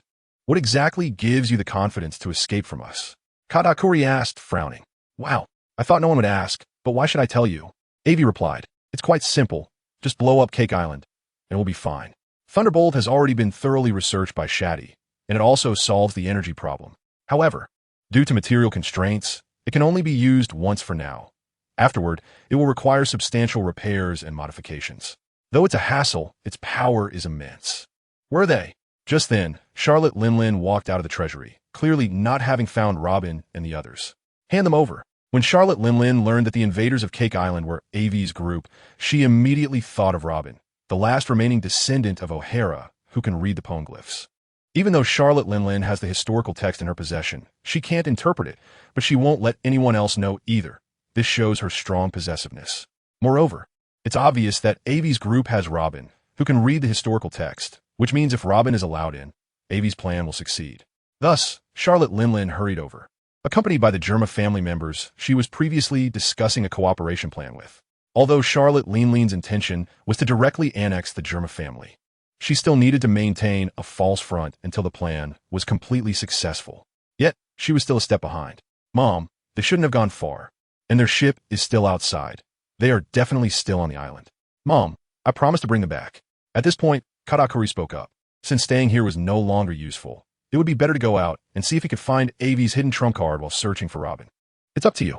Katakuri, don't disappoint me. Katakuri has always been Charlotte Linlin's proudest son, so she felt assured letting him track down Robin and the others and bring them back. Don't bother with that. It's useless. Watching Katakuri leave with Smoker, Aivi shook her head with a smile. If Robin were so easy to find, why would I have brought Gold Week along? Gold Week is crucial for taking Robin away, and in this regard, Aivi is just as confident in Gold Week as Charlotte Linlin is in Katakuri. Then I'll just capture you first. Prometheus. Charlotte Linlin shouted to the ever-burning sun beside her. Got it, Mom. Prometheus's flames directly enveloped Charlotte Linlin's arm, not burning her, but rather being utilized by her. Flame jet. A massive, rotating, forceful rectangular flame burst forth from Charlotte Linlin's fist, moving quickly and radiating intense heat. Thunderbolt. Infinite umbrella. The original Infinite Whip was transformed by Aivi into a black umbrella, blocking the flames launched by Charlotte Linlin. Flame strike. With fists infused with the scorching sun, Charlotte Linlin suddenly launched an attack, appearing directly above Aivi and startling her. Such a massive body and yet so agile. People shouldn't be judged by their appearance. But Aivi remained calm. Since you hit me, I'll hit you back. Thunderbolt. Infinite gauntlet. The infinite umbrella retracted, transforming into a pitch-black gauntlet that fits snugly over Aivi's fists. Raising her hands, she countered Charlotte Linlin's attack. Boom! The massive impact shook the Cake Castle. Is it over? Vinsmoke Reiju squinted and asked. Still alive. This guy is really tenacious. Although Judge is getting older, he still has battle experience, and his observation hockey is decent. The Vinsmoke family relies on various technologies to wield immense power, but Judge's observation hockey is still quite good. I didn't expect Big Mom's power to be this great. It's really terrifying. At this moment, Aivi still had the energy to joke, indicating that although she was startled by Charlotte Linlin's power, she was not without resistance. Then let's scare you again. Soul shock. Just as Charlotte Linlin finished speaking, Aivi felt something was off. She had entered someone else's power domain. Big Mom's power domain. The soul space. In this space, if you have even a hint of fear towards Big Mom, it will be amplified countless times. And Charlotte Linlin will also strike a deal with you, using your soul, but the deal is inherently unfair. No matter how you choose, it benefits Big Mom. Therefore, the only way to deal with Big Mom's attack is to have no fear of her. That's the only way to escape this soul space. Chapter 204. The innocent bystander Sparta fear is something that everyone possesses. However, only a few can overcome and transcend their fears. Aivi is one of them. Although on the surface, it may seem like she is afraid of this and that, her true nature is fearless. This sense of pride and courage as a traveler is essential. Without it, Aivi wouldn't have made it this far. Therefore, Big Mom's soul shock is akin to throwing a flirtatious glance at a blind person. Completely ineffective. I still want to see what it's like to have my soul leave my body. Is it a little person just like myself? At this moment, Aivi still had time to complain. Currently, only Aivi and Big Mom remained in the area. Everyone else had already fled, as most could not withstand Charlotte Linlin's soul shock. Boom! With flames in one hand and thunderclouds in the other, Charlotte Linlin swung her powerful punch, launching a devastating attack at Aivi. Tilt Mountain. The infinite rod instantly elongated, pivoting around Aivi as the point of support, aiming to launch Charlotte Linlin into the air like a seesaw. Crack. The infinite rod emitted an unbearable sound, its middle section already beginning to deform, seemingly on the verge of breaking. Return. For the first time, Aivi felt that someone else's power could be stronger than his own. He had already used all his strength just now, but the result was merely a slight shift in Charlotte Linlin's position, failing to achieve his intended goal. Retracting the Wujigan, Aivi stepped back, and in the next moment, he appeared over 100 meters away, not far from Sparta, who was fighting with Daifuku. Aivi was struggling a bit. Mainly because his earlier battle with Katakuri had taken a toll on him, he felt somewhat powerless against Charlotte Linlin now. I need to eat a lot of food. Sparta was in battle, so this option could be abandoned. And what delicious smell. Taking advantage of the fact that Charlotte Linlin had not yet caught up, Aivi began aimlessly searching for the kitchen, then flew up directly towards the cake castle. Where there is a delicious smell, it must be the kitchen. Aivi thought to himself. Aivi, you little brat. Don't run. Just as Aivi left, Charlotte Linlin chased after him, floating directly on Zeus, and due to her incredible speed, she crashed straight into Daifuku. Mom!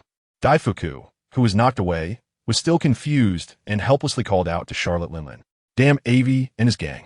Napoleon, the hat that had been sitting on Charlotte Linlin's head, suddenly spoke up.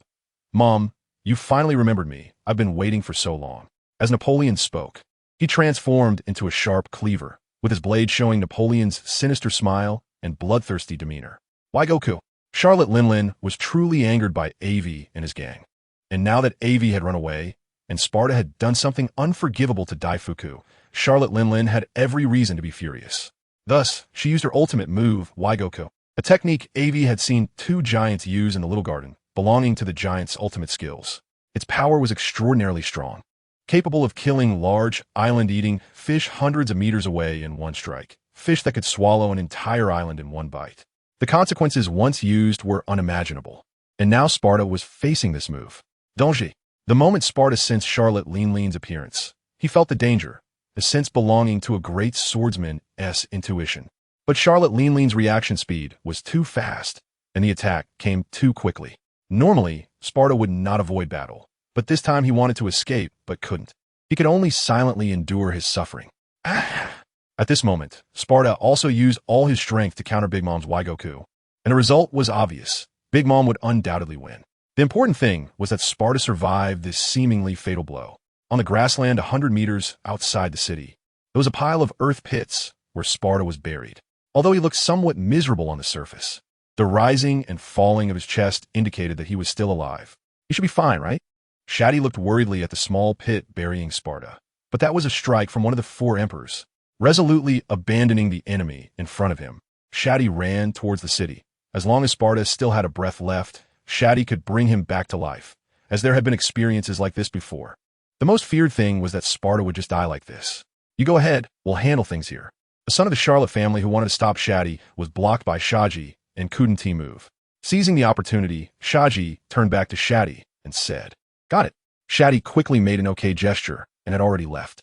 Charlotte Moscato was the 16th son of the Charlotte family, with a large torso but relatively slender limbs, giving him a somewhat awkward appearance.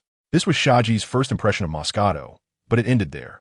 Moscato's weapon was a long sword, and, at this moment, he gripped it tightly, wanting to attack Shaji, but he felt uncomfortable all over, an indescribable sense of crisis rising in his heart. "Get out of the way." In a moment of panic, Moscato shouted loudly. You know, when a person is nervous or scared, they usually shout loudly to disguise their weakness, Shaji said, glancing at Moscato while holding the book of no words. "What do you mean?"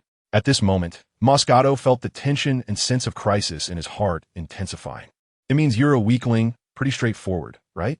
Shaji's calm words stabbed at Moscato's pride, but he no longer had the chance to respond.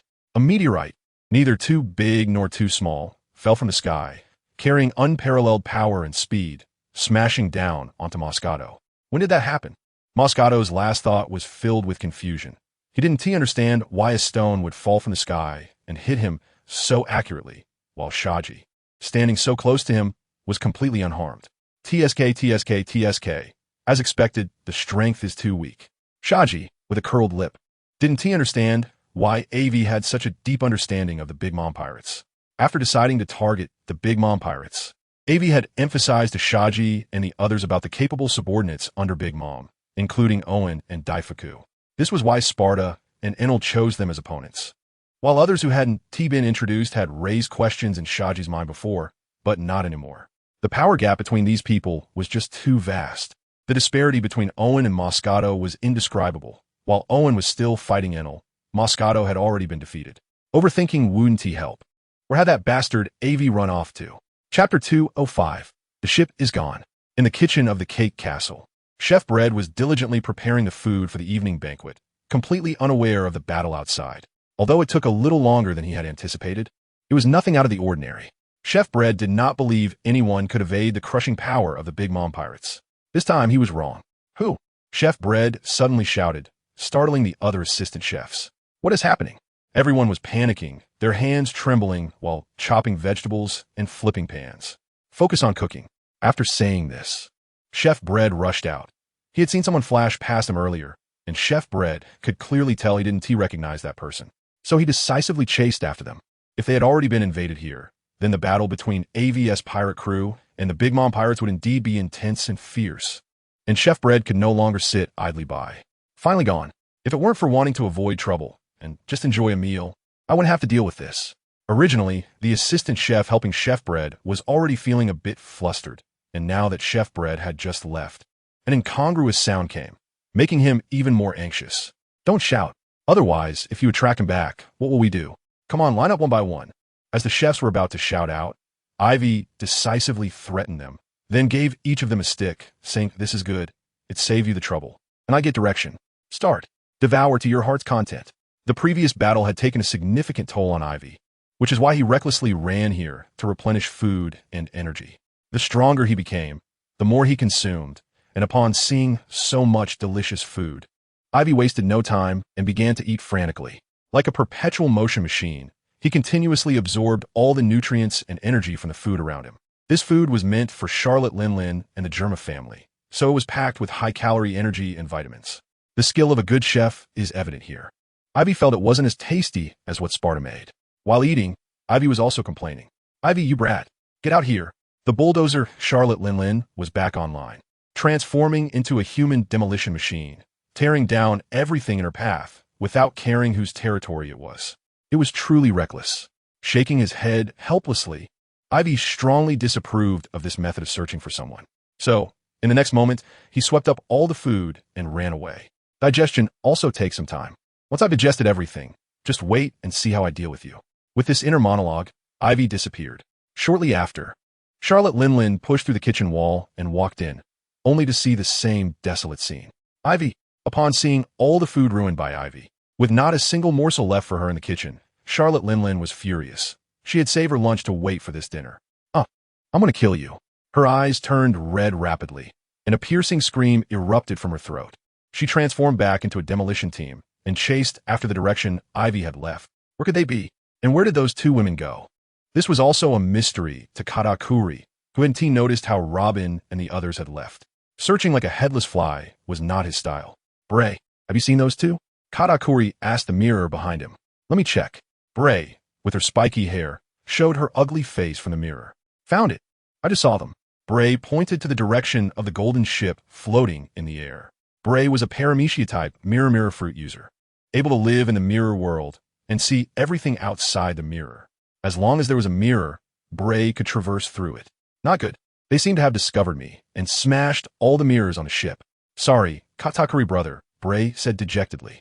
She had always been self-conscious about her ugly face and was reluctant to expose herself to Katakuri. She thought she could finally help him this time by bringing him directly to the golden ship, but that plan had failed. It's okay. You've done well. Since we know where they are, leave everything to your brother. After comforting Bray, Katakuri rushed toward the golden ship.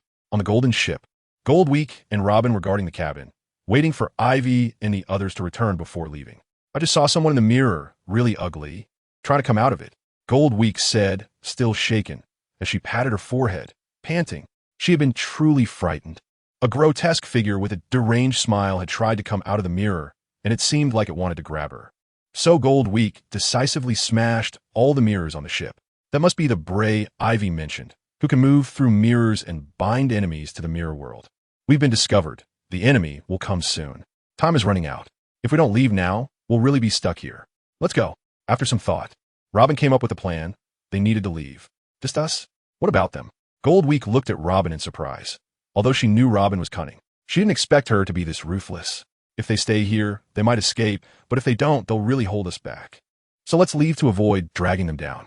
After a moment's hesitation, Goldweek finally reluctantly agreed to Robin's choice. The two quickly unfurled the sails, and the power room was fully prepared, zooming away into the distance. What the hell? Enel, Shati, and the rescued Sparta stared blankly at this scene. They just abandoned us? This question echoed in the minds of those left behind. Finally shaken off, Aivi returned, full of energy, as if he had come back to life. Enel, Sparta, Shati, Saji, Cornus. Let's go. Having achieved his goal, it was time to leave.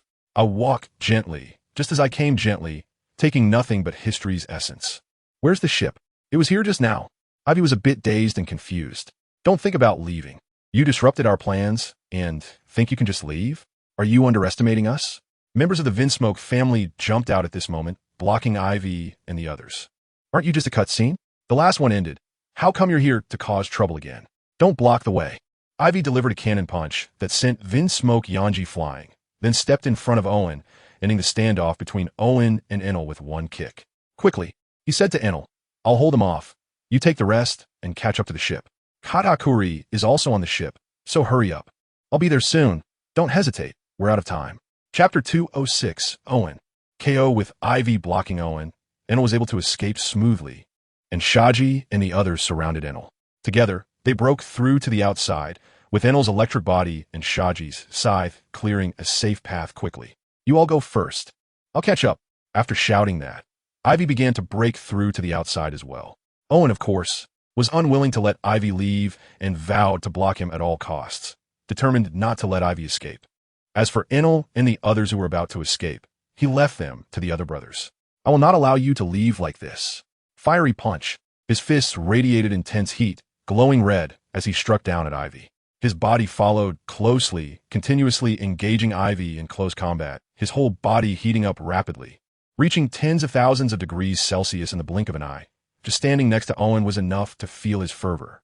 Every time they made contact, Aivi used armament hockey to defend, and the Staff of Infinity was put away. With such a powerful temperature, as soon as the Staff of Infinity touched Owen, it would melt into molten iron. This was something Aivi was unwilling to accept. I haven't really tested whether I can absorb heat. I'll give it a try today. Lightning protected itself, and a violent selection shook, forming a small tornado in Ivy's hands, devouring like a beast as it sucked towards Owen. The red-hot heat emanating from Owen visibly began to be absorbed from his body at a slow pace, then joined Ivy's lightning tornado, causing the blue lightning tornado to deepen in color, with strands of red light appearing. It actually works. Aivi was surprised. It was just a test. And to think it really worked. What else could I not absorb and devour? This is simply invincible, as long as I can hold on. That's right. As long as Aivi can hold on. But now Aivi was struggling to maintain it. Perhaps Owen's heat energy and Ivy's own power were somewhat incompatible, leading to a mutual backlash during the process.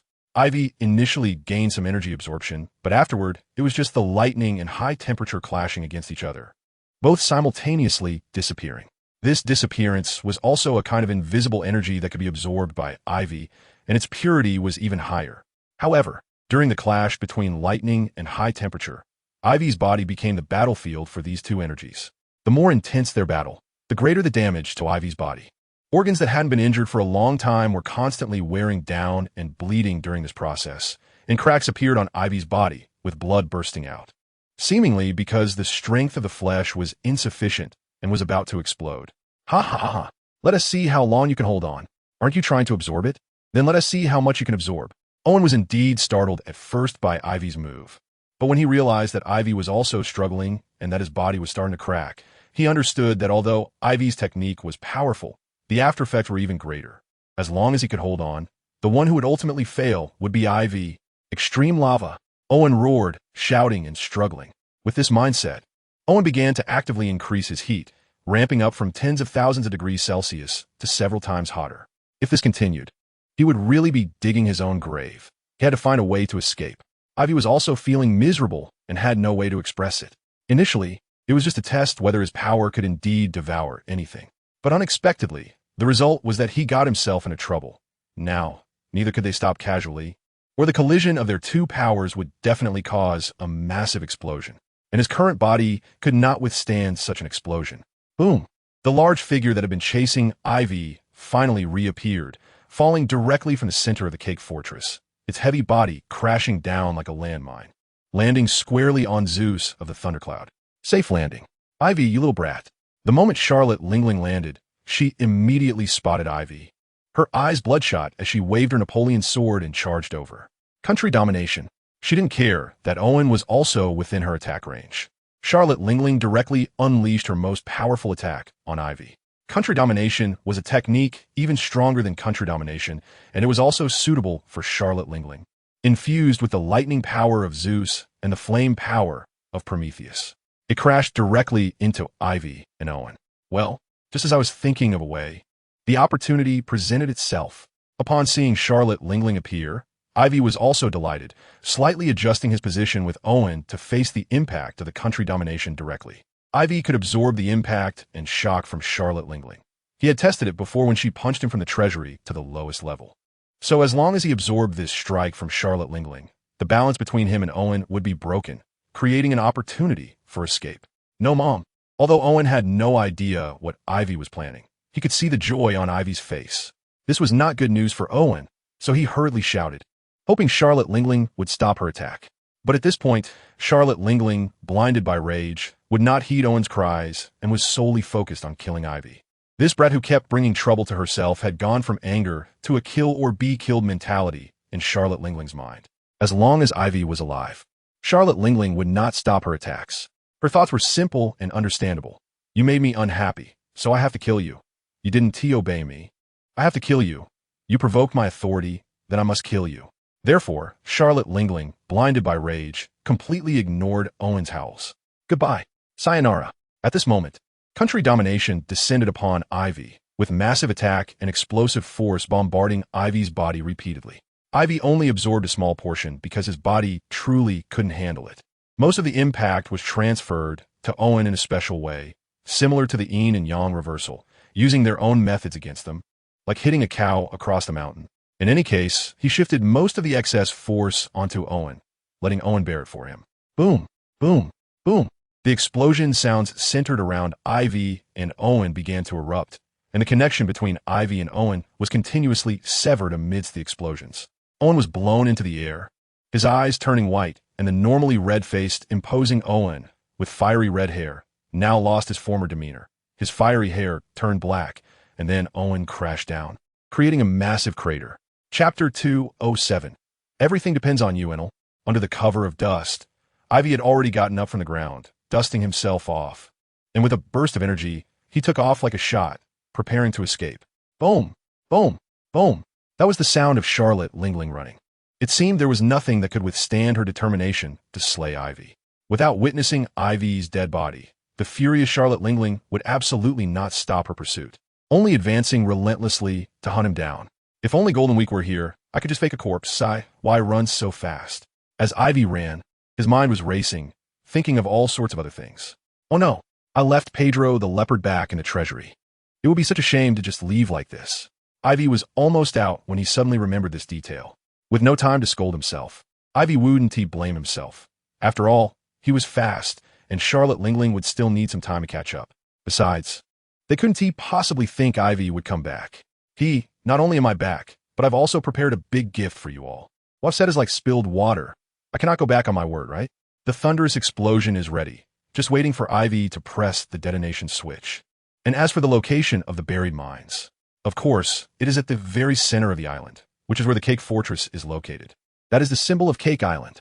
Just like that, Aivi returned unnoticed just as he was about to leave, and he was preparing to give the Big Mom pirates a big gift.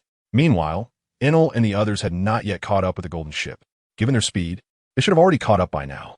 However, the Vinsmoke family members were continuously holding them back, especially the previously sent flying by Aivi's punch, Yanji, who was sticking to them like a plaster and claiming revenge. It was truly frustrating. After being awakened by Shati, Sparta had been protected by Shaji and the others, enduring a fatal blow from Big Mom. Given Sparta's current strength, it was still a bit premature. In the future, Sparta might possess strength equal to or even greater than Big Mom's, but for now he was still a bit weak in front of her, including Enel. At this moment, recalling Big Mom's Conqueror's hockey attack on Aivi, Enel still felt a lingering fear. Such a deadly blow made him put himself in Aivi's shoes and realize he wouldn't be able to withstand it at all. He had no idea how that bastard Aivi would escape. He certainly wouldn't believe Aivi would just die like that. If it were that easy, he wouldn't be worthy of his status as a god. He intended to leave and, before he departed, to destroy the Aivi pirates. Such a dark history wouldn't exist in his dictionary. Of course, as long as Aivi was alive, everything could be discussed. Shati, who was following Enel, had no idea about Enel's current thoughts. If he did, he would surely want to smash that tofu block on Enel's head to see what was going on in his mind all day. I'll hold them off. Enel, you go first. I heard Aivi say Katakuri is also on the ship. If we delay, Robin and the others will be in danger, and without a ship, we can't escape from whole Cake Island. Aivi said that Katakuri was the strongest among the Big Mom pirates, aside from Big Mom Charlotte Lingling herself. For now, there shouldn't be anyone else here who can resist, aside from you. Originally, Sparta was being supported by Shaji, but now he broke free and stood up unsteadily, facing Enel. Having been on the ship for so long, Sparta knew how to ignite Enel's fighting spirit, and this was indeed the truth. Currently, Enel was the only one on the ship besides Aivi who had the power of a devil fruit and had stepped into the threshold of an admiral. Additionally, being a Logia type was inherently powerful, and after gaining his own power domain, Enel's strength had become even more formidable. Sparta thought that the only one capable of contending with Katakuri here was Enel. If he hadn't been injured, Sparta would have wanted to test if Katakuri was as strong as Aivi said, but it seemed that opportunity was no longer available. Since you say so, then this god will reluctantly agree. Enel still appeared expressionless on the surface, but the corners of his mouth had a slight upward curve, indicating that he should be quite happy inside.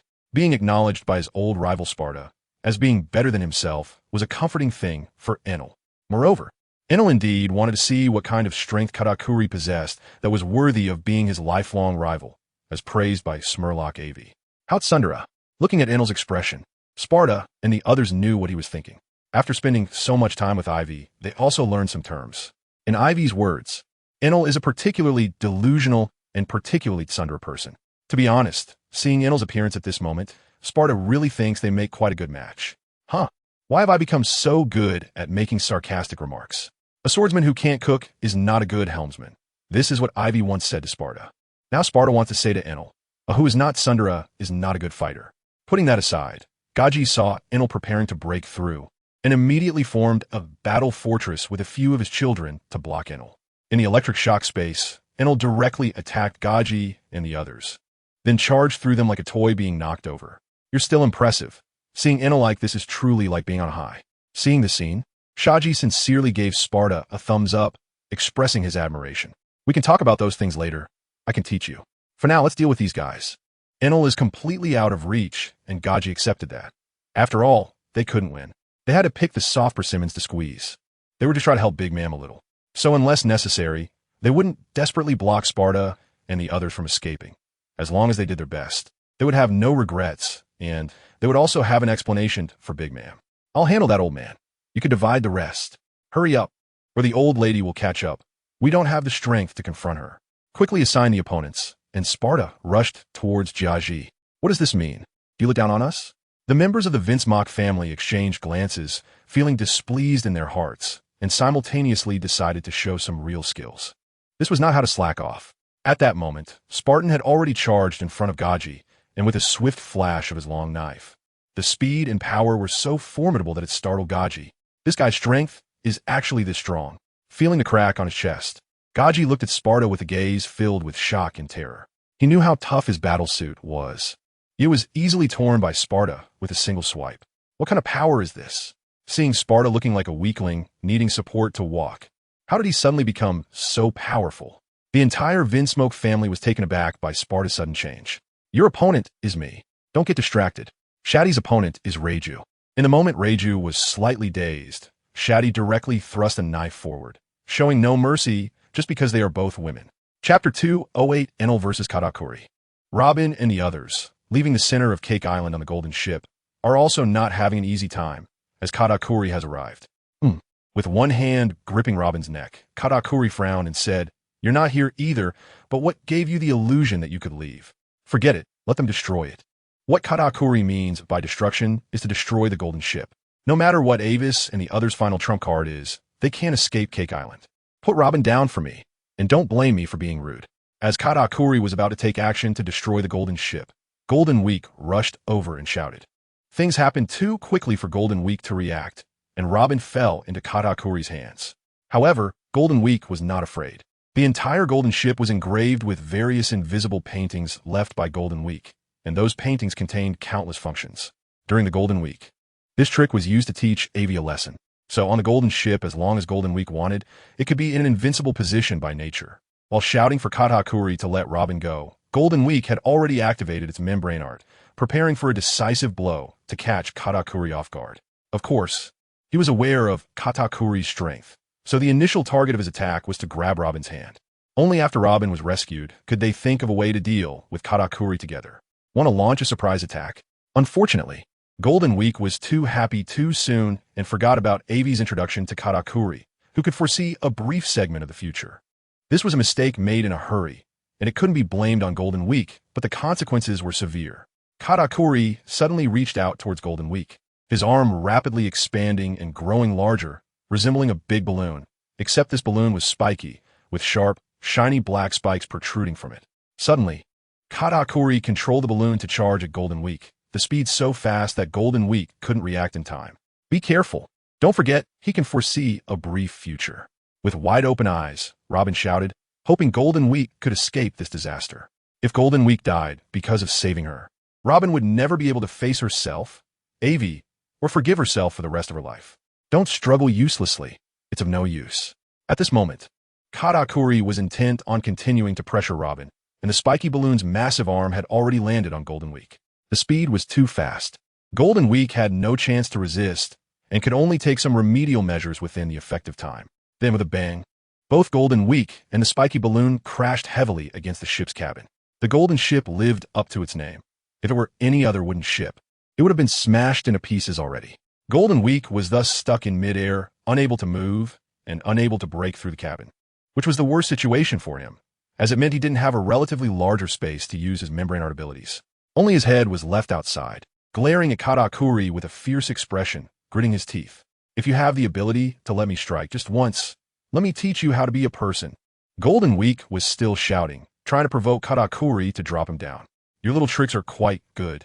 They remind me a bit of my mother, but unfortunately, you're just a fake external thing.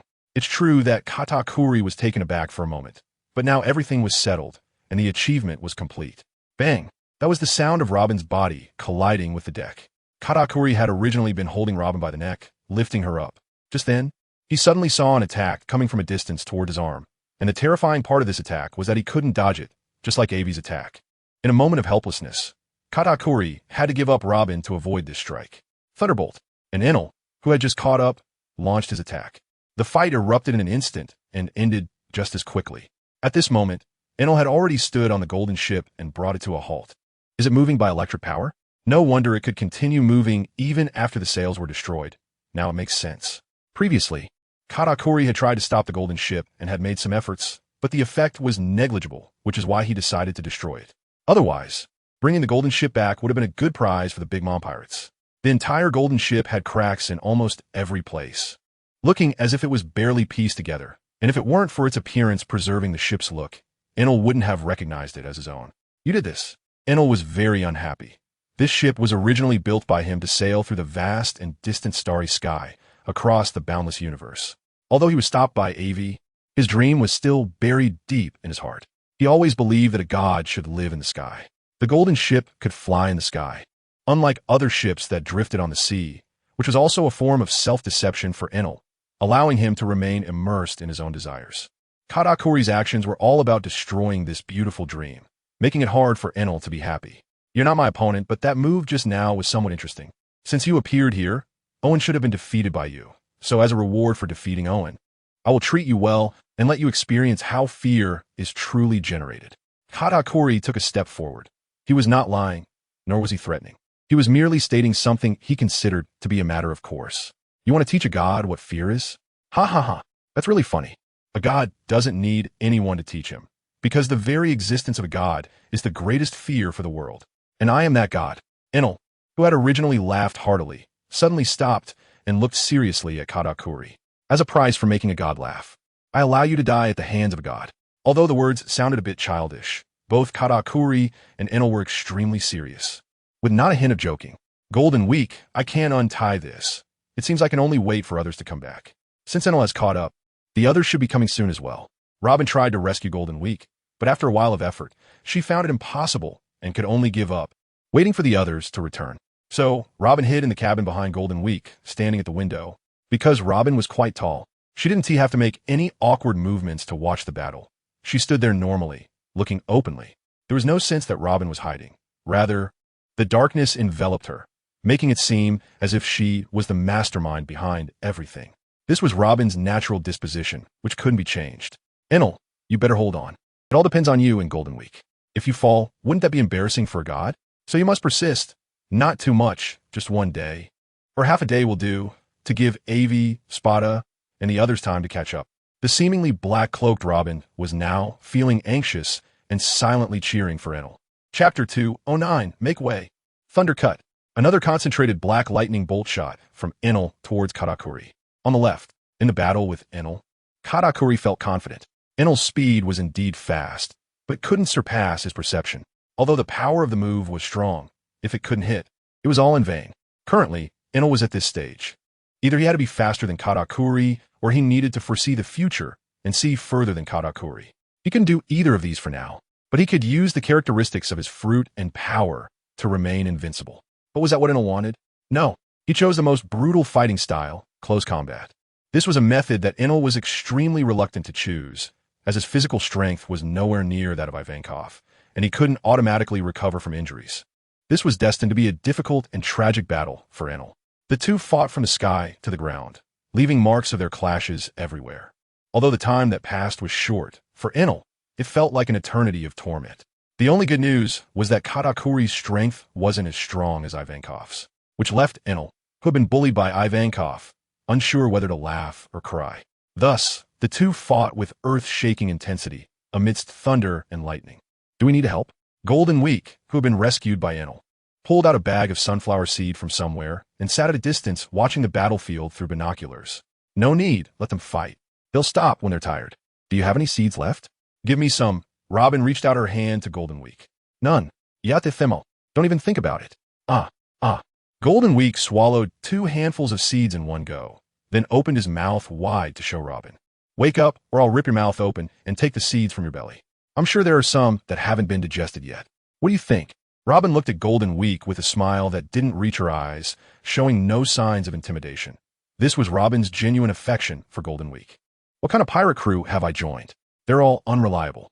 Enel, who had just been kicked in the stomach by Katakuri, naturally heard the conversation between Robin and Golden Week, almost spitting out a mouthful of old blood. I'm risking my life for you guys. And you're making a ruckus over a sunflower seed, disrupting my thoughts. What a crime. Just then, as Enel was distracted, his head was struck by Katakuri's numerous arms, delivering a relentless barrage of punches without mercy. Ultimately, Robin's unconventional battle concluded with her victory, and Golden Week, looking miserable, handed over the few remaining snacks he had hidden to Robin. This battle ended with Robin's victory, but what about the fight between Enel and Katakuri? Who would emerge victorious? Until the outcome was revealed, no one knew, for the future was ever-changing, and battles were equally unpredictable.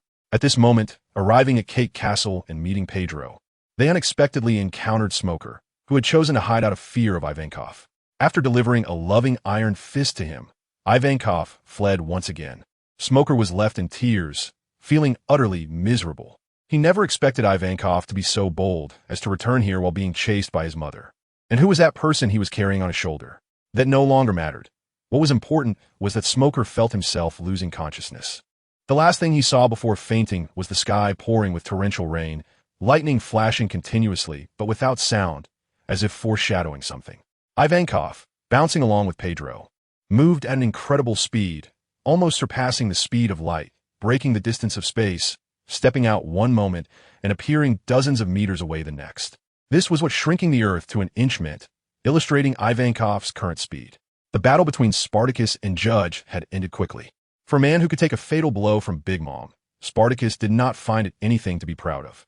Although the Germa family was known as a killer group with unfathomable strength and mysterious cloning technology, none of this was enough for Spartacus to respect Judge.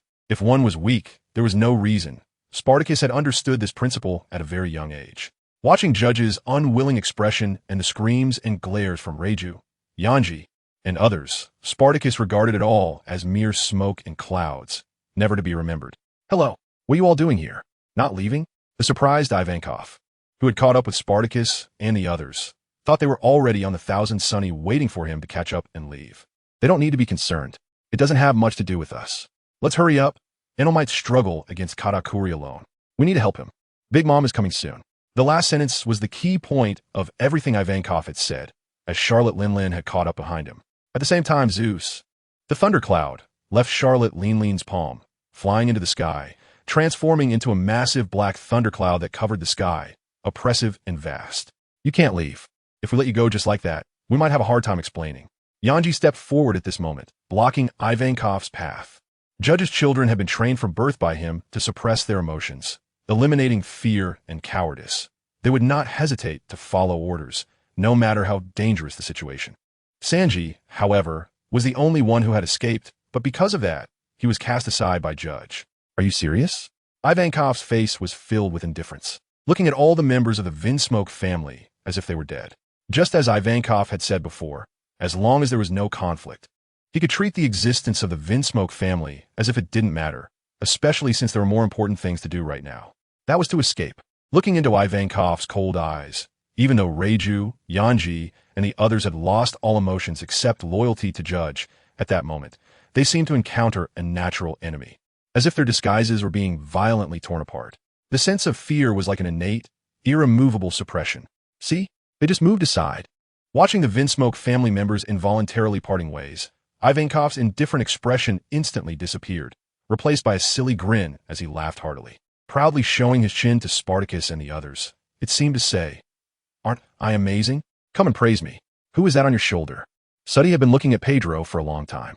This guy had first been accidentally injured by Ivankov, and although the extent of his injury had been reduced, his strength was evident. Then he was casually thrown into a corner by Ivankov, buried under stones.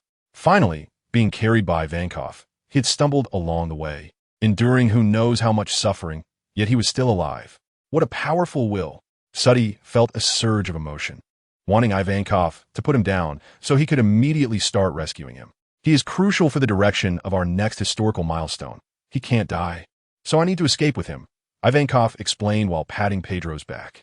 "But if you do that, won't he die even faster?" Shati was already too exhausted to complain about this issue, and the timing was also wrong, as the Four Emperors' Big Mom, Charlotte Linlin, was still chasing after them. Taking a day off, tomorrow there will be 4 updates to make up for it. Chapter 210, Run After the Fight, so thrilling. Different powers of natural energy, through collision and intertwining, can yield more refined energy. This is the conclusion reached by Aivi and Owen after their battle. since stepping into the Admiral threshold and having his own realm of power.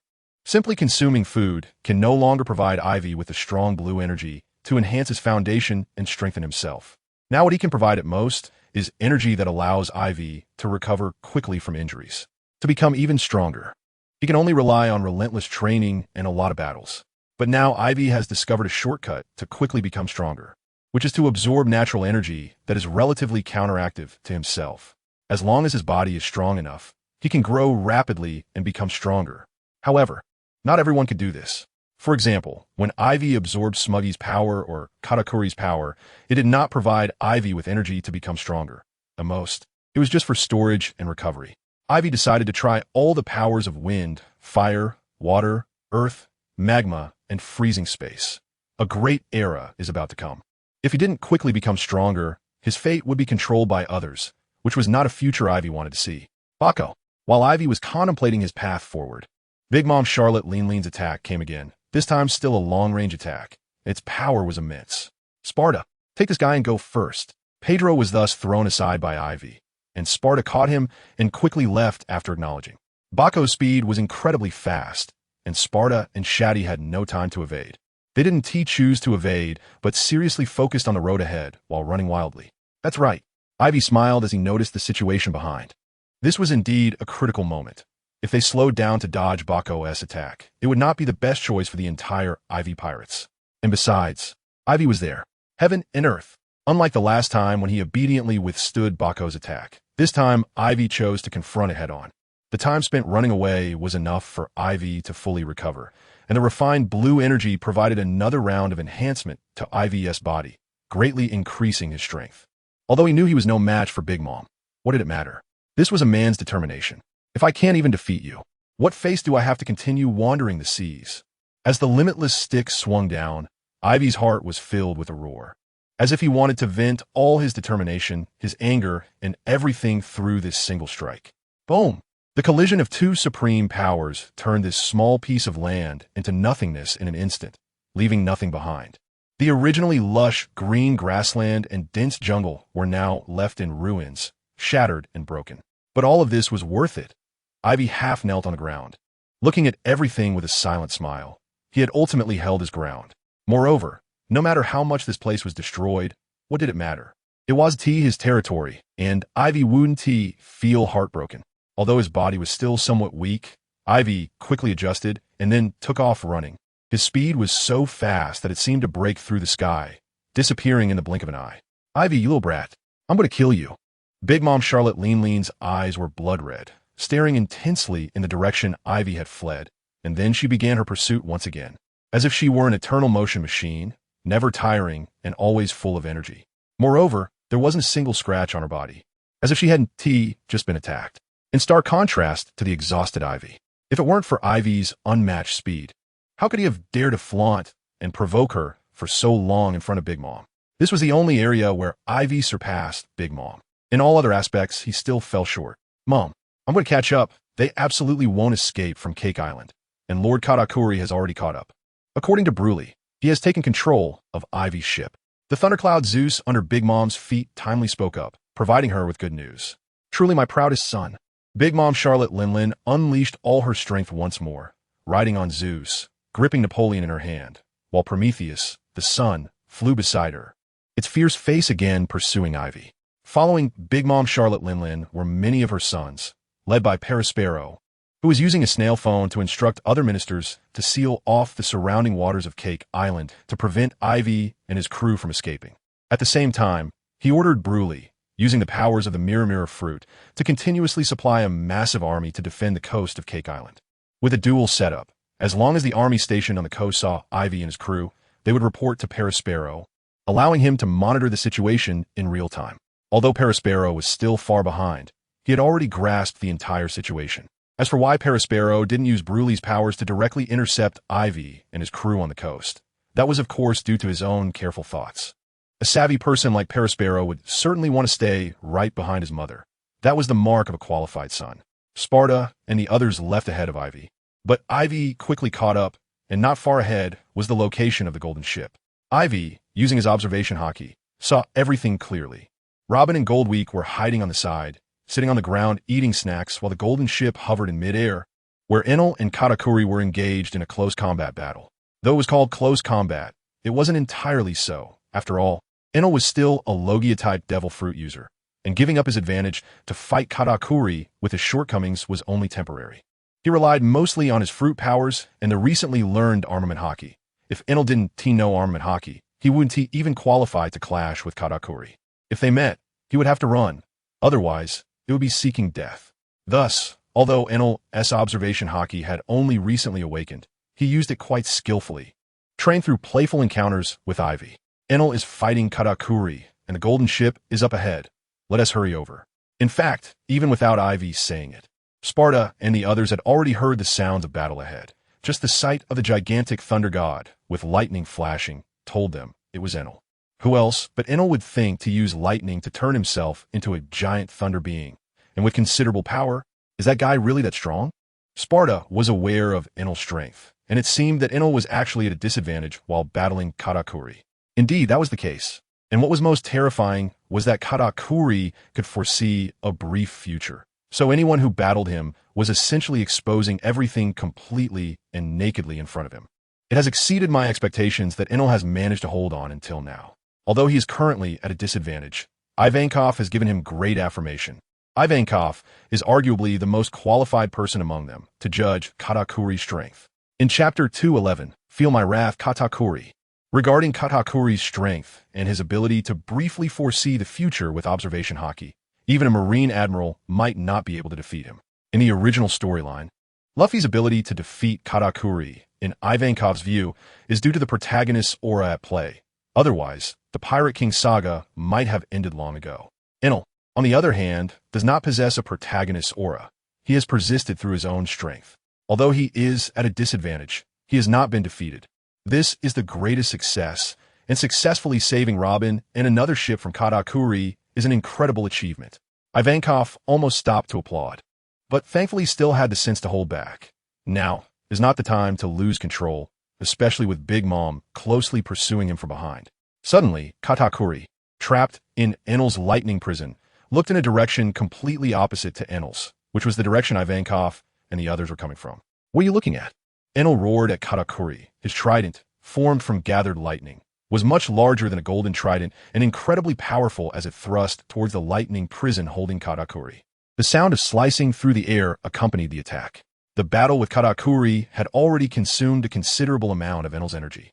He had to avoid being trapped by Katakuri's sticky machi abilities while also guarding against counterattacks should Katakuri see through his moves. He had never exerted this much effort even when fighting against Ivankov and the others. His focus was solely on Katakuri, his mind racing to strategize his next move, contemplating how to defend if Katakuri anticipated and countered his attack. Before Ivankov arrived, Enel had been fighting Katakuri this way, so he didn't have much energy left to fully expand his observation haki to notice Ivankov and the others approaching. Enel compressed all of his observation haki, focusing it into a small range, just enough to cover the distance between him and Katakuri. This fighting style was advantageous for Enel, and is why he's been able to hold on for so long. Machi Shield. Katakuri directly ignored Enel's attack, using his abilities to create a Machi Shield around himself to block the lightning attack from the prison, then transforming his legs into long Machi to bear the brunt of Enel's assault while making his escape. Since Katakuri could foresee Enel's attack trajectory, the damage he took was minimal.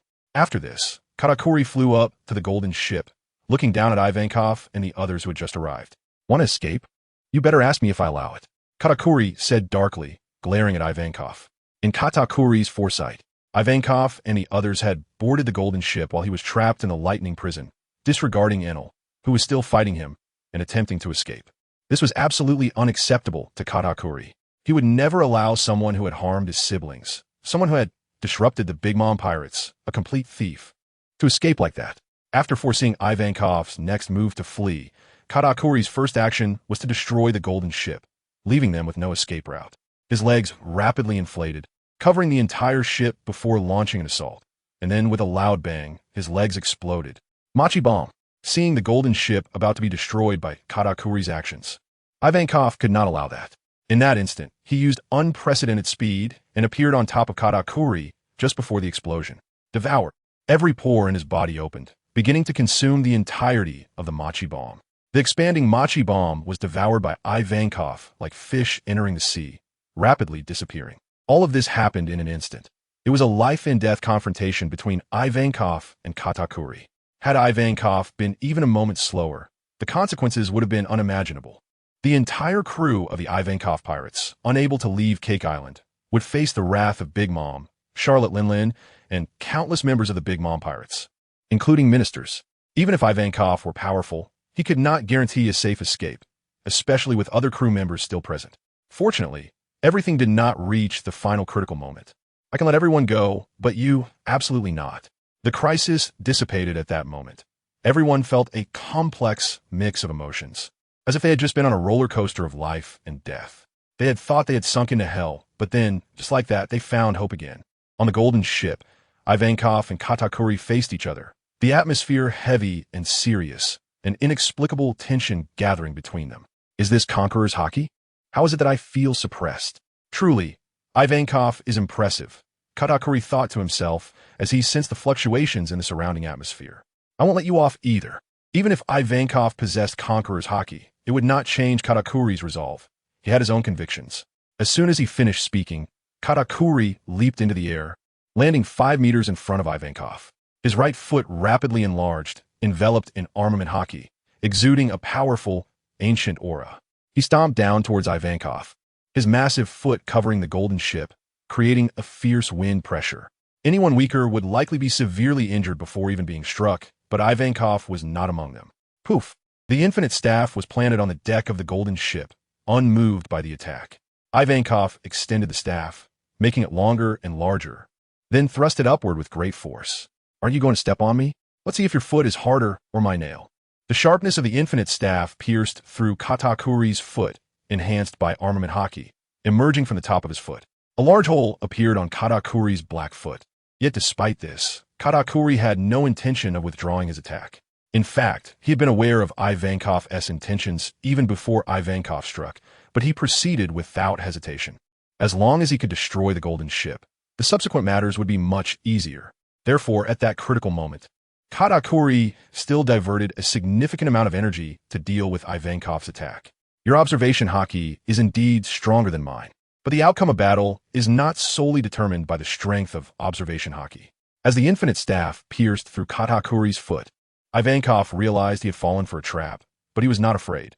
At this moment, Katakuri's large foot was dangerously close to the golden ship and the highest mast, where the pirate flag was hung, had already begun to break and fall after coming into contact with Katakuri's attack. Boom! This change is not over yet. As time goes on, the damage to the golden ship becomes greater, which is something Aivi cannot allow. Aivi suddenly flew out of the golden ship, returned the Wujigan to his back, and raised his fist high, covered in blue lightning. It gave off a sense of devouring all things, a silence that could annihilate everything. Terrifying. The great universe of thunder and electricity replays. With this punch, all things fell silent, but everyone seemed to see something extremely shocking. It was a grand spectacle of continuous annihilation and then reassembly, also Aivi's unique ultimate move. Chapter 212. Katakuri's demise, such an attack. Such an attack. Katakuri didn't know how to describe it in words, feeling a shock in his heart. He never expected Aivi would have such a countermeasure. But in the brief future he foresaw, none of this existed. Just as Katakuri was about to destroy the golden ship, while he was stunned and his mind went blank, Aivi's attack finally arrived. He did not defend but chose to attack. Offense is the best defense. Aivi always believed that.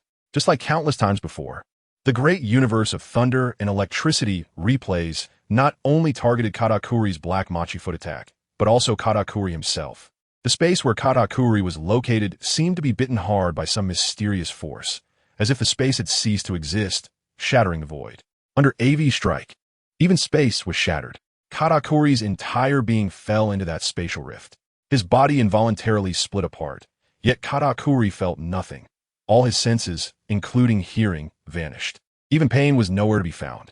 In that last moment, Katakuri could only choose to elementalize. Having awakened his power domain, Katakuri could use elementalization. But this was also a tremendous drain on him, as he was a special Paramecia-type Machi fruit user, not a Logia-type user. He couldn't use elementalization as easily as Logia users. However, the immense consumption also brought Katakuri a glimmer of hope. The space shattered by Aivi disappeared quickly and restored just as swiftly. When Katakuri was finally squeezed out from the spatial rift, he was almost in a completely broken state. His body was severely damaged, his head split open partially, and from the outside, one could see the white liquid inside flowing, but thanks to Katakuri's control, it did not spill out. He had lost a leg, his chest was torn open, with his internal organs clearly visible. This was the price Katakuri paid to escape from the spatial rift, almost turning into a cripple, the price of survival. I have failed. With vacant eyes looking at the white clouds in the sky, Katakuri felt a little lost, and nothing else remained. What is the name of this move? Katakuri then asked earnestly. The great universe of thunder and electricity replays. Aivi answered seriously. This move was just developed by Aivi not long ago. It was his first time using it, and he had no idea it would be so powerful. The space had been shattered by himself, under Aivi's influence. The only one who could shatter space was Whitebeard. With a punch or a slash, one could split space, the earth, the sea, and so on at will. He never expected that he would have such a day. When he could use this move freely, he should be as powerful as Whitebeard, or even stronger. Aivi thought and yearned. The great universe replays? Huh? To die under this move would be a death worth having. After saying this, Katakuri finally had no strength left and stopped breathing. The brain that Katakuri had originally controlled so well, due to his unconsciousness, began to slowly leak a mixture of white liquid and red liquid from his head. You are a great opponent. I will always remember you. The sea has always been ruthless. This is the life of a pirate, unlike what Aivi saw in his previous life, where Luffy sailed all the way, defeating countless enemies without a single death. How was that possible? Dead is dead, and alive is alive. Now that Katakuri is dead and Aivi is still alive, this is the true portrayal of pirate life. Aivi had walked this path, not knowing how many opponents he had killed, with only a few surviving. It's a life or death situation, not child's play. He is dead. Enel appeared beside Aivi, looking at Katakuri. Yes, he was a respectable opponent. If it weren't for the fact that we were in a hostile relationship from the start, I would have really wanted to bring him aboard. This was Aivi's true feelings. In his past life, he quite liked Katakuri, but since they had become adversaries, he should use all his strength to show respect. To die under this move, you should be proud, Aivi thought.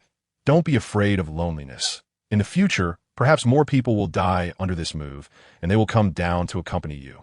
You two stop dawdling. Hurry up. Big Mom is about to chase us. Besides Aivi and Enel, everyone else had boarded the golden ship, and Shati on the ship shouted loudly. It's here. Having expressed his feelings, it was time to get down to business. Aivi and Enel flew onto the golden ship. After Enel filled the power room with electricity, he sat on the deck to rest, no longer having the lofty and mysterious demeanor from before. This trip to Cake Island had a significant impact on Enel. He had always thought that Aivi was fooling him, but he never expected there were so many amazing people and powerful opponents at sea. He realized he had been sitting in an ivory tower and could no longer deceive himself. The current situation was either to accept everything and change, or to remain the same, but after this experience, it might not be so easy to maintain the status quo. But change? Enel looked up at the noisy crowd, feeling complicated, then turned self-deprecating. How could I, a dignified god, suddenly become so sentimental? I can't believe it. Aivi, what are you thinking? Why use such a big move and take away half of the golden ship? If it weren't for the core still being intact, we might as well just wait here to die. Golden Week circled around Aivi, pointing at him and occasionally jumping up, trying to poke Aivi's head. But he was too short. Aivi was over 2 meters tall, and no matter how high Golden Week jumped, he couldn't reach. Lower your head. With no choice. Golden Week pouted, his chubby face looking like he would get angry if Aivi didn't lower his head. Silent Aivi really did lower his head and even squatted down, leaving Golden Week a bit at a loss. When did Aivi become so obedient? Smack! Squatting down, Aivi suddenly fell to the ground, looking powerless and unable to move. Aivi, you bastard. What's wrong with you? Don't think that falling down means you can escape. Let me tell you, this is not a game. Look at how the golden ship has been ruined. Following the line of sight of Golden Week, I took a look around, and the golden ship seemed to be cut in half. The mast, the pirate flag, the rooms, all gone. The break is clean and neat, like it was sliced off by a spatial rift. I'm really tired now and want to take a nap. Before I wake up, everything will be left to you all. After saying this, Aivi really crashed onto the deck, motionless. This was because Aivi used a power not meant for his current stage, and in an instant, he was completely drained, now trapped in a state of self-repair and shock. "What's wrong with you? Don't scare me." Seeing Aivi unconscious on the ground, Golden Week spoke with a tremble in her voice, almost crying, feeling helpless. "Don't worry. I'm not dead yet. No need to rush to mourn for me. Also, the new version of the Thunderbolt is placed at the core foundation of Cake Island, and it will explode in about 10 minutes, so hurry and escape." While Golden Week was crying, Aivi suddenly woke up and said this to her before fainting again, leaving Golden Week completely bewildered. Chapter 213, The Aggrieved Sparta, the last chapter. Phew, finally completed. Under Golden Week's serious gaze, Shati withdrew her hand from Aivi and said, "Confirmed, he is really unconscious, not pretending to deceive you. The reason for his fainting is excessive exhaustion, probably from using that move earlier. His body is overdrawn." Oh, Golden Week let out a soft hum. Just now, she really felt like killing someone and was about to cry, but she was completely stunned by Ivy's later actions. Such a waste of expression. After Aivi stirred things up, even though she now knew Aivi was really exhausted from saving everyone, she couldn't make herself look sad anymore. So, let's just leave it at that. Escaping is the priority. They were about to leave Cake Island, and with Golden Week's eyesight, she could already see the sea. What is that? There are people on the coast. Cornus was lying on the side of the ship, looking at the mass of pirates below, and suddenly panicked. What's there to panic about? They're standing beneath us. That means they're looking for death. Enel calmly said. He had already recovered from his earlier worries, realizing that overthinking was unnecessary. He wasn't originally that kind of person. It was just that he had suffered too many blows in such a short time that it left him momentarily confused, but now he was completely fine. Thunder. Enel casually uttered these two words, and then the already gloomy sky became even darker. Thunderclouds gathered, and bolts of lightning began to fall down. In an instant, countless people were struck, but no one would count them. Look, they're coming. Quickly tell Perispero that we are here to ambush. One of the pirates below, with sharp eyes, spotted the damaged golden ship flying through the sky and immediately shouted, attracting the attention of all the pirates. Then they saw the speaking pirate get struck by a bolt of lightning, his hair standing on end, his already dark face becoming even darker, and he spat out a mouthful of black smoke before collapsing to the ground. Not good. Lord Mokuya has been killed. Quick, counterattack. We absolutely cannot let them escape from us. Otherwise, none of us will survive. Quickly inform Minister Do. He's just outside, near the defensive line. No need. Minister Do has already arrived. Amidst the flashes of lightning and thunder, the pirates below began their defensive counterattack, firing cannons, bombs, pistols, and spears at the damaged golden ship without holding back. Minister Do, who is Charlotte Daifuku, the one who fought with Sparta, immediately rushed over upon hearing the noise.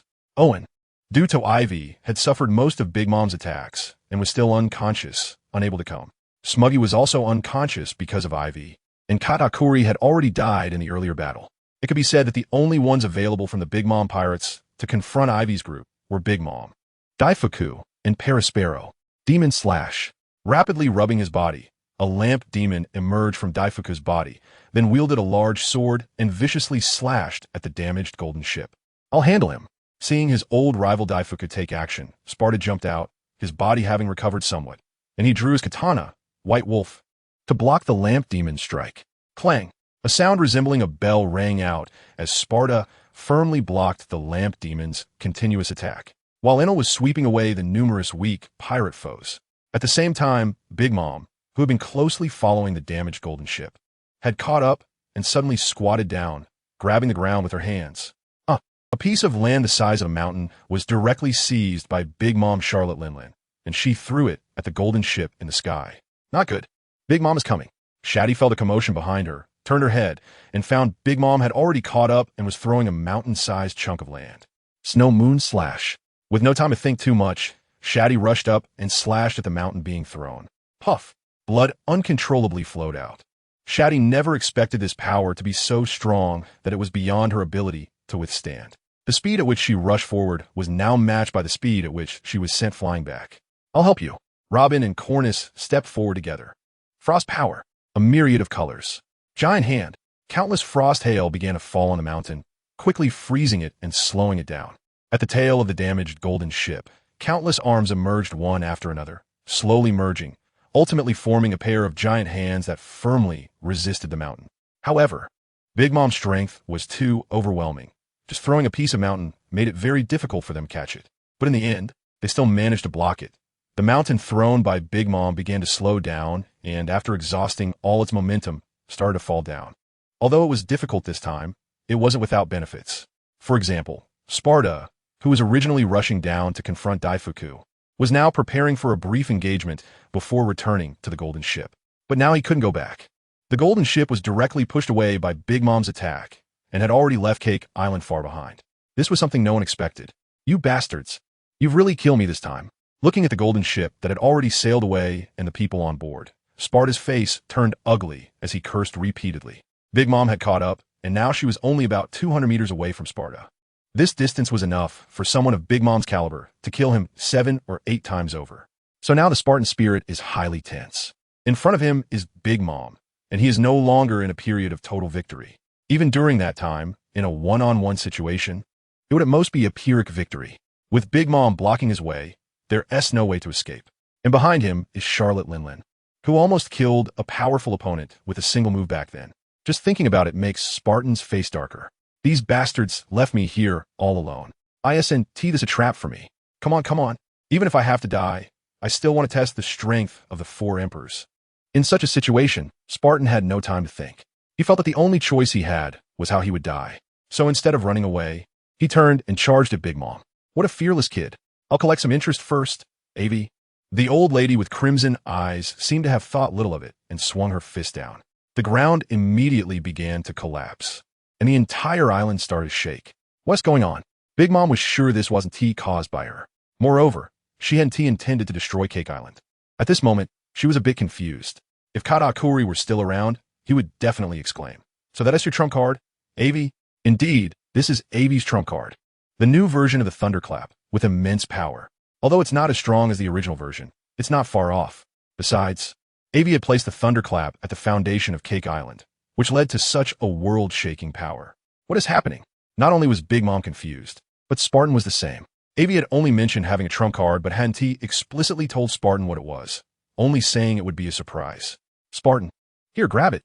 Just as Spartan stood there, confused and unsure of what to do, he suddenly heard Robin's voice from behind him. Chapter 214, Cake Island exploded. Let's rewind to the moment just after the Golden Ship was knocked away. On the Golden Ship, everyone felt a sense of survival and a bit of luck. Oh no, Spartan was still left on the island. Shati looked around at Enel and the others and immediately realized that Spartan hadn't returned to the ship to resist Big Mom due to the sudden situation. "We can't leave him there. We have to go back and save him." Robin then reacted, getting up from the gangway. Earlier, she had almost exhausted her strength resisting the mountains thrown by Big Mom. Originally, Robin was more of a technique-based fighter, and in terms of pure strength, she was among the weakest on the ship. "Leave it to me." Enel volunteered. His speed was fast, and he could fly, so if he went, it would ensure safety. Oh no! Spartan charged at Big Mom. Gold Weak exclaimed, seeing Spartan breaking through layers of obstacles, charging towards Big Mom. "Is he looking for death?" Enel asked in confusion, while also admiring Spartan's courage. "There's no time. Let me do it." After a brief rest, Robin immediately prepared for a rescue. Crossing her arms in front of her chest, and countless arms grew from the Golden Ship. Then one grabbed another, starting to extend like a rope. They crossed the great distance between the Golden Ship and Cake Island, growing to Spartan's back. "Look, what is that? It looks like an explosion." Cornus pointed at Cake Island, shouting. A long crack in the ground spread across the entire Cake Island like a spider web. Is Big Mom's strength that powerful? And why is she destroying her own island? This is what Cornus didn't understand. She saw Big Mom heavily attacking the ground, and then these cracks appeared. Cornus thought this was the result of Big Mom's attack. "It seems like AV's Thunderclap exploded. It's just 10 minutes since we escaped. So the Thunderclap must have exploded." While Cornus was puzzled, Goldweek suddenly recalled AV's words before he fell unconscious and was shocked by the effect. Such a dark and unremarkable thing had such great power. The large Cake Island was about to be destroyed all at once. Goldweek remembered that he had played with it before and felt a bit scared thinking about it. If something had gone wrong back then and the Thunderclap had exploded, the consequences would have been unimaginable. Enough chatter. Let us help. Pull together. At this moment, Robin's arms were already wrapped around Spartan, going several large circles around his waist to ensure that he wouldn't fall when they pulled him back. Let us help together. Enel couldn't care less about what he said before about rescuing Spartan alone. Now the situation was critical. Enel, Shati, and the others surrounded him, spontaneously reaching out their hands to tightly grab those arms, then pulling with all their might. Back to the present. Spartan turned to see a long arm extending behind him, seemingly connecting to the sky far away. This strange arm had an eye and a mouth in its palm, the eye staring intently at him, and the mouth anxiously shouted, "Spartan, the thunderclap has exploded. Quickly grab the arm. We're pulling you back." Hearing this familiar voice, Spartan finally confirmed that it was Robin, and only she could create these long arms with the strange eyes and mouth in the palms. While Spartan was still in a daze, Robin was not idle. She wrapped several large circles around Spartan's waist and then yanked hard, pulling Spartan up into the air. His feet left the ground, and he was lifted into the sky. It felt like walking on clouds, but of course, it was just an illusion. "Don't you dare run." Seeing that Spartan was being rescued, Big Mom roared with fury and quickly chased after them, only to trip over a small stone on the ground. With a loud crash, she hit the ground, and when she raised her head again, she looked incredulously at the small stone that had tripped her. What kind of strength does she have to be tripped by a stone? "Zeus, come here." Zeus obediently flew over, allowing Big Mom to sit on him, and quickly chased after Spartan. On the golden ship, Shati was sweating profusely, like raindrops falling. In order to create some trouble for Big Mom and buy time, Shati was doing everything he could. Moreover, he believed that using his abilities against Big Mom would be useless. With her indestructible body, he had never seen her injured, something even Aivi couldn't achieve. And of course, he couldn't either. Just then, an idea struck him when he saw that Big Mom was not riding on Zeus but standing on the ground. This gave Shati a good inspiration to trip Big Mom. But this wasn't an easy task. Katakuri's strength was already unfathomable, being able to foresee the future. And Big Mom was unknown to what extent she was powerful. To avoid any accidents and ensure that Big Mom fell as he intended, Shati used all his knowledge. Don't underestimate this small stone. Tripping someone is no simple task, especially when that person is not an ordinary individual, but the Emperor Big Mom. What? The thunderclap exploded. Wasn't it the attack from Big Mom that caused the ground to crack? At this moment, Sparta finally realized the key point Robin had mentioned earlier, and was immediately pulled back by Shati, Robin, and the others as they flew away. At this time, he witnessed a scene that would be unforgettable for a lifetime. Boom, boom, boom. The entire Cake Island exploded. Everything on the island seemed to have disappeared in this explosion. The fragments of the island were scattered everywhere from the massive blast, and the atmosphere in the center of Cake Island was oppressive, then gathered together and exploded completely. Countless fire clouds rose up, and this explosion also ignited the dormant volcano beneath Cake Island, restoring its terrifying power. Magma erupted from the seabed, shooting directly towards Cake Island, delivering a fatal blow once again, with countless sparks of magma and island fragments blooming in the sky, proving their brilliance. Then they returned to the sea. Cake Island. Just like that, it was gone. The Big Mom pirates were annihilated. Sparta, who was pulled back onto the ship, stared blankly at this scene. The once magnificent and beautiful Cake Island had now left almost nothing, almost shattered, with only a few fragments of islands that had escaped this disaster remaining. But this was no longer Cake Island, no longer the residence of the Yonko Big Mom. What was visible was only a vast sea and the floating corpses of various people and sea creatures, all drifting on the water surface, seeming countless. If one were to count how many there were, it would be impossible to say how long it would take. Unexpectedly, he also had such a side. Suddenly turning to look at Aivi, Sparta murmured softly, his voice very low, but everyone present had considerable strength, so they heard it clearly.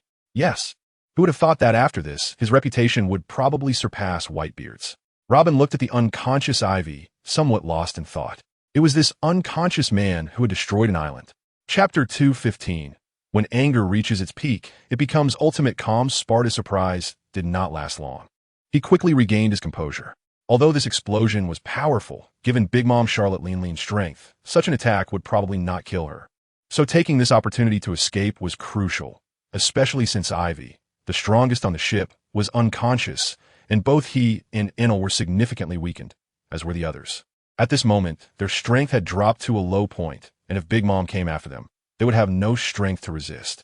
Therefore, the escape was not over yet. After a discussion, the group decided to find an island to settle temporarily, and then consider what to do next once Aivi woke up. Soon, the damaged golden ship took off again, flying through the sky and leaving.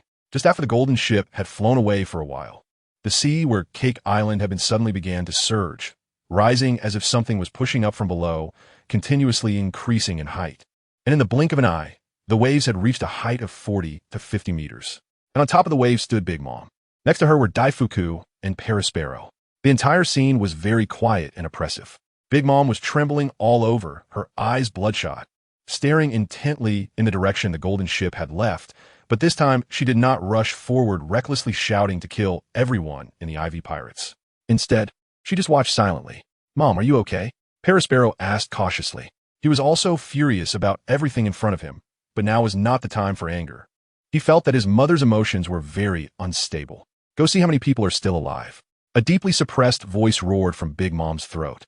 She was still trembling all over, and at the same time, her figure was becoming thinner, becoming slimmer than before. "Mom." Perispero looked at Big Mom with concern. "Get out. Why aren't you going?"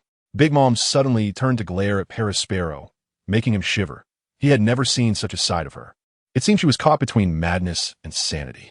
"Yes, Mom. In this situation, if he hesitated, it might lead to big trouble." So Perispero, who was good at reading the mood, immediately left to start searching for any survivors. "Smilock, Aivi, I remember you. Now I won't kill you. I want you to experience the most painful things in the world, to make you wish you were dead." Cake Island, Big Mom's residence, was built with much effort. Although she still had many islands, she treasured Cake Island the most because it was at the center of the world, surrounded by many islands, and contained Big Mom's hopes. But with a bang, it was gone. Given such a blow, it was already difficult for Big Mom to make rational decisions about the most critical matters at hand. She could not even imagine how many of her sons and daughters had survived the explosion, but the result would surely break her heart. So she sent Perispero away. She needed to calm down. People say that when anger reaches its peak, it becomes ultimate calm, which describes Big Mom's current situation. And this was one of the reasons she did not continue to pursue Aivi. Reason prevailed at this moment. This battle was truly unbearable for the Big Mom pirates. Among them, Baron Egg died. Her most proud son Katakuri also died, and many others, although not strong, who could manage a territory, also perished. Big Mom had many children, but not like this. So she needed to calm down and think carefully. Since she chose to be a pirate, she had never suffered such a huge loss. After leaving for a short while, Perispero heard his mother's piercing scream and stopped, listening carefully, then began searching again for any survivors.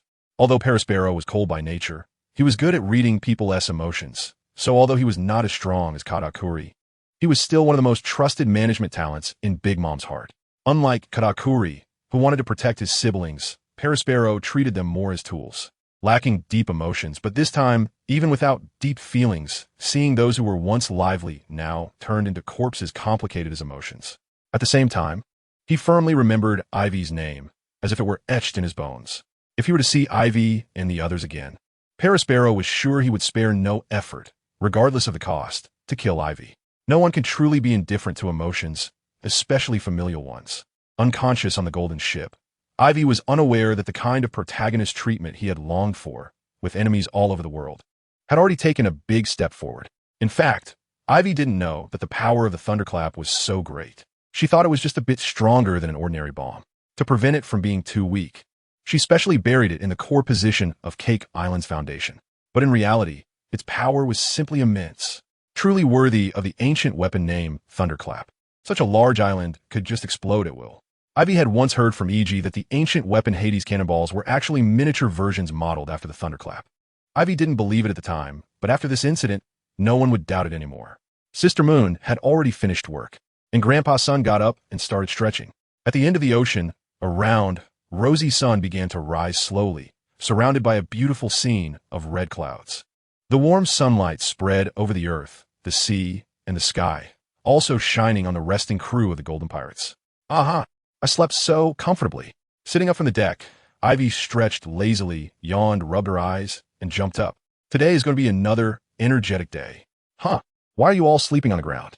It's so cold. Get up, get up. Sparta, I'm hungry. Hurry up and cook. I feel like I haven't eaten in months. If you don't hurry, I'm going to die. I'm going to die. Stop messing around. I just fell asleep. Golden Week grumbled unhappily. Exactly, you were sleeping just fine, and now we're in this mess. We're so sleepy, just get lost. Shati rarely revealed her true nature again. Why are we sleeping on the deck? Doesn't someone know? Robin glanced at Aivi and rolled her eyes. Ha ha, look at my brain, really. I must have been too hungry to think straight. What were you saying just now? I don't know anything. Sparta, hurry up, I want to eat. Eat, eat. Seeing that she couldn't win against those women, Aivi quickly changed her target. You want to eat? First, give me a kitchen. Sparta on calmly. Aivi forgot. It seems that the great room known as the kitchen was also taken away together with her sleeping room. In short, after waking up, Aivi began another energetic and joyful day. Chapter 216. Famous across the sea after a brief rest on a small island, Aivi and the others set off again. Thanks to Shati's miraculous medical skills, Pedro, who had been unconscious, had awakened. Their next destination was Zoe. As for why Pedro wanted to tell Aivi the location of Zoe, it was because the mink tribe had a heart full of gratitude and loyalty. To thank Aivi for saving his life, Pedro invited her to visit Zoe Island. Of course, Aivi's kind guidance played a part as well. Although Aivi's friend Jebo had died in the battle at Cake Island, and he hadn't even had a chance to retrieve his body, Pedro still became good friends with Aivi and her crew. Once on the island, you all need to be careful not to harm the mink tribe. Considering the strength of Aivi's crew, even the seemingly weakest little girl, Golden Week, could not be defeated by him, so Pedro could only say this. At the same time, he didn't avoid the question and straightforwardly asked, "What do you want to do on the island?" Pedro was naturally straightforward. He would ask whatever was on his mind. Although he had a frank personality and valued loyalty, he was not a fool. The day after they boarded the ship, he realized something very simple. As of now, Aivi and her crew still had not returned the log post that recorded Zoe's location to him. When Pedro went to ask Aivi for it, he was directly met with Aivi's response. "You're not a navigator. This thing is useless to you. We have the best navigator on the sea, Shati, on our ship, so it will be given to Shati first. Don't worry. After we arrive at the island, I will return the log post to you. I'm not after anything from you. I'm just curious about what the giant moving Zoe is like and what the mink tribe living on the island is like. Do they all look like you, furry all over, and can they use strange static electricity?" This set of reasoning, not to mention Pedro, even an ordinary person would find hard to believe. But strangely enough, Pedro believed it. He wasn't unaware that Aivi's words seemed to hide something, but he didn't sense any malice towards the mink tribe from Aivi.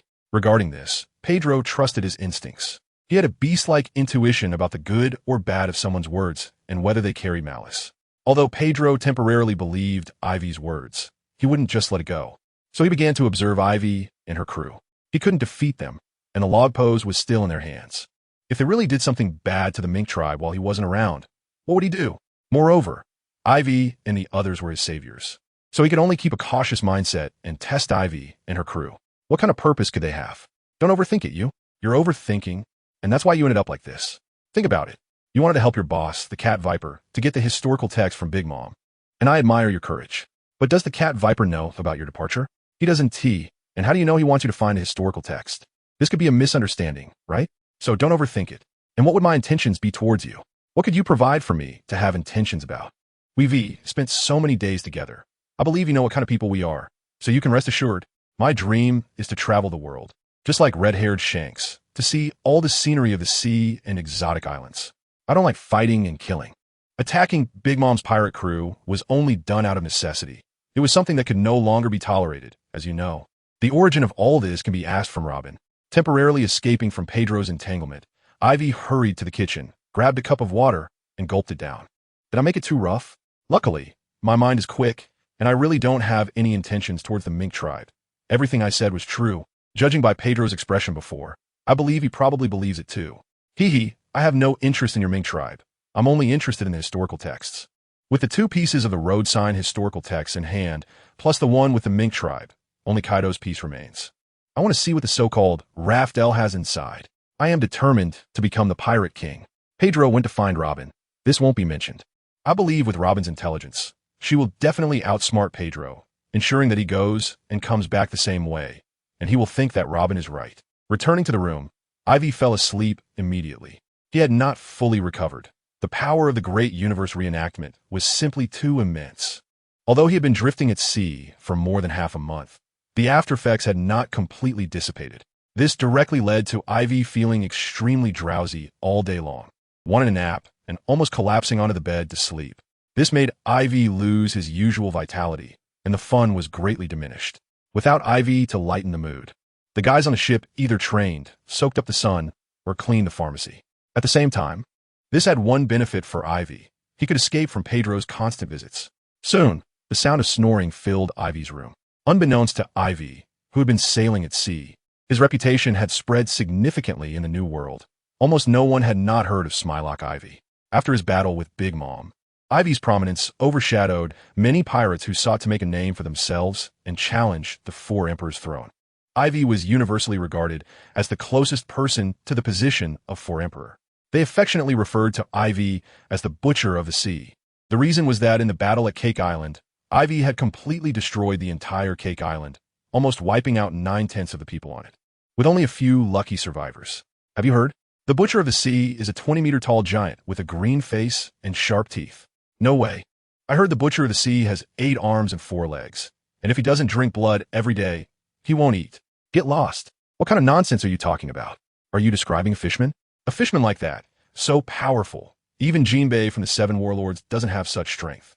If such a strong being existed, Fishman Island wouldn't still be protected by the white beard pirates. You're full of crap. I have evidence. A middle-aged man slapped the table and took out a photo showing Ivy with 8 arms and 4 legs, smiling smugly. This is a fishman that looks somewhat like Ivy, but just uglier. The middle-aged man pointed at the photo, grinning with pride. You have a photo, but I don't? Sitting opposite the middle-aged man was a 3-meter-tall man with a long beard, who also pulled out a photo of a giant. Of course, it wasn't as exaggerated as 20 meters, but the giant's height was not too short either. Only members of the giant race have such strength to destroy Cake Island. Otherwise, how could Cake Island just disappear? Mine is the real deal. Mine is the real deal. The two were close to each other, arguing with flushed faces and thick necks, while the bar patrons paid them no mind. The reason was simple. Recently, many people who resembled Ivy had emerged, and the claims about them seemed quite real, with everyone speaking with conviction. Gradually, people stopped debating as much, but some still held on to their beliefs, thinking their version was the true one. Ultimately, those who couldn't settle their differences often ended up fighting. The winner would naturally be the real one, as the loser would have no voice left. So in recent days, arenas and coliseums on various islands were bustling with activity, much to the delight of the behind-the-scenes bosses. All of this stemmed from Ivy's battle at Cake Island, after which he disappeared. Typically, after such a significant event, one would want to promote it widely, gather manpower, and, like other pirates, launch an assault on the Four Emperors' throne. But Ivy did not. It was as if he had vanished. Many people were looking for him, but they simply could not find him. Chapter 217. The Great Net targeting Ivy quietly opens in the New World in a certain sea area on an uninhabited island. There is a secret base, the residence of the Navy's secret spy organization CP0. CP0 is a special organization that reports directly to the 5 elders and is beyond the orders of even the Marine Admiral. At this moment, they were all gathered together, listening to the voice of a person coming from the snail phone on the table. Is the matter handled? This was the voice of one of the 5 elders. The first step has been completed. May I ask what the next instruction is? All CP0 members were hidden in the darkness, and no one could see their faces. The fire has been ignited. Now it's time to make it burn even stronger. This cold command came from the snail phone, and CP0 immediately became serious. We will provide you with all the help you desire, but there is only one requirement. Smilock Ivy must die. Understood. After the conversation ended, the hidden CP0 on the uninhabited island fell silent once again, and then they each went into action. A grand net specifically targeting Ivy had already been cast. Holy Land Mariewa, the highest center of power in the world. The 5 most powerful individuals in the world reside here, and people respectfully refer to them as the 5 elders. At this moment, standing next to the snail phone was a bald man wearing glasses, dressed in a white captain's coat, with the sword Shodai Kitetsu at his waist, wearing slippers and a serious expression. Why did Lordum set up such a large chess game specifically for Ivy? The bald man with glasses questioned, puzzled. That's not for us to know. Just complete the tasks assigned by Lordum, said a man sitting on the couch. He was an elderly man in a black suit, with a thick head of white curly hair, resembling a famous figure from Ivy's past life, Marx. Even if he is that person's son, that one is dead. Should we fear Mir Ivy? Another elder, dressed in a blue suit with similarly graying hair and a long, straight beard that reached his chest, voiced his doubts. The person he referred to as that one was Smilock Blue Phoenix, the man who had once single-handedly stormed in a Holy Land Mariewa and managed to retreat unharmed, leaving the 5 elders helpless against him. However, Blue Phoenix was now dead, while they were still alive. That was the biggest difference. so he did not believe Aivi could achieve anything significant. You must understand, it's only been a few short years, and that kid Aivi already possesses the power to destroy an island. Give him some more time, and even if he may not match that person, he won't be weaker than Whitebeard. If Lordum is worried about this, it is foreseeable. We have painstakingly eliminated 2 of the 4 emperors. If another pirate capable of becoming a Whitebeard emerges now, it would not be good for us Marines, said an elderly man dressed in a deep red suit, with short golden hair, slowly standing up to rebut. I don't believe that kid has the strength to destroy an island just yet. He must have used some special method. The last of the 5 elders spoke. This was a very fat elder, also bald, but unlike the bald man with glasses, he was simply balding on top.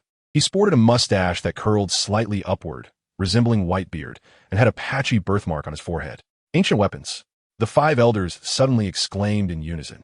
No wonder even Lord M was alarmed. Aivi must possess an ancient weapon that we are unaware of. The 5 elders exchanged glances, each seeing the shock in the other's eyes. They have been searching for ancient weapons, but the only clue comes from a message brought back by CP9's Appendum, which says that Tom in Water 7 is hiding the design of the ancient weapon Pluton.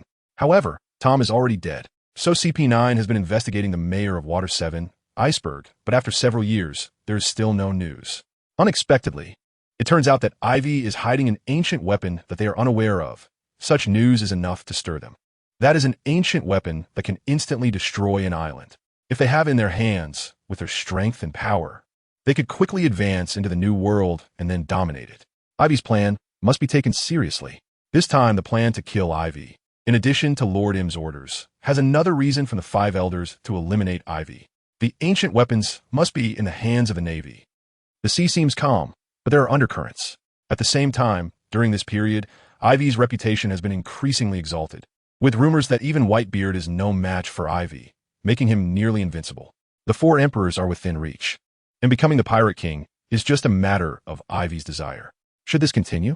On an island in the New World, 2 people are hiding in a corner and talking. Of course, the higher you elevate someone, the harder they fall. Notify everyone to continue. I want this fire to burn brighter. These pirates, he knows them best. They're usually the top of the hierarchy, with themselves ranking 3rd. And now suddenly a person with such a big name appears, and they hear news about him almost every day. Given the nature of these pirates, they will definitely hunt down Aivi. But these pirates are not the main pieces. The main flags are still those 2. His gaze looks out at the distant sea. Thinking of this, the CP0 hiding in the corner can't help but chuckle.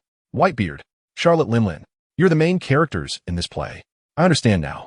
Tell the people behind you that as long as there is news of that little brat Aivi, we will act. In a new world, in a certain sea area, Biscuit Island. This island was originally the base of one of the 3 generals of the Big Mom pirates, Cracker, but now it has become Big Mom's new base. The reason is that Cake Island has been destroyed by Aivi, and Cracker has also been killed by Aivi and his crew, leaving the position of Biscuit Minister vacant. Big Mom has not thought of appointing a new Biscuit Minister and has taken Biscuit Island as the new base of the Big Mom pirates. A man below Big Mom lifts his head and says, "Then let's wish for a pleasant cooperation." This man is one of the CP0 agents, over 2 meters tall, dressed in a white robe, wrapping himself tightly, with a strange clown mask on his face. I don't want to care about your ideas or deal with you. I just want Aivi dead. If you want to make a move against me, feel free to try. Big Mom is well aware of what the people behind the clown are thinking, but she still agrees to the cooperation request, as Big Mom has her own considerations. After losing several generals and some exceptionally capable sons, the Big Mom pirates need to recruit extensively and form new alliances. But Aivi must die, and it is the top priority among many goals that the Big Mom pirates need to accomplish. You flatter me, then I will take my leave. The clown man has a confused expression as if he doesn't understand what you are saying. Of course, it can't be seen through the clown mask, and he laughs as he takes his leave. Wow, what a big guy, on the golden ship. A group of people stared blankly at this colossal creature before them, stunned and frightened. So I'm back.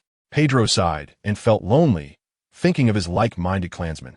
Now some are dead, some are missing, and some have left. Only he has returned alive, and Pedro feels inexplicably sad, standing there as tears began to flow down his face without him even realizing it. Chapter 218. Arriving at the land of the elephant, the giant Zoe continues to walk at a very slow pace towards the unknown, causing huge waves with each movement. The sea is deep, with thousands of meters and even tens of thousands of meters existing. But in Aivi's view, Zoe still appears so large, almost without end. How long has this creature lived? The creator is truly amazing. If one had such a pet, wouldn't he be able to easily sweep away the four emperors, trample the Navy headquarters, and casually kill dozens of celestial dragons without anyone daring to oppose? But just thinking about it, if such an opportunity really existed, it wouldn't be Aivi's turn, would it? It must have been used long ago. Zoe not only has long legs, but also thick ones. The repaired golden ship is 180 meters long and 30 meters high, but in Zoe's eyes, it looks like a small ant. With the diameter of Zoe's leg being larger than half the golden ship, one can imagine how powerful it is. Since I have memory, I have lived on Zoe. It is like our parent raising us, so I advise you not to have any thoughts about it. Otherwise, our fur tribe will not stand for it. After traveling outside for over a year, Pedro has witnessed the horrors of human nature. Moreover, with Zoe in front, it is hard to ensure that the just and upright Aivi 1T have any thoughts. So he makes it clear to cut off any of Aivi's ideas. There is nothing to worry about. Let us go together. This height must be several thousand meters. Climbing up with moonwalk will be very tiring. Aivi takes out a rope, wraps it around Zoe's leg a few times, and connects the golden ship to Zoe to prevent the ship from disappearing after he goes up. So protective measures must be in place. Golden Week, it's up to you. Golden Week, chewing on a lollipop, rolled his eyes and hummed. Then he began to act, taking out colorful paint pens and starting to paint the golden ship. Let's go. Aivi was the first to rush up and began to climb Zoe's leg, feeling as if he were rock climbing. The wrinkles on the elephant's leg were very hard and old. During one accident, Aivi lost his grip and even tore off an old piece of elephant skin. Fortunately, Pedro didn't see it. Otherwise, he would have to hear a lecture. After Golden Week finished working on the golden ship, he also started to climb, closely following behind Robin. They climbed for almost an hour before finally seeing the light. After breaking through a light, Aivi saw the end. Wow, amazing. It's my first time climbing for so long. Zoe is too big. Since seeing Zoe, Aivi's voice of surprise has been continuous. Who are you? How did you get up here? Get down. Suddenly, a tender woman's voice came from behind Aivi. When did she appear? Could it be that my recent observation hockey has regressed? It can't be. Is there someone powerful up here? Isn't just a cat viper leader and a duke or something? Right, Duke Inuyarashi, he is a dog. But their strength, even Aivi couldn't defeat herself. So what is going on? Somewhat confused, she turned to look at the little girl who had just reached her stomach. So cute. This little one is really adorable. I just love her. Shati followed Aivi closely and naturally saw Gyutong, immediately running over to hug her with joy, bouncing around happily. You hairless tribe. How rude can you be? How did you get up here? Otherwise, don't blame me for calling people.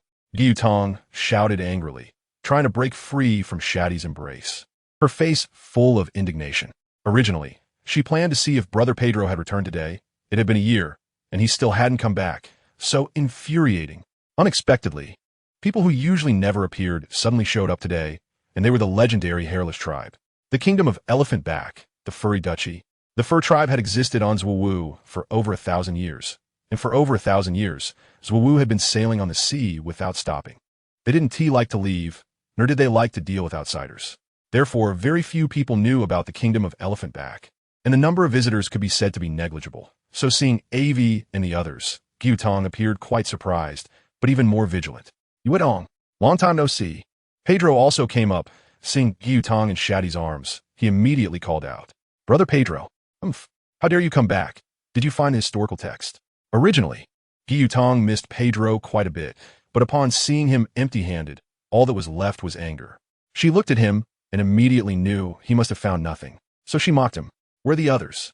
Are they behind? And who are these hairless tribe people? Did you bring them? Have you forgotten the rules of the furry duchy? Because they didn't like dealing with outsiders, the fur tribe was particularly resistant to the existence of humans. They are dead. Pedro's tone fell, choking up, tears streaming down his face. Oh my, tears really come in an instant. Aivi looked at this scene in surprise. Admiring in her heart, she really couldn't do that. She would have to learn from Pedro later. All right, stop crying. The people you brought should go meet Duke Inland first. Let us see how Duke Inland deals with it. It's still daytime, so Duke Inland is in charge. Speaking of which, the furry duchy is quite strange. A country divided into two, one king during the day, another king at night. The king at night is the cat viper leader whom Pedro greatly admires, and he is known as the Lord of the Night. It is said that the two have a poor relationship and swore never to meet again. What is that in the sky? Aivi pointed at the sky and asked Pedro and Gyutong. Aivi really didn't know. She could only remember the two kings of the furry duchy because they were related to the historical text of the signpost. And she struggled to recall for a long time before remembering. So what is this situation about? It's fire rain. Quickly hide. The fire rain is about to fall. Pedro collected his emotions and jumped onto a large tree in the distance. Gyutong followed closely, also jumping onto a nearby large tree, holding on tightly. Not too far from Pedro. What is going on? Why are you all so nervous? Aivi was still a bit puzzled, but her body had already taken charge like Pedro. Climbing up a tree. Hurry up. The shout was from Robin and the others behind, who had just arrived. Fortunately, everyone was safe. The name Fire Rain is quite artistic, but it doesn't mean anything literal. It has nothing to do with fire at all. This phenomenon is very common in the furry duchy, where Zhuowu will periodically suck water from the sea with its nose and then pour it over itself, essentially taking a shower. For the furry duchy of the Kingdom of Elephant Back, this is also the source of their survival, because along with the seawater, many fish rich in resources also fall, providing food for the fur tribe. Chapter 219, please look into my sincere big eyes walking along the road. Schools of fish could be seen everywhere, bouncing on the ground due to lack of water, but making futile efforts. Moreover, the fish looked quite unusual, likely from the deep sea, and some of them Aivi had never seen before. It is known that the food on the golden ship had been eaten and there was no food left, relying solely on Aivi to go into the sea to catch fish, and even though she didn't know many sea kings, she knew a fair amount. Soon, under Gyutong's guidance, Aivi and her group arrived at Kaladu, the main city of the furry duchy, and behind Kaladu, there was a magnificent whale, seemingly naturally formed. It was vivid and lifelike. Is the historical text of the signpost inside there? I can see it soon. How delightful. Aivi thought to herself while looking around. Actually, not only Aivi was observing the city, but the people of this city were also observing Aivi and her group. Very few humans came to the furry duchy, so these fur tribe people were very curious about Aivi and her companions, looking at them with their big, sparkling eyes. Some bold fur tribe members wanted to come over and touch Aivi, and after touching her, they would happily scream and quickly retreat, excitedly showing off something to their companions. I feel like we're like monkeys in a zoo right now. Shati frowned at these fur tribe people. Such gazes made Aivi very unhappy. Can I zap them? This was Aivi speaking. Gyutong looked at Aivi's calm expression, as if such terrifying words weren't said by him, feeling a bit nervous in her heart, and at the same time slowed her pace, moving a bit further away from Aivi, walking alongside Pedro. Please don't say such things. They're just very curious about you. This is their way of expressing welcome. Pedro quickly stopped the others who were also about to speak, as if this continued. Something might really happen. After staying on the golden ship for half a month, Pedro was very clear about Aivi's unpredictable and arrogant personality. He might really think that way. It would be better to take them to see Duke Inland quickly, so he could feel a bit more at ease. Since Duke Inland is a powerful figure on par with the Cat Viper, perhaps only he could handle these people. Thinking this, Pedro quickened his pace a bit. Along the way, Aivi had gained some understanding of the Kingdom of Elephant Back and the Furry Duchy. This is a group of naive fur tribe who are unaware of the world's dangers. Why did they come to such a conclusion? Outside the walls of Kaladu, there were observation towers, but no one was on watch, so if someone attacked, they wouldn't have time to react. The country's defense was far too lax, with no vigilance at all, but this might also be related to their environment. Zhuowu was like a constantly moving entity, and the Kingdom of Elephant Back was not like the ordinary islands. It had no magnetic field and was constantly on the move. The ordinary record pointers can't find this place at all. Only the specific record pointers of the fur tribe can locate the Kingdom of Elephant Back and the Fluffy Duchy. This makes it seem as though they have always lived in paradise, without wars, and thus, there are no guards. However, the fur tribe members are generally very strong. Almost every one of them is a soldier. They can use static electricity to attack enemies, making ordinary pirates no match for them. The gate is wide, but it is not open. Instead, it looks like it has been artificially damaged, resembling a giant beast path left by a massive creature that walked through. There are still guards on both sides of the gate, which might be the only guards they have, as the Duke of Dogstorm, whom they admire, resides inside. These guards are also members of the fur tribe who respect him and have organized themselves voluntarily. Otherwise, there would be no guards at all in this one area. The city gate is covered in moss and strange grass, giving it an ancient appearance, clearly showing its age. You can rest inside first. After the Duke of Dogstorm finishes handling his documents, he will come and meet you. Until then, please do not wander around carelessly, as it can be very dangerous, especially in the forest. After leading Aivi and the others into the waiting hall, Kayamizu began to warn Aivi, emphasizing with a finger pointed towards the direction of Whale Forest. It seemed like a warning, but his tone sounded like he was provoking Aivi, trying to incite him to go to Whale Forest. Humph, you foul Pedro. Didn't you admire the King of Night and look down on Duke Dogstorm? If the people you brought have any conflict with the King of Night, humph, let us see how you handle it then. Kayamizu was pleased with his clever plotting. Not good. Pedro suddenly felt troubled. He knew how heavy Ivy's curiosity was. Now with Kayamizu acting this way, Pedro truly didn't know what to do. On one side is his lifesaver, and on the other is his most admired leader. The Viper, Kayamizu. You've really put me in a tough spot. Just wait until I get back. I'll teach you a lesson. Now Pedro could only hope that Ivy's curiosity wasn't too strong. But how could that be? All right, I got it, thank you. I promise I won't run into that forest for no reason. Don't worry, just look into my sincere big eyes. Aivi patted his chest and assured. Such a young age, and yet so many thoughts, oh ho ho. Could it be that he is Pedro's child bride? Interesting. To Pedro's surprise. Looking at Ivy's expression, it seemed like he was being sincere, not just saying it to appease. He immediately breathed a sigh of relief and felt even more grateful towards Aivi. He realized he had misjudged such an upright person and thought too much. Perhaps, as Aivi said, everything was just his overthinking. Pedro fell into contemplation. But how could Pedro know Ivy's true thoughts? Whale Forest. He would definitely go there. The historical text is still on that giant whale, right? As mentioned before, he wouldn't go there for no reason. But Aivi has a reason. Aivi wasn't lying. Everything he said was true. Oomph. Seeing that Aivi wouldn't fall for it, Kayamizu angrily left, casting a fierce glare at Pedro. Excuse me. I'll step out for a moment. As soon as Kayamizu left, Pedro hurriedly ran outside. Wait, that girl ISN to your child bride, is she? Don't blame Aivi for being nosy. It's human nature. Pedro didn't understand what Aivi meant and could only awkwardly smile. She is the daughter of a friend. My friend passed away early, so I've raised her all this time. Her original personality wasn't like this. It might be because of me. I'm sorry. Although he didn't know what Aivi meant, Pedro guessed he was also being asked about his relationship with Kayamizu, which wasn't a bad thing to talk about. So he revealed everything and immediately chased after her. It's such a good gossip, but I can't see it. What a pity. Sighing, Aivi immediately asked, Robin, have you found the entrance to that cave? I have some clues, but it will take time. By the way, Aivi, how did you know there's a cave on that whale? And you're sure there's historical text inside? Have you been there before? Of course, not. I just have my special sources. Hurry up and look, but be careful not to get discovered.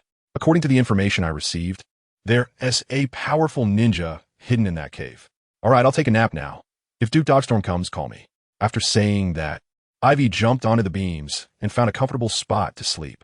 Chapter 220. The Surprise of the Sand, Gathering Welcome to the Fluffy Duchy. I have already heard about your situation from Kayamizu. You can stay here for as long as you like, but there's one thing. You must obey our rules. After handling his affairs, Duke Dogstorm entered, warmly greeting Aivi and the others, welcoming their arrival while also giving a small warning. Aivi, get down. Robin shouted at Aivi on the beams and pushed him down with his hand. Oh, have you eaten? Aivi, who got up from the ground, stood up instantly, wiped his drool, and said a bit dazedly. Just now he was dreaming of eating a delicious feast. How did all the food disappear in an instant? Sorry. This guy is our captain. Robin smiled politely yet awkwardly at Duke Dogstorm. I understand. You must have waited too long for me and haven't eaten yet. I have already ordered someone to prepare a sumptuous dinner for you. Please follow me now. Duke Dogstorm, leading Aivi out, expressed understanding and said with a smile, in the past, I also went to sea with my lord and saw the outside world. There are not many pirates like you who obey the rules now. Hearing this, Aivi thought it sounded like an insult. Obeying the rules, is that what pirates do?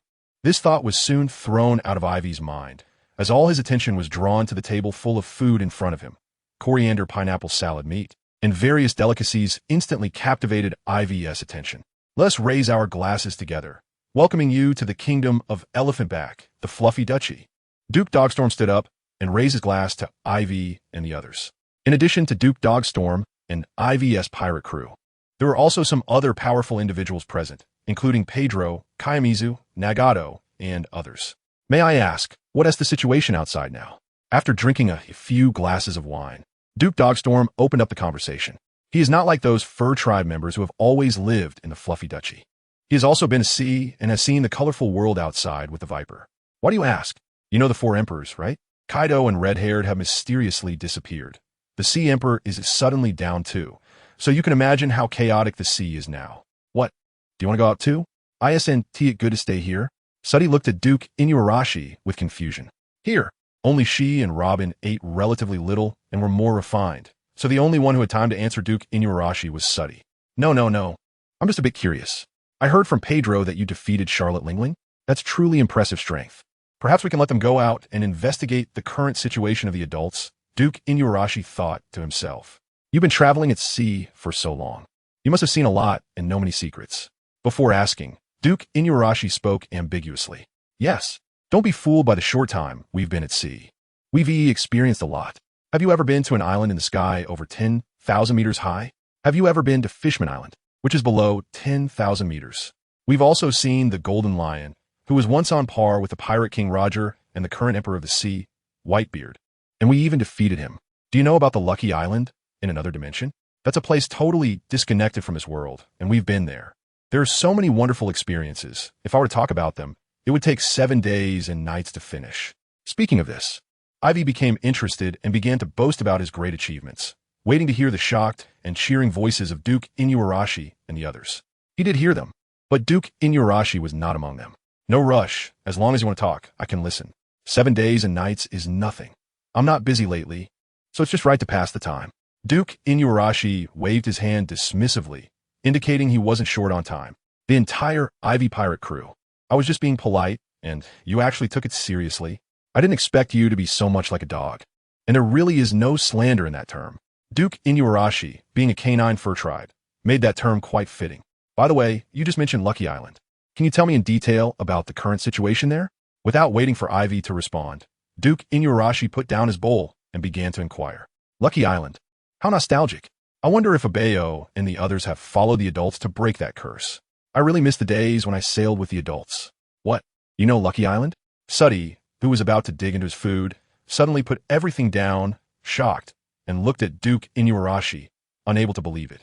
It should be known that Suddy knew about Lucky Island because it was his hometown and he had been there. How did Duke Inuarashi know? Could it be that he's been there too? It must be so. Do you know my parents? Their names are Kunta Abeyo and Kunta Ste.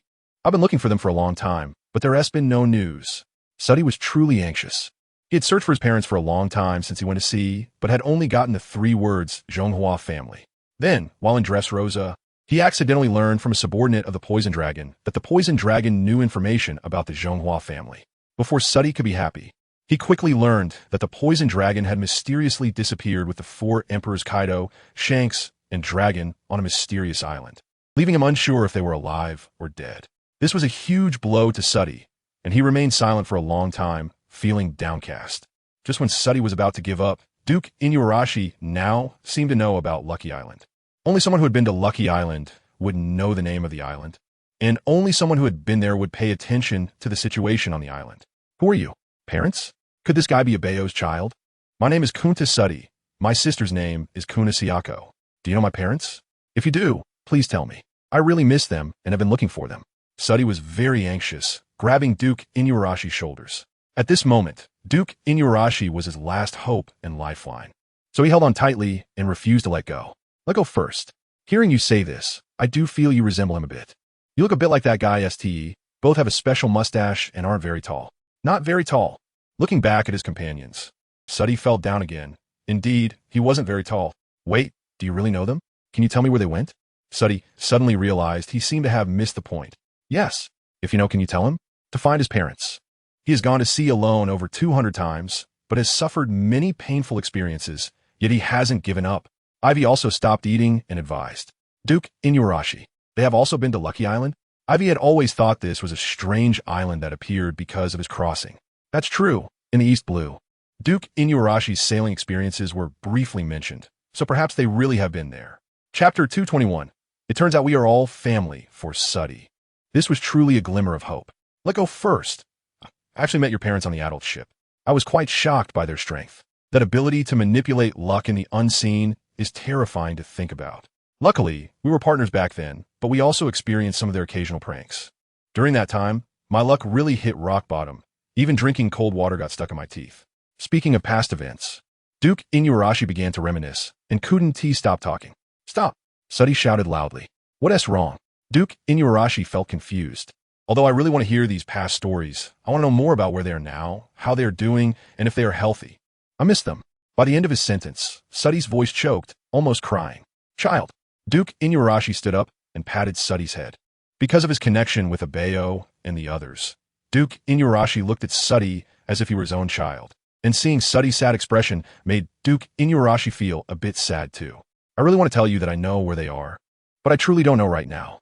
After the adult arranged everything, he took Abayo and STE away, and after that, I and the snake never left here. When the adult left, he didn't tell me where he was going. Embracing Shati, Duke Inuarashi spoke word by word about what he knew. Adult? From the Kazuki family? Still related to Shati's parents? No, he took Shati's parents away to an unknown place. Didn't Roger surrender alone? Didn't he disband all the crew? How could he take Shati's parents away? Moreover, with the power of Shati's parents to manipulate luck, they couldn't possibly remain nameless on Roger's ship. Let me chime in. Duke Inuarashi, do you know Roger? And Rayleigh?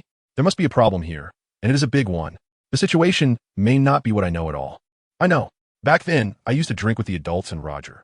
I never expected that not long after, that guy Roger actually became the Pirate King. What nostalgic feeling. After getting to know Aivi and the others, Duke Inuarashi often reminisced about the time he sailed the seas with the adults. But why did the adults leave him behind? Duke Inuarashi felt a bit lonely. It must be because of that bastard cat Viper. Absolutely. This is also why Duke Inuarashi went from being good friends with Cat Viper to now not having any contact at all. Drinking with Roger is possible. But isn't that guy Kazuki just one of Roger's crew? As vassals of the Kazuki family, didn't Duke Inuarashi and the others also board Roger's ship? It seems unreasonable to have only met once. Do you know the Kazuki family? It's the Kazuki family from the land of Wano, the samurai kingdom.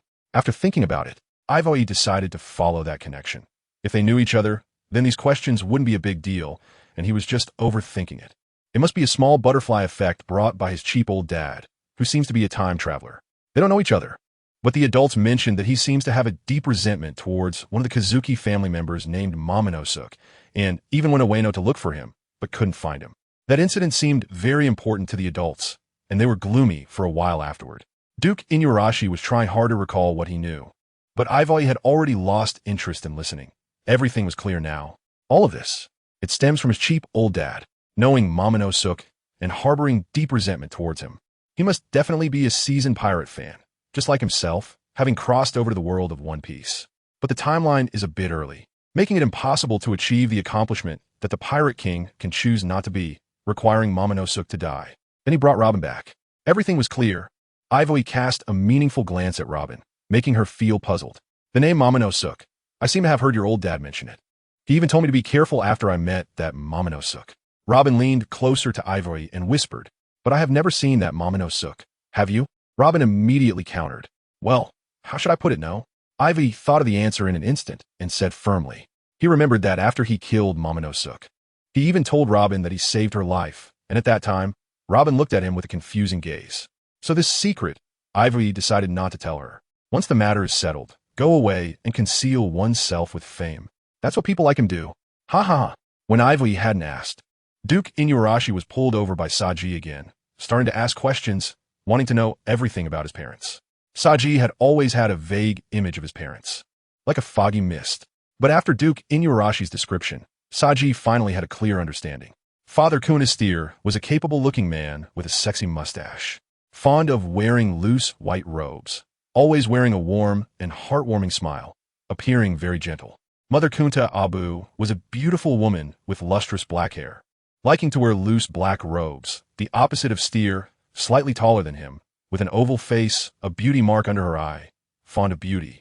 And when she smiled, she revealed 2 cute dimples, quite adorable. Let me ask you, is your adult named Smiloklon Phoenix? Aivi walked over, holding a piece of meat, taking a big bite while asking, how do you know? Duke Inuarashi was genuinely shocked. It seemed like everyone here knew his adult. I forgot to introduce myself. My full name is Smilok Aivi. Nice to meet you. He extended his greasy hand and shook it firmly with Duke Inuarashi. You really have a way. That cheap old dad subtly changed so many plots. Yet on the surface, it seems like nothing has changed. He just swapped the most crucial part for himself. No wonder I couldn't tell. I always suspected whether that cheap old dad was a time traveler. If I hadn't delved deeper, I wouldn't have known. I would have thought he was some hidden character in the plot. You are the adult's son? Duke Inuarashi circled around Aivi, stroking his chin, starting to ponder. It looks really similar. Suddenly, Duke Inuarashi slammed the table, startling the others, Sparta and the others, who were sitting aside eating and unaware of what was happening. Immediately stood up, entering a state of alert, thinking Aivi and Duke Inuarashi had fallen out and were ready to fight. It's fine, keep eating. In such a situation, Aivi had to calm them down. Really, they only appeared once in this chapter, and he needed to reassure them properly. Who do you say I look like? That guy? Is he as handsome as me? Aivi thought to himself. You really look like your mother. The answer seemed different from what he thought. Mother? This was the first time Aivi heard about his mother. Chapter 222. Successfully seeing the historical text mother? This topic is a bit deep. Thinking about it. Which good cabbage was taken by that cheap old dad? At that time, there were those beautiful girls that could have attracted that cheap old dad. Aivi really couldn't figure out who his mother was, who might be that cabbage taken by his cheap old dad, because he didn't know much about the beauties of that time. Saji, it seems that the one who left with your parents back then should be my old dad. So Aivi could only smile bitterly at Saj. What kind of situation is this? Going back and forth, it turned out like this. But you also know, I have never seen my old dad, so I don't even know where he went. It's also helpless regarding his cheap old dad. Aivi had only heard rumors and had never even met him. Skipping this topic, Aivi suddenly thought of something. Since we're family, why should we hide? Uncle Inuarashi, I heard Pedro say when I was coming here that there is a historical text on the island. Can you take me to see it? Since we can go openly, there's no need to sneak around. This is Nico Robin, who survived the O'Hara incident when the Navy used the Buster Call. She is probably the only person in the world who can still read the historical text. So there's no need to worry that we won't understand it. We have already found a piece of historical text with Big Mom and have experience in reading it. I've already said this openly, while kindly informing Duke Inuarashi that he had someone who could read the historical text. So there was no need to worry. Duke Inuarashi glanced at Pedro, who felt a pang in his gut, wondering when he had mentioned that there was historical text on the island. Was there? Or was there not? How could he not remember? Truly wronged. But thinking that Duke Inuarashi and his idol cat Viper had once stayed on Ivory's old dad's ship, this unusual relationship left Pedro speechless. Forget it. He should have indeed mentioned it, Pedro thought to himself. All right, in that case, we can go over now. Duke Inuzuka looked at the sky outside. It was not yet dark, and he immediately agreed to Ivy's request. Isn't Lord Viper still awake? Pedro suddenly jumped out. During the day, it was Duke Inuzuka's domain, while at night it belonged to Lord Viper. At this time, Lord Viper should still be sleeping, Pedro thought to himself. What are we waiting for? This guy sleeps all day. If we wait for him, it'll be too late. Duke Inuzuka became angry, as their relationship was not very good, and then asked Aivi, shall we go now? I'm fine with it, but I still want to see it as soon as possible. After thinking for a moment, Aivi could only respond like this, and no one had anything else to say. I'll go wake Lord Viper. He will be very happy to know you're here. After Pedro finished speaking, he immediately ran off, his speed shocking Duke Inuzuka, who then said, then let's go now. Speaking of which, this historical text was left here by the Lord, and its mission will just happen to end when you arrive. Let us go to the giant whale in the whale forest behind us. Duke Inuzuka quickly led Aivi and the others through the dense whale forest toward the giant whale tree. Pedro's speed was also impressive, and he quickly found Lord Viper sleeping on a branch. He truly looked like an owl, hanging upside down from the tree. Lord Viper was a rather large cat demon with a fierce appearance, a smooth body, and thick fur, a proper fur tribe member, wearing a garment adorned with circular patterns. Lord Viper, Lord Viper. As soon as Pedro arrived, he started shaking Lord Viper, trying to wake him up. What's wrong? What's wrong? Is it dark? Drowsy? Lord Viper fell from the tree, propped himself up with his hands, rubbed his eyes, stood up, and looked up at the sun shining brightly in the sky. It was a bit blinding, so he used his hand to shield his eyes. Pedro, you're back. At that moment, Lord Viper finally saw Pedro standing in front of him. Why did you leave on your own? Do you know how worried we were about you? Where are the others? Lord Viper said sternly. They are all dead. Pedro's tone became heavy at this point. As long as you're alive, we will always welcome you.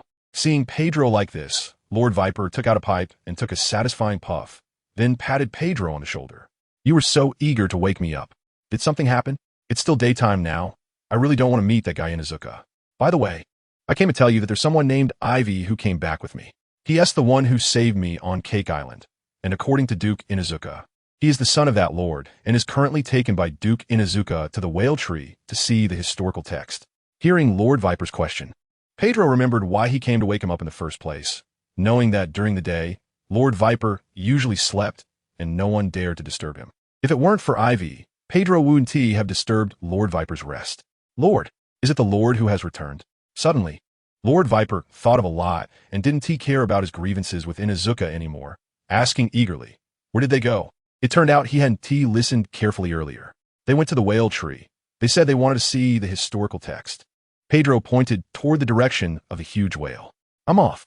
Lord Viper immediately chased after him, unleashing a speed he had never had before, kicking up a cloud of dust that hit Pedro in the face.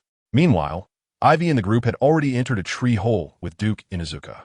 The path was long, and it took quite a while to reach the end. By the way, are there any ninjas here? Just as they were about to reach the end, Aivi suddenly remembered that there seemed to be a ninja hiding inside, whose skills were not to be underestimated. If used for a magic trick, it should have a good effect, provided one was good-looking enough. No, if we're talking about ninjas, there should be some from the land of waves. But I'm not sure. After thinking for a moment, Duke Inuzuka replied, I see. It seems my cheap old man is also a face-conscious person. Those guys from the land of waves are all very distinctive and rather ugly. He must have been abandoned by my cheap old man. How can a land of waves still exist? Didn't my cheap old man destroy it? It really doesn't make sense. Aivi thought to himself. At the end of the tree hole, he saw a black cloth, seemingly covering something. As Duke Inuzuka walked over and pulled it down, it revealed the hidden historical text glowing red. Robin immediately stepped forward to study it seriously. Duke Inuzuka, you bastard. The Lord has come, and you didn't call me. I want let this go. Even before fully entering, Lord Viper's voice echoed throughout the tree hole. Due to the characteristics of the tree hole, the echo lingered, filling the air with Lord Viper's angry curses toward Duke Inuzuka. Chapter 223. The overcompletion of the land of the elephant's back. Who are you cursing? You sleeping cat. The two truly seemed irreconcilable, starting to curse at each other from a distance without even meeting. Is that Lord Viper coming over? He looks quite smooth.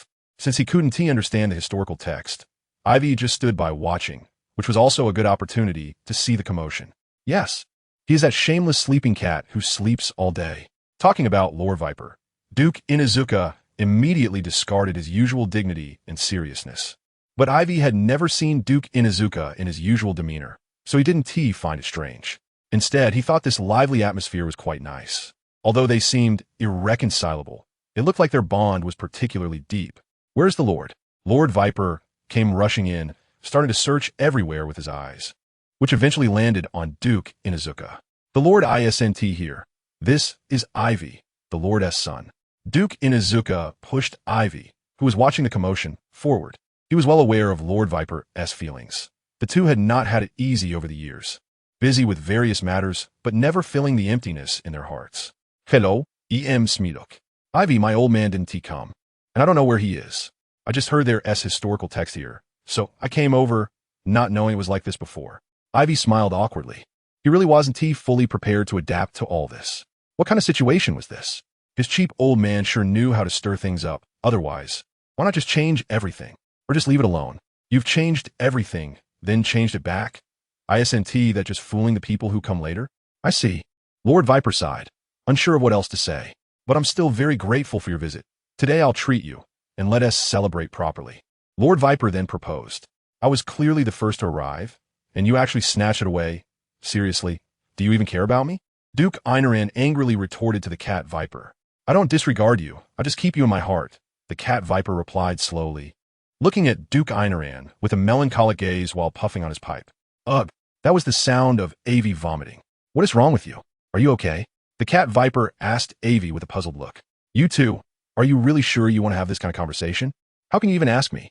These lines, did your old man teach you them too? That definitely couldn't come up with such dialogue on their own. So it must be their cheap old man who has the leisure to come up with these things. The adults didn't teach us.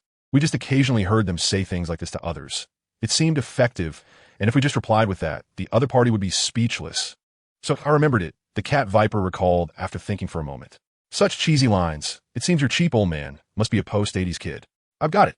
Robin, who had been observing the historical text from behind, shouted. The historical text is divided into two types.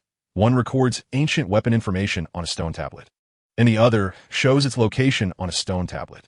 That blank century connects all the recorded events, forming the complete history. I'm afraid the complete historical text has already been known by Roger and is placed in Laughtail. This is also why I stopped searching for what I wanted and instead started looking for the milestone historical texts, Robin said after finishing her interpretation. The blank century. Back then, the adult took us to search for it. It seems he found it later, but after that, all these things happened. He took some crew members and left us here. So I think it's better not to know about that blank century, Duke Einaran suggested, recalling unpleasant memories. Your cheap old man has also been a Laughtail. Why are there no rumors about it? But thinking about it, if your cheap old man is also a time traveler, how could he miss out on the historical texts, One Piece and Laughtail? But after reading the blank century, he chose to go into seclusion. Could it be that something incredibly significant is hidden in that blank century? Isn't it just that the world government usurped the position of the Great Kingdom? What is so extraordinary about it? And it's been hundreds of years. What could possibly be hidden? So what exactly happened? Why did he leave? Robin asked eagerly, because she was also searching for the historical texts in that blank century. She wouldn't be deterred by such news. I don't know. I only know that the adults seem to be going to do something incredible. It's all this damn sleepy cat's fault. Sleeping on the job got me punished by the adults and left here. And you dare to blame me? This is all your fault. If it weren't for you, how could things have turned out this way? Within just a couple of sentences, the two began to argue again. Let us go, Aivi called out to Robin and the others, leaving Duke Einaran and the cat Viper inside, arguing with flushed faces. It took a while for them to realize that Aivi and the others had already left. It's all your fault. It's all your fault. The two shouted at each other while running outside. At this time, Aivi was already preparing to say goodbye and leave, having obtained the milestone historical texts. He was now ready to head to Wano country. If one were to ask where Kaido's milestone historical text was hidden, Aivi believed the most likely place would be Wano country. As for the island he previously visited, Komaguri Island, that shouldn't be possible, as this island never appeared in One Piece, so it should just be an unimportant side plot. Why was Aivi so sure it would be in Wano country? Because when watching the anime, Luffy and the others' next stop after leaving Cake Island was Wano country. Wano country is also Kaido's territory.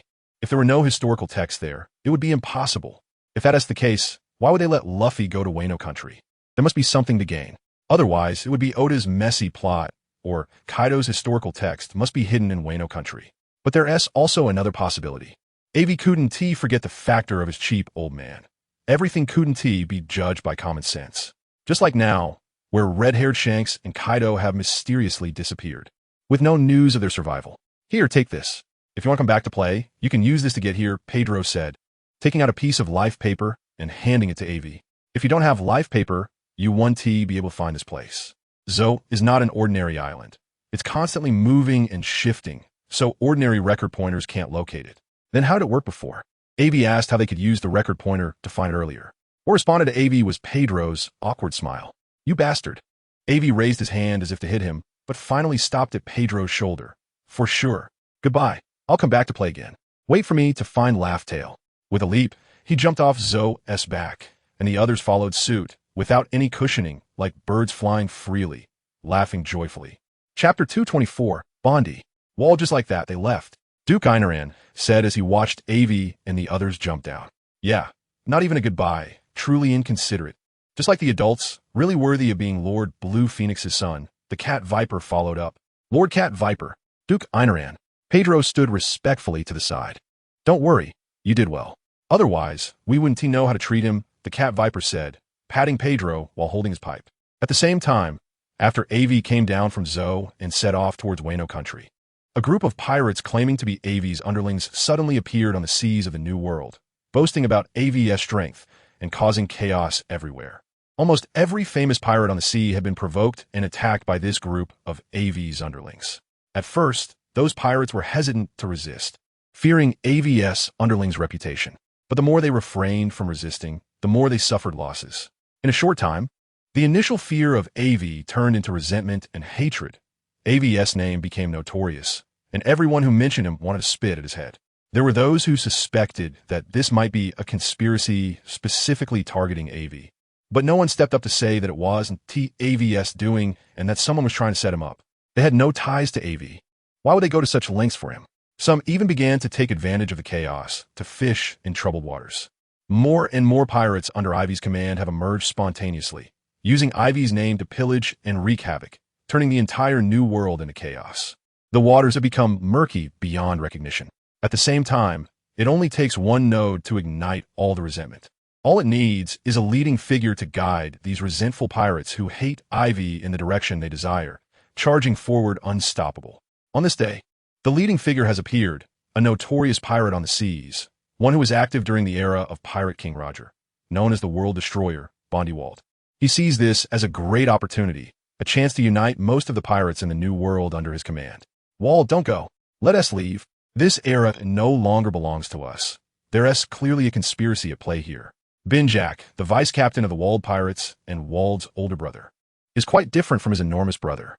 Jack is small and thin, almost dwarf-like, and always carries a medicine bottle, not in great health at over 70 years old. Wald, due to his immense strength, looks like he is only in his 40s, but among pirates, he is considered quite old, a remnant from the last century. This is also why Jack tries to dissuade Wald. What did you say? I didn't hear you. Are you saying you support me? Wald suddenly made a childish gesture and shouted loudly, dancing around. If it were anyone else saying this, Wald would have already defeated them in one move. But since it was his brother Jack, he could only pretend. Sighing helplessly, Jack left and returned to his own cabin on the ship. He felt powerless. Persuading Wald was futile, so the only thing he could do was endure whatever calamity would come together with Wald. I think the vice captain has a point. There is definitely a conspiracy here. Everything feels too strange. Nachin slowly walked over to Wald. Nachin, also an elderly woman in her 70s or 80s, serves as a doctor and fighter on the Wald pirates, skilled in traditional Chinese martial arts. She gazed far into the New World SC. It's been a long time since we've been out. It's impressive that someone can stir such a large scheme to get us involved. Really, it's not that they didn't notice the conspiracy. It's just that Wald believes in his own strength and fears no conspiracy. If there is one, just one bullet will ensure that any conspiracy is crushed to dust. No matter what they plan, I'm willing to be their pawn this time. But whether they can control it depends on them. This time, our Wald pirates are destined to become famous throughout the seas and dominate the New World. Set sail. With Wald's command, the Gulosity set off, moving smoothly. The Gulosity is a veritable war fortress, with towering mountains, dense forests, and small animals, and most importantly, cannons placed throughout the ship. This time, Wald is making a choice to dominate the world. If successful, everyone will rejoice, but if he fails, he will die gloriously, becoming world famous. No one knows whether Wald's choice this time is right or wrong, but for pirates, there is no right or wrong. When choosing to be a pirate, one should already disregard life and death. Wald is particularly reluctant to leave behind his brother Jack. Sitting in his captain's chair, Wald slowly closed his eyes, falling into rest. The Gulosity, this sea fortress, this sea beast, is also advancing rapidly, stirring up large waves. On a very famous island in the New World, a proclamation began. World Destroyer, Lord Wald of the Wald Pirates, is setting out to confront Aivi and will take charge for everyone. All pirates who want to eliminate Aivi can join the Great Alliance to eliminate Aivi. Don't miss out. After this village, there will be no such store left. What a rare opportunity. This kind of promotion quickly spread from this island, becoming known throughout the New World. Many pirates came either out of admiration or with their own intentions, gathering together on this island. After some days, Wald finally made his official appearance and used his means to subdue these unruly pirates. On Whitebeard's ship, I didn't expect that Wald guy would also come out. The Navy really is making big moves. The last time we had such an experience was with that Blue Phoenix guy. Aivi really is capable. Whitebeard laughed heartily, while Marco, Ace, and others only smiled without speaking. While the entire New World was in an uproar, the Whitebeard pirates seemed unaffected, eating and drinking as usual. And no one dared to target Whitebeard. The Whitebeard pirates have now become the only sanctuary in the New World, with many pirates or residents unable to survive rushing to Whitebeard's stronghold, begging for protection. Whitebeard, without hesitation, waved his hand and agreed directly. "Old man, do you think Aivi can survive this time?" Ace still had some connections with Aivi. Before Aivi had conflicts with Whitebeard, Ace was quite willing to help him. Chapter 225, Target, Wano Country. What? You want to help him? This matter is not simple. The Navy has probably set up a net waiting for that bastard Aivi to show up. If you go now, you might be used by them. But so what? You are my son, Whitebeard. If you want to go, then go. I will support you from behind. Suddenly, Whitebeard's tone changed, laughing loudly, proving that he was not old and not a useless elder. If Wald, who is even older than him, is still stirring up storms for his dreams. What reason does he have to relax? Then I'm going. Ace also smiled, happy for his old man and for himself. Get lost, you brat. Whitebeard laughed and kicked Ace. I heard that there seems to be news of the sea butcher Aivi in Wayno country. What are we waiting for? Hurry and tell Lord Wald. Set sail. Wald quickly received the news and immediately mobilized his crew to head to Wayno country. A grand alliance to eliminate Aivi formed on the sea, a massive fleet that seemed endless, with the towering pirate flags being particularly eye-catching. On the golden ship, Aivi was lazily lying on the deck with a fishing rod in hand, swaying it back and forth. A news bird flew by overhead, and Aivi suddenly opened his eyes. Robbery! The sound shook the heavens and the earth, with an incredibly powerful sound wave that knocked the news bird out of the sky. Choose, money or your life. Looking down at the news bird that had fallen onto the board, Aivi squinted his eyes and said leisurely, if you want money, then leave your life behind. I happen to be a bit hungry. If you want a life, then leave all the newspapers with me. Aivi watched the news bird with wide eyes as it shed tears of grievance and reluctance, slowly taking the newspapers off its neck before soaring into the sky. News birds are quite intelligent and can understand human language, which is why they can effectively deliver newspapers far and wide. Bunch of money-grubbing bastards. Don't they know how hard it is to earn money these days? Aivi muttered as he picked up the newspaper from the ground. What the heck? Suddenly, Aivi felt something drop on his head, and when he reached up to touch it, it was sticky. You bad news bird. I will not rest until I get my revenge on you. If I ever catch you, I'll pluck your feathers and roast you alive. Aivi exclaimed. In a fit of rage, he jumped into the sea and took a nice bath. What's going on? Robin came over and picked up the newspapers Aivi had thrown before jumping into the sea. She began to read them. The beginning had nothing interesting, just the usual small talk. It was the content at the back that caught Robin's attention. Aivi, everyone, come out quickly. We might be in big trouble this time. The newspaper Robin opened was filled with dense text about Aivi. The sea butcher Aivi is finally going to face retribution. The Walled Union has issued a kill order against him. Pirate scum, sea butcher Aivi, come out and face me. The headlines were filled with Ivy's large face. When have we ever seen a newspaper so boldly promoting pirates and the Walled Union? How do they even know we were going to Wayno? It doesn't make sense. Robin pondered. It must be those pirates who escaped last time, but how dare they call me the sea butcher when I'm so handsome? Aivi said angrily. If I find out who said that, I'll make sure to skin them alive. Is that all you're worried about? Shati asked, looking at the newspaper, clearly worried. It seemed like Ivy's reputation had gone to hell, and nearly everyone wanted him dead. The Navy and pirates were both at odds with Aivi, determined to kill him. Yet Aivi remained so calm. Why shouldn't I? When have you seen me nervous or worried? They're just some unknown pirates. What is there to be afraid of? Aivi replied. Wald was a character that appeared in a movie, so I don't even know who he is. I don't watch the movies often. They have original plots. And I never expected original characters to actually appear. Exactly. Have you thought of a countermeasure? We might as well wait a while before going to Wayno. Besides, we don't even know if there are really road signs and historical texts in Wayno. After thinking about it, Shati realized that this was indeed Ivy's character. Do you think I'm scared? Enel, Spada, what do you think? Aivi turned to ask Enel and Spada. Not all, Spada replied. Right? What countermeasures? If they come, my fists and my ultimate staff will teach them a lesson. Aivi had this kind of momentum and attitude. Everything was earned through his strength. What was there to be afraid of? In fact, he even hoped for more people to come, especially those with natural abilities or special powers, to enhance his own strength. After his battle with Owen, he had reached a limit in his potential, which Aivi had filled up once. Now, he was strong, but had nowhere to channel his strength, with his potential limit suppressing his growth. As long as that limit increased, his strength would quickly follow suit. Isn't human potential supposed to be limitless?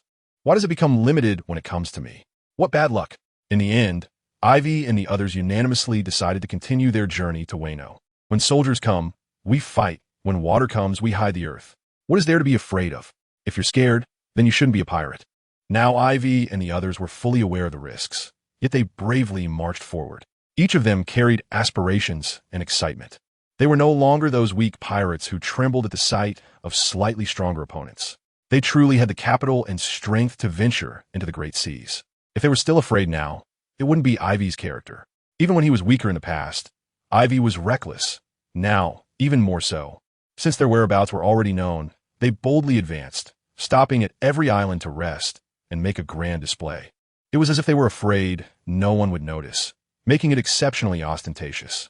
Wayno was renowned as the land of samurai, famous for producing powerful warriors. And there were legendary heroes said to have slain dragons with a single leap.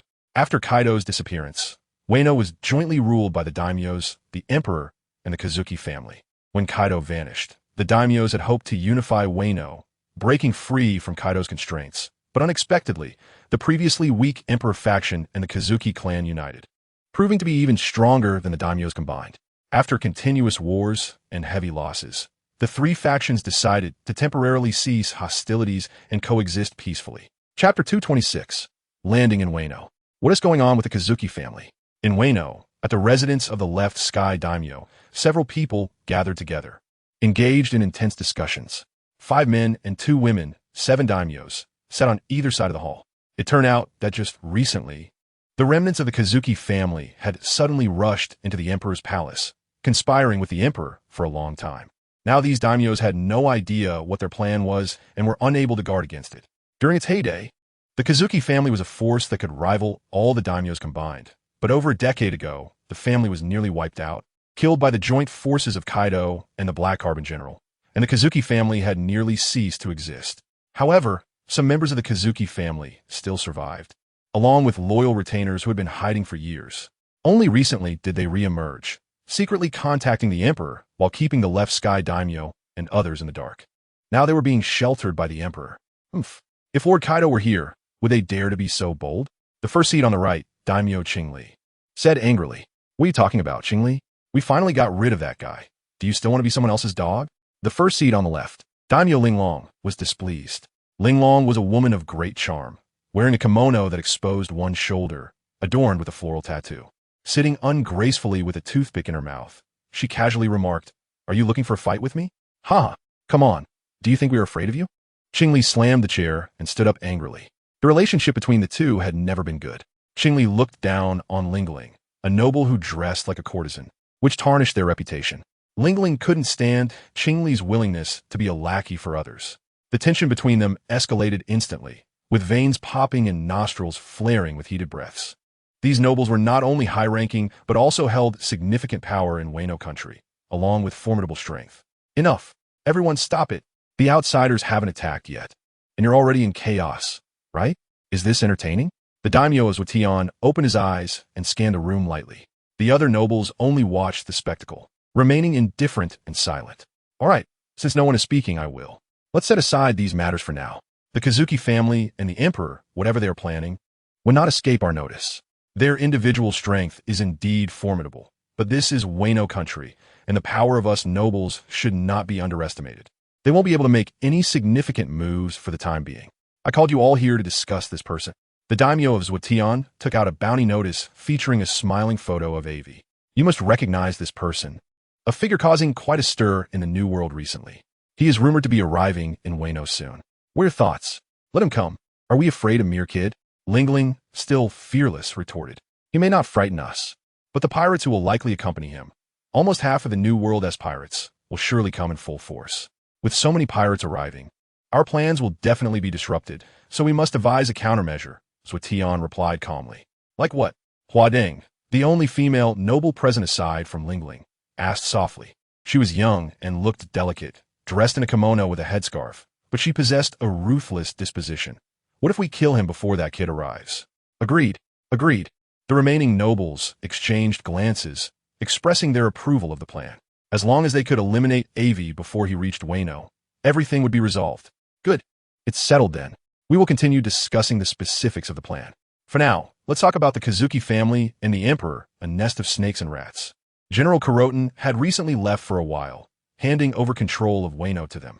If he returned to find the situation like this, it would be disastrous for them. General Kuroten, also known as Kuroten Kaido, was the shogun of Wano, the highest ruler.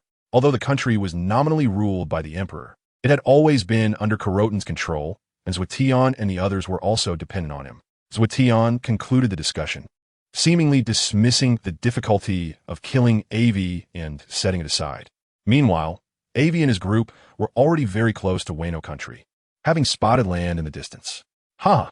After such a long time, we finally made it, Aivi exclaimed excitedly, jumping up as he saw land, feeling one step closer to finding the true history. It was rumored that Wano was a renowned swordsmanship country with many powerful samurai, and he hoped this time would be enjoyable. Sparta sat on the second floor, rubbing the blade of his sword, filled with battle intent. I don't know much about Wayno's situation, just that they are extremely isolationist and haven't joined the world government.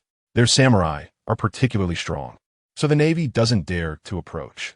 Robin flipped through the notes in a book and began to share information. All right, drop anchor. There's no one in Wayno that Aivi would consider noteworthy, so there's no need to hide. We can be straightforward. Shati quietly threw the anchor into the sea and jumped down, looking at the surrounding buildings. On the coast, there were some fishing boats, but after a glance, he didn't see any other pirate ships. Looks like we arrived first. I wonder if they can catch up when we leave. Otherwise, it would be quite a joke. I'm looking forward to having some fun. In a jovial mood, the group swaggered in. The residential buildings were constructed in a very traditional style, with thatched roofs and some houses built in tree hollow style. Who are you? How did you get in here? If you don't explain, don't blame us for being rude. While Aivi was wandering around, 5 samurai in traditional clothing and top-knots surrounded them, glaring at Aivi and his companions. We just walked in. How else could we have entered? Aivi shrugged, somewhat confused. Impossible. To get in here, you must pass through the reverse waterfall. You couldn't have entered, and the reverse waterfall has strict samurai guards. The samurai didn't believe Aivi's words at all. At this point, the situation was clear. If that's the case, why not make a move? Aivi mocked, looking at the 5. Attack! The 5 samurai immediately drew their swords and charged at Aivi, as he seemed to be the leader of the group. Their blades were aimed at him. Chapter 227, CP0 in Action Psi. Why bother? Aivi felt helpless. He already knew that his group was unwelcome, yet they still charged at him and asked questions. He couldn't understand how they thought. The 5 samurai who charged at Aivi now lay on the ground, stacked like a tower, with Aivi sitting on top, firmly gripping one samurai's pinky finger and twisting hard. The scream was truly tragic. I'll ask you a question, and you answer. Do you understand? As he spoke, Aivi twisted the samurai's middle finger again, resulting in another round of anguished cries. I was thinking of being gentle, but who knew you guys would be so impatient to charge at me? I might hesitate to act against those defenseless civilians, but you can still be dealt with. Aivi said calmly, threateningly. Otherwise, I can't guarantee I won't act against those people. You know, I'm a pirate. Do you understand? The kind that burns, kills, and loots. Do you think I would do that? I'll only ask you some simple questions. You can nod if it's okay, or shake your head if it's not, all right? Aivi didn't look at the samurai beneath him, but instead at those who were hiding in their houses, tightly closing their doors in fear of the battle. Okay, but I will never betray Wayno. If you ask about confidential matters, I will definitely not tell you. Even if we all die here, we won't regret it. The samurai under Aivi replied firmly, nodding his head to avoid causing trouble for the villagers. You won't be put in a difficult position, and if it's really a confidential matter, you wouldn't know anyway. All right, get up. Get off the sitting mat. Aivi said to the 5 samurai, still huddled together. Swiftly, all 5 samurai stood up. The one who had spoken earlier was fiercely stared at by the other 4. But they were also on guard against Aivi's potential next move, alert and vigilant. Where's this place? By the way, can you introduce me to some places in Wayno? I'm really here for fun. The 5 samurai exchanged glances. Then the pirate who had previously responded to Aivi spoke up. This is Kabuto Village. Nothing special here. If you want to talk about a fun place, it would have to be the flower capital, which is the center of the entire city and has many interesting things. If you want to go there, I can guide you. The flower capital is where General Kurizumi resides, and it is also the city with the strongest military forces and the most samurai, the samurai thought. If we lead Aivi and the others there, it would be a good chance for General Kurizumi to teach him a lesson and then imprison him. How dare he act out in Wayno? Doesn't he realize what kind of place this is? The flower capital? The name sounds familiar. Scratching his head, Aivi felt somewhat confused, but that was all. He wasn't afraid of any plots or schemes. He actually hoped for more enemies. Follow me, I'll lead the way. The samurai exchanged a knowing glance with the other samurai, and then led Aivi and the others outside. I haven't agreed yet. Never mind, it doesn't matter where we go. Going to a bigger city will also help gather information. Robin, do you know about the flower capital? Aivi asked while walking alongside Robin. Not really. I've never been here before. Robin shook her head. These samurai don't seem to be that strong. Sparta said lightly, somewhat disappointed. Maybe the really powerful samurai are in the big cities. Aivi could only explain it this way. Anyway, he didn't think there were any strong characters or skilled swordsmen in Wayno. The most famous one in Wayno was just a guy named Ryuma, but he'd been dead for who knows how long. Overall, Sparta was still a bit disappointed, hoping to find some powerful samurai in the flower capital to spar with. There are reports that the Sea Butcher has arrived in Wayno, and is currently being led by one of the samurai, heading towards the flower capital. In the flower capital, in a private room of an inn, a flamboyantly dressed man sat cross-legged, holding chopsticks to pick up food from a bowl. A long knife and a talking snail were placed on the table. Understood. Continue to lie low. We will be there soon to rendezvous. The command from the other end of the phone was conveyed, and then it hung up. Still so domineering. I really don't want to work with you. I really want to kill you and offer you to my knife. The man sitting cross-legged put away the talking snail, wiped his mouth, and left. He was also a member of CP0, lurking in Wano, gathering information and building an intelligence network.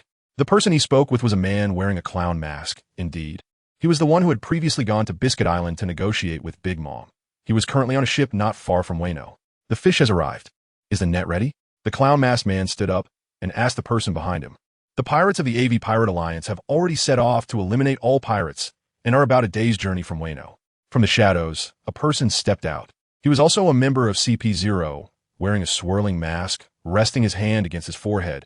He thought for a moment and said, he had eaten the paramecia-type observation fruit, allowing him to observe the location, distance, and activities of those marked by him, no matter how far away they were. What about Big Mom's side? Where are they now?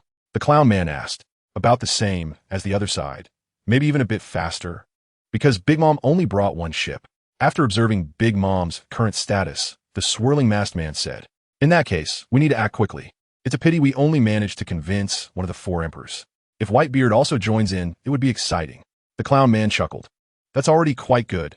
If it weren't for the irreconcilable hatred between the Sea Butcher and Big Mom, she might not even come. She isn't as brainless as she appears on the surface. Someone who can become one of the four emperors can't be underestimated. We should be more cautious this time. It's not like last time. The swirling masked man reminded, feeling that caution was wise. Playing with the four emperors at will. The swirling masked man believed they did not yet have that kind of strength. Even they were just pawns. If they weren't careful, they could fall in this event. Isn't that great? Exciting. Life needs excitement. Unexpected excitement. The more people, the more excited I get. The clown man continued to laugh, seemingly unconcerned and even somewhat fanatical. Anyone who can become CP0 is not psychologically normal. Their personalities are usually quite strange. In contrast, the swirling masked man appeared ordinary among this group of oddballs. Chapter 228, Ambush Wano, Flower Capital. Aivi and the others stood at the city gate, watching the bustling crowd. It was completely different from the previous Kabuto village, appearing much more populated. Right in front is the Flower Capital. Take care of yourselves. Starlong pointed to the city gate. All right, you can leave now. The guide's role has ended, and Aivi was unwilling to keep Starlong around, so he urged him to leave. Starlong was the samurai who had been brought here by Aivi earlier. Please remember your words and don't have any ill thoughts about Kabuto village. Although Aivi is powerful, Starlong still had some bravery. After speaking, Starlong left, but not back the way he came, instead heading into the Flower Capital.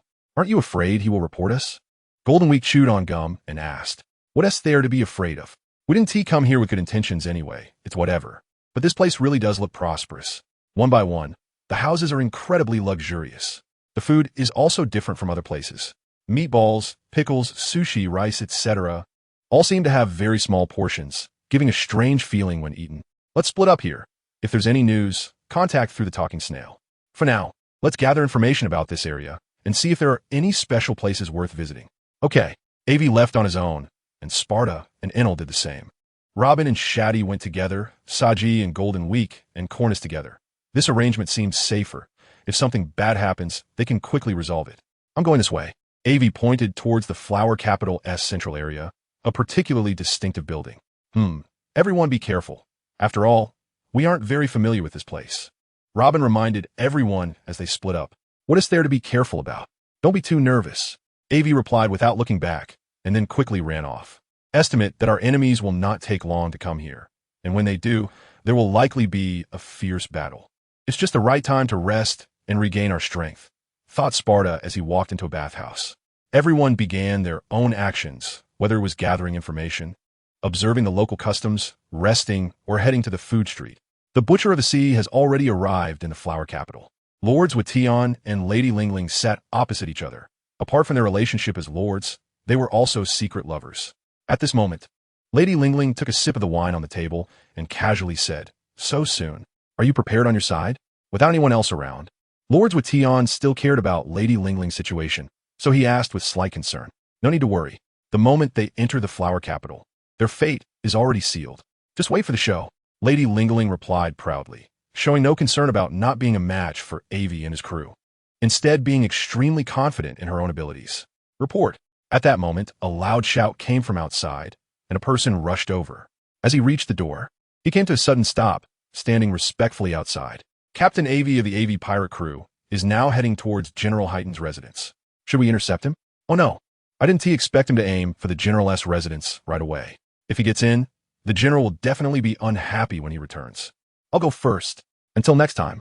Lady Lingling stood up and walked towards the exit. You all think of a way to stop him. I'll be there shortly. Pushing open the door, Lady Lingling began calling her retainers. Everyone, assemble now. Tap, tap, tap. Soon, the courtyard was filled with people, all facing Lady Lingling. Wearing black iron masks, hands behind their backs, expressionless, waiting intently for her orders. Act according to plan now immediately. As Lady Lingling finished her speech, everyone in the courtyard instantly vanished. Unlike other lords, all of Lady Lingling's retainers were ninjas with exceptionally high-level ninjutsu, which was also the reason she could hold her ground under General Hyten's command, aside from lords with Tion's support. Aivi was very fast, and the pedestrians on the road didn't even have time to react before he passed them. They thought they were seeing things.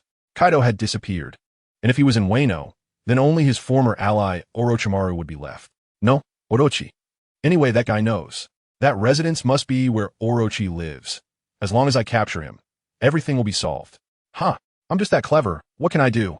Still in self-admiration, Aivi suddenly stopped, looking at a person he had just knocked over, and some others who surrounded him. You guys aren't thinking of pulling a fast one on me, are you? I'll tell you, I don't have any berries. Seeing the unfriendly looks from these guys, Aivi immediately unleashed his big move. I have no money, but I can take a life. Now I'm giving you a choice. Surrender and come with us, or we'll drag you along. But I can't guarantee what will happen next. The masked people surrounding Aivi were the ninjas who had just received Lady Lingling's orders. With a murderous aura, they threatened Aivi. If you say that, I'm not doing it anymore. It's just running into you. What is the big deal?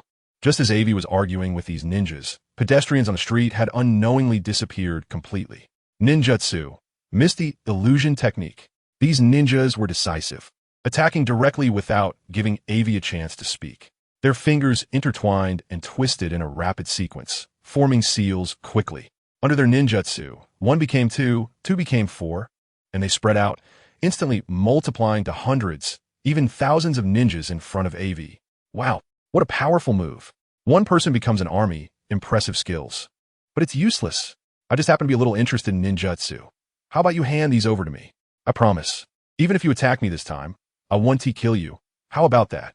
Aivi exclaimed with shining eyes, but what answered him was countless weapons, dripping with blue poison, flying straight at him at high speed, almost reaching him in the blink of an eye. At the same time, a dense white gas began to emit around Aivi, obscuring his vision, and taking a breath felt extremely pungent. What the hell is this? Shaking his head, Aivi wasn't afraid of poison, but this pungent gas was indeed a bit uncomfortable to breathe. This wasn't over. The attack didn't stop at all. Countless ninja clones wielded their weapons, attacking Aivi from various tricky angles. In fact, it wasn't just Aivi. Others were also under attack. In the food street, the 3 in the sand noticed that they had unknowingly lost everyone around them and seemed to have left the food street, arriving at a different place. Illusion Technique, Shadow Shift. In the bathhouse, Sparta was sweating profusely in the hot water, feeling that the temperature seemed to be getting hotter, but he himself didn't seem to feel it at all. Instead, he was somewhat enjoying it. Around Sparta stood 4 ninjas wearing black iron masks. Illusion Technique, Drunken Dream. Others were also targets of the attack, suffering from these ninjas' assaults. Chapter 229, Unbearable to Strike in the Flower Capital, at the entrance of an old antique shop. Robin looked at the black-masked ninjas surrounding her and smiled calmly. I didn't expect to be attacked so soon. There are people in Wano who don't want to see us here. Should we fight?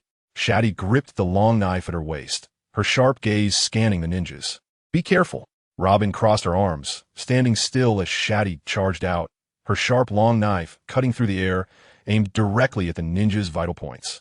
The speed and power were so great that the ninjas were caught slightly off guard. Attack! A few ninjas exchanged glances, realizing that although these were just 2 women, they were still not to be underestimated, and they immediately decided to go all out. The ninja, attacked by Shati, suddenly transformed into a piece of wood with a poof, while the original ninja appeared behind Shati, swinging a katana toward her neck. Interesting. So this is the ninja of Wano? All they do is sneak attacks. Shati reacted quickly, elbowing the ninja in the stomach. Instantly, the ninja felt a churn in his stomach, his throat slightly dry and bitter. He crouched down on the ground. Ninjutsu, locust plague, a swarm of yellow insects, flapping their yellow wings, buzzing loudly, flew from afar, charging towards Shati and Robin. What disgusting bugs. Robin looked at the locusts with involuntary disgust. We can't let them launch any more ninjutsu. These ninjas seem to perform their ninjutsu by forming hand seals. If that's the case, 10 wheels bloom. Spider. Suddenly, some arms that do not belong to them sprouted from these ninjas, tightly gripping their hands. And then their fingers were bent backward. Crack, crack, crack. The sound of bones dislocating echoed incessantly, and one by one, these ninjas crouched on the ground in pain, their 10 fingers flipping over like flowers, each finger pressed tightly against the back of their hands. Amid their painful wails, the locusts that were originally flying towards Robin and the others suddenly vanished without a trace. It turned out to be just an illusion. Shati looked at the fallen ninjas and said blandly, if you believe this is real, then it might be real. If you don't believe it, then it might be fake. The line between truth and falsehood, that should be ninjutsu, right? Robin summarized and analyzed. So what about these guys? Just let it be. Someone will naturally come to clean up the mess. Let's continue with our actions. I just heard the antique shop owner say that. There's a local who has lived here for decades and knows everything. Let us go visit the old man now. Robin and Shati left, seemingly unaffected at all. In the bathhouse, Spartan, with wet hair, was wiping himself with a towel, wearing a white bath towel around his waist, yawning as he walked into the changing room, then left. Boring. In the place where Spartan was originally bathing, for men in black masks lay in the water in disarray, motionless, as if dead. It wasn't until half an hour later when new guests entered that they discovered something was wrong. In a small alley in the food street, where normally no one would come, Shaji and the 2 others had their eyes closed, seemingly unconscious, and had also lost their ability to perceive danger. 7 or 8 black-masked ninjas were preparing to attack Shaji and the others. What the hell? The leading ninja looked at the white ants on the ground, puzzled, not understanding why there were so many white ants appearing at this time, covering the ground and leaving almost no room to step. Boom, boom. What happened again? The leading ninja turned back in confusion, wanting to know what was going on when a huge rock fell from the sky, hitting him right on the head. Boom, boom. Golden Week, Cornice, are you 2 okay? Amid the ruins, Shaji asked as he protected Golden Week and the other 2. With Shaji's current strength, even without actively using his abilities, as long as someone harbored hostility or intent to kill toward him, that person would become very unfortunate. With the specifics, depending on the situation. For instance, the place they were standing was one of the few uninhabited old houses in the Flower City. All the buildings inside had been eaten away by termites, and they had just escaped to move. Thus, these ninjas met their end. It's fine. Golden Week shook his head, unconcerned. Then let's keep going. What else do you want to eat? Anyway, I brought enough berries today. It doesn't matter what you want to eat. On Aivi's side, are you going to teach or not? Aivi sat on a chair made from the limitless stick, which was 2 or 3 meters high, with many ninjas pressed underneath, unable to move due to their bruised faces. Aivi was holding a ninja in her hand, fiercely slapping him. If it weren't for your cleverness, I would have pressed you underneath too. It seems you haven't accepted my goodwill. Aivi sighed, looking at the ninja in her hand with an indifferent expression. Please, don't kill me. I just want to teach, but you won't learn anyway. Ninjutsu is practiced from a young age. You can't use it without 7 or 8 years of training. The ninja being held by Aivi, seeing her expression was off, quickly explained, his words stuttering because all his teeth had been knocked out by Aivi. He was genuinely scared of her. Thinking back to the battle just now made him tremble with fear. If given a choice, he would never choose to face Aivi. Anyone else would be better. He clearly did not know that those ninjas attacking Robin and the others had all been wiped out. How do you know I'm not a prodigy who learns instantly? Hurry up and tell me how you ninjas train in ninjutsu, and I'll let you go this once. If you were a genius, that would really be a ghost. Which ninja doesn't start training hard from a young age? You're so old, and you still want to learn ninjutsu? Dream on. Of course. The ninja only dared to think this in his heart. If he dared to say it out loud, he would have ended up like the other ninjas lying under AVS, but unaware of their fate. I have a book on ninjutsu training methods, but it only records basic ninjutsu. Fortunately, I inexplicably had a book of basic ninjutsu on me today. Otherwise, I wouldn't have been able to get through this obstacle. Grandpa in the sky, you must be blessing your grandson, right? The ninja silently expressed his gratitude in his heart. Hey, grandson, you really are something. All right, since your grandpa is in a good mood today, I'll let you off this time, but if you dare come again, my stick one T show mercy. After saying this, Aivi took the book of basic ninjutsu and left, her target still being General Kurubata's mansion. With such a big house, there must be many secrets, and Aivi couldn't wait to find them out. Grandma, it must be you in heaven blessing your grandson, right? It must be. The ninja was genuinely on the verge of tears. Chapter 230, Delivering Vegetables in the Flower City, Ling Long Daimyo's Mansion. Smash! A beautiful vase shattered on the ground. Broken into pieces, glass shards scattered everywhere. Useless. All you are a bunch of useless trash. Ling Long Daimyo shouted furiously. Not a single one succeeded. You can't even kill a small pirate. What use is it to keep you worthless people alive? Just kill yourselves. The ninjas who barely made it back were sentenced to death by Ling Long Daimyo. Daimyo, we really tried our best. The people from Aivi's pirate crew are not ordinary pirates. Please give us another chance. The one speaking was the ninja who had been extorted by Aivi before. He suddenly knelt down, prostrating himself on the ground, begging for Ling Long Daimyo's forgiveness. How dare you even mention another chance? The fact that you were able to return alive here and have your fate decided is already the greatest mercy towards you. Take them away. After Ling Long Daimyo finished speaking, she no longer looked at the ninjas, returning to her chair, closing her eyes, her body trembling involuntarily, and the collagen on her face also quivering, signifying her anger at this moment. A group of ninjas jumped down from the roof, grabbing the kneeling ninjas in the courtyard and expressionlessly dragging them away. Ling Long Daimyo had many ninjas and did not care about the losses of these individual ninjas. What she cared about was smash. Another exquisite porcelain item was smashed on the ground. That bitch Hualon will definitely laugh at me for this. Gritting her teeth with wide-open eyes, what Ling Long Daimyo cared about was exactly this. Ling Long and Hua Deng are the only two women under the command of General Haiten, so the competition between them is quite intense, with neither willing to back down. Originally, the plan to ambush the Aivi pirates was proposed by Hua Deng, but Ling Long forcibly took over the plan, relying on her relationship with Zhuotian. If this fails, she would be ridiculed by that wretched Hua Deng for years. Failed. Zhuotian stepped forward and asked knowingly, "Didn't you see it?" Ling Long replied irritably, "I never agreed with you taking over this matter. Compared to Hua Deng, your strength is still a bit lacking." Ling Long became a capable aide under General Haiten due to her numerous ninja subordinates and the training institution she established, along with her relationship with Zhuotian. Hua Deng, on the other hand, has always had a solitary nature. She prefers to solve problems on her own rather than relying on others, which is why she has very few people under her command. She was favored by General Haiten solely because of her strength. What? Are you trying to speak for that wretched woman? Ling Long shot a glance at Zhuotian. What I want to say is that you are overthinking it.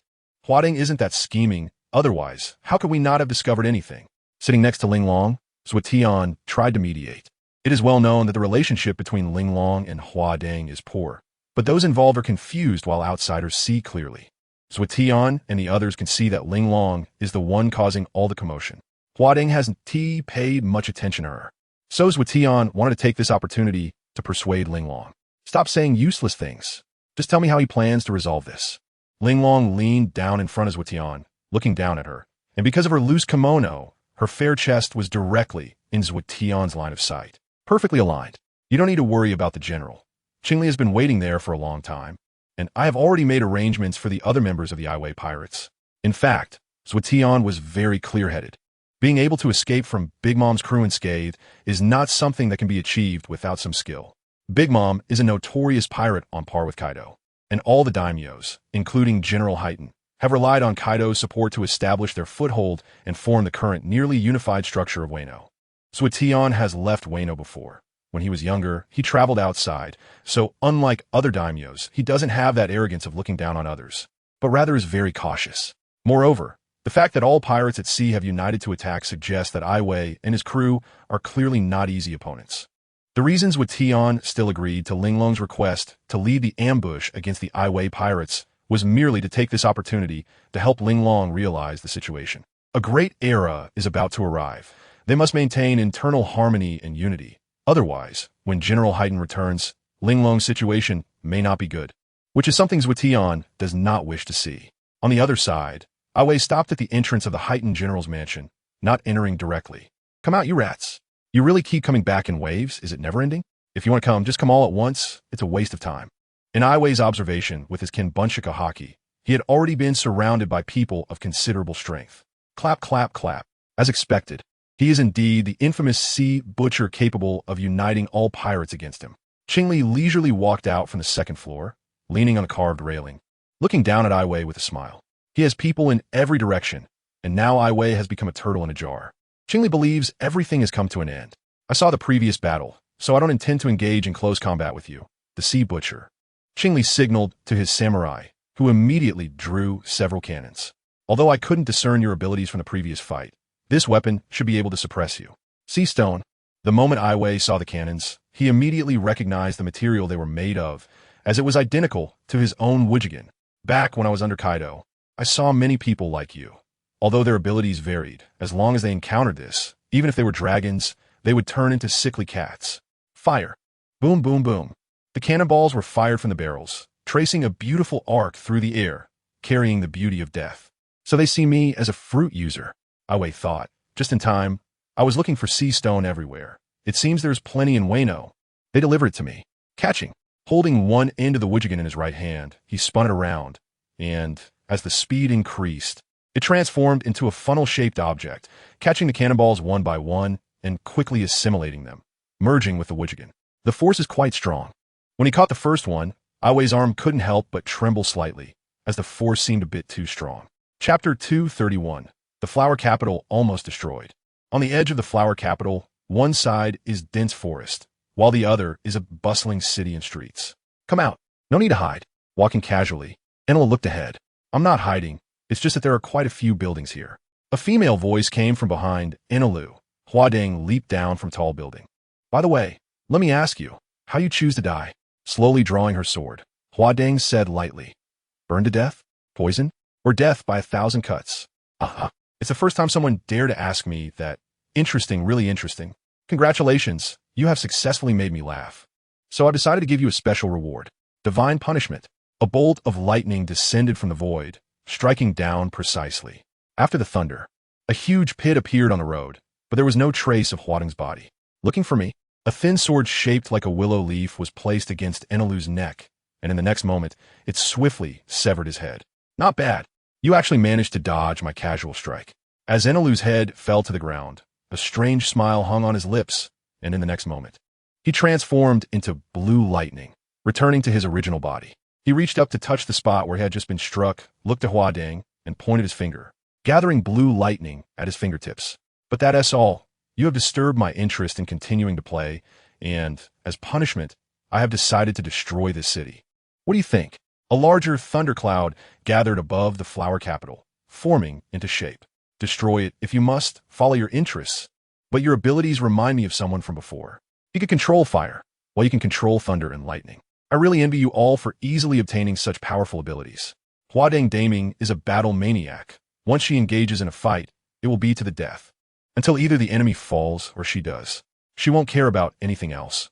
She has no feelings about the potential destruction of the Flower City. Right now, all she thinks about is how to kill Enelu. I admit, I may have underestimated your strength. The situation for the others in different directions probably isn't good either, so I decided to kill you quickly. The thin, willow leaf-like sword is tightly gripped by Huadeng Daming. Fiery like flames, the willow leaf sword is suddenly engulfed in raging flames, radiating intense light as Huadeng Daming swings it, striking towards Enelu with great force, sharp energy, and a killing intent. In a short time, the area around Enelu is already ablaze. If it were an ordinary person, they would have likely been burned to death by now. But who is Enelu? He is the one who nearly killed the main character Luffy in the original storyline. If it weren't for Luffy's protagonist, Aura, there probably wouldn't be a One Piece anime anymore. Now, after being brought down from Sky Island by Aivi and battling numerous strong opponents, he has long since become much stronger than before. Therefore, Huadeng Daming is destined to be disappointed and despairing this time. Dust to dust, ashes to ashes, died in this great fire, standing beside the roaring flames. Enelu watches Huadeng Daming struggling in the fire, his expression unchanged. The power of lightning is known for its destructive capability and immense power, but there's another well-known aspect: paralysis. It can instantly sever a person's brain's perception of the outside world. If someone has weak resistance, they will lose all willpower in an instant, unable to control their own body and at the mercy of others. Right now, Huading Daming is in this situation. Her head feels like it's being stung by thousands of bees simultaneously, yet she has lost control over her own body. She can't even feel pain or perceive anything. Only her body remains in pain, instinctively making some movements. That bastard Enelu is really out of control, watching the thunderclouds gathering above the flower city. Aivi immediately knows this is Enelu's doing. All right, I won't play with you anymore, and thanks for the gift you brought me. I'm very happy. One stick from the west. The form of the now transformed Wujigan hasn't changed much, but its weight has increased many times over, and the length Aivi can transform it into is the same. With great force, Aivi throws the Wujigan into the sky, directly sinking it into the thunderclouds created by Enelu, and then it spins wildly, vibrating, with lightning flickering and jumping all over the Wujigan. Then it falls down, crashing onto the ground. Under Aivi's manipulation, the electric currents on it spread out, knocking down Qingli Daming and all his samurai. Still, Haven T found a clue. Why the rush? Really? Aivi then steps into General Black Charcoal's residence, while the thunderclouds that were originally preparing to destroy the flower city dissipate. There were originally some servants in General Black Charcoal's residence, but after what just happened, almost all of them have fled, leaving not a single person. What bad luck. I was hoping to catch that Black Charcoal guy and ask him for information. Now it seems that guy probably isn't here. Well, if he were, he should have acted by now, given his position as shogun, and wouldn't have let me easily defeat his subordinates. Walking inside the house, Aivi kicks open a door. Since he is not here, I'll just look for it myself. It's not a big deal anyway. The sea butcher will soon come to Wano. What the hell? Former Marine Admiral Kazuru is currently soaking in a hot spring on Golden Island. This is good intel. I can tell Shati when I go back, and I'm sure she'll be happy. Kaido's last island, Rain-Paved Island, confirmed to provide information for the former warlord Don Quixote da Flamingo, current location of da Flamingo, Marine 5th Division. Rain-Paved Island, so I should be able to find some information about Old Man Sheep there. Moreover, from the location of this intel, it seems that if Black Charcoal Yamato has left Wano, he has probably gone to find da Flamingo. Impressive. He can even mix in with the Marine branch to take refuge. No wonder he is da Flamingo. The name Black Charcoal Yamato is the last piece of intel Aivi sees, marked as personally opened by Shogun Black Charcoal Yamato. That's what he has called. Here, hurry over. Robin and Shati are on their way to find the old man encyclopedia when a plump woman in front of them shouts, "Hurry and hide. That person is coming right after." Tap, tap, tap. A hurried yet orderly sound of footsteps rushes past in front of Robin and the others. Who are you? Why are you helping us? After all the pursuers have run away, the original wall suddenly unfolds like paper, revealing the three people hiding inside: Robin, Shati, and a plump woman with two braids carrying a long knife. You can call me Neen. I'm under Lord Kinneman. I heard Lord Kinneman say that you saved him in Dressrosa. You are Robin and Shati, right? The plump woman Neen explains to Robin why she saved them. Yes, Dressrosa. We saved him there. Is there such a person, Lord Kinneman? There were probably too many people at the time. I didn't remember. After all, no one expected it to end up like that. But also, do you know an old man called Encyclopedia? He has lived here for decades, and we are currently looking for him because we want to ask him something. Since it has been confirmed that they are not hostile, Robin doesn't mind asking, which can save her some time. Encyclopedia. I actually know this, but why do you want to find him? While leading the way, Neen inquires. Just a little thing, but it's very important to us. By the way, how did you know someone wanted to harm us? Robin seems to casually ask. Everyone with a bit of power in Wano knows that the group of daimyos led by Black Charcoal Yamato, the Left Heaven daimyos, has already issued a bounty on you. While keeping an eye on the surroundings, Neen explains, in that case, why did you save us? You don't want that bounty anymore, just because we saved Lord Kinneman? To be honest, Shati doesn't remember this Lord Kinneman at all, has no impression, so she holds some doubt towards Neen's words. As the saying goes, one should have no intention to harm others, but should always be on guard against others. This is exactly Shati's mindset now. Of course not. We also have something to ask of you. What do you think about Wano? At this point, Neen stops and quietly watches Robin and Shati. Regarding the Aivi pirates, Shin had heard Jinmin Wei say that they are a group of powerful pirates, but unlike other pirates, they are more akin to adventurers. This is why the Kazuki family chose to venture forth and seek cooperation with the Aivi pirates. However, the precondition is that the Aivi pirates must indeed have that strength, which is why they did not intervene during the first attack. It It was only during the second attack that they decided to help. Under the rule of General Kaido and the daimyos, most of the people in Wano live in dire conditions.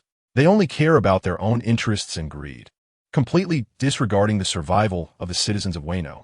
The remaining members of the Kazuki family came forward to collaborate with the emperor, determined to overthrow the rule of Kaido and his gang. And this is partly due to Kaido's disappearance. I have not seen much, but I do have some superficial understanding of Wano, which is that people's lives are generally poor. On the way to the flower capital, I saw many bandits and robbers, and I did not see anyone come out to stop them or maintain order. The entire city seemed somewhat chaotic and disorderly. The situation in the flower capital is slightly better, but it only looks glamorous on the surface. In reality, the well-off are still a minority, and most cannot even afford to eat. After some reflection, Robin shared her observations and thoughts from the journey. The fact is, life is not easy in Wano, ruled by the tyranny of Kaido. Although things were somewhat chaotic when Kaido was around, there was still some order. However, the current Wano is only superficially calm, with undercurrents of turmoil, and neighboring countries are eyeing Wano covetously. Shin thought for a moment, and then said, "So, I want to ask you to help us. For the people of Wano, I beg you. As for this matter, I'm afraid I can't give you an answer for now. Wait until we find the informant, and you can come with me to see our captain and hear his decision." Upon hearing this, Robin finally put her doubts to rest, thinking, maybe it was our performance in Dressrosa that gave that person Jinmin Wei the illusion that we are good people. "Then I would like to thank you on behalf of the young lady and the people of Wano." Shin respectfully bowed to Robin in gratitude. "Young lady? Is Jinmin Wei a woman? It clearly sounds like a man's name." Shati thought to herself. "Then I have even less of an impression." In Wano, the ruins of Odin Castle were once the stronghold of the Kazuki family, but it was completely burned down by a great fire over a decade ago, becoming a desolate area that Kaido also forbids anyone from entering. However, in reality, there is an old man who has been living here, and that is the informant. This place is, looking at the barren ruins, with traces of fire everywhere, Robin curiously asked, not understanding why Shin had brought her here, as it was quite different from the address given by the antique shop owner. This is the Odin Castle ruins in Kuri, and it was once the residence of the Kazuki family, but it was burned to the ground by Kaido, although he later denied it. Who else could have done such a thing besides him? Shin sighed helplessly, seeing that Robin still looked puzzled, and suddenly understood. "You must be wondering why this place is different from what you know. In fact, no one knows the correct address. All of it is just a smokescreen. The real place where the informant lives has always been here." Pointing at the ruins, Shin said somewhat sadly, "Come on, we're almost there." "Ah, little purple, little purple, little purple. I like you. I have lots of money. How much do you want? Will you spend a night with me?" On the streets of the flower capital, the courtesan Little Purple was parading under the protection of her samurai guards. Little Purple is a top courtesan in Wano, enjoying great fame, stunningly beautiful, hailed as the world's #1 beauty, and all the men in Wano feel honored to see her. Little Purple? Is she very beautiful? Watching as everyone made way for the surrounded courtesan Little Purple, Aivi felt a bit puzzled. With her arched eyebrows, big eyes, cherry lips, and oval face, she carried a sorrow that made one want to cherish her, along with a slight smile that seemed to give her a unique charm. And because of Little Purple's movements, Aivi finally had a chance to breathe. Although Aivi's strength is strong enough to easily defeat the enemies behind him, he still cannot withstand the constant pressure. For his plan, things cannot escalate too much, so Aivi has been enduring. But those ninjas, assassins, and killers are too annoying, so he's still somewhat grateful to the courtesan Little Purple who saved his life. Chapter 233. Little Purple on the streets of the flower capital. Courtesan Little Purple was surrounded tightly. If it weren't for her guards and samurai protecting her, the men who were lost in her beauty would have surely rushed forward. Even so, a sweet smile remained on Little Purple's face, and her gaze occasionally scanned the crowd, seemingly searching for something. Little Purple's real name is Kazuki Hayori, the princess of Wano, daughter of Kazuki Odin and sister to Momonosuke. She is around 22 years old, and upon seeing her, one might wonder how Momonosuke, who looks at most a teenager, has a 22-year-old sister, especially since Kazuki Odin is already dead. Who can we blame for that? Isn't it because Oda is amazing? Not only introducing a divine beast fruit, like the Yamata no Orochi and the Eastern Dragon, but also creating a time travel plot. When Kazuki Odin was murdered by Kaido and Orochi, his wife used her fruit powers to send Momonosuke, Shin, Kinmen, and Kanjuro into the future, which is now. Little Purple was the only one left behind. It's unclear whether she was forgotten or if the ability could only send 4 people. In any case, after that, Little Purple became isolated. Her father died. Her mother died. Her brother went missing, and the Kazuki family was nearly wiped out, while Ueno was occupied by Kaido. In her immense suffering, she was sold to a brothel. Fortunately, she did not lose heart and worked hard to climb up. She wanted revenge, to avenge her parents by killing Orochi. Now that Kaido is also missing and his fate unknown, this presents a good opportunity for her. Recently, Jin Minwei and Kanjuro returned and found her, offering to help her overthrow Orochi's brutal rule, making Little Purple feel that victory was within reach. The only regret is that she has not seen her brother Momonosuke. Jin Minwei told Little Purple that he is missing and his fate is unknown. Because of this, Little Purple locked herself in her room and cried for an entire day. Ueno does have an emperor, but he has no real power or influence. However, his title is not something anyone dares to overlook. Even Kaido, who dominates Ueno, is wary of public opinion and has not attacked the emperor, though it is also possible that he does not take the emperor seriously at all. But it doesn't matter. The emperor stands with the Kazuki family, forming an alliance with them. Although Kaido's support is gone, Orochi has ruled Ueno for many years and is incredibly powerful. At this moment, Kinemon recommended the red-haired pirates to Shinobu. Shinobu is not familiar with the red-haired pirates. She has never left Ueno and is not interested in news from the outside world. Kinemon tells Shinobu that the red-haired pirates are very powerful and full of justice, and can help her overthrow Orochi's brutal rule and take revenge. Trusting Kinemon, Shinobu feels it's worth taking a gamble because this is a rare opportunity. Orochi is not in Ueno right now, and the defenses have relaxed. The time to restore the Kazuki clan has come. Hey, come here. Aivi looks at Shinobu pointing at him, feeling a bit confused. He hasn't seen the later plot of One Piece and had become tired of the New World storyline. He decided to take a break for a month or two to calm down and adapt before continuing. However, he didn't expect that before he could gather himself, he would be drawn into One Piece, including the Ueno storyline. He does not understand Shinobu's identity, and even if he did, he wouldn't know why she is pointing at him. Me? Aivi pointed at himself in confusion. Yes, you come here, Shinobu said without hesitation. Kinemon had shown her Aivi's photo, and Aivi is particularly attractive, so Shinobu could spot him among the crowd at a glance. Who is this guy? Why does he have Shinobu's favor? An angry old man pointed at Aivi and shouted, Shinobu goddess. He is just a bit good-looking. I'm also pretty. Choose me. A cross-dressing man pouted playfully. I'm offering a bounty of 10 million berries for the head of this guy. Pay me immediately. A wealthy man, confused by the scene, shouted a bounty on Aivi. The once quiet street suddenly became noisy and chaotic. This is a hassle. Just when I felt a bit grateful, you've caused such a big problem for me. Enough already. Just being good-looking? What qualifications do you have to compete for the title of the most beautiful with Hancock and Shirahoshi? Huh. Why am I even thinking about this? The crowd around Aivi had originally been dense, having helped him shake off the omnipresent flies, but now they quickly surrounded him, their eyes bloodshot. Chaos Crystal. Aivi, pressed down by the crowd, pushed against the ground, his feet spinning towards the sky, and suddenly, people flew into the air like flowers, clearing a large space around him. Since that is the case, let us make you even more uncomfortable. He strode towards Shinobu, and due to Aivi's earlier outburst, no one dared to block his path now.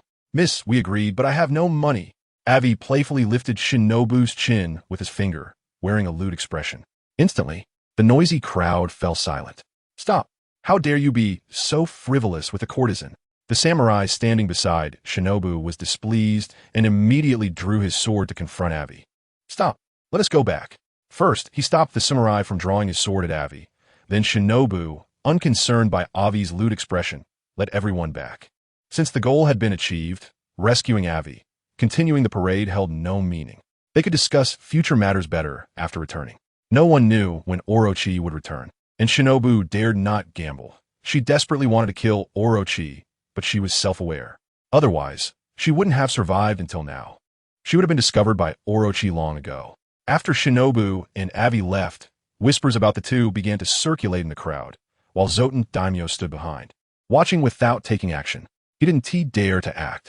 One of Kaido's 3 disasters, the Plague Quinn, likes Shinobu, and he wouldn't dare to touch her at this time, especially with Kaido missing and General Orochi absent from Ueno. Could Shinobu have some connection with the red-haired pirates? Zoten Daimyo couldn't understand why Shinobu would rescue Aivi. In reality, without Shinobu, Aivi wouldn't have been in any danger, but in Zotan's mind, if not for Shinobu's appearance. Aivi would probably have been captured and killed by now. What do you need me for? Aivi could tell that Shinobu's target was likely him. Otherwise, she wouldn't have decided to go back right after finding him. Chapter 234, Alliance with the Kazuki clan. I heard from Kinnaman that you are very powerful. Is that true? Shinobu asked with a questioning tone. Kinnaman? Has he returned? The last time Aivi saw Kinnaman was in Dressrosa. Yeah. It seems Kinnaman and the others probably don't know that Momonosuke has been turned to mush by me. Otherwise, they wouldn't have sent this girl to find me. Aivi looked at Shinobu, sizing her up, and then said affirmatively, yes. What is the matter? We want to ally with you to deal with Orochi. Shinobu's straightforward answer surprised Aivi. Why should I agree? That was what Aivi couldn't understand. Why would she think he would agree when they weren't related? I see that since you arrived in Wano, you've been looking for something. It must be the poneglyphs. Our Kazuki clan has been stonemasons for generations. And 800 years ago, we created an indestructible library, which is the poneglyph. If we ally, I will tell you where the poneglyph hidden by Kaido and Orochi is. Shinobu knew that relying solely on her strength might not be enough for revenge. So she had been paying attention to the poneglyph information since she was very young, hoping to find a reliable ally in the future based on this information. Aren't you afraid I might just take it? Aivi asked. You're not that kind of person. Kinnaman told me you were a good person full of justice, different from other pirates. That is also why I chose you as my ally. Also, although you look at me with those lewd eyes, I can feel that your gaze is pure and not as vulgar as you display. You're the first person I've seen in so many years with such pure eyes. As she said this, a smile involuntarily appeared on Shinobu's face. That is also why I chose you as our ally, Shinobu repeated. Good person card. Aivi felt his pride suffer a devastating blow. He didn't expect that the first good person card in his life would come from a woman he had known for less than half an hour. Shinobu, that person is back. Shinobu stopped at the entrance of an incredibly luxurious courtyard. This was where she had always lived. Shinobu was known as the #1 courtesan in Wano, and this title also had another meaning in Wano, which was the top courtesan. So this courtyard was also known as the courtesan house. A young woman dressed provocatively ran out and called out to Shinobu. Following Xiao Zi's gaze, Aivi saw a very fat and ugly man sitting in the hall. His left hand was a mechanical prosthetic. He sported 2 golden mustaches and had a golden ponytail tied with 2 ropes holding up his glasses. His arms were covered in tattoos. He wore a suspender-like outfit and was smoking a cigar while staring intently at her with wide eyes, exuding a hint of brutality. She just told him she was tired and wanted to rest. Upon seeing Quinn, Xiaozi suddenly appeared delicate, as if she really was too exhausted from shopping earlier. She shyly nodded at Quinn and then led Aivi up to the attic. Feeling very embarrassed, Xiaozi was indeed too tired and needed to rest now. The provocatively dressed woman had no choice but to approach Quinn and cautiously said, "You should know that Kaido is missing, which means the Beast Pirates are under the control of the 3 disasters. With Kaido not in Wano, Quinn is almost the most powerful presence here. It is said that Quinn doesn't have a good temper. She had no reason not to be cautious. Who was that person who just followed Xiao Zi up?" Quinn roared at the provocatively dressed woman after seeing Xiao Zi's figure completely disappear. "I don't know either. This is my first time seeing Aivi, and I don't know how to answer Quinn. Find out for me." Quinn was very infatuated with Xiao Zi, but Kurizumi Orochi also liked her. It was said that Quinn once fought with Orochi over Xiao Zi, and the specific outcome was unclear, but after that he never caused trouble for Orochi again. Due to Kaido's disappearance and Orochi not being in Wano, Quinn's courage had grown, and any man who dared to approach Xiao Zi was considered his enemy. Yes. The provocatively dressed woman repeatedly agreed, not daring to refute. Upstairs, hearing the shouting from below, Aivi looked at Xiao Zi and asked, "Who is that guy?"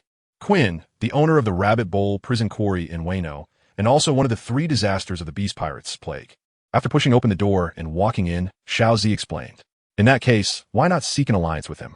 He seems to really like you, which is a good opportunity to take advantage of. A smart woman like you." Looking around, Xiao Zi's room was very clean and spacious, quite reminiscent of a Japanese room.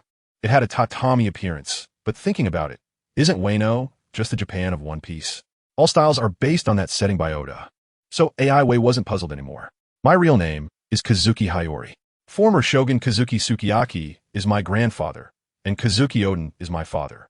About 10 to 20 years ago, Kurizumi Orochi, in alliance with Kaido, brutally killed my family, nearly wiping out the Kazuki clan. Now only my missing brother Momonosuke and I remain. Therefore, I will never ally with Quinn, even if Kaido is now missing. I will take revenge on both Korizumi Orochi and the Beast Pirates. Hiyori spoke calmly, but Aivi could hear the gritted teeth in her voice. However, your missing brother has already been turned into pulp by me, and he probably won't be coming back. What about us? Where are the others? So far, Aivi had only seen Kazuki Hiyori alone and hadn't seen anyone else. Are you so unconcerned as to leave me alone with a beautiful woman? They will be here soon. Bang! The window was suddenly smashed open, and a bloodied Jinminwai jumped in from outside. I didn't fail my mission. Everything has been resolved. Aivi, thank you for saving me back then. Here, I request you to ally with us. Whatever the conditions, as long as it is within our capability, we can agree. Jinminwai deeply bowed to Aivi. Please. All right, get up. I have already discussed it with Miss Hiyori. I have decided that from now on, the Aivi pirate crew will officially ally with the Kazuki family. As the captain, Aivi could make this decision. Thank you. After that, Jinminwai bowed deeply to Aivi. It's a small matter. We help each other, mutually beneficial. Aivi thought to herself, initially planning to destroy Wano due to the lecherous boy Momonosuke. Now it seems that destruction is not possible, but that's okay. As long as you can find a road poneglyph, everything will be just fine. Chapter 235, Bombs Incoming in Wano, at the ruins of Kazuki Oden's castle. In front of a simple house, Shin stopped and called out a couple of times. Grandpa, I'm here to see you. The house was very simple, as if it had been hastily built, looking like it would collapse with a gust of wind. Upon entering, Robin discovered that not only was the house simple, but even the furniture and arrangements inside were very rudimentary, not at all resembling the stature of someone renowned in Wano, known by everyone. Against the wall was a bed, on which lay an elderly man with graying hair. You're here again, Shin? Cough, cough. The old man sat up from the bed, struggling to open his eyes and look at the few people, and immediately started to cough. After all, he was old. His body swayed back and forth with the cough, and his throat wheezed like a bellows, as if trying to cough out everything in his lungs. Taking a step forward, Shati approached the old man, extending his hands, with vibrant cell photons in his palms, pressing them against the old man's body to check and treat the aging, withered cells, replenishing them with vibrant cells. So this is the famous grandpa?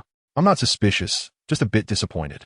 Looking at the old man being treated by Shati, Robin said to Shin. She was indeed a bit disappointed because, looking at this, she wouldn't be able to find the answer she wanted. So she took advantage of Shati's treatment time to start wandering around the house. You shouldn't have come here now. In the original timeline, we didn't even meet. Shati had finished the treatment and stood beside the old man. At this point, the old man had stopped coughing, his back was no longer bent. His voice was much clearer, and his previously blurry eyes were now much more spirited. The old man looked at Shati and then at Robin, saying seriously, why? Is there something I don't know? Robin truly didn't know why the old man suddenly said such a thing. Forget it. Everything has already changed, and I can't stop it anyway. I'm old, so I'll leave everything to the young ones. When not speaking to anyone, the old man began to mutter to himself. Has he always been like this? Shati asked as she came to Shin's side. Grandpa, are you okay? Shin walked behind the old man, gently rubbing his back. I'm fine, Shin girl. Just stand by and watch. I have something to say to them. Pushing through lifted the blanket, stood up from the bed, and walked in front of Robin, saying, Are you sure you are ready? Do you have the strength to bear the truth and not be crushed? If you do, I can tell you now. If not, then continue to wait. Look very serious. And Robin was equally serious. Yes, the thing we have been looking for is right in front of us. Why hesitate? Don't rush to answer. You cause your own trouble, so you must solve it yourselves. Once this matter is settled, we can discuss the historical text. For now, please leave. Take them away. Issued an eviction order. How do you know we were looking for the historical text?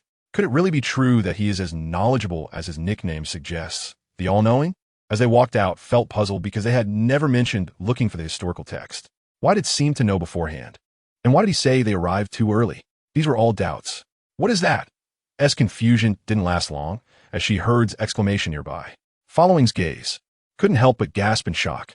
A huge bomb, far beyond their imagination, was flying towards the land of Wano from the sea. The black bomb blotted out the sky. Those who didn't know would think it was night. In's room smiled while eating. Since you have the idea of forming an alliance, you must understand the situation I'm in. There's a large group of pirates outside looking to take my head to rise to power, and they're probably already on their way to the land of Wano. So, are you prepared? As allies, we must stand together. Besides, even without this, the land of Wano will inevitably be attacked by surrounding countries soon. In fact, I think the damage from a pirate attack is far less than that of a national war thought. Too naive. Those are just small pirates. This time we're dealing with well-prepared big pirates. Moreover, there are shadows of the Navy behind them. They won't hesitate to destroy the land of Wano as long as they can kill, he estimated. Enemy attack. Enemy attack. In the flower capital, all defenses were activated. The samurai and daimyos rushed out of their houses, watching the unstoppable bomb flying towards the land of Wano. Who can stop it? I can recommend General Black Charcoal. Shouted. Previously knocked out by a strike, he had just regained consciousness and was faced with this scene, leaving him no choice but to panic. It seems those pirate crews have come. We need to act quickly, or the damage to the land of Wano will be even greater, suggested. Far away, quietly watched. Is it here? Then he leaped into the sky, now even more eager to eliminate those pirates from the Pirate Alliance. The strength of the samurai in the land of Wano did not live up to their famous reputation on the sea. Along the way, had not encountered any worthy opponents. One sword style. Cut. Following a comfortable trajectory, sliced the bomb in half. And as he landed, the bomb exploded, creating a powerful hurricane due to the sudden explosive pressure. Is that? Who also stepped out, smiled at who had cut the bomb. Are we sure we still want to take action against the pirate group? A daimyo who had not spoken throughout the conversation gasped at this scene. The enormous bomb, resembling a small island, was split in half by, leaving them greatly astonished. It seems we cannot do anything now, sighed, feeling a bit dejected. They had consistently underestimated the strength of the pirate group, and now they would have to bear the consequences. Concentrate our strength, curl up, and wait for General Black Charcoal's return.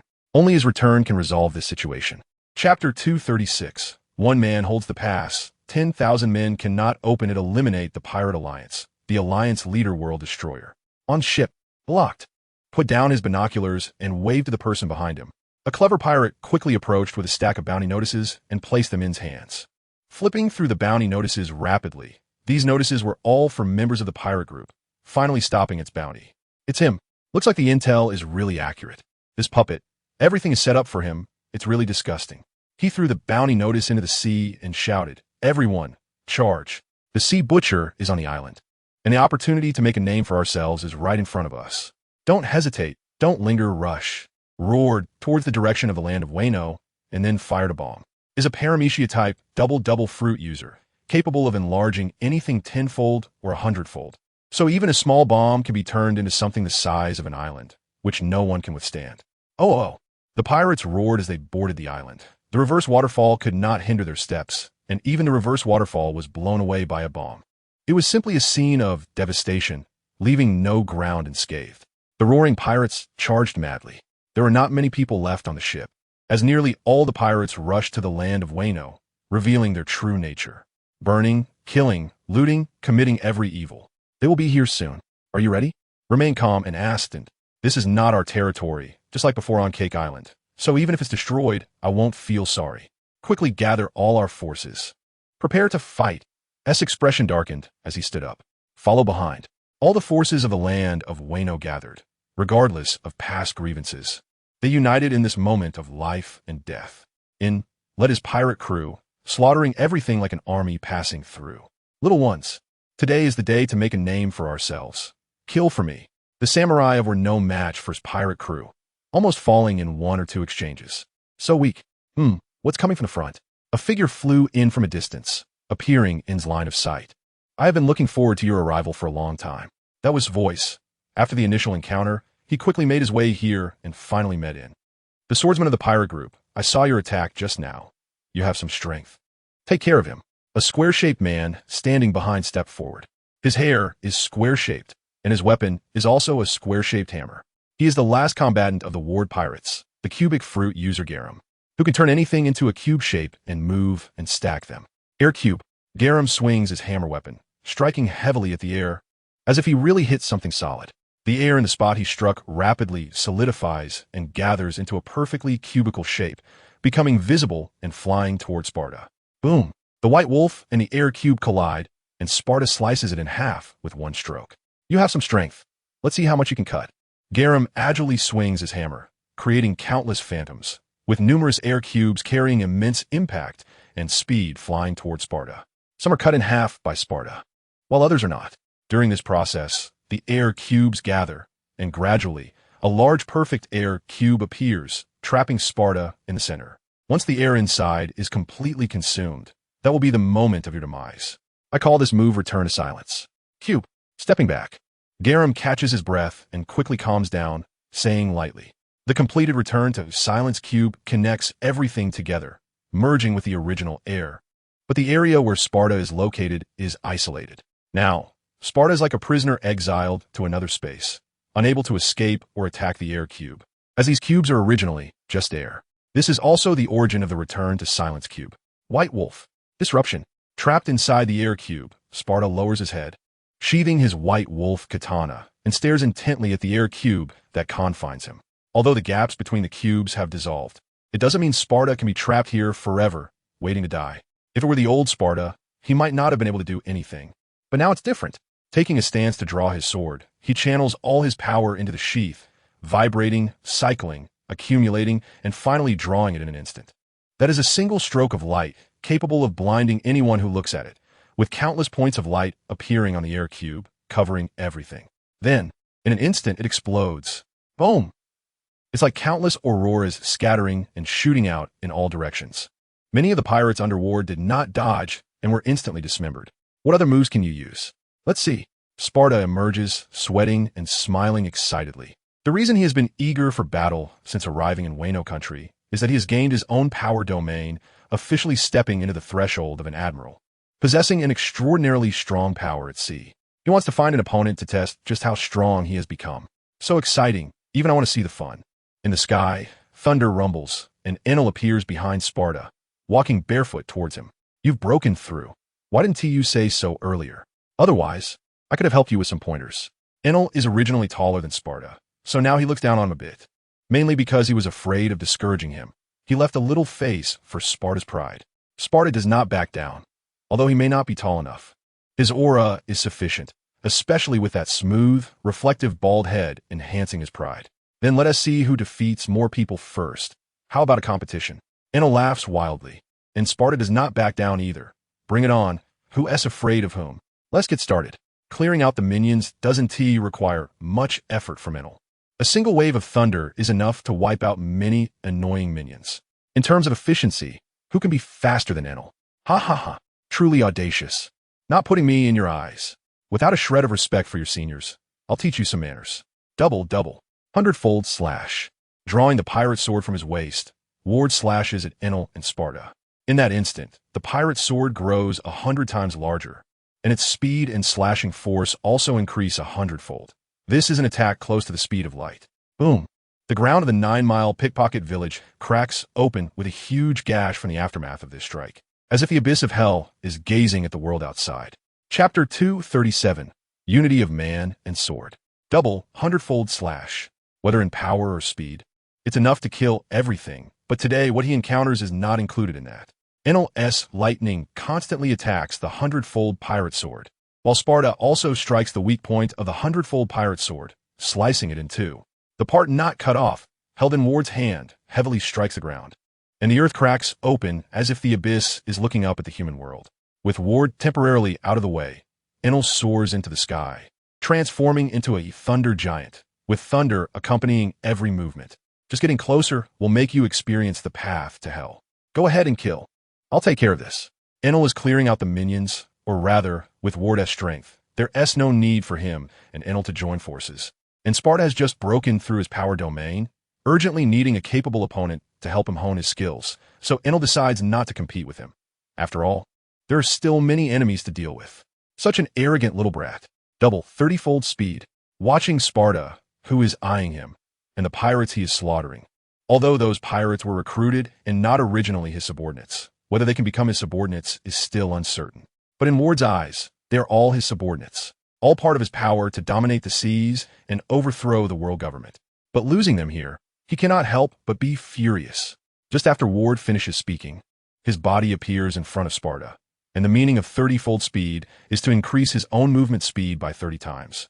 Which is 15 times faster than the Navy's 6-style shave. So one can imagine how fast that speed is, just as Sparta is preparing to rush forward to confront Ward. In the blink of an eye, Ward appears before him, as if it all happens in an instant. Then he feels a heavy blow to his stomach. White Wolf. 1,000 cuts.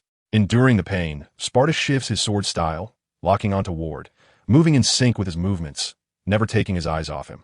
Swish. The Navy's 6 styles, which were taught to them earlier by Aivi, were not comprehensive, as they were all Aivi's own ideas. Later, Shati's arrival provided the crew with proper training methods for the Navy's 6 styles, which was a boon for Aivi's pirate crew, who were not yet familiar with hockey and had not broken through their power domains. So Shave is one of them, and it is the one Sparta uses best. Faster than anyone else in using Shave. Although not as fast as Wald, it was enough. With a single strike, he split 3,000, delivering a fatal blow to Wald. The heavy force and powerful attack power unleashed a flurry of blade lights and sword energy. Clang, clang, clang. All of Sparta's attacks landed on Wald. But the damage was not as significant as expected. Wald was surrounded by armed color hockey. His skin turned dark as if he was wearing a perfectly fitting black armor. Moonwalk. With rapid steps, Wald soared into the sky, arriving right above Sparta. Double 100 times speed.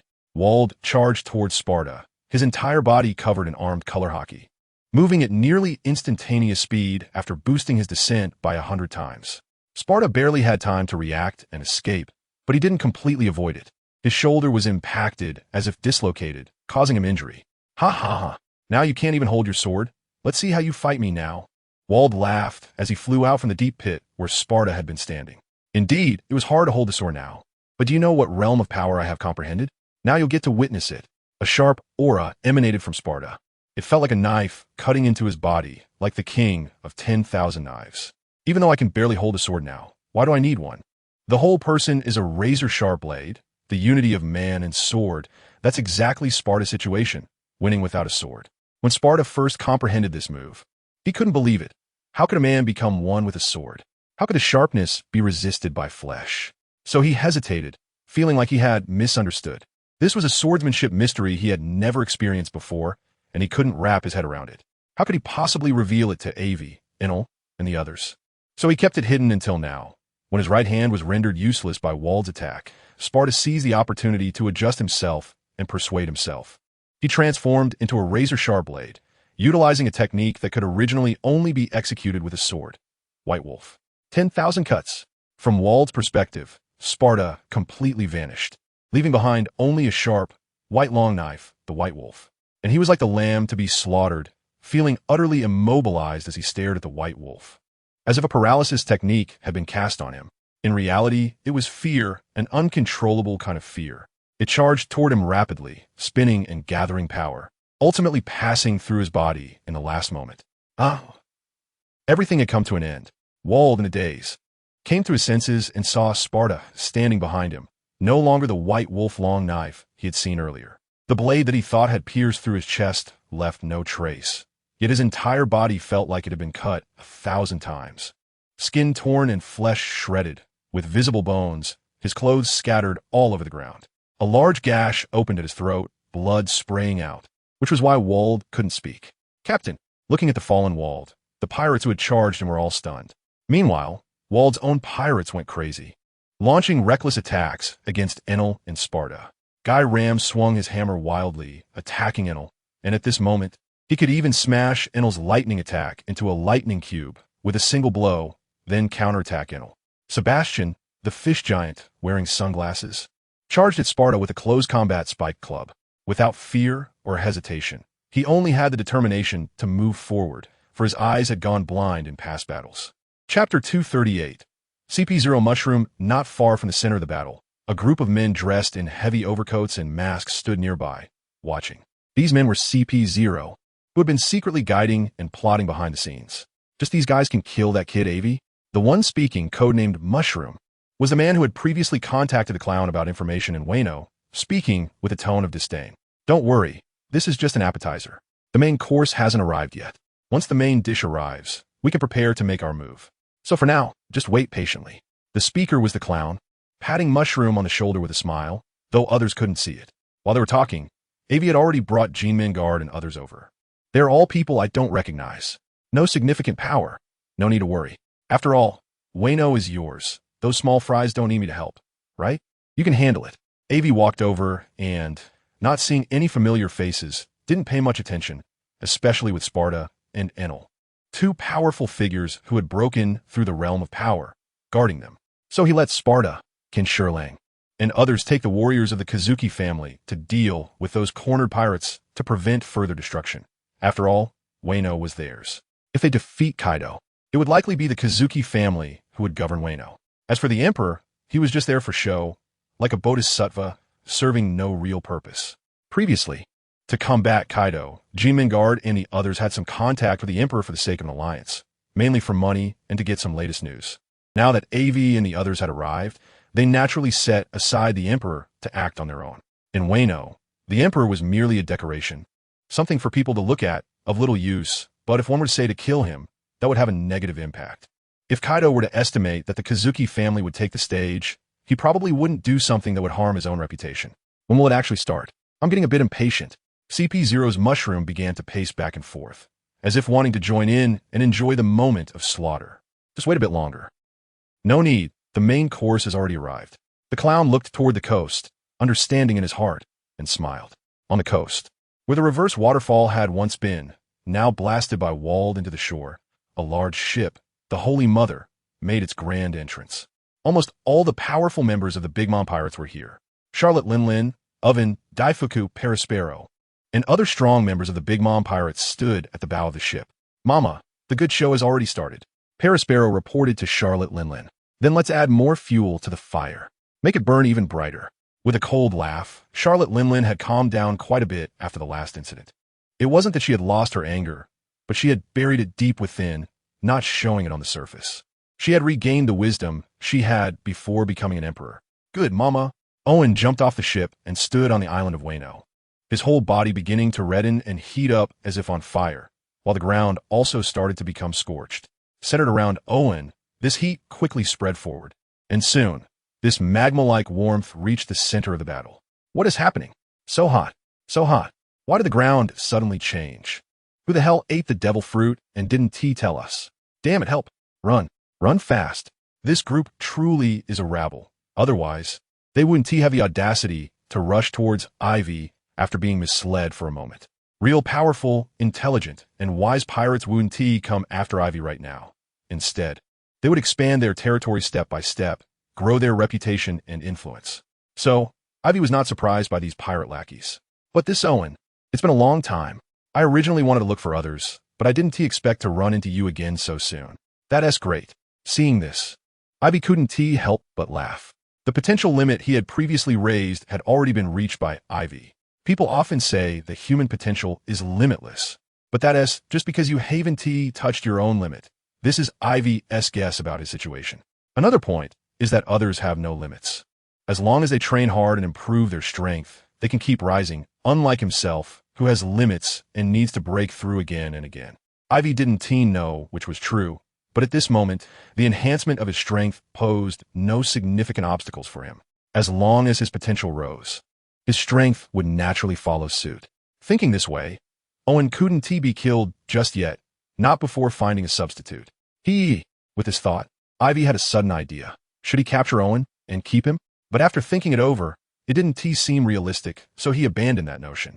Moreover, the arrival of Big Mom's pirate crew posed a considerable challenge for Ivy's crew. No one could refute Charlotte Linlin's strength. Even Aivi, who considered himself strong, was still a few notches weaker than her. He couldn't defeat Big Mom Charlotte Linlin, but she also couldn't kill him. That was Ivy's current situation. Who? Aivi suddenly looked warily at a patch of grass. Hello, I'm back. Crawling out from the grass was Shati, smiling as he walked over and said, "What are you thinking so deeply about? The current situation is very unfavorable for us. Big Mom's pirate crew has also entered the fray, and our current strength is still insufficient to defeat them. The historical text we're searching for is also on this island, so we have no choice but to move forward." Upon seeing it was Shaji, Aivi relaxed his guard and briefly explained the situation, believing that with Shaji's intelligence, he would understand everything. Shaji pretended to think for a moment and said, "Since that's the case, why don't we just take the historical text and leave directly? After all, Wano has nothing to do with us. At worst, we just leave it to Charlotte Linlin and the others to vent their frustrations, which wouldn't harm us." Shaji seemed to be speaking for Aivi and gradually moved closer to him. "Who are you? Why are you impersonating me?" "Aivi, be careful." From another direction, Shaji and Golden Week, along with Cornice, rushed over, shouting, "Another Shaji? Two Shajis?" Ivy felt a sharp needle pierce the back of his neck. Then a liquid flowed into his body through the syringe. No, I've been discovered. But it doesn't matter. Soon, it will be a moment to witness a miracle. Throwing away the syringe, Shati laughed wildly and then tore open a crack on his face, revealing a very strange human skin mask. This mask not only completely disguised his appearance, but also altered his height, voice, and everything else. After tearing off the mask, the one inside, laughing maniacally, was none other than the CP0 mushroom who had previously shown eagerness for bloodshed and killing. Chapter 239. The scale source is a good thing. Is there more? While CP0 mushroom laughed crazily, he began to retreat. This was a mutated energy weapon developed by the genius scientist Vegapunk, called Scale Source.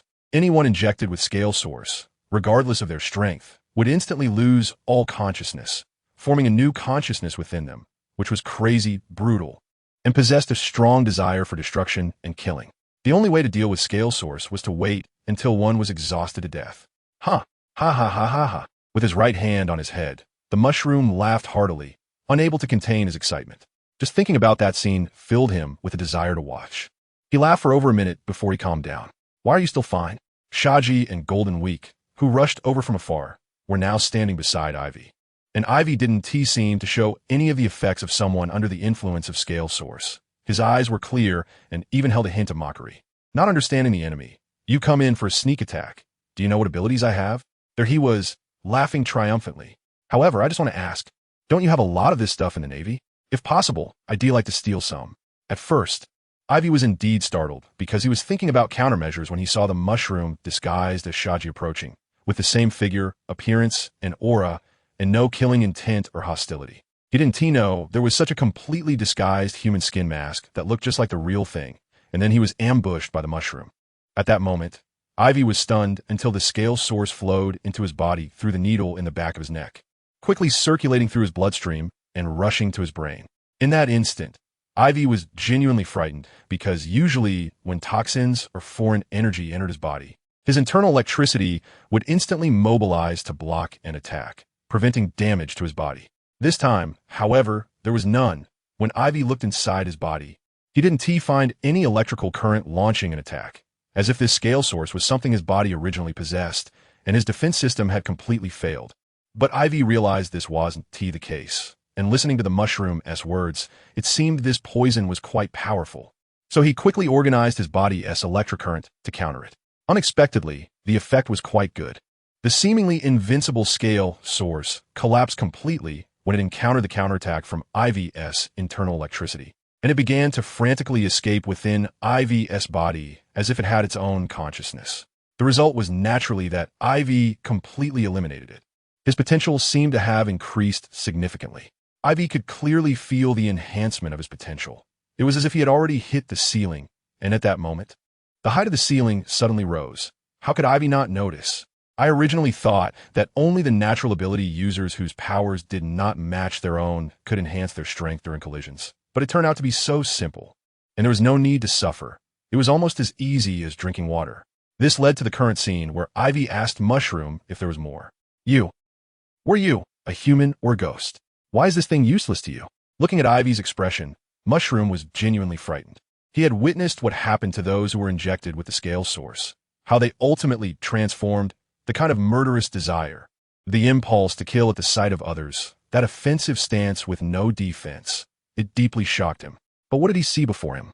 The plan that seemed foolproof in his eyes had inexplicably failed. Come back. Don't continue to embarrass yourself over there. On the hillside, the Joker was also taken aback by Aivi's performance. He never expected that the Scale Source developed by the genius scientist Vegapunk would have no effect on Aivi. And judging by Aivi's demeanor, it seemed he had even gained additional benefits. The Joker couldn't help but be surprised, but he always knew what his task was. Engaging directly was never his role. Others would handle that. What he needed to do was lay the groundwork and guide them. Now that the stage had been set, it was time to leave the stage to the main actors and watch their wonderful performance. Don't celebrate too early. Look, your opponent is coming. The shock was only temporary. After all, Mushroom was from CP0, and to climb to such a powerful organization among the many CP groups, one had to possess strong cunning, strength, and self-regulation abilities. Otherwise, they would be eliminated. So, Mushroom quickly calmed himself down and noticed that the Big Mom pirates seemed to be approaching from a distance, prompting him to stop entangling further. He wiped his face, and it was as if he had transformed into a different person. His entire body, appearance, height, and aura had completely changed. Then he dove into the fighting pirates, disappearing in the blink of an eye like a fish in the sea. Wait, even Aivi had to applaud their decisiveness. Upon realizing something was off, they immediately fled, and their escape was remarkably swift. The Joker's body sank directly into the ground, disappearing without any preamble or preparatory movements. Aren't you going to chase them? You seem eager to hold on to them, Golden Week said, chewing on the lollipop, looking at Aivi with confusion. Then why don't you help? Aivi retorted angrily. He didn't want to chase, but he couldn't. Otherwise, with Aivi's speed surpassing light, no matter how fast they were, he could catch them. It was just the side effects of absorbing the scale source that had come into play. His mind was in chaos, filled with murderous intent and that impulse to attack anyone in sight, as if it were a bodily instinct, as if this was exactly what Aivi had wanted, and he couldn't control it. To be able to barely stand still and not be overtaken by the unconscious. Intense desire for slaughter in his mind was already a significant achievement. Even with Aivi's steadfast will forged from a mountain of corpses and a sea of blood. He was struggling to control this murderous desire, and now, Aivi was starting to believe what Mushroom had said. You seem a bit off. What happened? Shati asked, frowning at Aivi. If something's wrong, say it quickly.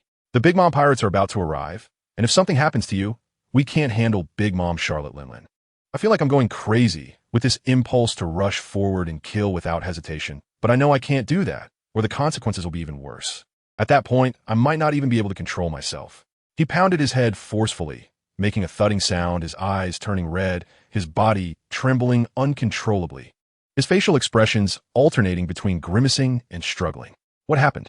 Enel and Sparta came to Aivi's side after dealing with their opponents, having also noticed the approach of the Big Mom pirates. Don't ask him. He's lost it. Shati pointed at Aivi and said, Run that way. Do you know the direction? Sparta asked without hesitation, realizing that even the only one who could contend with Big Mom Charlotte Linlin was in trouble. Not running? Are you waiting to be pressed into the ground and rubbed? Chapter 240, Enel versus Owen. Maybe I can give a try. At that moment, Golden Week crushed her lollipop, swallowed it, and tossed the stick on the ground.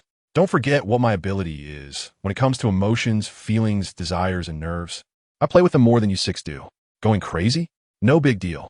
Golden Week made a gesture with her fingers over her eyes, and instantly her vision changed. In her view, everyone was composed of colorful emotions and desires. If all those colors were cut away, it would be just like what happened on Guri Pineapple Island, turning into a living corpse without pain, fear, or desire. Nothing at all. Even if you slice someone's neck with a knife, they would feel no pain or fear because at that moment, they would already be dead. No need for a second strike. Having sailed together for so long, everyone's strength had progressed. And of course, Golden Week's had too, but her progress was not obvious in power, endurance, or attack. It was more subtle.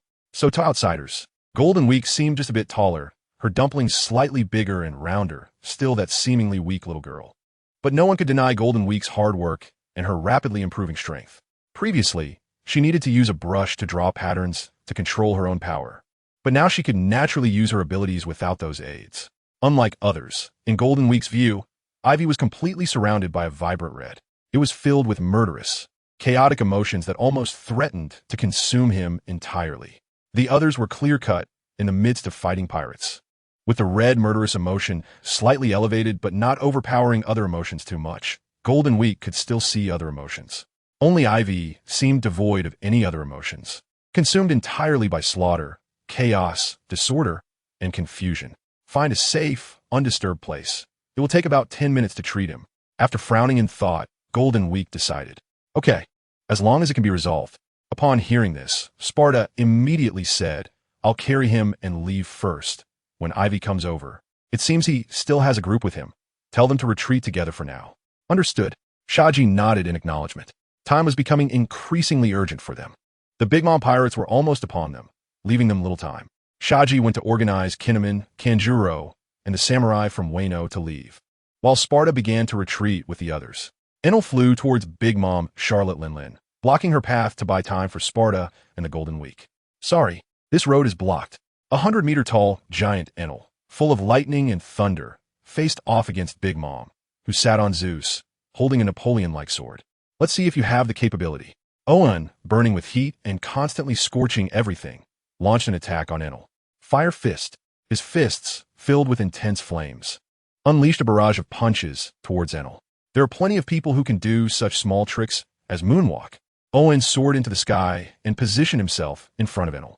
Mom, you go after that guy Aiva who killed Brother Karakuri. I'll handle this one. As the words fell, Owen's Fire Fist attack struck Enel, and the clash of contrasting powers, lightning and heat, occurred in that instant. Take his head. Big Mom Charlotte Linlin withdrew her attacking motion, commanding Zeus and leading the remaining crew to continue chasing after Aiva and the others. The previous battle was interrupted, and no victor was declared. Today, you will undoubtedly die. Owen referred to the incident when Aiva interrupted the fight on Cake Island. Since you are in such a hurry to seek death, I shall reluctantly grant your request and bestow upon you death.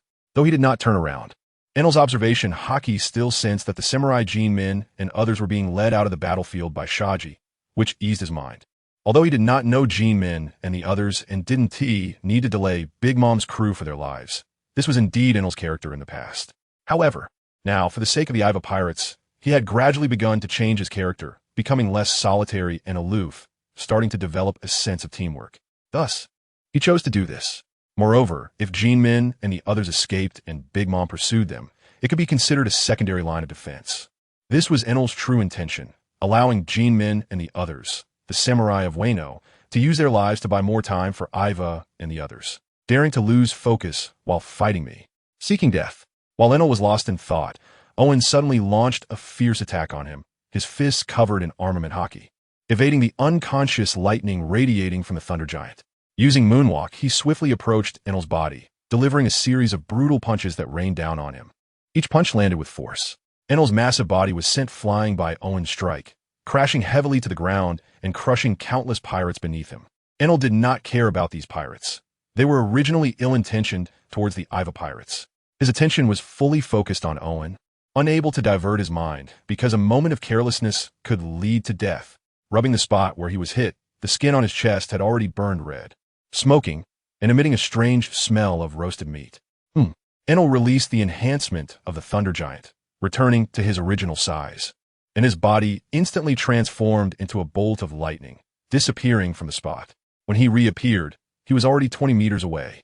Boom!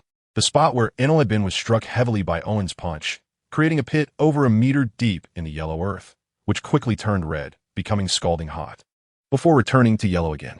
However, this time, the yellow was somewhat shimmering and flowed slowly like liquid. In the wake of that strike, the ground within a 10-meter radius was burned into a different form by the intense heat. Lava, Owen, glowing red and steaming all over, ran quickly through the lava, each step leaving a new spot of magma as he charged towards Enel. Thunder Domain. At that moment, Enel spread his arms, transforming into a bolt of lightning, vanishing from the spot. The next moment, the sound of thunder rumbled in the sky, and the lightning began to rain down indiscriminately upon the earth. The air became constricted under the dense bombardment, until the only thing left in this realm was the rumbling of thunder. From a distance, it looked like a giant thunderbolt, over 100 meters in diameter, descending from the sky, breaking the natural law that kept the sky and earth forever apart. The thunder domain and the searing ground collided once again with tremendous force. Chapter 241. Inside and outside the room, inside the room. Golden Week pressed her hands against Aiva's back, as if using internal energy to heal, but instead of internal energy, she was using her unique mental power. She continuously severed and extracted the excess red emotions of rage, slaughter, and chaos from within Aiva. Sparta sat at the door outside the room, sitting there with a chair and sword at the ready. Since this secret room was located halfway up the mountain, Sparta could effectively observe any movement outside, his mind tense. Shaji, along with Jinmin and others, was hiding further down, constantly monitoring the situation. Enel's power is simply too strong. Luckily, we are not enemies otherwise. Kanjiro sat on a branch, watching the scene of Enel and Owen battling, the lightning connecting heaven and earth visible throughout Wano. At the same time, his body trembled involuntarily. Are Aiva's crew all this powerful? At this point, Kanjiro glanced at Shaji, not far away, recalling the time in Dressrosa when Shaji's unpredictable power caused enemies to meet various untimely fates without him even needing to strike. Even now, Kanjiro still couldn't comprehend what that power was. It's truly terrifying. There's no need to think about that. The stronger Aivi's pirates are, the more successful our plan for the revival of the Kazuki clan will be. Jinmin quickly interrupted Kanjiro's distracted thoughts. That's Big Mom's pirates. We all know how terrifying their power is. Can Aiva and the others withstand it? If not, then our Wano. Kanjiro voiced the most anxious question in their hearts, one that no one could answer, as there were simply too many unknowns. Forming an alliance with Aiva was Jinmin's fervent effort within the Kazuki clan. However, at that time, no one expected that even Big Mom's pirates would be involved. If this Emperor-level force made a move in Wano, the damage would be catastrophic. Just believe in Aiva. By the way, how long has it been? Jinmin asked how long Golden Week had been treating Aiva. Less than a minute, Kanjiro replied with a figure that made Jinmin's heart sink. Less than a minute? I feel like it's been a century.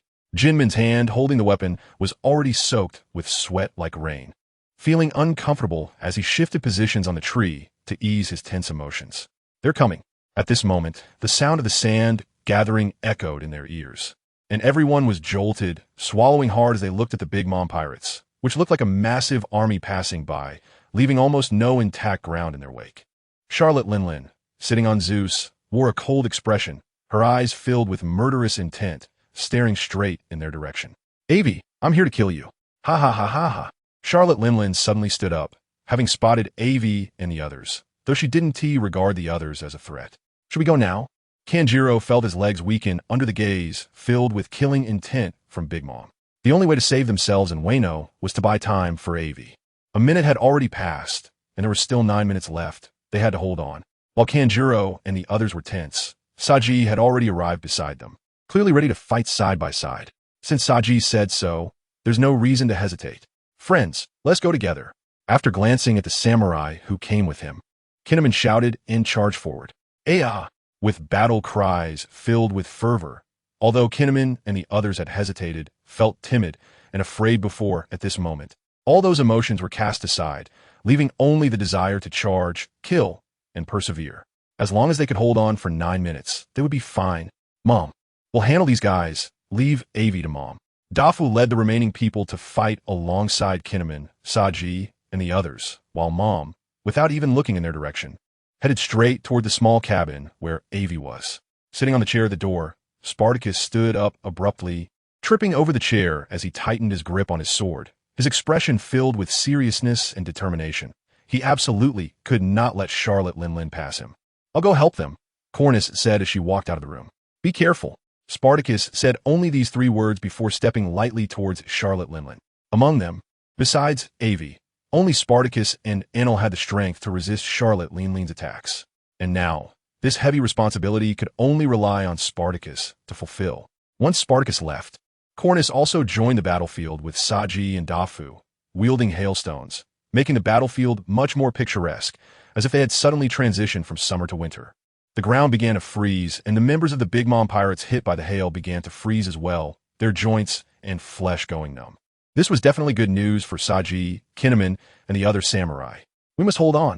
In the room, Golden Week was drenched in sweat, tightly gritting his teeth. His hands were like diligent little bees, continuously delving into Aivi's body, pulling out a large amount of red killing emotion, slicing it apart, and then discarding it. The room was already filled with red. In Golden Week's ears, it seemed he could hear screams and battle cries. The red killing emotions that were cut out spread out through the skylight on the roof, dissipating into the world. Logically speaking, after extracting so much, it should have been over, but within Aivi's body, these emotions seemed to function like a perpetual motion machine, producing endlessly. The more he extracted, the more they generated. It seemed like he was always doing futile work, and Golden Week was getting increasingly anxious because everything was tied to the fate of Aivi's pirate crew. If they failed, the consequence would be the annihilation of Aivi's crew. Continue. Aivi, drenched in sweat, suddenly opened his eyes, teeth clenched tightly, enduring great difficulty. There, an effect. Continue. The rest, I'll handle myself. Although it seemed Golden Week was doing futile work as the victim, Aivi clearly felt a significant reduction in his pressure, and he had not given up on finding a solution. Holding onto a desperate times call for desperate measures mentality, he placed all his hopes on his golden finger. The weak currents within him and the chaotic killing emotions were 2 different existences, one materialistic and one idealistic. They were like 2 parallel worlds, never intersecting. Until Golden Week continuously extracted these killing emotions, these two seemingly parallel entities intersected. The current within Aivi could now touch and analyze it, and he could devour it. This was undoubtedly excellent news for Aivi. Chapter 242. Spartacus's stand. It was like a large vat filled with water. What Golden Week was doing was continually letting the water out of the vat, and logically, it should be possible to drain it completely. However, there was a water source from nowhere, replenishing whatever Golden Week let out, endlessly. As a result, Golden Week always thought he was doing futile work, but the effect was not non-existent. In the process of draining and replenishing the water, it provided Aivi with space he could control. The current within Aivi was constantly devouring and analyzing the chaotic killing emotions, as if he had found the source of the water, giving him the means to eliminate it. What Aivi was doing now was precisely this. Although the water in the vat remained, once Aivi dealt with the source, everything would be manageable. To maintain this state, Golden Week had to keep draining the water from the vat. This was also why Aivi urged Golden Week to continue. Got it. Although Aivi did not explain the principles behind this, Golden Week understood and resumed his previous task. However, compared to the previous anxiety, Golden Week was much calmer this time. Since Aivi said it was effective, then continuing must yield results. It was not futile work. Seeing Golden Week continue, Aivi closed his eyes again, feeling just as anxious. Aivi understood the terror of Big Mom better than anyone. Her nearly flawless body, her grasp over souls, and most importantly, her overwhelmingly powerful strength. Aivi himself could barely hold up against her, let alone the others. He would never allow his crew, his friends, to face her alone. So Aivi focused all his energy on resolving the source of the killing emotions. Aivi's devouring speed was quick, but the source of the killing emotions was like an ocean, seemingly endless. During this process, the ceiling he could reach was getting higher and higher, eventually so high that Aivi could barely see it. Normally, Aivi would be thrilled, but now he felt only anxiety. Time passed slowly, and outside, the battle raged on fiercely. Spartacus was covered in blood, a large gash on his head, and one of his ribs was caved in. If he were an ordinary person, he would have likely died from such severe injuries. But Sparta was not an ordinary person. He looked up angrily at Charlotte Lingling, who was walking towards the cabin, supported himself with the white wolf, and struggled to get up from the ground, shouting, "I have not yet been defeated. If you want to find trouble with Aivi, you must step over my dead body first." Slash. Ultimate move. Moonlight Heavenly Charge. A single slash pushed Sparta once again in front of Charlotte Lingling. The long knife White Wolf seemed alive in Sparta's hands, stained with blood. It looked like a beam of moonlight shooting upwards, attacking Charlotte Lingling. Charlotte Lingling was directly pushed back over 20 meters by Sparta's attack, her feet carving deep grooves in the ground. She lowered her hands from in front of her face and did not continue towards the cabin where Aivi was. Instead, she looked deeply at Sparta and said, "Fine, let that little devil Aivi live a few more minutes. So what?" Previously, Charlotte Lingling had not taken Sparta seriously. But this time, Sparta earned her respect with his strength. And the way to earn that respect was to die. What honor! Although his face was covered in blood and his appearance was unrecognizable, Sparta still responded with a grim smile. Boom! Don't be fooled by Charlotte Lingling's massive body. Her speed was not slow at all, especially with the presence of the thundercloud Zeus. The Napoleon hat on her head transformed into a long knife, and the sun Prometheus, floating in the sky, appeared in Charlotte Lingling's left fist. With one knife and one punch, unmatched power was unleashed. Sparta could only choose to flee. He could not withstand a few direct hits. Moreover, his task was to buy time for Aivi. Now that he had attracted the ant's attention, the next step was to survive while drawing all of her focus. The longer he lived, the greater the chances of turning the tide. The greater the chances of Aivi being healed. On another battlefield, the situation for Shati and the others was the opposite of Sparta's. In the fight against Daifuku, they were not only not at a disadvantage, but were actually in a favorable position. With Shati, the Invisible Reaper, and Cornus's gigantic hail and freezing attacks, the situation looked very promising.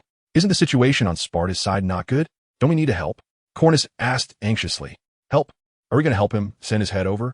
Just focus on your own tasks. And besides, even if we went over, what would it achieve? Trust Sparta. Shati replied somewhat tiredly. The extensive use of abilities was really taxing on the body, especially since Shati was not as physically trained as Sparta and the others. He was already struggling.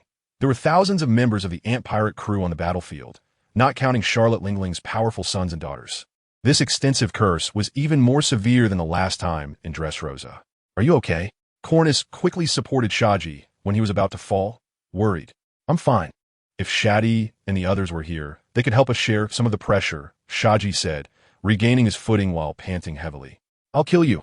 Daifuku watched as another brother was shot through the head by a bullet that came from nowhere, his hands quickly rubbing his stomach while the lamp demon swung a large katana towards Shati's direction.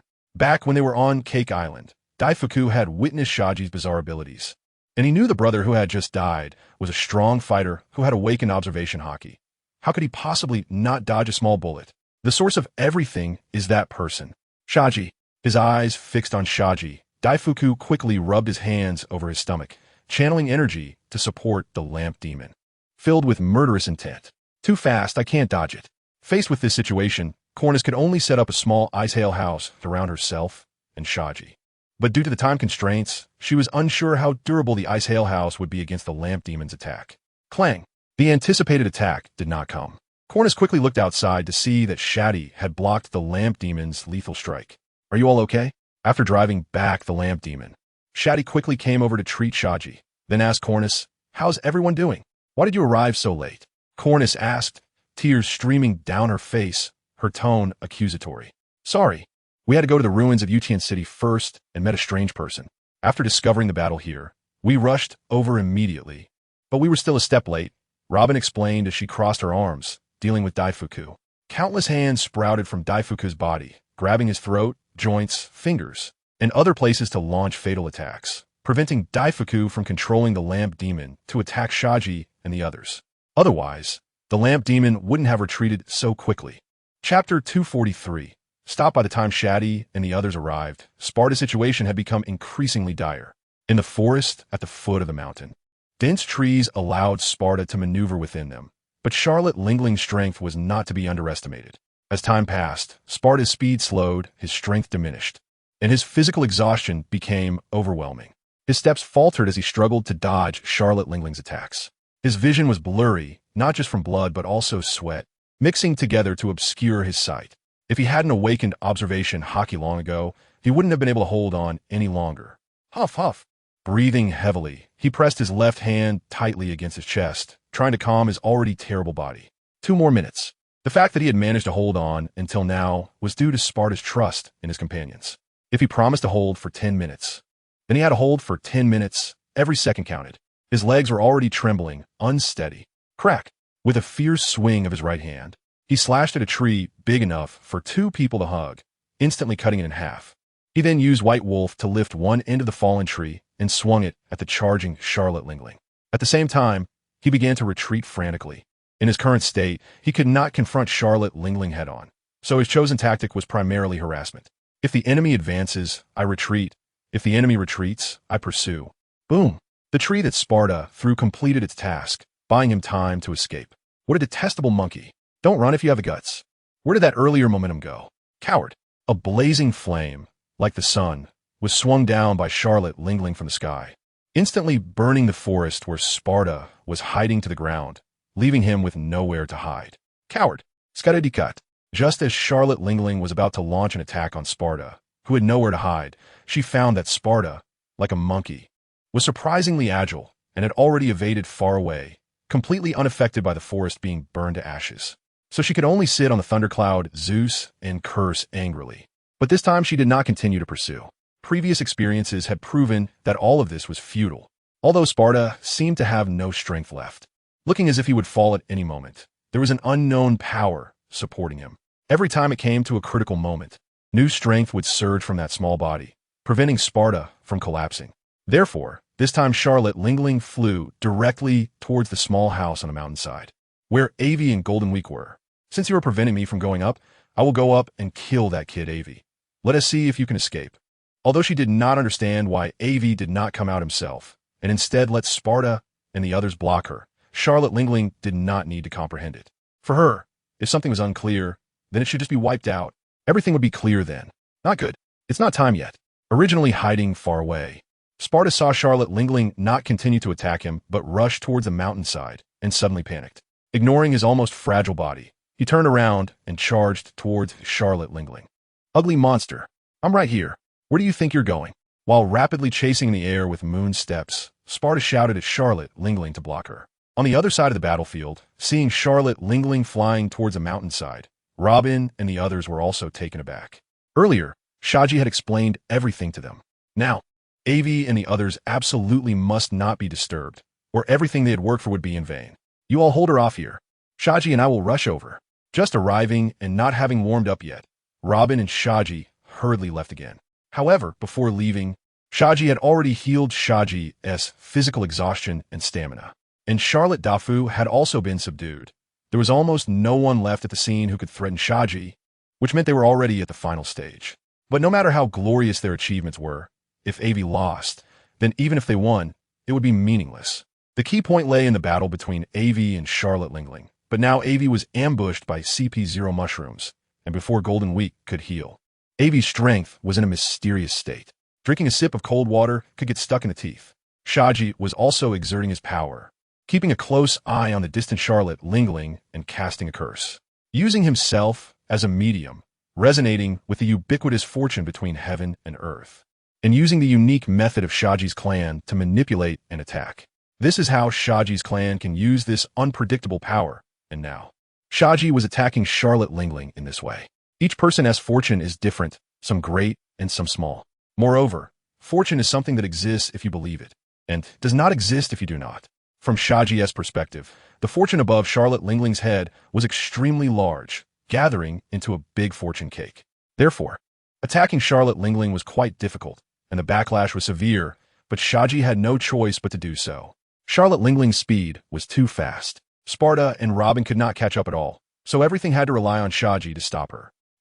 Sitting on the thundercloud Zeus, Charlotte Lingling, who was originally fine, suddenly felt a tickle in her throat after taking a breath, uncontrollably spat out a mouthful of air, only to find that wasn't just air, but also a mouthful of fresh blood. This was incredibly unbelievable for Charlotte Lingling. Her strength was very powerful, and her body was also very strong. Since becoming one of the 4 emperors, she had never bled, let alone spit blood. Suddenly taken aback, even Zeus on the thundercloud exclaimed in panic, "Mom, what happened to you? Why are you spitting blood? Did someone sneak attack?" At this moment, Shati's backlash also hit. Harming others first harms oneself. Shati's body was not as strong as Charlotte Lingling's, and he directly fainted from excessive blood loss. Opportunity. 100-wheel, flower blooming. 1,000-foot vine. Seizing this chance, Robin quickly launched an attack, with arms rapidly growing up from the ground, extending and rising until they grabbed the thundercloud Zeus in the sky, and then yanked with all their might. Before Zeus and Charlotte Lingling could react, Zeus had already been thrown away by Robin, and Charlotte Lingling, having lost Zeus, could not continue flying and fell directly to the ground. Her heavy body smashed the ground, but Charlotte Lingling appeared to be unscathed, just with a bit more dust on her face. Good, good. You all are doing well. Since you all have come, then let us die together. Rising from the ground, Charlotte Lingling looked at Robin, Sparta, and Shati, who surrounded her, and shouted sharply, furious beyond measure. Chapter 244. Aivi emerges, who will compete with him outside. A fierce battle was taking place, while inside the house, another alternative battle was occurring, equally perilous, and a moment of carelessness could lead to irreversible doom. At this moment, Aivi had entered a critical stage. As he continuously absorbed the sources of emotions, such as slaughter and chaos, Aivi's potential and strength were steadily increasing, which was related to Aivi's golden finger, the ability to analyze and absorb things that did not belong to him into his own. This also strengthened Aivi's strength and potential. Among other things, during this process, Aivi's speed of absorbing these chaotic emotions was becoming faster and faster, but no matter how fast, it could not keep up with the endless stream of chaotic emotions that seemed to have no end. In the past, when encountering such a situation, Aivi would have been pleased because continuing would rapidly elevate his strength to the top level in the world. But now, his brothers and sisters outside were working hard for him. How could he just stand by? During this process, Aivi also discovered the reason he could not absorb all the chaotic slaughter and other emotions. He realized that he had become a black hole, possibly due to the scale source, transforming Aivi's body into an opening that constantly absorbed negative energy and emotions from the world. What Aivi was now absorbing was equivalent to all the negative emotions emitted by everyone in the entire ocean. How could he possibly consume it all by himself? After understanding this, Aivi finally comprehended everything and sincerely exclaimed, Vegapunk truly deserves to be called a genius scientist. Such brilliant ideas are beyond imagination. After understanding the reason, the thought process to resolve this trouble became clear. He needed to remodel his body, reverting it to the state before absorbing the scale source. Aivi was very confident about this. No one understood his body better than Aivi, especially since he possessed the unique ability of internal vision. He could constantly observe the internal situation of his body and make adjustments. Aivi was now at the most critical step, which was the brain. All other parts of the body had been restored to the state before being injected with the scale source. But the source of negative emotions was still continuously filling Aivi's vessel. Only the brain remains. Either succeed, and everything will be fine, and Aivi has also found a way to continually enhance his strength and potential. Or fail, because Aivi doesn't know if this method actually works. It's just his guess. If he's wrong, he will give up. While he is still clear-headed, he will do everything he can to eliminate the Big Mom pirates and then leave. At that time, whether he lives or dies, at least he won't harm his companions. Success or failure hinges on this one move. While dissipating the continuous stream of negative emotions, he began to modify his brain. He was multitasking. Golden Week was already dizzy from exhaustion, continuously using her abilities at high intensity, which was a very difficult task for someone as young as her. But she had no choice. Apart from her, no one else in the Aivi pirates could do this. Her hands were numb as she mechanically delved into Aivi's body, extracting large amounts of red, furious emotions, cutting them away and discarding them, returning them to nature. Found it. In a certain part of the brain, seemingly located at the lower side of the brain, Aivi didn't know which lower side it was. But the moment he saw that thing, he knew what it was, the amygdala. No wonder. Aivi could only be grateful that he hadn't completely forgotten the biology he learned before. He still remembered the amygdala and recognized it. The amygdala is almond-shaped, which is also why Aivi thought of it immediately. He loved eating almonds in his previous life. The amygdala is a place that generates emotions, controls emotions, and accepts emotions. Comparing it to before, Aivi found that his amygdala had grown significantly larger and its color had changed, becoming similar to the scales that CP0 had injected into his body. No wonder. It turns out it hadn't been cleaned out properly before. Knowing the source, everything became easy to resolve. In no time, it was done. At this moment, Aivi also noticed that the continuous influx of negative emotions into his body began to lose its fierce intensity, becoming rootless. Sitting on the bed, Aivi suddenly stood up, catching Golden Week off guard, causing her tablet to fall to the ground. At the same time, she felt much clearer. You're okay. Seeing Aivi stand up, Golden Week didn't get angry about her tablet falling, but instead happily exclaimed, No, your body is still filled with chaos, slaughter, and other violent emotions, just like before. Golden Week frowned, wanted to pull Aivi back for further treatment. It's fine. It's all resolved now. Just leave these behind. And don't you know? If a person is filled with a desire for slaughter, let them kill until the world turns upside down. When they get tired of killing, everything will be fine. Won't it? Just right. Now my heart is filled with rage. Aivi had long since lost patience, watching his companions fight hard for him while he felt powerless. He needed to vent, to fight, to kill.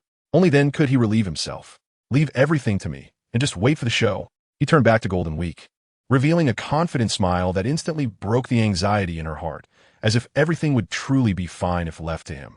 And she could just wait for the show. After relaxing her mind, Golden Week rolled her eyes and collapsed onto the ground, and soon there were sounds of calling. She was already exhausted. You've worked hard. You've all done very well. Next, just leave everything to me. You all rest first. The corners of his mouth began to rise slightly, revealing an unparalleled smile. Then he quickly turned serious again. Sparta, are you okay? Shati helped Sparta to stand up, panting as she asked. The battlefield was filled with traces of fire and ice, along with grooves left by swords cutting across the ground. Robin's hands were dislocated, sitting helplessly on the ground, unable to move, her clothes burned to tatters by Charlotte Lean's Prometheus, losing all fighting capability. Cornus was the same, but her situation was even more tragic. Her once beautiful black hair was now charred, and her entire body was covered in black because she had been struck by Zeus. She also lost her fighting capability. Now, the only ones who could still move were Shati and Sparta, but their situation was not good either, especially Sparta, who was forcing himself to stay awake. If he relaxed even a little, he would faint.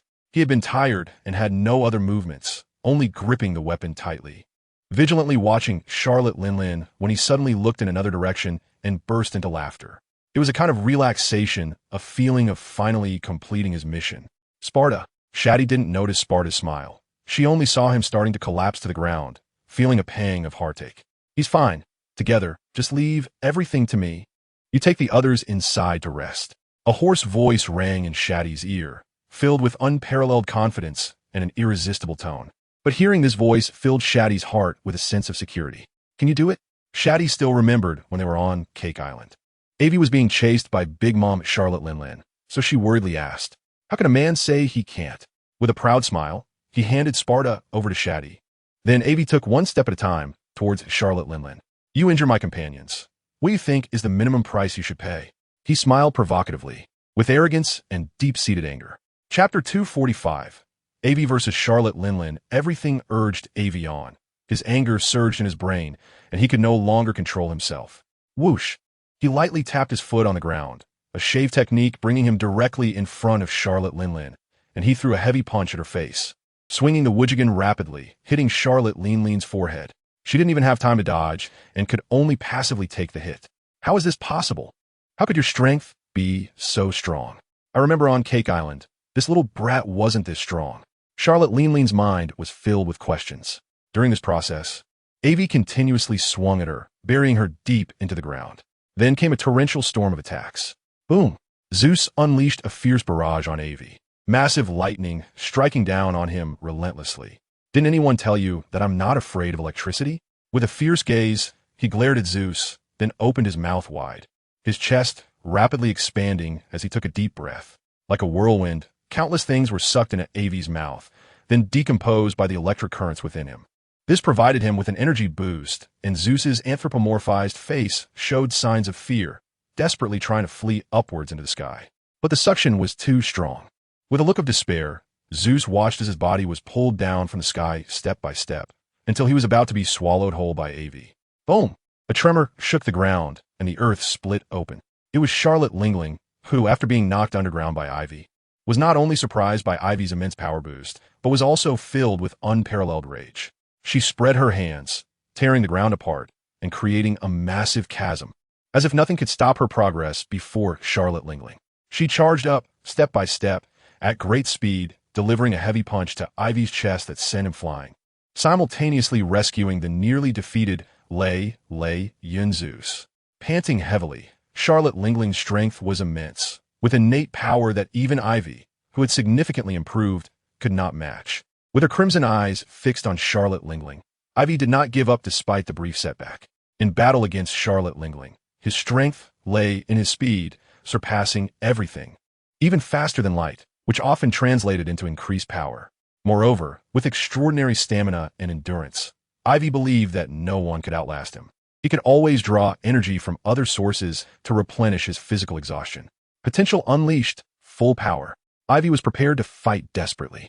Except for the first encounter with the sand crocodile in Alabasta, he had never used full power in subsequent battles, as failure meant certain death. The current location was Wano, which was not safe. Losing combat effectiveness would lead to dire consequences. However, driven by adrenaline, Aivi could not care less. His murderous intent focused squarely on Charlotte Linlin.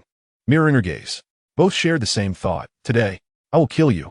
Though unspoken, both understood each other's determination, confident they could defeat their opponent. With heat radiating from his body, Aivi transformed from a handsome young man into a muscular giant in no time, his muscles bulging, veins pulsating on his face as if they would burst with a single touch. Armament hockey, he silently chanted, and a layer of black armor formed over Aivi's skin, appearing incredibly hard. Continue. After saying this, Aivi vanished in an instant, leaving a clear afterimage, making it seem as though he remained in place. Boom, boom. Charlotte Linlin swung the large blade made from Napoleon's hat left and right. Though there was no one there, the sound of metal clashing echoed loudly. Despite seeming as if Aivi had not attacked, Charlotte Linlin's observation hockey had already detected his movements. In a state of extreme speed, Aivi's power surpassed Charlotte Linlin's, and with his potential unleashed and covered in armament hockey, his physical toughness exceeded hers by a large margin. Originally, when Aivi was not fighting at his full strength, he was merely slightly weaker than Charlotte Linlin. Now, with numerous enhancements, surpassing her was not out of the question. However, Aivi's superiority was limited. So determining a victor while also considering life and death was a considerable challenge, making them evenly matched. Radiant mane lion. Suddenly, Aivi clawed with his hands, fingers curling to mimic the shape of a lion's paw, moving accordingly. This was a move he remembered from Pedro, who had transformed during a full moon. Although it was merely a simulation, it felt entirely different in Ivy's hands compared to Pedro's. It was like comparing a child's punch to an adult's. They could not be the same. Flame Fist. Charlotte Lingling's attack was straightforward. She infused Prometheus into her arm and swung her fist with force. Prometheus was aptly named for its power. Otherwise, it would not have remained by Charlotte Lingling's side, becoming one of her formidable combat strengths. Flames, intensely hot like the sun, made Aivi feel as if he might spontaneously combust if he got too close. But it was just a sensation, fueled by his murderous desire. He felt no pain, abandoning defense and letting everything hit his attack. Using offense as defense, the lack of defense led to an unexpectedly powerful attack. The radiant mane lion collided with the flame fist, causing the space to shatter, and the ground trembled, cracking like a parched field, a sight to behold. The shockwaves from their clash stirred up unimaginable hurricanes, blowing everything away. Boom! In the end, the strike concluded with Ivy's victory, sending Charlotte Lingling flying uncontrollably until she crashed hard to the ground. This was Ivy's first direct confrontation with Charlotte Lingling. Prior encounters had been minor skirmishes focused on evasion. This time, Ivy's strength was not only on par with Charlotte Lingling, but he also seemed to have the upper hand. Chapter 246, Devouring Lei Yun Zeus. Aivi had always harbored the thought of defeating Charlotte Lingling, but he never believed he could do it in such a short time. Yet the reality was astonishing. This time, Charlotte Lingling was firmly suppressed by Aivi. Strength, physique, defense, stamina, endurance, determination. Aivi did not fall short in any aspect compared to Charlotte Lingling. He was even stronger. Half kneeling, Aivi smiled proudly. Though the battle was not over, he couldn't help but laugh loudly, like a child weighing over 100 pounds. Previously consumed by his bloodthirst.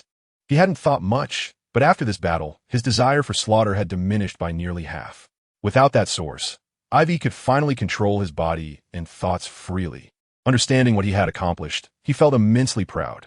At the previous level, Aivi had truly performed beyond his limits, forcing his body's potential to the surface.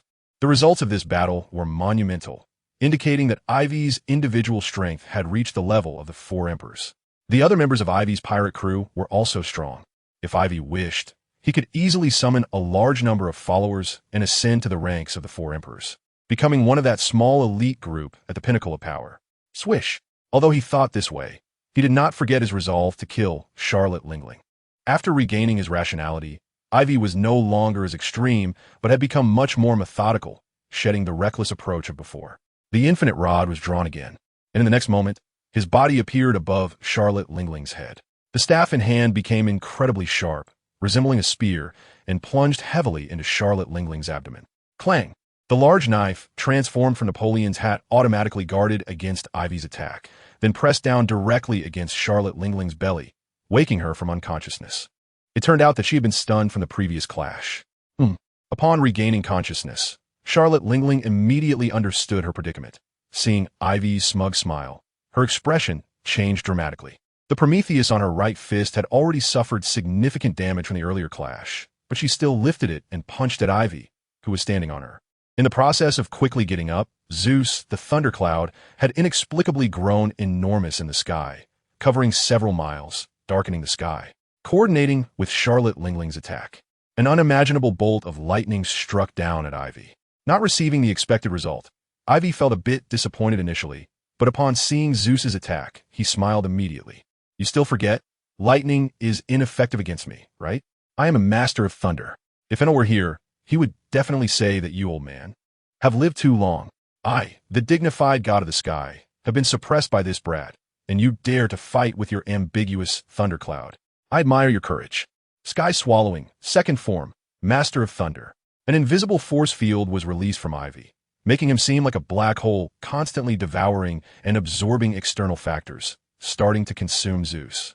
He suddenly flew into the air, swallowing the bolts of lightning along the way in one breath, slowly forming a blue glowing black hole on his chest, crazily devouring the thundercloud Zeus that was several miles wide. Mom, help! Unable to resist and unable to attack Aivi, Zeus couldn't help but cry out in fear, calling for Charlotte Lingling for help. Soul attachment. Although Charlotte Lingling didn't know Ivy's specific intentions, she couldn't allow him to act as he pleased. She reached out towards the positions of the warriors from Wano country, and the Big Mom pirates still fighting, regardless of friend or foe. In Charlotte Lingling's eyes, there was no difference. What is this? Help! Mom, no. I am your son. Mom, spare me. The once bloodthirsty sides were caught off guard by a Charlotte Lingling's action, and the sounds of escape began to ring out, with pleas for mercy echoing. This did not deter Charlotte Lingling from her thoughts. If comparing Zeus with her unworthy children, Zeus was undoubtedly more important in her heart. Among the children she brought, except for Daifuku and Oven, the rest were already considered sacrificial before Charlotte Lingling arrived. The extracted souls were directly pressed into the ground by Charlotte Lingling, and instantly the ground seemed to come alive and began to pulsate. Then 2 eyes, a nose, and a mouth grew from the earth. It had a cartoonish feel, and as soon as it opened its eyes, it looked at Charlotte Lingling and cried out, "Mom, charge!" Charlotte Lingling commanded, as she created it to help her catch up with Ivy.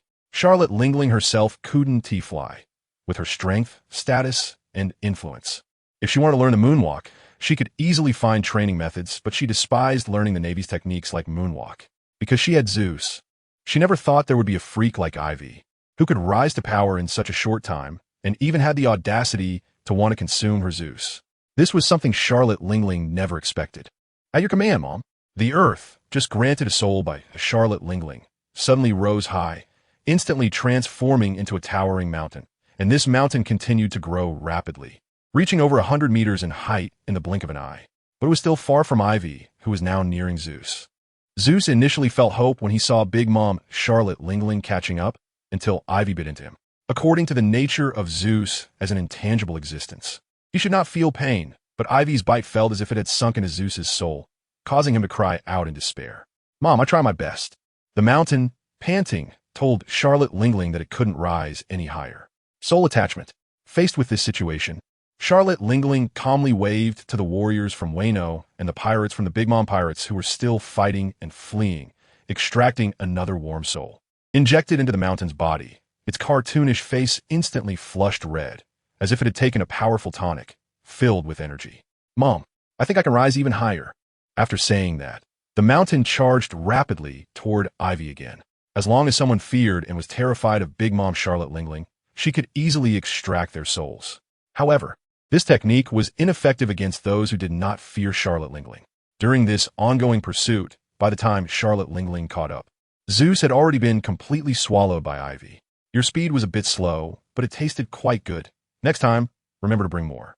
With a provocative smile, Ivy revealed his sunny grin. Noon.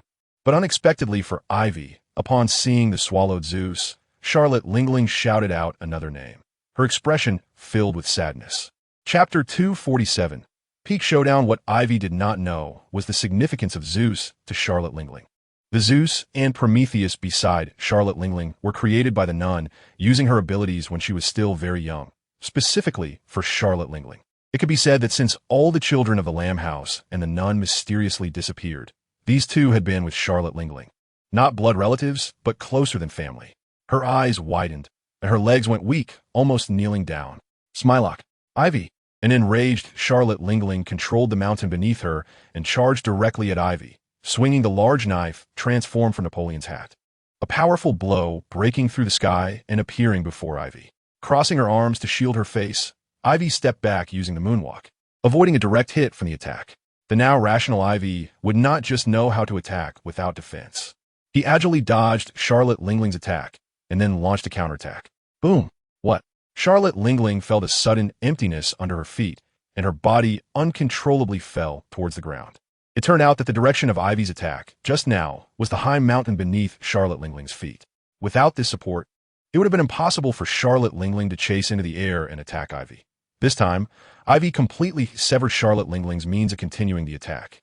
As she fell, Ivy seized this excellent opportunity, charging downward head first. Her feet stomped heavily in the air, accelerating her already fast speed. This was a move that descended from the sky, one Ivy had used once when she first went to sea, and that time it determined the outcome in one blow. The ultimate move, momentary blossoming. Back then, Ivy had to rely on the wind-spraying shell to enhance her speed to use this move. This time, she did not need it at all, just relying on her existing means. Executing this move was more than sufficient. The Wujigan was wielded by Aivi with an impenetrable defense, appearing from a distance like thousands of rods surrounding her, completely encircling Charlotte Lingling. From up close, there was only one Wujigan in Aivi's hand the entire time. The tip of the rod sparked, accompanied by a powerful wind pressure, creating a long air rod protruding in front of the Wujigan. Although it seemed like a lot, it was actually very short. In the blink of an eye, Aivi truly experienced the endless blossoms of the world. This move contained Aivi's own will and had grown many times stronger since then, as the enemy she faced, Charlotte Lingling, was far more powerful than the enemy she encountered when she first went to sea. In Charlotte Lingling's terrified gaze, the Wujigan pierced directly through her incredibly hard body, going straight through her abdomen and outer back. In the process, it damaged countless internal organs because this move, momentary blossoming, was also an attack from the inside out. The moment the Wujigan entered Charlotte Lingling's body, it began to bloom within her. Thud! Falling heavily to the ground, her body's weight, combined with the impact of Aivi's attack, created a massive crater in the ground, causing the surface to crack. As Aivi prepared to withdraw the Wujigan, she found she could not pull it out. Looking closely, she realized it was tightly grasped by Charlotte Lingling. At this moment, Charlotte Lingling's face showed no anger from being attacked, only a sinister smile, a truly sinister smile from the heart. Aren't you fast? This time, let's see where you can escape. After saying that, Charlotte Lingling directly grabbed Aivi, and despite the significant difference in their sizes, even though Aivi had transformed from a handsome young man into a muscular man after unleashing her potential, this difference still could not compensate for the enormous gap between their bodies. Charlotte Lingling could almost grab Aivi around the waist with one hand and, while enduring the pain, launched a deadly attack against Aivi. This was something Aivi had not anticipated. Momentary blossoming consumed too much energy, and it could be said that Aivi mistakenly overlooked Charlotte Lingling's strength as one of the four emperors and her determination to kill Aivi. No one can escape from my hands unless they are dead. Grasping Aivi, her hand began to swing rapidly, and then her entire body jumped heavily, driving Aivi deep into the ground. That was not the end.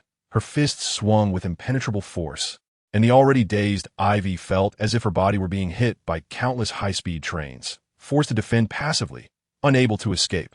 Despite this, Aivi's mind remained clear, thinking of a way out. Both of them were now in a state of physical exhaustion. The previous battle had drained too much of their strength. The outcome would depend on who had better endurance and the belief in victory. On this point, Aivi was very confident. Her golden finger had already placed her in an invincible position, as long as she had a moment to catch her breath.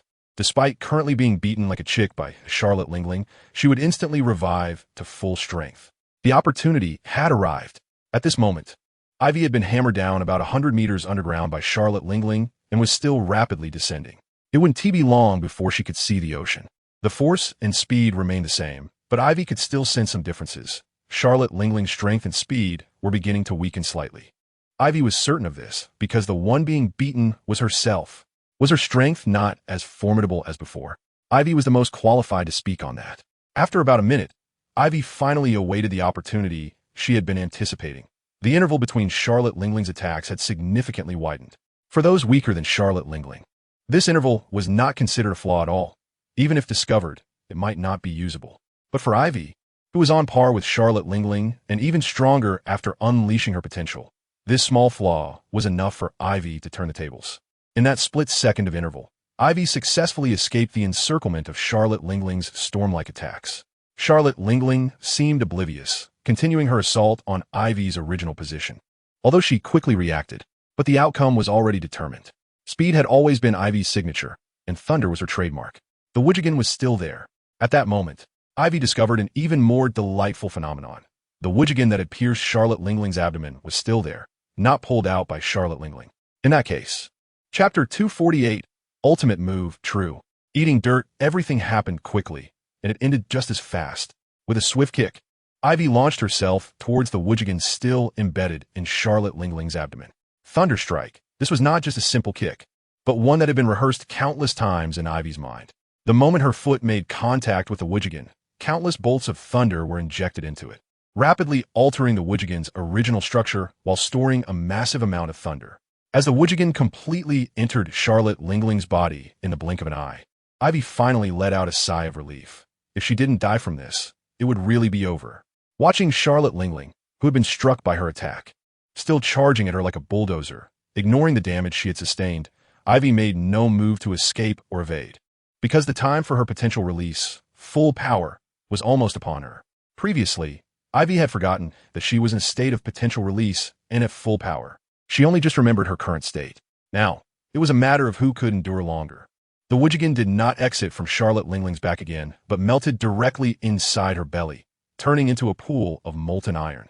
If it weren't for the bloodstains on Charlotte Lingling's abdomen showing the original existence of the Wujigan, it would have been completely invisible.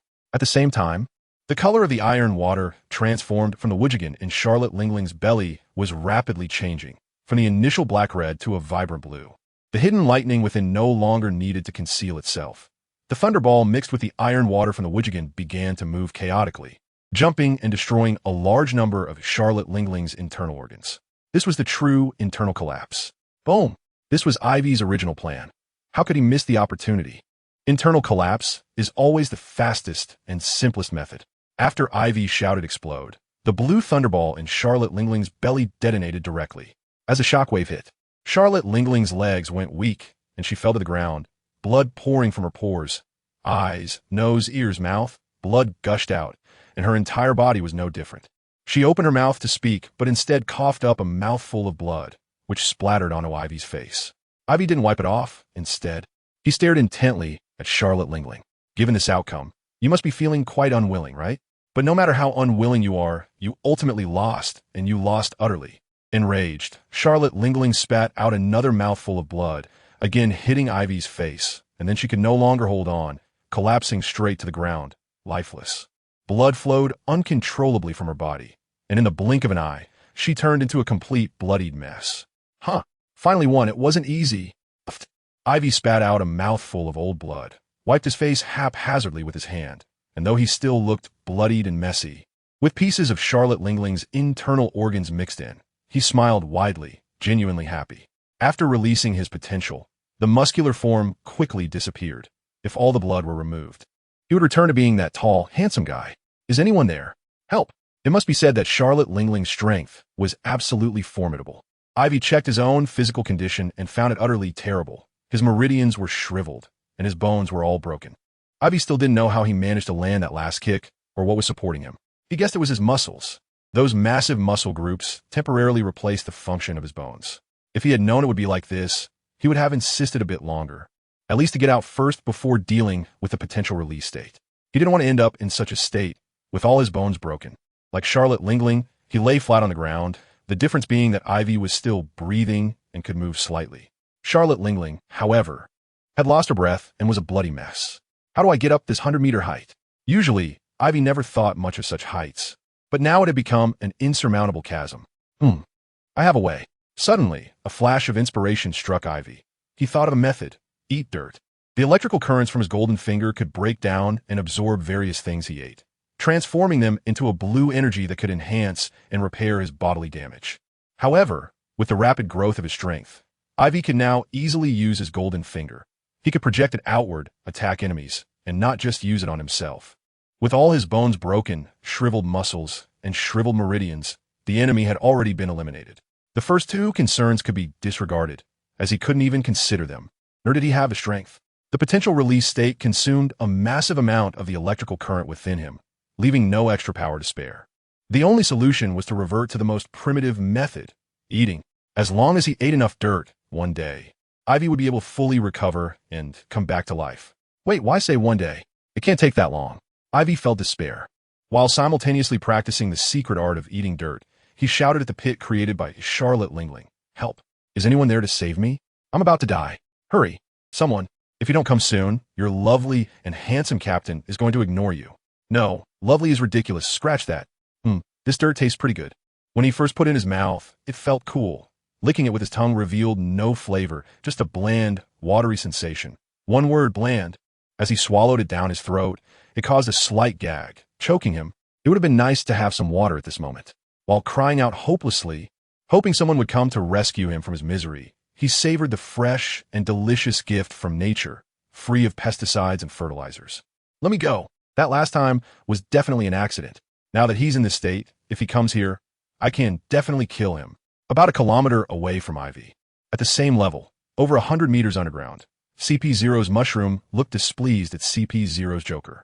Last time you already failed, and you saw that the scale source had no effect on him and even strengthened him in a way. So we can't go. Joker's voice was flat, devoid of any emotion. Even without the scale source, I, CP0 mushroom, have 1,000 ways to torture this little brat to death. And you saw who he just defeated. That was a Yonko Big Mom. Are you really going to give up this rare opportunity to eliminate a Yonko-level pirate? CP0 Mushroom continued persuading Joker, hoping he would agree to act together. In this underground space over 100 meters deep, without Joker's ability to protect him, he wouldn't be able to escape at all. Don't act foolish. Our goal has always been the ancient weapons. There's no need to think about anything else. Until we find out where the ancient weapons of Aivi's pirate crew are, this guy can't die. Plus, having a Yonko-level corpse is also a nice haul. Joker's voice remained flat, with no trace of fluctuation, but Mushroom continued to stare at him, unable to understand why they wouldn't seize this once-in-a-lifetime opportunity to completely eliminate Aivi. Through the dirt mirror that Joker created with his ability, Mushroom clearly saw Aivi squirming on the ground like a worm without bones, eating dirt. Chapter 249. Conclusion. After consuming a substantial amount of dirt, Aivi finally regained a bit of strength, moving quickly upward like a worm. His teeth, sharp as those of a shark, opened wide in a gaping maw, biting out a stairway to heaven along the way.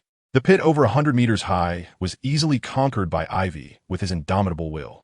The battle outside continued, undeterred by Charlotte Lingling's defeat, and they were unaware that she had already been defeated by Aivi. They were still fighting for the honor of the Big Mom Pirates. Shati, come greet the captain's return. With a loud roar that shook the heavens and the earth, Shati's figure quickly appeared beside Aivi. What happened to you? Can't you stand? Where's Charlotte Linlin? What was the outcome? Shati, appearing beside Aivi, had a vigilant expression while quickly backing away with Aivi to prevent Big Mom from suddenly appearing. We won, Aivi said with a cheerful smile. Won? Shati asked, puzzled. We won, Aivi repeated. Finally, I can breathe a sigh of relief. Relaxing, Shati looked at Aivi and said, so what do we do next?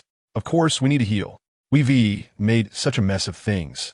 What if another enemy appears? We have to heal, Aivi complained. Seriously, did your brain short-circuit? At that moment, Aivi was feeling frustrated.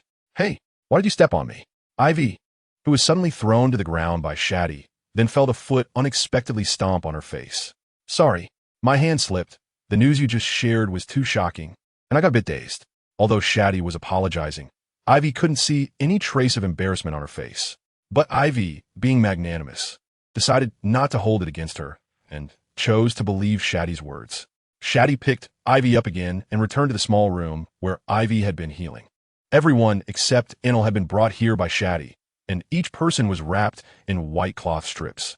The previous situation had been quite urgent, and Shati didn't have time to give them complete treatment. She only did simple first aid to ensure their lives were not in danger. Now that Charlotte Linlin had been defeated, they could safely treat everyone. Shati casually threw Aivi onto an empty bed and began treating the others. Hey, is this how you treat the captain? Aivi pouted and shouted. Can't you recover on your own? Shati responded with a puzzled look. I can, but I need food. I can't heal myself without food. Aivi retorted. Honestly, no matter how much dirt you eat, the extent of recovery is still limited. First, let me treat them. Then I'll find you something to eat. The fighting outside should have stopped by now. Saying this, Shati glanced outside. Although separated by walls, she could still see the Wano country warriors led by Kennyman gaining the upper hand in their battle against the remaining pirates of Big Mom's crew. Of course, we've already done so much. If we can't win now, then these Wano warriors are really useless. This hurdle could be considered passed, but they needed to recover their strength quickly. Aivi felt that this matter wouldn't end here, and something else was bound to happen. They needed to regain their strength before any further incidents occurred. Not seeking their peak condition, but at least to be able to fight. Aivi had great faith in her instincts. So we'll leave it to you, and by the way, find me something to eat afterward. Shati turned around to see Aivi's smiling face, which was covered in blood. Then clean yourself up. Your face is all bloody. A rag was thrown at Aivi, landing on her face. Judging by the roughness of the rag, it was clearly used for a long time. Is there anyone like you? I can't move right now. Can't you help me a bit? Aivi grumbled, then turned her face toward the bed and rolled over, starting to move her face. As she could only resort to this method since her body was immobile. I wonder how the battle on Enel's side is going. Shati was quick with her treatment. Now only Spartacus remained to be treated, While everyone else's injuries had already been healed, Spartacus had the most severe injuries, both physically and mentally. So Shati saved him for last. It shouldn't be over yet. If Enel had won, he should have returned by now. If he lost, Owen would come over. After all physical injuries had healed, Robin got up from the bed. I'll find you something to eat. This was directed at Aivi. Look, look, this is what a pirate crew should be like. The interaction between crew members and their captain. Unlike you, showing no concern for the captain. No self-awareness at all. I called you so many times from the pit below, and you didn't come. I see. You don't care about your captain at all. Aivi pretended to look sad. Stop acting. With your little bit of acting, you might fool others, but you can't fool me. What a joke. Glancing at Aivi lying on the bed in a strange position, Shati retorted without thinking. Ah, the world has changed. By the way, when I came out, did you see Charlotte Linlin below the pit? It would be a good deterrent to bring her up later, Aivi thought aloud. Did you? I didn't see her. Shati put down her treatment of Spartacus and retorted. It was precisely because she hadn't seen her that Shati had appeared so vigilant when she went to fetch Aivi earlier. Didn't see her? Or did you see her? Oh, it's probably those two strange CP0 agents who did it. I didn't expect they hadn't left. There might still be some schemes behind this. Aivi recalled the two CP0 agents, the clown and the mushroom, one of whom could disguise himself, and the other could use his fruit ability to burrow into the ground. At that time, Aivi thought they had already left, but it turned out they hadn't. Moreover, the seemingly fake destruction of the Aivi Pirate Alliance should also have been orchestrated by them. So the news about coming to Wano country must have also been their doing. Navy, world government, CP0, what on earth are you planning? Things were changing rapidly, one after another.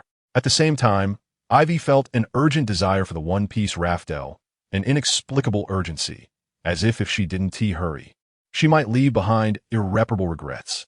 While Aivi was contemplating the roles that the world government and other organizations played in all of this, the battle on Enel's side was also nearing its conclusion.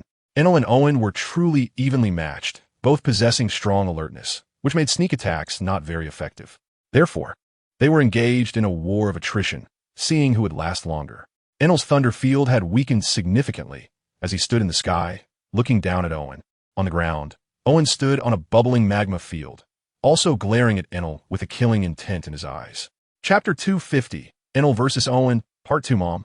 Owen, who had originally been coldly staring at Enel, suddenly took out a piece of life paper, looking horrified, followed by a painful cry, filled with sorrow that was beyond words. We won. Seeing Owen's expression and his painful posture, Enel quickly understood the reason. It must be that Big Mom had been defeated, otherwise Owen wouldn't have reacted this way. That bastard won. What reason do I have to continue to stall here? Thinking of this, Enel immediately made up his mind and began to take action. While you are sick, I will take your life. The mighty Thunder Giant, under Enel's control, lifted a powerful weapon formed from gathered thunder and fiercely stabbed it down at Owen below. With a frown, Owen quickly left his original position and jumped to another place. This was not the time to be sad. His mother was gone, his elder brother was gone, and nearly all the three generals were also gone. The Big Mom pirates were now in disarray, and he absolutely could not get caught here as well. With this thought, Owen suppressed his grief. He had to leave. At the same time, he vowed to remember this hatred. The next time he came back, he would only act when he was sure of victory. Avoiding Enel's attack, Owen began to run towards the coast, moving quickly. Want to run? Impossible. Transforming into blue lightning. Enel instantly caught up. If Owen escaped, how could he face Aivi and the others when he returned? That would be losing face. Enel didn't want to lose face. A thunder puppet appeared in front of Owen. It was a humanoid lightning with powerful attack power, almost equivalent to 1/10 of Enel's strength. Defeating Owen was impossible, but stalling for a bit of time until Enel caught up was more than enough. Enel's speed was already fast, and with the humanoid lightning blocking Owen, he quickly caught up. Radiating with jumping thunder, Enel charged directly, showing no mercy, as if he had undergone Aivi's countless refinements. This strike was immensely powerful. With his scorching fists swinging rapidly in the air, the surrounding air began to boil, leading to explosions. The massive explosion immediately pushed Enel back in his pursuit, and seizing this opportunity, Owen fled again. Now, his goal was no longer to defeat or kill Enel, but to escape. The people on Biscuit Island should have been thrown into chaos by now.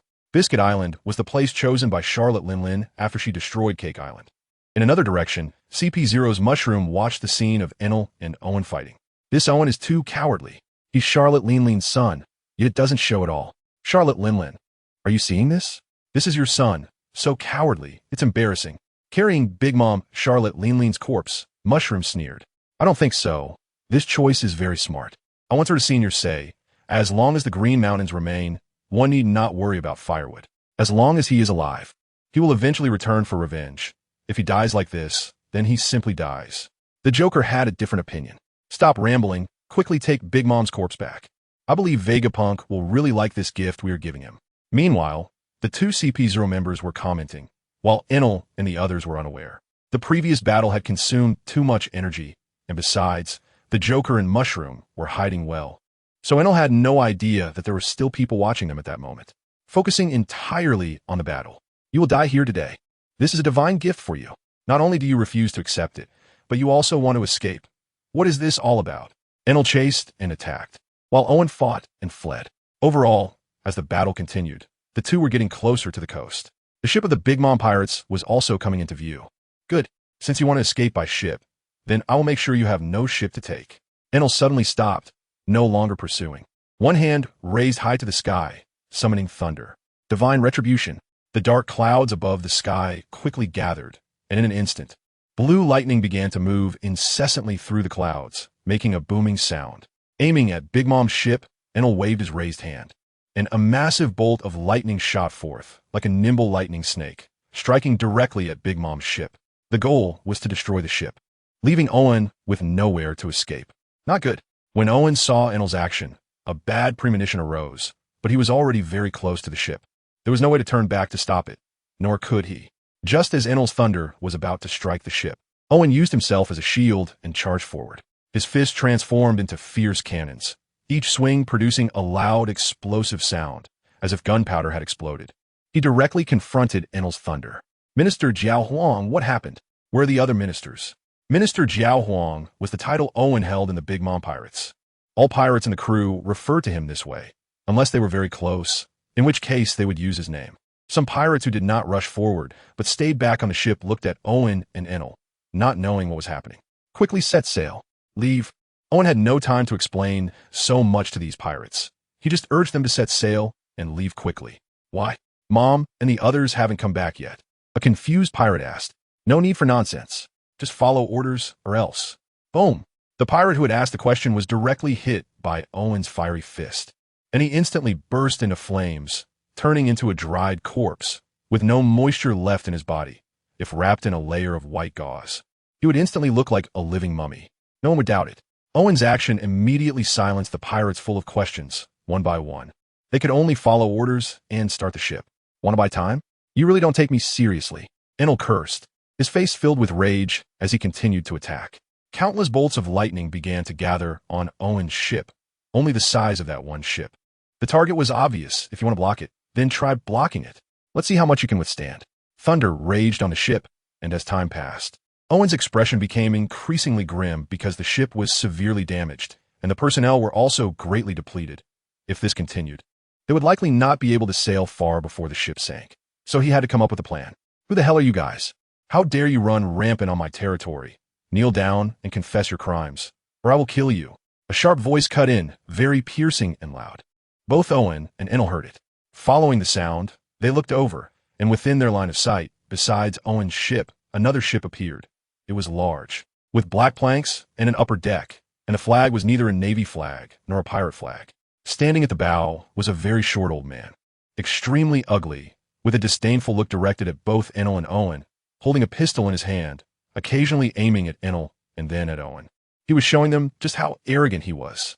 Chapter 251. Unconventional Alliance Black Charcoal Snake, also known as General Black Charcoal, is the shogun of Wano country, the most powerful person in land. His ability is of the Zoan type, specifically the snake fruit, mythical beast type in the form of the 8-headed serpent, and he excels in dual wielding. Recently, after the disappearance of the Yonko Kaido, he began his secret plan, believing that Wano cannot remain isolated and needs to expand its territory. As this great era approaches, he does not want to be left behind. He has formed alliances with some powerful partners and just returned today. Then the scene before him unfolded. Recently, he heard that a pirate was coming to Wano, along with a group of pirates who wanted to kill him. Is it you? The black charcoal snake arrogantly asked from the bow of the ship. Boom! Enel, who had left, did not recognize General Black Charcoal and directly unleashed a divine punishment. Crash! A warrior rushed out from behind Black Charcoal's snake, blocking the thunder while coldly staring at Enel. Bastard! You dare to attack me. You're truly courting death. Kill him. Coming back to his senses, Black Charcoal's snake looked startled. Then his expression changed drastically as he jumped up and shouted at Enel. Since becoming the shogun of Wano, no one had ever dared to treat him with such disrespect, which caught him off guard. As you command. Swish, swish, swish. Several figures moved in response to the command.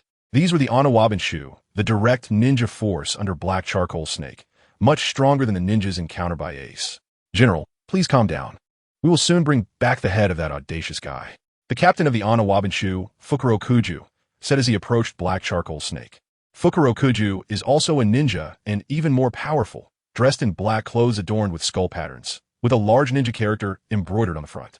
He is bald with a head 3 times the size of an average person, standing tall and with long ears that droop to his chest. They are all elite combat troops directly under Black Charcoal's snake, far superior in strength compared to the daimyos of Wano.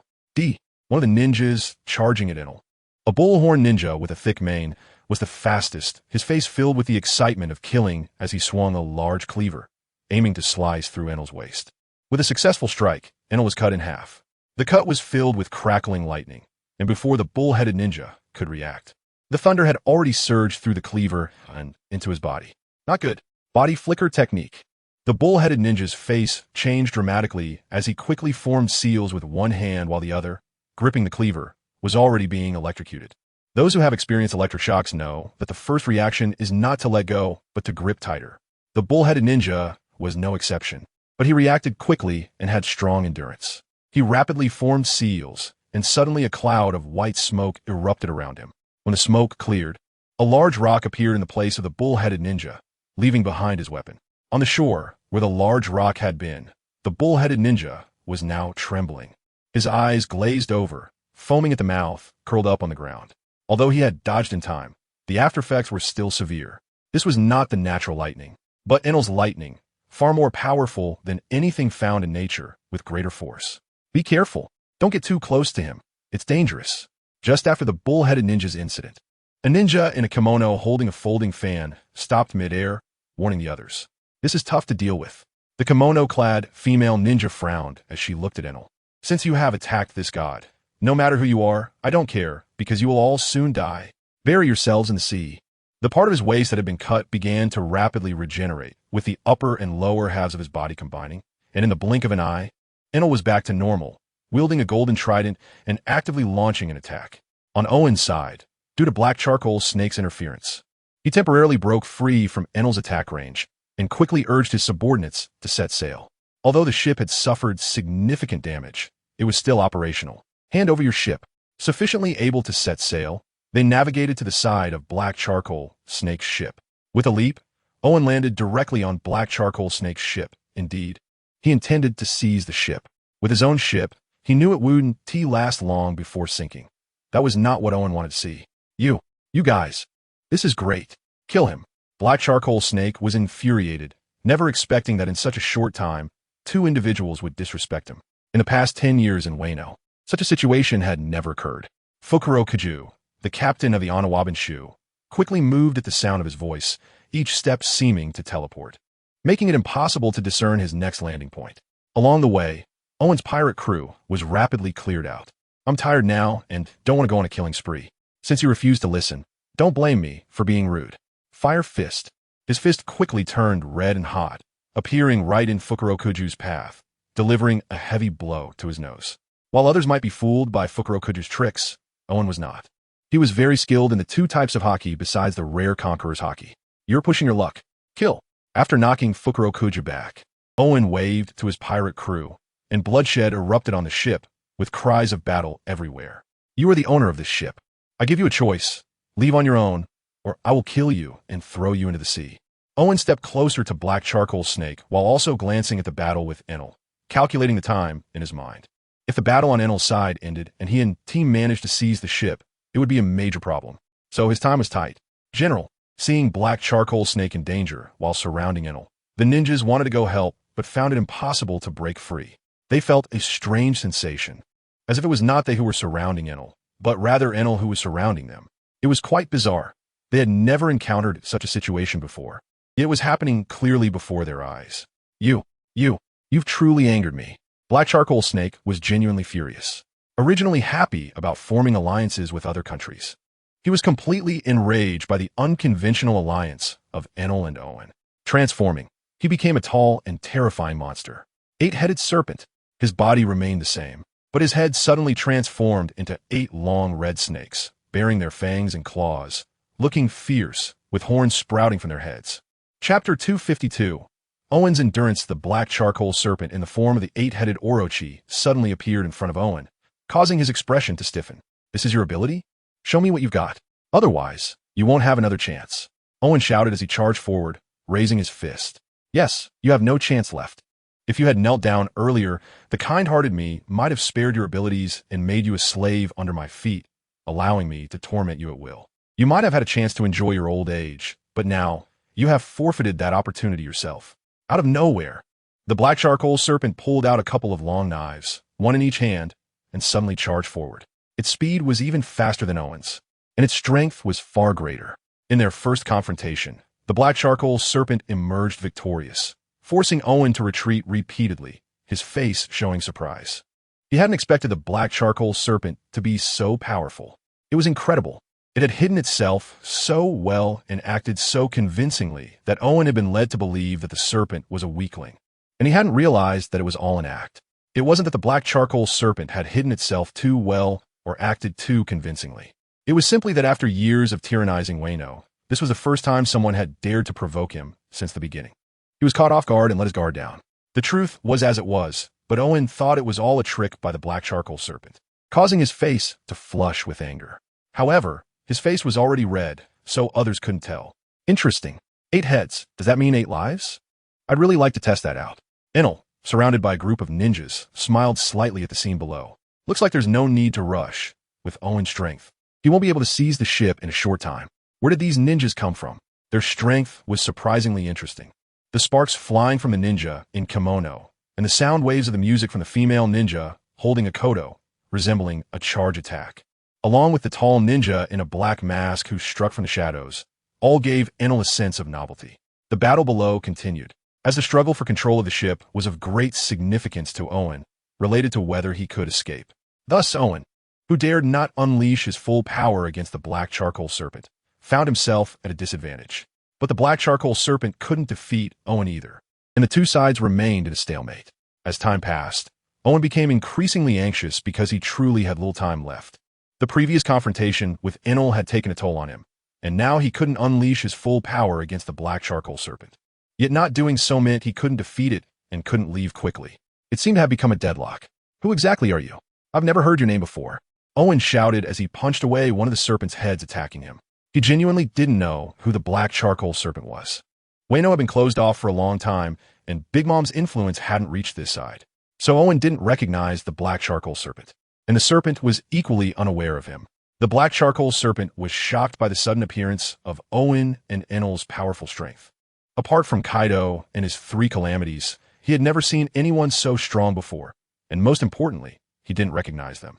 Or rather, he had never learned about them or the rise of the Aivi pirates and their enemies. When he first heard about Aivi and their intentions to come to Wano, the black charcoal serpent had scoffed and dismissed the Aivi pirates as a joke, so he didn't recognize Enel at all. As for Owen, the black charcoal serpent felt he looked somewhat familiar, but couldn't recall where he had seen him. Now, in a fit of rage, he couldn't remember any longer. I am the general of Wano, black charcoal serpent. Who are you guys? This time, the black charcoal serpent didn't look down on them arrogantly as before. He began to take Owen and Enel seriously as powerful opponents. Although he wasn't using his full strength, the black charcoal serpent could sense that Owen wasn't using his full power either, feeling that both sides were somewhat restrained. Actually, I am Black Charcoal General, and I am Charlotte Owen, the son of Big Mom Charlotte Linlin. I would like to ask you to kindly let us have this ship. What do you think? When Owen said this, a deep sadness filled his heart. After all, they were under the 4 emperors, Big Mom, and he was her son, always believing in the principle of killing gods and demons alike. After hearing the black charcoal serpent's introduction, Owen remembered who he was. He had heard Big Mom Charlotte Linlin mention this matter before. The 4 emperors Kaido conspired with the Wano regime and a large number of sea stone weapons, forming an alliance with a guy called Black Charcoal Serpent to overthrow the original rulers, the Kazuki family.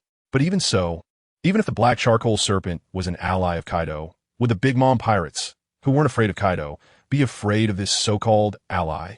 Such a situation had never occurred before. But that was all in the past. Now the Big Mom pirates had suffered a great loss, and their mother, Charlotte Linlin, was unaccounted for, possibly dead, although Owen forced himself not to think that way. Endurance was the only choice Owen could make now for the greater good. Right now, we are in trouble. As long as you help us with this one favor, you will gain the friendship of the Big Mom pirates, and perhaps we can form an alliance. Kaido has disappeared, and I believe your situation isn't so good either. Cooperation is the way to win-win, using reason and emotion. Owen had never done such a thing before. Since he could remember, the Big Mom pirates had always been a force on the sea that no one dared to ignore. This is indeed something to consider, but you did attack us first, and just letting you go would be a loss of face for me. To be honest, the idea of an alliance proposed by Owen did move the Black Charcoal Serpent, but he couldn't lower his pride. It required a step down. At that moment, Owen used all his observational skills he had developed throughout his life, performing extraordinarily. Everyone stopped. He shouted at his own pirates, halting their actions, then looked at the Black Charcoal Serpent, who also commanded his ninjas to stop. We deeply apologize for this incident, and there will definitely be compensation afterward. Once this matter is settled, I will come with a great gift to apologize to you. Owen bowed deeply, saying things like I was wrong, and patted his chest, repeatedly assuring the Black Charcoal Serpent of the subsequent alliance matters. He gave the Black Charcoal Serpent enough face, and now it was up to the Black Charcoal Serpent to decide. I definitely can't give you the ship, but there's a small boat on board. Although it's not large, it is fully equipped, and there is enough food for a dozen people to sail for half a month. They were discussing how to make Owen leave, and Enel in the sky noticed something was off. How could the two groups that were just fighting fiercely suddenly reconcile? There must be a problem. Chapter 253, Strategic Retreat. 10,000 Thunder. Since he noticed something was wrong, Enel acted decisively. He absolutely could not allow Owen to escape right under his nose. How would he face others after that? His reputation couldn't just be tarnished like this, especially since the other members of the Big Mom Pirates had achieved great victories, and he was the only one who let Owen slip away. For Enel, this was the least acceptable outcome. Ninjutsu Umbrella.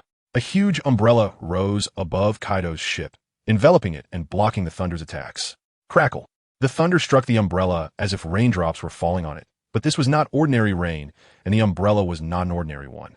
Well then, I shall take my leave first. The rest of these people will be left to you, and I will return later. The ship could only take a dozen people, so those who couldn't fit were left behind with Owen.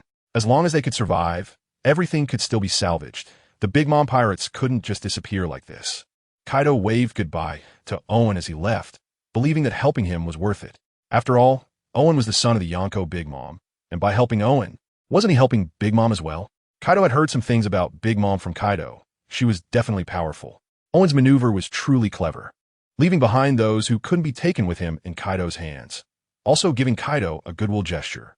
This made Kaido unsuspecting and allowed Owen to leave smoothly, while also helping to obstruct Enel's pursuit.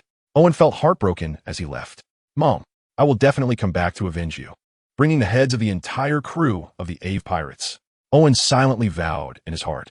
The reason Kaido believed Owen was that he did not know that Big Mom was already dead. Even if he knew, he wouldn't believe it. If it weren't for the life paper of Big Mom in Owen's hand, he wouldn't believe that Charlotte Linlin could fall here. It was precisely because of this information asymmetry that Owen successfully grasped this glimmer of hope. Since you let him go, then you shall pay with your life. I, the god here, swear to impose the most severe punishment on you. The sky was filled with thunder as Enel's voice rumbled, as if his words had truly reached the heavens. You must be the rumored Aivi, right? To be honest, I admire your courage. Do you know who you are speaking to right now? I'll give you one more chance, kneel. Kaido maintained his Yamada no Orochi form, with 8 heads all glaring at Enel, their 16 eyes creating a strong sense of visual oppression. The weapon in his hand pointed at Enel, then gestured downwards, seemingly indicating that Enel should kneel right now. Kneel? No one has ever dared to speak to me like that. The two spoke with an air of dominance, looking quite impressive and full of bravado. At this moment, it was time to see who was truly powerful and who was just putting on show. Thunder followed Enel's movements and began to attack. It gathered together, transforming into an incredibly sharp blade that instantly tore apart the umbrella covering the ship. 10,000 Thunder, Apocalypse. This move was similar to Aivi's black hole, but the methods and forms were different. Following the tear, countless bolts of lightning surged in, all converging on the deck of the ship. Enel also took this opportunity to enter smoothly, with no one able to stop his pace. He instantly plunged into the lightning sphere on the deck.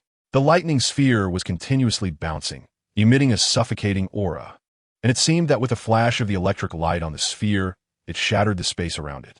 Cracks began to form, centered around the lightning sphere, and started to crumble step by step. All of this seemed lengthy, but actually happened in an instant. Yamada, seizing the jewel. Although Enel's actions were incredibly swift and everything was completed perfectly, Kaido had already cast aside any underestimation and reacted quickly. He instantly arrived in front of the lightning sphere, and all 8 snakeheads opened their massive mouths, constantly biting like dragons playing with a pearl. During this process, they continuously destroyed its original structure and attributes. The saliva from the snake's teeth could suppress the activity of the lightning, and as they kept biting, the lightning sphere became smaller and smaller, and the suffocating aura slowly dissipated. No, this can't continue. Seeing his technique about to be completely suppressed by Kaido, Enel decided to trigger it early. Suddenly, the lightning sphere in Kaido's mouth regained its activity, starting to bounce and escape rapidly. The 8 heads of Yamada stretched quickly, their mouths wide open, trying to catch up and bite the lightning sphere. Boom! Accompanied by a huge explosion, the lightning sphere exploded under Enel's control. Although it had been suppressed significantly by Kaido, its power could not be underestimated. This was a move Enel had refined based on Aivi's black hole. It was like a black hole condensed to its limit, suddenly exploding and sending countless things flying outwards, beginning to spread and cause destruction in all directions. Ninjutsu, Thousand Faces.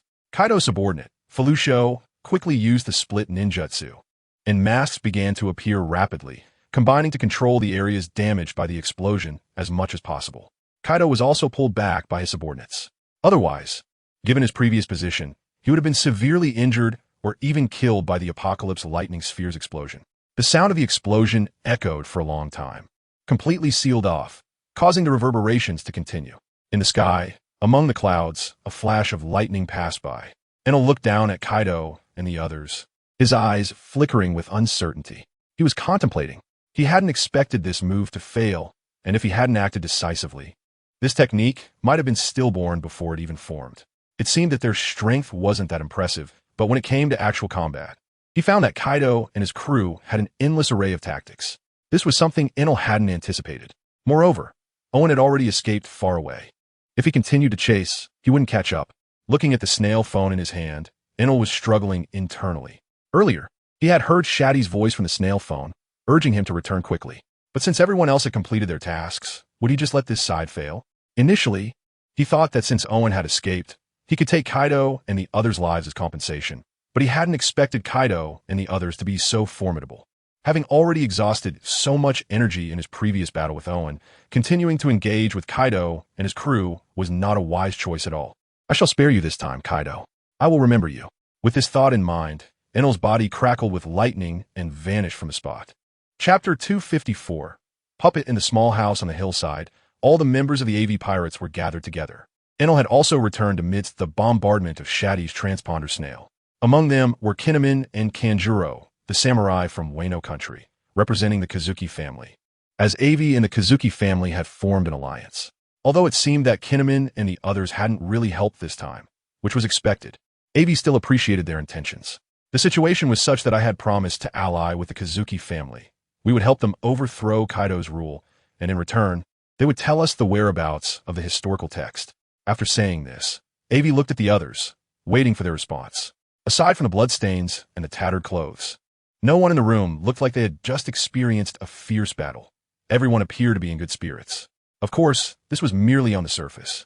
However, it must be said that Shati's healing skills had indeed improved significantly, managing to treat so many people in a short time and alleviate a certain degree of fatigue.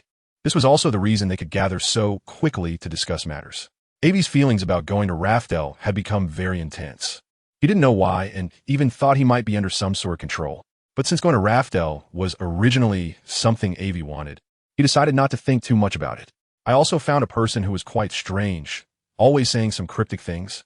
But my intuition told me he must know the whereabouts of the historical text, though I didn't know why. Before coming here, he had said that if we could get through this challenge, he would tell us the location of the historical text and the way to Raftel. Seeing that no one was speaking, Robin shared the information she knew, only to see everyone looking at her with strange expressions.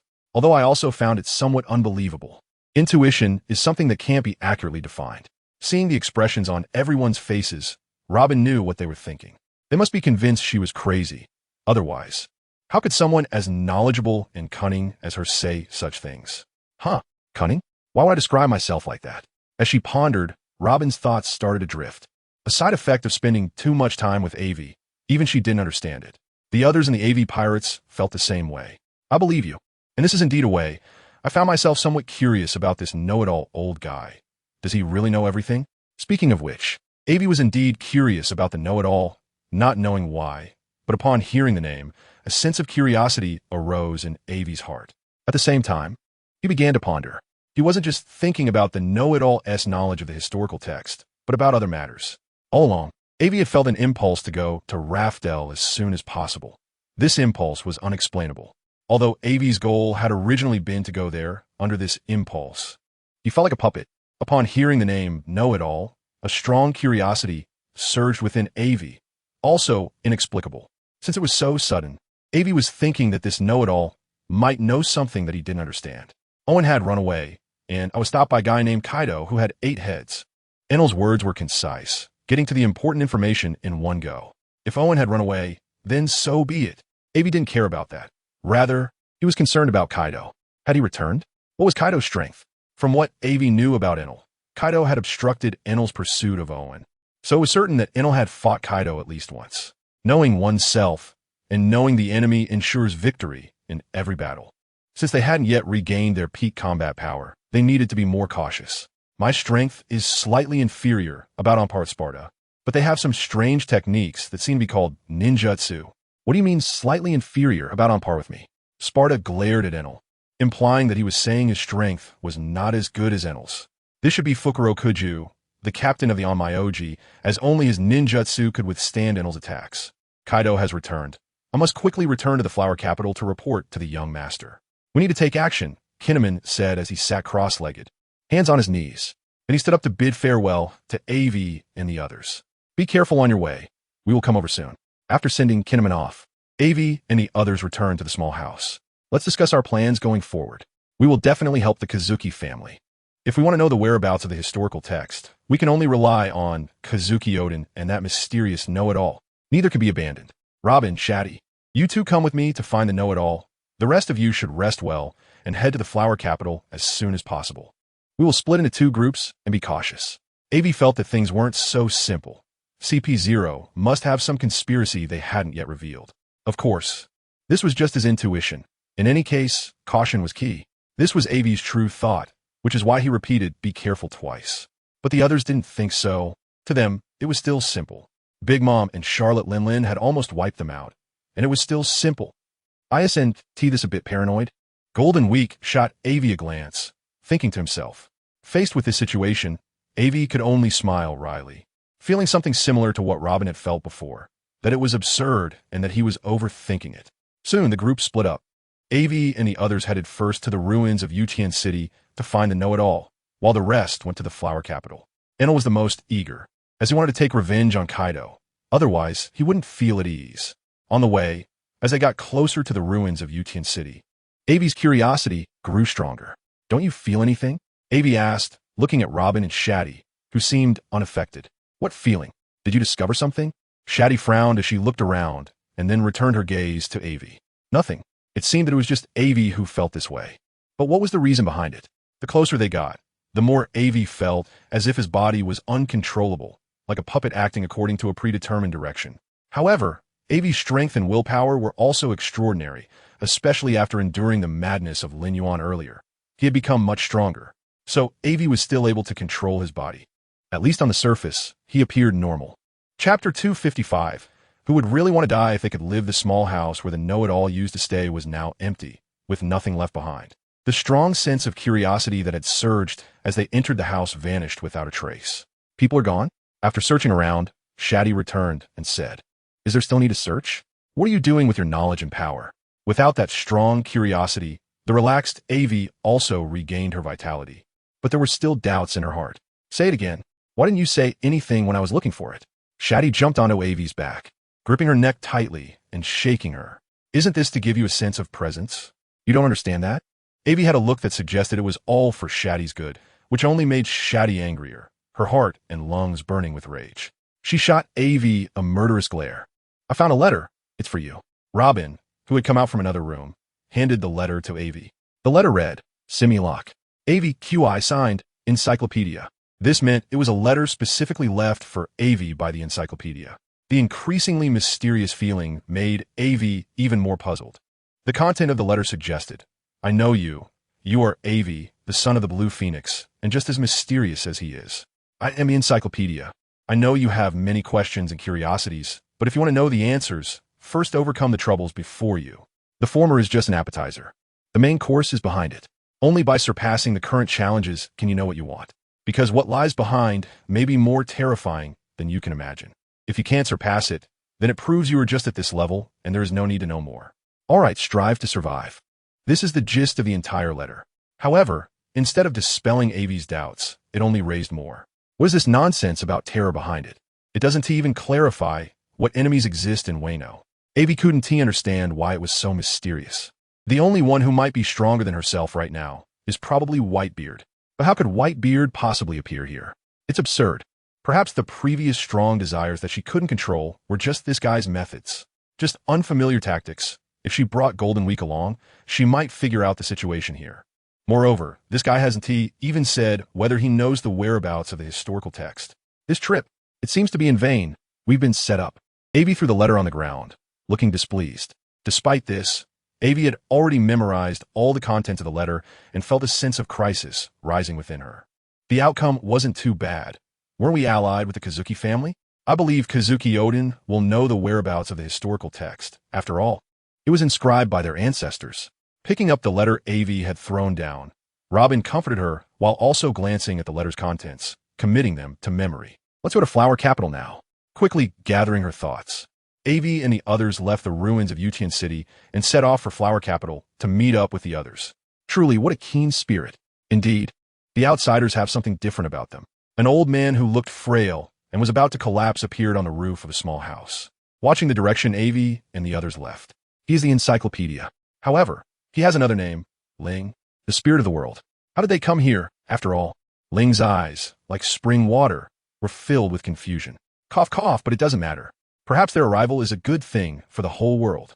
I had already planned to give up, to compromise, but you have made me see hope once again. Who really wants to die if they can live? If one can live, who would truly be willing to die? Repeating this twice, during the first time, Ling's eyes were filled with longing. In the second, they were filled with a desire for life and attachment.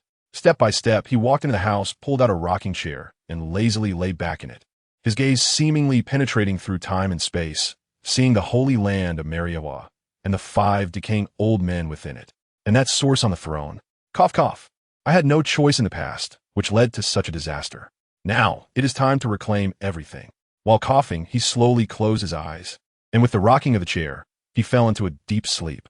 Everything seemed to slow down, harmonizing with the movement of the rocking chair and the person on it. Flower Capital, Kazuki family. This time, Kaido returned and summoned all the daimyo of Wayno to hold a banquet. There is no need to elaborate on the content. Everyone probably knows. This is a great opportunity. We must plan it out in detail. Kazuki Odin sat at the main seat, looking at the retainers such as Kinnaman sitting below. Young master, are you really going to take the risk? Kinnaman spoke of the evening banquet, where Kaido had invited Kazuki Odin to perform a dance, and Kinnaman still felt this was somewhat risky. Isn't it obvious that Kaido, that old bastard, has ill intentions? Don't say that. Besides me, can an Aivi get in there? Those ninjas are much stronger than the ninjas under the Linglong daimyo. Only I can get in to better attack from both inside and out. At this point, Kazuki Odin smiled lightly. If you truly care about me, then ensure this matter is foolproof. My life is in your hands. Yes.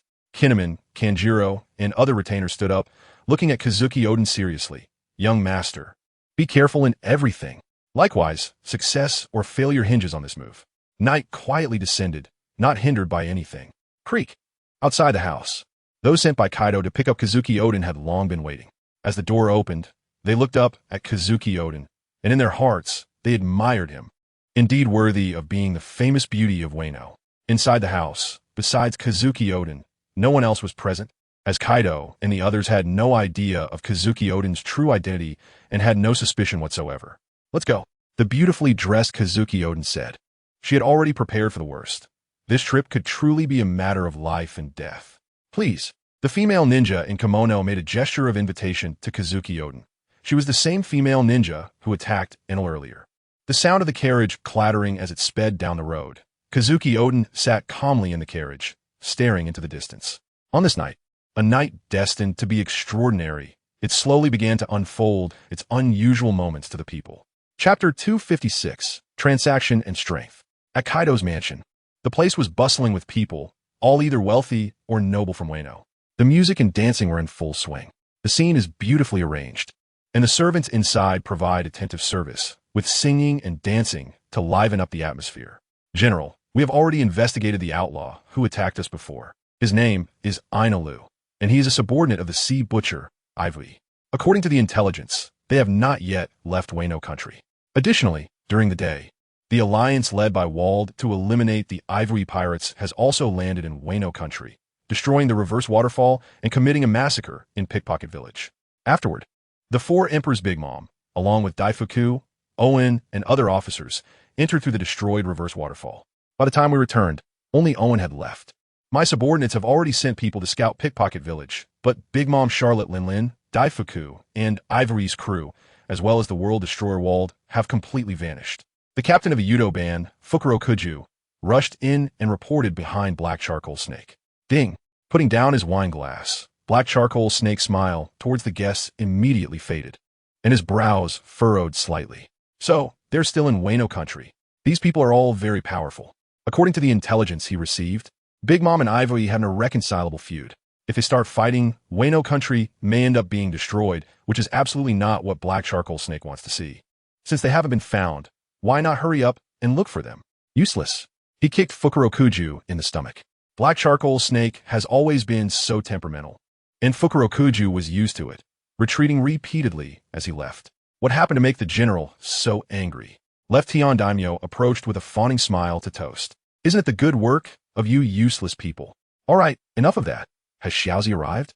Today, Black Charcoal Snake specifically sent someone to pick up Xiaozi. And it's not just a simple invitation for her to dance and sing. There's another purpose. He has already sent Heezy to pick her up, and she will arrive soon. After clinking glasses with Black Charcoal Snake, he drank the wine in one gulp, regardless of whether Black Charcoal Snake could drink or not, and then said repeatedly, this concerns this general's major affairs. If it gets messed up, I will deal with both of you father and daughter together. He simply took a sip of the wine in his cup, glanced at Left Tian Daimyo, and then left. Today is his home court, and he must properly entertain those he deems worthy of winning over. Obviously, Left Tian Daimyo is not among Black Charcoal Snake's candidates. Watching Black Charcoal Snake's departing figure, Left Tian Daimyo still wore a fawning smile as he left, his face seemingly wearing a mask of a fake smiling face. Xiaozi is about to arrive? Are you relieved now? Black Charcoal Snake walked to the side of Epidemic Butcher Quinn, smiling widely. A mere Xiaozi. If I can win over Quinn, it would be a great deal. After Kaido disappeared and the possibility of unforeseen events arose, Black Charcoal Snake focused his attention on Quinn, who was left in Wano country. Great Snake, as long as you hand Xiaozi over to me, Quinn, will listen to you from now on, Quinn said, puffing on a cigar. Ever since Kaido had his accident, Quinn had been contemplating his future. In fact, with his strength, he could go anywhere. So he didn't rush to make a choice and continued to stay in Tontada. And of course, there was also the reason of Xiaozi. Ever since he saw her for the first time, he had been deeply infatuated with her. Then it's a deal. Black Charcoal Snake's mansion is currently a scene of singing and dancing, with everyone harboring their own thoughts, all working toward achieving their desired outcomes. At this time, Aivi and their plan also began. Before dark, Aivi had already returned to the Flower Capital with Robin and others, and they had also formulated a plan with the Kinemon Guard. Every member of the Ivory Pirates is not in peak condition, but to say that getting rid of Black Charcoal Snake is not a big problem. However, the issue is to bring Black Charcoal Snake to disgrace. To let the Kazuki family reappear in Wano country, to move from the shadows to the light and to prove the strength of the Kazuki family. This is another matter. Therefore, it requires creating momentum, gaining public opinion, and exposing the heinous crimes that Black Charcoal Snake has committed in Wano country over the years. This is the main purpose of this plan. Having said so much, these matters are not really related to the Aivi pirates. They are all to be handled by the retainers of the Kazuki family. The Aivi pirates only need to use their force. If someone is using their brains, then why should they go find trouble for themselves? So Aivi is enjoying a leisurely time. Aivi-kun, Kazuki Odin, and the young master have entered Black Charcoal Snake's mansion. Here is the map of Tontada. Please take a look, Aivi-kun. Kinnaman entered the room, holding a map and speaking to Aivi. He was sweating profusely when he came in, clearly indicating that the operation was not simple and required a lot of energy. Go ahead. Aivi, who was in the room, was indulging in a feast, with tables full of delicacies, and several chefs had fainted from exhaustion. But Aivi kept eating, claiming it was to restore his strength. We have united a large number of people who are dissatisfied with Black Charcoal Snake, as well as many enemies who have suffered under Black Charcoal Snake's brutality over the years. In Tontada, there are also many just individuals who have suffered because of resisting Black Charcoal Snake's atrocities, and we need them to uphold justice. This speech made Aivi a bit confused. Uphold justice? Me, a pirate? All right, you are right. Continuing to eat, Aivi expressed no objections. Is there anything else? He looked up at Kinnaman with curiosity. No, that's all. Oh, if there's nothing else, you can leave. I understand. After saying this, Aivi's intention was already clear. It was time to show them out. Are you sure you don't need our help? Kinnaman asked uncertainly before leaving. He always knew that Aivi was strong, but the terrain of Tontada was complex, and they were not from Wano country, so Kinnaman was worried that something might go wrong. After all, Kazuki Odin and the young master had already entered Black Charcoal Snake's mansion, and life and death were uncertain. No need, and you don't have to worry too much about your young master. It's fine. I have made sure that Golden Week has placed protective measures on her. If any danger arises, it will be enough for her to avoid a calamity. Really? Then we can rest assured. Kinnaman, who breathed a sigh of relief, relaxed his expression. He had great faith in Golden Week's mysterious abilities because he had witnessed the similarly uncanny abilities of sand gathering. Even now, he still felt inexplicably fearful. Indeed, it's time to quickly restore strength. Everything depends on tonight. If it came to dealing with Tontada, Aivi wouldn't be in such a hurry to restore his strength. The real reason is that he deeply remembered the words of Ling. The enemy is not just these people in Wano country. Chapter 257. The ambition of Black Carbon Snake on the coast of Wano country. CP0 Mushroom looked at the departing ship and said, although this time we have made a lot of gains without much effort, until now, we have not achieved any of our ultimate goals. What's there to worry about? We're just pawns. We just need to do what we are supposed to do, and someone will naturally take action for the next move. Those big shots are not in a hurry, so why should you be? Moreover, can we really take that ancient weapon with just the two of us? Can we really kill the members of the Ivory Pirates? Don't dream. CP0 Clown looked at Mushroom's face as if he were looking at a fool. How is that impossible? Back in the underground, that was clearly the best opportunity. Mushroom shouted angrily at Clown. What do you understand? At that time, although Aivi seemed to have no strength, it was just an appearance. If we had acted then, do you think we are stronger than the World Destroyer Wald or the Empress Big Mom? Don't underestimate anyone, especially those famous ones who just won't die. Those people are the most terrifying because you never know how many trump cards they have. After saying this, Clown turned his back and left. After all, you came in late. As a senior, let me give you a piece of advice that I hope will be useful to you. Say less, observe more, do less. Think more. This is the foundation of standing in this world. And how do you know we didn't act? Maybe they have already taken action now. This time we have taken down the bodies of the Empress, Big Mom, and Wald, along with other powerful pirates. For us, this is already a great achievement. As for the subsequent credit, you don't need to think about it. That's not something we can do or participate in. Clown said earnestly.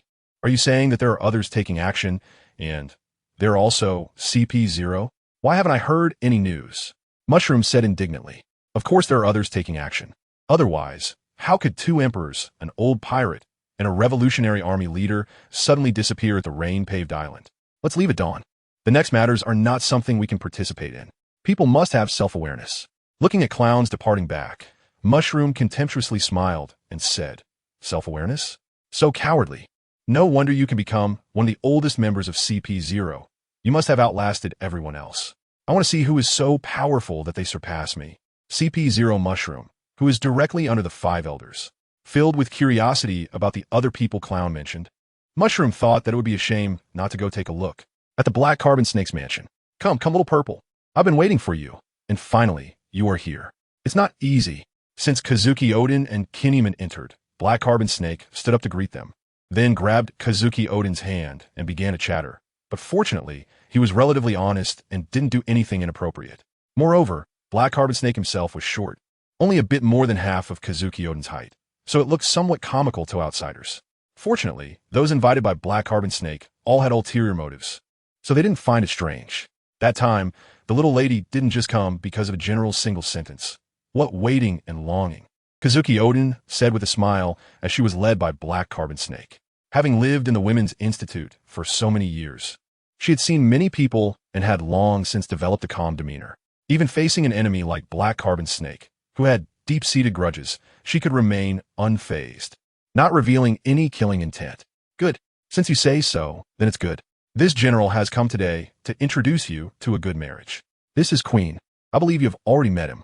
After following him, you won't need to do those welcoming and sending off things anymore, and you will live a life envied by others. What do you think? This general treats you well, right? After saying this, Black Carbon Snake directly pushed Kazuki Odin to Queen, who caught her in his arms. Looking at Queen's silly smile, Kazuki Odin's expression became somewhat stiff. Before coming, she had imagined various possibilities, like dancing and such, but she never thought of this. Isn't the relationship between Black Carbon Snake and Queen not that good? They don't usually see each other. How could this happen? Little Purple, you are really lucky. Following Lord Queen, your future life will be wonderful. Surrounded by praises and envious voices, Kazuki Odin didn't understand a single word, feeling a bit dazed, but fortunately, she adjusted her mindset quickly and immediately showed a smiling expression. In terms of fake smiles, Kazuki Odin could be considered a master, able to deceive others completely. Although Kazuki Odin was the most beautiful woman in Wano country, with many people willing to abandon their families for her, her reputation remained untarnished and even shone brighter. Among those invited by Black Carbon Snake, there were many who had improper thoughts about Kazuki Odin, but they all pretended not to see and express their blessings to her.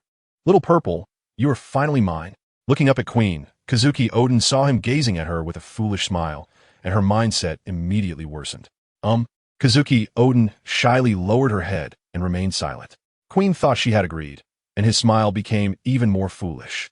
He extinguished the cigar in his mouth to care for Kazuki Odin's feelings and stared at her with infatuation. Good. Today is indeed a joyous occasion. I not only have a good brother like Queen, but I have also formed alliances with some surrounding countries. Here are the alliance documents. It's time for us in Wano country to lift the closed country policy and show the world our strength and might. Jumping onto the stage, he pushed the dancing songstress aside and passionately declared, the previous closed country policy was due to Kaido to produce a large number of weapons and sea prism stone weapons for him, and to maintain secrecy, they closed the country. The price was that Kaido acted as a shield for Wano country. Now that Kaido had disappeared, and the sea was more dangerous, it was a chaotic era and also the best era, which ignited the ambitions within Black Carbon Snake. Without the suppression, the ambition expanded rapidly. With two emperors disappearing from the sea, Whitebeard seemed not to need much power, and Big Mom only had desires for some food islands. So suddenly there was so much territory available in the New World. Not only ambitious pirates had ideas, but Black Carbon Snake also harbored great ambitions. How would he dare to do this? Wouldn't that plunge Wano country into deep water and fire? Listening to Black Carbon Snake's declaration, Kazuki Odin felt anxious in her heart. She understood the current situation of Wano country very well and also knew the consequences of such actions. Wano country is a nation, not pirates or navy, and cannot do such things, otherwise they would become the target of all. Moreover, the situation in Wano country is not good, with many impoverished people, while only a few are wealthy. If they really expand and go to war, the economic chain of Wano country might break even before the war ends. And what a dire situation that would be. At that time, powerful figures like Kaido and Orochi might be fine, continuing to live their unimaginable wealthy lives. But what about the common people of Wano? It would probably be a case of 9 out of 10 houses empty. Chapter 258. The battle at Udon Udon belongs to one of the 3 calamities of the Beast Pirates, Plague Quinn, and its strength is considerable. I'll leave Sparta to you. How about that? Holding a piece of food and taking a bite, Aivi turned to Sparta. Aivi also had a large backpack on his back, filled with food. He really didn't want to taste the bitterness of eating dirt anymore. This time, when going to Udon to rescue the so-called righteous people of Wano. Aivi didn't bring everyone along, as they also needed to rest. In Ivy's view, it wasn't necessary for everyone to be mobilized for this matter. So he brought Sparta, Shati, and Robin along, leaving Enel in Flower Capital in case something went wrong. All right, Sparta replied coldly and seriously, wiping the knife in his hand, his gaze fixed on the Udon prison below the hillside. The huge city gate sharp and sturdy. In the Udon prison at night emitted a terrifying aura of ferocity like a beast that devours people. Did you hear? Today, Kaido invited our Lord Quinn to his mansion, and it is said that he also invited Wano's #1 beauty, Kamurasaki. Just think about it. This time Lord Quinn must be fulfilling his wish to embrace the beauty. Huh. At the prison gate, two guards were gossiping quietly, one resembling a hippopotamus and the other a pig's head. Really? It seems that Orochi has softened this time. The pig-headed guard began to share what he knew. I heard that this Kamurasaki was initially chosen by both Kaido and Lord Quinn, back when Kaido was still around. Lord Quinn once had a duel with Orochi for Kamurasaki. I don't know the specifics, but since then, we in Udon haven't had much interaction with Orochi and his gang. Really? I want to witness that battle with my own eyes. I say, Lord Quinn must have won. How could that short-statured Orochi compare to Lord Quinn's strength? The hippopotamus guard was a crazy admirer of Quinn. Quinn isn't here. He went to Orochi's place, Aivi said, glancing at Sparta. Although Quinn is absent, this is still a good warm-up. We can have a proper fight when we return. Okay, I'm going down. Sparta charged down like a sharp sword. What is that? Did you see it?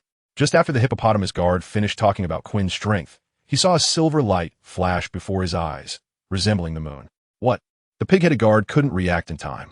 After hearing the hippopotamus guard's words and looking over, he saw the hippopotamus guard lying stiffly on the ground, blood contrasting against the moonlight in the night. Then he too lay lifeless on the ground. They hadn't even noticed the enemy was there before their lives were taken. Are you going down? Aivi asked Robin and Shati. I'm only interested in the historical text. I have no interest in watching a slaughter, Robin said nonchalantly. I'll go down. There are probably many injured people inside, and I can treat them. It might also be a show of force. With a few steps, Shati vanished and reappeared at the prison entrance. Make way. Sparta pressed his hand against the prison door, and his arm muscles began to bulge rapidly as the blood flowed quickly within. The door was very large, about 20 meters high, a massive stone door. Does it have to be like this? Is there nowhere else to use strength? Not looking at Sparta recklessly exerting power, Shati circled the door and found a button that looked like a mechanism, pressing it down quickly. Suddenly, the prison gate, which Sparta had pushed open almost halfway, swung wide open, and Sparta, unable to control his strength, stumbled forward a few steps. Such a heavy door, you need a lot of strength to push it. Can these two guys really move it? It must have a mechanism, fool.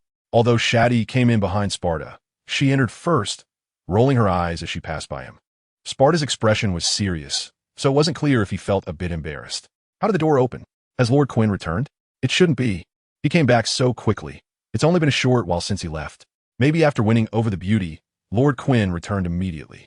From a shadow, a guard who studied human figures confidently stated, then quickly walked over to welcome them. Just a few steps in, the guard preparing to greet them spewed out a mouthful of blood and fell heavily backward, crashing into the watchtower. It really resembles a city. The defenses are quite strict. Shati glanced at the blood-dripping Sparta and then spoke. So strict, yet after tonight, this place will become ruins. Sparta replied coldly. How can you be so sure? We're not always here. How do you know we'll turn into ruins after we leave? Shati calmly countered, rolling her eyes. Not good. It's not Lord Quinn returning. It's an enemy attack. Enemy attack. Sound the alarm and get everyone out. While Shati and the others were talking, the guards had already started yelling, simultaneously pulling the alarm for an enemy attack. Woo! Woo! Woo! Woo! The piercing alarm began to ring throughout the entire Udon prison, waking up all the resting guards, those stationed elsewhere, and the prisoners who heard the alarm. Due to its harshness, no one could sleep anymore. It's already started inside. Want something to eat? Aivi took out a piece of cooked food from his backpack and handed it to Robin. Since Quinn is not here, the fight shouldn't last long. You know, staying up late is bad for a woman's skin. I want to sleep now. Although she said this, Robin still accepted Ivy's food and began to eat slowly. Under Ivy's influence, almost everyone on the ship had some gluttonous trait to some extent. Who? Come out. Originally, Aivi was calmly watching the battle below with a smile. But suddenly he put the food in his mouth, stood up, and looked in a certain direction. I've been discovered. truly worthy of being that guy's son. But I wonder if your life is as tough as that guy is. An ethereal voice emanated from the shadow, and when the moonlight hit his face, both Aivi and Robin were shocked, because this guy's face and figure were exactly the same as Ivy's. The body is not bad. It has about 1% of my strength from back in the day, which is enough for you to feel proud. At this moment, you are even a bit stronger than your old man. A sly smile appeared on my lips as I said, I forgot to introduce myself. I am Shinx. Nice to meet you. And tonight, I will send you to your death. Oh, and there's one more thing. With a wave of my right hand, a cloud of black smoke emerged beside me, and as the shadow dissipated, it revealed a person who looked exactly like Robin. Chapter 259, The Despairingly Powerful Shinx. Which side do you belong to, the Marines, the Pirates, or the Celestial Dragons? Avery approached calmly, standing in front of Robin. He could sense that this guy named Shinx was not simple. His strength was terrifying, with an aura even more frightening than Big Mom's. No. I don't belong to any side. I'm a free man, but I have some dealings with the Gorosei, so I came specifically to deal with you, so you can feel proud. Shinx replied in a calm tone, glancing at Avery's movements. Let's get started. Without further ado, taking advantage of the opportunity, Avery charged forward and used all his strength. Potential release, full power. This was the first time Avery fought so fiercely upon just meeting someone, unaware of how to deal with their strength. A red glow enveloped his body, which was then instantly covered by black patterns, his hair wildly flying behind him as if a fan was blowing on it. The heat surged, full of power, unmatched in strength. With a powerful punch radiating blue light and flames generated by the rapid swing through the air, he leaped into the air and struck down heavily. Shinx simply raised his arm to block it, only taking a couple of steps back. This was a serious punch from Avery, using all his strength. Not just a simple punch. The fact that it only pushed Shinx back a couple of steps left Avery in disbelief. Not bad, but you still haven't fully unlocked your body's potential. Shinx said, his body trembling as it rapidly expanded and then contracted back to its original form, seemingly unchanged except for slightly more flushed skin. Interesting, you didn't completely replicate it. This power is quite good, but it's enough. Shinx glanced at Avery and then suddenly disappeared from his spot, reappearing just a mere 0.1 centimeters away from Avery. This was a dangerously close distance. With just a move, Shinx could almost incapacitate Avery. Impossible. How could he be so fast? Avery had always prided himself on his speed, confident that no one could outrun him, not even Kizaru's light speed. Yet just now, he hadn't even noticed how Shinx appeared before him. Upon seeing Shinx, his heart involuntarily dropped, and he instinctively stepped back, kicking out with one foot. But Shinx was faster. He dodged to the side and grabbed Avery's kicking ankle, forcefully swinging him around. Avery was treated like a weapon in Shinx's hands, being swung rapidly and then slammed headfirst into the ground. Finally, Shinx jumped high, using Avery like a missile and slamming him into the ground. With a loud crash, Avery was buried deep in the earth, and moments later, a torrent of water erupted from the hole he created. Avery had been treated like a bullet, penetrating the ground and falling into the sea. Huff, huff, huff. As the seawater surged out, Avery stood back on solid ground, blood streaming from his head, and the bones that had almost healed began to crack again. Covering his chest with one hand and staring at Shinx, a panting Avery asked, "Who are you? With such immense power, there's no way you could remain unknown on the seas. And about what you said about my old man, have you fought him?" He needed to catch his breath and calm down, while the little blue energy he had stored began to flow through his veins, healing his injuries. Who I am is something you don't need to know. Well, considering our battle isn't quite fair, I can tell you a bit about my abilities and limitations. How about that? No need to rush. Take your time to recover. I must say, the electricity in your body is quite unique. I've never seen anything like it. Clearly, Shinx had noticed Avery was stalling for time, and it seemed he could see Avery quickly using his internal electricity and blue energy to heal himself. However, he didn't stop him. Instead, he leisurely engaged in conversation with Avery. If it were a normal situation, someone daring to act so arrogantly in front of Avery would have him fuming. But now, seeing Shinx, Avery wished he would keep showing off, not caring about face or anything else. He had lost all confidence in defeating Shinx, and even the thought of taking him down with him was gone. With such power, they were simply on different levels. There was no way to win. But how could someone so powerful exist? To Avery, this was even more formidable than Whitebeard. Glancing at another battlefield, Robin was fighting Shinx's doppelganger, which surprisingly was at an advantage and also using the Hana no Mi, sprouting numerous arms from Robin's body. The two were locked in a fierce battle, each with many arms moving around, both their own and the enemy's. Robin, skilled in joint techniques, could deliver deadly blows. And once executed successfully on a target, it would be fatal. Now they were attacking and defending against each other, trying to strike while also preventing the other from using joint techniques, making the battle extremely tense. Though not as earth-shattering as Avery's, it was still intense, as a slight mistake could lead to death. Well, I can tell you my ability is to replicate others' powers, completely copying them. However, yours is a bit special. You didn't fully replicate it, but it doesn't matter, Shanks said, pulling out a cigar from his pocket, leisurely taking a puff and exhaling a thick cloud of smoke. So arrogant and dismissive. He clearly didn't regard Avery at all, which made Avery almost explode with anger. But he had to endure, waiting for Shanks to reveal more information about himself. The current situation was that Avery knew nothing about Shanks, while Shanks seemed to know everything about Avery. But complete replication. This ability, of course, the ability that has been copied, depends on how the user employs it. Obviously, I use it much better than you do. At this moment, Shanks' words pierced through AI Nilu's heart like a sharp sword. You dare to say that you use my ability better than I do. Fine. You're impressive. Well, due to certain limitations, I can only act for 10 minutes. After that, I will disappear. A minute has already passed, leaving 9 minutes. Rolling on my sleeves and looking at the pocket watch on my wrist, Shanks raised his head and said mockingly, "Keep it up. Young man, hold on a little longer, and add some fun to my dull life." Chapter 260, AI Nilu's Crisis in the Flower Capital, at the inn where AI Nilu was resting. The door was suddenly kicked open, and a person identical to AI Nilu walked in from outside. "Who are you?" AI Nilu, who hadn't been asleep at all, immediately attacked, lightning flashing as it traced a beautiful arc in the air. "It seems like you're just a facade. I only have 10 minutes. Are you ready to escape?" Shanks easily dodged AI Nilu's attack, standing with his hands behind his back, looking at AI Nilu with indifference. "No one has ever dared to be so arrogant in front of me, except for that bastard. Drink up." Thunderous might, with his entire body shimmering with electric light. AI Nilu transformed into a surge of nature's thunder, charging straight towards Shanks with the force of his attack. Bang! The entire inn was shattered by AI Nilu's strike. If it weren't for the actions of the Koyuki family tonight, who knows how many would have died here. Too slow. The speed is still lacking. Real thunder is like this. Shanks, who appeared in the sky at an unknown time, pointed down at AI Nilu. A blue lightning bolt quickly formed on his fingertip and pierced through AI Nilu's chest. Far inferior to that guy AI Wei, but this natural ability still has some appeal. I don't like it. I don't like it. Opening his palm, a ball of lightning appeared in Shanks' hand, bouncing up and down. Since the Wano country dares to shelter you, then there is no need for Wano country to exist. With a clap of his hand, the lightning ball shot up into the sky, quickly absorbing the clouds above like a dragon sucking water, turning dark and occasionally rumbling with thunder. In a short time, the thundercloud had expanded to half the size of Wano country. If it truly succeeded, it would likely result in the deaths of tens of thousands of people in Wano.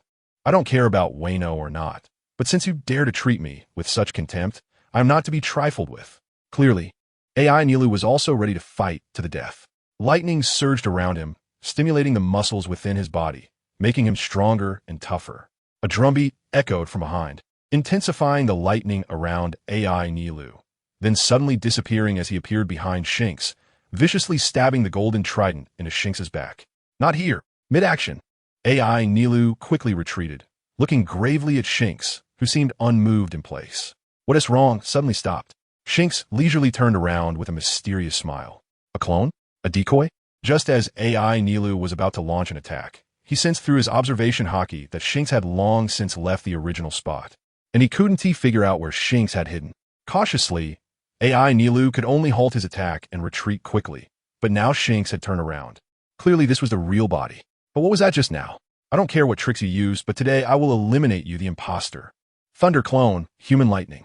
The lightning around AI Nilu flickered continuously, splitting into numerous humanoid lightning forms that looked very much like AI Nilu. Under AI Nilu's control, these humanoid lightning figures were indistinguishable from real ones. However, their strength was slightly weaker, but it was enough for AI Nilu to execute his plan. Attack. Dozens, even hundreds of AI Nilu charged at Shanks, while some humanoid lightning figures soared into the sky to seize control of the thunderclouds. At this point, the thundercloud had already covered most of Wano country and was rapidly expanding. Good method. I hope it'll bring me more fun later. With a smile, Shinx charged towards AI Nilu, launching brutal attacks like a fierce tide. Each strike caused a humanoid lightning figure to disappear and crumble. Two AI Nilus. Which one should we help? Hearing the sounds of battle, the duo of Kinemon and Shinobu stepped outside and looked at the two AI Nilus in the sky, somewhat baffled. We probably can't be of any help. Since it has become critical here, Captain AI Wayside has likely also encountered an attack. Stroking his mustache, Shinobu cautiously analyzed. This fool can see that, right? Kinemon gave Shinobu a light tap on the head, annoyed. Alright, since we can't help, let this guy fend for himself. First, let us evacuate the crowd. And since we've already intervened, we shouldn't be idle. How about we take care of the Orochi? Kinemon asked innocently. That works. Everyone is moving, and it wouldn't be good for us to have nothing to do. Shinobu nodded in agreement. Good. Clear division of labor. I'll evacuate the crowd. And you take care of Orochi, it's settled. With a clap of his hands, Kinemon decided quickly, so fast that Shinobu didn't have time to react. But once he did, he felt that Kinemon was just that kind of person. It was predictable for her to make such a decision. These two, AI Nilu, who was fighting Shinx, glanced helplessly at Shinobu and Kinemon, feeling an impulse to cover his face and pretend not to know them. Your companions are quite interesting. But since you've come out, then don't leave. Thunder Prison. Two dazzling bolts of lightning suddenly shot out from the thundercloud in the sky, illuminating Wano's night as bright as day. At the same time, they firmly trapped Shinobu and Kinemon if they dared to resist. The lightning in the Thunder Prison would not discriminate. Rabbit, Sparta, and Shati charged through a large number of guards. These guys couldn't affect Sparta and the others at all. Sparta now was nothing like before, much stronger. Dealing with these guys was like using a sledgehammer to crack a nut. In the prison, the prisoners were divided into 3 tiers. 1 star were unimportant people or pirates. 2 star were politicians, ninjas, and samurai from Wano, those with either power or strength. Most of the people Sparta needed to rescue were locked in the 2-star cells. And now a large crowd had gathered behind Sparta. The 3-star cells were the most secure and mysterious, holding important figures. Among them, there is an important figure who has been imprisoned by Kaido for nearly 10 years, yet has not perished. Who are you? A shadow in the 3-star cage opened its eyes, radiating light and sparkling, speaking with a weak tone to the Spartan standing outside. I was entrusted to come here to rescue some people. From your appearance, you should not be an ordinary person, so I decided to save you. Saying this, the Spartan slashed through the iron door of the cage with a single stroke, and the iron door fell to the ground with a dull thud. However, the person inside did not come out for a long time. Thank you for your life-saving grace, my Lord Isong. I am deeply grateful. But may I ask you to help this old man one more time and carry me out? The person inside did not express joy at being rescued, but remained as calm as ever, with a hint of vigilance in his voice. Chapter 261. The Spartan's Whetstone Lord Hisong. You really are Lord Hisong. I never expected you to have spent all these years here. I thought you had already perished. Several retainers of the Kazuki family, following behind the Spartan, rushed inside upon hearing Hisong's name, crying and shouting with snot and tears. Who are you? Hisong's tendons had been severed, and his feet were bound with iron chains, leaving him in a position on the ground where he could not move. We are all retainers of Lord Odin. Lord Hisong. The retainers looked at Hisong's miserable state and began to weep again. Where's Momonosuke? Has he returned as well? Back then, the lady used her abilities to transport them to the future to find allies to resist the cruel rule of Kaido. Since you have come to rescue me, you must be allies of the Kazuki family. Lying on the back of a retainer, Hisong looked seriously at the Spartan and said, Lord Hisong, young Master Momonosuke has not returned yet. All of this is thanks to young Master Momo and Lord Kinemon. Hearing what the retainer said, Hisong realized that Momonosuke had not returned, and everything was caused by that little girl Hiyori. But since Kinemon has returned, then young Master Momonosuke should have returned as well. Could it be that they are not at the same time? No, the lady would not make such a low-level mistake.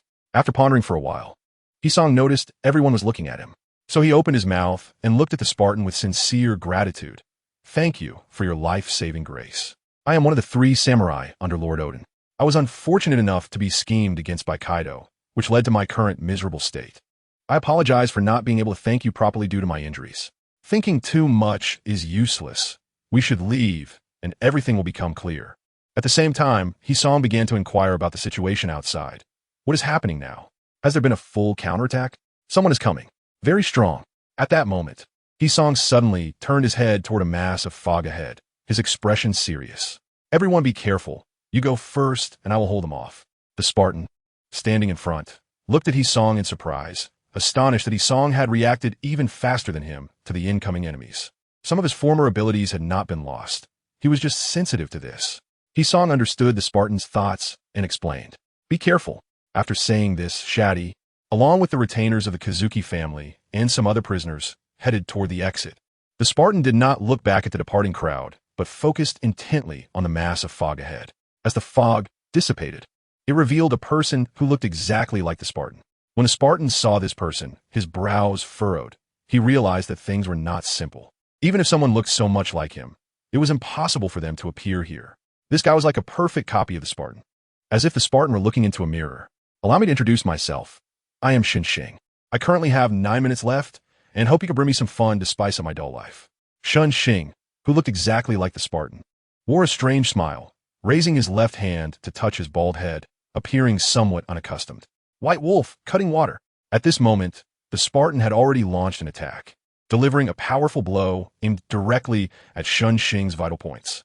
"You guys, do you always attack before others finish speaking? You have no respect for the elderly or the young. It's quite rude." Although his tone seemed somewhat angry, Sheng still wore a half-smile on his face. He drew a long sword from his waist that looked exactly like the Spartan's, White Wolf. Taking the initiative, he not only blocked the Spartan's attack, but also quickly counterattacked, twisting his body to launch an unconventional assault against the Spartan. The strikes were vicious and lethal. Clearly, in this battle, Sheng alone overwhelmed the entire Aivi pirates, leaving them unable to resist. The Spartan's sword swung in a dense pattern, merging man and sword. Under Sheng's observation, the Spartan disappeared. But upon opening his eyes, he could see the Spartan standing right in front of him, ready to attack. "Interesting. You are really too interesting. Much more so than those previous guys." The merging of man and sword is an understanding that the Spartan comprehended on his own, a realization of his swordsmanship that cannot be replicated. What Sheng could copy were the Spartan's physical strength, abilities, intensity, and endurance, these basic aspects. Complete replication. However, he could not replicate the techniques or insights that the Spartan had developed because Sheng was not the Spartan and had not understood or realized these techniques. But Sheng's rich combat experience was enough to compensate for this flaw. One cut, Green Mountain. One cut. Does not change. Sheng focused as he swiftly swung two swords toward the Spartan, one left and one right, one up and one down, making it impossible to discern where the attacks were aimed. Yet under these two cuts, he broke through the Spartan state of merging man and sword, forcing him out of that condition. Sheng was then able to see the Spartan again. Huff, huff, huff. His eyes were filled with shock. Ever since the Spartan comprehended this move, it was the first time he had been forcibly pulled out of that state. This was not a voluntary retreat by the Spartan, but a forced exit, which was enough to demonstrate the significant disparity in strength between the two. But the power and speed that Sheng could use were all copied from Spartan. How could there be such a large gap in their levels? Is my training not pushing myself to the limit yet? The shock in his eyes did not last long.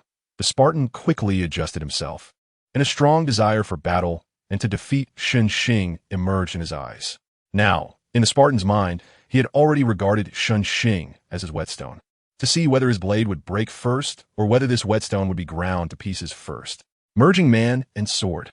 At this moment, Sparta entered the state of unity between man and blade once again, without any build-up, hesitation, or pause, launching a fierce attack on Shingen. This time, under Sparta's reckless fighting style, his strength had already stagnated during the exchanges with Shingen, but it began to slowly rise again. Moreover, the gap between the two was quickly narrowing. At the entrance of the rabbit prison, Shati stepped out, originally thinking he could finally leave that hellish place. He expected to see Aivi and Robin welcoming him outside, but instead he saw a monster covered in arms, very much resembling Robin, crossing its arms and launching attacks on those who rushed out of the prison. The originally cheerful prisoners and retainers of the Kazuki family began to grow arms that did not belong to them, and these arms started to attack their own bodies lethally. It was impossible for this ability not to be Robin's. "Robin, what the hell are you doing?" Shati was furious. "He's not me. Everyone be careful. He can use the same abilities as me." Not far from the monster covered in arms, another voice of Robin echoed, and he too was covered in slender, elongated arms. Two Robins. Chapter 262. The Battle of the Flower Capital in the Flower Capital, at the estate of Kaido, the sounds of battle echoed continuously. As the warriors of the Kazuki family, led by the Jinmen guards, launched a fierce attack against Kaido and his men. You bunch of scum. How dare you make a move here? It seems you have forgotten the pain.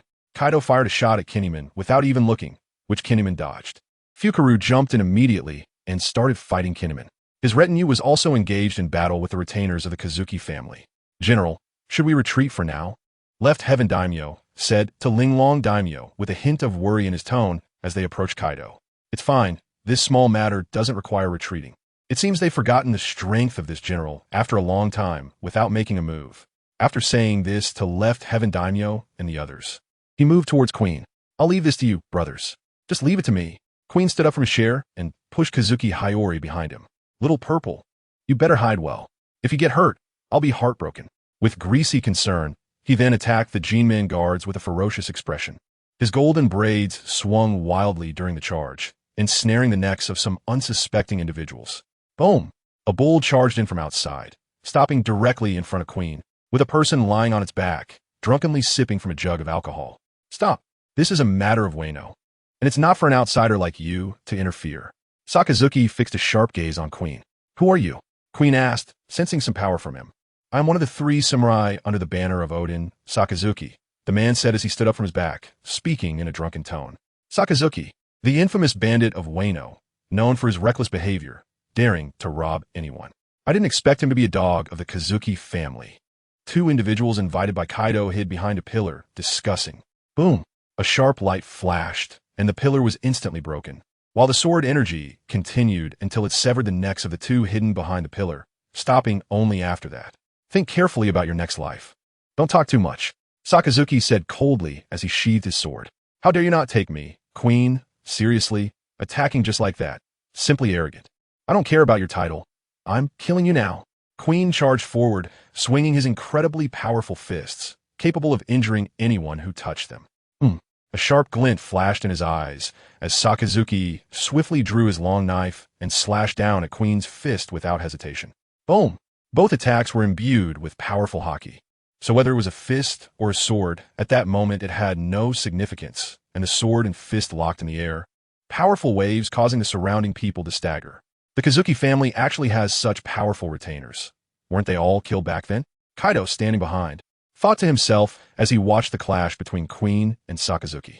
Tonight is destined to be an insomniac night. It seems I haven't had a good time in a long while. Wano is starting to become this chaotic.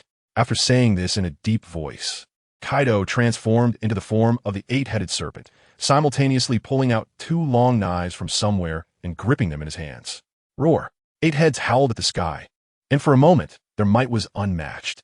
The transformation into the 8-headed serpent made Kaido's strength truly terrifying. The shockwave from his roar directly blew off the roof, allowing the bright moonlight to shine down on everyone present. Clear. Following this, Kaido attacked, leaving no grass in his wake, killing everyone in his path. Regardless of friend or foe, as long as they were in front of him, they would be killed. Kaido's situation seems off. Protect the young master. The G-Men guards dodged Kaido's attacks while searching for Kazuki Hayori. Meanwhile, Kazuki Hayori, pushed aside by Queen, was also in a frantic struggle for survival. In this situation, with such a crazy battle, it was impossible for Kazuki Hayori, a weak girl without any combat power, to escape unscathed. Fortunately, before coming, she had a spell drawn on her by Golden Week, and now all she had to do was activate that drawing. She didn't know what it would do, but she could only trust Golden Week now. Nothing seems different.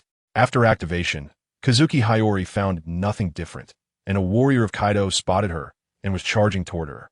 Oh! With no power, a scream became the only thing she could do. After a while, not feeling the pain of being cut, she cautiously opened her eyes and saw that the warrior was holding a sword, circling around her, but showing no reaction to her proximity, as if he couldn't see her. Stead's technique? Thinking this, Kazuki Hayori moved and fled toward the door, being careful of the residual waves from their battle. It was a journey of narrow escapes. The strength of the Aivi pirates was truly unfathomable. A simple drawing could unleash such great effects. To think that this was not just a simple stealth technique. If there was such a thing in the first half of the Grand Line, it could be said to be incredibly powerful. However, this is in the latter part of the New World, where nearly everyone who comes to the New World possesses 1 or 2 types of haki. An observation haki feels almost commonplace. Yet the invisibility technique of Golden Week can actually evade detection by observation hockey, which speaks volumes about its power. Moreover, this was something Golden Week casually drew on himself, and the more I think about Kazuki Odin, the more shocked I feel. The battles outside seem even more perilous than inside. Should I continue to go out? It seems that nowhere is safe in Wano. Standing at the door, Kazuki Odin looks at the battle between two Enel in the sky, feeling somewhat uneasy. Looking at Bunny, it seems there is also a huge battle happening there, an existence that can be felt even from the flower capital. Such a level of combat is simply terrifying. Is this still human?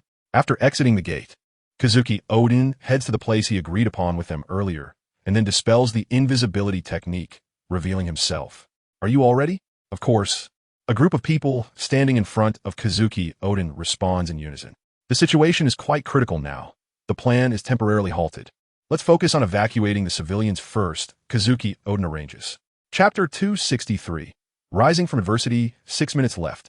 Bunny, with no sign of battle on her body and not even a drop of sweat, looks indifferently at Aivi lying on the ground, as if all of this is nothing. Aivi, lying on the ground, feels that his body can no longer bear it. All his trump cards have been used up. Yet Shinkyu still appears so powerful in Aivi's eyes, strong enough to evoke despair. Breathing causes discomfort in his throat, as if something is choking him, making Aivi feel very uneasy. Since everything with me is the same, why is there such a huge gap in our strength? Moreover, he hasn't even copied my golden finger yet. As Aivi struggles to get up, he thinks to himself. Meanwhile, Shinkyu quietly observes Aivi's movements without making a move. Everything appearing so leisurely and serene. There must be something wrong. I must have overlooked something. Aivi's mind races, contemplating all the unreasonable aspects. That's it. Scale's origin. Soon, Aivi realizes the key to everything. Scale's origin. Using Scale's origin back then inadvertently halted Aivi's strength, which now begins to rise again. Under normal circumstances, this wouldn't be a problem, but after encountering a freak like Shinkyu, the situation becomes apparent. Aivi's original level could be considered maxed out at level 60, already at its limit, with no further room for advancement. The effect of Scale's origin suddenly raises Aivi's level to 80.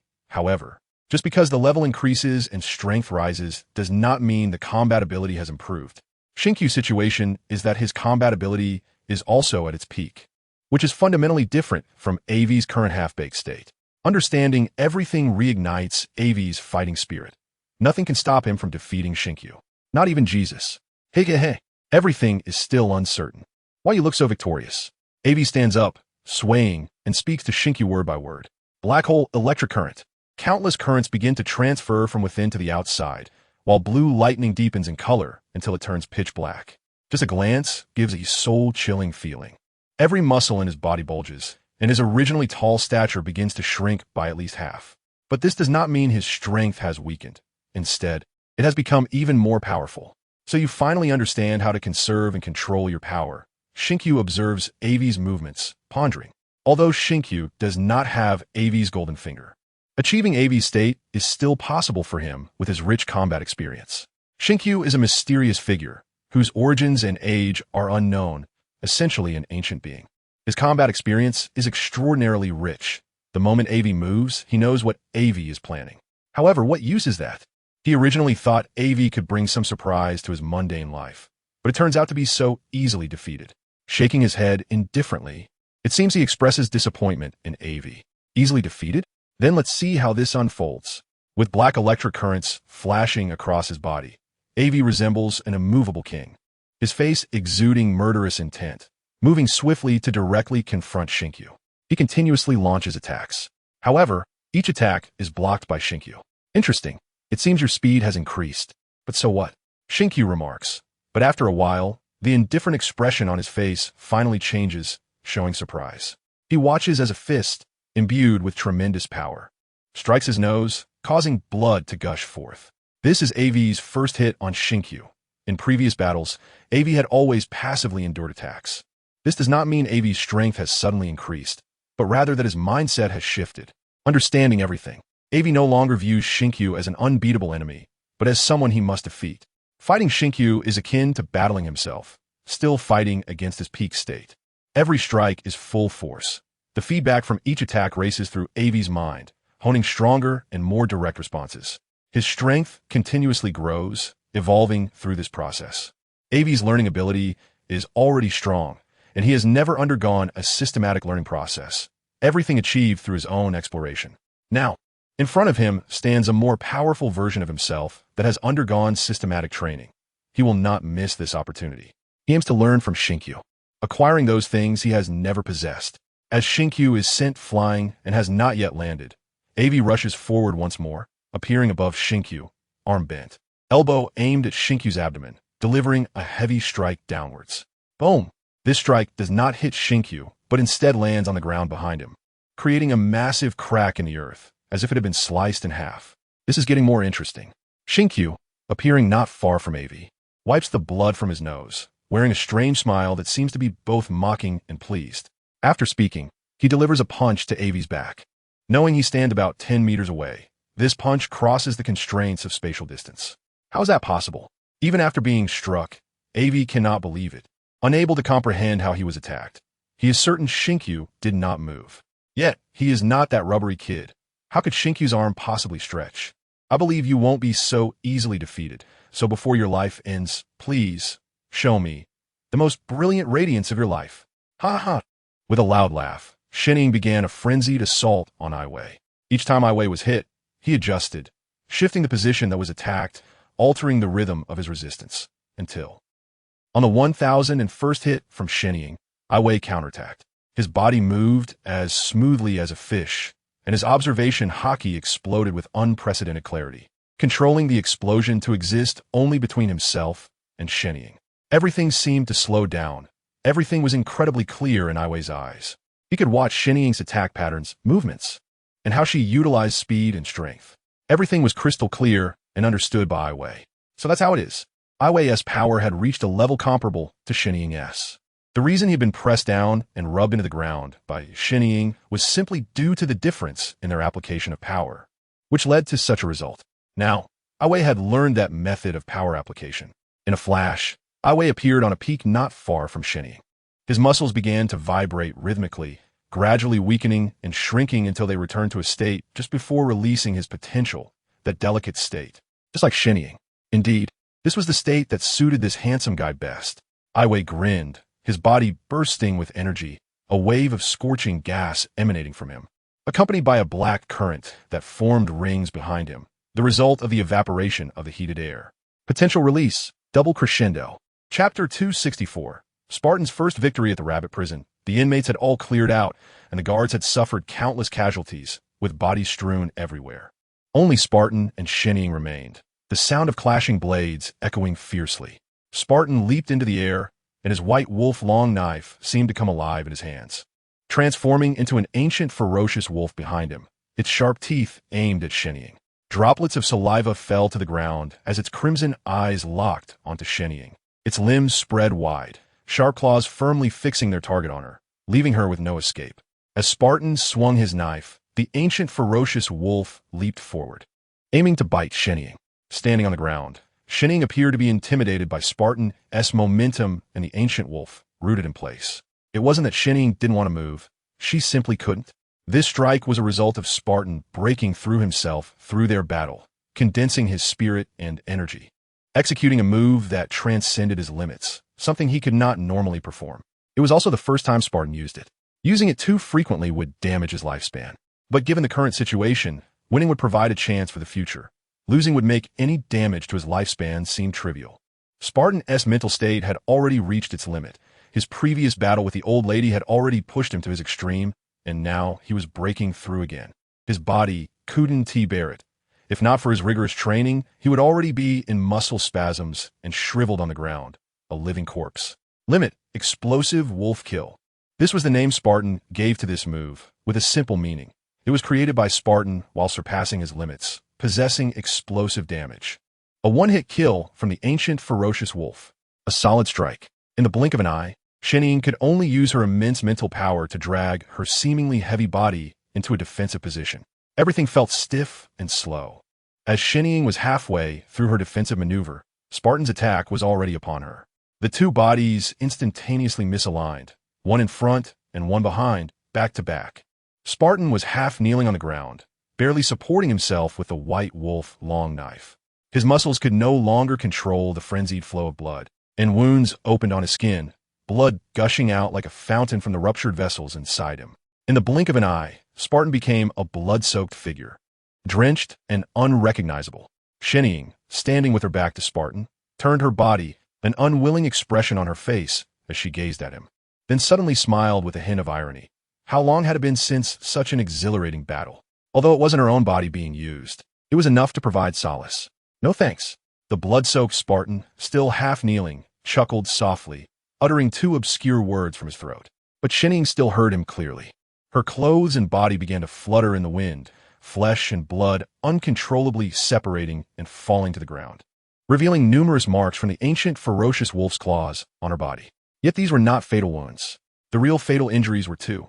One on her neck, where a barely noticeable cut had sliced through her throat, severing her windpipe. The other was on her chest, where a single strike nearly split her body in half, including her heart, which had once been pulsating vigorously but was now cleaved in two. Her body fell straight down, a strange smile still lingering on her lips, sending a chill down anyone who looked at her. After collapsing, her body began to slowly change, eventually transforming into a cloud of smoke.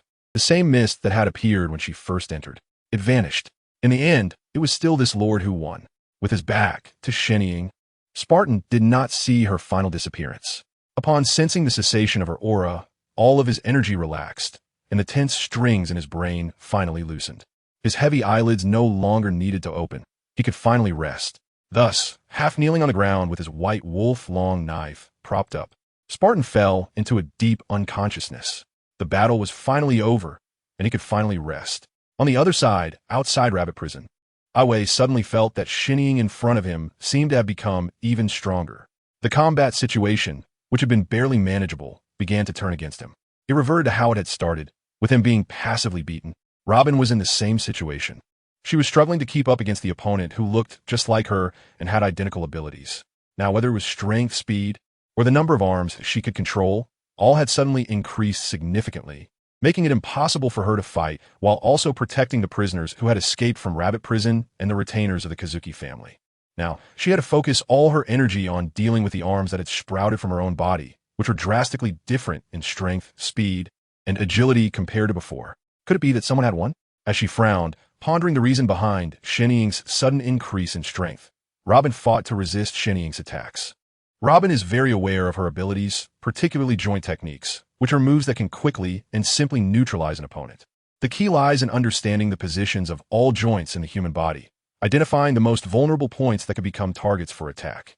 It's essential to predetermine how much force is needed for each point to avoid wasting energy. Previously, Robin could barely manage to counter one of Shin's arms with just one of her own, but now, to deal with even one of Shin's arms, she needs at least two arms to defend herself. Otherwise, she simply cannot withstand it. Taking advantage of the fact that she hasn't been completely defeated yet, Robin glanced at the battle on Aivi's side and noticed that Aivi's situation was also dire. She recalled that Aivi had previously been able to hold her own against Shin, but now it had reverted to the initial scenario where she was being overwhelmed. This further solidified Robin's earlier thoughts, since Shin could split off a clone to deal with her. It was certain that she could create other clones to handle the rest of Aivi's crew. Each of these clones possesses a part of Shin's strength, and if one clone is defeated, it would empower the remaining clones, making them even stronger. Realizing all of this, Robin's expression darkened, for even if she understood the situation, it was fundamentally an unsolvable dilemma. Dealing with just one Shin was already challenging enough, and now she had to face a Shin that had been empowered and would continue to be so until only one remained. Currently, Robin and the others had no idea how many clones Shin had. The difficulty had escalated from hard mode to hell mode. Chapter 265. The decisive explosion in the Flower Capital. The plan of Kazuki Odin and his allies was still underway, but it felt somewhat arduous without the assistance of Aivi and the others, and hope seemed out of reach. One black charcoal snake was already difficult to handle, and now they also had to contend with the Plague Queen. Fortunately, with the help of Sake Tendo, the situation had not spiraled out of control. After dispatching subordinates to protect the crowd's retreat, Kazuki Odin arrived once again at the Black Charcoal Snake's mansion. However, this time it was not on the ground, but underground. Below the mansion, there was a space excavated at some unknown time, roughly the size of a house. At the top of this space, there was a narrow, elongated passageway, resembling a farmhouse chimney. This small space was filled with explosives, densely packed, and nearly filling the entire area. Are you ready? If so, let Jinmin guard and the others retreat, Kazuki Oden instructed after assessing that everything was in order. At this moment, Kazuki Oden did not exhibit the frivolous and weak demeanor known to the outside world. Instead, she showed seriousness and a hint of overwhelming authority. This was her true self. Otherwise, she would not have been able to secretly infiltrate for so long under the watchful eyes of her father's murderer. She had even managed to leverage her professional skills to amass wealth and build her own army. Everything is prepared. After Kazuki Oden's inspection, her subordinates conducted a thorough check to prevent any potential loopholes, then stood before her to report. Initially, they looked down on Kazuki Oden, viewing her merely as a woman who entertained others, but after learning about her identity and methods, they became completely devoted, loyally following her to resist the brutal rule of Black Charcoal Snake in Wano. Since that is the case, let us proceed according to plan. After saying this, Kazuki Oden left. If the explosives detonated, being so close would not be advisable. Once she left, her subordinates began to act. After pressing a hidden switch, a heavy dragon stone came crashing down, and it was not just one, but a total of 10, stacked upon one another. They ensured that the explosive pressure would erupt through the narrow passageway, blowing the Black Charcoal Snake's mansion sky high. Chirp, chirp, chirp, chirp, chirp, chirp. One of the men took out a whistle from his pocket and began to blow it, producing a sharp sound that was particularly piercing in the enveloping darkness. However, even though the sound was jarring, it could not reach the ears of the warriors of Jinmin Guard and others, who were already fighting fiercely. Yet someone did hear it. A ninja on the outskirts of the battle, away from the center, caught the sound and quickly made his way to Jinmin Guard's side, fighting alongside him while saying, "We are ready. We can retreat." Jinmin Guard nodded subtly, and then looked at the other warriors and ninjas from the Kazuki clan who were still engaged in battle. At this moment, everyone was caught up in the heat of combat. Although they had been instructed before the plan commenced to pay attention to Jinmin Guard's actions regarding when to withdraw, in this heated moment, who could remember that? They knew their enemies were not easy opponents, especially Sake Tendo, who, despite being powerful, had Queen as a formidable adversary as well. In such a fierce battle, one could not afford to be distracted. Losing focus could mean disrespecting one's own life. Jinmin Guard clearly understood this situation as well. "Kanjiro!" Jinmin Guard shouted to Kanjiro, who was hopping around on the battlefield, calling him over. "Leave it to me." Although Kanjiro usually seemed somewhat careless, in this situation, he was a reliable person. With his weapon, resembling a brush, he swept it around the surrounding hostile ninjas, clearing a small space and buying himself a bit of time. He waved the brush, quickly gliding it across the ground, and soon drew an oddly shaped bomb. After Kanjiro stopped drawing, the bomb suddenly sprang up from the ground, held in his hand. What is he doing? Why did a bomb suddenly appear? However, this bomb looked quite ugly. It appeared crooked and twisted. Was it really a bomb? The surrounding hostile warriors and ninjas were startled by the sudden appearance of Kanjiro's bomb, momentarily unsure and hesitant to act, surrounding Kanjiro instead. This provided Kanjiro with an opportunity. "I forgot to tell you, I am the user of the drawing fruit, able to draw anything and make it a real existence." Kanjiro understood his ability was the drawing fruit. Holding the drawn bomb, he tossed it into the air, startling the surrounding warriors, who all took a step back. Then, gripping his gigantic brush tightly, he swung it like a baseball bat, sending the bomb soaring to the height of the rooftop. Finally, the bomb exploded with a loud bang, but its power was minimal, nearly non-existent. Seeing this scene, the ninjas and warriors surrounding Kanjiro realized they had been played. "I'm going to kill you." The deceived warriors glared fiercely, baring their teeth as they charged at Kanjiro with their weapons. "Help!" After all this, Kanjiro was startled by the sight of those hostile warriors, jumping up with an exaggerated expression and then starting to flee wildly. It was about to begin. Hearing the explosion, Sakazuki forced Quinn back and looked at the Kinemon. Receiving an affirmative gesture from him, he secretly thought. At the same time, the other samurai and ninjas of the Kazuki family, who were still fighting, also received this message. Without hesitation, if they were ninjas, they would use the body flicker technique to leave. If they were samurai, they would quickly find an opportunity to escape. In no time, the estate of Kaido was left with only Kaido's people. The Kazuki family had all evacuated. Escaped? Haha, what a pathetic display. The Kazuki family has completely fallen. But since they have made a move, they can't just escape. Thus, Kaido began to quickly arrange for personnel to continue the pursuit. Little Purple, Where are you? You haven't even hurt, have you? On the other side, Quinn returned to look for Kazuki Odin, only to find that he was missing, and his face immediately showed concern. Then he ran out to search for Kazuki Odin. Just as Quinn left, a huge roar erupted behind him. An unstoppable, powerful shockwave pushed Quinn into the sky, severely burning his back. His proud, golden long braid was completely destroyed in the explosion, leaving him bald. Finally, he fell from the sky, head first into the ground, with only his 2 feet sticking out, and then he lost consciousness. And now, no one knew that this man buried in the ground, with only 2 bare feet exposed, was one of Kaido's former calamities, the plague, and the current shogun of Wano country, the highest authority, Kaido's most eager invitation, the Lord of Rabbit One Prison, Quinn. Chapter 266. A close call. The loud explosion echoed throughout Wano country, audible from anywhere. Under the cover of night, countless people emerged from their houses, looking towards the flower capital, watching the place that almost turned the entire night into day. It worked. The Kinnaman and others, who had fortunately kept their distance, looked at Kaido's estate with excitement. After so many years, their great grudge had finally been avenged. Still, be careful. It's best not to let your guard down until we see Kaido's corpse. Sakazuki, riding on the back of a bull, reminded the excited Kinnaman. Sakazuki was right. Until we see Kaido's corpse with our own eyes, it's better to be cautious. Kazuki Odin, surrounded by everyone, also spoke up. Although he had witnessed such a powerful explosion, and no one could survive such an explosion. However, Kazuki Odin remained vigilant.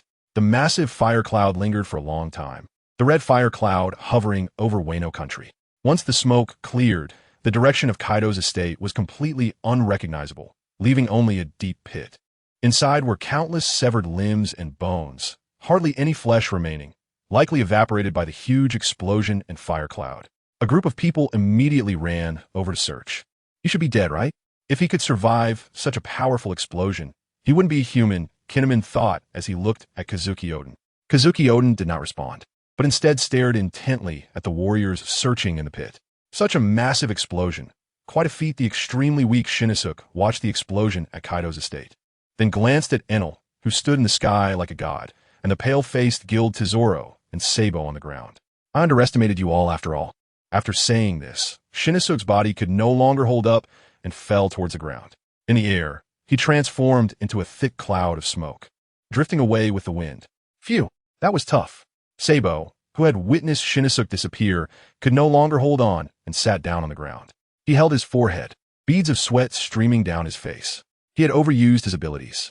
Guild Tesoro was the same, his face pale without a trace of blood. Are you all okay? Enel descended from the sky, returning to his normal form. Thankfully, I'm fine. You should disperse the thunderclouds now. Looking at the thunderclouds that enveloped all of Wano country, with massive flashes jumping between them, Sabo couldn't help but feel anxious. That was really dangerous. The 3 of them had to work together just to barely defeat Shinizuka, exhausting all their trump cards. However, they were in a better position than Sparta, who had completely passed out and was unaware of his fate. The 3 of them together. At least they didn't lose consciousness and still had some strength left, avoiding a complete descent into a state of being slaughtered. If all the enemies hadn't already left or been eliminated, Sparta's situation would have been extremely perilous. The fighting here could be said to have ended, unless something unexpected happened. At Rabbit One Prison, while Enel and the others defeated Shinizuka's clone, Aivi and Robin both sensed a surge in Shinizuka's strength, nearly doubling. Aivi, who had almost adapted, was once again buried in the ground by Shinizuka, while Robin's situation was even worse. She could no longer withstand the attacks from Shinizuka's clone. Her hands trembled violently, sweat pouring down her face, soaking her eyes, feeling fiery hot as if on fire, her clothes drenched in sweat, sticking to her body. But in this situation, there was no time to care about that. The situation that was once resistible had completely changed. Robin was powerless to resist. Lifted high by Shinizuka's clone, her body bending backward like a bow. Moreover, this trend was intensifying. Robin. AVS observation, Haki immediately noticed Robin's situation, ignoring Shinizuka's attacks. She sprinted across the ground, her body nearly touching the earth, moving in a parallel manner. Her fingers curled, digging deeply into the ground during her sprint. Then she swung fiercely, running like a beast. Only she was countless times faster than a beast. Almost at the moment Robin was defeated, she had already reached Shinizuka's clone, leaving it no time to dodge. A heavy punch struck towards Shinizuka's clone's face. Although this clone looked exactly like Robin, Aivi could still distinguish who the real Robin was. Not making a mistake. Even in battle, Robin maintained a serious demeanor, at most adding a hint of sly smile. While Shinnosuk's clone, though identical to Robin, always wore a half-smiling, teasing expression. Back attack. Seeing she couldn't evade, Shinnosuk's clone decided to stop dodging. After all, it was just a clone. So she accelerated her movements, aiming to kill Robin before Aivi could strike her down. This time, it can be said that the experience for Shunxing was extremely unpleasant. First, the clone on the Sparta side was defeated, then the clone on Inalu's side was also defeated, and now this clone was about to be killed as well. In other words, this time, not a single target was eliminated, especially the main target, Aivi. I will kill you. Aivi saw the movements of Shunxing's clone, and the killing intent in his heart became even stronger, with his speed once again doubling, surpassing his own limits. A heavy punch struck Shunxing's clone in the face, directly smashing through it, blood and flesh flying, red and white liquid flowing in the air. Aivi finally killed Shunxing's clone before it could eliminate Robin, saving her life. Aivi, be careful. Before Aivi could even feel grateful for being saved, Robin saw Shunxing already appearing behind Aivi, with a fist very close to Aivi's head.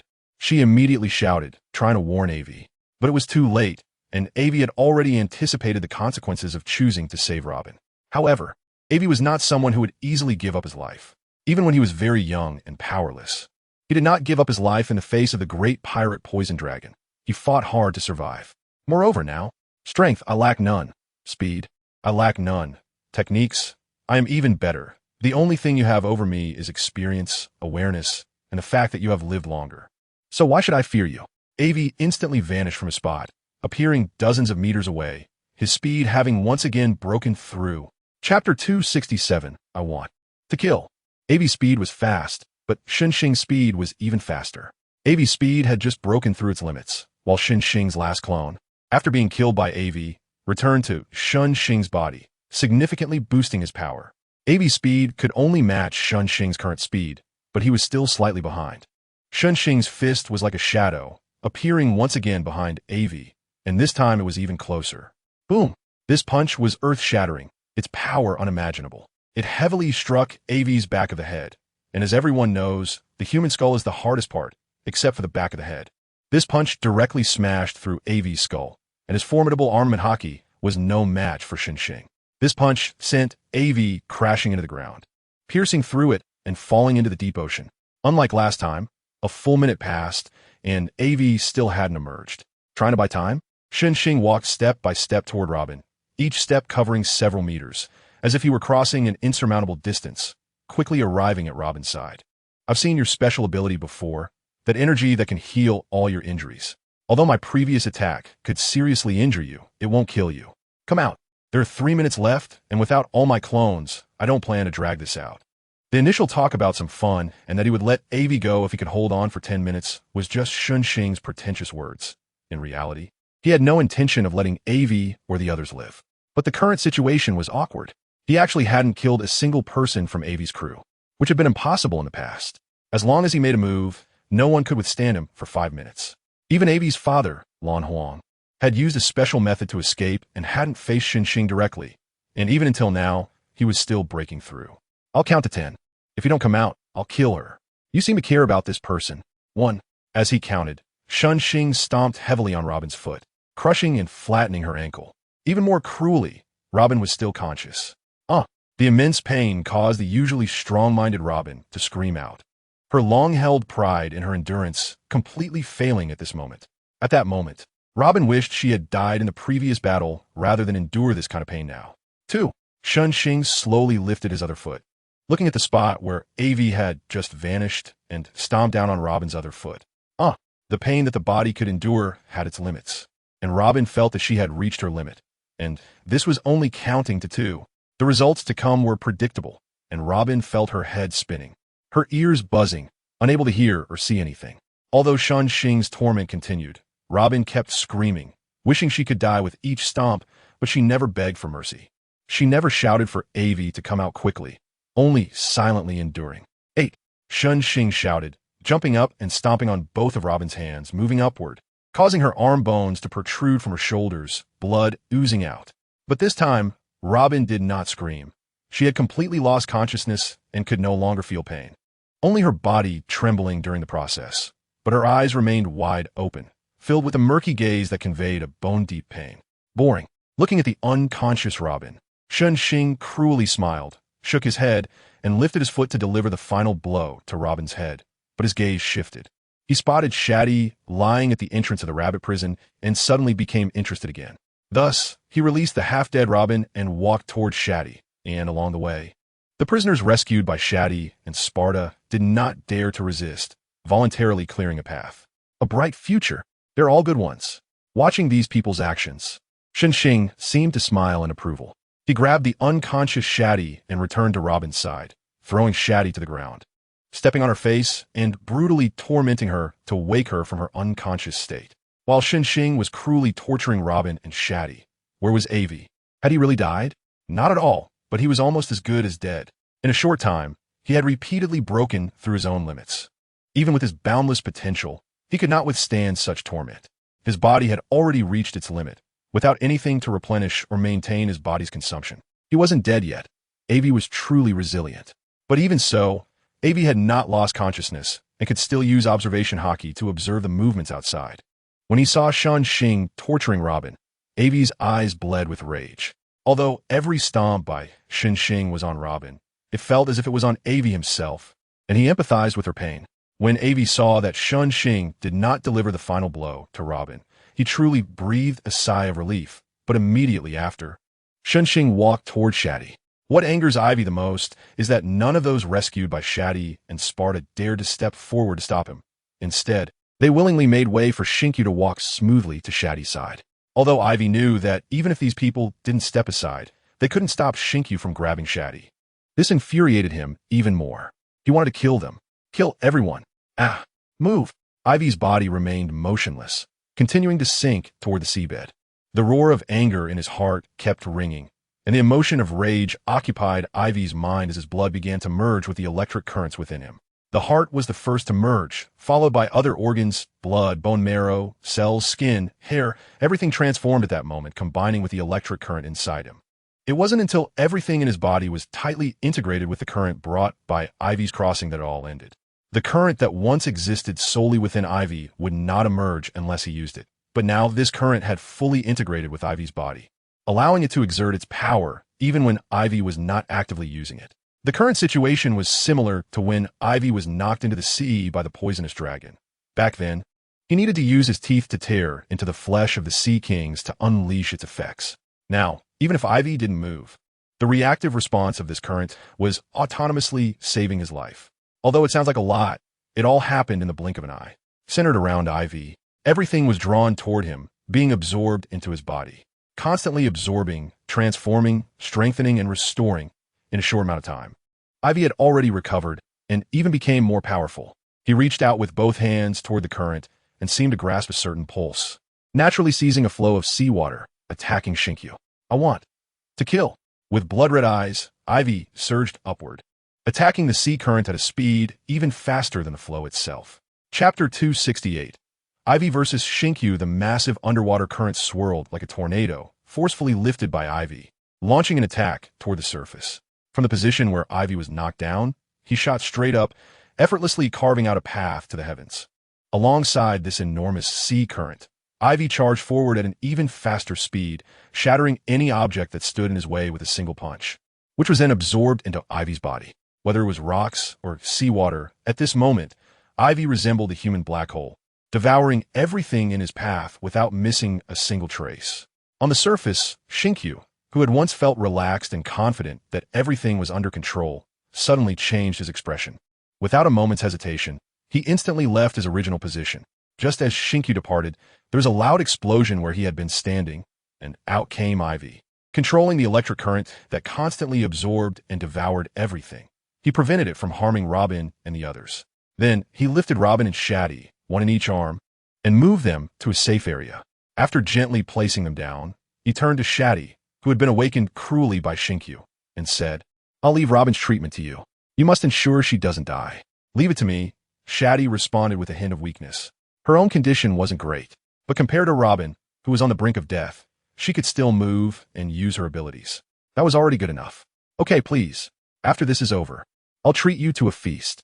After arranging for Robin and Shati, Ivy's sole target became Shinkyu and those ungrateful people they had rescued. Ivy's speed was swift, and in a flicker, he appeared in front of Shinkyu. At this moment, the massive sea current that Ivy had unleashed finally made its appearance, targeting the location of those ungrateful people. Why is the ground suddenly shaking? It feels like something enormous is moving rapidly underground. The people rescued by Shati initially thought they were safe, but suddenly felt the ground violently tremble, making it hard for them to stand.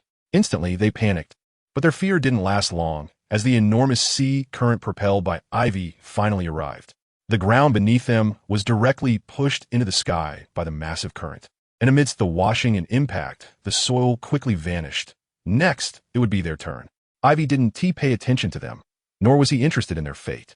It didn't matter to him whether they lived or died. If they died, that would be just fine, and if they survived, he would finish them off afterward. It's quite a change. I didn't expect you to have such a breakthrough in such a short time, and this electric current surrounding you is also peculiar. You really startled me just now. Shinkyu, standing in front of Ivy, first glanced at those being swept into the sky by the current, then carefully scrutinized Ivy.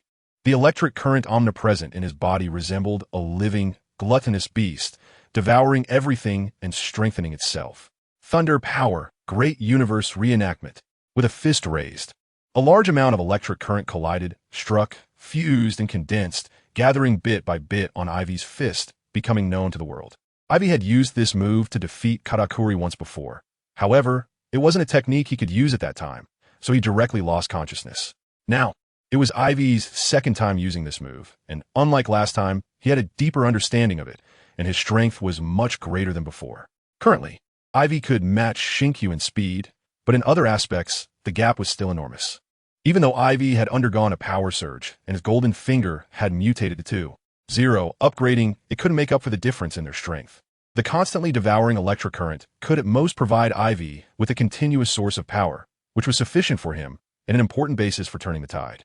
Stamina and physical strength. Thanks to the golden finger, Ivy wouldn't lack in those areas anymore, and the only move that could challenge Shinkyu and inflict damage on him, in Ivy's view, was this thunder power, great universe reenactment. This move had a tremendous destructive power, affecting both the enemy and oneself. Before the golden finger evolved to 0, Ivy could only use it once with all his might. This would not change the outcome significantly, because Ivy didn't know if he could kill Shinkyu. If he couldn't, his pirate crew would be completely defeated. Therefore, this was a trump card, a finishing move that could only be used at critical moments, which was why Ivy hadn't used it in previous emergencies. Now, however, it was different. With the ability to continuously absorb energy from the outside world, Ivy could use this lethal move multiple times without worrying about being drained and slaughtered. The tremendous power was such that even space couldn't resist it. The originally calm and smooth space, invisible to outsiders, was directly shattered by Ivy's punch, exposing a massive spatial rift. The strength of Sheniying is indeed powerful to the point that Aiwei feels despair. Such spatial rifts can be evaded directly with incredible speed. However, Aiwei is not to be underestimated. If you want to run, you better be able to. No longer needing to consider consumption, Aiwei unleashes various ultimate moves, disregarding bodily harm. And his speed has increased, subtly surpassing Sheniying. And indeed, the once fatal technique, the Great Universe Reenactment, has become a common means in Aiwei's hands, continuously unleashed. Faced with Aiwei's attacks, Sheniying can only keep dodging. This cannot go on. There is no time left. While dodging Aiwei's attacks and trying to escape, Sheniying's expression is extremely grim. He came to kill Aiwei and his group, and originally did not take them seriously, but the result is so embarrassing. He has forgotten when he was last this humiliated 500 years ago, or 1,000 years ago, but this time, it undoubtedly infuriates Sheniying to the extreme. I will kill you. Sheniying absolutely will not allow himself to be defeated in such a pathetic state. It is a tremendous shame for him. No longer avoiding, Sheniying turns around, disregarding Aiwei's attack, and charges forward. Not escaping. Aiwei knows his own attacks very well. Seeing Sheniying continuously fleeing, he had already given up. After using all his means, he still couldn't catch up to Sheniying. So he planned to keep pursuing until Sheniying's time ran out and he disappeared. But now he sees that Sheniying is no longer fleeing. No matter what you are thinking, whether you feel you don't have much time left and want to fight back or something else, I will make you experience what hell on earth is in the remaining time you have. The Great Universe reenactment is unleashed once again by Aivi. With no way to dodge, Shining also raises his fist, breaking the constraints of space and time, arriving in front of Aivi. Boom! Boom! Boom! Two identical-looking individuals simultaneously swing their fists, colliding heavily together, causing the space they occupy to shatter, with cracks spreading everywhere, extremely terrifying. The shattered space envelopes Aivi and Shining, and the spatial rift continues to expand as they engage in combat. The ground directly fractures and sinks. The entire land is being erased and dissipated in their clash. All this collapsed land is consumed by Aivi, transformed into a sustainable energy source for his immense power. You can't be killed even by this. I don't believe it.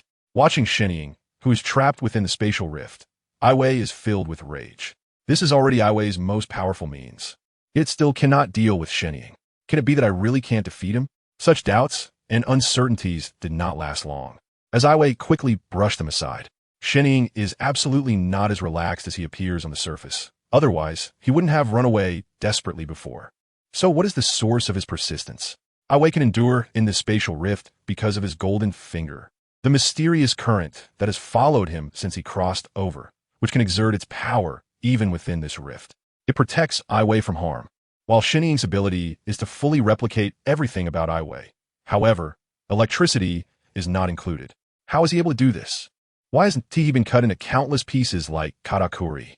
The doubts remain unanswered, and their battle continues, a fierce struggle that appears terrifying both from within and outside. Aivi's strength is so formidable, yet can he still not defeat that vile guy? Shati uses his ability to tend to the injuries he and Robin sustained, then hides far away with Robin. Although Robin's injuries have been treated, she is still unable to awaken for the time being. The psychological trauma she suffered is too great, causing significant harm to her mind. She needs to rest and recuperate for a while before seeing if she can awaken. In short, Shati has done everything he can. Whether Robin can awaken now depends on her will to survive, whether she wants to wake up.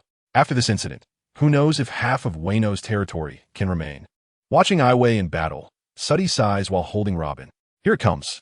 Just after sighing, he sees a visible spatial rift about to spread toward him, and he immediately takes off running, quickly leaving his original position.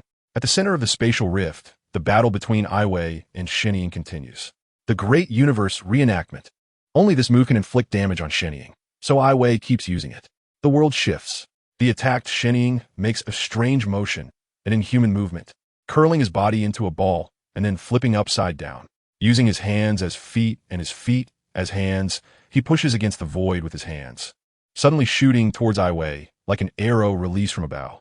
As he charges, cracks begin to spread all over his feet, seemingly indicating that he can no longer ensure his safety within the spatial rift. This kick directly passes through Aivi's attack, getting up close and kicking him in the chest. A mouthful of blood surges up his throat and into his mouth as the bones in his chest are shattered by this kick, sending him flying backward. Immediately, Shining accelerates, pursuing him. I didn't expect you had this move. It seems this is your true form. During the pursuit, the cracks on Shining's body increase, eventually collapsing completely, shattering like a mirror, and then disappearing with a gust of wind. Without Aivi's skin covering, Shining's original appearance is revealed. At the same time, Aivi sees it. A square face, crew cut, dressed in bizarre clothing reminiscent of ancient attire, with an unruly expression that is quite unpleasant. But so what? I will definitely kill you today. He swallows the blood in his mouth again. The sensation is very uncomfortable, like swallowing a fiery knife. However, all this is within Aivi's tolerance, and he does not act overly dramatic.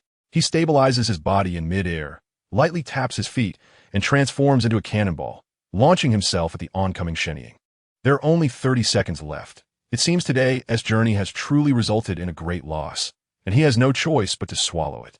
While attacking Aivi, Shining estimates the time and secretly thinks.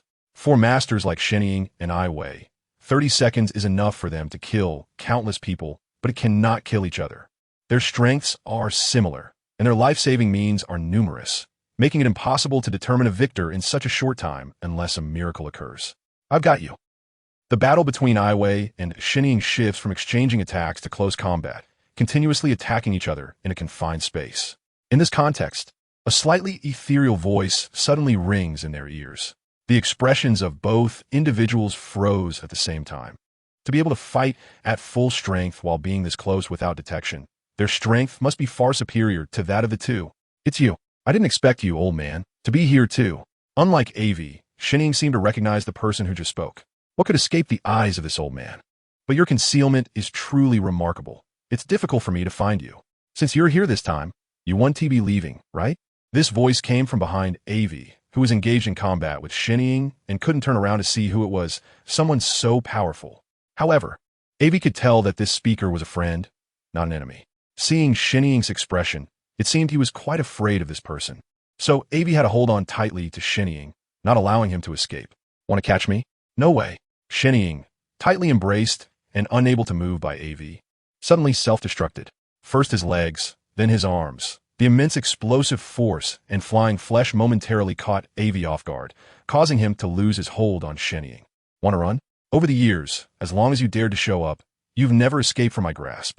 Behind Aivi Ling, the all-knowing figure Aivi had sought at the Yuqian City ruins, suddenly leaped forward, blocking Shining's path and waving a hand toward him. Instantly, the space around Shining froze, trapping him in place, unable to move, only able to stare defiantly at Ling with his unyielding eyes. Who are you? Although he was a friend, the presence of such a powerful person, someone capable of effortlessly eliminating someone as strong as himself, made Aivi feel nervous. Young friend, no need to be tense. I'm the all-knowing figure you were looking for. With a flick, Shining's body began to soften, and he was captured in a small bottle by Ling, who turned back to Aivi with a gentle smile. I know what you want to ask, but don't ask just yet. First, go and settle your companions. Come find me tomorrow night at the same place. Ling, holding the bottle with Shining inside, left after giving Aivi a kind smile, moving so quickly that Aivi couldn't react in time. How could this guy be so powerful? And that Shining too.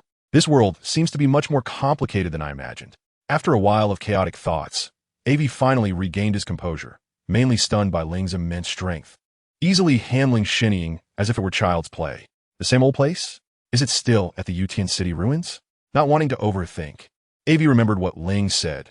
Just find him when the time comes, and everything would be clarified. Are you all okay? Flying down from the sky, Aivi approached Shati, having reverted from the state of continuously absorbing everything into the most ordinary form. Who was that guy so powerful? Shati was still staring blankly at the spot where Ling had left. In Shati's impression, Aivi's battle with Shining was already quite comparable to his father, Kizuru. Yet Ling had effortlessly dealt with someone whose strength was on par with his father's. Having such immense strength, Shati had never heard his father Kizuru mention anyone like that. I want to know too, but he said we should go see him tomorrow night. We'll find out then. Shaking his head, Aivi understood the reason behind Shati's days. Let's go meet up with him. By the way, where's Sparta? Just as Aivi was about to leave, he suddenly remembered something they seemed to have forgotten. He might still be inside. Shati pointed toward the direction of the rabbit prison. At that moment, the rabbit prison had been severely affected by Aivi's earlier anger, causing massive ocean currents to surge from the seabed onto land, almost disappearing by half, leaving a giant pit in its wake. The battle between Aivi and Shining had also triggered numerous spatial rifts, causing vast stretches of land to vanish, either consumed by the rifts or swallowed by Aivi himself. The current rabbit prison could no longer be referred to as a prison, as it had become a solitary pillar rising less than 200 meters above the sea. Seeing this scene, Aivi panicked and quickly flew over, starting to search for Sparta. You, with such strength, should have already escaped, right? While searching, Aivi silently prayed, fully opening his observation hockey. Aivi's observation hockey, when fully activated, allowed him to see brief glimpses of the past, which had expanded to 5 minutes, enabling him to see the state of a specific area 5 minutes prior. In his searching through the perception of observation hockey, he indeed found him. A solitary figure, a man, half kneeling on the ground, covered in blood, yet still standing. Until a spatial rift appeared, Sparta could no longer hold on and fell toward the seabed. Damn, I really dragged him into this. Seeing this, Aivi dove straight down into the sea. It's been several minutes. You better not be in trouble. You were also someone who stayed underwater for a few minutes back then. You have to hold on. Aivi was referring to the time on Fallwood Spring Island when Sparta and Enel fought against Cracker, and after Cracker's self-destructive move, they fell into the sea, which took Aivi several minutes to find them. Thankfully, he didn't fall into the depths of the sea. As he descended, Aivi continued to activate his observation hockey to see exactly where Sparta had landed, hoping to find a clue. Then Aivi saw Sparta's body falling into a recessed cave on a cliff. Other than being unconscious, there didn't seem to be any major issues. Good thing you're okay. Otherwise, I would be so ashamed. If I managed to defeat the enemy without any issues, but cause something to happen to Sparta, because of me, I would really never forgive myself. All right, Shati, please help him with treatment, and then we'll head back. We've been attacked here, and I'm sure Enel is having a tough time as well. Aivi said as he brought Sparta to Shati's side. Understood. Nodding, Shati indicated that he understood, then raised his hands, emitting white light as he began to heal Sparta. The cells in Sparta's body started to rapidly activate, his wounds scabbing over and healing quickly. These surface injuries were soon treated by Shati. The more challenging part was the internal injuries. His organs and other internal structures had significant damage. Many bones were misaligned, and there was a lot of accumulated blood inside. Countless hidden injuries. Seriously, none of you know how to take care of your bodies. Shati said, choked up, as he treated him. Yes. I promise I won't do that again.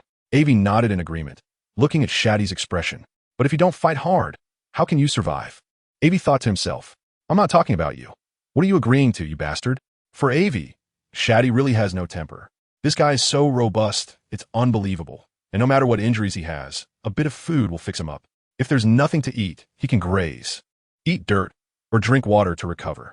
If there's still nothing, just lying in the sun will help, albeit at a slower pace. So for Aivi, Shati has truly given up. At first, he was quite worried about Aivi, but after witnessing Aivi's inhuman side, Shati has been in a state of letting Aivi be. Unless absolutely necessary, he doesn't easily give Aivi treatment. It's quite a blow to Shati's confidence as a doctor. After treating Sparta, Aivi took Shati and the others to leave, with Aivi carrying Sparta on his back and Shati carrying Robin. Just right. Fortunately, they didn't go out. Those monsters are truly beyond our capability to fight. Hiding far away, the CP0 mushroom watched the devastated land of Wano, which had lost almost half of its territory. Trembling and mumbling. It seemed someone was watching us just now. Shati, carrying Robin, asked. Just a little ant, and after experiencing a fierce battle, it had no interest in attacking again. With a meaningful glance at the mushroom hiding in the distance. The mushroom was so scared it got goosebumps and quickly crawled and rolled away, disappearing from sight. Soon, Aivi and the others arrived at the flower capital, where the situation was similarly grim, with remnants everywhere, especially in the center where there was a huge pit emitting a scorching heat, indicating that something with high temperatures had previously existed. How are you? Are you okay? Shati quickly asked as she saw Eniru approaching from a distance, mainly concerned about Gold Week and Shaji, since if Eniru was out, he must be fine. Time flew by, and before they knew it, it was afternoon. The sun had begun to slowly set, visibly descending at the end of the sea. It seemed as if the sun was rising from the seabed and setting in the sea. For Aivi and the others, this day was quite ordinary. A good time for rest. But for the people of Wano, it was extraordinary. The brutal shogun, Kaido, who had oppressed them, had vanished. The Kazuki clan, which had been missing for nearly 20 years, reappeared, replacing Kaido. They issued many policies extremely beneficial to the common people of Wano. It seemed that overnight, their lives had undergone a tremendous transformation. Additionally, nearly half of Wano's territory had disappeared, replaced by a vast ocean, a miraculous phenomenon. The Rabbit Man prison, which used to be located there, had completely vanished. Even those like Kazuki Odin and others who went to see it were astonished and reevaluated the strength of the Aivi pirates. Moreover, while clearing the battlefield, someone discovered a person deeply buried in the ground, like an inverted onion. This person was covered in scars, evidently burned by some high temperature, with clothes charred yellow, and a terrifying centipede-like cut on their face that extended from the forehead to the jaw. After being dug out, this person suddenly attacked those around them. They defeated many warriors of the Kazuki clan and, after glancing at Kazuki Odin from a distance, fled without looking back, their whereabouts currently unknown. No one knows where they went. Knock, knock, knock. At the inn where the Aivi pirates were staying, someone suddenly knocked on the door. Come in. The door is not closed. With his observation hockey, Aivi already knew who was knocking. Although the door wasn't closed, etiquette still mattered, especially for someone as powerful as Aivi. I wonder what plans Aivi-kun has for the future. Will you continue being a pirate? Entering was Kazuki Hayori, dressed in a beautifully fitting kimono, adorned with heavy hair accessories that made her look very dignified, wearing wooden sandals. After receiving Aivi's permission, she stepped in, smiling gracefully at Aivi. clearly composed after successfully defeating Kaido and taking over as head of the Kozuki clan. She seemed to have shed the frivolity of her former life as a courtesan and appeared much steadier on the surface. But this was of no use to Aivi. He had no intention of integrating into this, so he stated directly, "If you have something to say it. Otherwise, I have things to attend to." "Not much. Just wanted to say, is being a pirate really that good?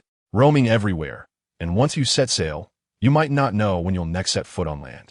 A big storm could wipe you out completely. You should know this is the new world. Anything can happen. No matter how strong you are, can you withstand nature?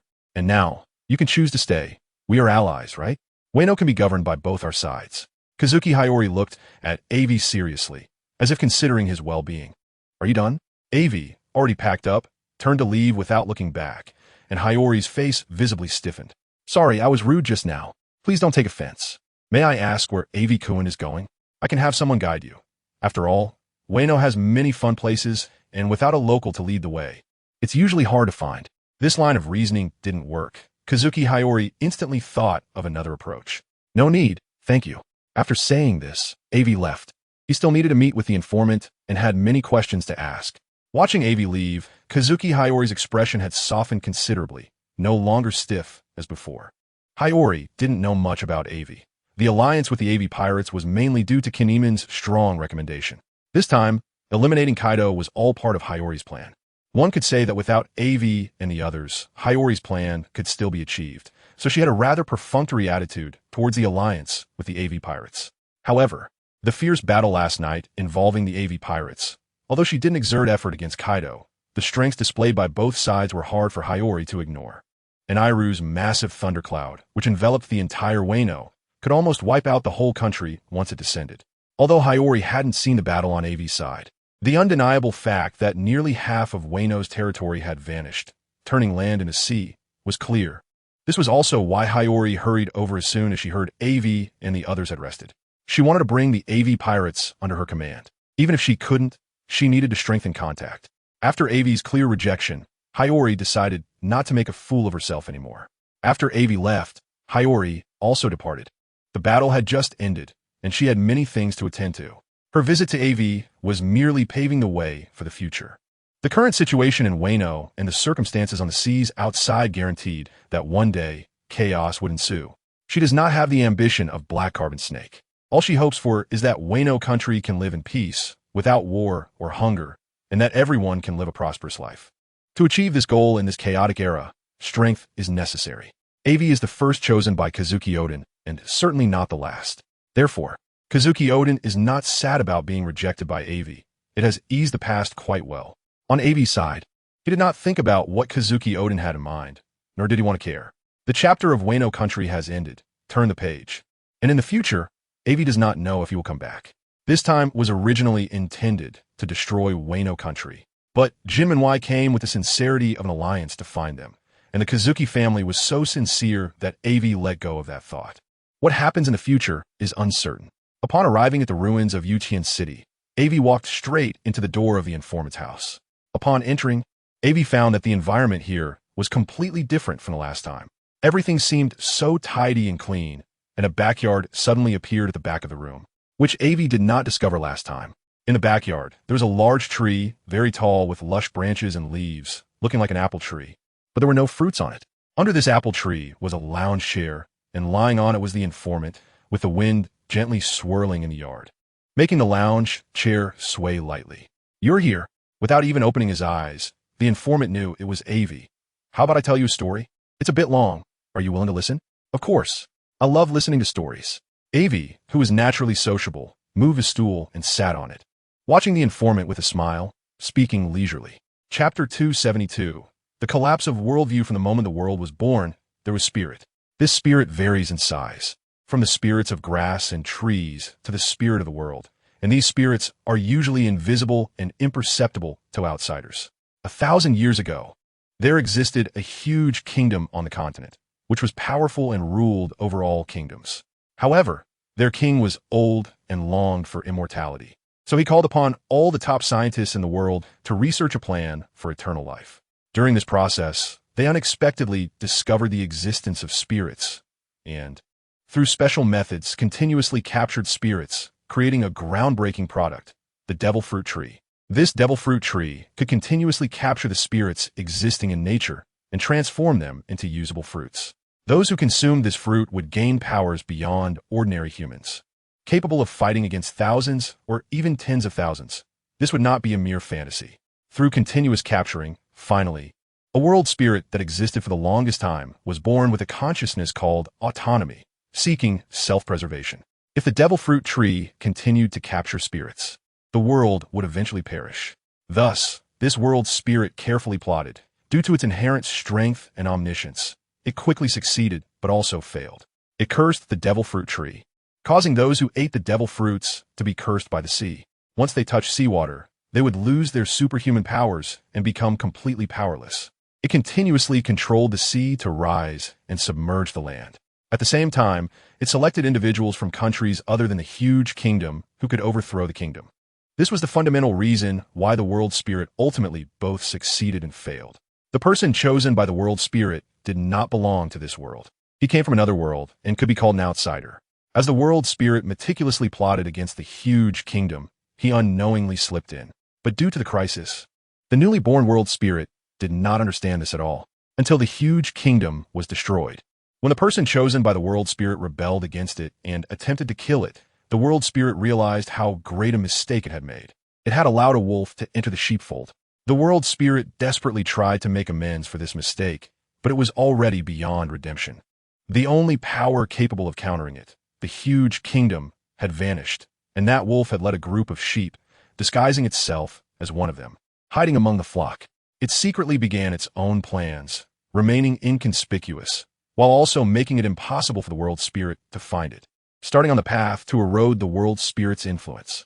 In this way, feeling powerless to resist and unable to find the disguised wolf, the world spirit had almost decided to give up. Over 30 years ago, another outsider descended. The world spirit initially thought this person would be an ally of that wolf, so it set multiple traps and lethal moves. However, the person dodged them one by one and became increasingly strong. Unless the world spirit acted personally, it could not eliminate that person at all. So it intervened and talked with that person for a long time. Ultimately, they reached an agreement. That person would guard a place for 20 years, and the world spirit would let him go, no longer troubling him in the future.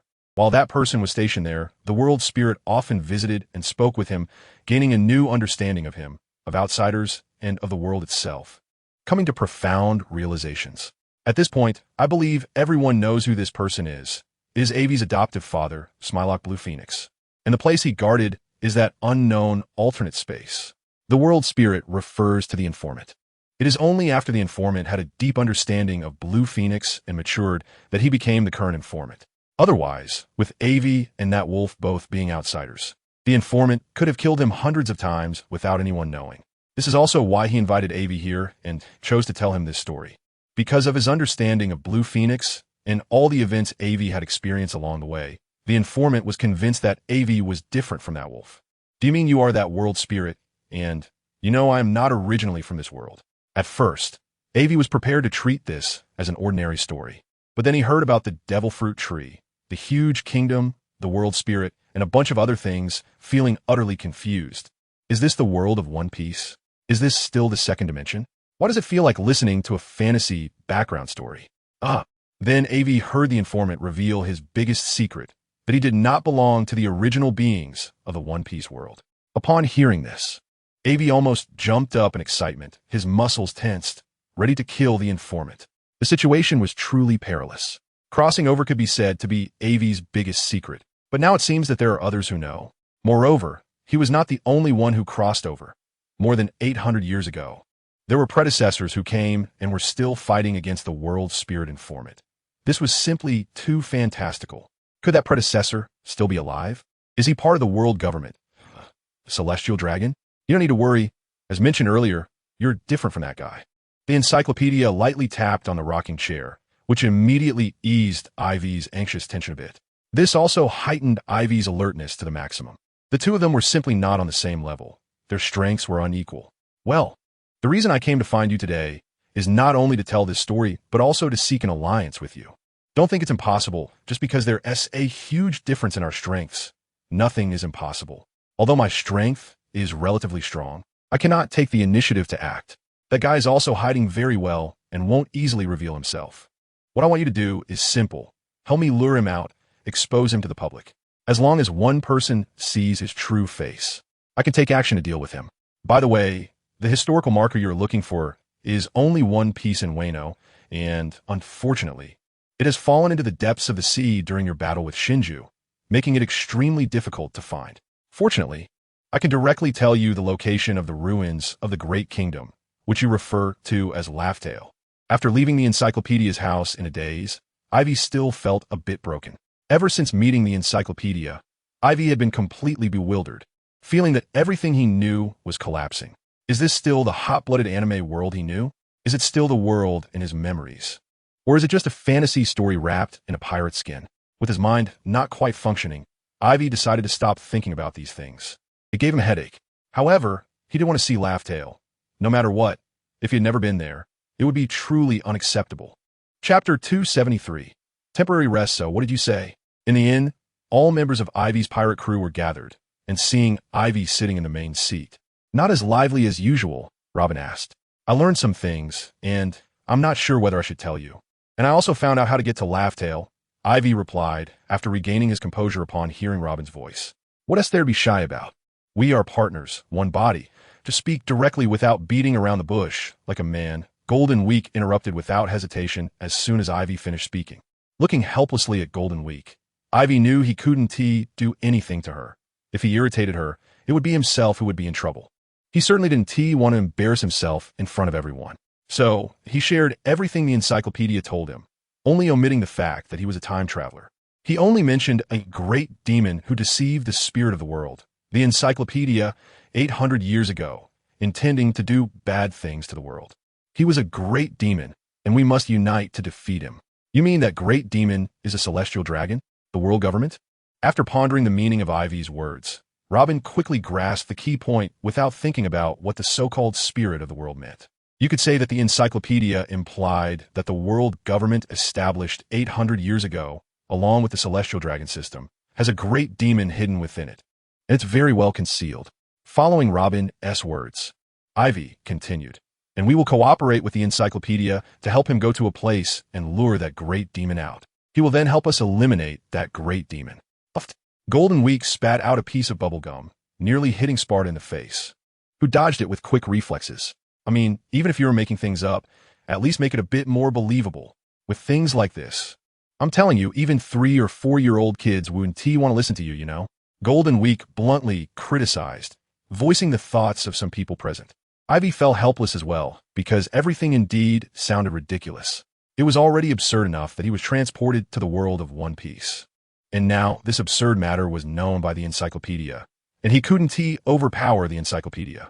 Moreover, a strong person like the encyclopedia wouldn't lie with such a childish story to deceive him. Aivi wouldn't believe that either.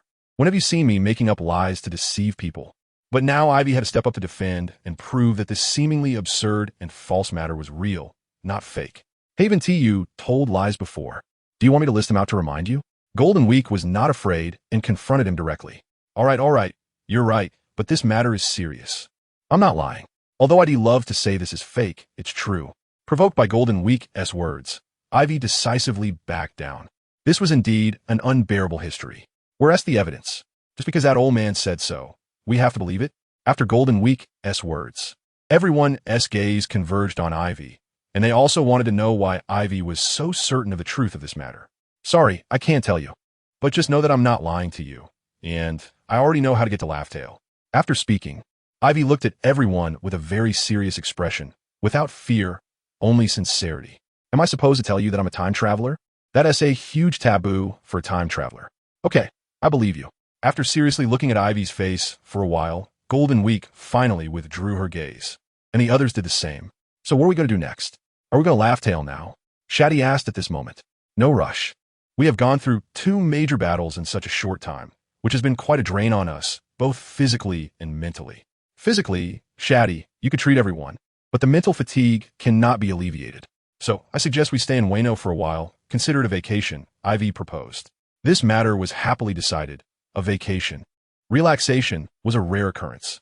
Although sailing at sea allowed them to continuously reach new islands, They only stayed for a little time each time, and with Aivi's troublemaking nature, he rarely landed on an island without causing trouble. As a result, the time available to relax was too little. So a vacation was indeed a very rare thing for Aivi's pirate crew. In Mariejois, the world government, the five elders were sitting together, throwing a tantrum.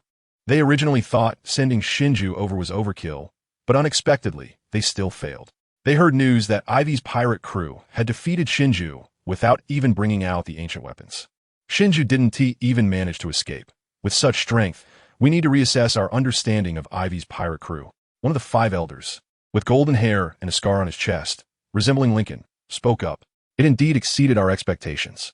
With Aivi's current danger level, he can already rival the former Blue Phoenix. If he interferes with our plans, things will become very critical. Another five elders spoke up. He was a bald man in a black suit with two small mustaches. Do we need to report that person? At this moment, someone suggested, instantly silencing the air, and no one spoke again. That person could be said to hold a rank even higher than the five elders. It is known that in this world, the Navy is one of the largest powers, yet this power is subordinate to the world government and the celestial dragons. The five elders are all celestial dragons, and the five with the highest status among them. So one can imagine the extent of their power. However, they were still somewhat apprehensive about meeting that person, the one who had lived for hundreds of years, lordom. It shouldn't be necessary, right? After a long while, one of the five elders, an elderly man in a robe, finally spoke up. Gentlemen, my master requests your presence. Just as the five elders were hesitating, a voice came from outside, clearly reaching the ears of the five without letting anyone else hear it. With such skill, it was evident that the speaker must be a powerful figure. Only M's subordinates would dare to address the five elders as gentlemen and say that their master requests them.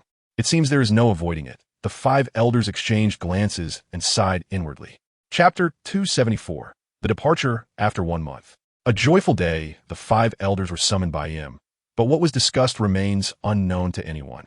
Recently, the Navy, which had been extremely active in the New World, causing chaos, suddenly quieted down, and many of its strong members were frequently recalled. This left the Navy generals feeling somewhat anxious, not knowing what exactly was happening. And so, a month passed. On Wano Country Island, today marked the day the Aivi pirates set sail again. Unknowingly, they had spent a month on the island, and everyone felt a sense of nostalgia for this time, as it was truly rare. However, no matter how comfortable or gentle the surroundings, there's always a day to leave. One cannot stay in the same place, but must move forward. Is everyone on board? Aivi shouted loudly as he jumped to the bow of the ship. Captain, everyone is gathered and ready. Please give the order. Golden Week smartly chimed in, jokingly causing everyone to burst into laughter, as Golden Week's expression was far too serious. But everyone knew she couldn't possibly be that serious, and the contrast was certainly amusing. Good. Wind direction 2. 0. Course 37. 9. Supplies are sufficient. All personnel accounted for. Set sail. Aivi waved his hand dramatically from the bow, enthusiastically calling out. Behind him, Shati reached out and felt the wind direction and speed, then listened to Aivi's words, feeling both amused and bewildered, unable to understand where Aivi had heard such nonsensical phrases. But nonetheless, the golden ship set sail. When they arrived, the golden ship had been docked on land, and now, as they departed again, the golden ship was setting off from the sea. The entire Wano country had been halved by Aivi, leaving little land behind, making it convenient for departure. Finally leaving, watching the Aivi pirates fade into the distance, Kazuki Hiyori couldn't help but laugh with relief. The trouble the Aivi pirates had stirred up in Wano country was considerable. Although they had contributed to its construction, their help often turned out to be counterproductive, especially since Aivi was always so enthusiastic in offering assistance, which further troubled Kazuki Hiyori. Only Robin was a little better, but just a little. They were all a bunch of misfits. If one were to say who among the Aivi pirates was most liked by the common people of Wano, it would only be Sparta. His octopus sushi shop, which opened at noon and closed at night, was always packed, and the taste was truly exceptional. Consequently, Sparta became the most popular person in Wano. When the Aivi pirates left this time, many people cried because they could no longer eat the octopus sushi made by Sparta, standing on the shore waving tears goodbye, hoping he would return. Hey, Sparta, your popularity is too high. I go to help them build their homeland every day, contributing my share. Yet today, everyone came just to give you a send-off. This is simply unacceptable. A bunch of ungrateful wolves. Aivi bumped into Sparta, angrily cursing. Is that so? Sparta glanced at Aivi lightly, instantly leaving Aivi speechless. What did you turn into this? Oh, you've learned badly from Robin, haven't you? Just wait until I get my hands on you. Aivi threatened quietly while looking at Robin, who was applying a mask on the second-floor balcony. A pair of slender arms silently emerged from Aivi's shoulders, each grabbing one of his ears, spinning him around 360 degrees. What'd you just say? Suddenly, a light voice floated in from the left, and Aivi heard Robin's calm tone. I was wrong. Please forgive me, Your Excellency. You're not malicious at all. Fair-skinned and beautiful with long legs, gentle, pretty, and cute. You must have heard wrong earlier. Upon hearing Robin's voice, Aivi immediately knelt on both knees, repeatedly saying, I was wrong, while casting a glance at Sparta, who was standing stiffly beside him. Having not trained for several days, Aivi felt his body was a bit rusty. It was time to get some exercise. Sparta seemed to ignore him and walked toward the training room. Aivi let out a sigh of relief. Hearing Sparta's words earlier, he thought he was going to take advantage of the situation and seek revenge, but thankfully he didn't use any code words and was genuinely going to work out. Then he raised his head to apologize to Robin, but there was no one on his left. When he looked up, Aivi saw Robin on the second-floor balcony, applying a mask, wearing shorts, and crossing her legs. Since Robin was still applying her mask, who had just been speaking to him. Thinking of this, Aivi slowly reached toward his left cheek, feeling two thin, soft lips, moist and tender. Is this Robin's lips? It was this person who had been speaking just now. Then Aivi felt those lips suddenly disappear. Ouch! Ow, oh my! I won't dare again. Spare me. Help! At that moment, Aivi felt as if his ears were no longer his own, and several slender arms grew from his belly, pounding relentlessly against his stomach, waist, and the softest parts of his body, as if a dozen or 20 people were beating him up. Under the sunshade on the second floor, Robin suddenly opened her eyes, her face slightly flushed. Fortunately, she was wearing a mask. Otherwise, someone would have definitely seen her. This guy, 3 days without a beating. If I don't teach him a lesson today, it would be a disgrace to my reputation as a cunning Robin. Wait, what cunning? Clearly, it's fair-skinned, beautiful and long-legged, gentle, kind, and cute. This thought was still acceptable. Robin secretly thought, then closed her eyes again, beginning to enjoy the sunbathing. Deserved it. Enel watched Aivi's situation with an amused expression. On the ship, only those few women could bully Aivi. If he went up, he might just end up on the receiving end of what they call the iron fist of love. Knocked to the ground.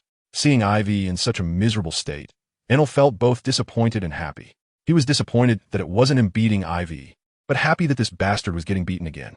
With such complex feelings, Enel lay on his big bed and closed his eyes to sleep. Only in his dreams could Enel realize his desire to abuse and beat Aivi. Today was another pleasant day for the Aivi pirates, with everyone fulfilling their roles. Aivi was enduring Robin's punches, Sparta was training hard, and Enel was in his dreams starting his grand endeavor to beat Aivi. Robin and Shati were sunbathing, with Shati taking care of the flowers and plants brought from Fallingwood Spring Island, while Cornice helped nearby. Shaji had run into the laboratory to start repairing the energy supply for Thunderclap, and Golden Week was indulging in the delicious candies bought from Wano Country. Chapter 275. The Gorosei are overbearing at the Navy headquarters, including the 3 admirals, fleet admiral, and some powerful vice admirals, along with the scattered 7 warlords, gathered together. Currently, only 5 members of the 7 warlords remained: Mihawk, Hancock, Kuma, Jinbei, and Moria. Crocodile and Doflamingo had been defeated by Aivi, effectively removing them from the ranks of the 7 warlords, and no replacements have been found yet. Given the current strength of the Navy, there was no need to seek replacements. The purpose of the 7 warlords was to balance the power of pirates, and with the Navy currently in a dominant position, the need for the 7 warlords was waning, especially if Whitebeard were to fall. Only Hancock, Jinbei, and Mihawk had come to this meeting, and in this situation, they were unsure of what to think as they attended the Navy meeting. The call for their presence raised questions. In the New World, they had nearly cleaned out a large portion of pirates. Yet news came that more pirates had emerged, even robbing a prison and freeing a notorious pirate. A vice admiral sitting below expressed his frustration, revealing that this person was an old acquaintance of Aivi, a giant Navy soldier who had once cut off his own feet to attack Aivi and the other pirates. His ability allowed him to enlarge a part of his body, making it even larger than that of a giant. His feet were mechanical prosthetics that helped him with attacks in combat. After the giant Navy soldier spoke, discussions erupted in the room. The situation had been looking good, with the Navy having established a firm foothold in the New World. Yet suddenly all their combat power was being withdrawn. This was utterly incomprehensible. They couldn't fathom what could be more serious than solidifying their presence in the New World and eliminating a large number of pirates. Everyone be quiet. The fleet admiral hasn't even spoken yet, and you're all chattering away without any decorum. The newly appointed Admiral Peach Rabbit, sitting in one of the 3 admiral positions, scolded, immediately silencing the room. The Navy had undergone a significant power shift, with Kizuru leaving and Fleet Admiral Sengoku resigning due to allegations of covering up. The position of Fleet Admiral was left vacant. The final discussion resulted in Akiji being promoted to Fleet Admiral, leaving 2 admiral positions open. Thus, Peach Rabbit naturally rose to fill one of the admiral vacancies, while the other was filled by an outsider named Fujitora, who had defeated numerous challengers, even some powerful vice admiral substitutes, successfully claiming the title of admiral. Everyone, please calm down. The reason for this gathering is a decision from above, and I'm not entirely clear on the details. Just wait a moment. The Gora CI will come in to explain. Akiji, sitting in the fleet admiral's position, said lazily. His personality was laid back, and he upheld a lazy justice. He never expected to be appointed as fleet admiral, but the orders had come down, and he couldn't refuse. Moreover, being fleet admiral meant he could do many things himself, but he gradually realized he was merely a puppet controlled by the Gora CI and the Celestial Dragons. If Akiji didn't have some patience and a broader perspective, he might have considered quitting due to the frustration. He had even sought advice from the retired Sengoku on this matter. Some things cannot be avoided just because you want to. Don't forget why we joined the Navy. Dancing on a tightrope requires patience and persistence, following one's heart, as long as one is not wrong on major issues. Even if controlled, what does it matter? For the Navy, for justice. This was Sengoku's original words, but unfortunately, Akiji couldn't take them in. However, his ability to persist until now, without leaving, did indicate he had shared some heartfelt discussions with Sengoku. Not long after Akiji finished speaking, the Gora CI walked in together. This was a rare occasion. The Gora CI had always resided in Mariehua and had never left. Today, they came directly to Navy headquarters, and not just one of them, but all 5 were present. We know you have many things to say and ask, but I'll say just one thing. This person, I wonder if everyone knows him. The Gora CI, who resembled Lincoln, pulled out a stack of bounty posters, all featuring members of the Aivi pirates. This person is nearing the destination Roger spoke of, Raftel, to become the Pirate King. At that time, we won't need to say anything. The chaotic pirates will be hard to deal with, and if Aivi raises his hand, pirates will surely gather. The consequences will be unimaginable. According to our intelligence, this pirate crew poses a great threat. They have defeated former warlord Doflamingo, and then destroyed the entire Cake Island. From reliable information we've received, the world destroyer who escaped from Impel Down, along with Big Mom Charlotte Linlin and her many children, have all been defeated by this pirate crew. Furthermore, this pirate crew has connections with multiple nations, and once these connections are made, they will be a force of destruction hundreds or thousands of times more powerful than the Revolutionary Army. We have confirmed intelligence that the Aivi pirates are right here. The Gora CI, resembling Lincoln, took out a map and pointed to a spot on it. The severity of the situation should be clear now. Are there any questions? If not, let's act immediately.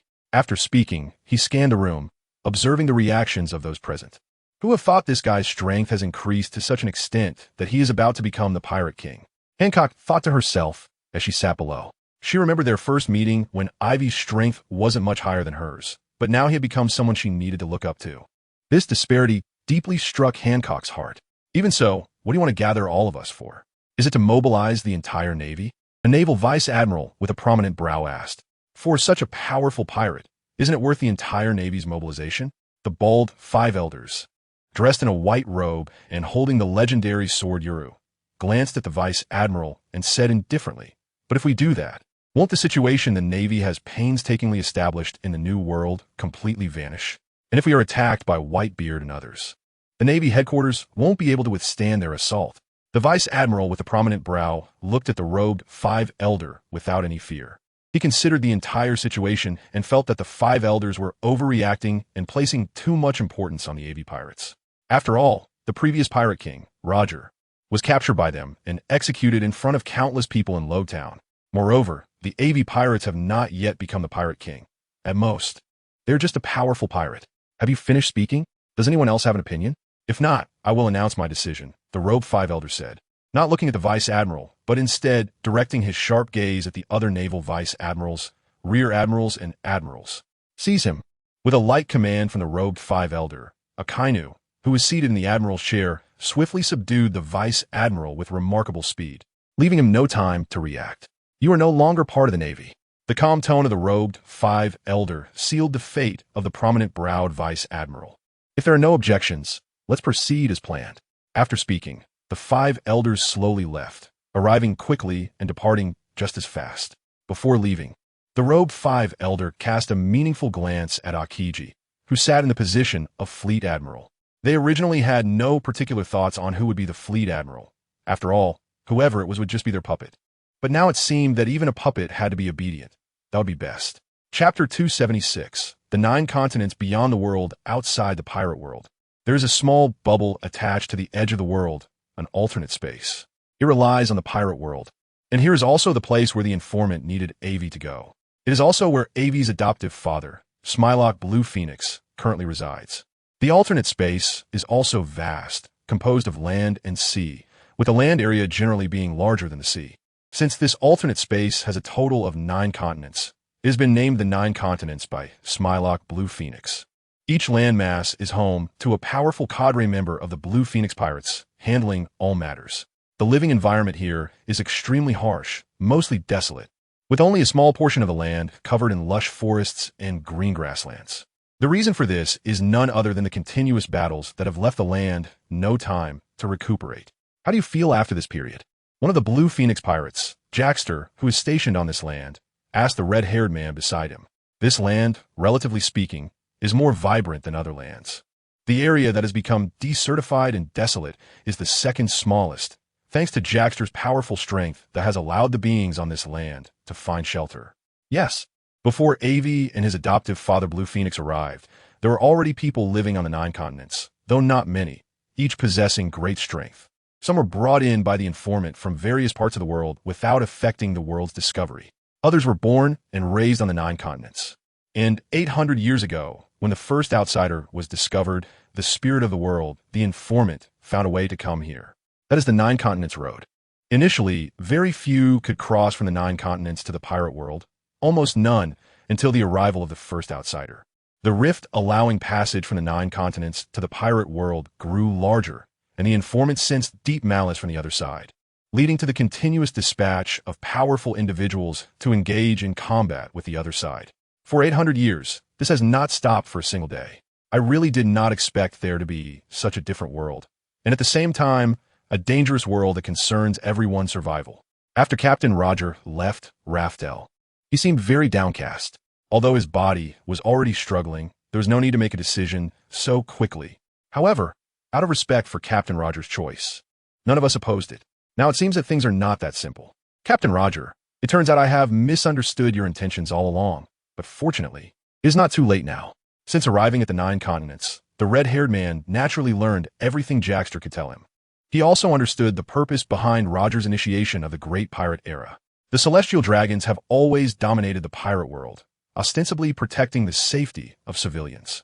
But if all of this is based on their desire to bring outsiders in to attack the pirate world and enslave everyone in it, then the initiation of the Great Pirate Era may indeed be the only option to stop that.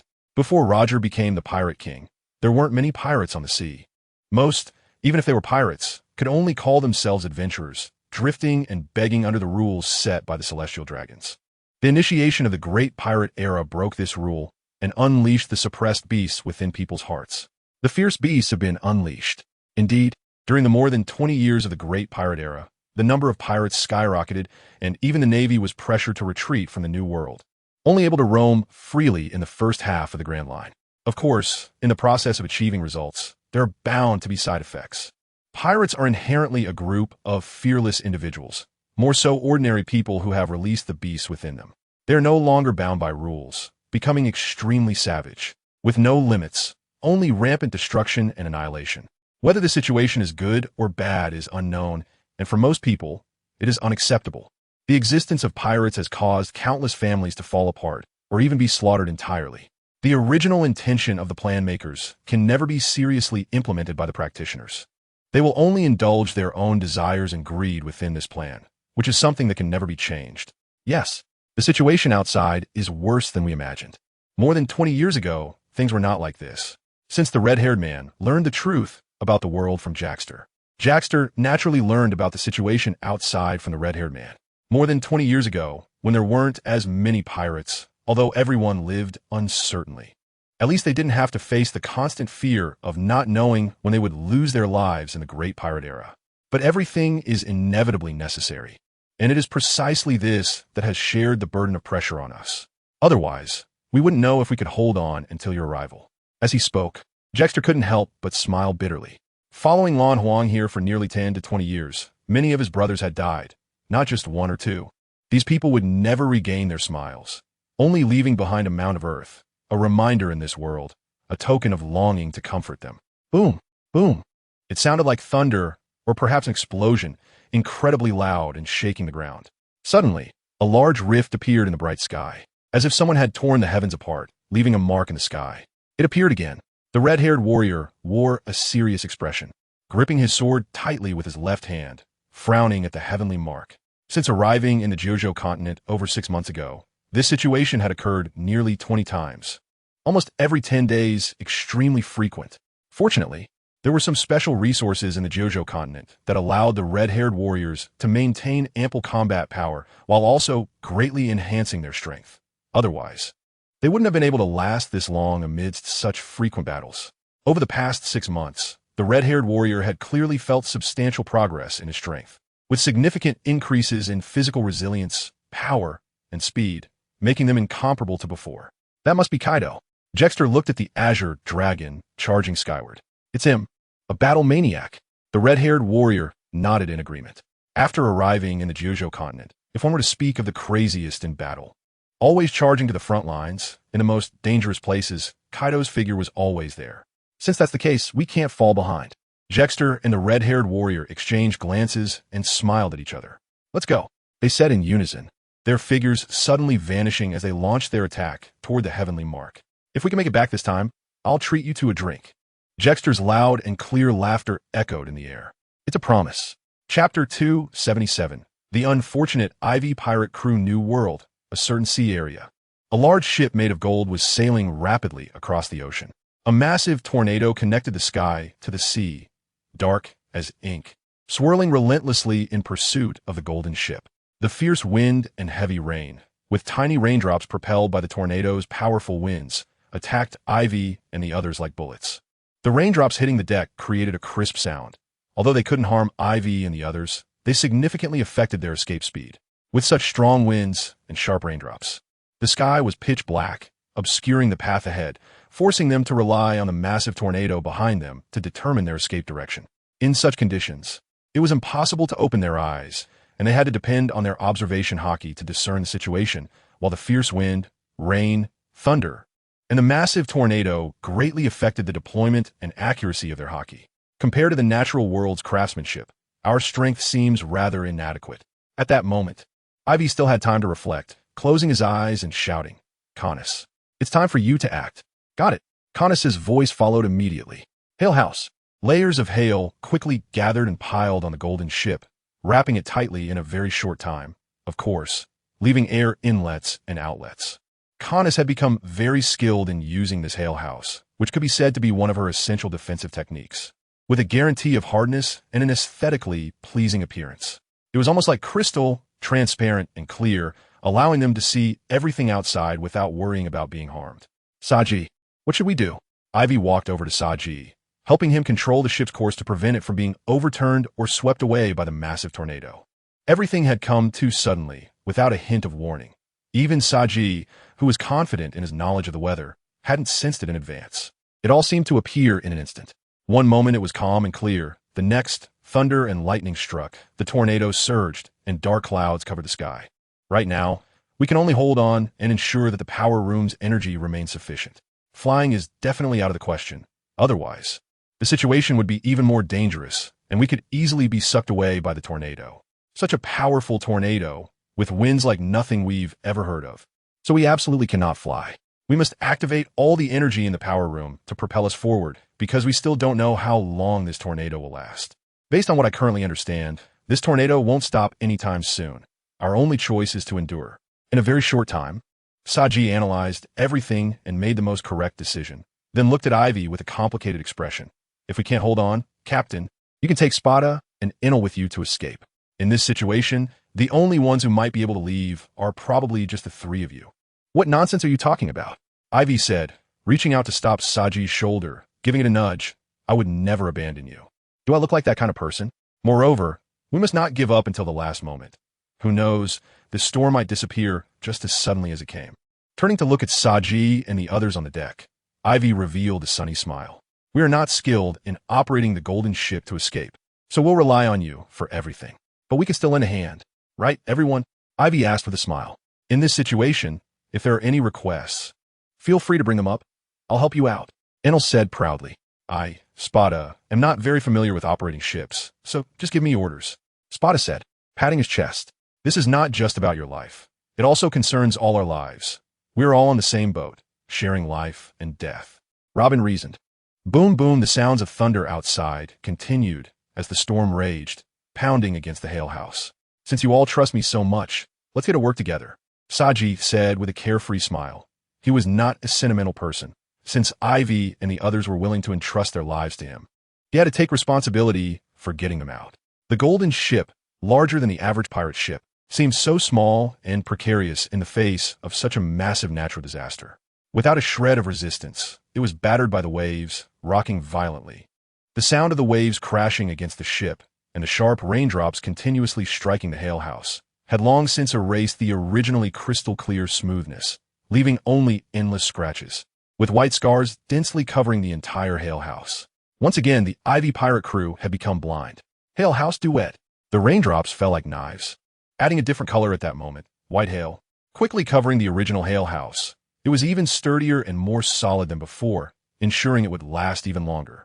After Cornice was completed, the first hail house was completely destroyed by the pouring rain, shattered into pieces. The scene outside was extremely dangerous.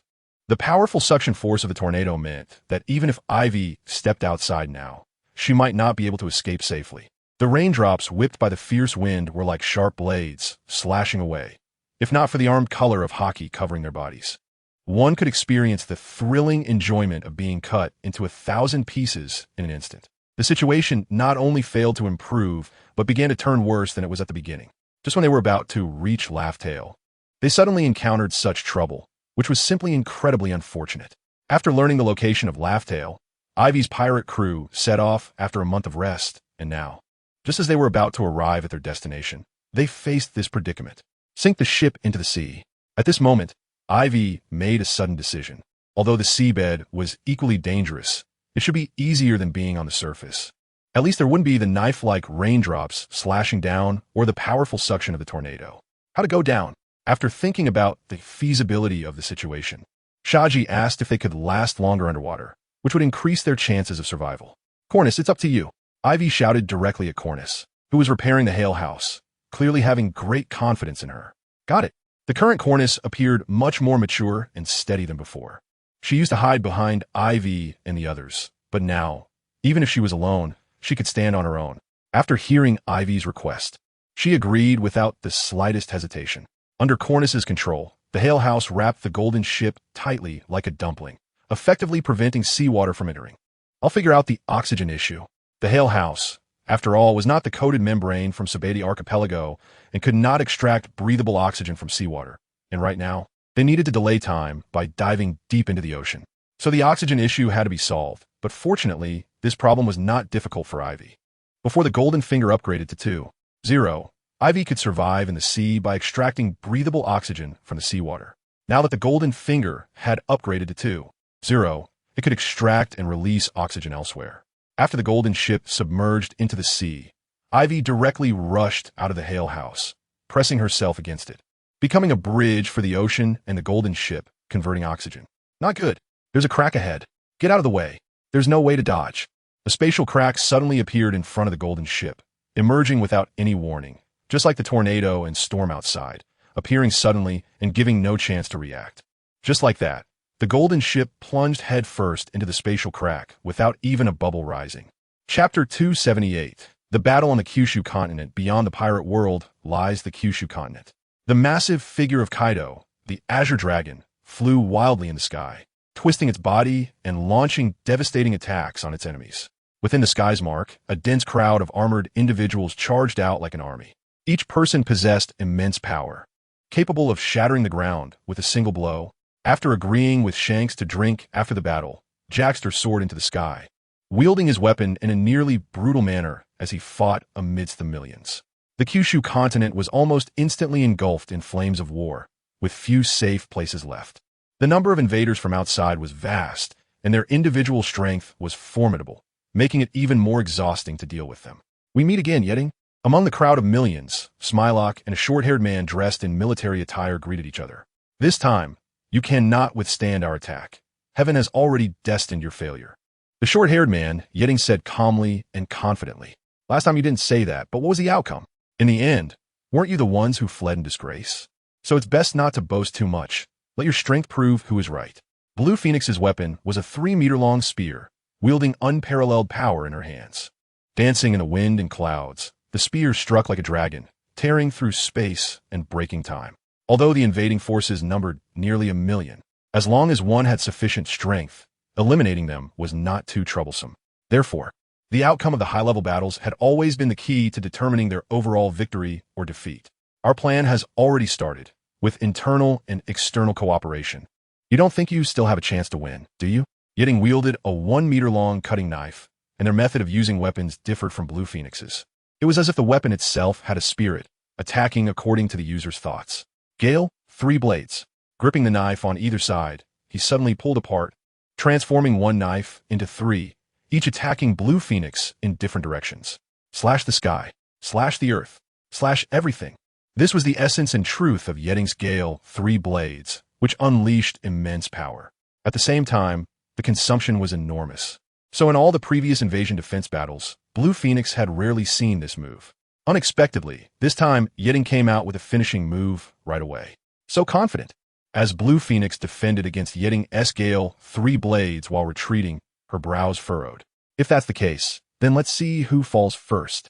With a series of basic techniques such as flicks, stabs, sweeps, strikes, and lifts, Blue Phoenix unleashed them one by one. At their level of strength, each move was a powerful attack. Therefore, there was no need to be constrained by the intricacies of techniques.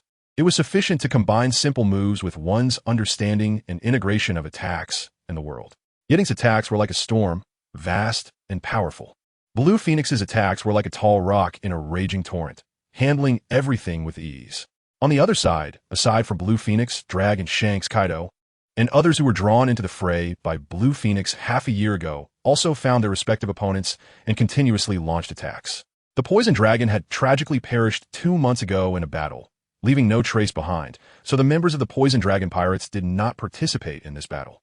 Additionally, Blue Phoenix's subordinates were decisive in battle, holding their own against hundreds, even thousands, showing strength that was not inferior to Drag and the others. Those who were brought here by the all-knowing and could serve as barriers against the invasion and survive were no weaklings. It could be said that everyone on the Kyushu continent was a master of exceptional strength. Boom! Drag was engaged in combat with his opponent, a colorful octopus, tangled in countless octopus legs, and the two were fighting fiercely, unable to spare attention to the situation around them. A giant, towering at 4 to 5 meters tall and entirely clad in black iron, suddenly appeared behind Dorag, as if teleporting, and delivered a heavy punch towards him. However, the punch did not land as intended and was blocked by red-haired Shanks. With a smile on his face, Shanks, holding a western sword in his left hand, firmly resisted the black iron giant's fist and then forcefully swept it aside. His figure suddenly disappeared, and as the black iron giant was pushed back by Shanks' force, he found himself at the giant's chest, stabbing down fiercely with his sword. A flash of electricity flickered where red-haired had pierced, revealing that this black iron giant was not a real person, but a weapon created by man. Thanks. At this moment, Dorag had already dealt with his opponent, his face still smeared with the slime that had erupted from the octopus corpse. He turned to look at red-haired and smiled slightly. No need to thank me. It's only natural. Shanks and Dorag had been together for more than half a year, sharing life and death experiences numerous times, establishing a deep friendship. Once, one was the leader of the Revolutionary Army, and the other one of the 4 emperors, and they had never had formal contact, only seeing each other's news in the papers from Newsbird. So, they couldn't be said to be very familiar or knowledgeable about each other. However, in these 6 months, They had become partners who could trust each other with their backs, very close. Watch out. While they were talking, Dorag's expression suddenly changed, and he fixed his gaze tightly on something behind Red-Haired, then quickly dashed forward. Behind you? Seeing Dorag's movement, Red-Haired immediately understood the situation. There was definitely a dark spider behind him. Dark spiders are creatures that are pitch black, resembling humans, but with 8 extra spider legs on their backs. They are extremely adept at camouflage, and if one is not careful, they can easily be ambushed. Moreover, the most crucial point is that these dark spiders are immune to the observation hockey of Red-Haired and the others. Especially in such a chaotic situation, they are hard to defend against. Bang! A crisp gunshot rang out, and a bullet instantly pierced the dark spider's brain. The dark spider, which had just raised its claws to ambush Red-Haired, fell to the ground dead. Captain, we are in battle. Don't let your guard down. A mature yet slightly frivolous voice followed, belonging to a short-haired man in a vest, holding a short gun with smoke still rising from the barrel. He was Ben Beckman, the first mate of the red-haired pirates, highly intelligent, exceptionally strong, and unmatched in marksmanship. At this moment, he was casually smoking a cigar while looking at Red-Haired. Aren't you guys here too? Red-Haired stood up from the ground, looking at Ben Beckman with a sunny smile. Chapter 279, Another, Transmigration? In the seas surrounding the Kyushu continent, a rift suddenly tore open, deep and silent. Suddenly, a golden light flashed, and a golden ship flew out from this rift. It was the Aivi pirates, who had been sucked into the underwater fissure. At this time, Aivi was still pressed against the Hail House, only relaxing his guard after the golden ship completely exited the spatial rift. Where exactly is this? Looking up at a crack in the sky that almost divided the heavens, Aivi felt a mix of suspicion and uncertainty. There are sounds of battle on the island. After Conies had unlocked the Hail House, Enel frowned as he looked at an island in the Kyushu continent where earth-shattering sounds of attack were happening. Shall we go take a look? Shati asked Aivi, who was beside him. Do you all still have the energy? Turning to the others behind him, Aivi smiled and asked. Of course. Sparta began wiping his sword. Then let's go. Such a lively affair. How can our Aivi pirates be left out? Aivi shouted, set sail. The golden ship began to rise towards the sky, the power room replenished with electricity, heading towards the island. Roar! A green dragon in the sky stretched out its claws, rampantly attacking a group of people clad in darkness, exhaling dragon breath, as a cold current began to surge within its line of sight, freezing its enemies. How should we fight? Once at the center of the battlefield, Aivi realized that he had no idea what was happening in this fight, nor did he know whether they were good or bad. Although he was a pirate and didn't need to care about such things, Aivi didn't want to aid the wrong side. Therefore, as much as possible, he wanted to help the side that was in the right. Hey, who are you all? We were just passing by and saw you fighting. Do you need help?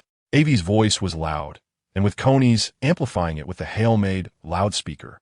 Nearly everyone on the island heard Aivi's words, decisive and direct. Seeing that all attention was drawn towards him, Aivi grinned proudly. Who is that guy in the sky? So arrogant. On this island, besides the Green Dragon Kaido, there were also Blue Phoenix's subordinates stationed here, including the invaders. Everyone looked up at the shimmering golden ship in the sky, puzzled. Blue Phoenix and the others have new allies? An invader commander on this island, after chopping down someone beside him with an axe, looked at Aivi with confusion. He had participated in this invasion operation and had attacked the Kyushu continent several times, and could be said to be quite familiar with the people on the Kyushu continent, but he had never seen Aivi and the others. Thus, he assumed they must be new allies brought in by Blue Phoenix, just like the tough-skinned Green Dragon Kaido above. Feeling a wave of trouble, he thought about how the invasion of the Kyushu continent had lasted for hundreds of years. Besides successfully sending a small part to the pirate world, they had been stalled on the Kyushu continent for so many years without being able to break through. Therefore, once a new person appeared on the Kyushu continent, they would inevitably become the target of these invaders. Charge! The commander with the axe exchanged glances with a few of his men and quickly decided on their target. Another newcomer has arrived. Kaido glanced at Aivi and the others without much concern. In his heart, fighting was far more alluring than saving Aivi and them. It had been a long time since he felt the thrill of battle. Only fighting and nothing else was necessary. It was truly exhilarating. Moreover, if Aivi and the others couldn't even get past this hurdle, how could they possibly become partners who fought alongside him? Kaido? Yes, partners. In such battles, one cannot stand alone. But if one is too weak and needs help from others, then such a partner is not the kind of partner Kaido envisions. They are merely a burden, and it would be best if such burdens died.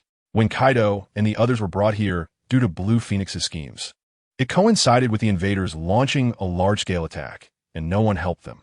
They relied on themselves to get through. Having been here for so long, Kaido also understood the truth of the world, and came to know that those who suddenly appeared here were all from the pirate world. Due to the distance and the intensity of the battle, Kaido didn't get a good look at Aivi and the others, thinking they were just weaklings who would soon perish. So he shifted his target to attack other invaders. Hey, that black fat guy with wings on his back, isn't he swinging an axe and coming to kill us? Aivi pointed at a black fat man below, who was indeed the same commander holding an axe earlier. He had a pair of hidden wings on his back that could unfold when necessary to fight in the air. I'll take him on.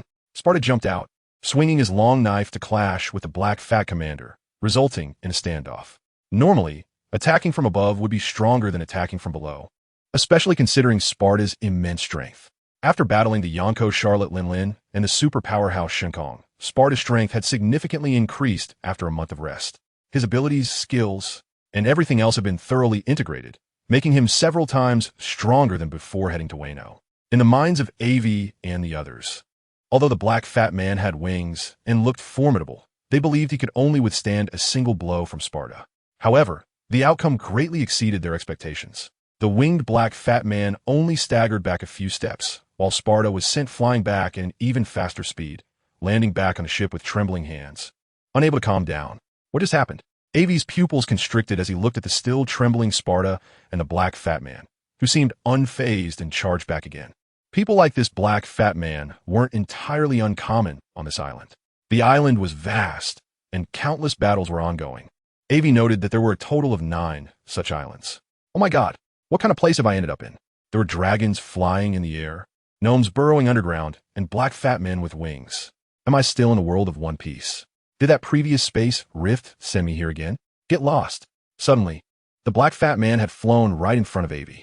Because Aivi had been overly impulsive and was standing at the bow of the ship, he became the closest target for the black fat man-ass attack. The black fat man swung his large axe at Aivi. Coming back to his senses, Aivi was startled and glared at the black fat man, shouting angrily. As electric currents flashed in Aivi's eyes, they shot straight into the black fat man's eyes, blinding him. Damn it. So what if I've crossed over again? I'm carefree anyway. My brothers are all on the ship, and even in a different place, I can still enjoy myself. After sorting out his thoughts, Aivi shouted, "It's this black fat guy. Anyone who looks like him, beat them up." With that, he charged at the blinded black fat man, delivering a kick to his head, 1 kick, 2 kicks, 3 kicks directly shattering his skull. Are you okay? Shati asked Sparta while treating him, already accustomed to Aivi's actions. I was careless. I still haven't adjusted my mindset from the overwhelming power. Next time it'll be better. Sparta nodded to Shati, indicating he was fine. The captain has already moved. If we stay on the ship, won't that be too unreasonable? Enel said calmly, glancing at Sparta. The two had been competing against each other on Aivi's ship, each unable to stand the other's presence. Yet they respected each other's strength and efforts. After speaking, Enel transformed into a bolt of lightning and disappeared, causing the others to exchange smiles at the sight. Chapter 280. The beautiful woman who doesn't dress properly. Unmatched iron fist. Both fists moved like thunder, with a mighty momentum, eliminating large groups of enemies with each strike and elbow. He was like a war god on the battlefield, unmatched. During this process, Aivi also discovered that as long as he eliminated these invaders, his own electric currents would automatically absorb and eliminate them. In other words, it was similar to killing monsters in a game. The only difference was that nothing dropped. In a game, experience points would increase and level up. Here, Aivi directly increased his potential limits, enhancing attributes like strength, speed, endurance, and stamina. As the battle continued, Aivi's strength kept rising over time. Could it be that I've crossed over to a gaming world? The more he fought, the more something fell off. Although the sensation of rapidly increasing power was exhilarating, Aivi felt uneasy, mainly because after arriving in the Kyushu continent, he hadn't encountered a single person he could talk to.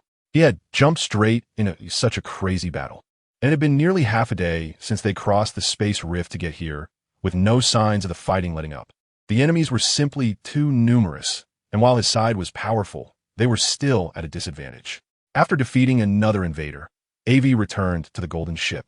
At that moment, the golden ship resembled a massive spotlight, a torch attracting a large number of invaders clad in black armor who attacked recklessly and without regard for their lives, leaving Aivi utterly confused.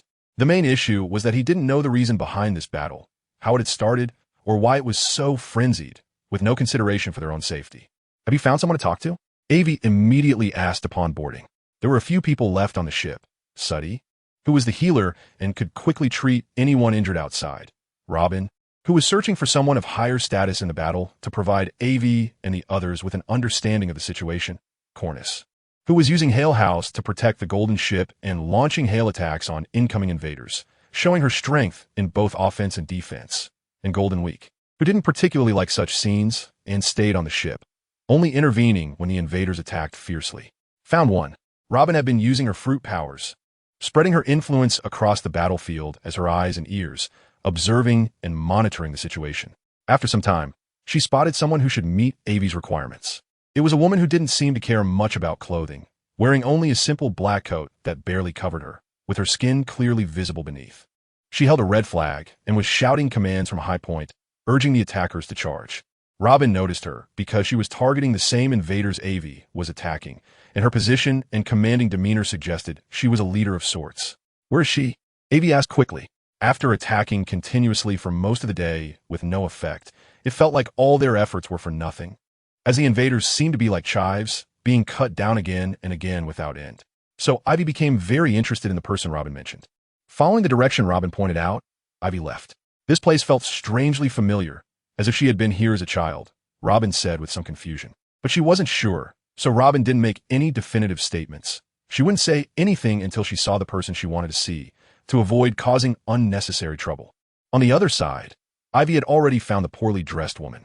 Once the target was confirmed, it was easy to find her by focusing on a specific direction instead of wandering around like a headless fly.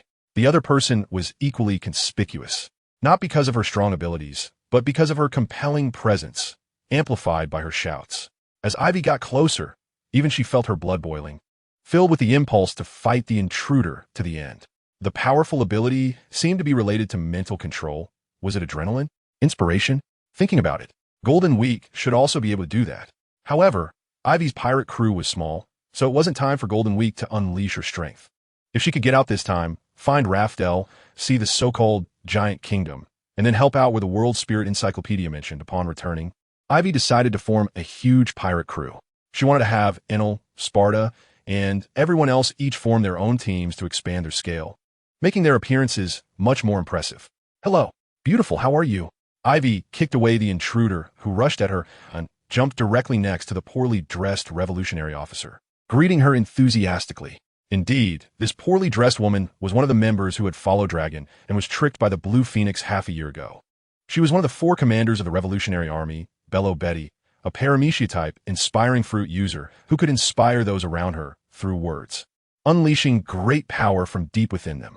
Looking at the beautiful woman next to her, wearing a black hat, super short skirt, and long leg stockings, it wasn't the key point. The key was that she wore only a long shirt on top, unbuttoned and open, with a tie around her neck. In this bloody battlefield, she radiated a unique charm. You must be Aivi, the famous captain of the Aivi pirates from the New World. It's a pleasure to meet you. Being one of the 4 commanders of the Revolutionary Army, Betty had a vast network of information, so it wasn't surprising that she recognized Aivi. But Aivi was somewhat surprised. She had thought she had crossed over and didn't expect someone here to still know her. You are, she asked somewhat dazedly, wondering if she hadn't crossed over after all, but had come to a place similar to her hometown, Lucky Island. But with such a great battle and so many strong people, how could that be? If all these fighters had come out, what would the world government and the 4 emperors be doing? They would definitely be conquered. I'm sorry, the situation is urgent. Let me introduce myself briefly.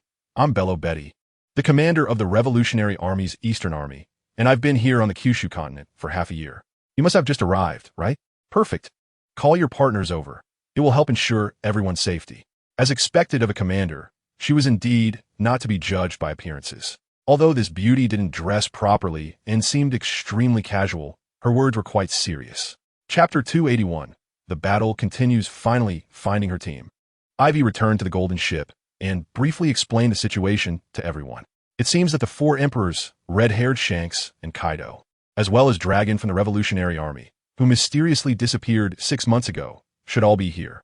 After hearing Aivi's recount, Robin analyzed that Kaido and the others were not dead. They had simply come here, although they didn't know why they were fighting. The fact that these 3 factions had united indicated that the enemy's strength was unexpectedly strong. It seemed that the enemies they were facing had not encountered them. Everyone present understood this thought and had a clearer recognition of the situation. So should we go over? Shati asked everyone. Of course we should. We know nothing about this situation. We're completely in the dark. They've been here for half a year, so their intelligence is definitely better than ours. Gathering more information will only benefit us in the upcoming battles. Aivi decisively made the call, and then the golden ship, this aerial war fortress, quickly charged toward Betty's direction, crashing into countless intruders like moths to a flame. The massive hail, falling from the sky, felt as heavy as comets striking the earth. The tremendous attack power took down countless intruders. Although Cornus was only staying on the ship, she was also a mage like Golden Week, standing far away to better wield her power. Under the hail and accompanied by thunder, the golden ship moved swiftly through the air, attracting a large amount of attention. These guys are still alive. Kaido had transformed back from his Azure Dragon form and was now in human shape, wielding his club and striking down countless weaklings with a single sweep, looking at the golden ship in the sky. Looking at the direction, it's that little girl. It seems this little girl is quite lucky. Being able to endure for half a day in such an unexpected situation clearly didn't seem like someone who would easily die. The group that had gone to meet Betty was evidently preparing to join her. Why did Kaido say Betty was lucky? Naturally, it was because Betty managed to last until the end of every battle, enjoying good fortune. As one of the 4 commanders of the Revolutionary Army, she had fought for more than half a year, with 2 of her comrades dying, leaving only her and a weapon expert who looked like a cat.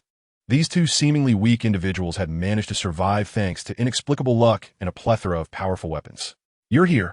Let us not waste time talking about other things. Let us eliminate the enemies in front of us first. Betty had been waiting for Aivi for a long time and immediately gave orders as soon as she saw their ship approaching. Let us not rush. We need to ask some questions first. After stepping off the golden ship, Robin approached Betty and spoke. In the past half day, Robin had clearly understood the strength of her pirate crew. Although Sparta had suffered a small setback at the beginning due to carelessness, they had almost taken no damage in the subsequent battles.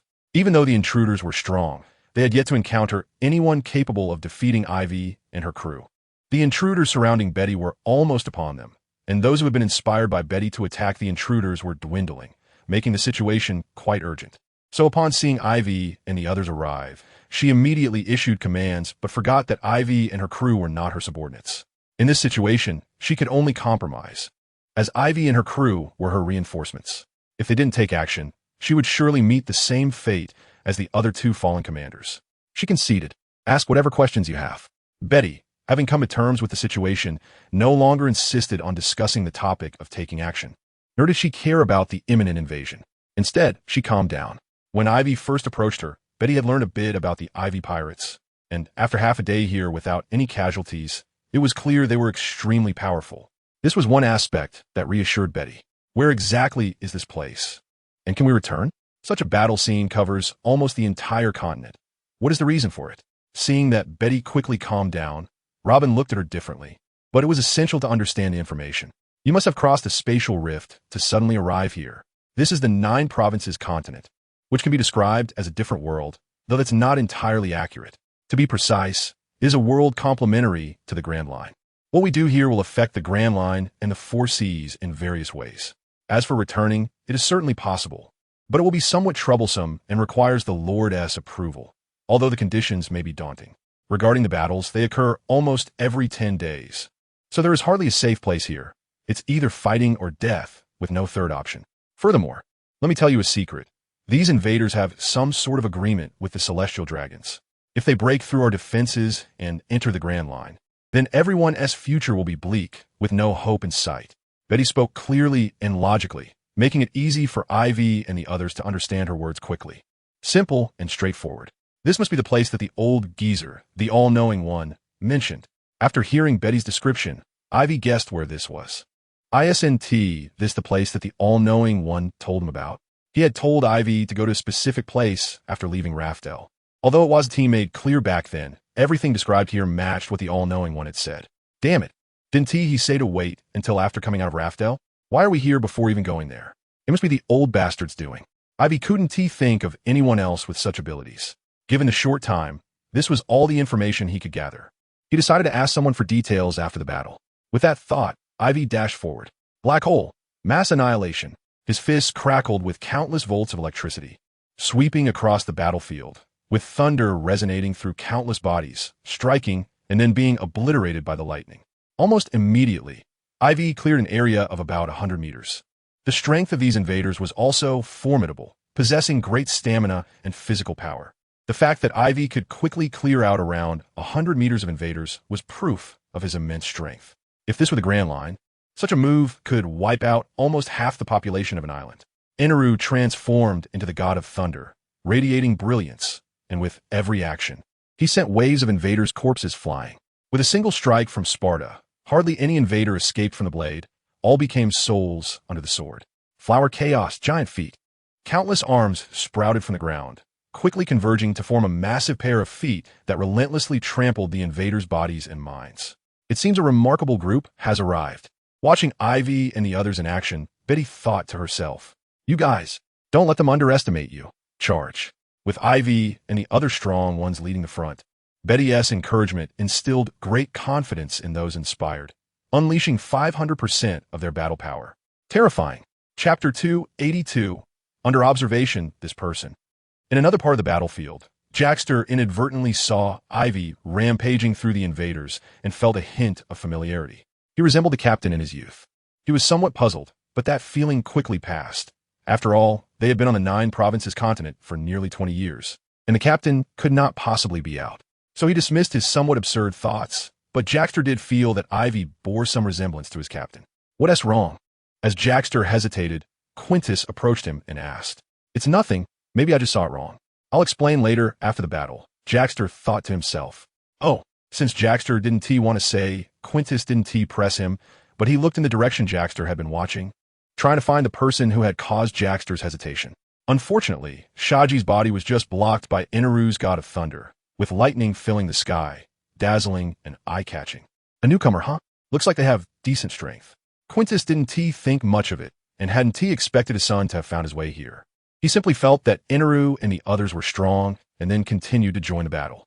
His ability, like Shaji's, allowed him to control the luck and misfortune present in nature, using it as a means to attack enemies. He didn't need to pull out a blank tome like Shaji did each time he used his ability. He could simply recite it in his mind, and the power was immense, with casting being instantaneous. In this battle, he was quite safe. His ability excelled in group fights. As long as his mental calculation and psychic abilities were strong enough, he could face all the invaders on an island alone. Unfortunately, although his strength was great, it wasn't to that extent, but it was enough to protect himself. Just now, did someone look at me? Is it an illusion? Shaji, who stood up from the ground, felt puzzled. His instincts were usually very accurate, but when he followed his intuition, he found nothing. At this point, Quintus had already left the original location, and no matter how Shaji searched, he wouldn't be able to find him. The battle continued, and the presence of Aivi and the others was like bright lights in the night, drawing in numerous invaders to attack. Aivi's strength grew increasingly formidable in such battles, giving him an unreal feeling, as if he were truly leveling up while fighting. Everything came too easily. Aivi knew that continuous battles could enhance strength because they allowed him to understand himself more deeply, adjusting his attack methods step by step, becoming quicker and more agile. But the current situation was that amidst this ongoing battle, his strength had visibly increased. Whether in power or speed, there was explosive growth. From initially needing to exert all his strength to kill invaders within 100 meters, Aivi could now easily reach that level. Simultaneously, due to his rapid strength increase, Aivi's presence also attracted more attention. Who was that person? The leader of the invaders, Kaya, looked angrily in the direction of Aivi and asked. The invaders, had been summarizing their experiences from the battles over the past few centuries and had developed a new machine. This machine allowed warriors from their world to enter the 9 provinces continent in a special way, so that even if they were killed, they would not truly die. They only needed to rest in that machine for about 10 days to be revived. That's why they seemed so unconcerned about their lives in this invasion campaign. Previously, Lan Huang had told Yi Ting, "We meet again." In fact, Yi Ting had been killed by Lan Huang several times. But due to the special principles of Yi Ting's world and the machine, he could never be completely killed. Lan Huang felt helpless about this. On Kaya's wrist was a bracelet that displayed the warriors who died on the 9 provinces continent. Kaya would take this information back, verify, repair, activate. and input it into the database to continuously analyze the strengths and weaknesses of the people on the 9 provinces continent. They had brought too many warriors this time, and Kaya could not grasp the overall situation until now, when he discovered that those killed by Aivi would not be absorbed by the bracelet, but would truly die. This meant they would never be revived again. If this news were to be released, it would definitely put a lot of pressure on the mobilization for the invasion campaign. A bald warrior standing next to Kaya thought for a moment, and then replied that he hadn't seen it before. It seemed to have just arrived. There were over 200 of these bald warriors, each powerful, surrounding Kaya to protect his safety. Because anyone could die, but Kaya must not. Raise the danger level of this person to the highest. Kaya said coldly. He did not mention Aivi's uniqueness right now, otherwise it would definitely cause panic among them. Kaya thought about eliminating Aivi before things got completely out of control. At this moment, Aivi was still on one of the lands of the 9 provinces continent. So even if they caused destruction, it wouldn't be too costly for Kaya's side, which had 1,000,000 warriors. Is he even more threatening than the city lord Lan Huang? One of the bald warriors inquired. Lan Huang's threat level had always been the highest on their side. Over the past 20 years, he had thwarted their invasions countless times, and several times they almost succeeded, but were still stopped by Lan Huang. It could be said that everyone on Kaya's side hated Lan Huang to the bone, wishing to kill him and eat his flesh. I don't want to repeat myself. He coldly glared at the questioning bald warrior and then said, if possible, capture him alive.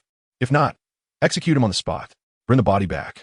Aivi's threat level could be said to be the highest since Kaya took over as the supreme leader.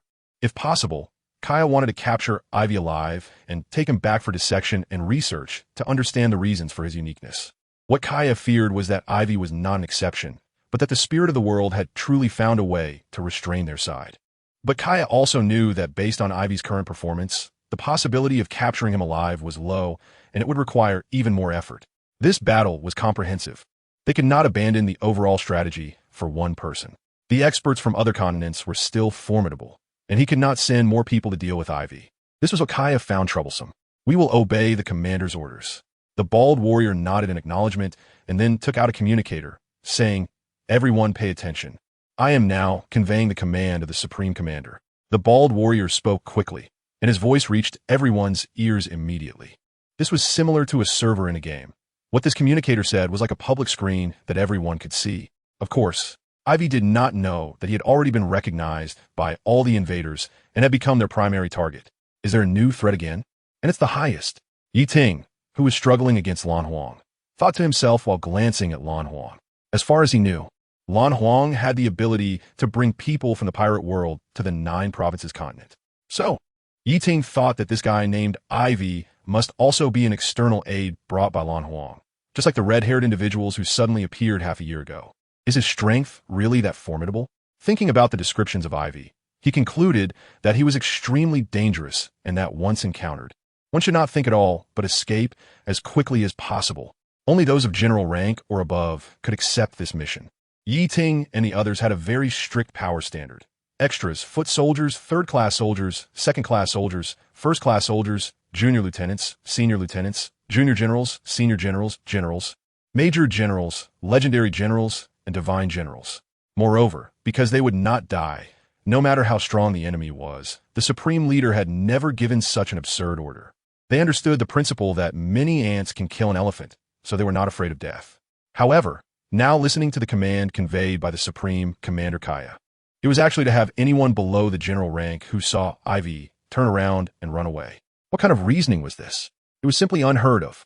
If not for the fact that Yi Ting was currently being suppressed by Lan Huang and would die if he was not careful, he might have directly run to Supreme Commander Kaya's side to question him face to face. Is this command really yours? With such a resentful thought, Yi Ting was caught off guard and was shot in the head by Lan Huang, with red and white liquids spraying everywhere like small, uniform raindrops. As a legendary general, Yi Ting was killed by Lan Huang once again, without even a chance to escape. Has something changed? Do they have new orders? After killing Yi Ting, Lan Huang observed the battlefield situation and noticed that these invaders, like Yi Ting earlier, had a moment of hesitation and confusion. This level of large-scale change clearly indicated that their leader had given new orders. Over the years, Lan Huang had gained some understanding of these invaders. Among them, there was a supreme leader above everyone else, hiding in the dark, issuing commands like a general on the battlefield, arranging troops and formations. And these invaders protected their leader very well. This leader was the weakness of the invaders. In the past 20 years, Lan Huang had once had the experience of killing the invader leader. Once the leader was killed, these invaders would not attack again for about a year. However, because of that success, Lan Huang had never found this hidden leader again. But every time the invaders attacked, that leader was definitely present. Judging by the hesitation of these invaders earlier, it was evident that some change had occurred on the battlefield that Lan Huang did not know about, prompting the leader to issue new orders. Moreover, this command seemed to be very significant, causing these invaders to collectively hesitate for a moment. Now tell me about the current situation, what is special on the battlefield, and emphasize as much as possible. After resolving the night court, Lan Huang found one of her crew members, Bai Yi, who had eaten the superhuman-type 1,000-mile eye fruit. Literally, it means she can see beyond 1,000 miles. Of course, Bai Yi's strength is not that formidable. However, she is not far off, able to grasp the overall situation with some effort. Let me take a look. Although Bai Yi possesses the 1,000-mile eye fruit and can be considered a support, her strength should not be underestimated. With 2 short daggers, she is exceptionally skilled, able to deliver lethal strikes with each blow. Especially in chaotic battles, she often catches enemies off guard, making her a very powerful assassin. Therefore, she doesn't constantly monitor the battlefield, but charges into the front lines of combat. However, whenever Lan Huang has a request, she stops immediately to fulfill the captain's orders. Jax is currently with red-haired Shanks, and there are some invaders of the admiral level surrounding them, but seems there is no danger for now. The Kuna couple is cooperating very well and faces no danger, achieving significant results. The defensive line formed by Poison Bee, Azura, and Little Pie is said to be unbreakable, currently holding a city, using various weapons from the Revolutionary Army's Western Army commander, a weapon expert for defense. Bear CC and a group of robots are conducting sneak attacks on the battlefield. You know Shilu's ability. He is secretly searching for the main leader of the invaders with his team. Kaido is currently surrounded by several admirals, including 3 legendary generals, and the situation is somewhat critical. Do we need to send someone to help? It's been raining continuously in Dragon S area, so visibility isn't great, but it doesn't seem dangerous. However, there is something different. As Bai spoke, she focused her gaze on the Aivi pirates. They seem to have just arrived, very strong, just like Kaido and the others when they came in, perhaps even stronger, but their situation isn't good, with at least 7 or 8 legendary generals surrounding them. Is that who you're looking for? Bai turned to Lan Huang and asked, newly arrived? It seems that old bastard has sent people over again, and they're not weak. The old bastard Lan Huang referred to is the world spirit, the all-knowing. Lan Huang has no respect for the all-knowing, especially since he used underhanded means to get her to the Jojo continent. It's all for his own desires, and in this situation, there is nothing to say. It's all about self-preservation. Give me the details. Forget it, just tell me where they are. I'm going to find them now. After hearing Bai Yi's description, Lan Huang quickly guessed that the reason the invaders' main leader changed their plan must be because Aivi and his crew did something to anger them. Moreover, sending 7 or 8 legendary generals to attack Aivi's crew. If they were attacking themselves, it wouldn't be at this level. Truly impressive characters. The invaders brought no more than 20 or 30 legendary generals. If we took out 7 or 8, how could they possibly conquer such a vast land as Jojo? Otherwise, they wouldn't stand a chance. Dragon, Kaido, and red-haired Shanks aren't pushovers. So, in this situation, being able to send out 7 or 8 legendary general-level forces to deal with AVS pirates makes the outcome quite evident. After getting the location of the AV pirates, Lan Huang quickly left and flew towards where they were. At this moment, AV was still unaware that his cheap old dad was flying over to meet him. His current situation was somewhat critical and bad. A minute ago, everything was still so leisurely. Although AV felt the surge in power was somewhat unreal, he was still immersed in the comfort of this power boost, unable to extricate himself. But a minute later, AV no longer had that experience. The strength of the legendary generals was extraordinary. Even with AVS significantly enhanced power, he could only deal with 3. Sparta and Enel managed to barely handle 1, while the remaining legendary generals had no one to resist them. The situation for Robin and the others was extremely dangerous, and AV was genuinely afraid that someone among them would sacrifice themselves if he wasn't careful. Moreover, there were not only legendary general-level invaders, but also many others ranging from generals to vice-admirals and admirals attacking AVS pirates. Of course, AV didn't know the ranking of these strengths. He just felt the situation was very urgent. Robin, be careful. In the midst of battle, everyone was preoccupied. And it was under such circumstances that Robin encountered danger. An Admiral-level lion invader suddenly charged from behind her, catching her off guard. Shati could only yell a warning to Robin. He was entangled with two Admiral-level invaders and couldn't break free. Danger! Hearing Shati's warning, Robin immediately sensed something was wrong and noticed the lion invader approaching, whose strength was beyond what she could handle. Fortunately, Robin was no pushover. Had it been before, she might not have escaped, but now, as long as the invader hadn't entered within a meter of her, Robin had a way to evade. With a quick glance, Robin found an open area temporarily free of invaders, a space just cleared by Enel's thunder punishment.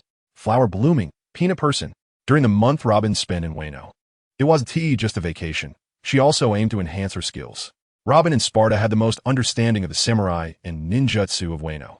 Moreover, Kazuki Oden wouldn't dare refuse their requests, especially since they wouldn't be asking for anything too taxing.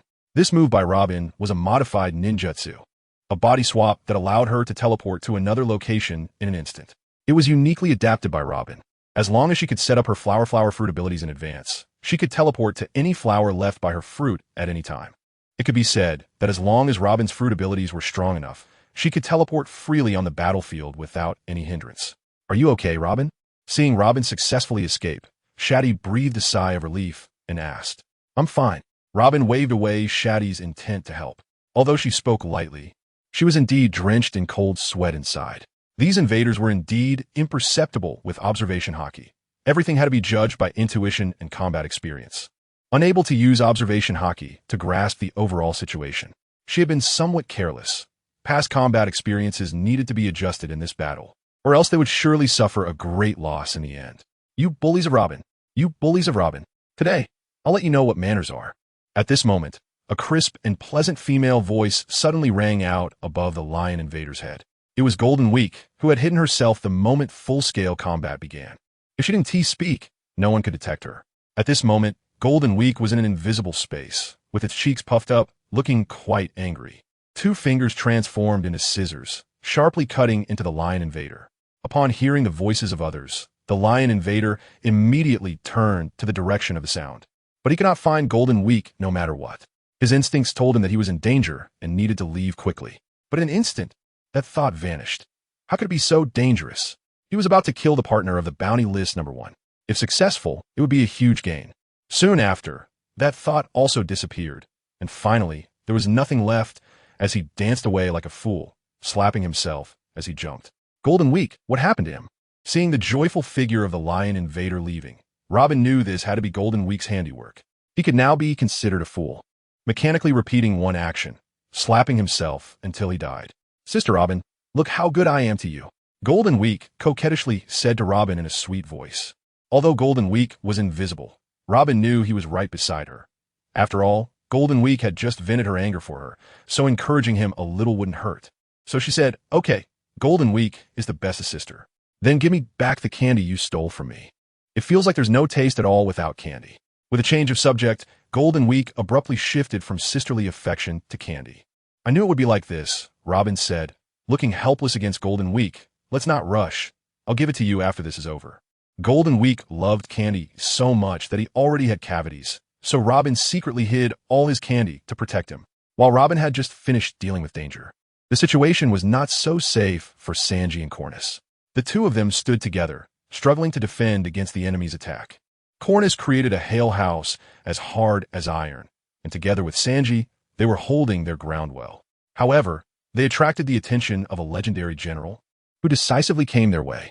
A heavy cannon fist smashed the hail house that Cornus had painstakingly built into pieces. You run. I'll block.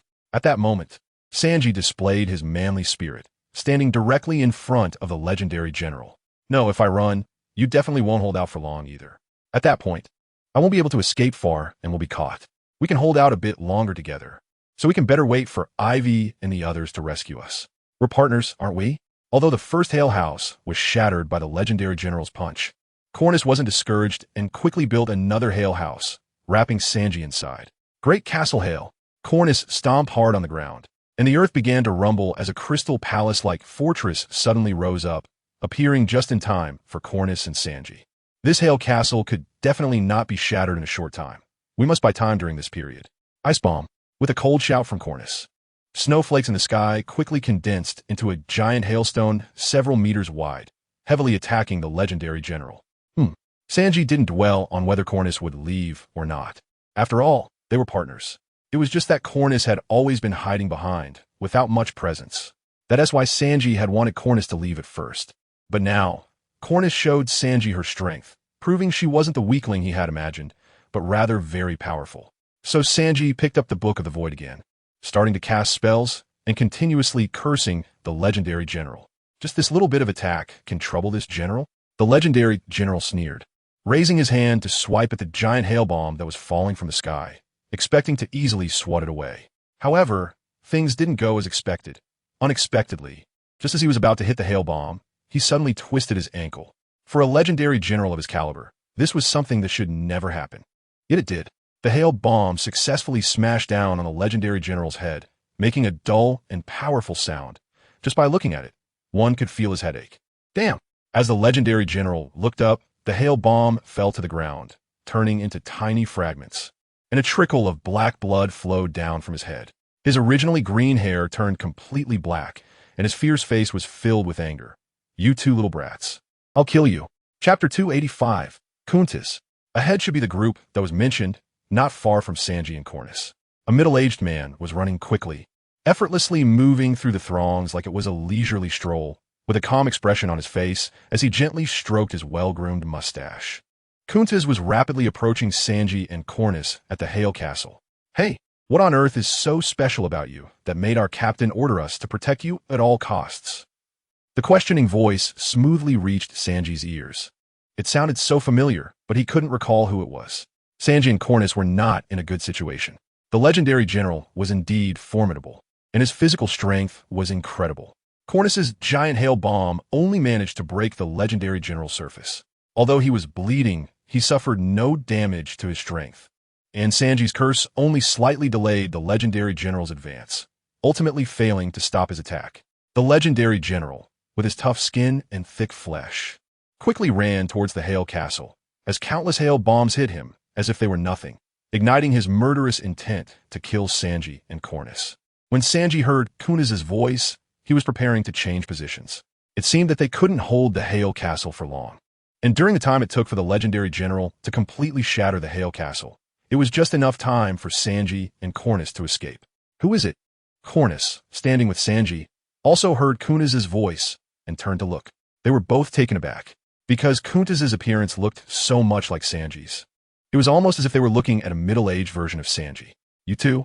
After glancing at Kuntas and then back at Sanji, Cornus was suddenly filled with suspicion, unable to understand what was happening. Am I seeing things?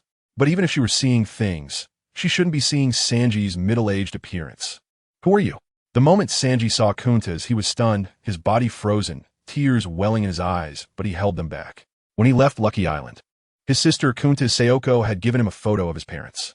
Every night, Sanji would fall asleep holding that photo, making him even more familiar with Kuntas's face.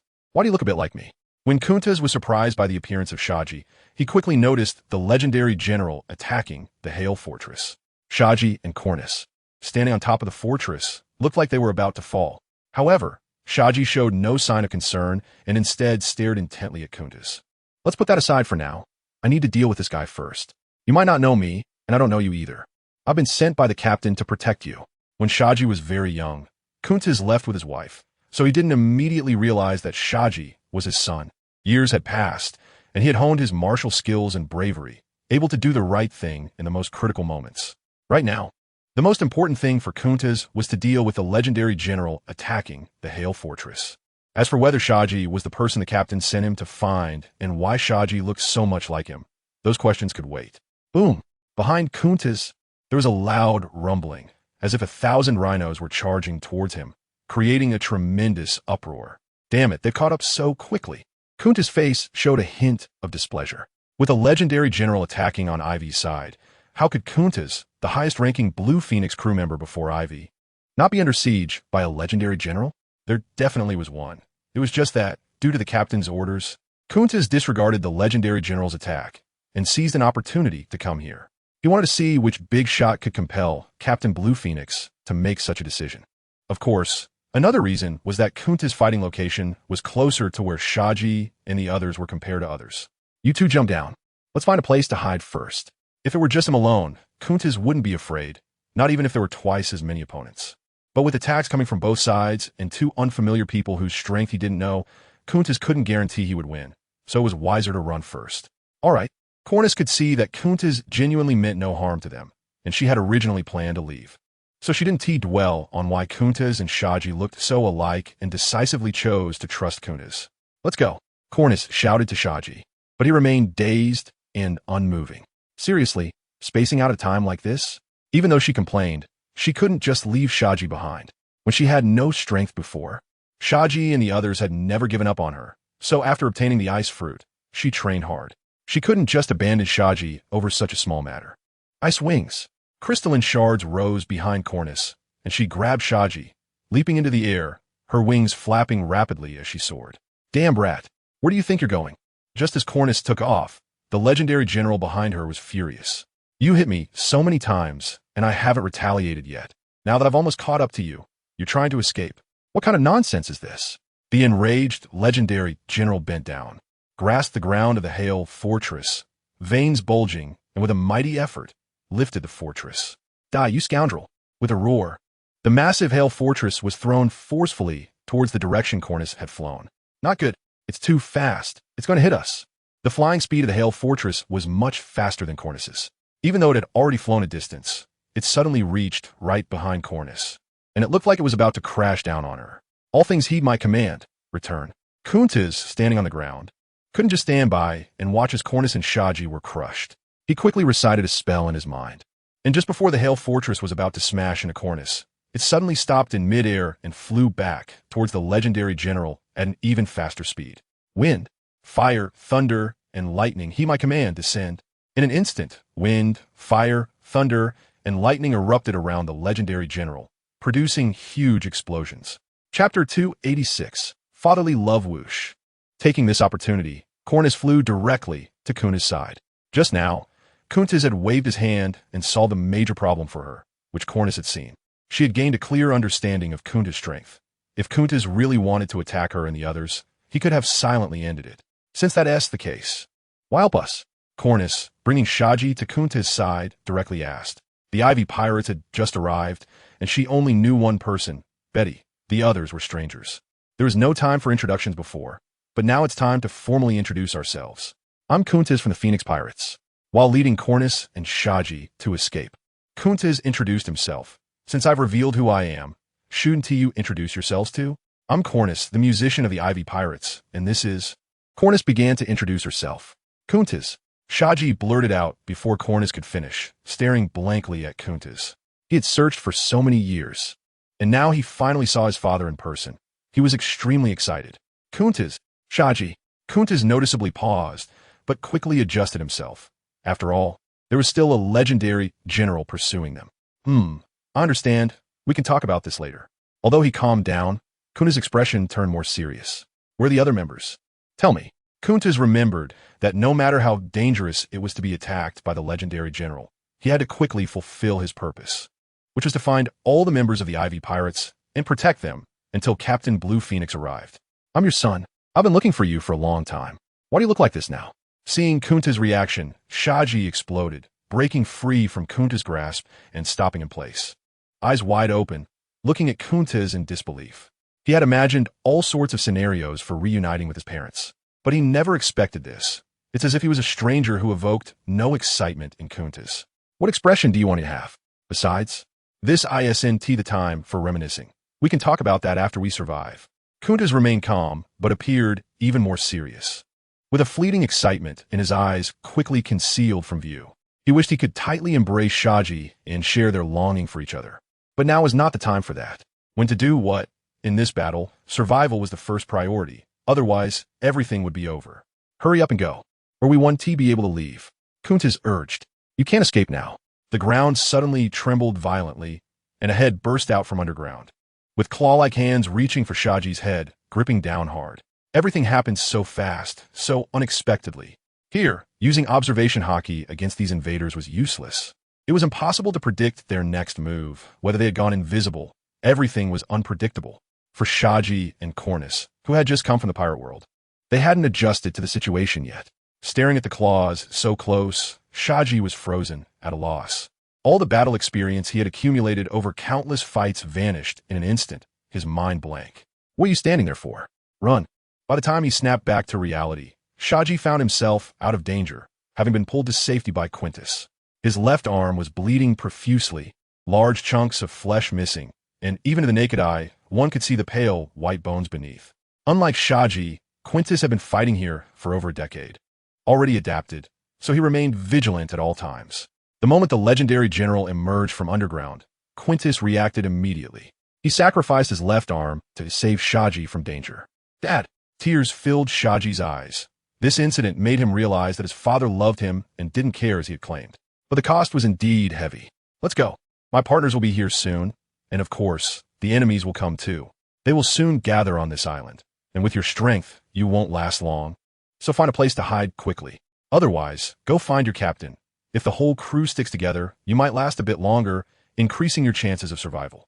Spirit of the wind, heed my command, go. A gentle breeze rose from under Shaji and Cornus's feet. Though it was a light wind, no matter how hard they struggled, they couldn't break free. After so many battles, I didn't even know you had a son. Looks like I need to give him a proper welcome. Eagle wolves. Capture those two and bring them back alive, then slowly torture them to death in front of our old buddy. Do you understand? The legendary general who emerged from underground coldly commanded. Understood. Several eagle wolves, grinning menacingly, dropped to all fours, their wings flapping fiercely, and their figures vanished in an instant as they chased after Shaji and Cornus. Black Spirit, Wushin, and Cheetah, come out, old friends. As Quintus's voice fell, several figures emerged, all old adversaries of Quintus. It seems it didn't die comfortably last time. How about a different way to die this time? The corners of his mouth curled up slightly, carrying a hint of wickedness and savagery. Shaji had already been sent away. Whether he and his father lived or died today was left to fate. He had no thoughts of managing these anymore. If they could survive, everything would be fine. If not, it would be just right to accompany his wife, reuniting as a family of 3 below, which would make his years of perseverance in the Kyushu continent worthwhile. On the other side, unlike Shaji's perilous situation, Aivi had transformed from being suppressed at the start to now maneuvering with ease. Originally struggling against 3 legendary generals, he was now facing 5, truly living up to Aivi's fiery spirit. Others' battles ended with reflection, sorting, fusion, and accumulation before breakthroughs occurred. But Aivi was different. He could quickly accumulate and break through during battle. Aivi increasingly felt that the fights in the Kyushu continent were meant for him to break through. The breakthroughs came with no barriers at all. Both Sparta and Enilu had improved significantly compared to the beginning. They weren't as monstrous as Aivi, but had completed their accumulation back in Wano and had fought for a whole day here, naturally breaking through. The 3's strength surged, resulting in Robin and Shati feeling much less pressure, allowing them to pay attention to other matters. Where are Shaji and Cornus? How did they disappear in the blink of an eye? The late-to-realize Golden Week asked curiously. I didn't notice earlier. Shati also looked confused, just now. A few invading generals had ambushed them, and Shati struggled to cope, having no time to look at anything else. He never expected that Shaji and Cornus would vanish in an instant. Didn't they just come here? Robin pointed to another direction where Shaji and Cornus were flying over. Chapter 287, Prelude to the Final Battle. Dad. A shrill scream erupted from Shaji's throat, sounding exceptionally mournful. What happened to you guys? Shati asked Shaji, who was desperately trying to go back, but was held back by Cornus. He had just seen his father, who faced those powerful monsters alone for their sake. And now his life was uncertain. Cornus tried to describe everything that had just happened with as few words as possible. Didn't his father leave with the captain's father? How did he end up here? If he could be here, then could the captain's father be here too? Shati quickly countered. How would I know? But before leaving, Shaji's father said there was still a group of people coming our way. If Aivi's father is here, he should also come. After thinking for a moment, Cornus replied, Let's not worry about that for now. Let's deal with these guys first. Robin said, referring to the eagle wolves that had chased after Shaji. The man-faced wolf had wings on its back, creating a powerful hurricane with its flapping. Let me go back. Shaji was still screaming, seemingly having completely lost his mind. After searching for his parents for half his life, he had just met them, and that meeting was a life-and-death separation. Shaji was somewhat breaking down, his mind blank. All he wanted was to get back to Quintus's side as soon as possible. Even if he had to die, he wanted to die together. Bang! That was the sound of Shati being struck on the back of the head and falling to the ground. Golden Weak clapped his hands, acting as if nothing had happened, and said, "What are you looking at?"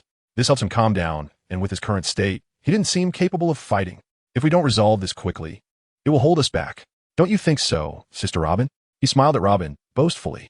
"Your approach is correct. When Shati wakes up, you should apologize to him properly." Robin replied in a flat tone.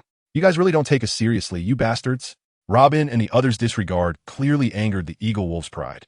Filled with rage, the Eagle Wolves launched a brutal attack on Robin and her team, their wings stirring up a powerful hurricane as they charged at Shati and the others with lightning speed. Their sharp claws seemed capable of tearing apart anything in their path, and just watching made one feel a chill. Blooming flowers, cactus. As Robin attacked, countless arms grew rapidly on the Eagle Wolves, like flowers, launching deadly strikes against the Eagle Wolves themselves. These broken things are completely useless in terms of attack power. The Eagle Wolves looked at the arms on their bodies, sneered contemptuously, and then struggled hard, directly breaking all those arms. Robins, who suffered a backlash, staggered back repeatedly, covering his shoulders with both hands, cold sweat dripping down his forehead like it was free. Hail piercing, reversal. Cornus quickly took over Robin's position and launched an attack on these Eagle Wolves, this time attacking from the inside. The blood inside these Eagle Wolves began to cool and freeze within a short time, causing significant damage to their blood vessels and muscles, piercing through their flesh. Instantly, the few Eagle Wolves at the front turned into popsicle-like figures, all covered in spikes. Kill her. The few Eagle Wolves who managed to escape were instantly furious. In their view, Shati had already fainted, and taking her back would be simple, but the premise was to first kill Cornus. Robin's previous failed attack made them naturally underestimate him. But this was also their greatest fatal flaw. Retreating to the back, Robins watched Cornus being forced to retreat step by step, enduring the pain and continuing to attack. Those arms that were broken by the Eagle Wolves turned into petals in the swirling sand and wind, quickly covering the entire battlefield centered around Robins. A newly comprehended move. Please comment on it. Thank you. Standing upright, Robins immersed himself in the sea of petals, controlling everything, and finally, as if reaching the last moment, countless petals began to dance rhythmically and orderly, slowly floating onto these Eagle Wolves. Gorgeous colors, Manjushawa. The color of the petals gradually turned red, deep red, until it bled, continuously absorbing the flesh and blood of these Eagle Wolves. The petals attached to the Eagle Wolves seemed to have roots firmly sticking to them, and eventually, one petal rapidly grew into a stunning Manjushawa, which at a glance was tempting, carrying a deadly beauty. Ah! The screams from the Eagle Wolves kept coming, although intense. They were short-lived, as the Manjushawa had fully grown, and at this moment, the Eagle Wolves had turned into nutrients, losing their lives and completing their mission. Robins, you're really amazing. The stunned expressions of Golden Weak and Shati looked at Robins with a mix of admiration and confusion. You don't need to look at me like that. It's all killing, just a bit more brutal this time. Robins explained casually, then said, just now, Cornus said more people would come here. They should be the ones Betty mentioned. Just in time, they seem to be arriving. Robins transformed back into his original beautiful and scheming appearance, looking harmless and quite pretty, making it impossible for anyone to discern that the one who had just used such bloody means to kill the Eagle Wolves was him. Following Robin's gaze, Shati and the others also saw those people coming from different directions, running or flying quickly toward them. Among them were all members of the Phoenix Pirates led by Blue Phoenix, as well as Drago, red-haired Shanks, and others, all of whom were incredibly powerful, swiftly clearing away any intruders in their path. Of course, some of the intruders also actively made way. It seemed that at this moment, both sides had reached an agreement. The people led by Blue Phoenix were coming here, while the intruders wanted Blue Phoenix to come here. Just right. This was why Robins was witnessing the current situation. Who were they? Not only did Robins and the others see it, but even Aivi and Sparta, who were in the midst of a fierce battle, also noticed it. And it seemed that because of the arrival of these people, the legendary general attacking Aivi and the others stopped his assault and retreated. This gave Aivi the time to break free and ask Robins. It seemed that some change had occurred. It was unclear whether it was good or bad. But judging by their expressions, it didn't seem to be unfavorable to them. Let's watch the change. Robins also couldn't figure out the specific reason. All the information was insufficient. Since arriving here, it had been continuous battles, and although there had been some improvement in strength, this was not what Robins wanted. She wanted to know what was really going on.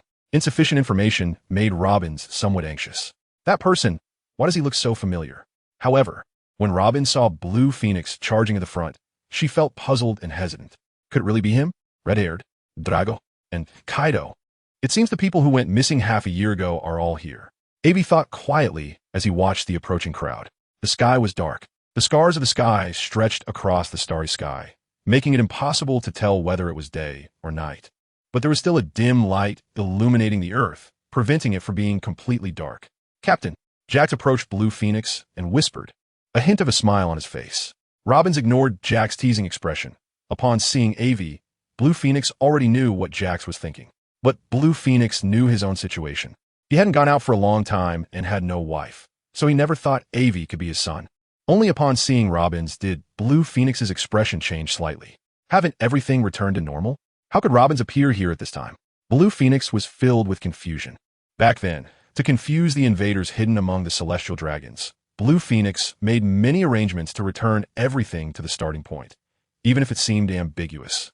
It had to return to the history that had not been influenced by Blue Phoenix. Logically, Robin should not appear here.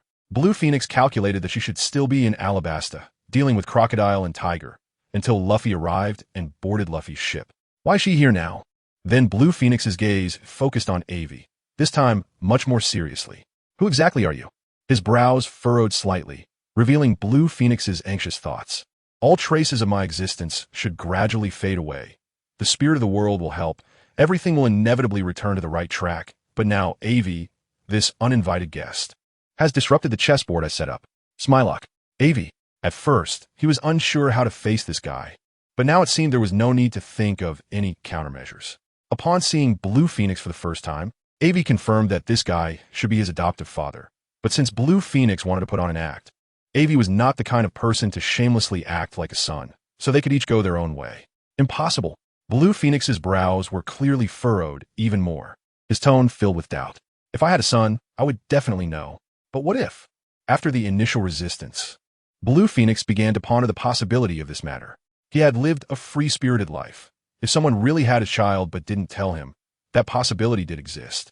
Who was your mother? Because Aivi looked too much like him when he was young, Blue Phoenix started looking for excuses to persuade himself. I don't know. A brief 2 words fully explained Aivi's impatience. I had too many questions in my mind about everything outside. Although that old guy wanted me to come here after the journey, he suddenly brought me over, which clearly meant something was wrong here. I didn't know what, but it seemed that the primary goal was to fend off these guys first. This was a battlefield now. Life and death could change in an instant. It wasn't a family reunion. Displeased, Aivi shot a glance at Lan Huang, and his meaning was clear. Everyone present understood. Besides Aivi's voice, there was no other sound in the arena. This matter seemed to be just a private affair between Aivi and Lan Huang, and they couldn't interject. Moreover, Aivi was the key reason they had all gathered around, and his strength was formidable. The point was his strength. None of them could be 100% sure they could capture Aivi. Without clarifying the situation, acting rashly could worsen things. Lan Huang, on the other hand, was the highest authority on the Jojo continent, both in strength and influence, akin to a leader. So, before the two of them had a clear discussion, it was best to hold back their curiosity and wait patiently. Indeed, at this moment, Lan Huang was no longer entangled in whether Aivi was his son, but had shifted his focus back to the battlefield. After Lan Huang brought a large number of strong warriors to Aivi's side, the invaders, who had previously adopted a laissez-faire attitude towards Lan Huang and the others, began to show aggression, staring silently at Aivi and his group. Aivi and his companions could be said to be completely surrounded. Aside from killing the invaders, there was no other way out. It was a fight to the death. If they won, everything would stabilize, and they would have about 10 days of rest. If they lost, it would all be over with no second chance. The reason I brought you all here is that I discovered something unusual among the invaders. They seem to fear you greatly, but at the same time, are filled with a desire to kill you. This time, Lan Huang said to Aivi very seriously, "Can you tell us everything you did after you came here?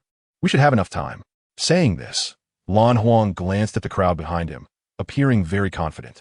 He might not be a responsible father, but at least he was a good leader, able to distinguish right from wrong and the priorities in the face of the larger picture. This made Aivi look at him with new eyes. Lan Huang now seemed to have a sense of maturity and steadiness, a bit like a big shot. Speaking of which, Aivi had no special thoughts about Lan Huang. His arrival was an accident, and after appearing on the sea, He had floated for an unknown amount of time with no memory of past events. If Aivi had any thoughts about Lan Huang, it would probably just be to see what this guy looked like. From what he saw earlier, this so-called father had been unaware of his existence the whole time, which made Aivi inexplicably relieved. There was no need for familial emotions. Aivi was never good at handling such feelings. It would be better to use a stick, no. The Wujigan had been lost while dealing with Annie, so he should use his fists to solve everything. Because of the protection from strong warriors like the red-haired one outside, Aivi and his group were not disturbed or harmed at all, so they quickly finished recounting everything. That's all. After listening to Aivi's account, Lan Huang fell into deep thought, as he found nothing particularly unusual in the narration. So why did it provoke such a huge reaction among the invaders? How about each of you kill an invader? Since the specific reason was unclear, they might as well kill one to see what happened, and Lan Huang added, use your most commonly used methods. Jack Jones, throw a few invader generals in here. If you want to do it, just do it, Lan Huang ordered directly. Jackster, who was very powerful, quickly brought in a few invaders under Lan Huang's command, all in a weakened state. They weren't dead yet, but had some strength left. However, in front of Aivi and the others, trying to escape was simply wishful thinking. From the circle protected by Dolag and the others, piercing, sharp, and brief wails of despair echoed. How's it going? Did you find anything? After it was over, Aivi asked his cheap old dad. It's too bloody. For Aivi's question, Lan Huang didn't rush to answer. Instead, he complained about Robin's methods. Spending a long time outside, one naturally had to know some life-saving techniques, and though bloody, they were very effective. In response to Lan Huang's complaint, Robin answered nonchalantly. Lan Huang was his lifesaver and also a benefactor to O'Hara, while Aivi was his captain who had saved his life many times.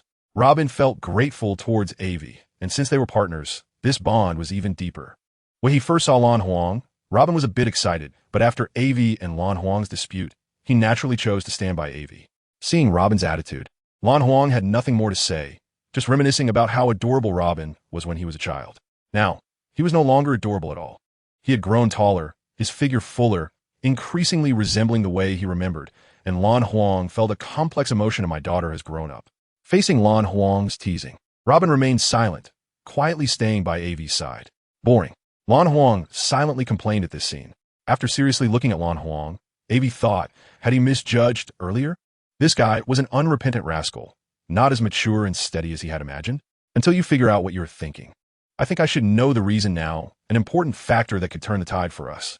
Initially wanting to lighten the mood, but since everyone was so serious, Lan Huang also stopped being vague and got serious. But to know the answer, you first need to understand the reason why the invaders can continuously cross over from other worlds every 10 days, with hundreds of thousands of them, and kill without end. Aivi and the others exchanged glances, clearly attracted by Lan Huang's topic. These invaders attacked roughly every 10 days, often numbering in the hundreds of thousands, 3 times a month, which meant 36 times a year. That translates to 36 million. With the cheap old dad guarding this place for over 20 years, it meant that in these 20 years, the invaders had launched continuous attacks, sending over 700 million warriors. This doesn't even count what the spirit of the world had told Aivi, that these invaders had been attacking for 800 years. Although they likely couldn't deploy so many at once at the beginning, it's still an enormous number. How these invaders managed that? After attacking Jiuzhou for so long, suffering such heavy casualties, they showed no signs of decline. If they were all robots without emotions or fear, that would be one thing. But although there are robots among the invaders, the vast majority are flesh and blood, just stronger than ordinary people. How do they manage to feel no fear at all? Do you know about online games? At this moment, Lan Huang suddenly asked casually, "What?" Aivi looked at Lan Huang in confusion, not understanding what was going on. It's nothing, just a novel way of fighting, similar to how these invaders operate. Observing Aivi's natural and unpretentious bewilderment, Lan Huang felt a bit puzzled. He had intentionally brought it up because he was thinking of himself. Only someone like him could impact the world and create a butterfly effect. He had just been wondering if Aivi was also a time traveler like himself. But Aivi's bewildered expression indicated that he seemed unfamiliar with the term online game. Thus, although Lan Huang remained curious, he buried it deep in his heart. In reality, Aivi was calculating just how many invaders there were. A large-scale war could easily involve millions, and they had been launching continuous attacks for so many years. Their logistics must be incredibly powerful. How many people were there in the invaders' world to provide such extensive support for large-scale operations? Suddenly, when Lan Huang mentioned a term from online games, Aivi, still a bit slow to react, naturally looked confused, his expression genuine and unpretentious, as that was his true reaction at that moment. However, he soon guessed Lan Huang's purpose in doing so, suspecting that Lan Huang was testing him to see if he was also a time traveler. Let him guess, Aivi thought, indifferent, but he wouldn't say it out loud. After all, battles between time travelers could be just as fierce and brutal, and Aivi didn't know how Lan Huang would react upon discovering that he was also a time traveler. But when Lan Huang mentioned the term online game, Aivi realized the reason these invaders had no fear of death. For the invaders, everything happening here was treated as a game. How could they feel fear in that case? No wonder he felt a sense of leveling up at the beginning. Wait, does that mean I'm just an NPC? At this thought, Aivi suddenly felt a bit dazed. Had he crossed over to a game world of one piece and become an NPC? While Aivi was in shock, Lan Huang continued his explanation. These invaders possessed a special machine that allowed them to lie inside it and connect to our Jojo continent, with only their thoughts or souls crossing over. They remained in their own world, and no matter how many times they died here, it would have no effect on them, as they could keep fighting indefinitely. How can we fight like this? Shati asked in surprise. It's unfair. They can resurrect after a few days, but if we die, we really die. In war, there is no such thing as fairness. There are only winners and losers, Lan Huang said dismissively. But just now I saw the invader you killed, Lan Huang continued, walking over to Aivi, where another dead invader lay nearby. You have completely killed him. This invader can never resurrect. So, you should understand your importance by now. Lan Huang said seriously, looking directly at Aivi. Completely killed? Aivi spread his palm, and electricity quickly gathered, swirling around his arm, radiating beautiful arcs.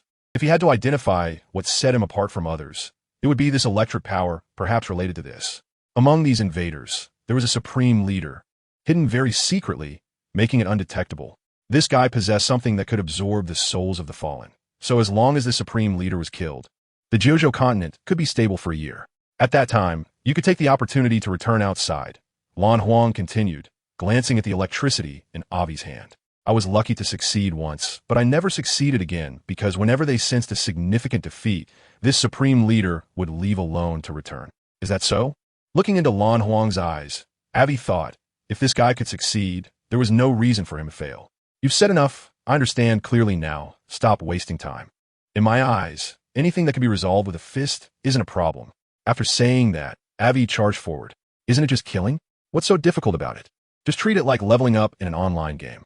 If these invaders kept this up, coming every 10 days, Aivi believed his strength would definitely become very, very high. For Aivi, who knew everything, the invaders that others viewed as terrifying, like ancient beasts, were in his eyes just sweet and delicious experience points. A chance to quickly increase his power. In the eyes of everyone, Aivi shone with dazzling electric light, soaring into the sky. In the sky, he quickly gathered a realm composed of thunder, raising his hands as if controlling the direction of this thunderous realm. Go! With a fierce throw, this complete realm of thunder directly smashed down on the invaders without hesitation. Due to Aivi's uniqueness, these invaders could no longer resurrect. The people he killed would never come back. It was true death. Aivi's sudden action gave Dorag and others a moment of respite, and Lan Huang walked over to explain. But because of this, we need to work even harder, striving to ensure these guys have no return. Watching Aivi rampaging against the invaders, Lan Huang continued. The situation behind will be very urgent. We need to split up. Those who can fly in the sky, come with me to Tianjin to guard against their supreme leader sneaking away. The rest stay here to protect Aivi. His existence is key to whether we can achieve great victory in this war. Protect him well. He paused for a moment and added, and his crew. Understood. Jackster immediately reacted, a pair of fleshy wings suddenly sprouting from his back, and he flew into the sky. Soon, the teams were divided. Lan Huang took some of his crew and Kaido away, and the others stayed behind to kill enemies while protecting Aivi. Ice Hail Fortress. After the tactics were set, Cornus made her move, quickly using her abilities to create a gigantic Ice Hail Fortress on the spot, with a hard outer shell to withstand some not-so-strong attacks. It was a relatively safe area, allowing people to return here for a short rest after exhausting battles. After Lan Huang and his team left, the red-haired one stood at the entrance of the Ice Hail Fortress, watching Aivi still slaughtering enemies. He seems to need no protection at such a young age. He already possesses such powerful strength. The younger generation is formidable. In the previous conversation, there was a special relationship between Aivi and Lan Huang, Dorag reminded. If that's the case, it matches up. The red-haired one looked as if he understood. Captain, Sabo is missing. Suddenly, a woman ran over from outside, looking delicate and fragile. She was Clar, Sabo's partner, who had met Aivi's pirate crew back in Dressrosa. But not long ago, during the chaos, she got separated from Sabo. Don't worry. Sabo is not someone who dies easily, Dorag calmly reassured, his tone full of confidence in Sabo. Speaking of which, in the past 6 months, among the Revolutionary Army Dorag belongs to, the one who has made the most progress is probably Sabo. Are you looking for me? Just then, Sabo's voice came from not far away, and in no time, he had reached their side. Hello, how are you? It's nice to see you again. He was greeting Shati and the others. I just saw a guy being surrounded, so I went to help. Sorry for worrying you, Crow. Sabo, covered in blood, it's hard to tell if it's his own or someone else's, grinned widely. On Sabo's back was another person, who looked even worse than Sabo, with hardly a good piece of flesh left on him. Uncle Kuntas. Cornus quickly walked over to the Kuntas who was set down by Sabo, staring in surprise at the scene. Shati, Robin, this is Uncle Kuntas I mentioned to you before, and he is also Shaji's father. Cornus turned to Robin and the others and said, Thank you so much, really, but saying more is useless. Let's wait for Shaji to wake up and thank you himself. Cornus thanked Sabo, but since she was just partners with Shaji, her gratitude was merely verbal. The specifics would have to wait for Shaji to decide. Let me take a look. Shati quickly walked to Kunas's side, reached out her hand, and first placed it on Kunas's nose to check if he was still breathing. After confirming there was breath, Shati began to examine his physical condition, preparing to start treatment.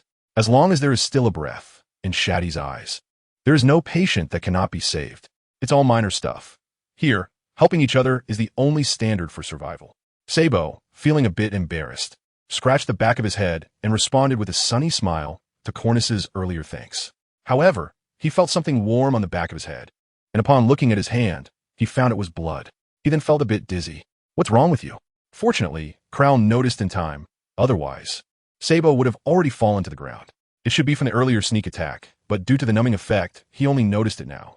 Despite feeling unwell and suddenly lacking strength, Sabo still acted nonchalantly. Will my current condition trouble you, Chief? He then turned to Dorag. It shouldn't be too much trouble, but we don't have a doctor here.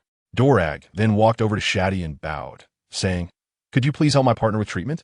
Shati, who was focused on treating Kunas's injuries, noticed that Kunas's condition was very bad. Although he was still breathing, that was all he could do. His body was severely damaged, with multiple internal organs showing signs of minor ruptures. Hearing Dorag's voice, Shati, sweating profusely, looked up at Dorag, then glanced at Sabo, immediately understanding the situation. It's only right. Nodding naturally, she knew Sabo was injured while trying to save Kuntas, who was Shaji's father, so he must be saved.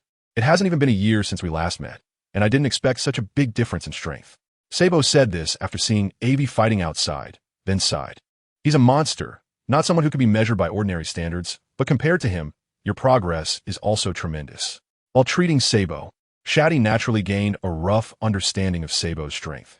She could clearly see muscle density and nutrient absorption through cellular observation. Not sure how much time passed.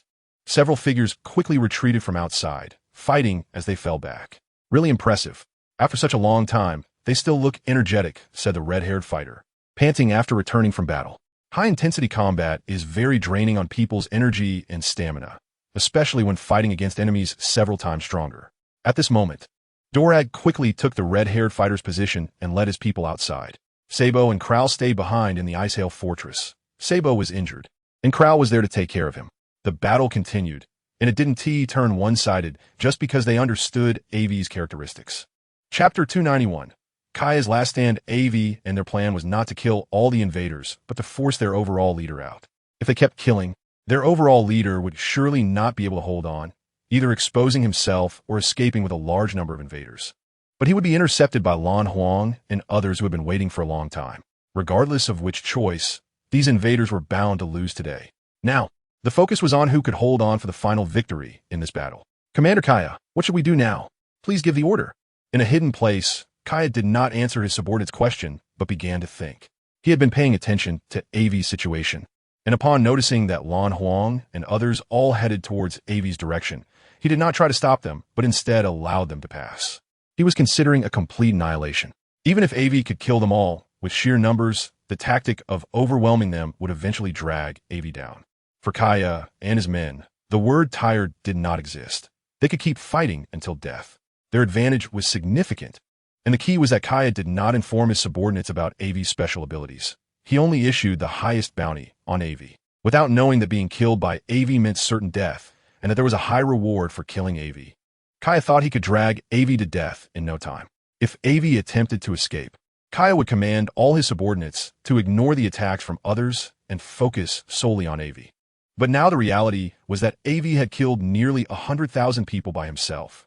This was incredibly unbelievable. Did this guy not get tired? Was he not exhausted? How could he still look so energetic after fighting for so long? At the same time, Kaya realized that his thoughts seemed to be wrong because he discovered that Aivi's body not only showed no signs of fatigue, but instead had become even stronger, more than double his initial strength. It seemed Aivi could enhance his power by killing his subordinates, which was extremely terrifying and unique. Kaya had to make a decision quickly, to fight or to flee. But looking at Lan Huang and others in the direction of Tianji Hen, for the now significantly weakened Kaya, the success rate of breaking through was not high. Wouldn't Aivi, red hair, and others surround him for both sides? Because of this reasoning, Kaya abandoned the idea of escape. Full-scale attack on Aivi. Don't worry about interference. Just kill him. Kill him. From an initial low tone to a final roar, Kaya underwent a transformation in a short time, appearing extremely agitated and losing his usual calm demeanor. Even if they successfully break through, Kaya believes that his fate will not be good, as Aivi has already killed hundreds of thousands of warriors. Since that is the case, it would be better to completely kill Aivi. Even if Kaya's world needs a few years to rest before attacking again, it is better than encountering Aivi. Kaya has now given up on retreating and is prepared to fight to the death. He decides to eliminate Aivi, this roadblock for the future generations. Are you sure? The powerful, bald warriors surrounding Kaya looked at him with confusion, not understanding. Kaya had not told them about Aivi's uniqueness. Now that Kaya has given up on the idea of retreating, he naturally will not hide anything. So he revealed the fact that Aivi could completely kill them. What? This is impossible. This can't be true. Immediately, the secret place erupted with shocked shouts, each cry filled with disbelief and astonishment. Not far from where Kaya and the others were hiding, a group of people stopped, and the leader wore a satisfied smile, saying, "Finally found it. He is Shilu, with the ability of the animal-type bat fruit, capable of locating enemies by emitting sound waves inaudible to normal people. For a long time, Shilu has been responsible for finding the Invader Supreme Leader among the Blue Phoenix's group. It was Shilu who found and forced out the Supreme Leader of an invader, allowing Blue Phoenix to kill him back then. However, later on, the opposing side gained some understanding of Shilu's abilities, and the immunity to observation haki made Shilu unsuccessful. But Shilu did not give up and developed his fruit's abilities, mainly for locating people. After years of training, Shilu's fruit abilities became even stronger. Now, after his first success, he achieved a second success, finding the hiding place of the Invader Supreme Leader once again. "Captain, guess what I found?" Taking out a black din mushy from his pocket, Shilu said with a smile. The voice quickly reached Blue Phoenix in the sky, allowing him to hear it. Shilu? Blue Phoenix, who also took out a black din mushy, looked puzzled at first, as Shilu usually wouldn't contact him. Then Blue Phoenix thought of something. He has always known about Shilu's abilities. "You found it." Blue Phoenix's tone carried intense surprise. As long as it's found, everything can be negotiated. The hidden Invader Supreme Leader might be hard for Blue Phoenix to deal with, but one that is exposed is like a fish on a board, easily manipulated. "We are exposed." Kaya frowned in the hidden place. Although he was the Supreme Leader being protected and did not act casually, it did not mean Kaya lacked strength. On the contrary, this time, Kaya was very powerful, almost able to deal with the God of War, even stronger than the legendary General Yeting. But even Yeting was killed by Blue Phoenix, which is why Kaya has been hiding. However, Shilu did not have Blue Phoenix's strength. Hey, Shilu, are you okay?" On the other side, Blue Phoenix asked eagerly, but after a long time without a response, he became anxious and worried. But still no response. After a while, Blue Phoenix finally heard a crackling sound from the din mushy. Eventually, it fell silent with no sound. Clearly, Shilu has sacrificed himself. Damn! Just at the moment of success, this feeling is extremely frustrating, and Blue Phoenix has permanently lost a partner. Suppressing his irritation, Blue Phoenix knew that now was not the time to be angry. The big orange is important, and he must continue to wait here. At this moment, Blue Phoenix was unaware that Kaya and the others had given up on retreating and chosen a hard confrontation. Moreover, after giving up on retreating, the plan to kill Kaya had naturally been lost because Kaya and the others no longer thought about escaping. Following Kaya's command, the number of invaders surrounding Aivi suddenly surged. Some even disregarded the attacks against them and recklessly charged towards Aivi. No matter how strong Aivi's strength is, he cannot withstand such a rush, especially with many strong opponents among them, making Aivi's situation perilous. Aivi, the red-haired warrior, who was originally fighting alongside Aivi, finally realized what was happening. At that moment, all the invaders seemed to go mad, attacking Aivi and no longer targeting anyone else. Something's wrong. The red-haired warrior exchanged glances with his partners and said, "Go tell everyone inside to mobilize. The protracted battle is over. There must be new developments on their side, and we must prepare immediately. Aivi absolutely cannot die." After quickly saying this, while sending someone to call others, the red-haired warrior, along with several partners, swiftly began the rescue action for Aivi. Chapter 292. Surrounded. Hurry to save him. Countless invaders surrounded Aivi, with numerous attacks coming from unexpected positions, forcing him to respond instinctively to all the instability. Observation Haki was ineffective against these invaders, making Aivi's body become more sensitive, remembering all the techniques and countermeasures. In the continuous onslaught, sometimes Aivi's body would automatically attack before he even thought of a solution, making the most correct and powerful choices in the most dangerous situations. Outside, the red-haired warrior and Dorag were continuously attacking the invaders surrounding Aivi, but the effects were not very ideal. Fallen leaves and blossoming flowers. Following closely behind, Robin made her move.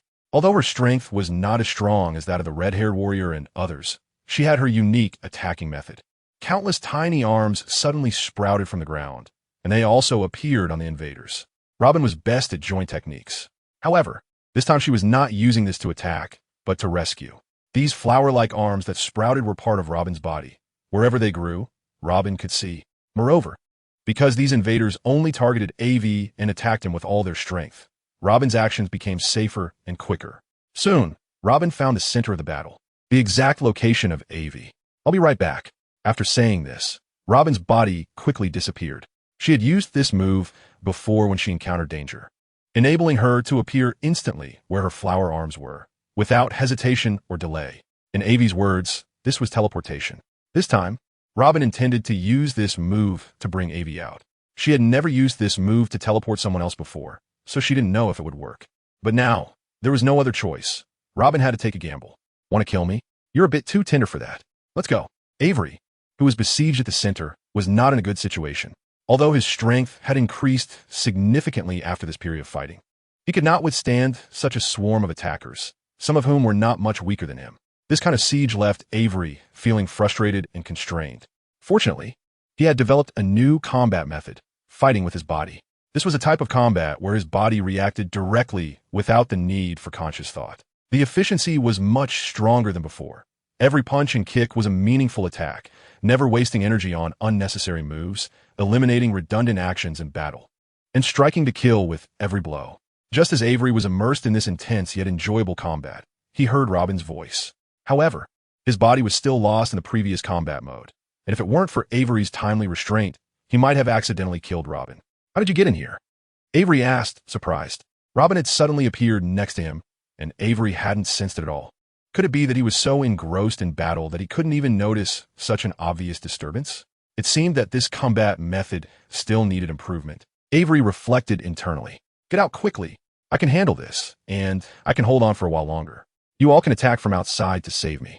Judging by their appearance, it seemed they intended to launch a full-scale assault on him, willing to kill him at any cost. "It's very dangerous here. Hurry up and leave, or you might die here." These invaders were not going to stop just because Robin suddenly appeared. They were determined to take advantage of his weakness and kill him. The intensity of the attacks became even stronger, disregarding losses and physical harm, as they continuously launched powerful attacks. The encirclement also continued to shrink, from a 2 meters that Avery had initially opened up to now less than 1 meter. It was quite difficult for 2 people in the space station, and to protect Robin, Avery took on some unnecessary attacks, which was truly challenging. "I'm sorry for dragging you into this. I'll be out soon." Robin had initially entered with a rush of anxious thoughts. and now seeing Avery's situation become more perilous because of him, he decided it was best to leave to avoid adding trouble for Avery. He couldn't burden Avery further, and as Avery said, he couldn't help much by coming in. The situation here was dangerous, and the attackers were strong. Robin's attacks couldn't inflict any harm on them and would only backfire. Outside, seeing Robin come out shortly after entering, Shati quickly asked, "How's Avery doing?" Robin quickly composed himself and told the attackers surrounding Avery. Although Avery's situation is critical, he can still hold on, but not for long. So we must get in there quickly to rescue him. Also, Avery analyzed that these invaders probably do not intend to escape, but are determined to kill him. So the leader hiding in the shadows should also show up soon.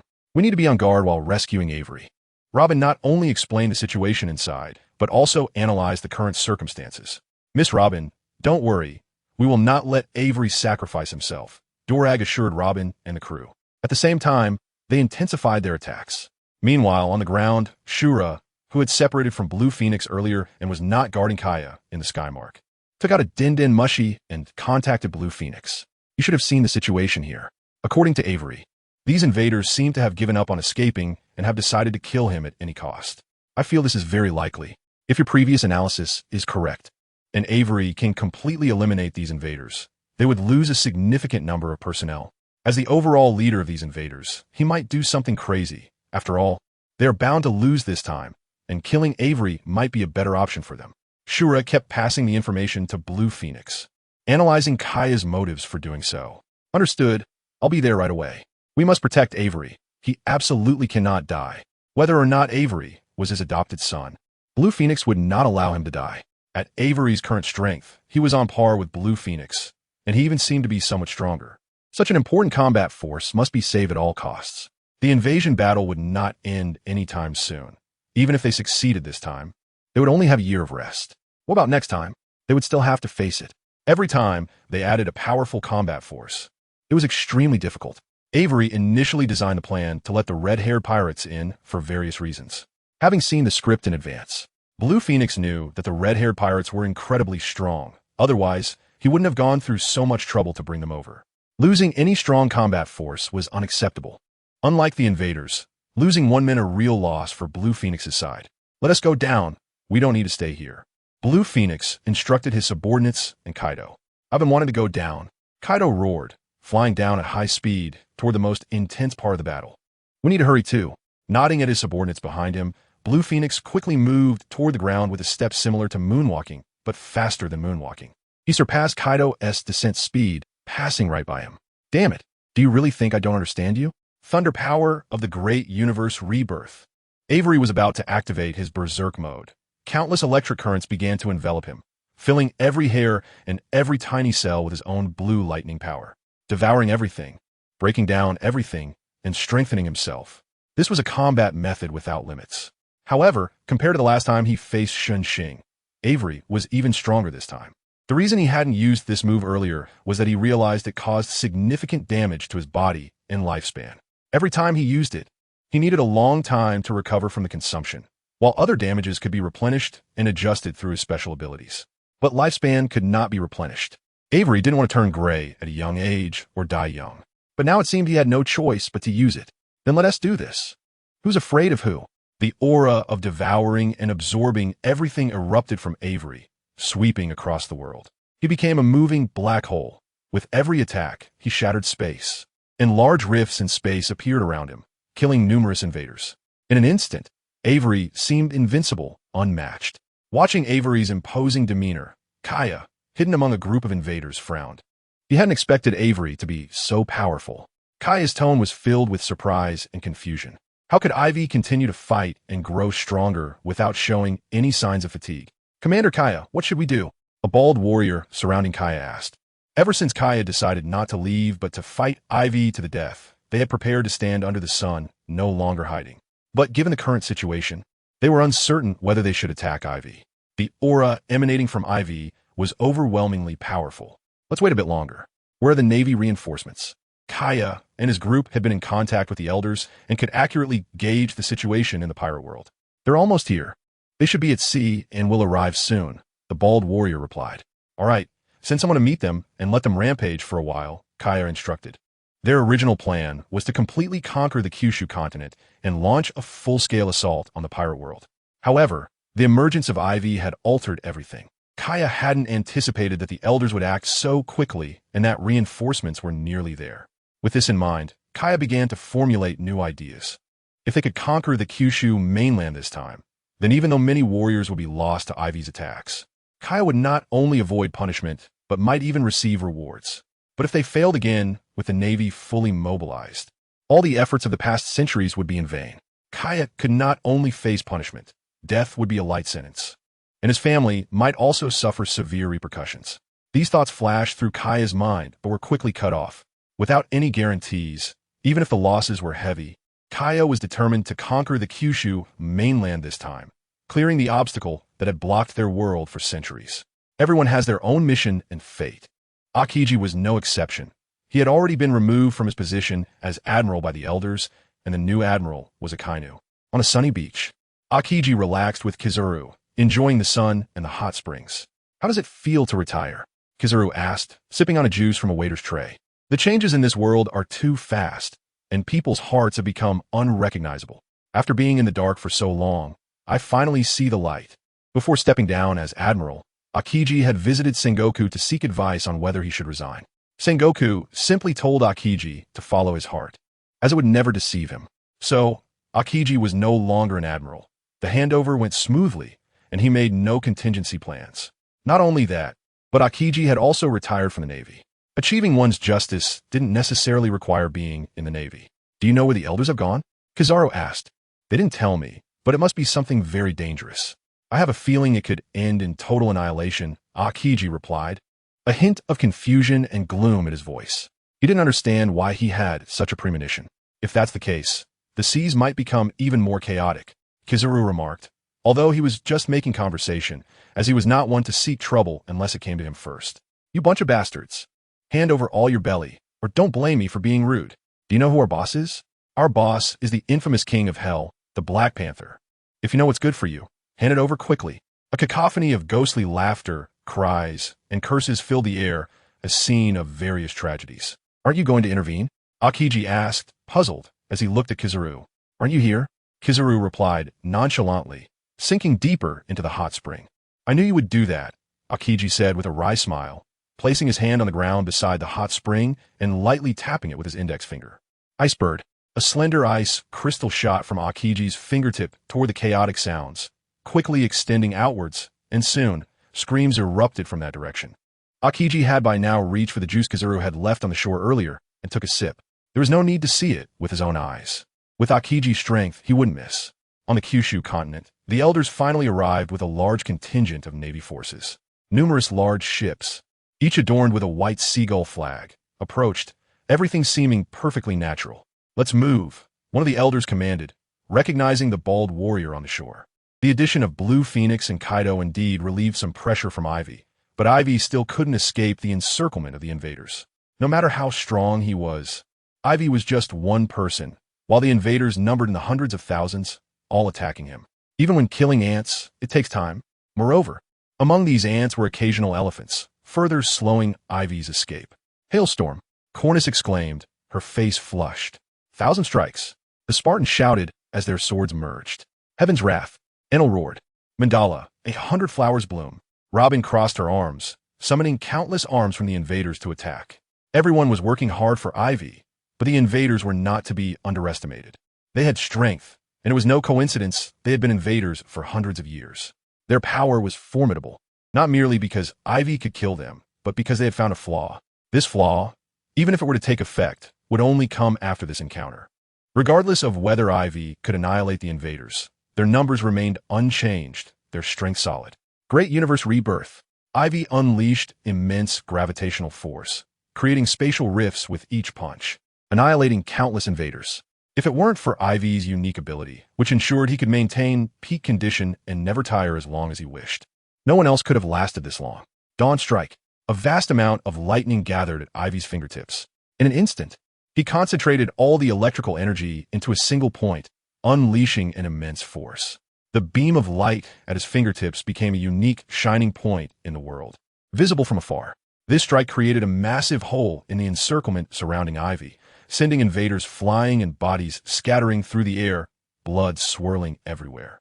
The ground seemed as if it had been plowed, with a powerful attack splitting the road beneath into two, centered around Aivi. Boom! This was the sound of the land splitting, accompanied by endless screams. Aivi, are you okay? The first to notice Aivi was Shati, who shouted out. This crack completely separated Aivi from his companions. Aivi was on one side, while Shati and the others were on the other.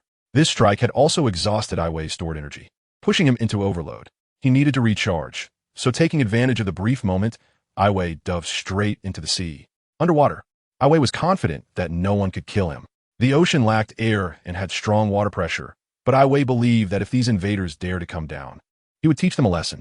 Although Aivi was not a fisherman, his special ability could automatically extract oxygen from seawater for him to breathe normally. Moreover, when he first entered the sea, he could train thousands of meters underwater without surfacing, and he wasn't afraid of the strong water pressure. Besides, Aivi's strength now was far beyond what it had been when he first entered the sea. Following Aivi, the invaders who saw him jump into the water also leapt in, determined to catch him. Because Kaya hadn't informed them that Aivi could kill them, they thought they wouldn't truly die, just take a 10-day break from entering. As for dying, they were already used to it. Thus, a large number of invaders jumped into the sea. What now? Jumping into the ocean as a natural-type user was akin to seeking death. Dolag stood on the shore, looking at the bottomless sea, and asked. Having seen Aivi use electricity before, Dolag assumed Aivi was a natural-type user, though he could also use electricity. There were many strange devil fruits at sea, so some similarities were understandable. Natural type? Aivi is not a devil fruit user. Shati was not worried about Aivi. Entering the sea was like entering Aivi's territory. These invaders seemed to need to breathe. Could they really stay underwater forever? But Aivi could. He had once trained underwater for half a month without surfacing, scaring Shati and the others into thinking he had died. It wasn't until Aivi resurfaced that they confirmed he was alive. Aivi might just be a fishman in human skin. They speculated. Not a devil fruit user, yet able to breathe underwater? Lan Huang stood by, listening to their conversation while eliminating the invaders who couldn't hold on and surfaced. Fishmen? I don't remember having any physical or spiritual connection with the girls from Fishman Island. Could be Shaylee? But they were all dressed back then. Just cuddling for a night, could that lead to pregnancy?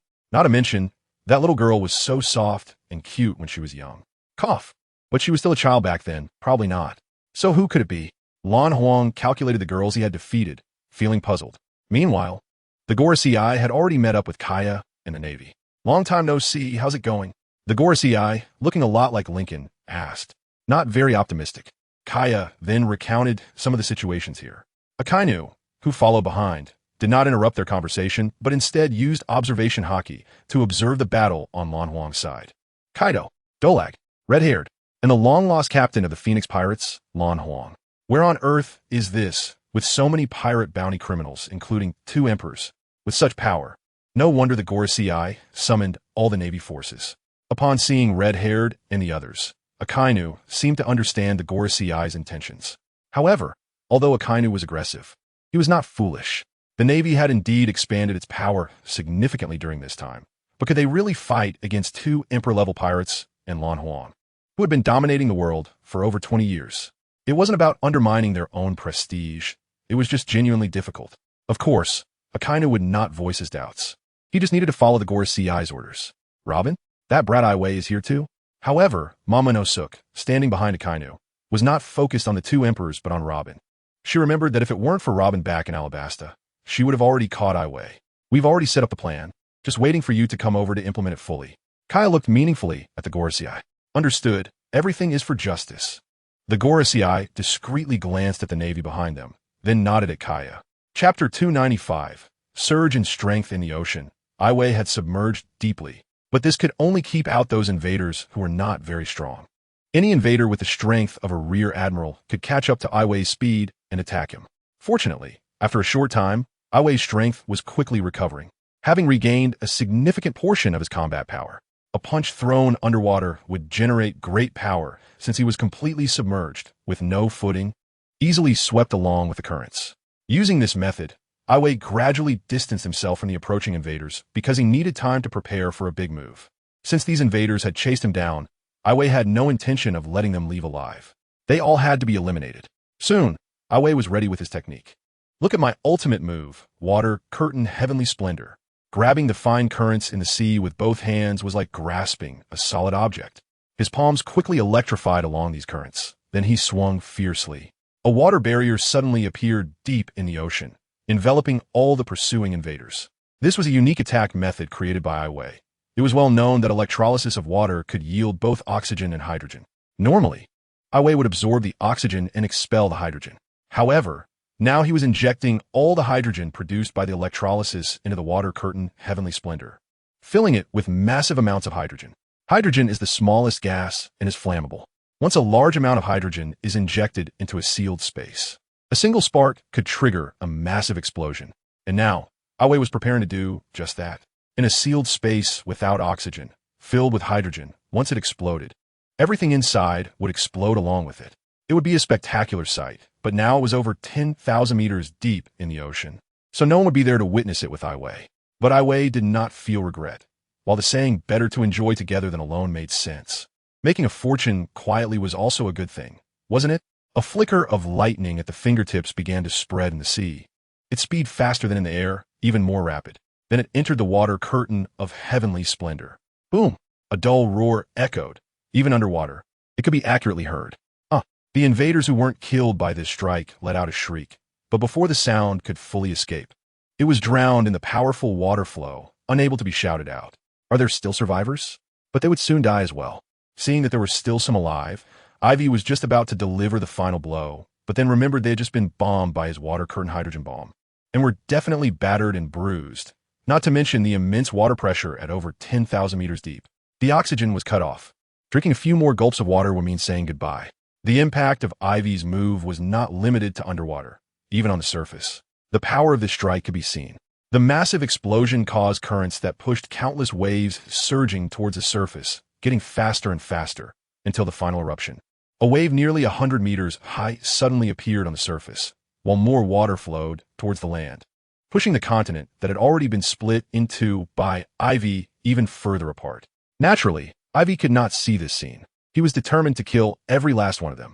A tremendous suction force emanated from Aivi's body, absorbing everything, devouring everything, swallowing all visible and invisible objects. And all water flows to replenish the energy consumed by his body. Rapid streams of water formed around Aivi, moving in sync with his movements, exuding an unmatched aura. Just getting close to Aivi, one could sense his immense strength. He continuously attacked those invaders who had just submerged into the sea or were trying to escape. Powerful. Stronger and stronger. Aivi didn't even know how strong he was now, having a premonition that he could punch the sky to pieces. Of course, Aivi knew this was just a virtual manifestation of his body, not yet adapting to this sudden surge of power. He had experienced this feeling when he was at his weakest, but back then it was just a delusion. Now he was getting closer and closer to that delusion. The shattered starry sky he once thought impossible could now casually create spatial rifts, and the strength he thought he could never reach was being realized by Aivi. I'm out. The sea surface began to churn, as if some incredibly powerful monster was about to emerge, pushing and spreading the seawater apart. Another wave? Golden Week thought helplessly, having been drenched before for being too close and not reacting in time. He had no choice but to use his invisibility state, and now it was happening again, so he quickly retreated. But because of his invisibility, no one noticed Golden Week's small actions. Then they heard a voice they were all too familiar with. Where are those people? The red-haired one looked at Aivi and asked. Unlike Golden Week, the red-haired one had already seen that it was Aivi just as he was about to emerge, not another wave, since the distance was very close.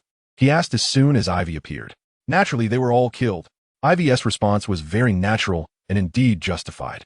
The invaders who jumped into the sea to chase Aivi numbered at least several 100,000. It was true that most of them were killed, otherwise. Aivi wouldn't have felt that surge in strength. Blooming flowers, giant tree. Robin waved her hand, and a giant tree formed from countless arms of flowers gathered and swept towards the large number of invaders. Many of the invaders who had jumped into the sea after Aivi seemed to have received new orders, and a large portion emerged. There were still many invaders on the continent. Although Aivi had killed over 100,000 of them alone, it seemed they were endless.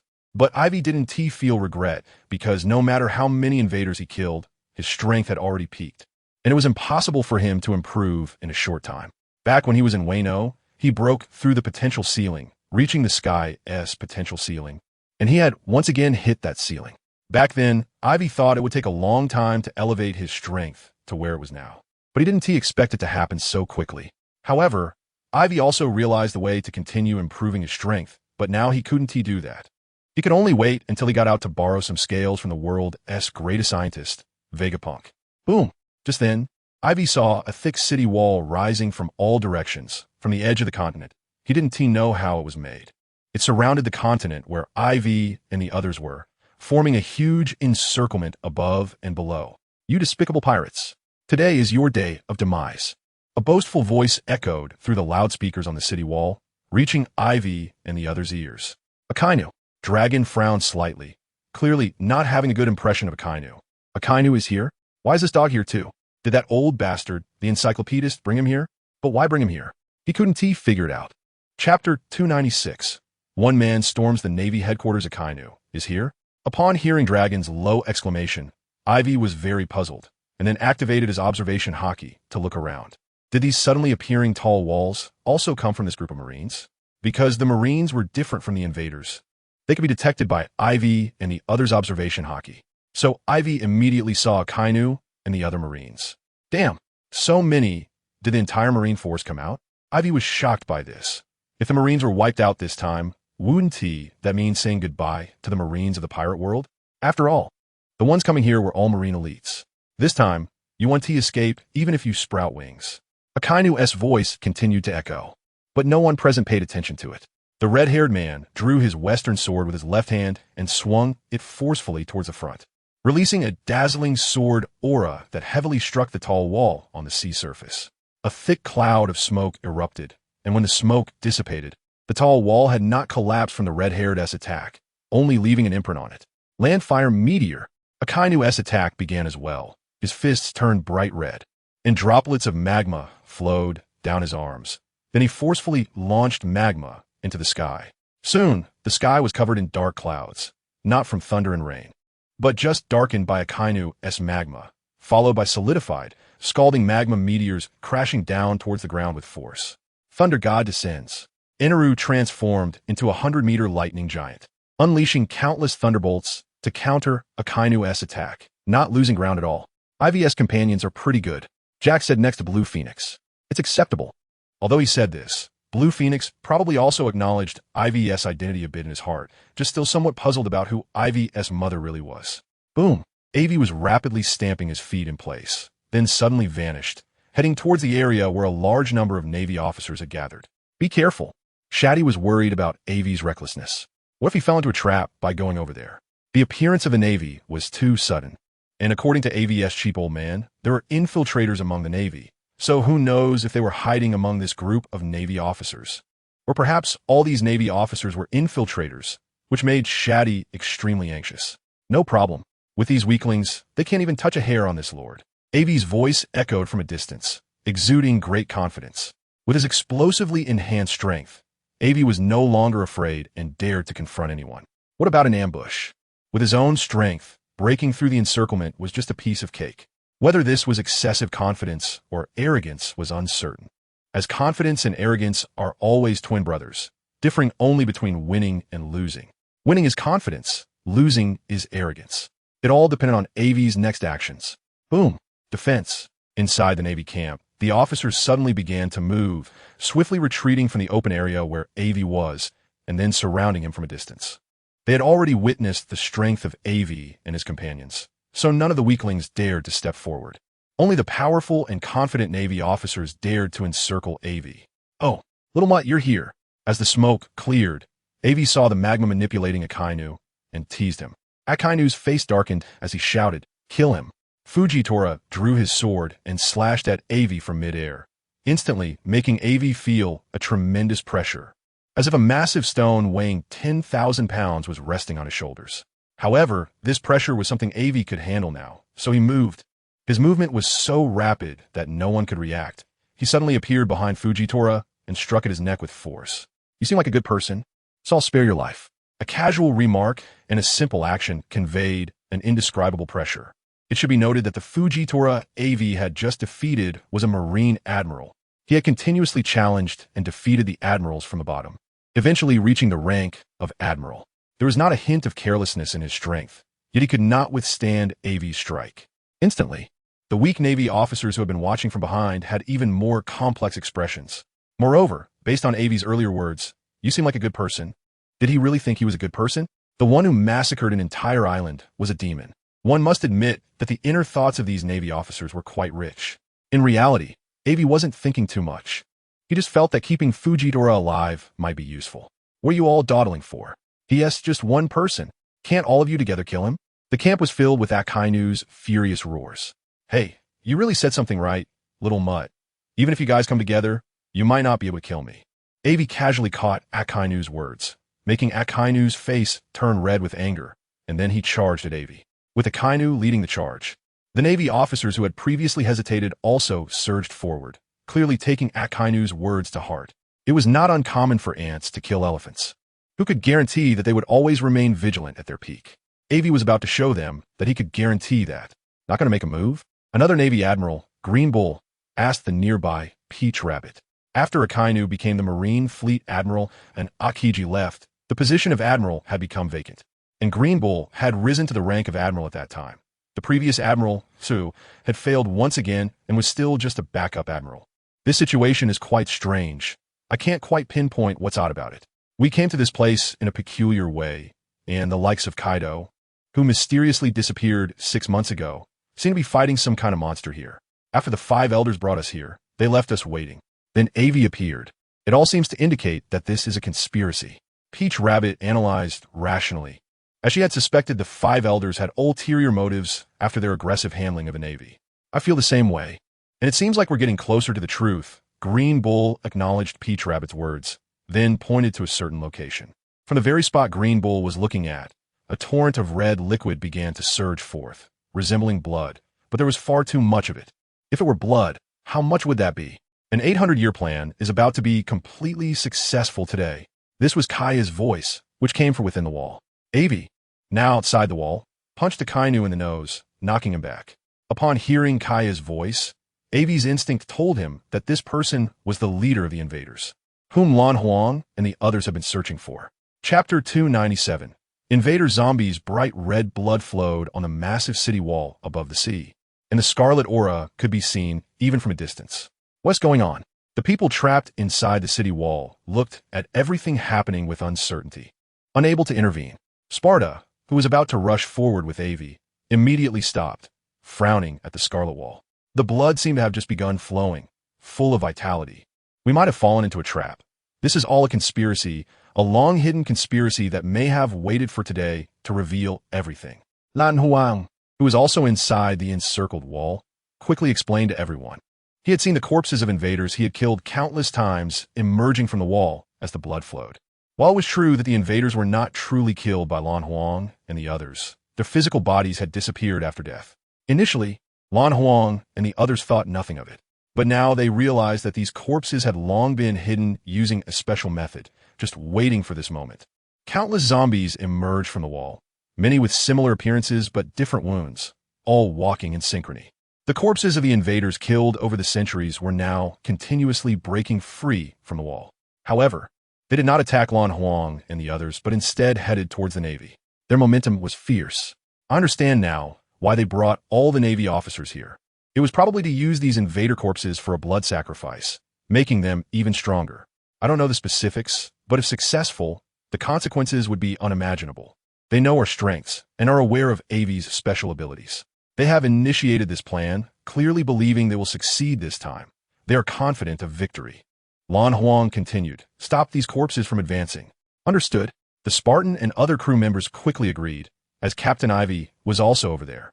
They started to run quickly. Those who could fly did so, while those who couldn't jumped over the constantly moving zombies beneath their feet. Indeed, they had almost no place to step except for their original position, because the powerful strength of Blue Phoenix and others had created an open area, while everywhere else was filled with zombies. "We need to move faster," Blue Phoenix nodded to Dolag and the red-haired crew, then quickly left. "I never expected we'd have to save the Navy one day. It's truly unexpected," Kaido said with a sneer, swinging his massive kanabo and clearing a path in front of him. The bodies of the invaders continued to flow out endlessly, showing no signs of stopping.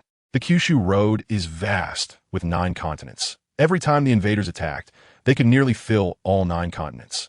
This time, what Kaido and the others were standing on was merely half of the continent that Aivi had split in 2. The invader zombies continuously emerging from the walls were the defeated corpses from countless attacks on the Kyushu continent over the centuries. It's easy to imagine that if all of them came out, the Kyushu road would definitely not be able to withstand such a massive impact. Moreover, there weren't that many living combatants left. Therefore, Blue Phoenix was not heading towards an Aivi, but rather towards Kaya. Since Kaya had decided to step up, it was clear that she believed everything had already been settled and would not change due to any unforeseen events.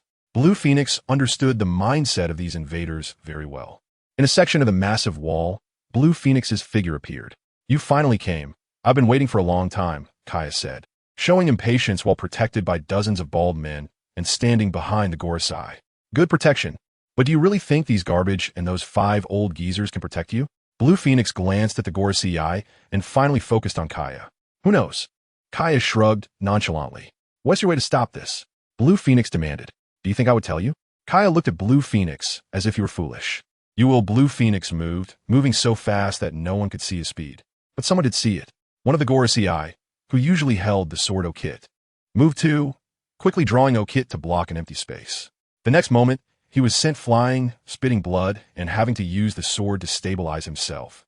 While Blue Phoenix appeared in that empty space, his fist was dark and covered with armament hockey. "Even if you can see my movements, you still have to see if you have the strength to block it. Look at your master. Why hasn't he moved?" Blue Phoenix knew Kaya's strength when he saw her, which could be considered a mutual attraction among strong individuals. Thus, the seemingly powerful bald warriors and the Gorosei, who held great power in the pirate world, were not regarded by Blue Phoenix. "You are very strong. I may not be your match, but victory belongs to us," Kaya said with unparalleled confidence. "Not necessarily." Blue Phoenix moved again, but Kaya still did not move. Another Gorosei acted. With another quick flash, this Gorosei fell to the ground, gasping for breath. "Are you stalling for time?" Blue Phoenix seemed to see through Kaya's intentions. "No." Kaya performed with incredibly poor acting skills, seemingly certain that even if Blue Phoenix found out, nothing would happen. "Then let's see how many more of you there are." Blue Phoenix moved again, swinging his spear and dominating the battlefield.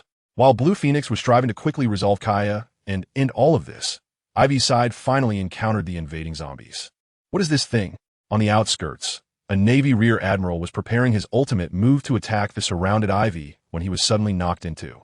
This knocked him off his prepared attack, and the furious rear admiral quickly turned to give the one who bumped into him a painful lesson. He then saw an incredibly terrifying, rotten face and half a head of an invader zombie with its skull crushed by something. Just as he was about to roar in anger, he found he could no longer move. He was then bitten to death by the endless stream of invading zombies. This was not an isolated incident. Many Navy personnel felt weak all over. Those with strong abilities fared slightly better, but the weaker ones fell to the ground, unable to muster any strength, unable to even speak, and were then bitten to death by the massive invading zombies. Chapter 298. Temporary Cooperation. Everyone stop. We've all been tricked. Peach Rabbit suddenly appeared beside Ivy, using her strength to force both sides to cease fighting. "Peach Rabbit, do you want to betray justice?" Akainu shouted angrily at Peach Rabbit. "Open your eyes and look around us." Peach Rabbit did not respond to Akainu, but reminded them of something they had been overlooking. "What else around?" "What?" Obviously, unlike Akainu, many Navy personnel still believed in Peach Rabbit and that she would not do anything to betray justice. "What are all these things? And why do I feel so weak all over? Help!" Soon, screams began to ring out continuously, spreading from the outskirts to the inner circle. More and more Navy personnel felt something was wrong with their bodies. Their strength began to fade. The strong could hold on a bit longer. But this process of losing strength continued, and even the strongest would eventually become powerless. "This is all you're doing, isn't it? You've long had thoughts of betraying justice, secretly allied with the pirates, and designed this trap, right?" Akainu, feeling a problem with his own body, furiously questioned Peach Rabbit. "Me? How is that possible?" "Coming here was the order of the Gorosei. Look at the arrangements here. This is not something that can be completed in a short time. Nor did I calculate all the Navy personnel. Clearly, this trap was set by the Gorosei. For some undisclosed secret, they had sold out all of us in the Navy. Wake up. If you want to live, come with me. If you don't want to live, just wait here." After saying this, Peach Rabbit looked at Ivy and said, "You have a way, right?" Looking into Peach Rabbit's bright eyes, Aivi didn't know how to respond. Just a moment ago, they were in a life and death struggle. And now she was asking him for a solution. How can I have a way? My companions are about to arrive. And I don't even know what is going on, but the urgent matter is to carve a path through these zombies. Otherwise, we won't even have a chance to escape. Aivi and Peach Rabbit didn't have much of a relationship, and they had only met a few times. If Peach Rabbit could persuade Aivi with just a few words, it seemed rather unbelievable. However, Aivi considered that everything was happening too suddenly and unusually. The moment the Navy arrived, the sea of zombies erupted. There must be some connection, and a very bad one. From the fragments of conversation from the Navy, Aivi learned that they were brought here by the Five Elders, but he still hadn't seen where they were. It was possible that Peach Rabbit's words were true. This group of Navy was indeed sold out by the Five Elders, and the buyers were those invaders. Aivi saw some figures in the sea of zombies that he had previously killed, all of whom had now turned into zombies. At that moment, Aivi slowly crouched down, his fists covered in armed color hockey, dark and shining. Then he punched the ground heavily. Boom! The continuous sound of explosions echoed, and the ground beneath him began to collapse instantly, with soil falling into an abyss below, the depth of which no one could know. An unfathomable abyss appeared in the ocean beneath the ground. Countless seawater surged downwards, with no end in sight and no signs of recovery. I'm leaving now. If you want to follow, you can. If not, that's fine too. After saying this, Aivi left the continent that was about to completely collapse. As he said, those who want to wait for death can continue waiting. After finishing, Peach Rabbit followed Aivi without the slightest hesitation. Marshal, what should we do now? All the Navy were using the 6 forms of the Navy, shave and moonwalk, to fly in the air, as the land below had just been destroyed by Aivi's punch. Looking at the ocean beneath them that resembled an abyss, and the invading zombies that were continuously rushing in and then falling down, Akainu fell silent, not answering his subordinate's question. Through Aivi's strike, Akainu recognized the huge gap between them, a gap that could not be bridged. How could the difference be so great? Did Aivi not use his full strength earlier? Faced with so many Navy forces, which could be said to be the entire combat power of the Navy headquarters, Aivi still managed to handle it with ease. Was he toying with them? Shame, deep shame, imprinted in Akainu's heart. But he still compromised. Although Akainu's sense of justice was extreme, in this situation, if the Five Elders really abandoned them and sold them out, the consequences would be unimaginable. No, absolutely not.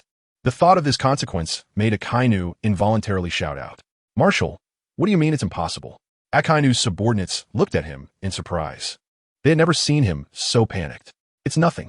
Let's go with them until we find the Five Elders. Once we see the Five Elders, we will definitely be able to expose the schemes of these despicable pirates. With a look of disgust, he spoke with righteous words, but rather, it was to give himself a belief. In fact, he also had doubts about the actions of the Five Elders during this time, but he dared not believe or doubt it. If it were true, it couldn't be true. Thus, Akainu, with complex thoughts and the remaining active naval forces, quickly flew in the direction Aivi had left. Are you guys okay? Aivi quickly met up with his companions, then kicked a zombie in the chest, using it as leverage to attack the countless zombies behind him in a manner similar to kicking a cow over a mountain. Instantly, a space of nearly 100 meters was cleared, and countless zombies died cleanly under Aivi's kick, unable to be reborn. Then they transformed into some invisible energy, replenishing Aivi's consumption. His strength had reached its peak, so he couldn't improve further now. Your power seems to have become even stronger. Enel, with his sensitivity to lightning, might be the strongest now apart from Aivi, so he could sense the lightning power contained in Aivi's simple kick, which could be said to be Enel's full-powered strike. Navy. Sparta immediately became alert upon seeing Peach Rabbit behind Aivi and was about to take action. It's fine. The situation is complicated, so let's temporarily join forces, Aivi quickly explained, or Sparta would really take action. Sister Peach Rabbit. Shati suddenly rushed towards Peach Rabbit, diving into her embrace. You know each other? Aivi asked curiously. Before meeting Peach Rabbit, he hadn't found Shati yet. How could they know each other? We met at the Navy Academy. Sister Peach Rabbit is really nice, Shati answered, hugging Peach Rabbit intimately. What a waste of words. Aivi felt a bit embarrassed. How could he forget that Shati was also a Navy member? They were both second-generation Navy. One was the sister of Admiral Crane, and the other was the daughter of Kizaru. It wasn't surprising that they knew each other. Chapter 299. Kaya. The cousin of Shun Xing, Aivi's strength exceeded everyone's imagination, with every move he made having a cataclysmic impact. The land sank, tsunami surged, and countless invading zombies at that moment became beings that could be slaughtered with no power to resist. Whether strong or weak, it was all the same. In a short time, such a dramatic change in strength occurred. Those who thought he could reach that level were already at their peak. But it turned out to be just the tip of the iceberg. Peach Rabbit looked at the powerful Aivi, murmuring to herself. Clearly, she was shocked by Aivi's strength. When they first met, how weak he was. He barely escaped from her grasp with all his strength. But now he had become someone she had to look up to. This guy is extremely dangerous. Akainu's expression was not good. Although he had temporarily agreed to cooperate with Aivi, of course, this cooperation was one-sided, as Aivi had not given any promises. In Akainu's heart, the level of danger Aivi posed had already surpassed Whitebeard, the world's strongest power. Although Akainu had never officially fought him several times, he was quite familiar with Whitebeard's strength. It could be said that if Whitebeard were at his peak, killing Akainu wouldn't be too difficult, quite easy. Akainu wouldn't admit this verbally, but he was self-aware in his heart. Now, Aivi's actions told Akainu that this freak was a being even more powerful than Whitebeard, far stronger than during his peak. While Aivi was killing the invading zombies that kept pouring out of the walls, others were not idle either.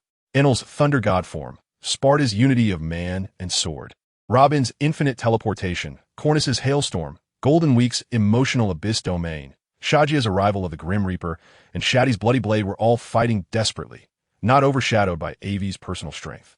A group of promising young folks. Drago looked at this scene and said to his companion, red-haired. The two quickly became good friends after arriving at the Kyushu continent. What's the plan next? Red-haired asked. This battle can already be said to be coming to an end. The appearance of the 5 elders, accompanied by all the naval forces, is a mystery in terms of their specific reasons and objectives. However, Shanks does not believe that his side will lose.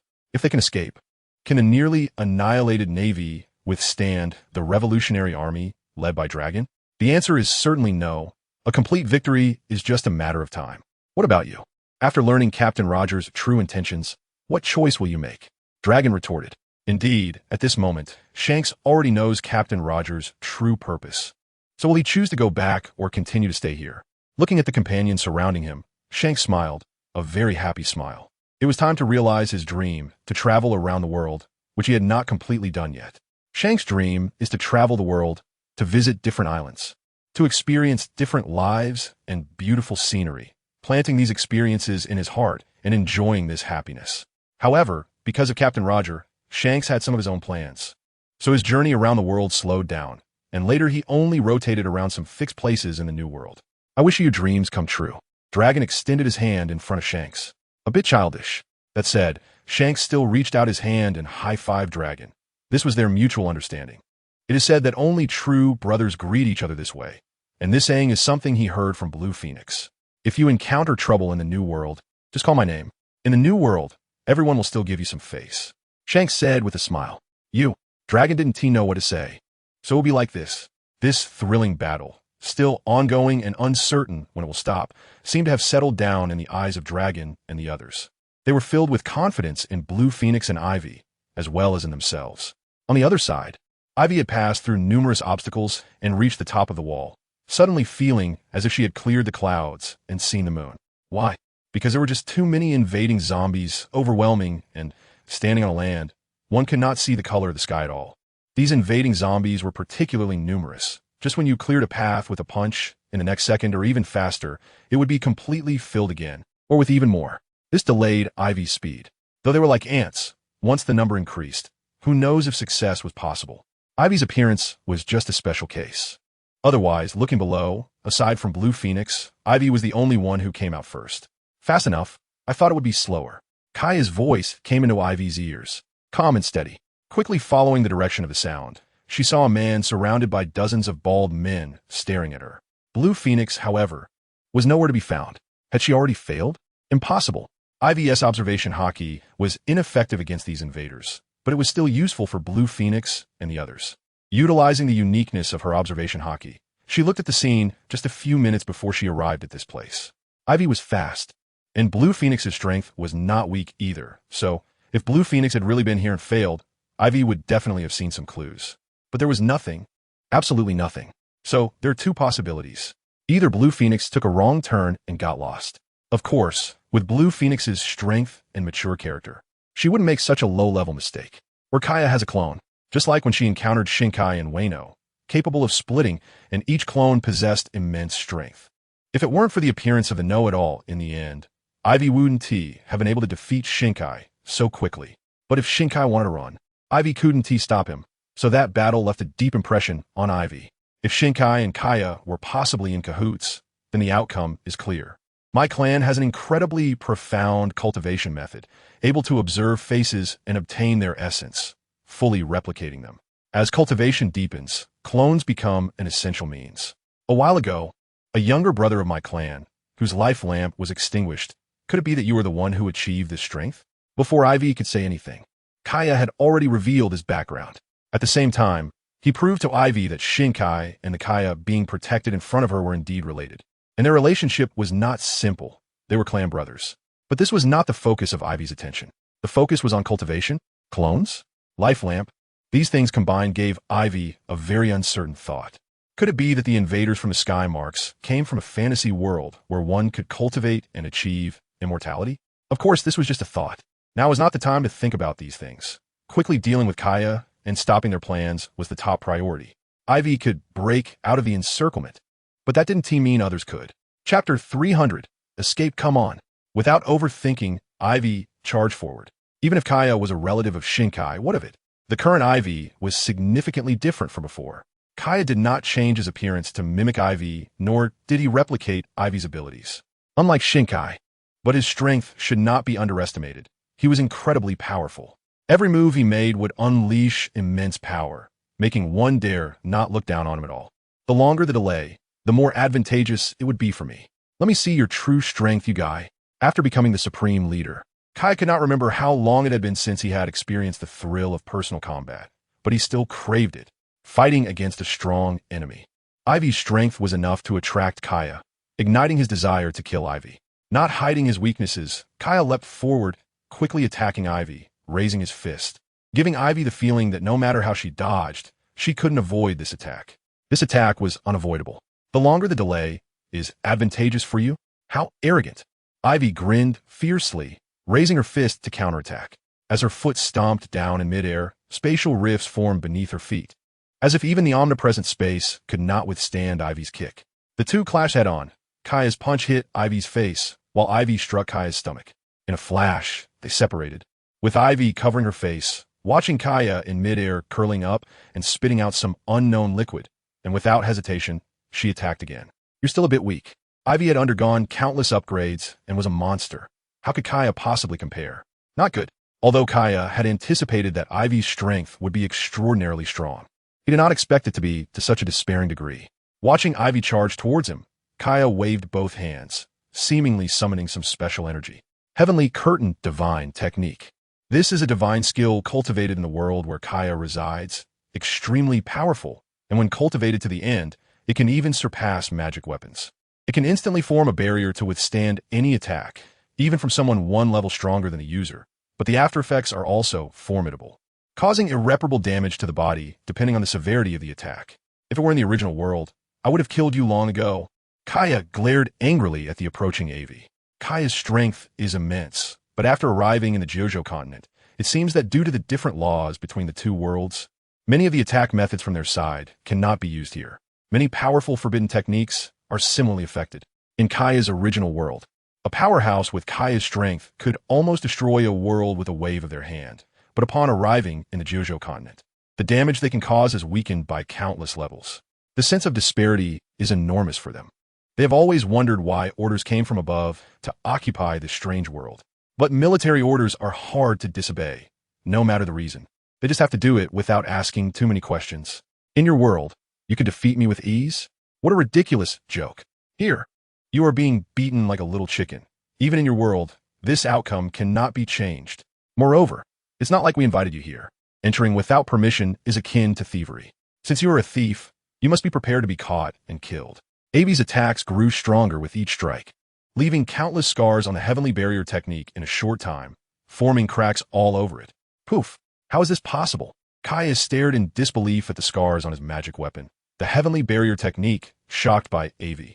It's important to know that in Kaya's memory, this situation had never occurred. Even a powerhouse one level stronger than Kaya could not inflict such damage. Could this guy really be that strong? Kaya fell silent, perhaps too exhausted to speak. The aftereffects began to take effect at this moment, until Aivi shattered the heavenly barrier technique with a punch, and Kaya, who was hiding inside, coughed up a mouthful of blood, losing consciousness. Then, he transformed into an ungraspable wisp of smoke and vanished. Gone. Aivi still hasn't found a way to completely deal with Kaya's clan's technique that allows them to escape without being captured after being killed. It was only with the help of a knowledgeable informant that they managed to capture the divine apricot. A massive explosion. Since Kaya has been defeated, Aivi no longer thinks about anything else and decides to give his companions below some breathing space. His fists crackled with electric light. What appear to be small sparks were actually the result of Aivi concentrating his power to the extreme, existing in an extremely unstable state. The power was incredibly strong. He quickly charged toward the sea of zombies below, unleashing a flurry of punches on the zombies floating on the surface, transforming into shadowless hands, making it impossible to see how many punches were thrown. All that could be seen was that the space where Aivi was located was filled with densely packed arms and electrified fists. A passage several dozen meters long was cleared through the sea of zombies by Aivi. Hurry up and get out. The sea of zombies will close up again soon. Aivi shouted with all his might to the people inside. It's the captain's voice. Sparta slashed through a group of zombies, clearing a safety zone about 10 meters wide, propping himself up with his sword to take a brief rest, looking up at the sky visible above the sea of zombies. Among the invading zombies, there were not only weak ones, but also many powerful ones on par with Sparta. And in this short time, Sparta had experienced life-threatening crises. It was not easy at all. The captain is calling us up. Hurry. Sparta then shouted to Robin and the others around him. Got it. Enel's face was smeared with an unknown liquid, seemingly the blood of the zombies, but it was not red. It was a mix of colors. The different races of these zombies seemed to result in different blood colors. Transforming into a flash of lightning, Enel quickly flew upward. Everything happened very swiftly and briefly, and everyone reacted extremely quickly. Among Aivi's companions, the safest was undoubtedly Golden Week. After hiding, no one could find her, making her the safest. Next was Robin, whose instant teleportation was incredibly fast, with no time lag in between. At the same time, Robin was the first to break through the encirclement. An arm had sprouted from Aivi's shoulder, and in a short time, it transformed into a person, Robin. Standing on Aivi's shoulder, she jumped down and asked Aivi what now. Let them come out first. There seems to be some kind of conspiracy here, and it's not good to stay inside. Also, I didn't TC Blue Phoenix and the others when I came out. I don't know where they went. As Aivi spoke, almost everyone who could come out had already done so. At that moment, the passage Aivi had blasted open was also closing, and Aivi had no intention of continuing the bombardment. They had enough people already. Chapter 301, Giant Kaya versus World Spirit Informant. It seems that part of them has escaped.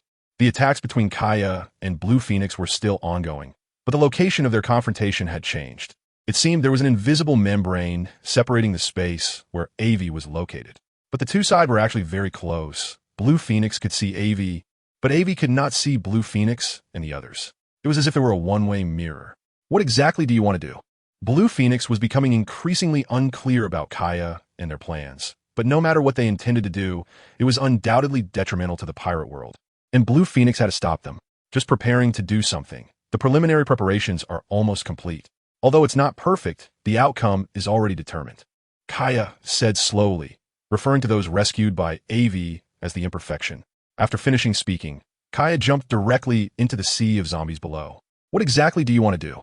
I want to let you succeed. Blue Phoenix tried to stop him, but the 5 elders blocked her path, preventing her from acting.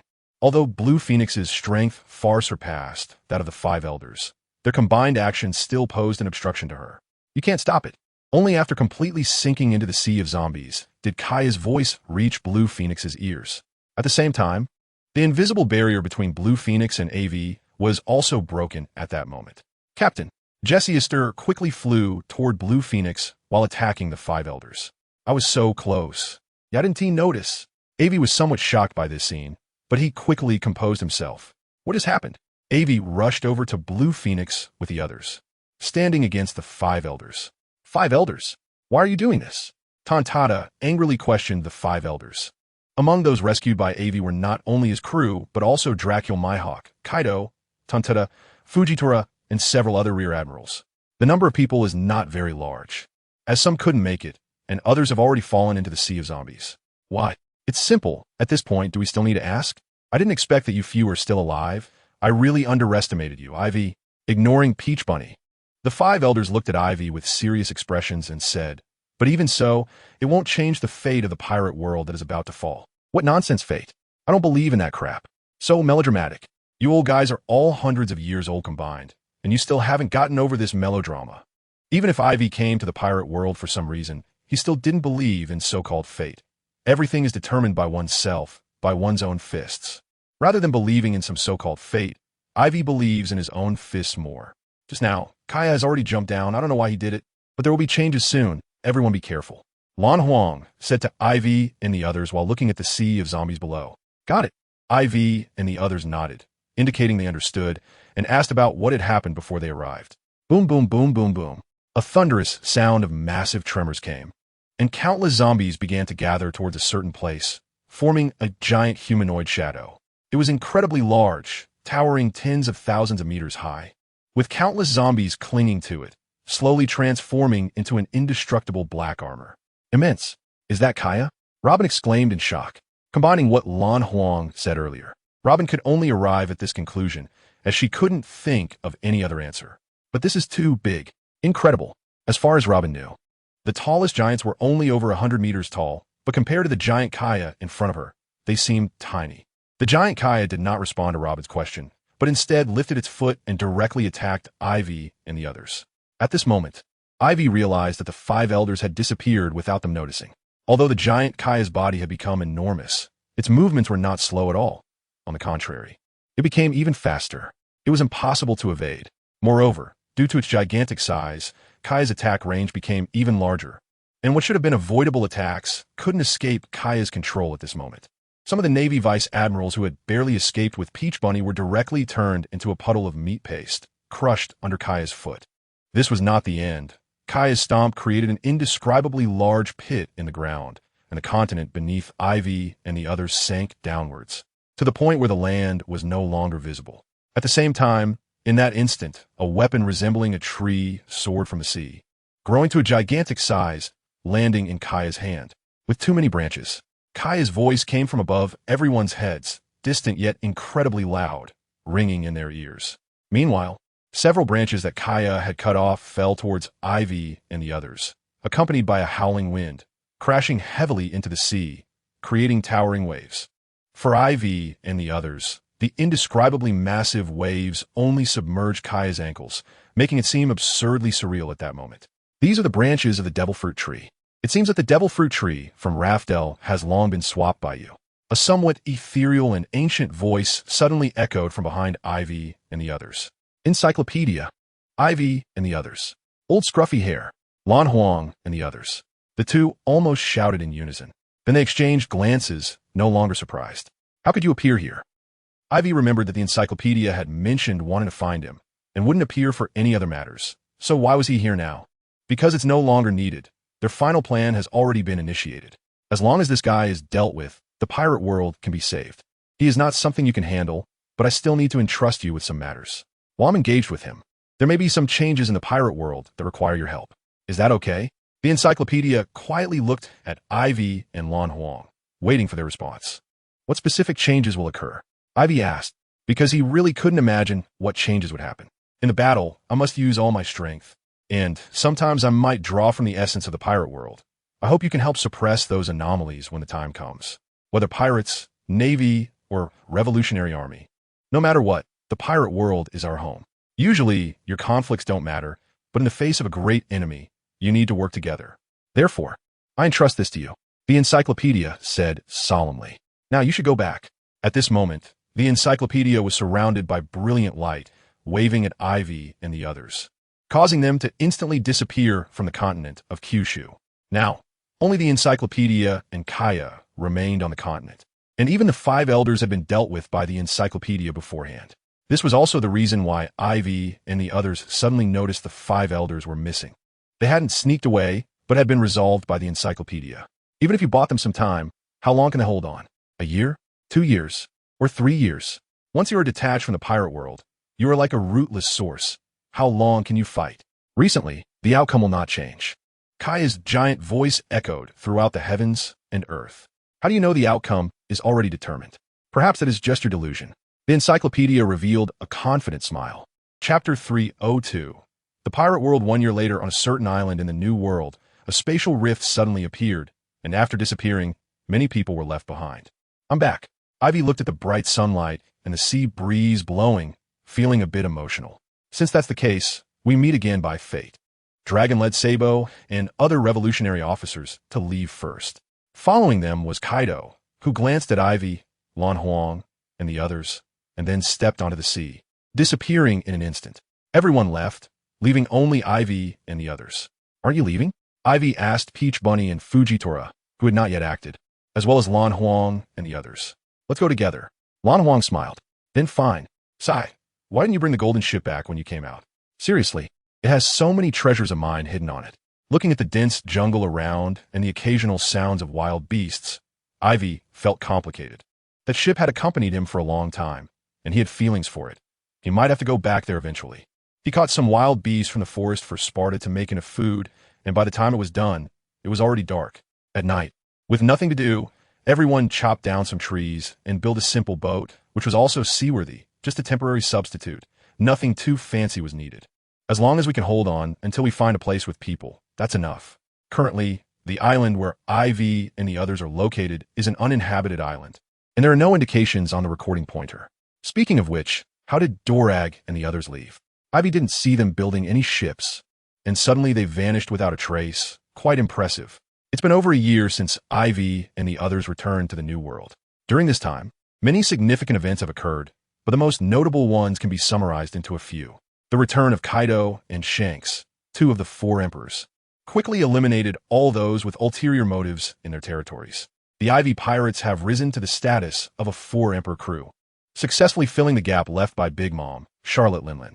After parting ways with Ivy, Blue Phoenix and the others have gone missing, and no one knows where they are. The Ivy pirates have now established the Sword Legion, led by Captain Sparta, with a fleet of several hundred skilled swordsmen.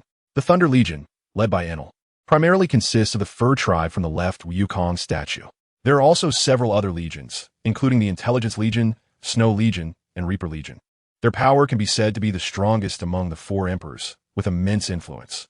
After Dorag returned to the Revolutionary Army, he vigorously developed it, inviting many experts to join and addressing the shortage of cadres. They began to openly confront the Navy, pushing them back, especially since most of the Navy's main forces were lost on the Kizuna continent. There aren't many available personnel left. Of course, the most significant event among all this is the annihilation of the Celestial Dragons. This incident received almost unanimous agreement, as no one knew if there were still infiltrators among the Celestial Dragons. After Peach Rabbit and the others returned to the Navy headquarters, they began a large-scale recruitment drive. With no one available, Peach Rabbit took on the role of Fleet Admiral, managing the overall situation. But these are just the visible changes. The turmoil behind the scenes is still unknown, caused by the encounters involving the Kizuna continent. Some places have inexplicably disappeared, or islands have been mysteriously split in half, and cracks occasionally flash across the sky, all evidencing the intensity of the battles occurring in that area. Meanwhile, in the first half of the Grand Line, in the East Sea, in a small village named Windmill Village, a slender boy with black hair, wearing a straw hat, energetically jumped onto a simple little boat. Hey, Shanks, I'm coming. Pirate King, here I come. Luffy laughed heartily, declaring his existence to the world, looking very happy. Today, Luffy turned 17, which is the agreed-upon time with Ace and the others to set sail at 17, embarking on his journey towards the throne of the Pirate King. At the same time, accompanying Luffy's excited shout was a robust voice and an iron-like fist. It came down hard on Luffy's head, instantly forming a large bump that started swelling visibly. You little brat, you actually want to go to sea? What a damn fool. One punch wasn't enough. The 2 hands came together, mercilessly beating Luffy's face, followed by punches and kicks, dragging the bruised and battered Luffy back to the shore. This person was Carp. Although he didn't participate in the events of the past, he knew that the world had changed so much that he no longer recognized it. Strangely dangerous. At this moment, allowing Luffy to leave, especially to become a pirate, Carp strongly disagreed. I really don't know what kind of nonsense that red hair guy fed you, wanting to become a pirate. You're driving me crazy. You better behave and become a Navy officer. I was counting on you to become a Navy admiral. This was Carp's voice, filled with anger. It's like no one was considering him at all. They just knew how to rebel. The current situation in the Navy is much better than in other places, and it has changed significantly from before, becoming much more genuinely just. Although the previous Navy was just, it still had its share of filth which Carp, as a vice admiral, was very aware of. However, now that Peach Rabbit has become fleet admiral, that situation has disappeared. Who would have thought that girl Peach Rabbit has this kind of ability? She's much stronger than me. In another corner of Windmill Village, the retired Sengoku sighed a bit. That's my sister. Beside Sengoku was another person, speaking with a proud tone. She is Tsuru, also retired. These retired old folks gathered in Windmill Village, becoming neighbors with Carp. The world is changing too fast. The celestial dragons were inexplicably annihilated. Back then, Sengoku had to sacrifice the fleet admiral to save Kizuru from the celestial dragons. Who knew that only a short time later, the powerful celestial dragons would be wiped out?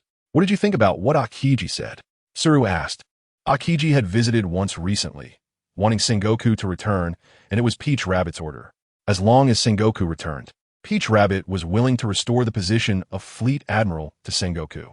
Although the current Navy headquarters is much more vibrant, with almost no dark matters, the fact remains that it lacks many combat powers, which is why Akiji and Kizuru were invited back by Peach Rabbit. Think it over. After running around for half a lifetime for justice, I must admit, I'm a bit tired, Sengoku said honestly. However, the current Navy is also the kind of Navy he longs for, without the deceit, scheming, and darkness, just a pure group of passionate youth fighting for justice. The current Navy headquarters is new, vibrant, and charging down the path of justice. Sengoku wonders if he can still adapt to it, especially since he is quite old now. Everything seems like a rebirth, whether it's the Navy, the pirates, or the Revolutionary Army. Full of vitality, battles, killings, and displacements. All of this has reduced over the past year, transforming into an unprecedented peace. Summary: time travel is common, with countless bizarre ways to do so. Aivi's journey began with being electrocuted by a mobile phone. With unlimited electricity and lightning as king, Aivi will surely rise to the top.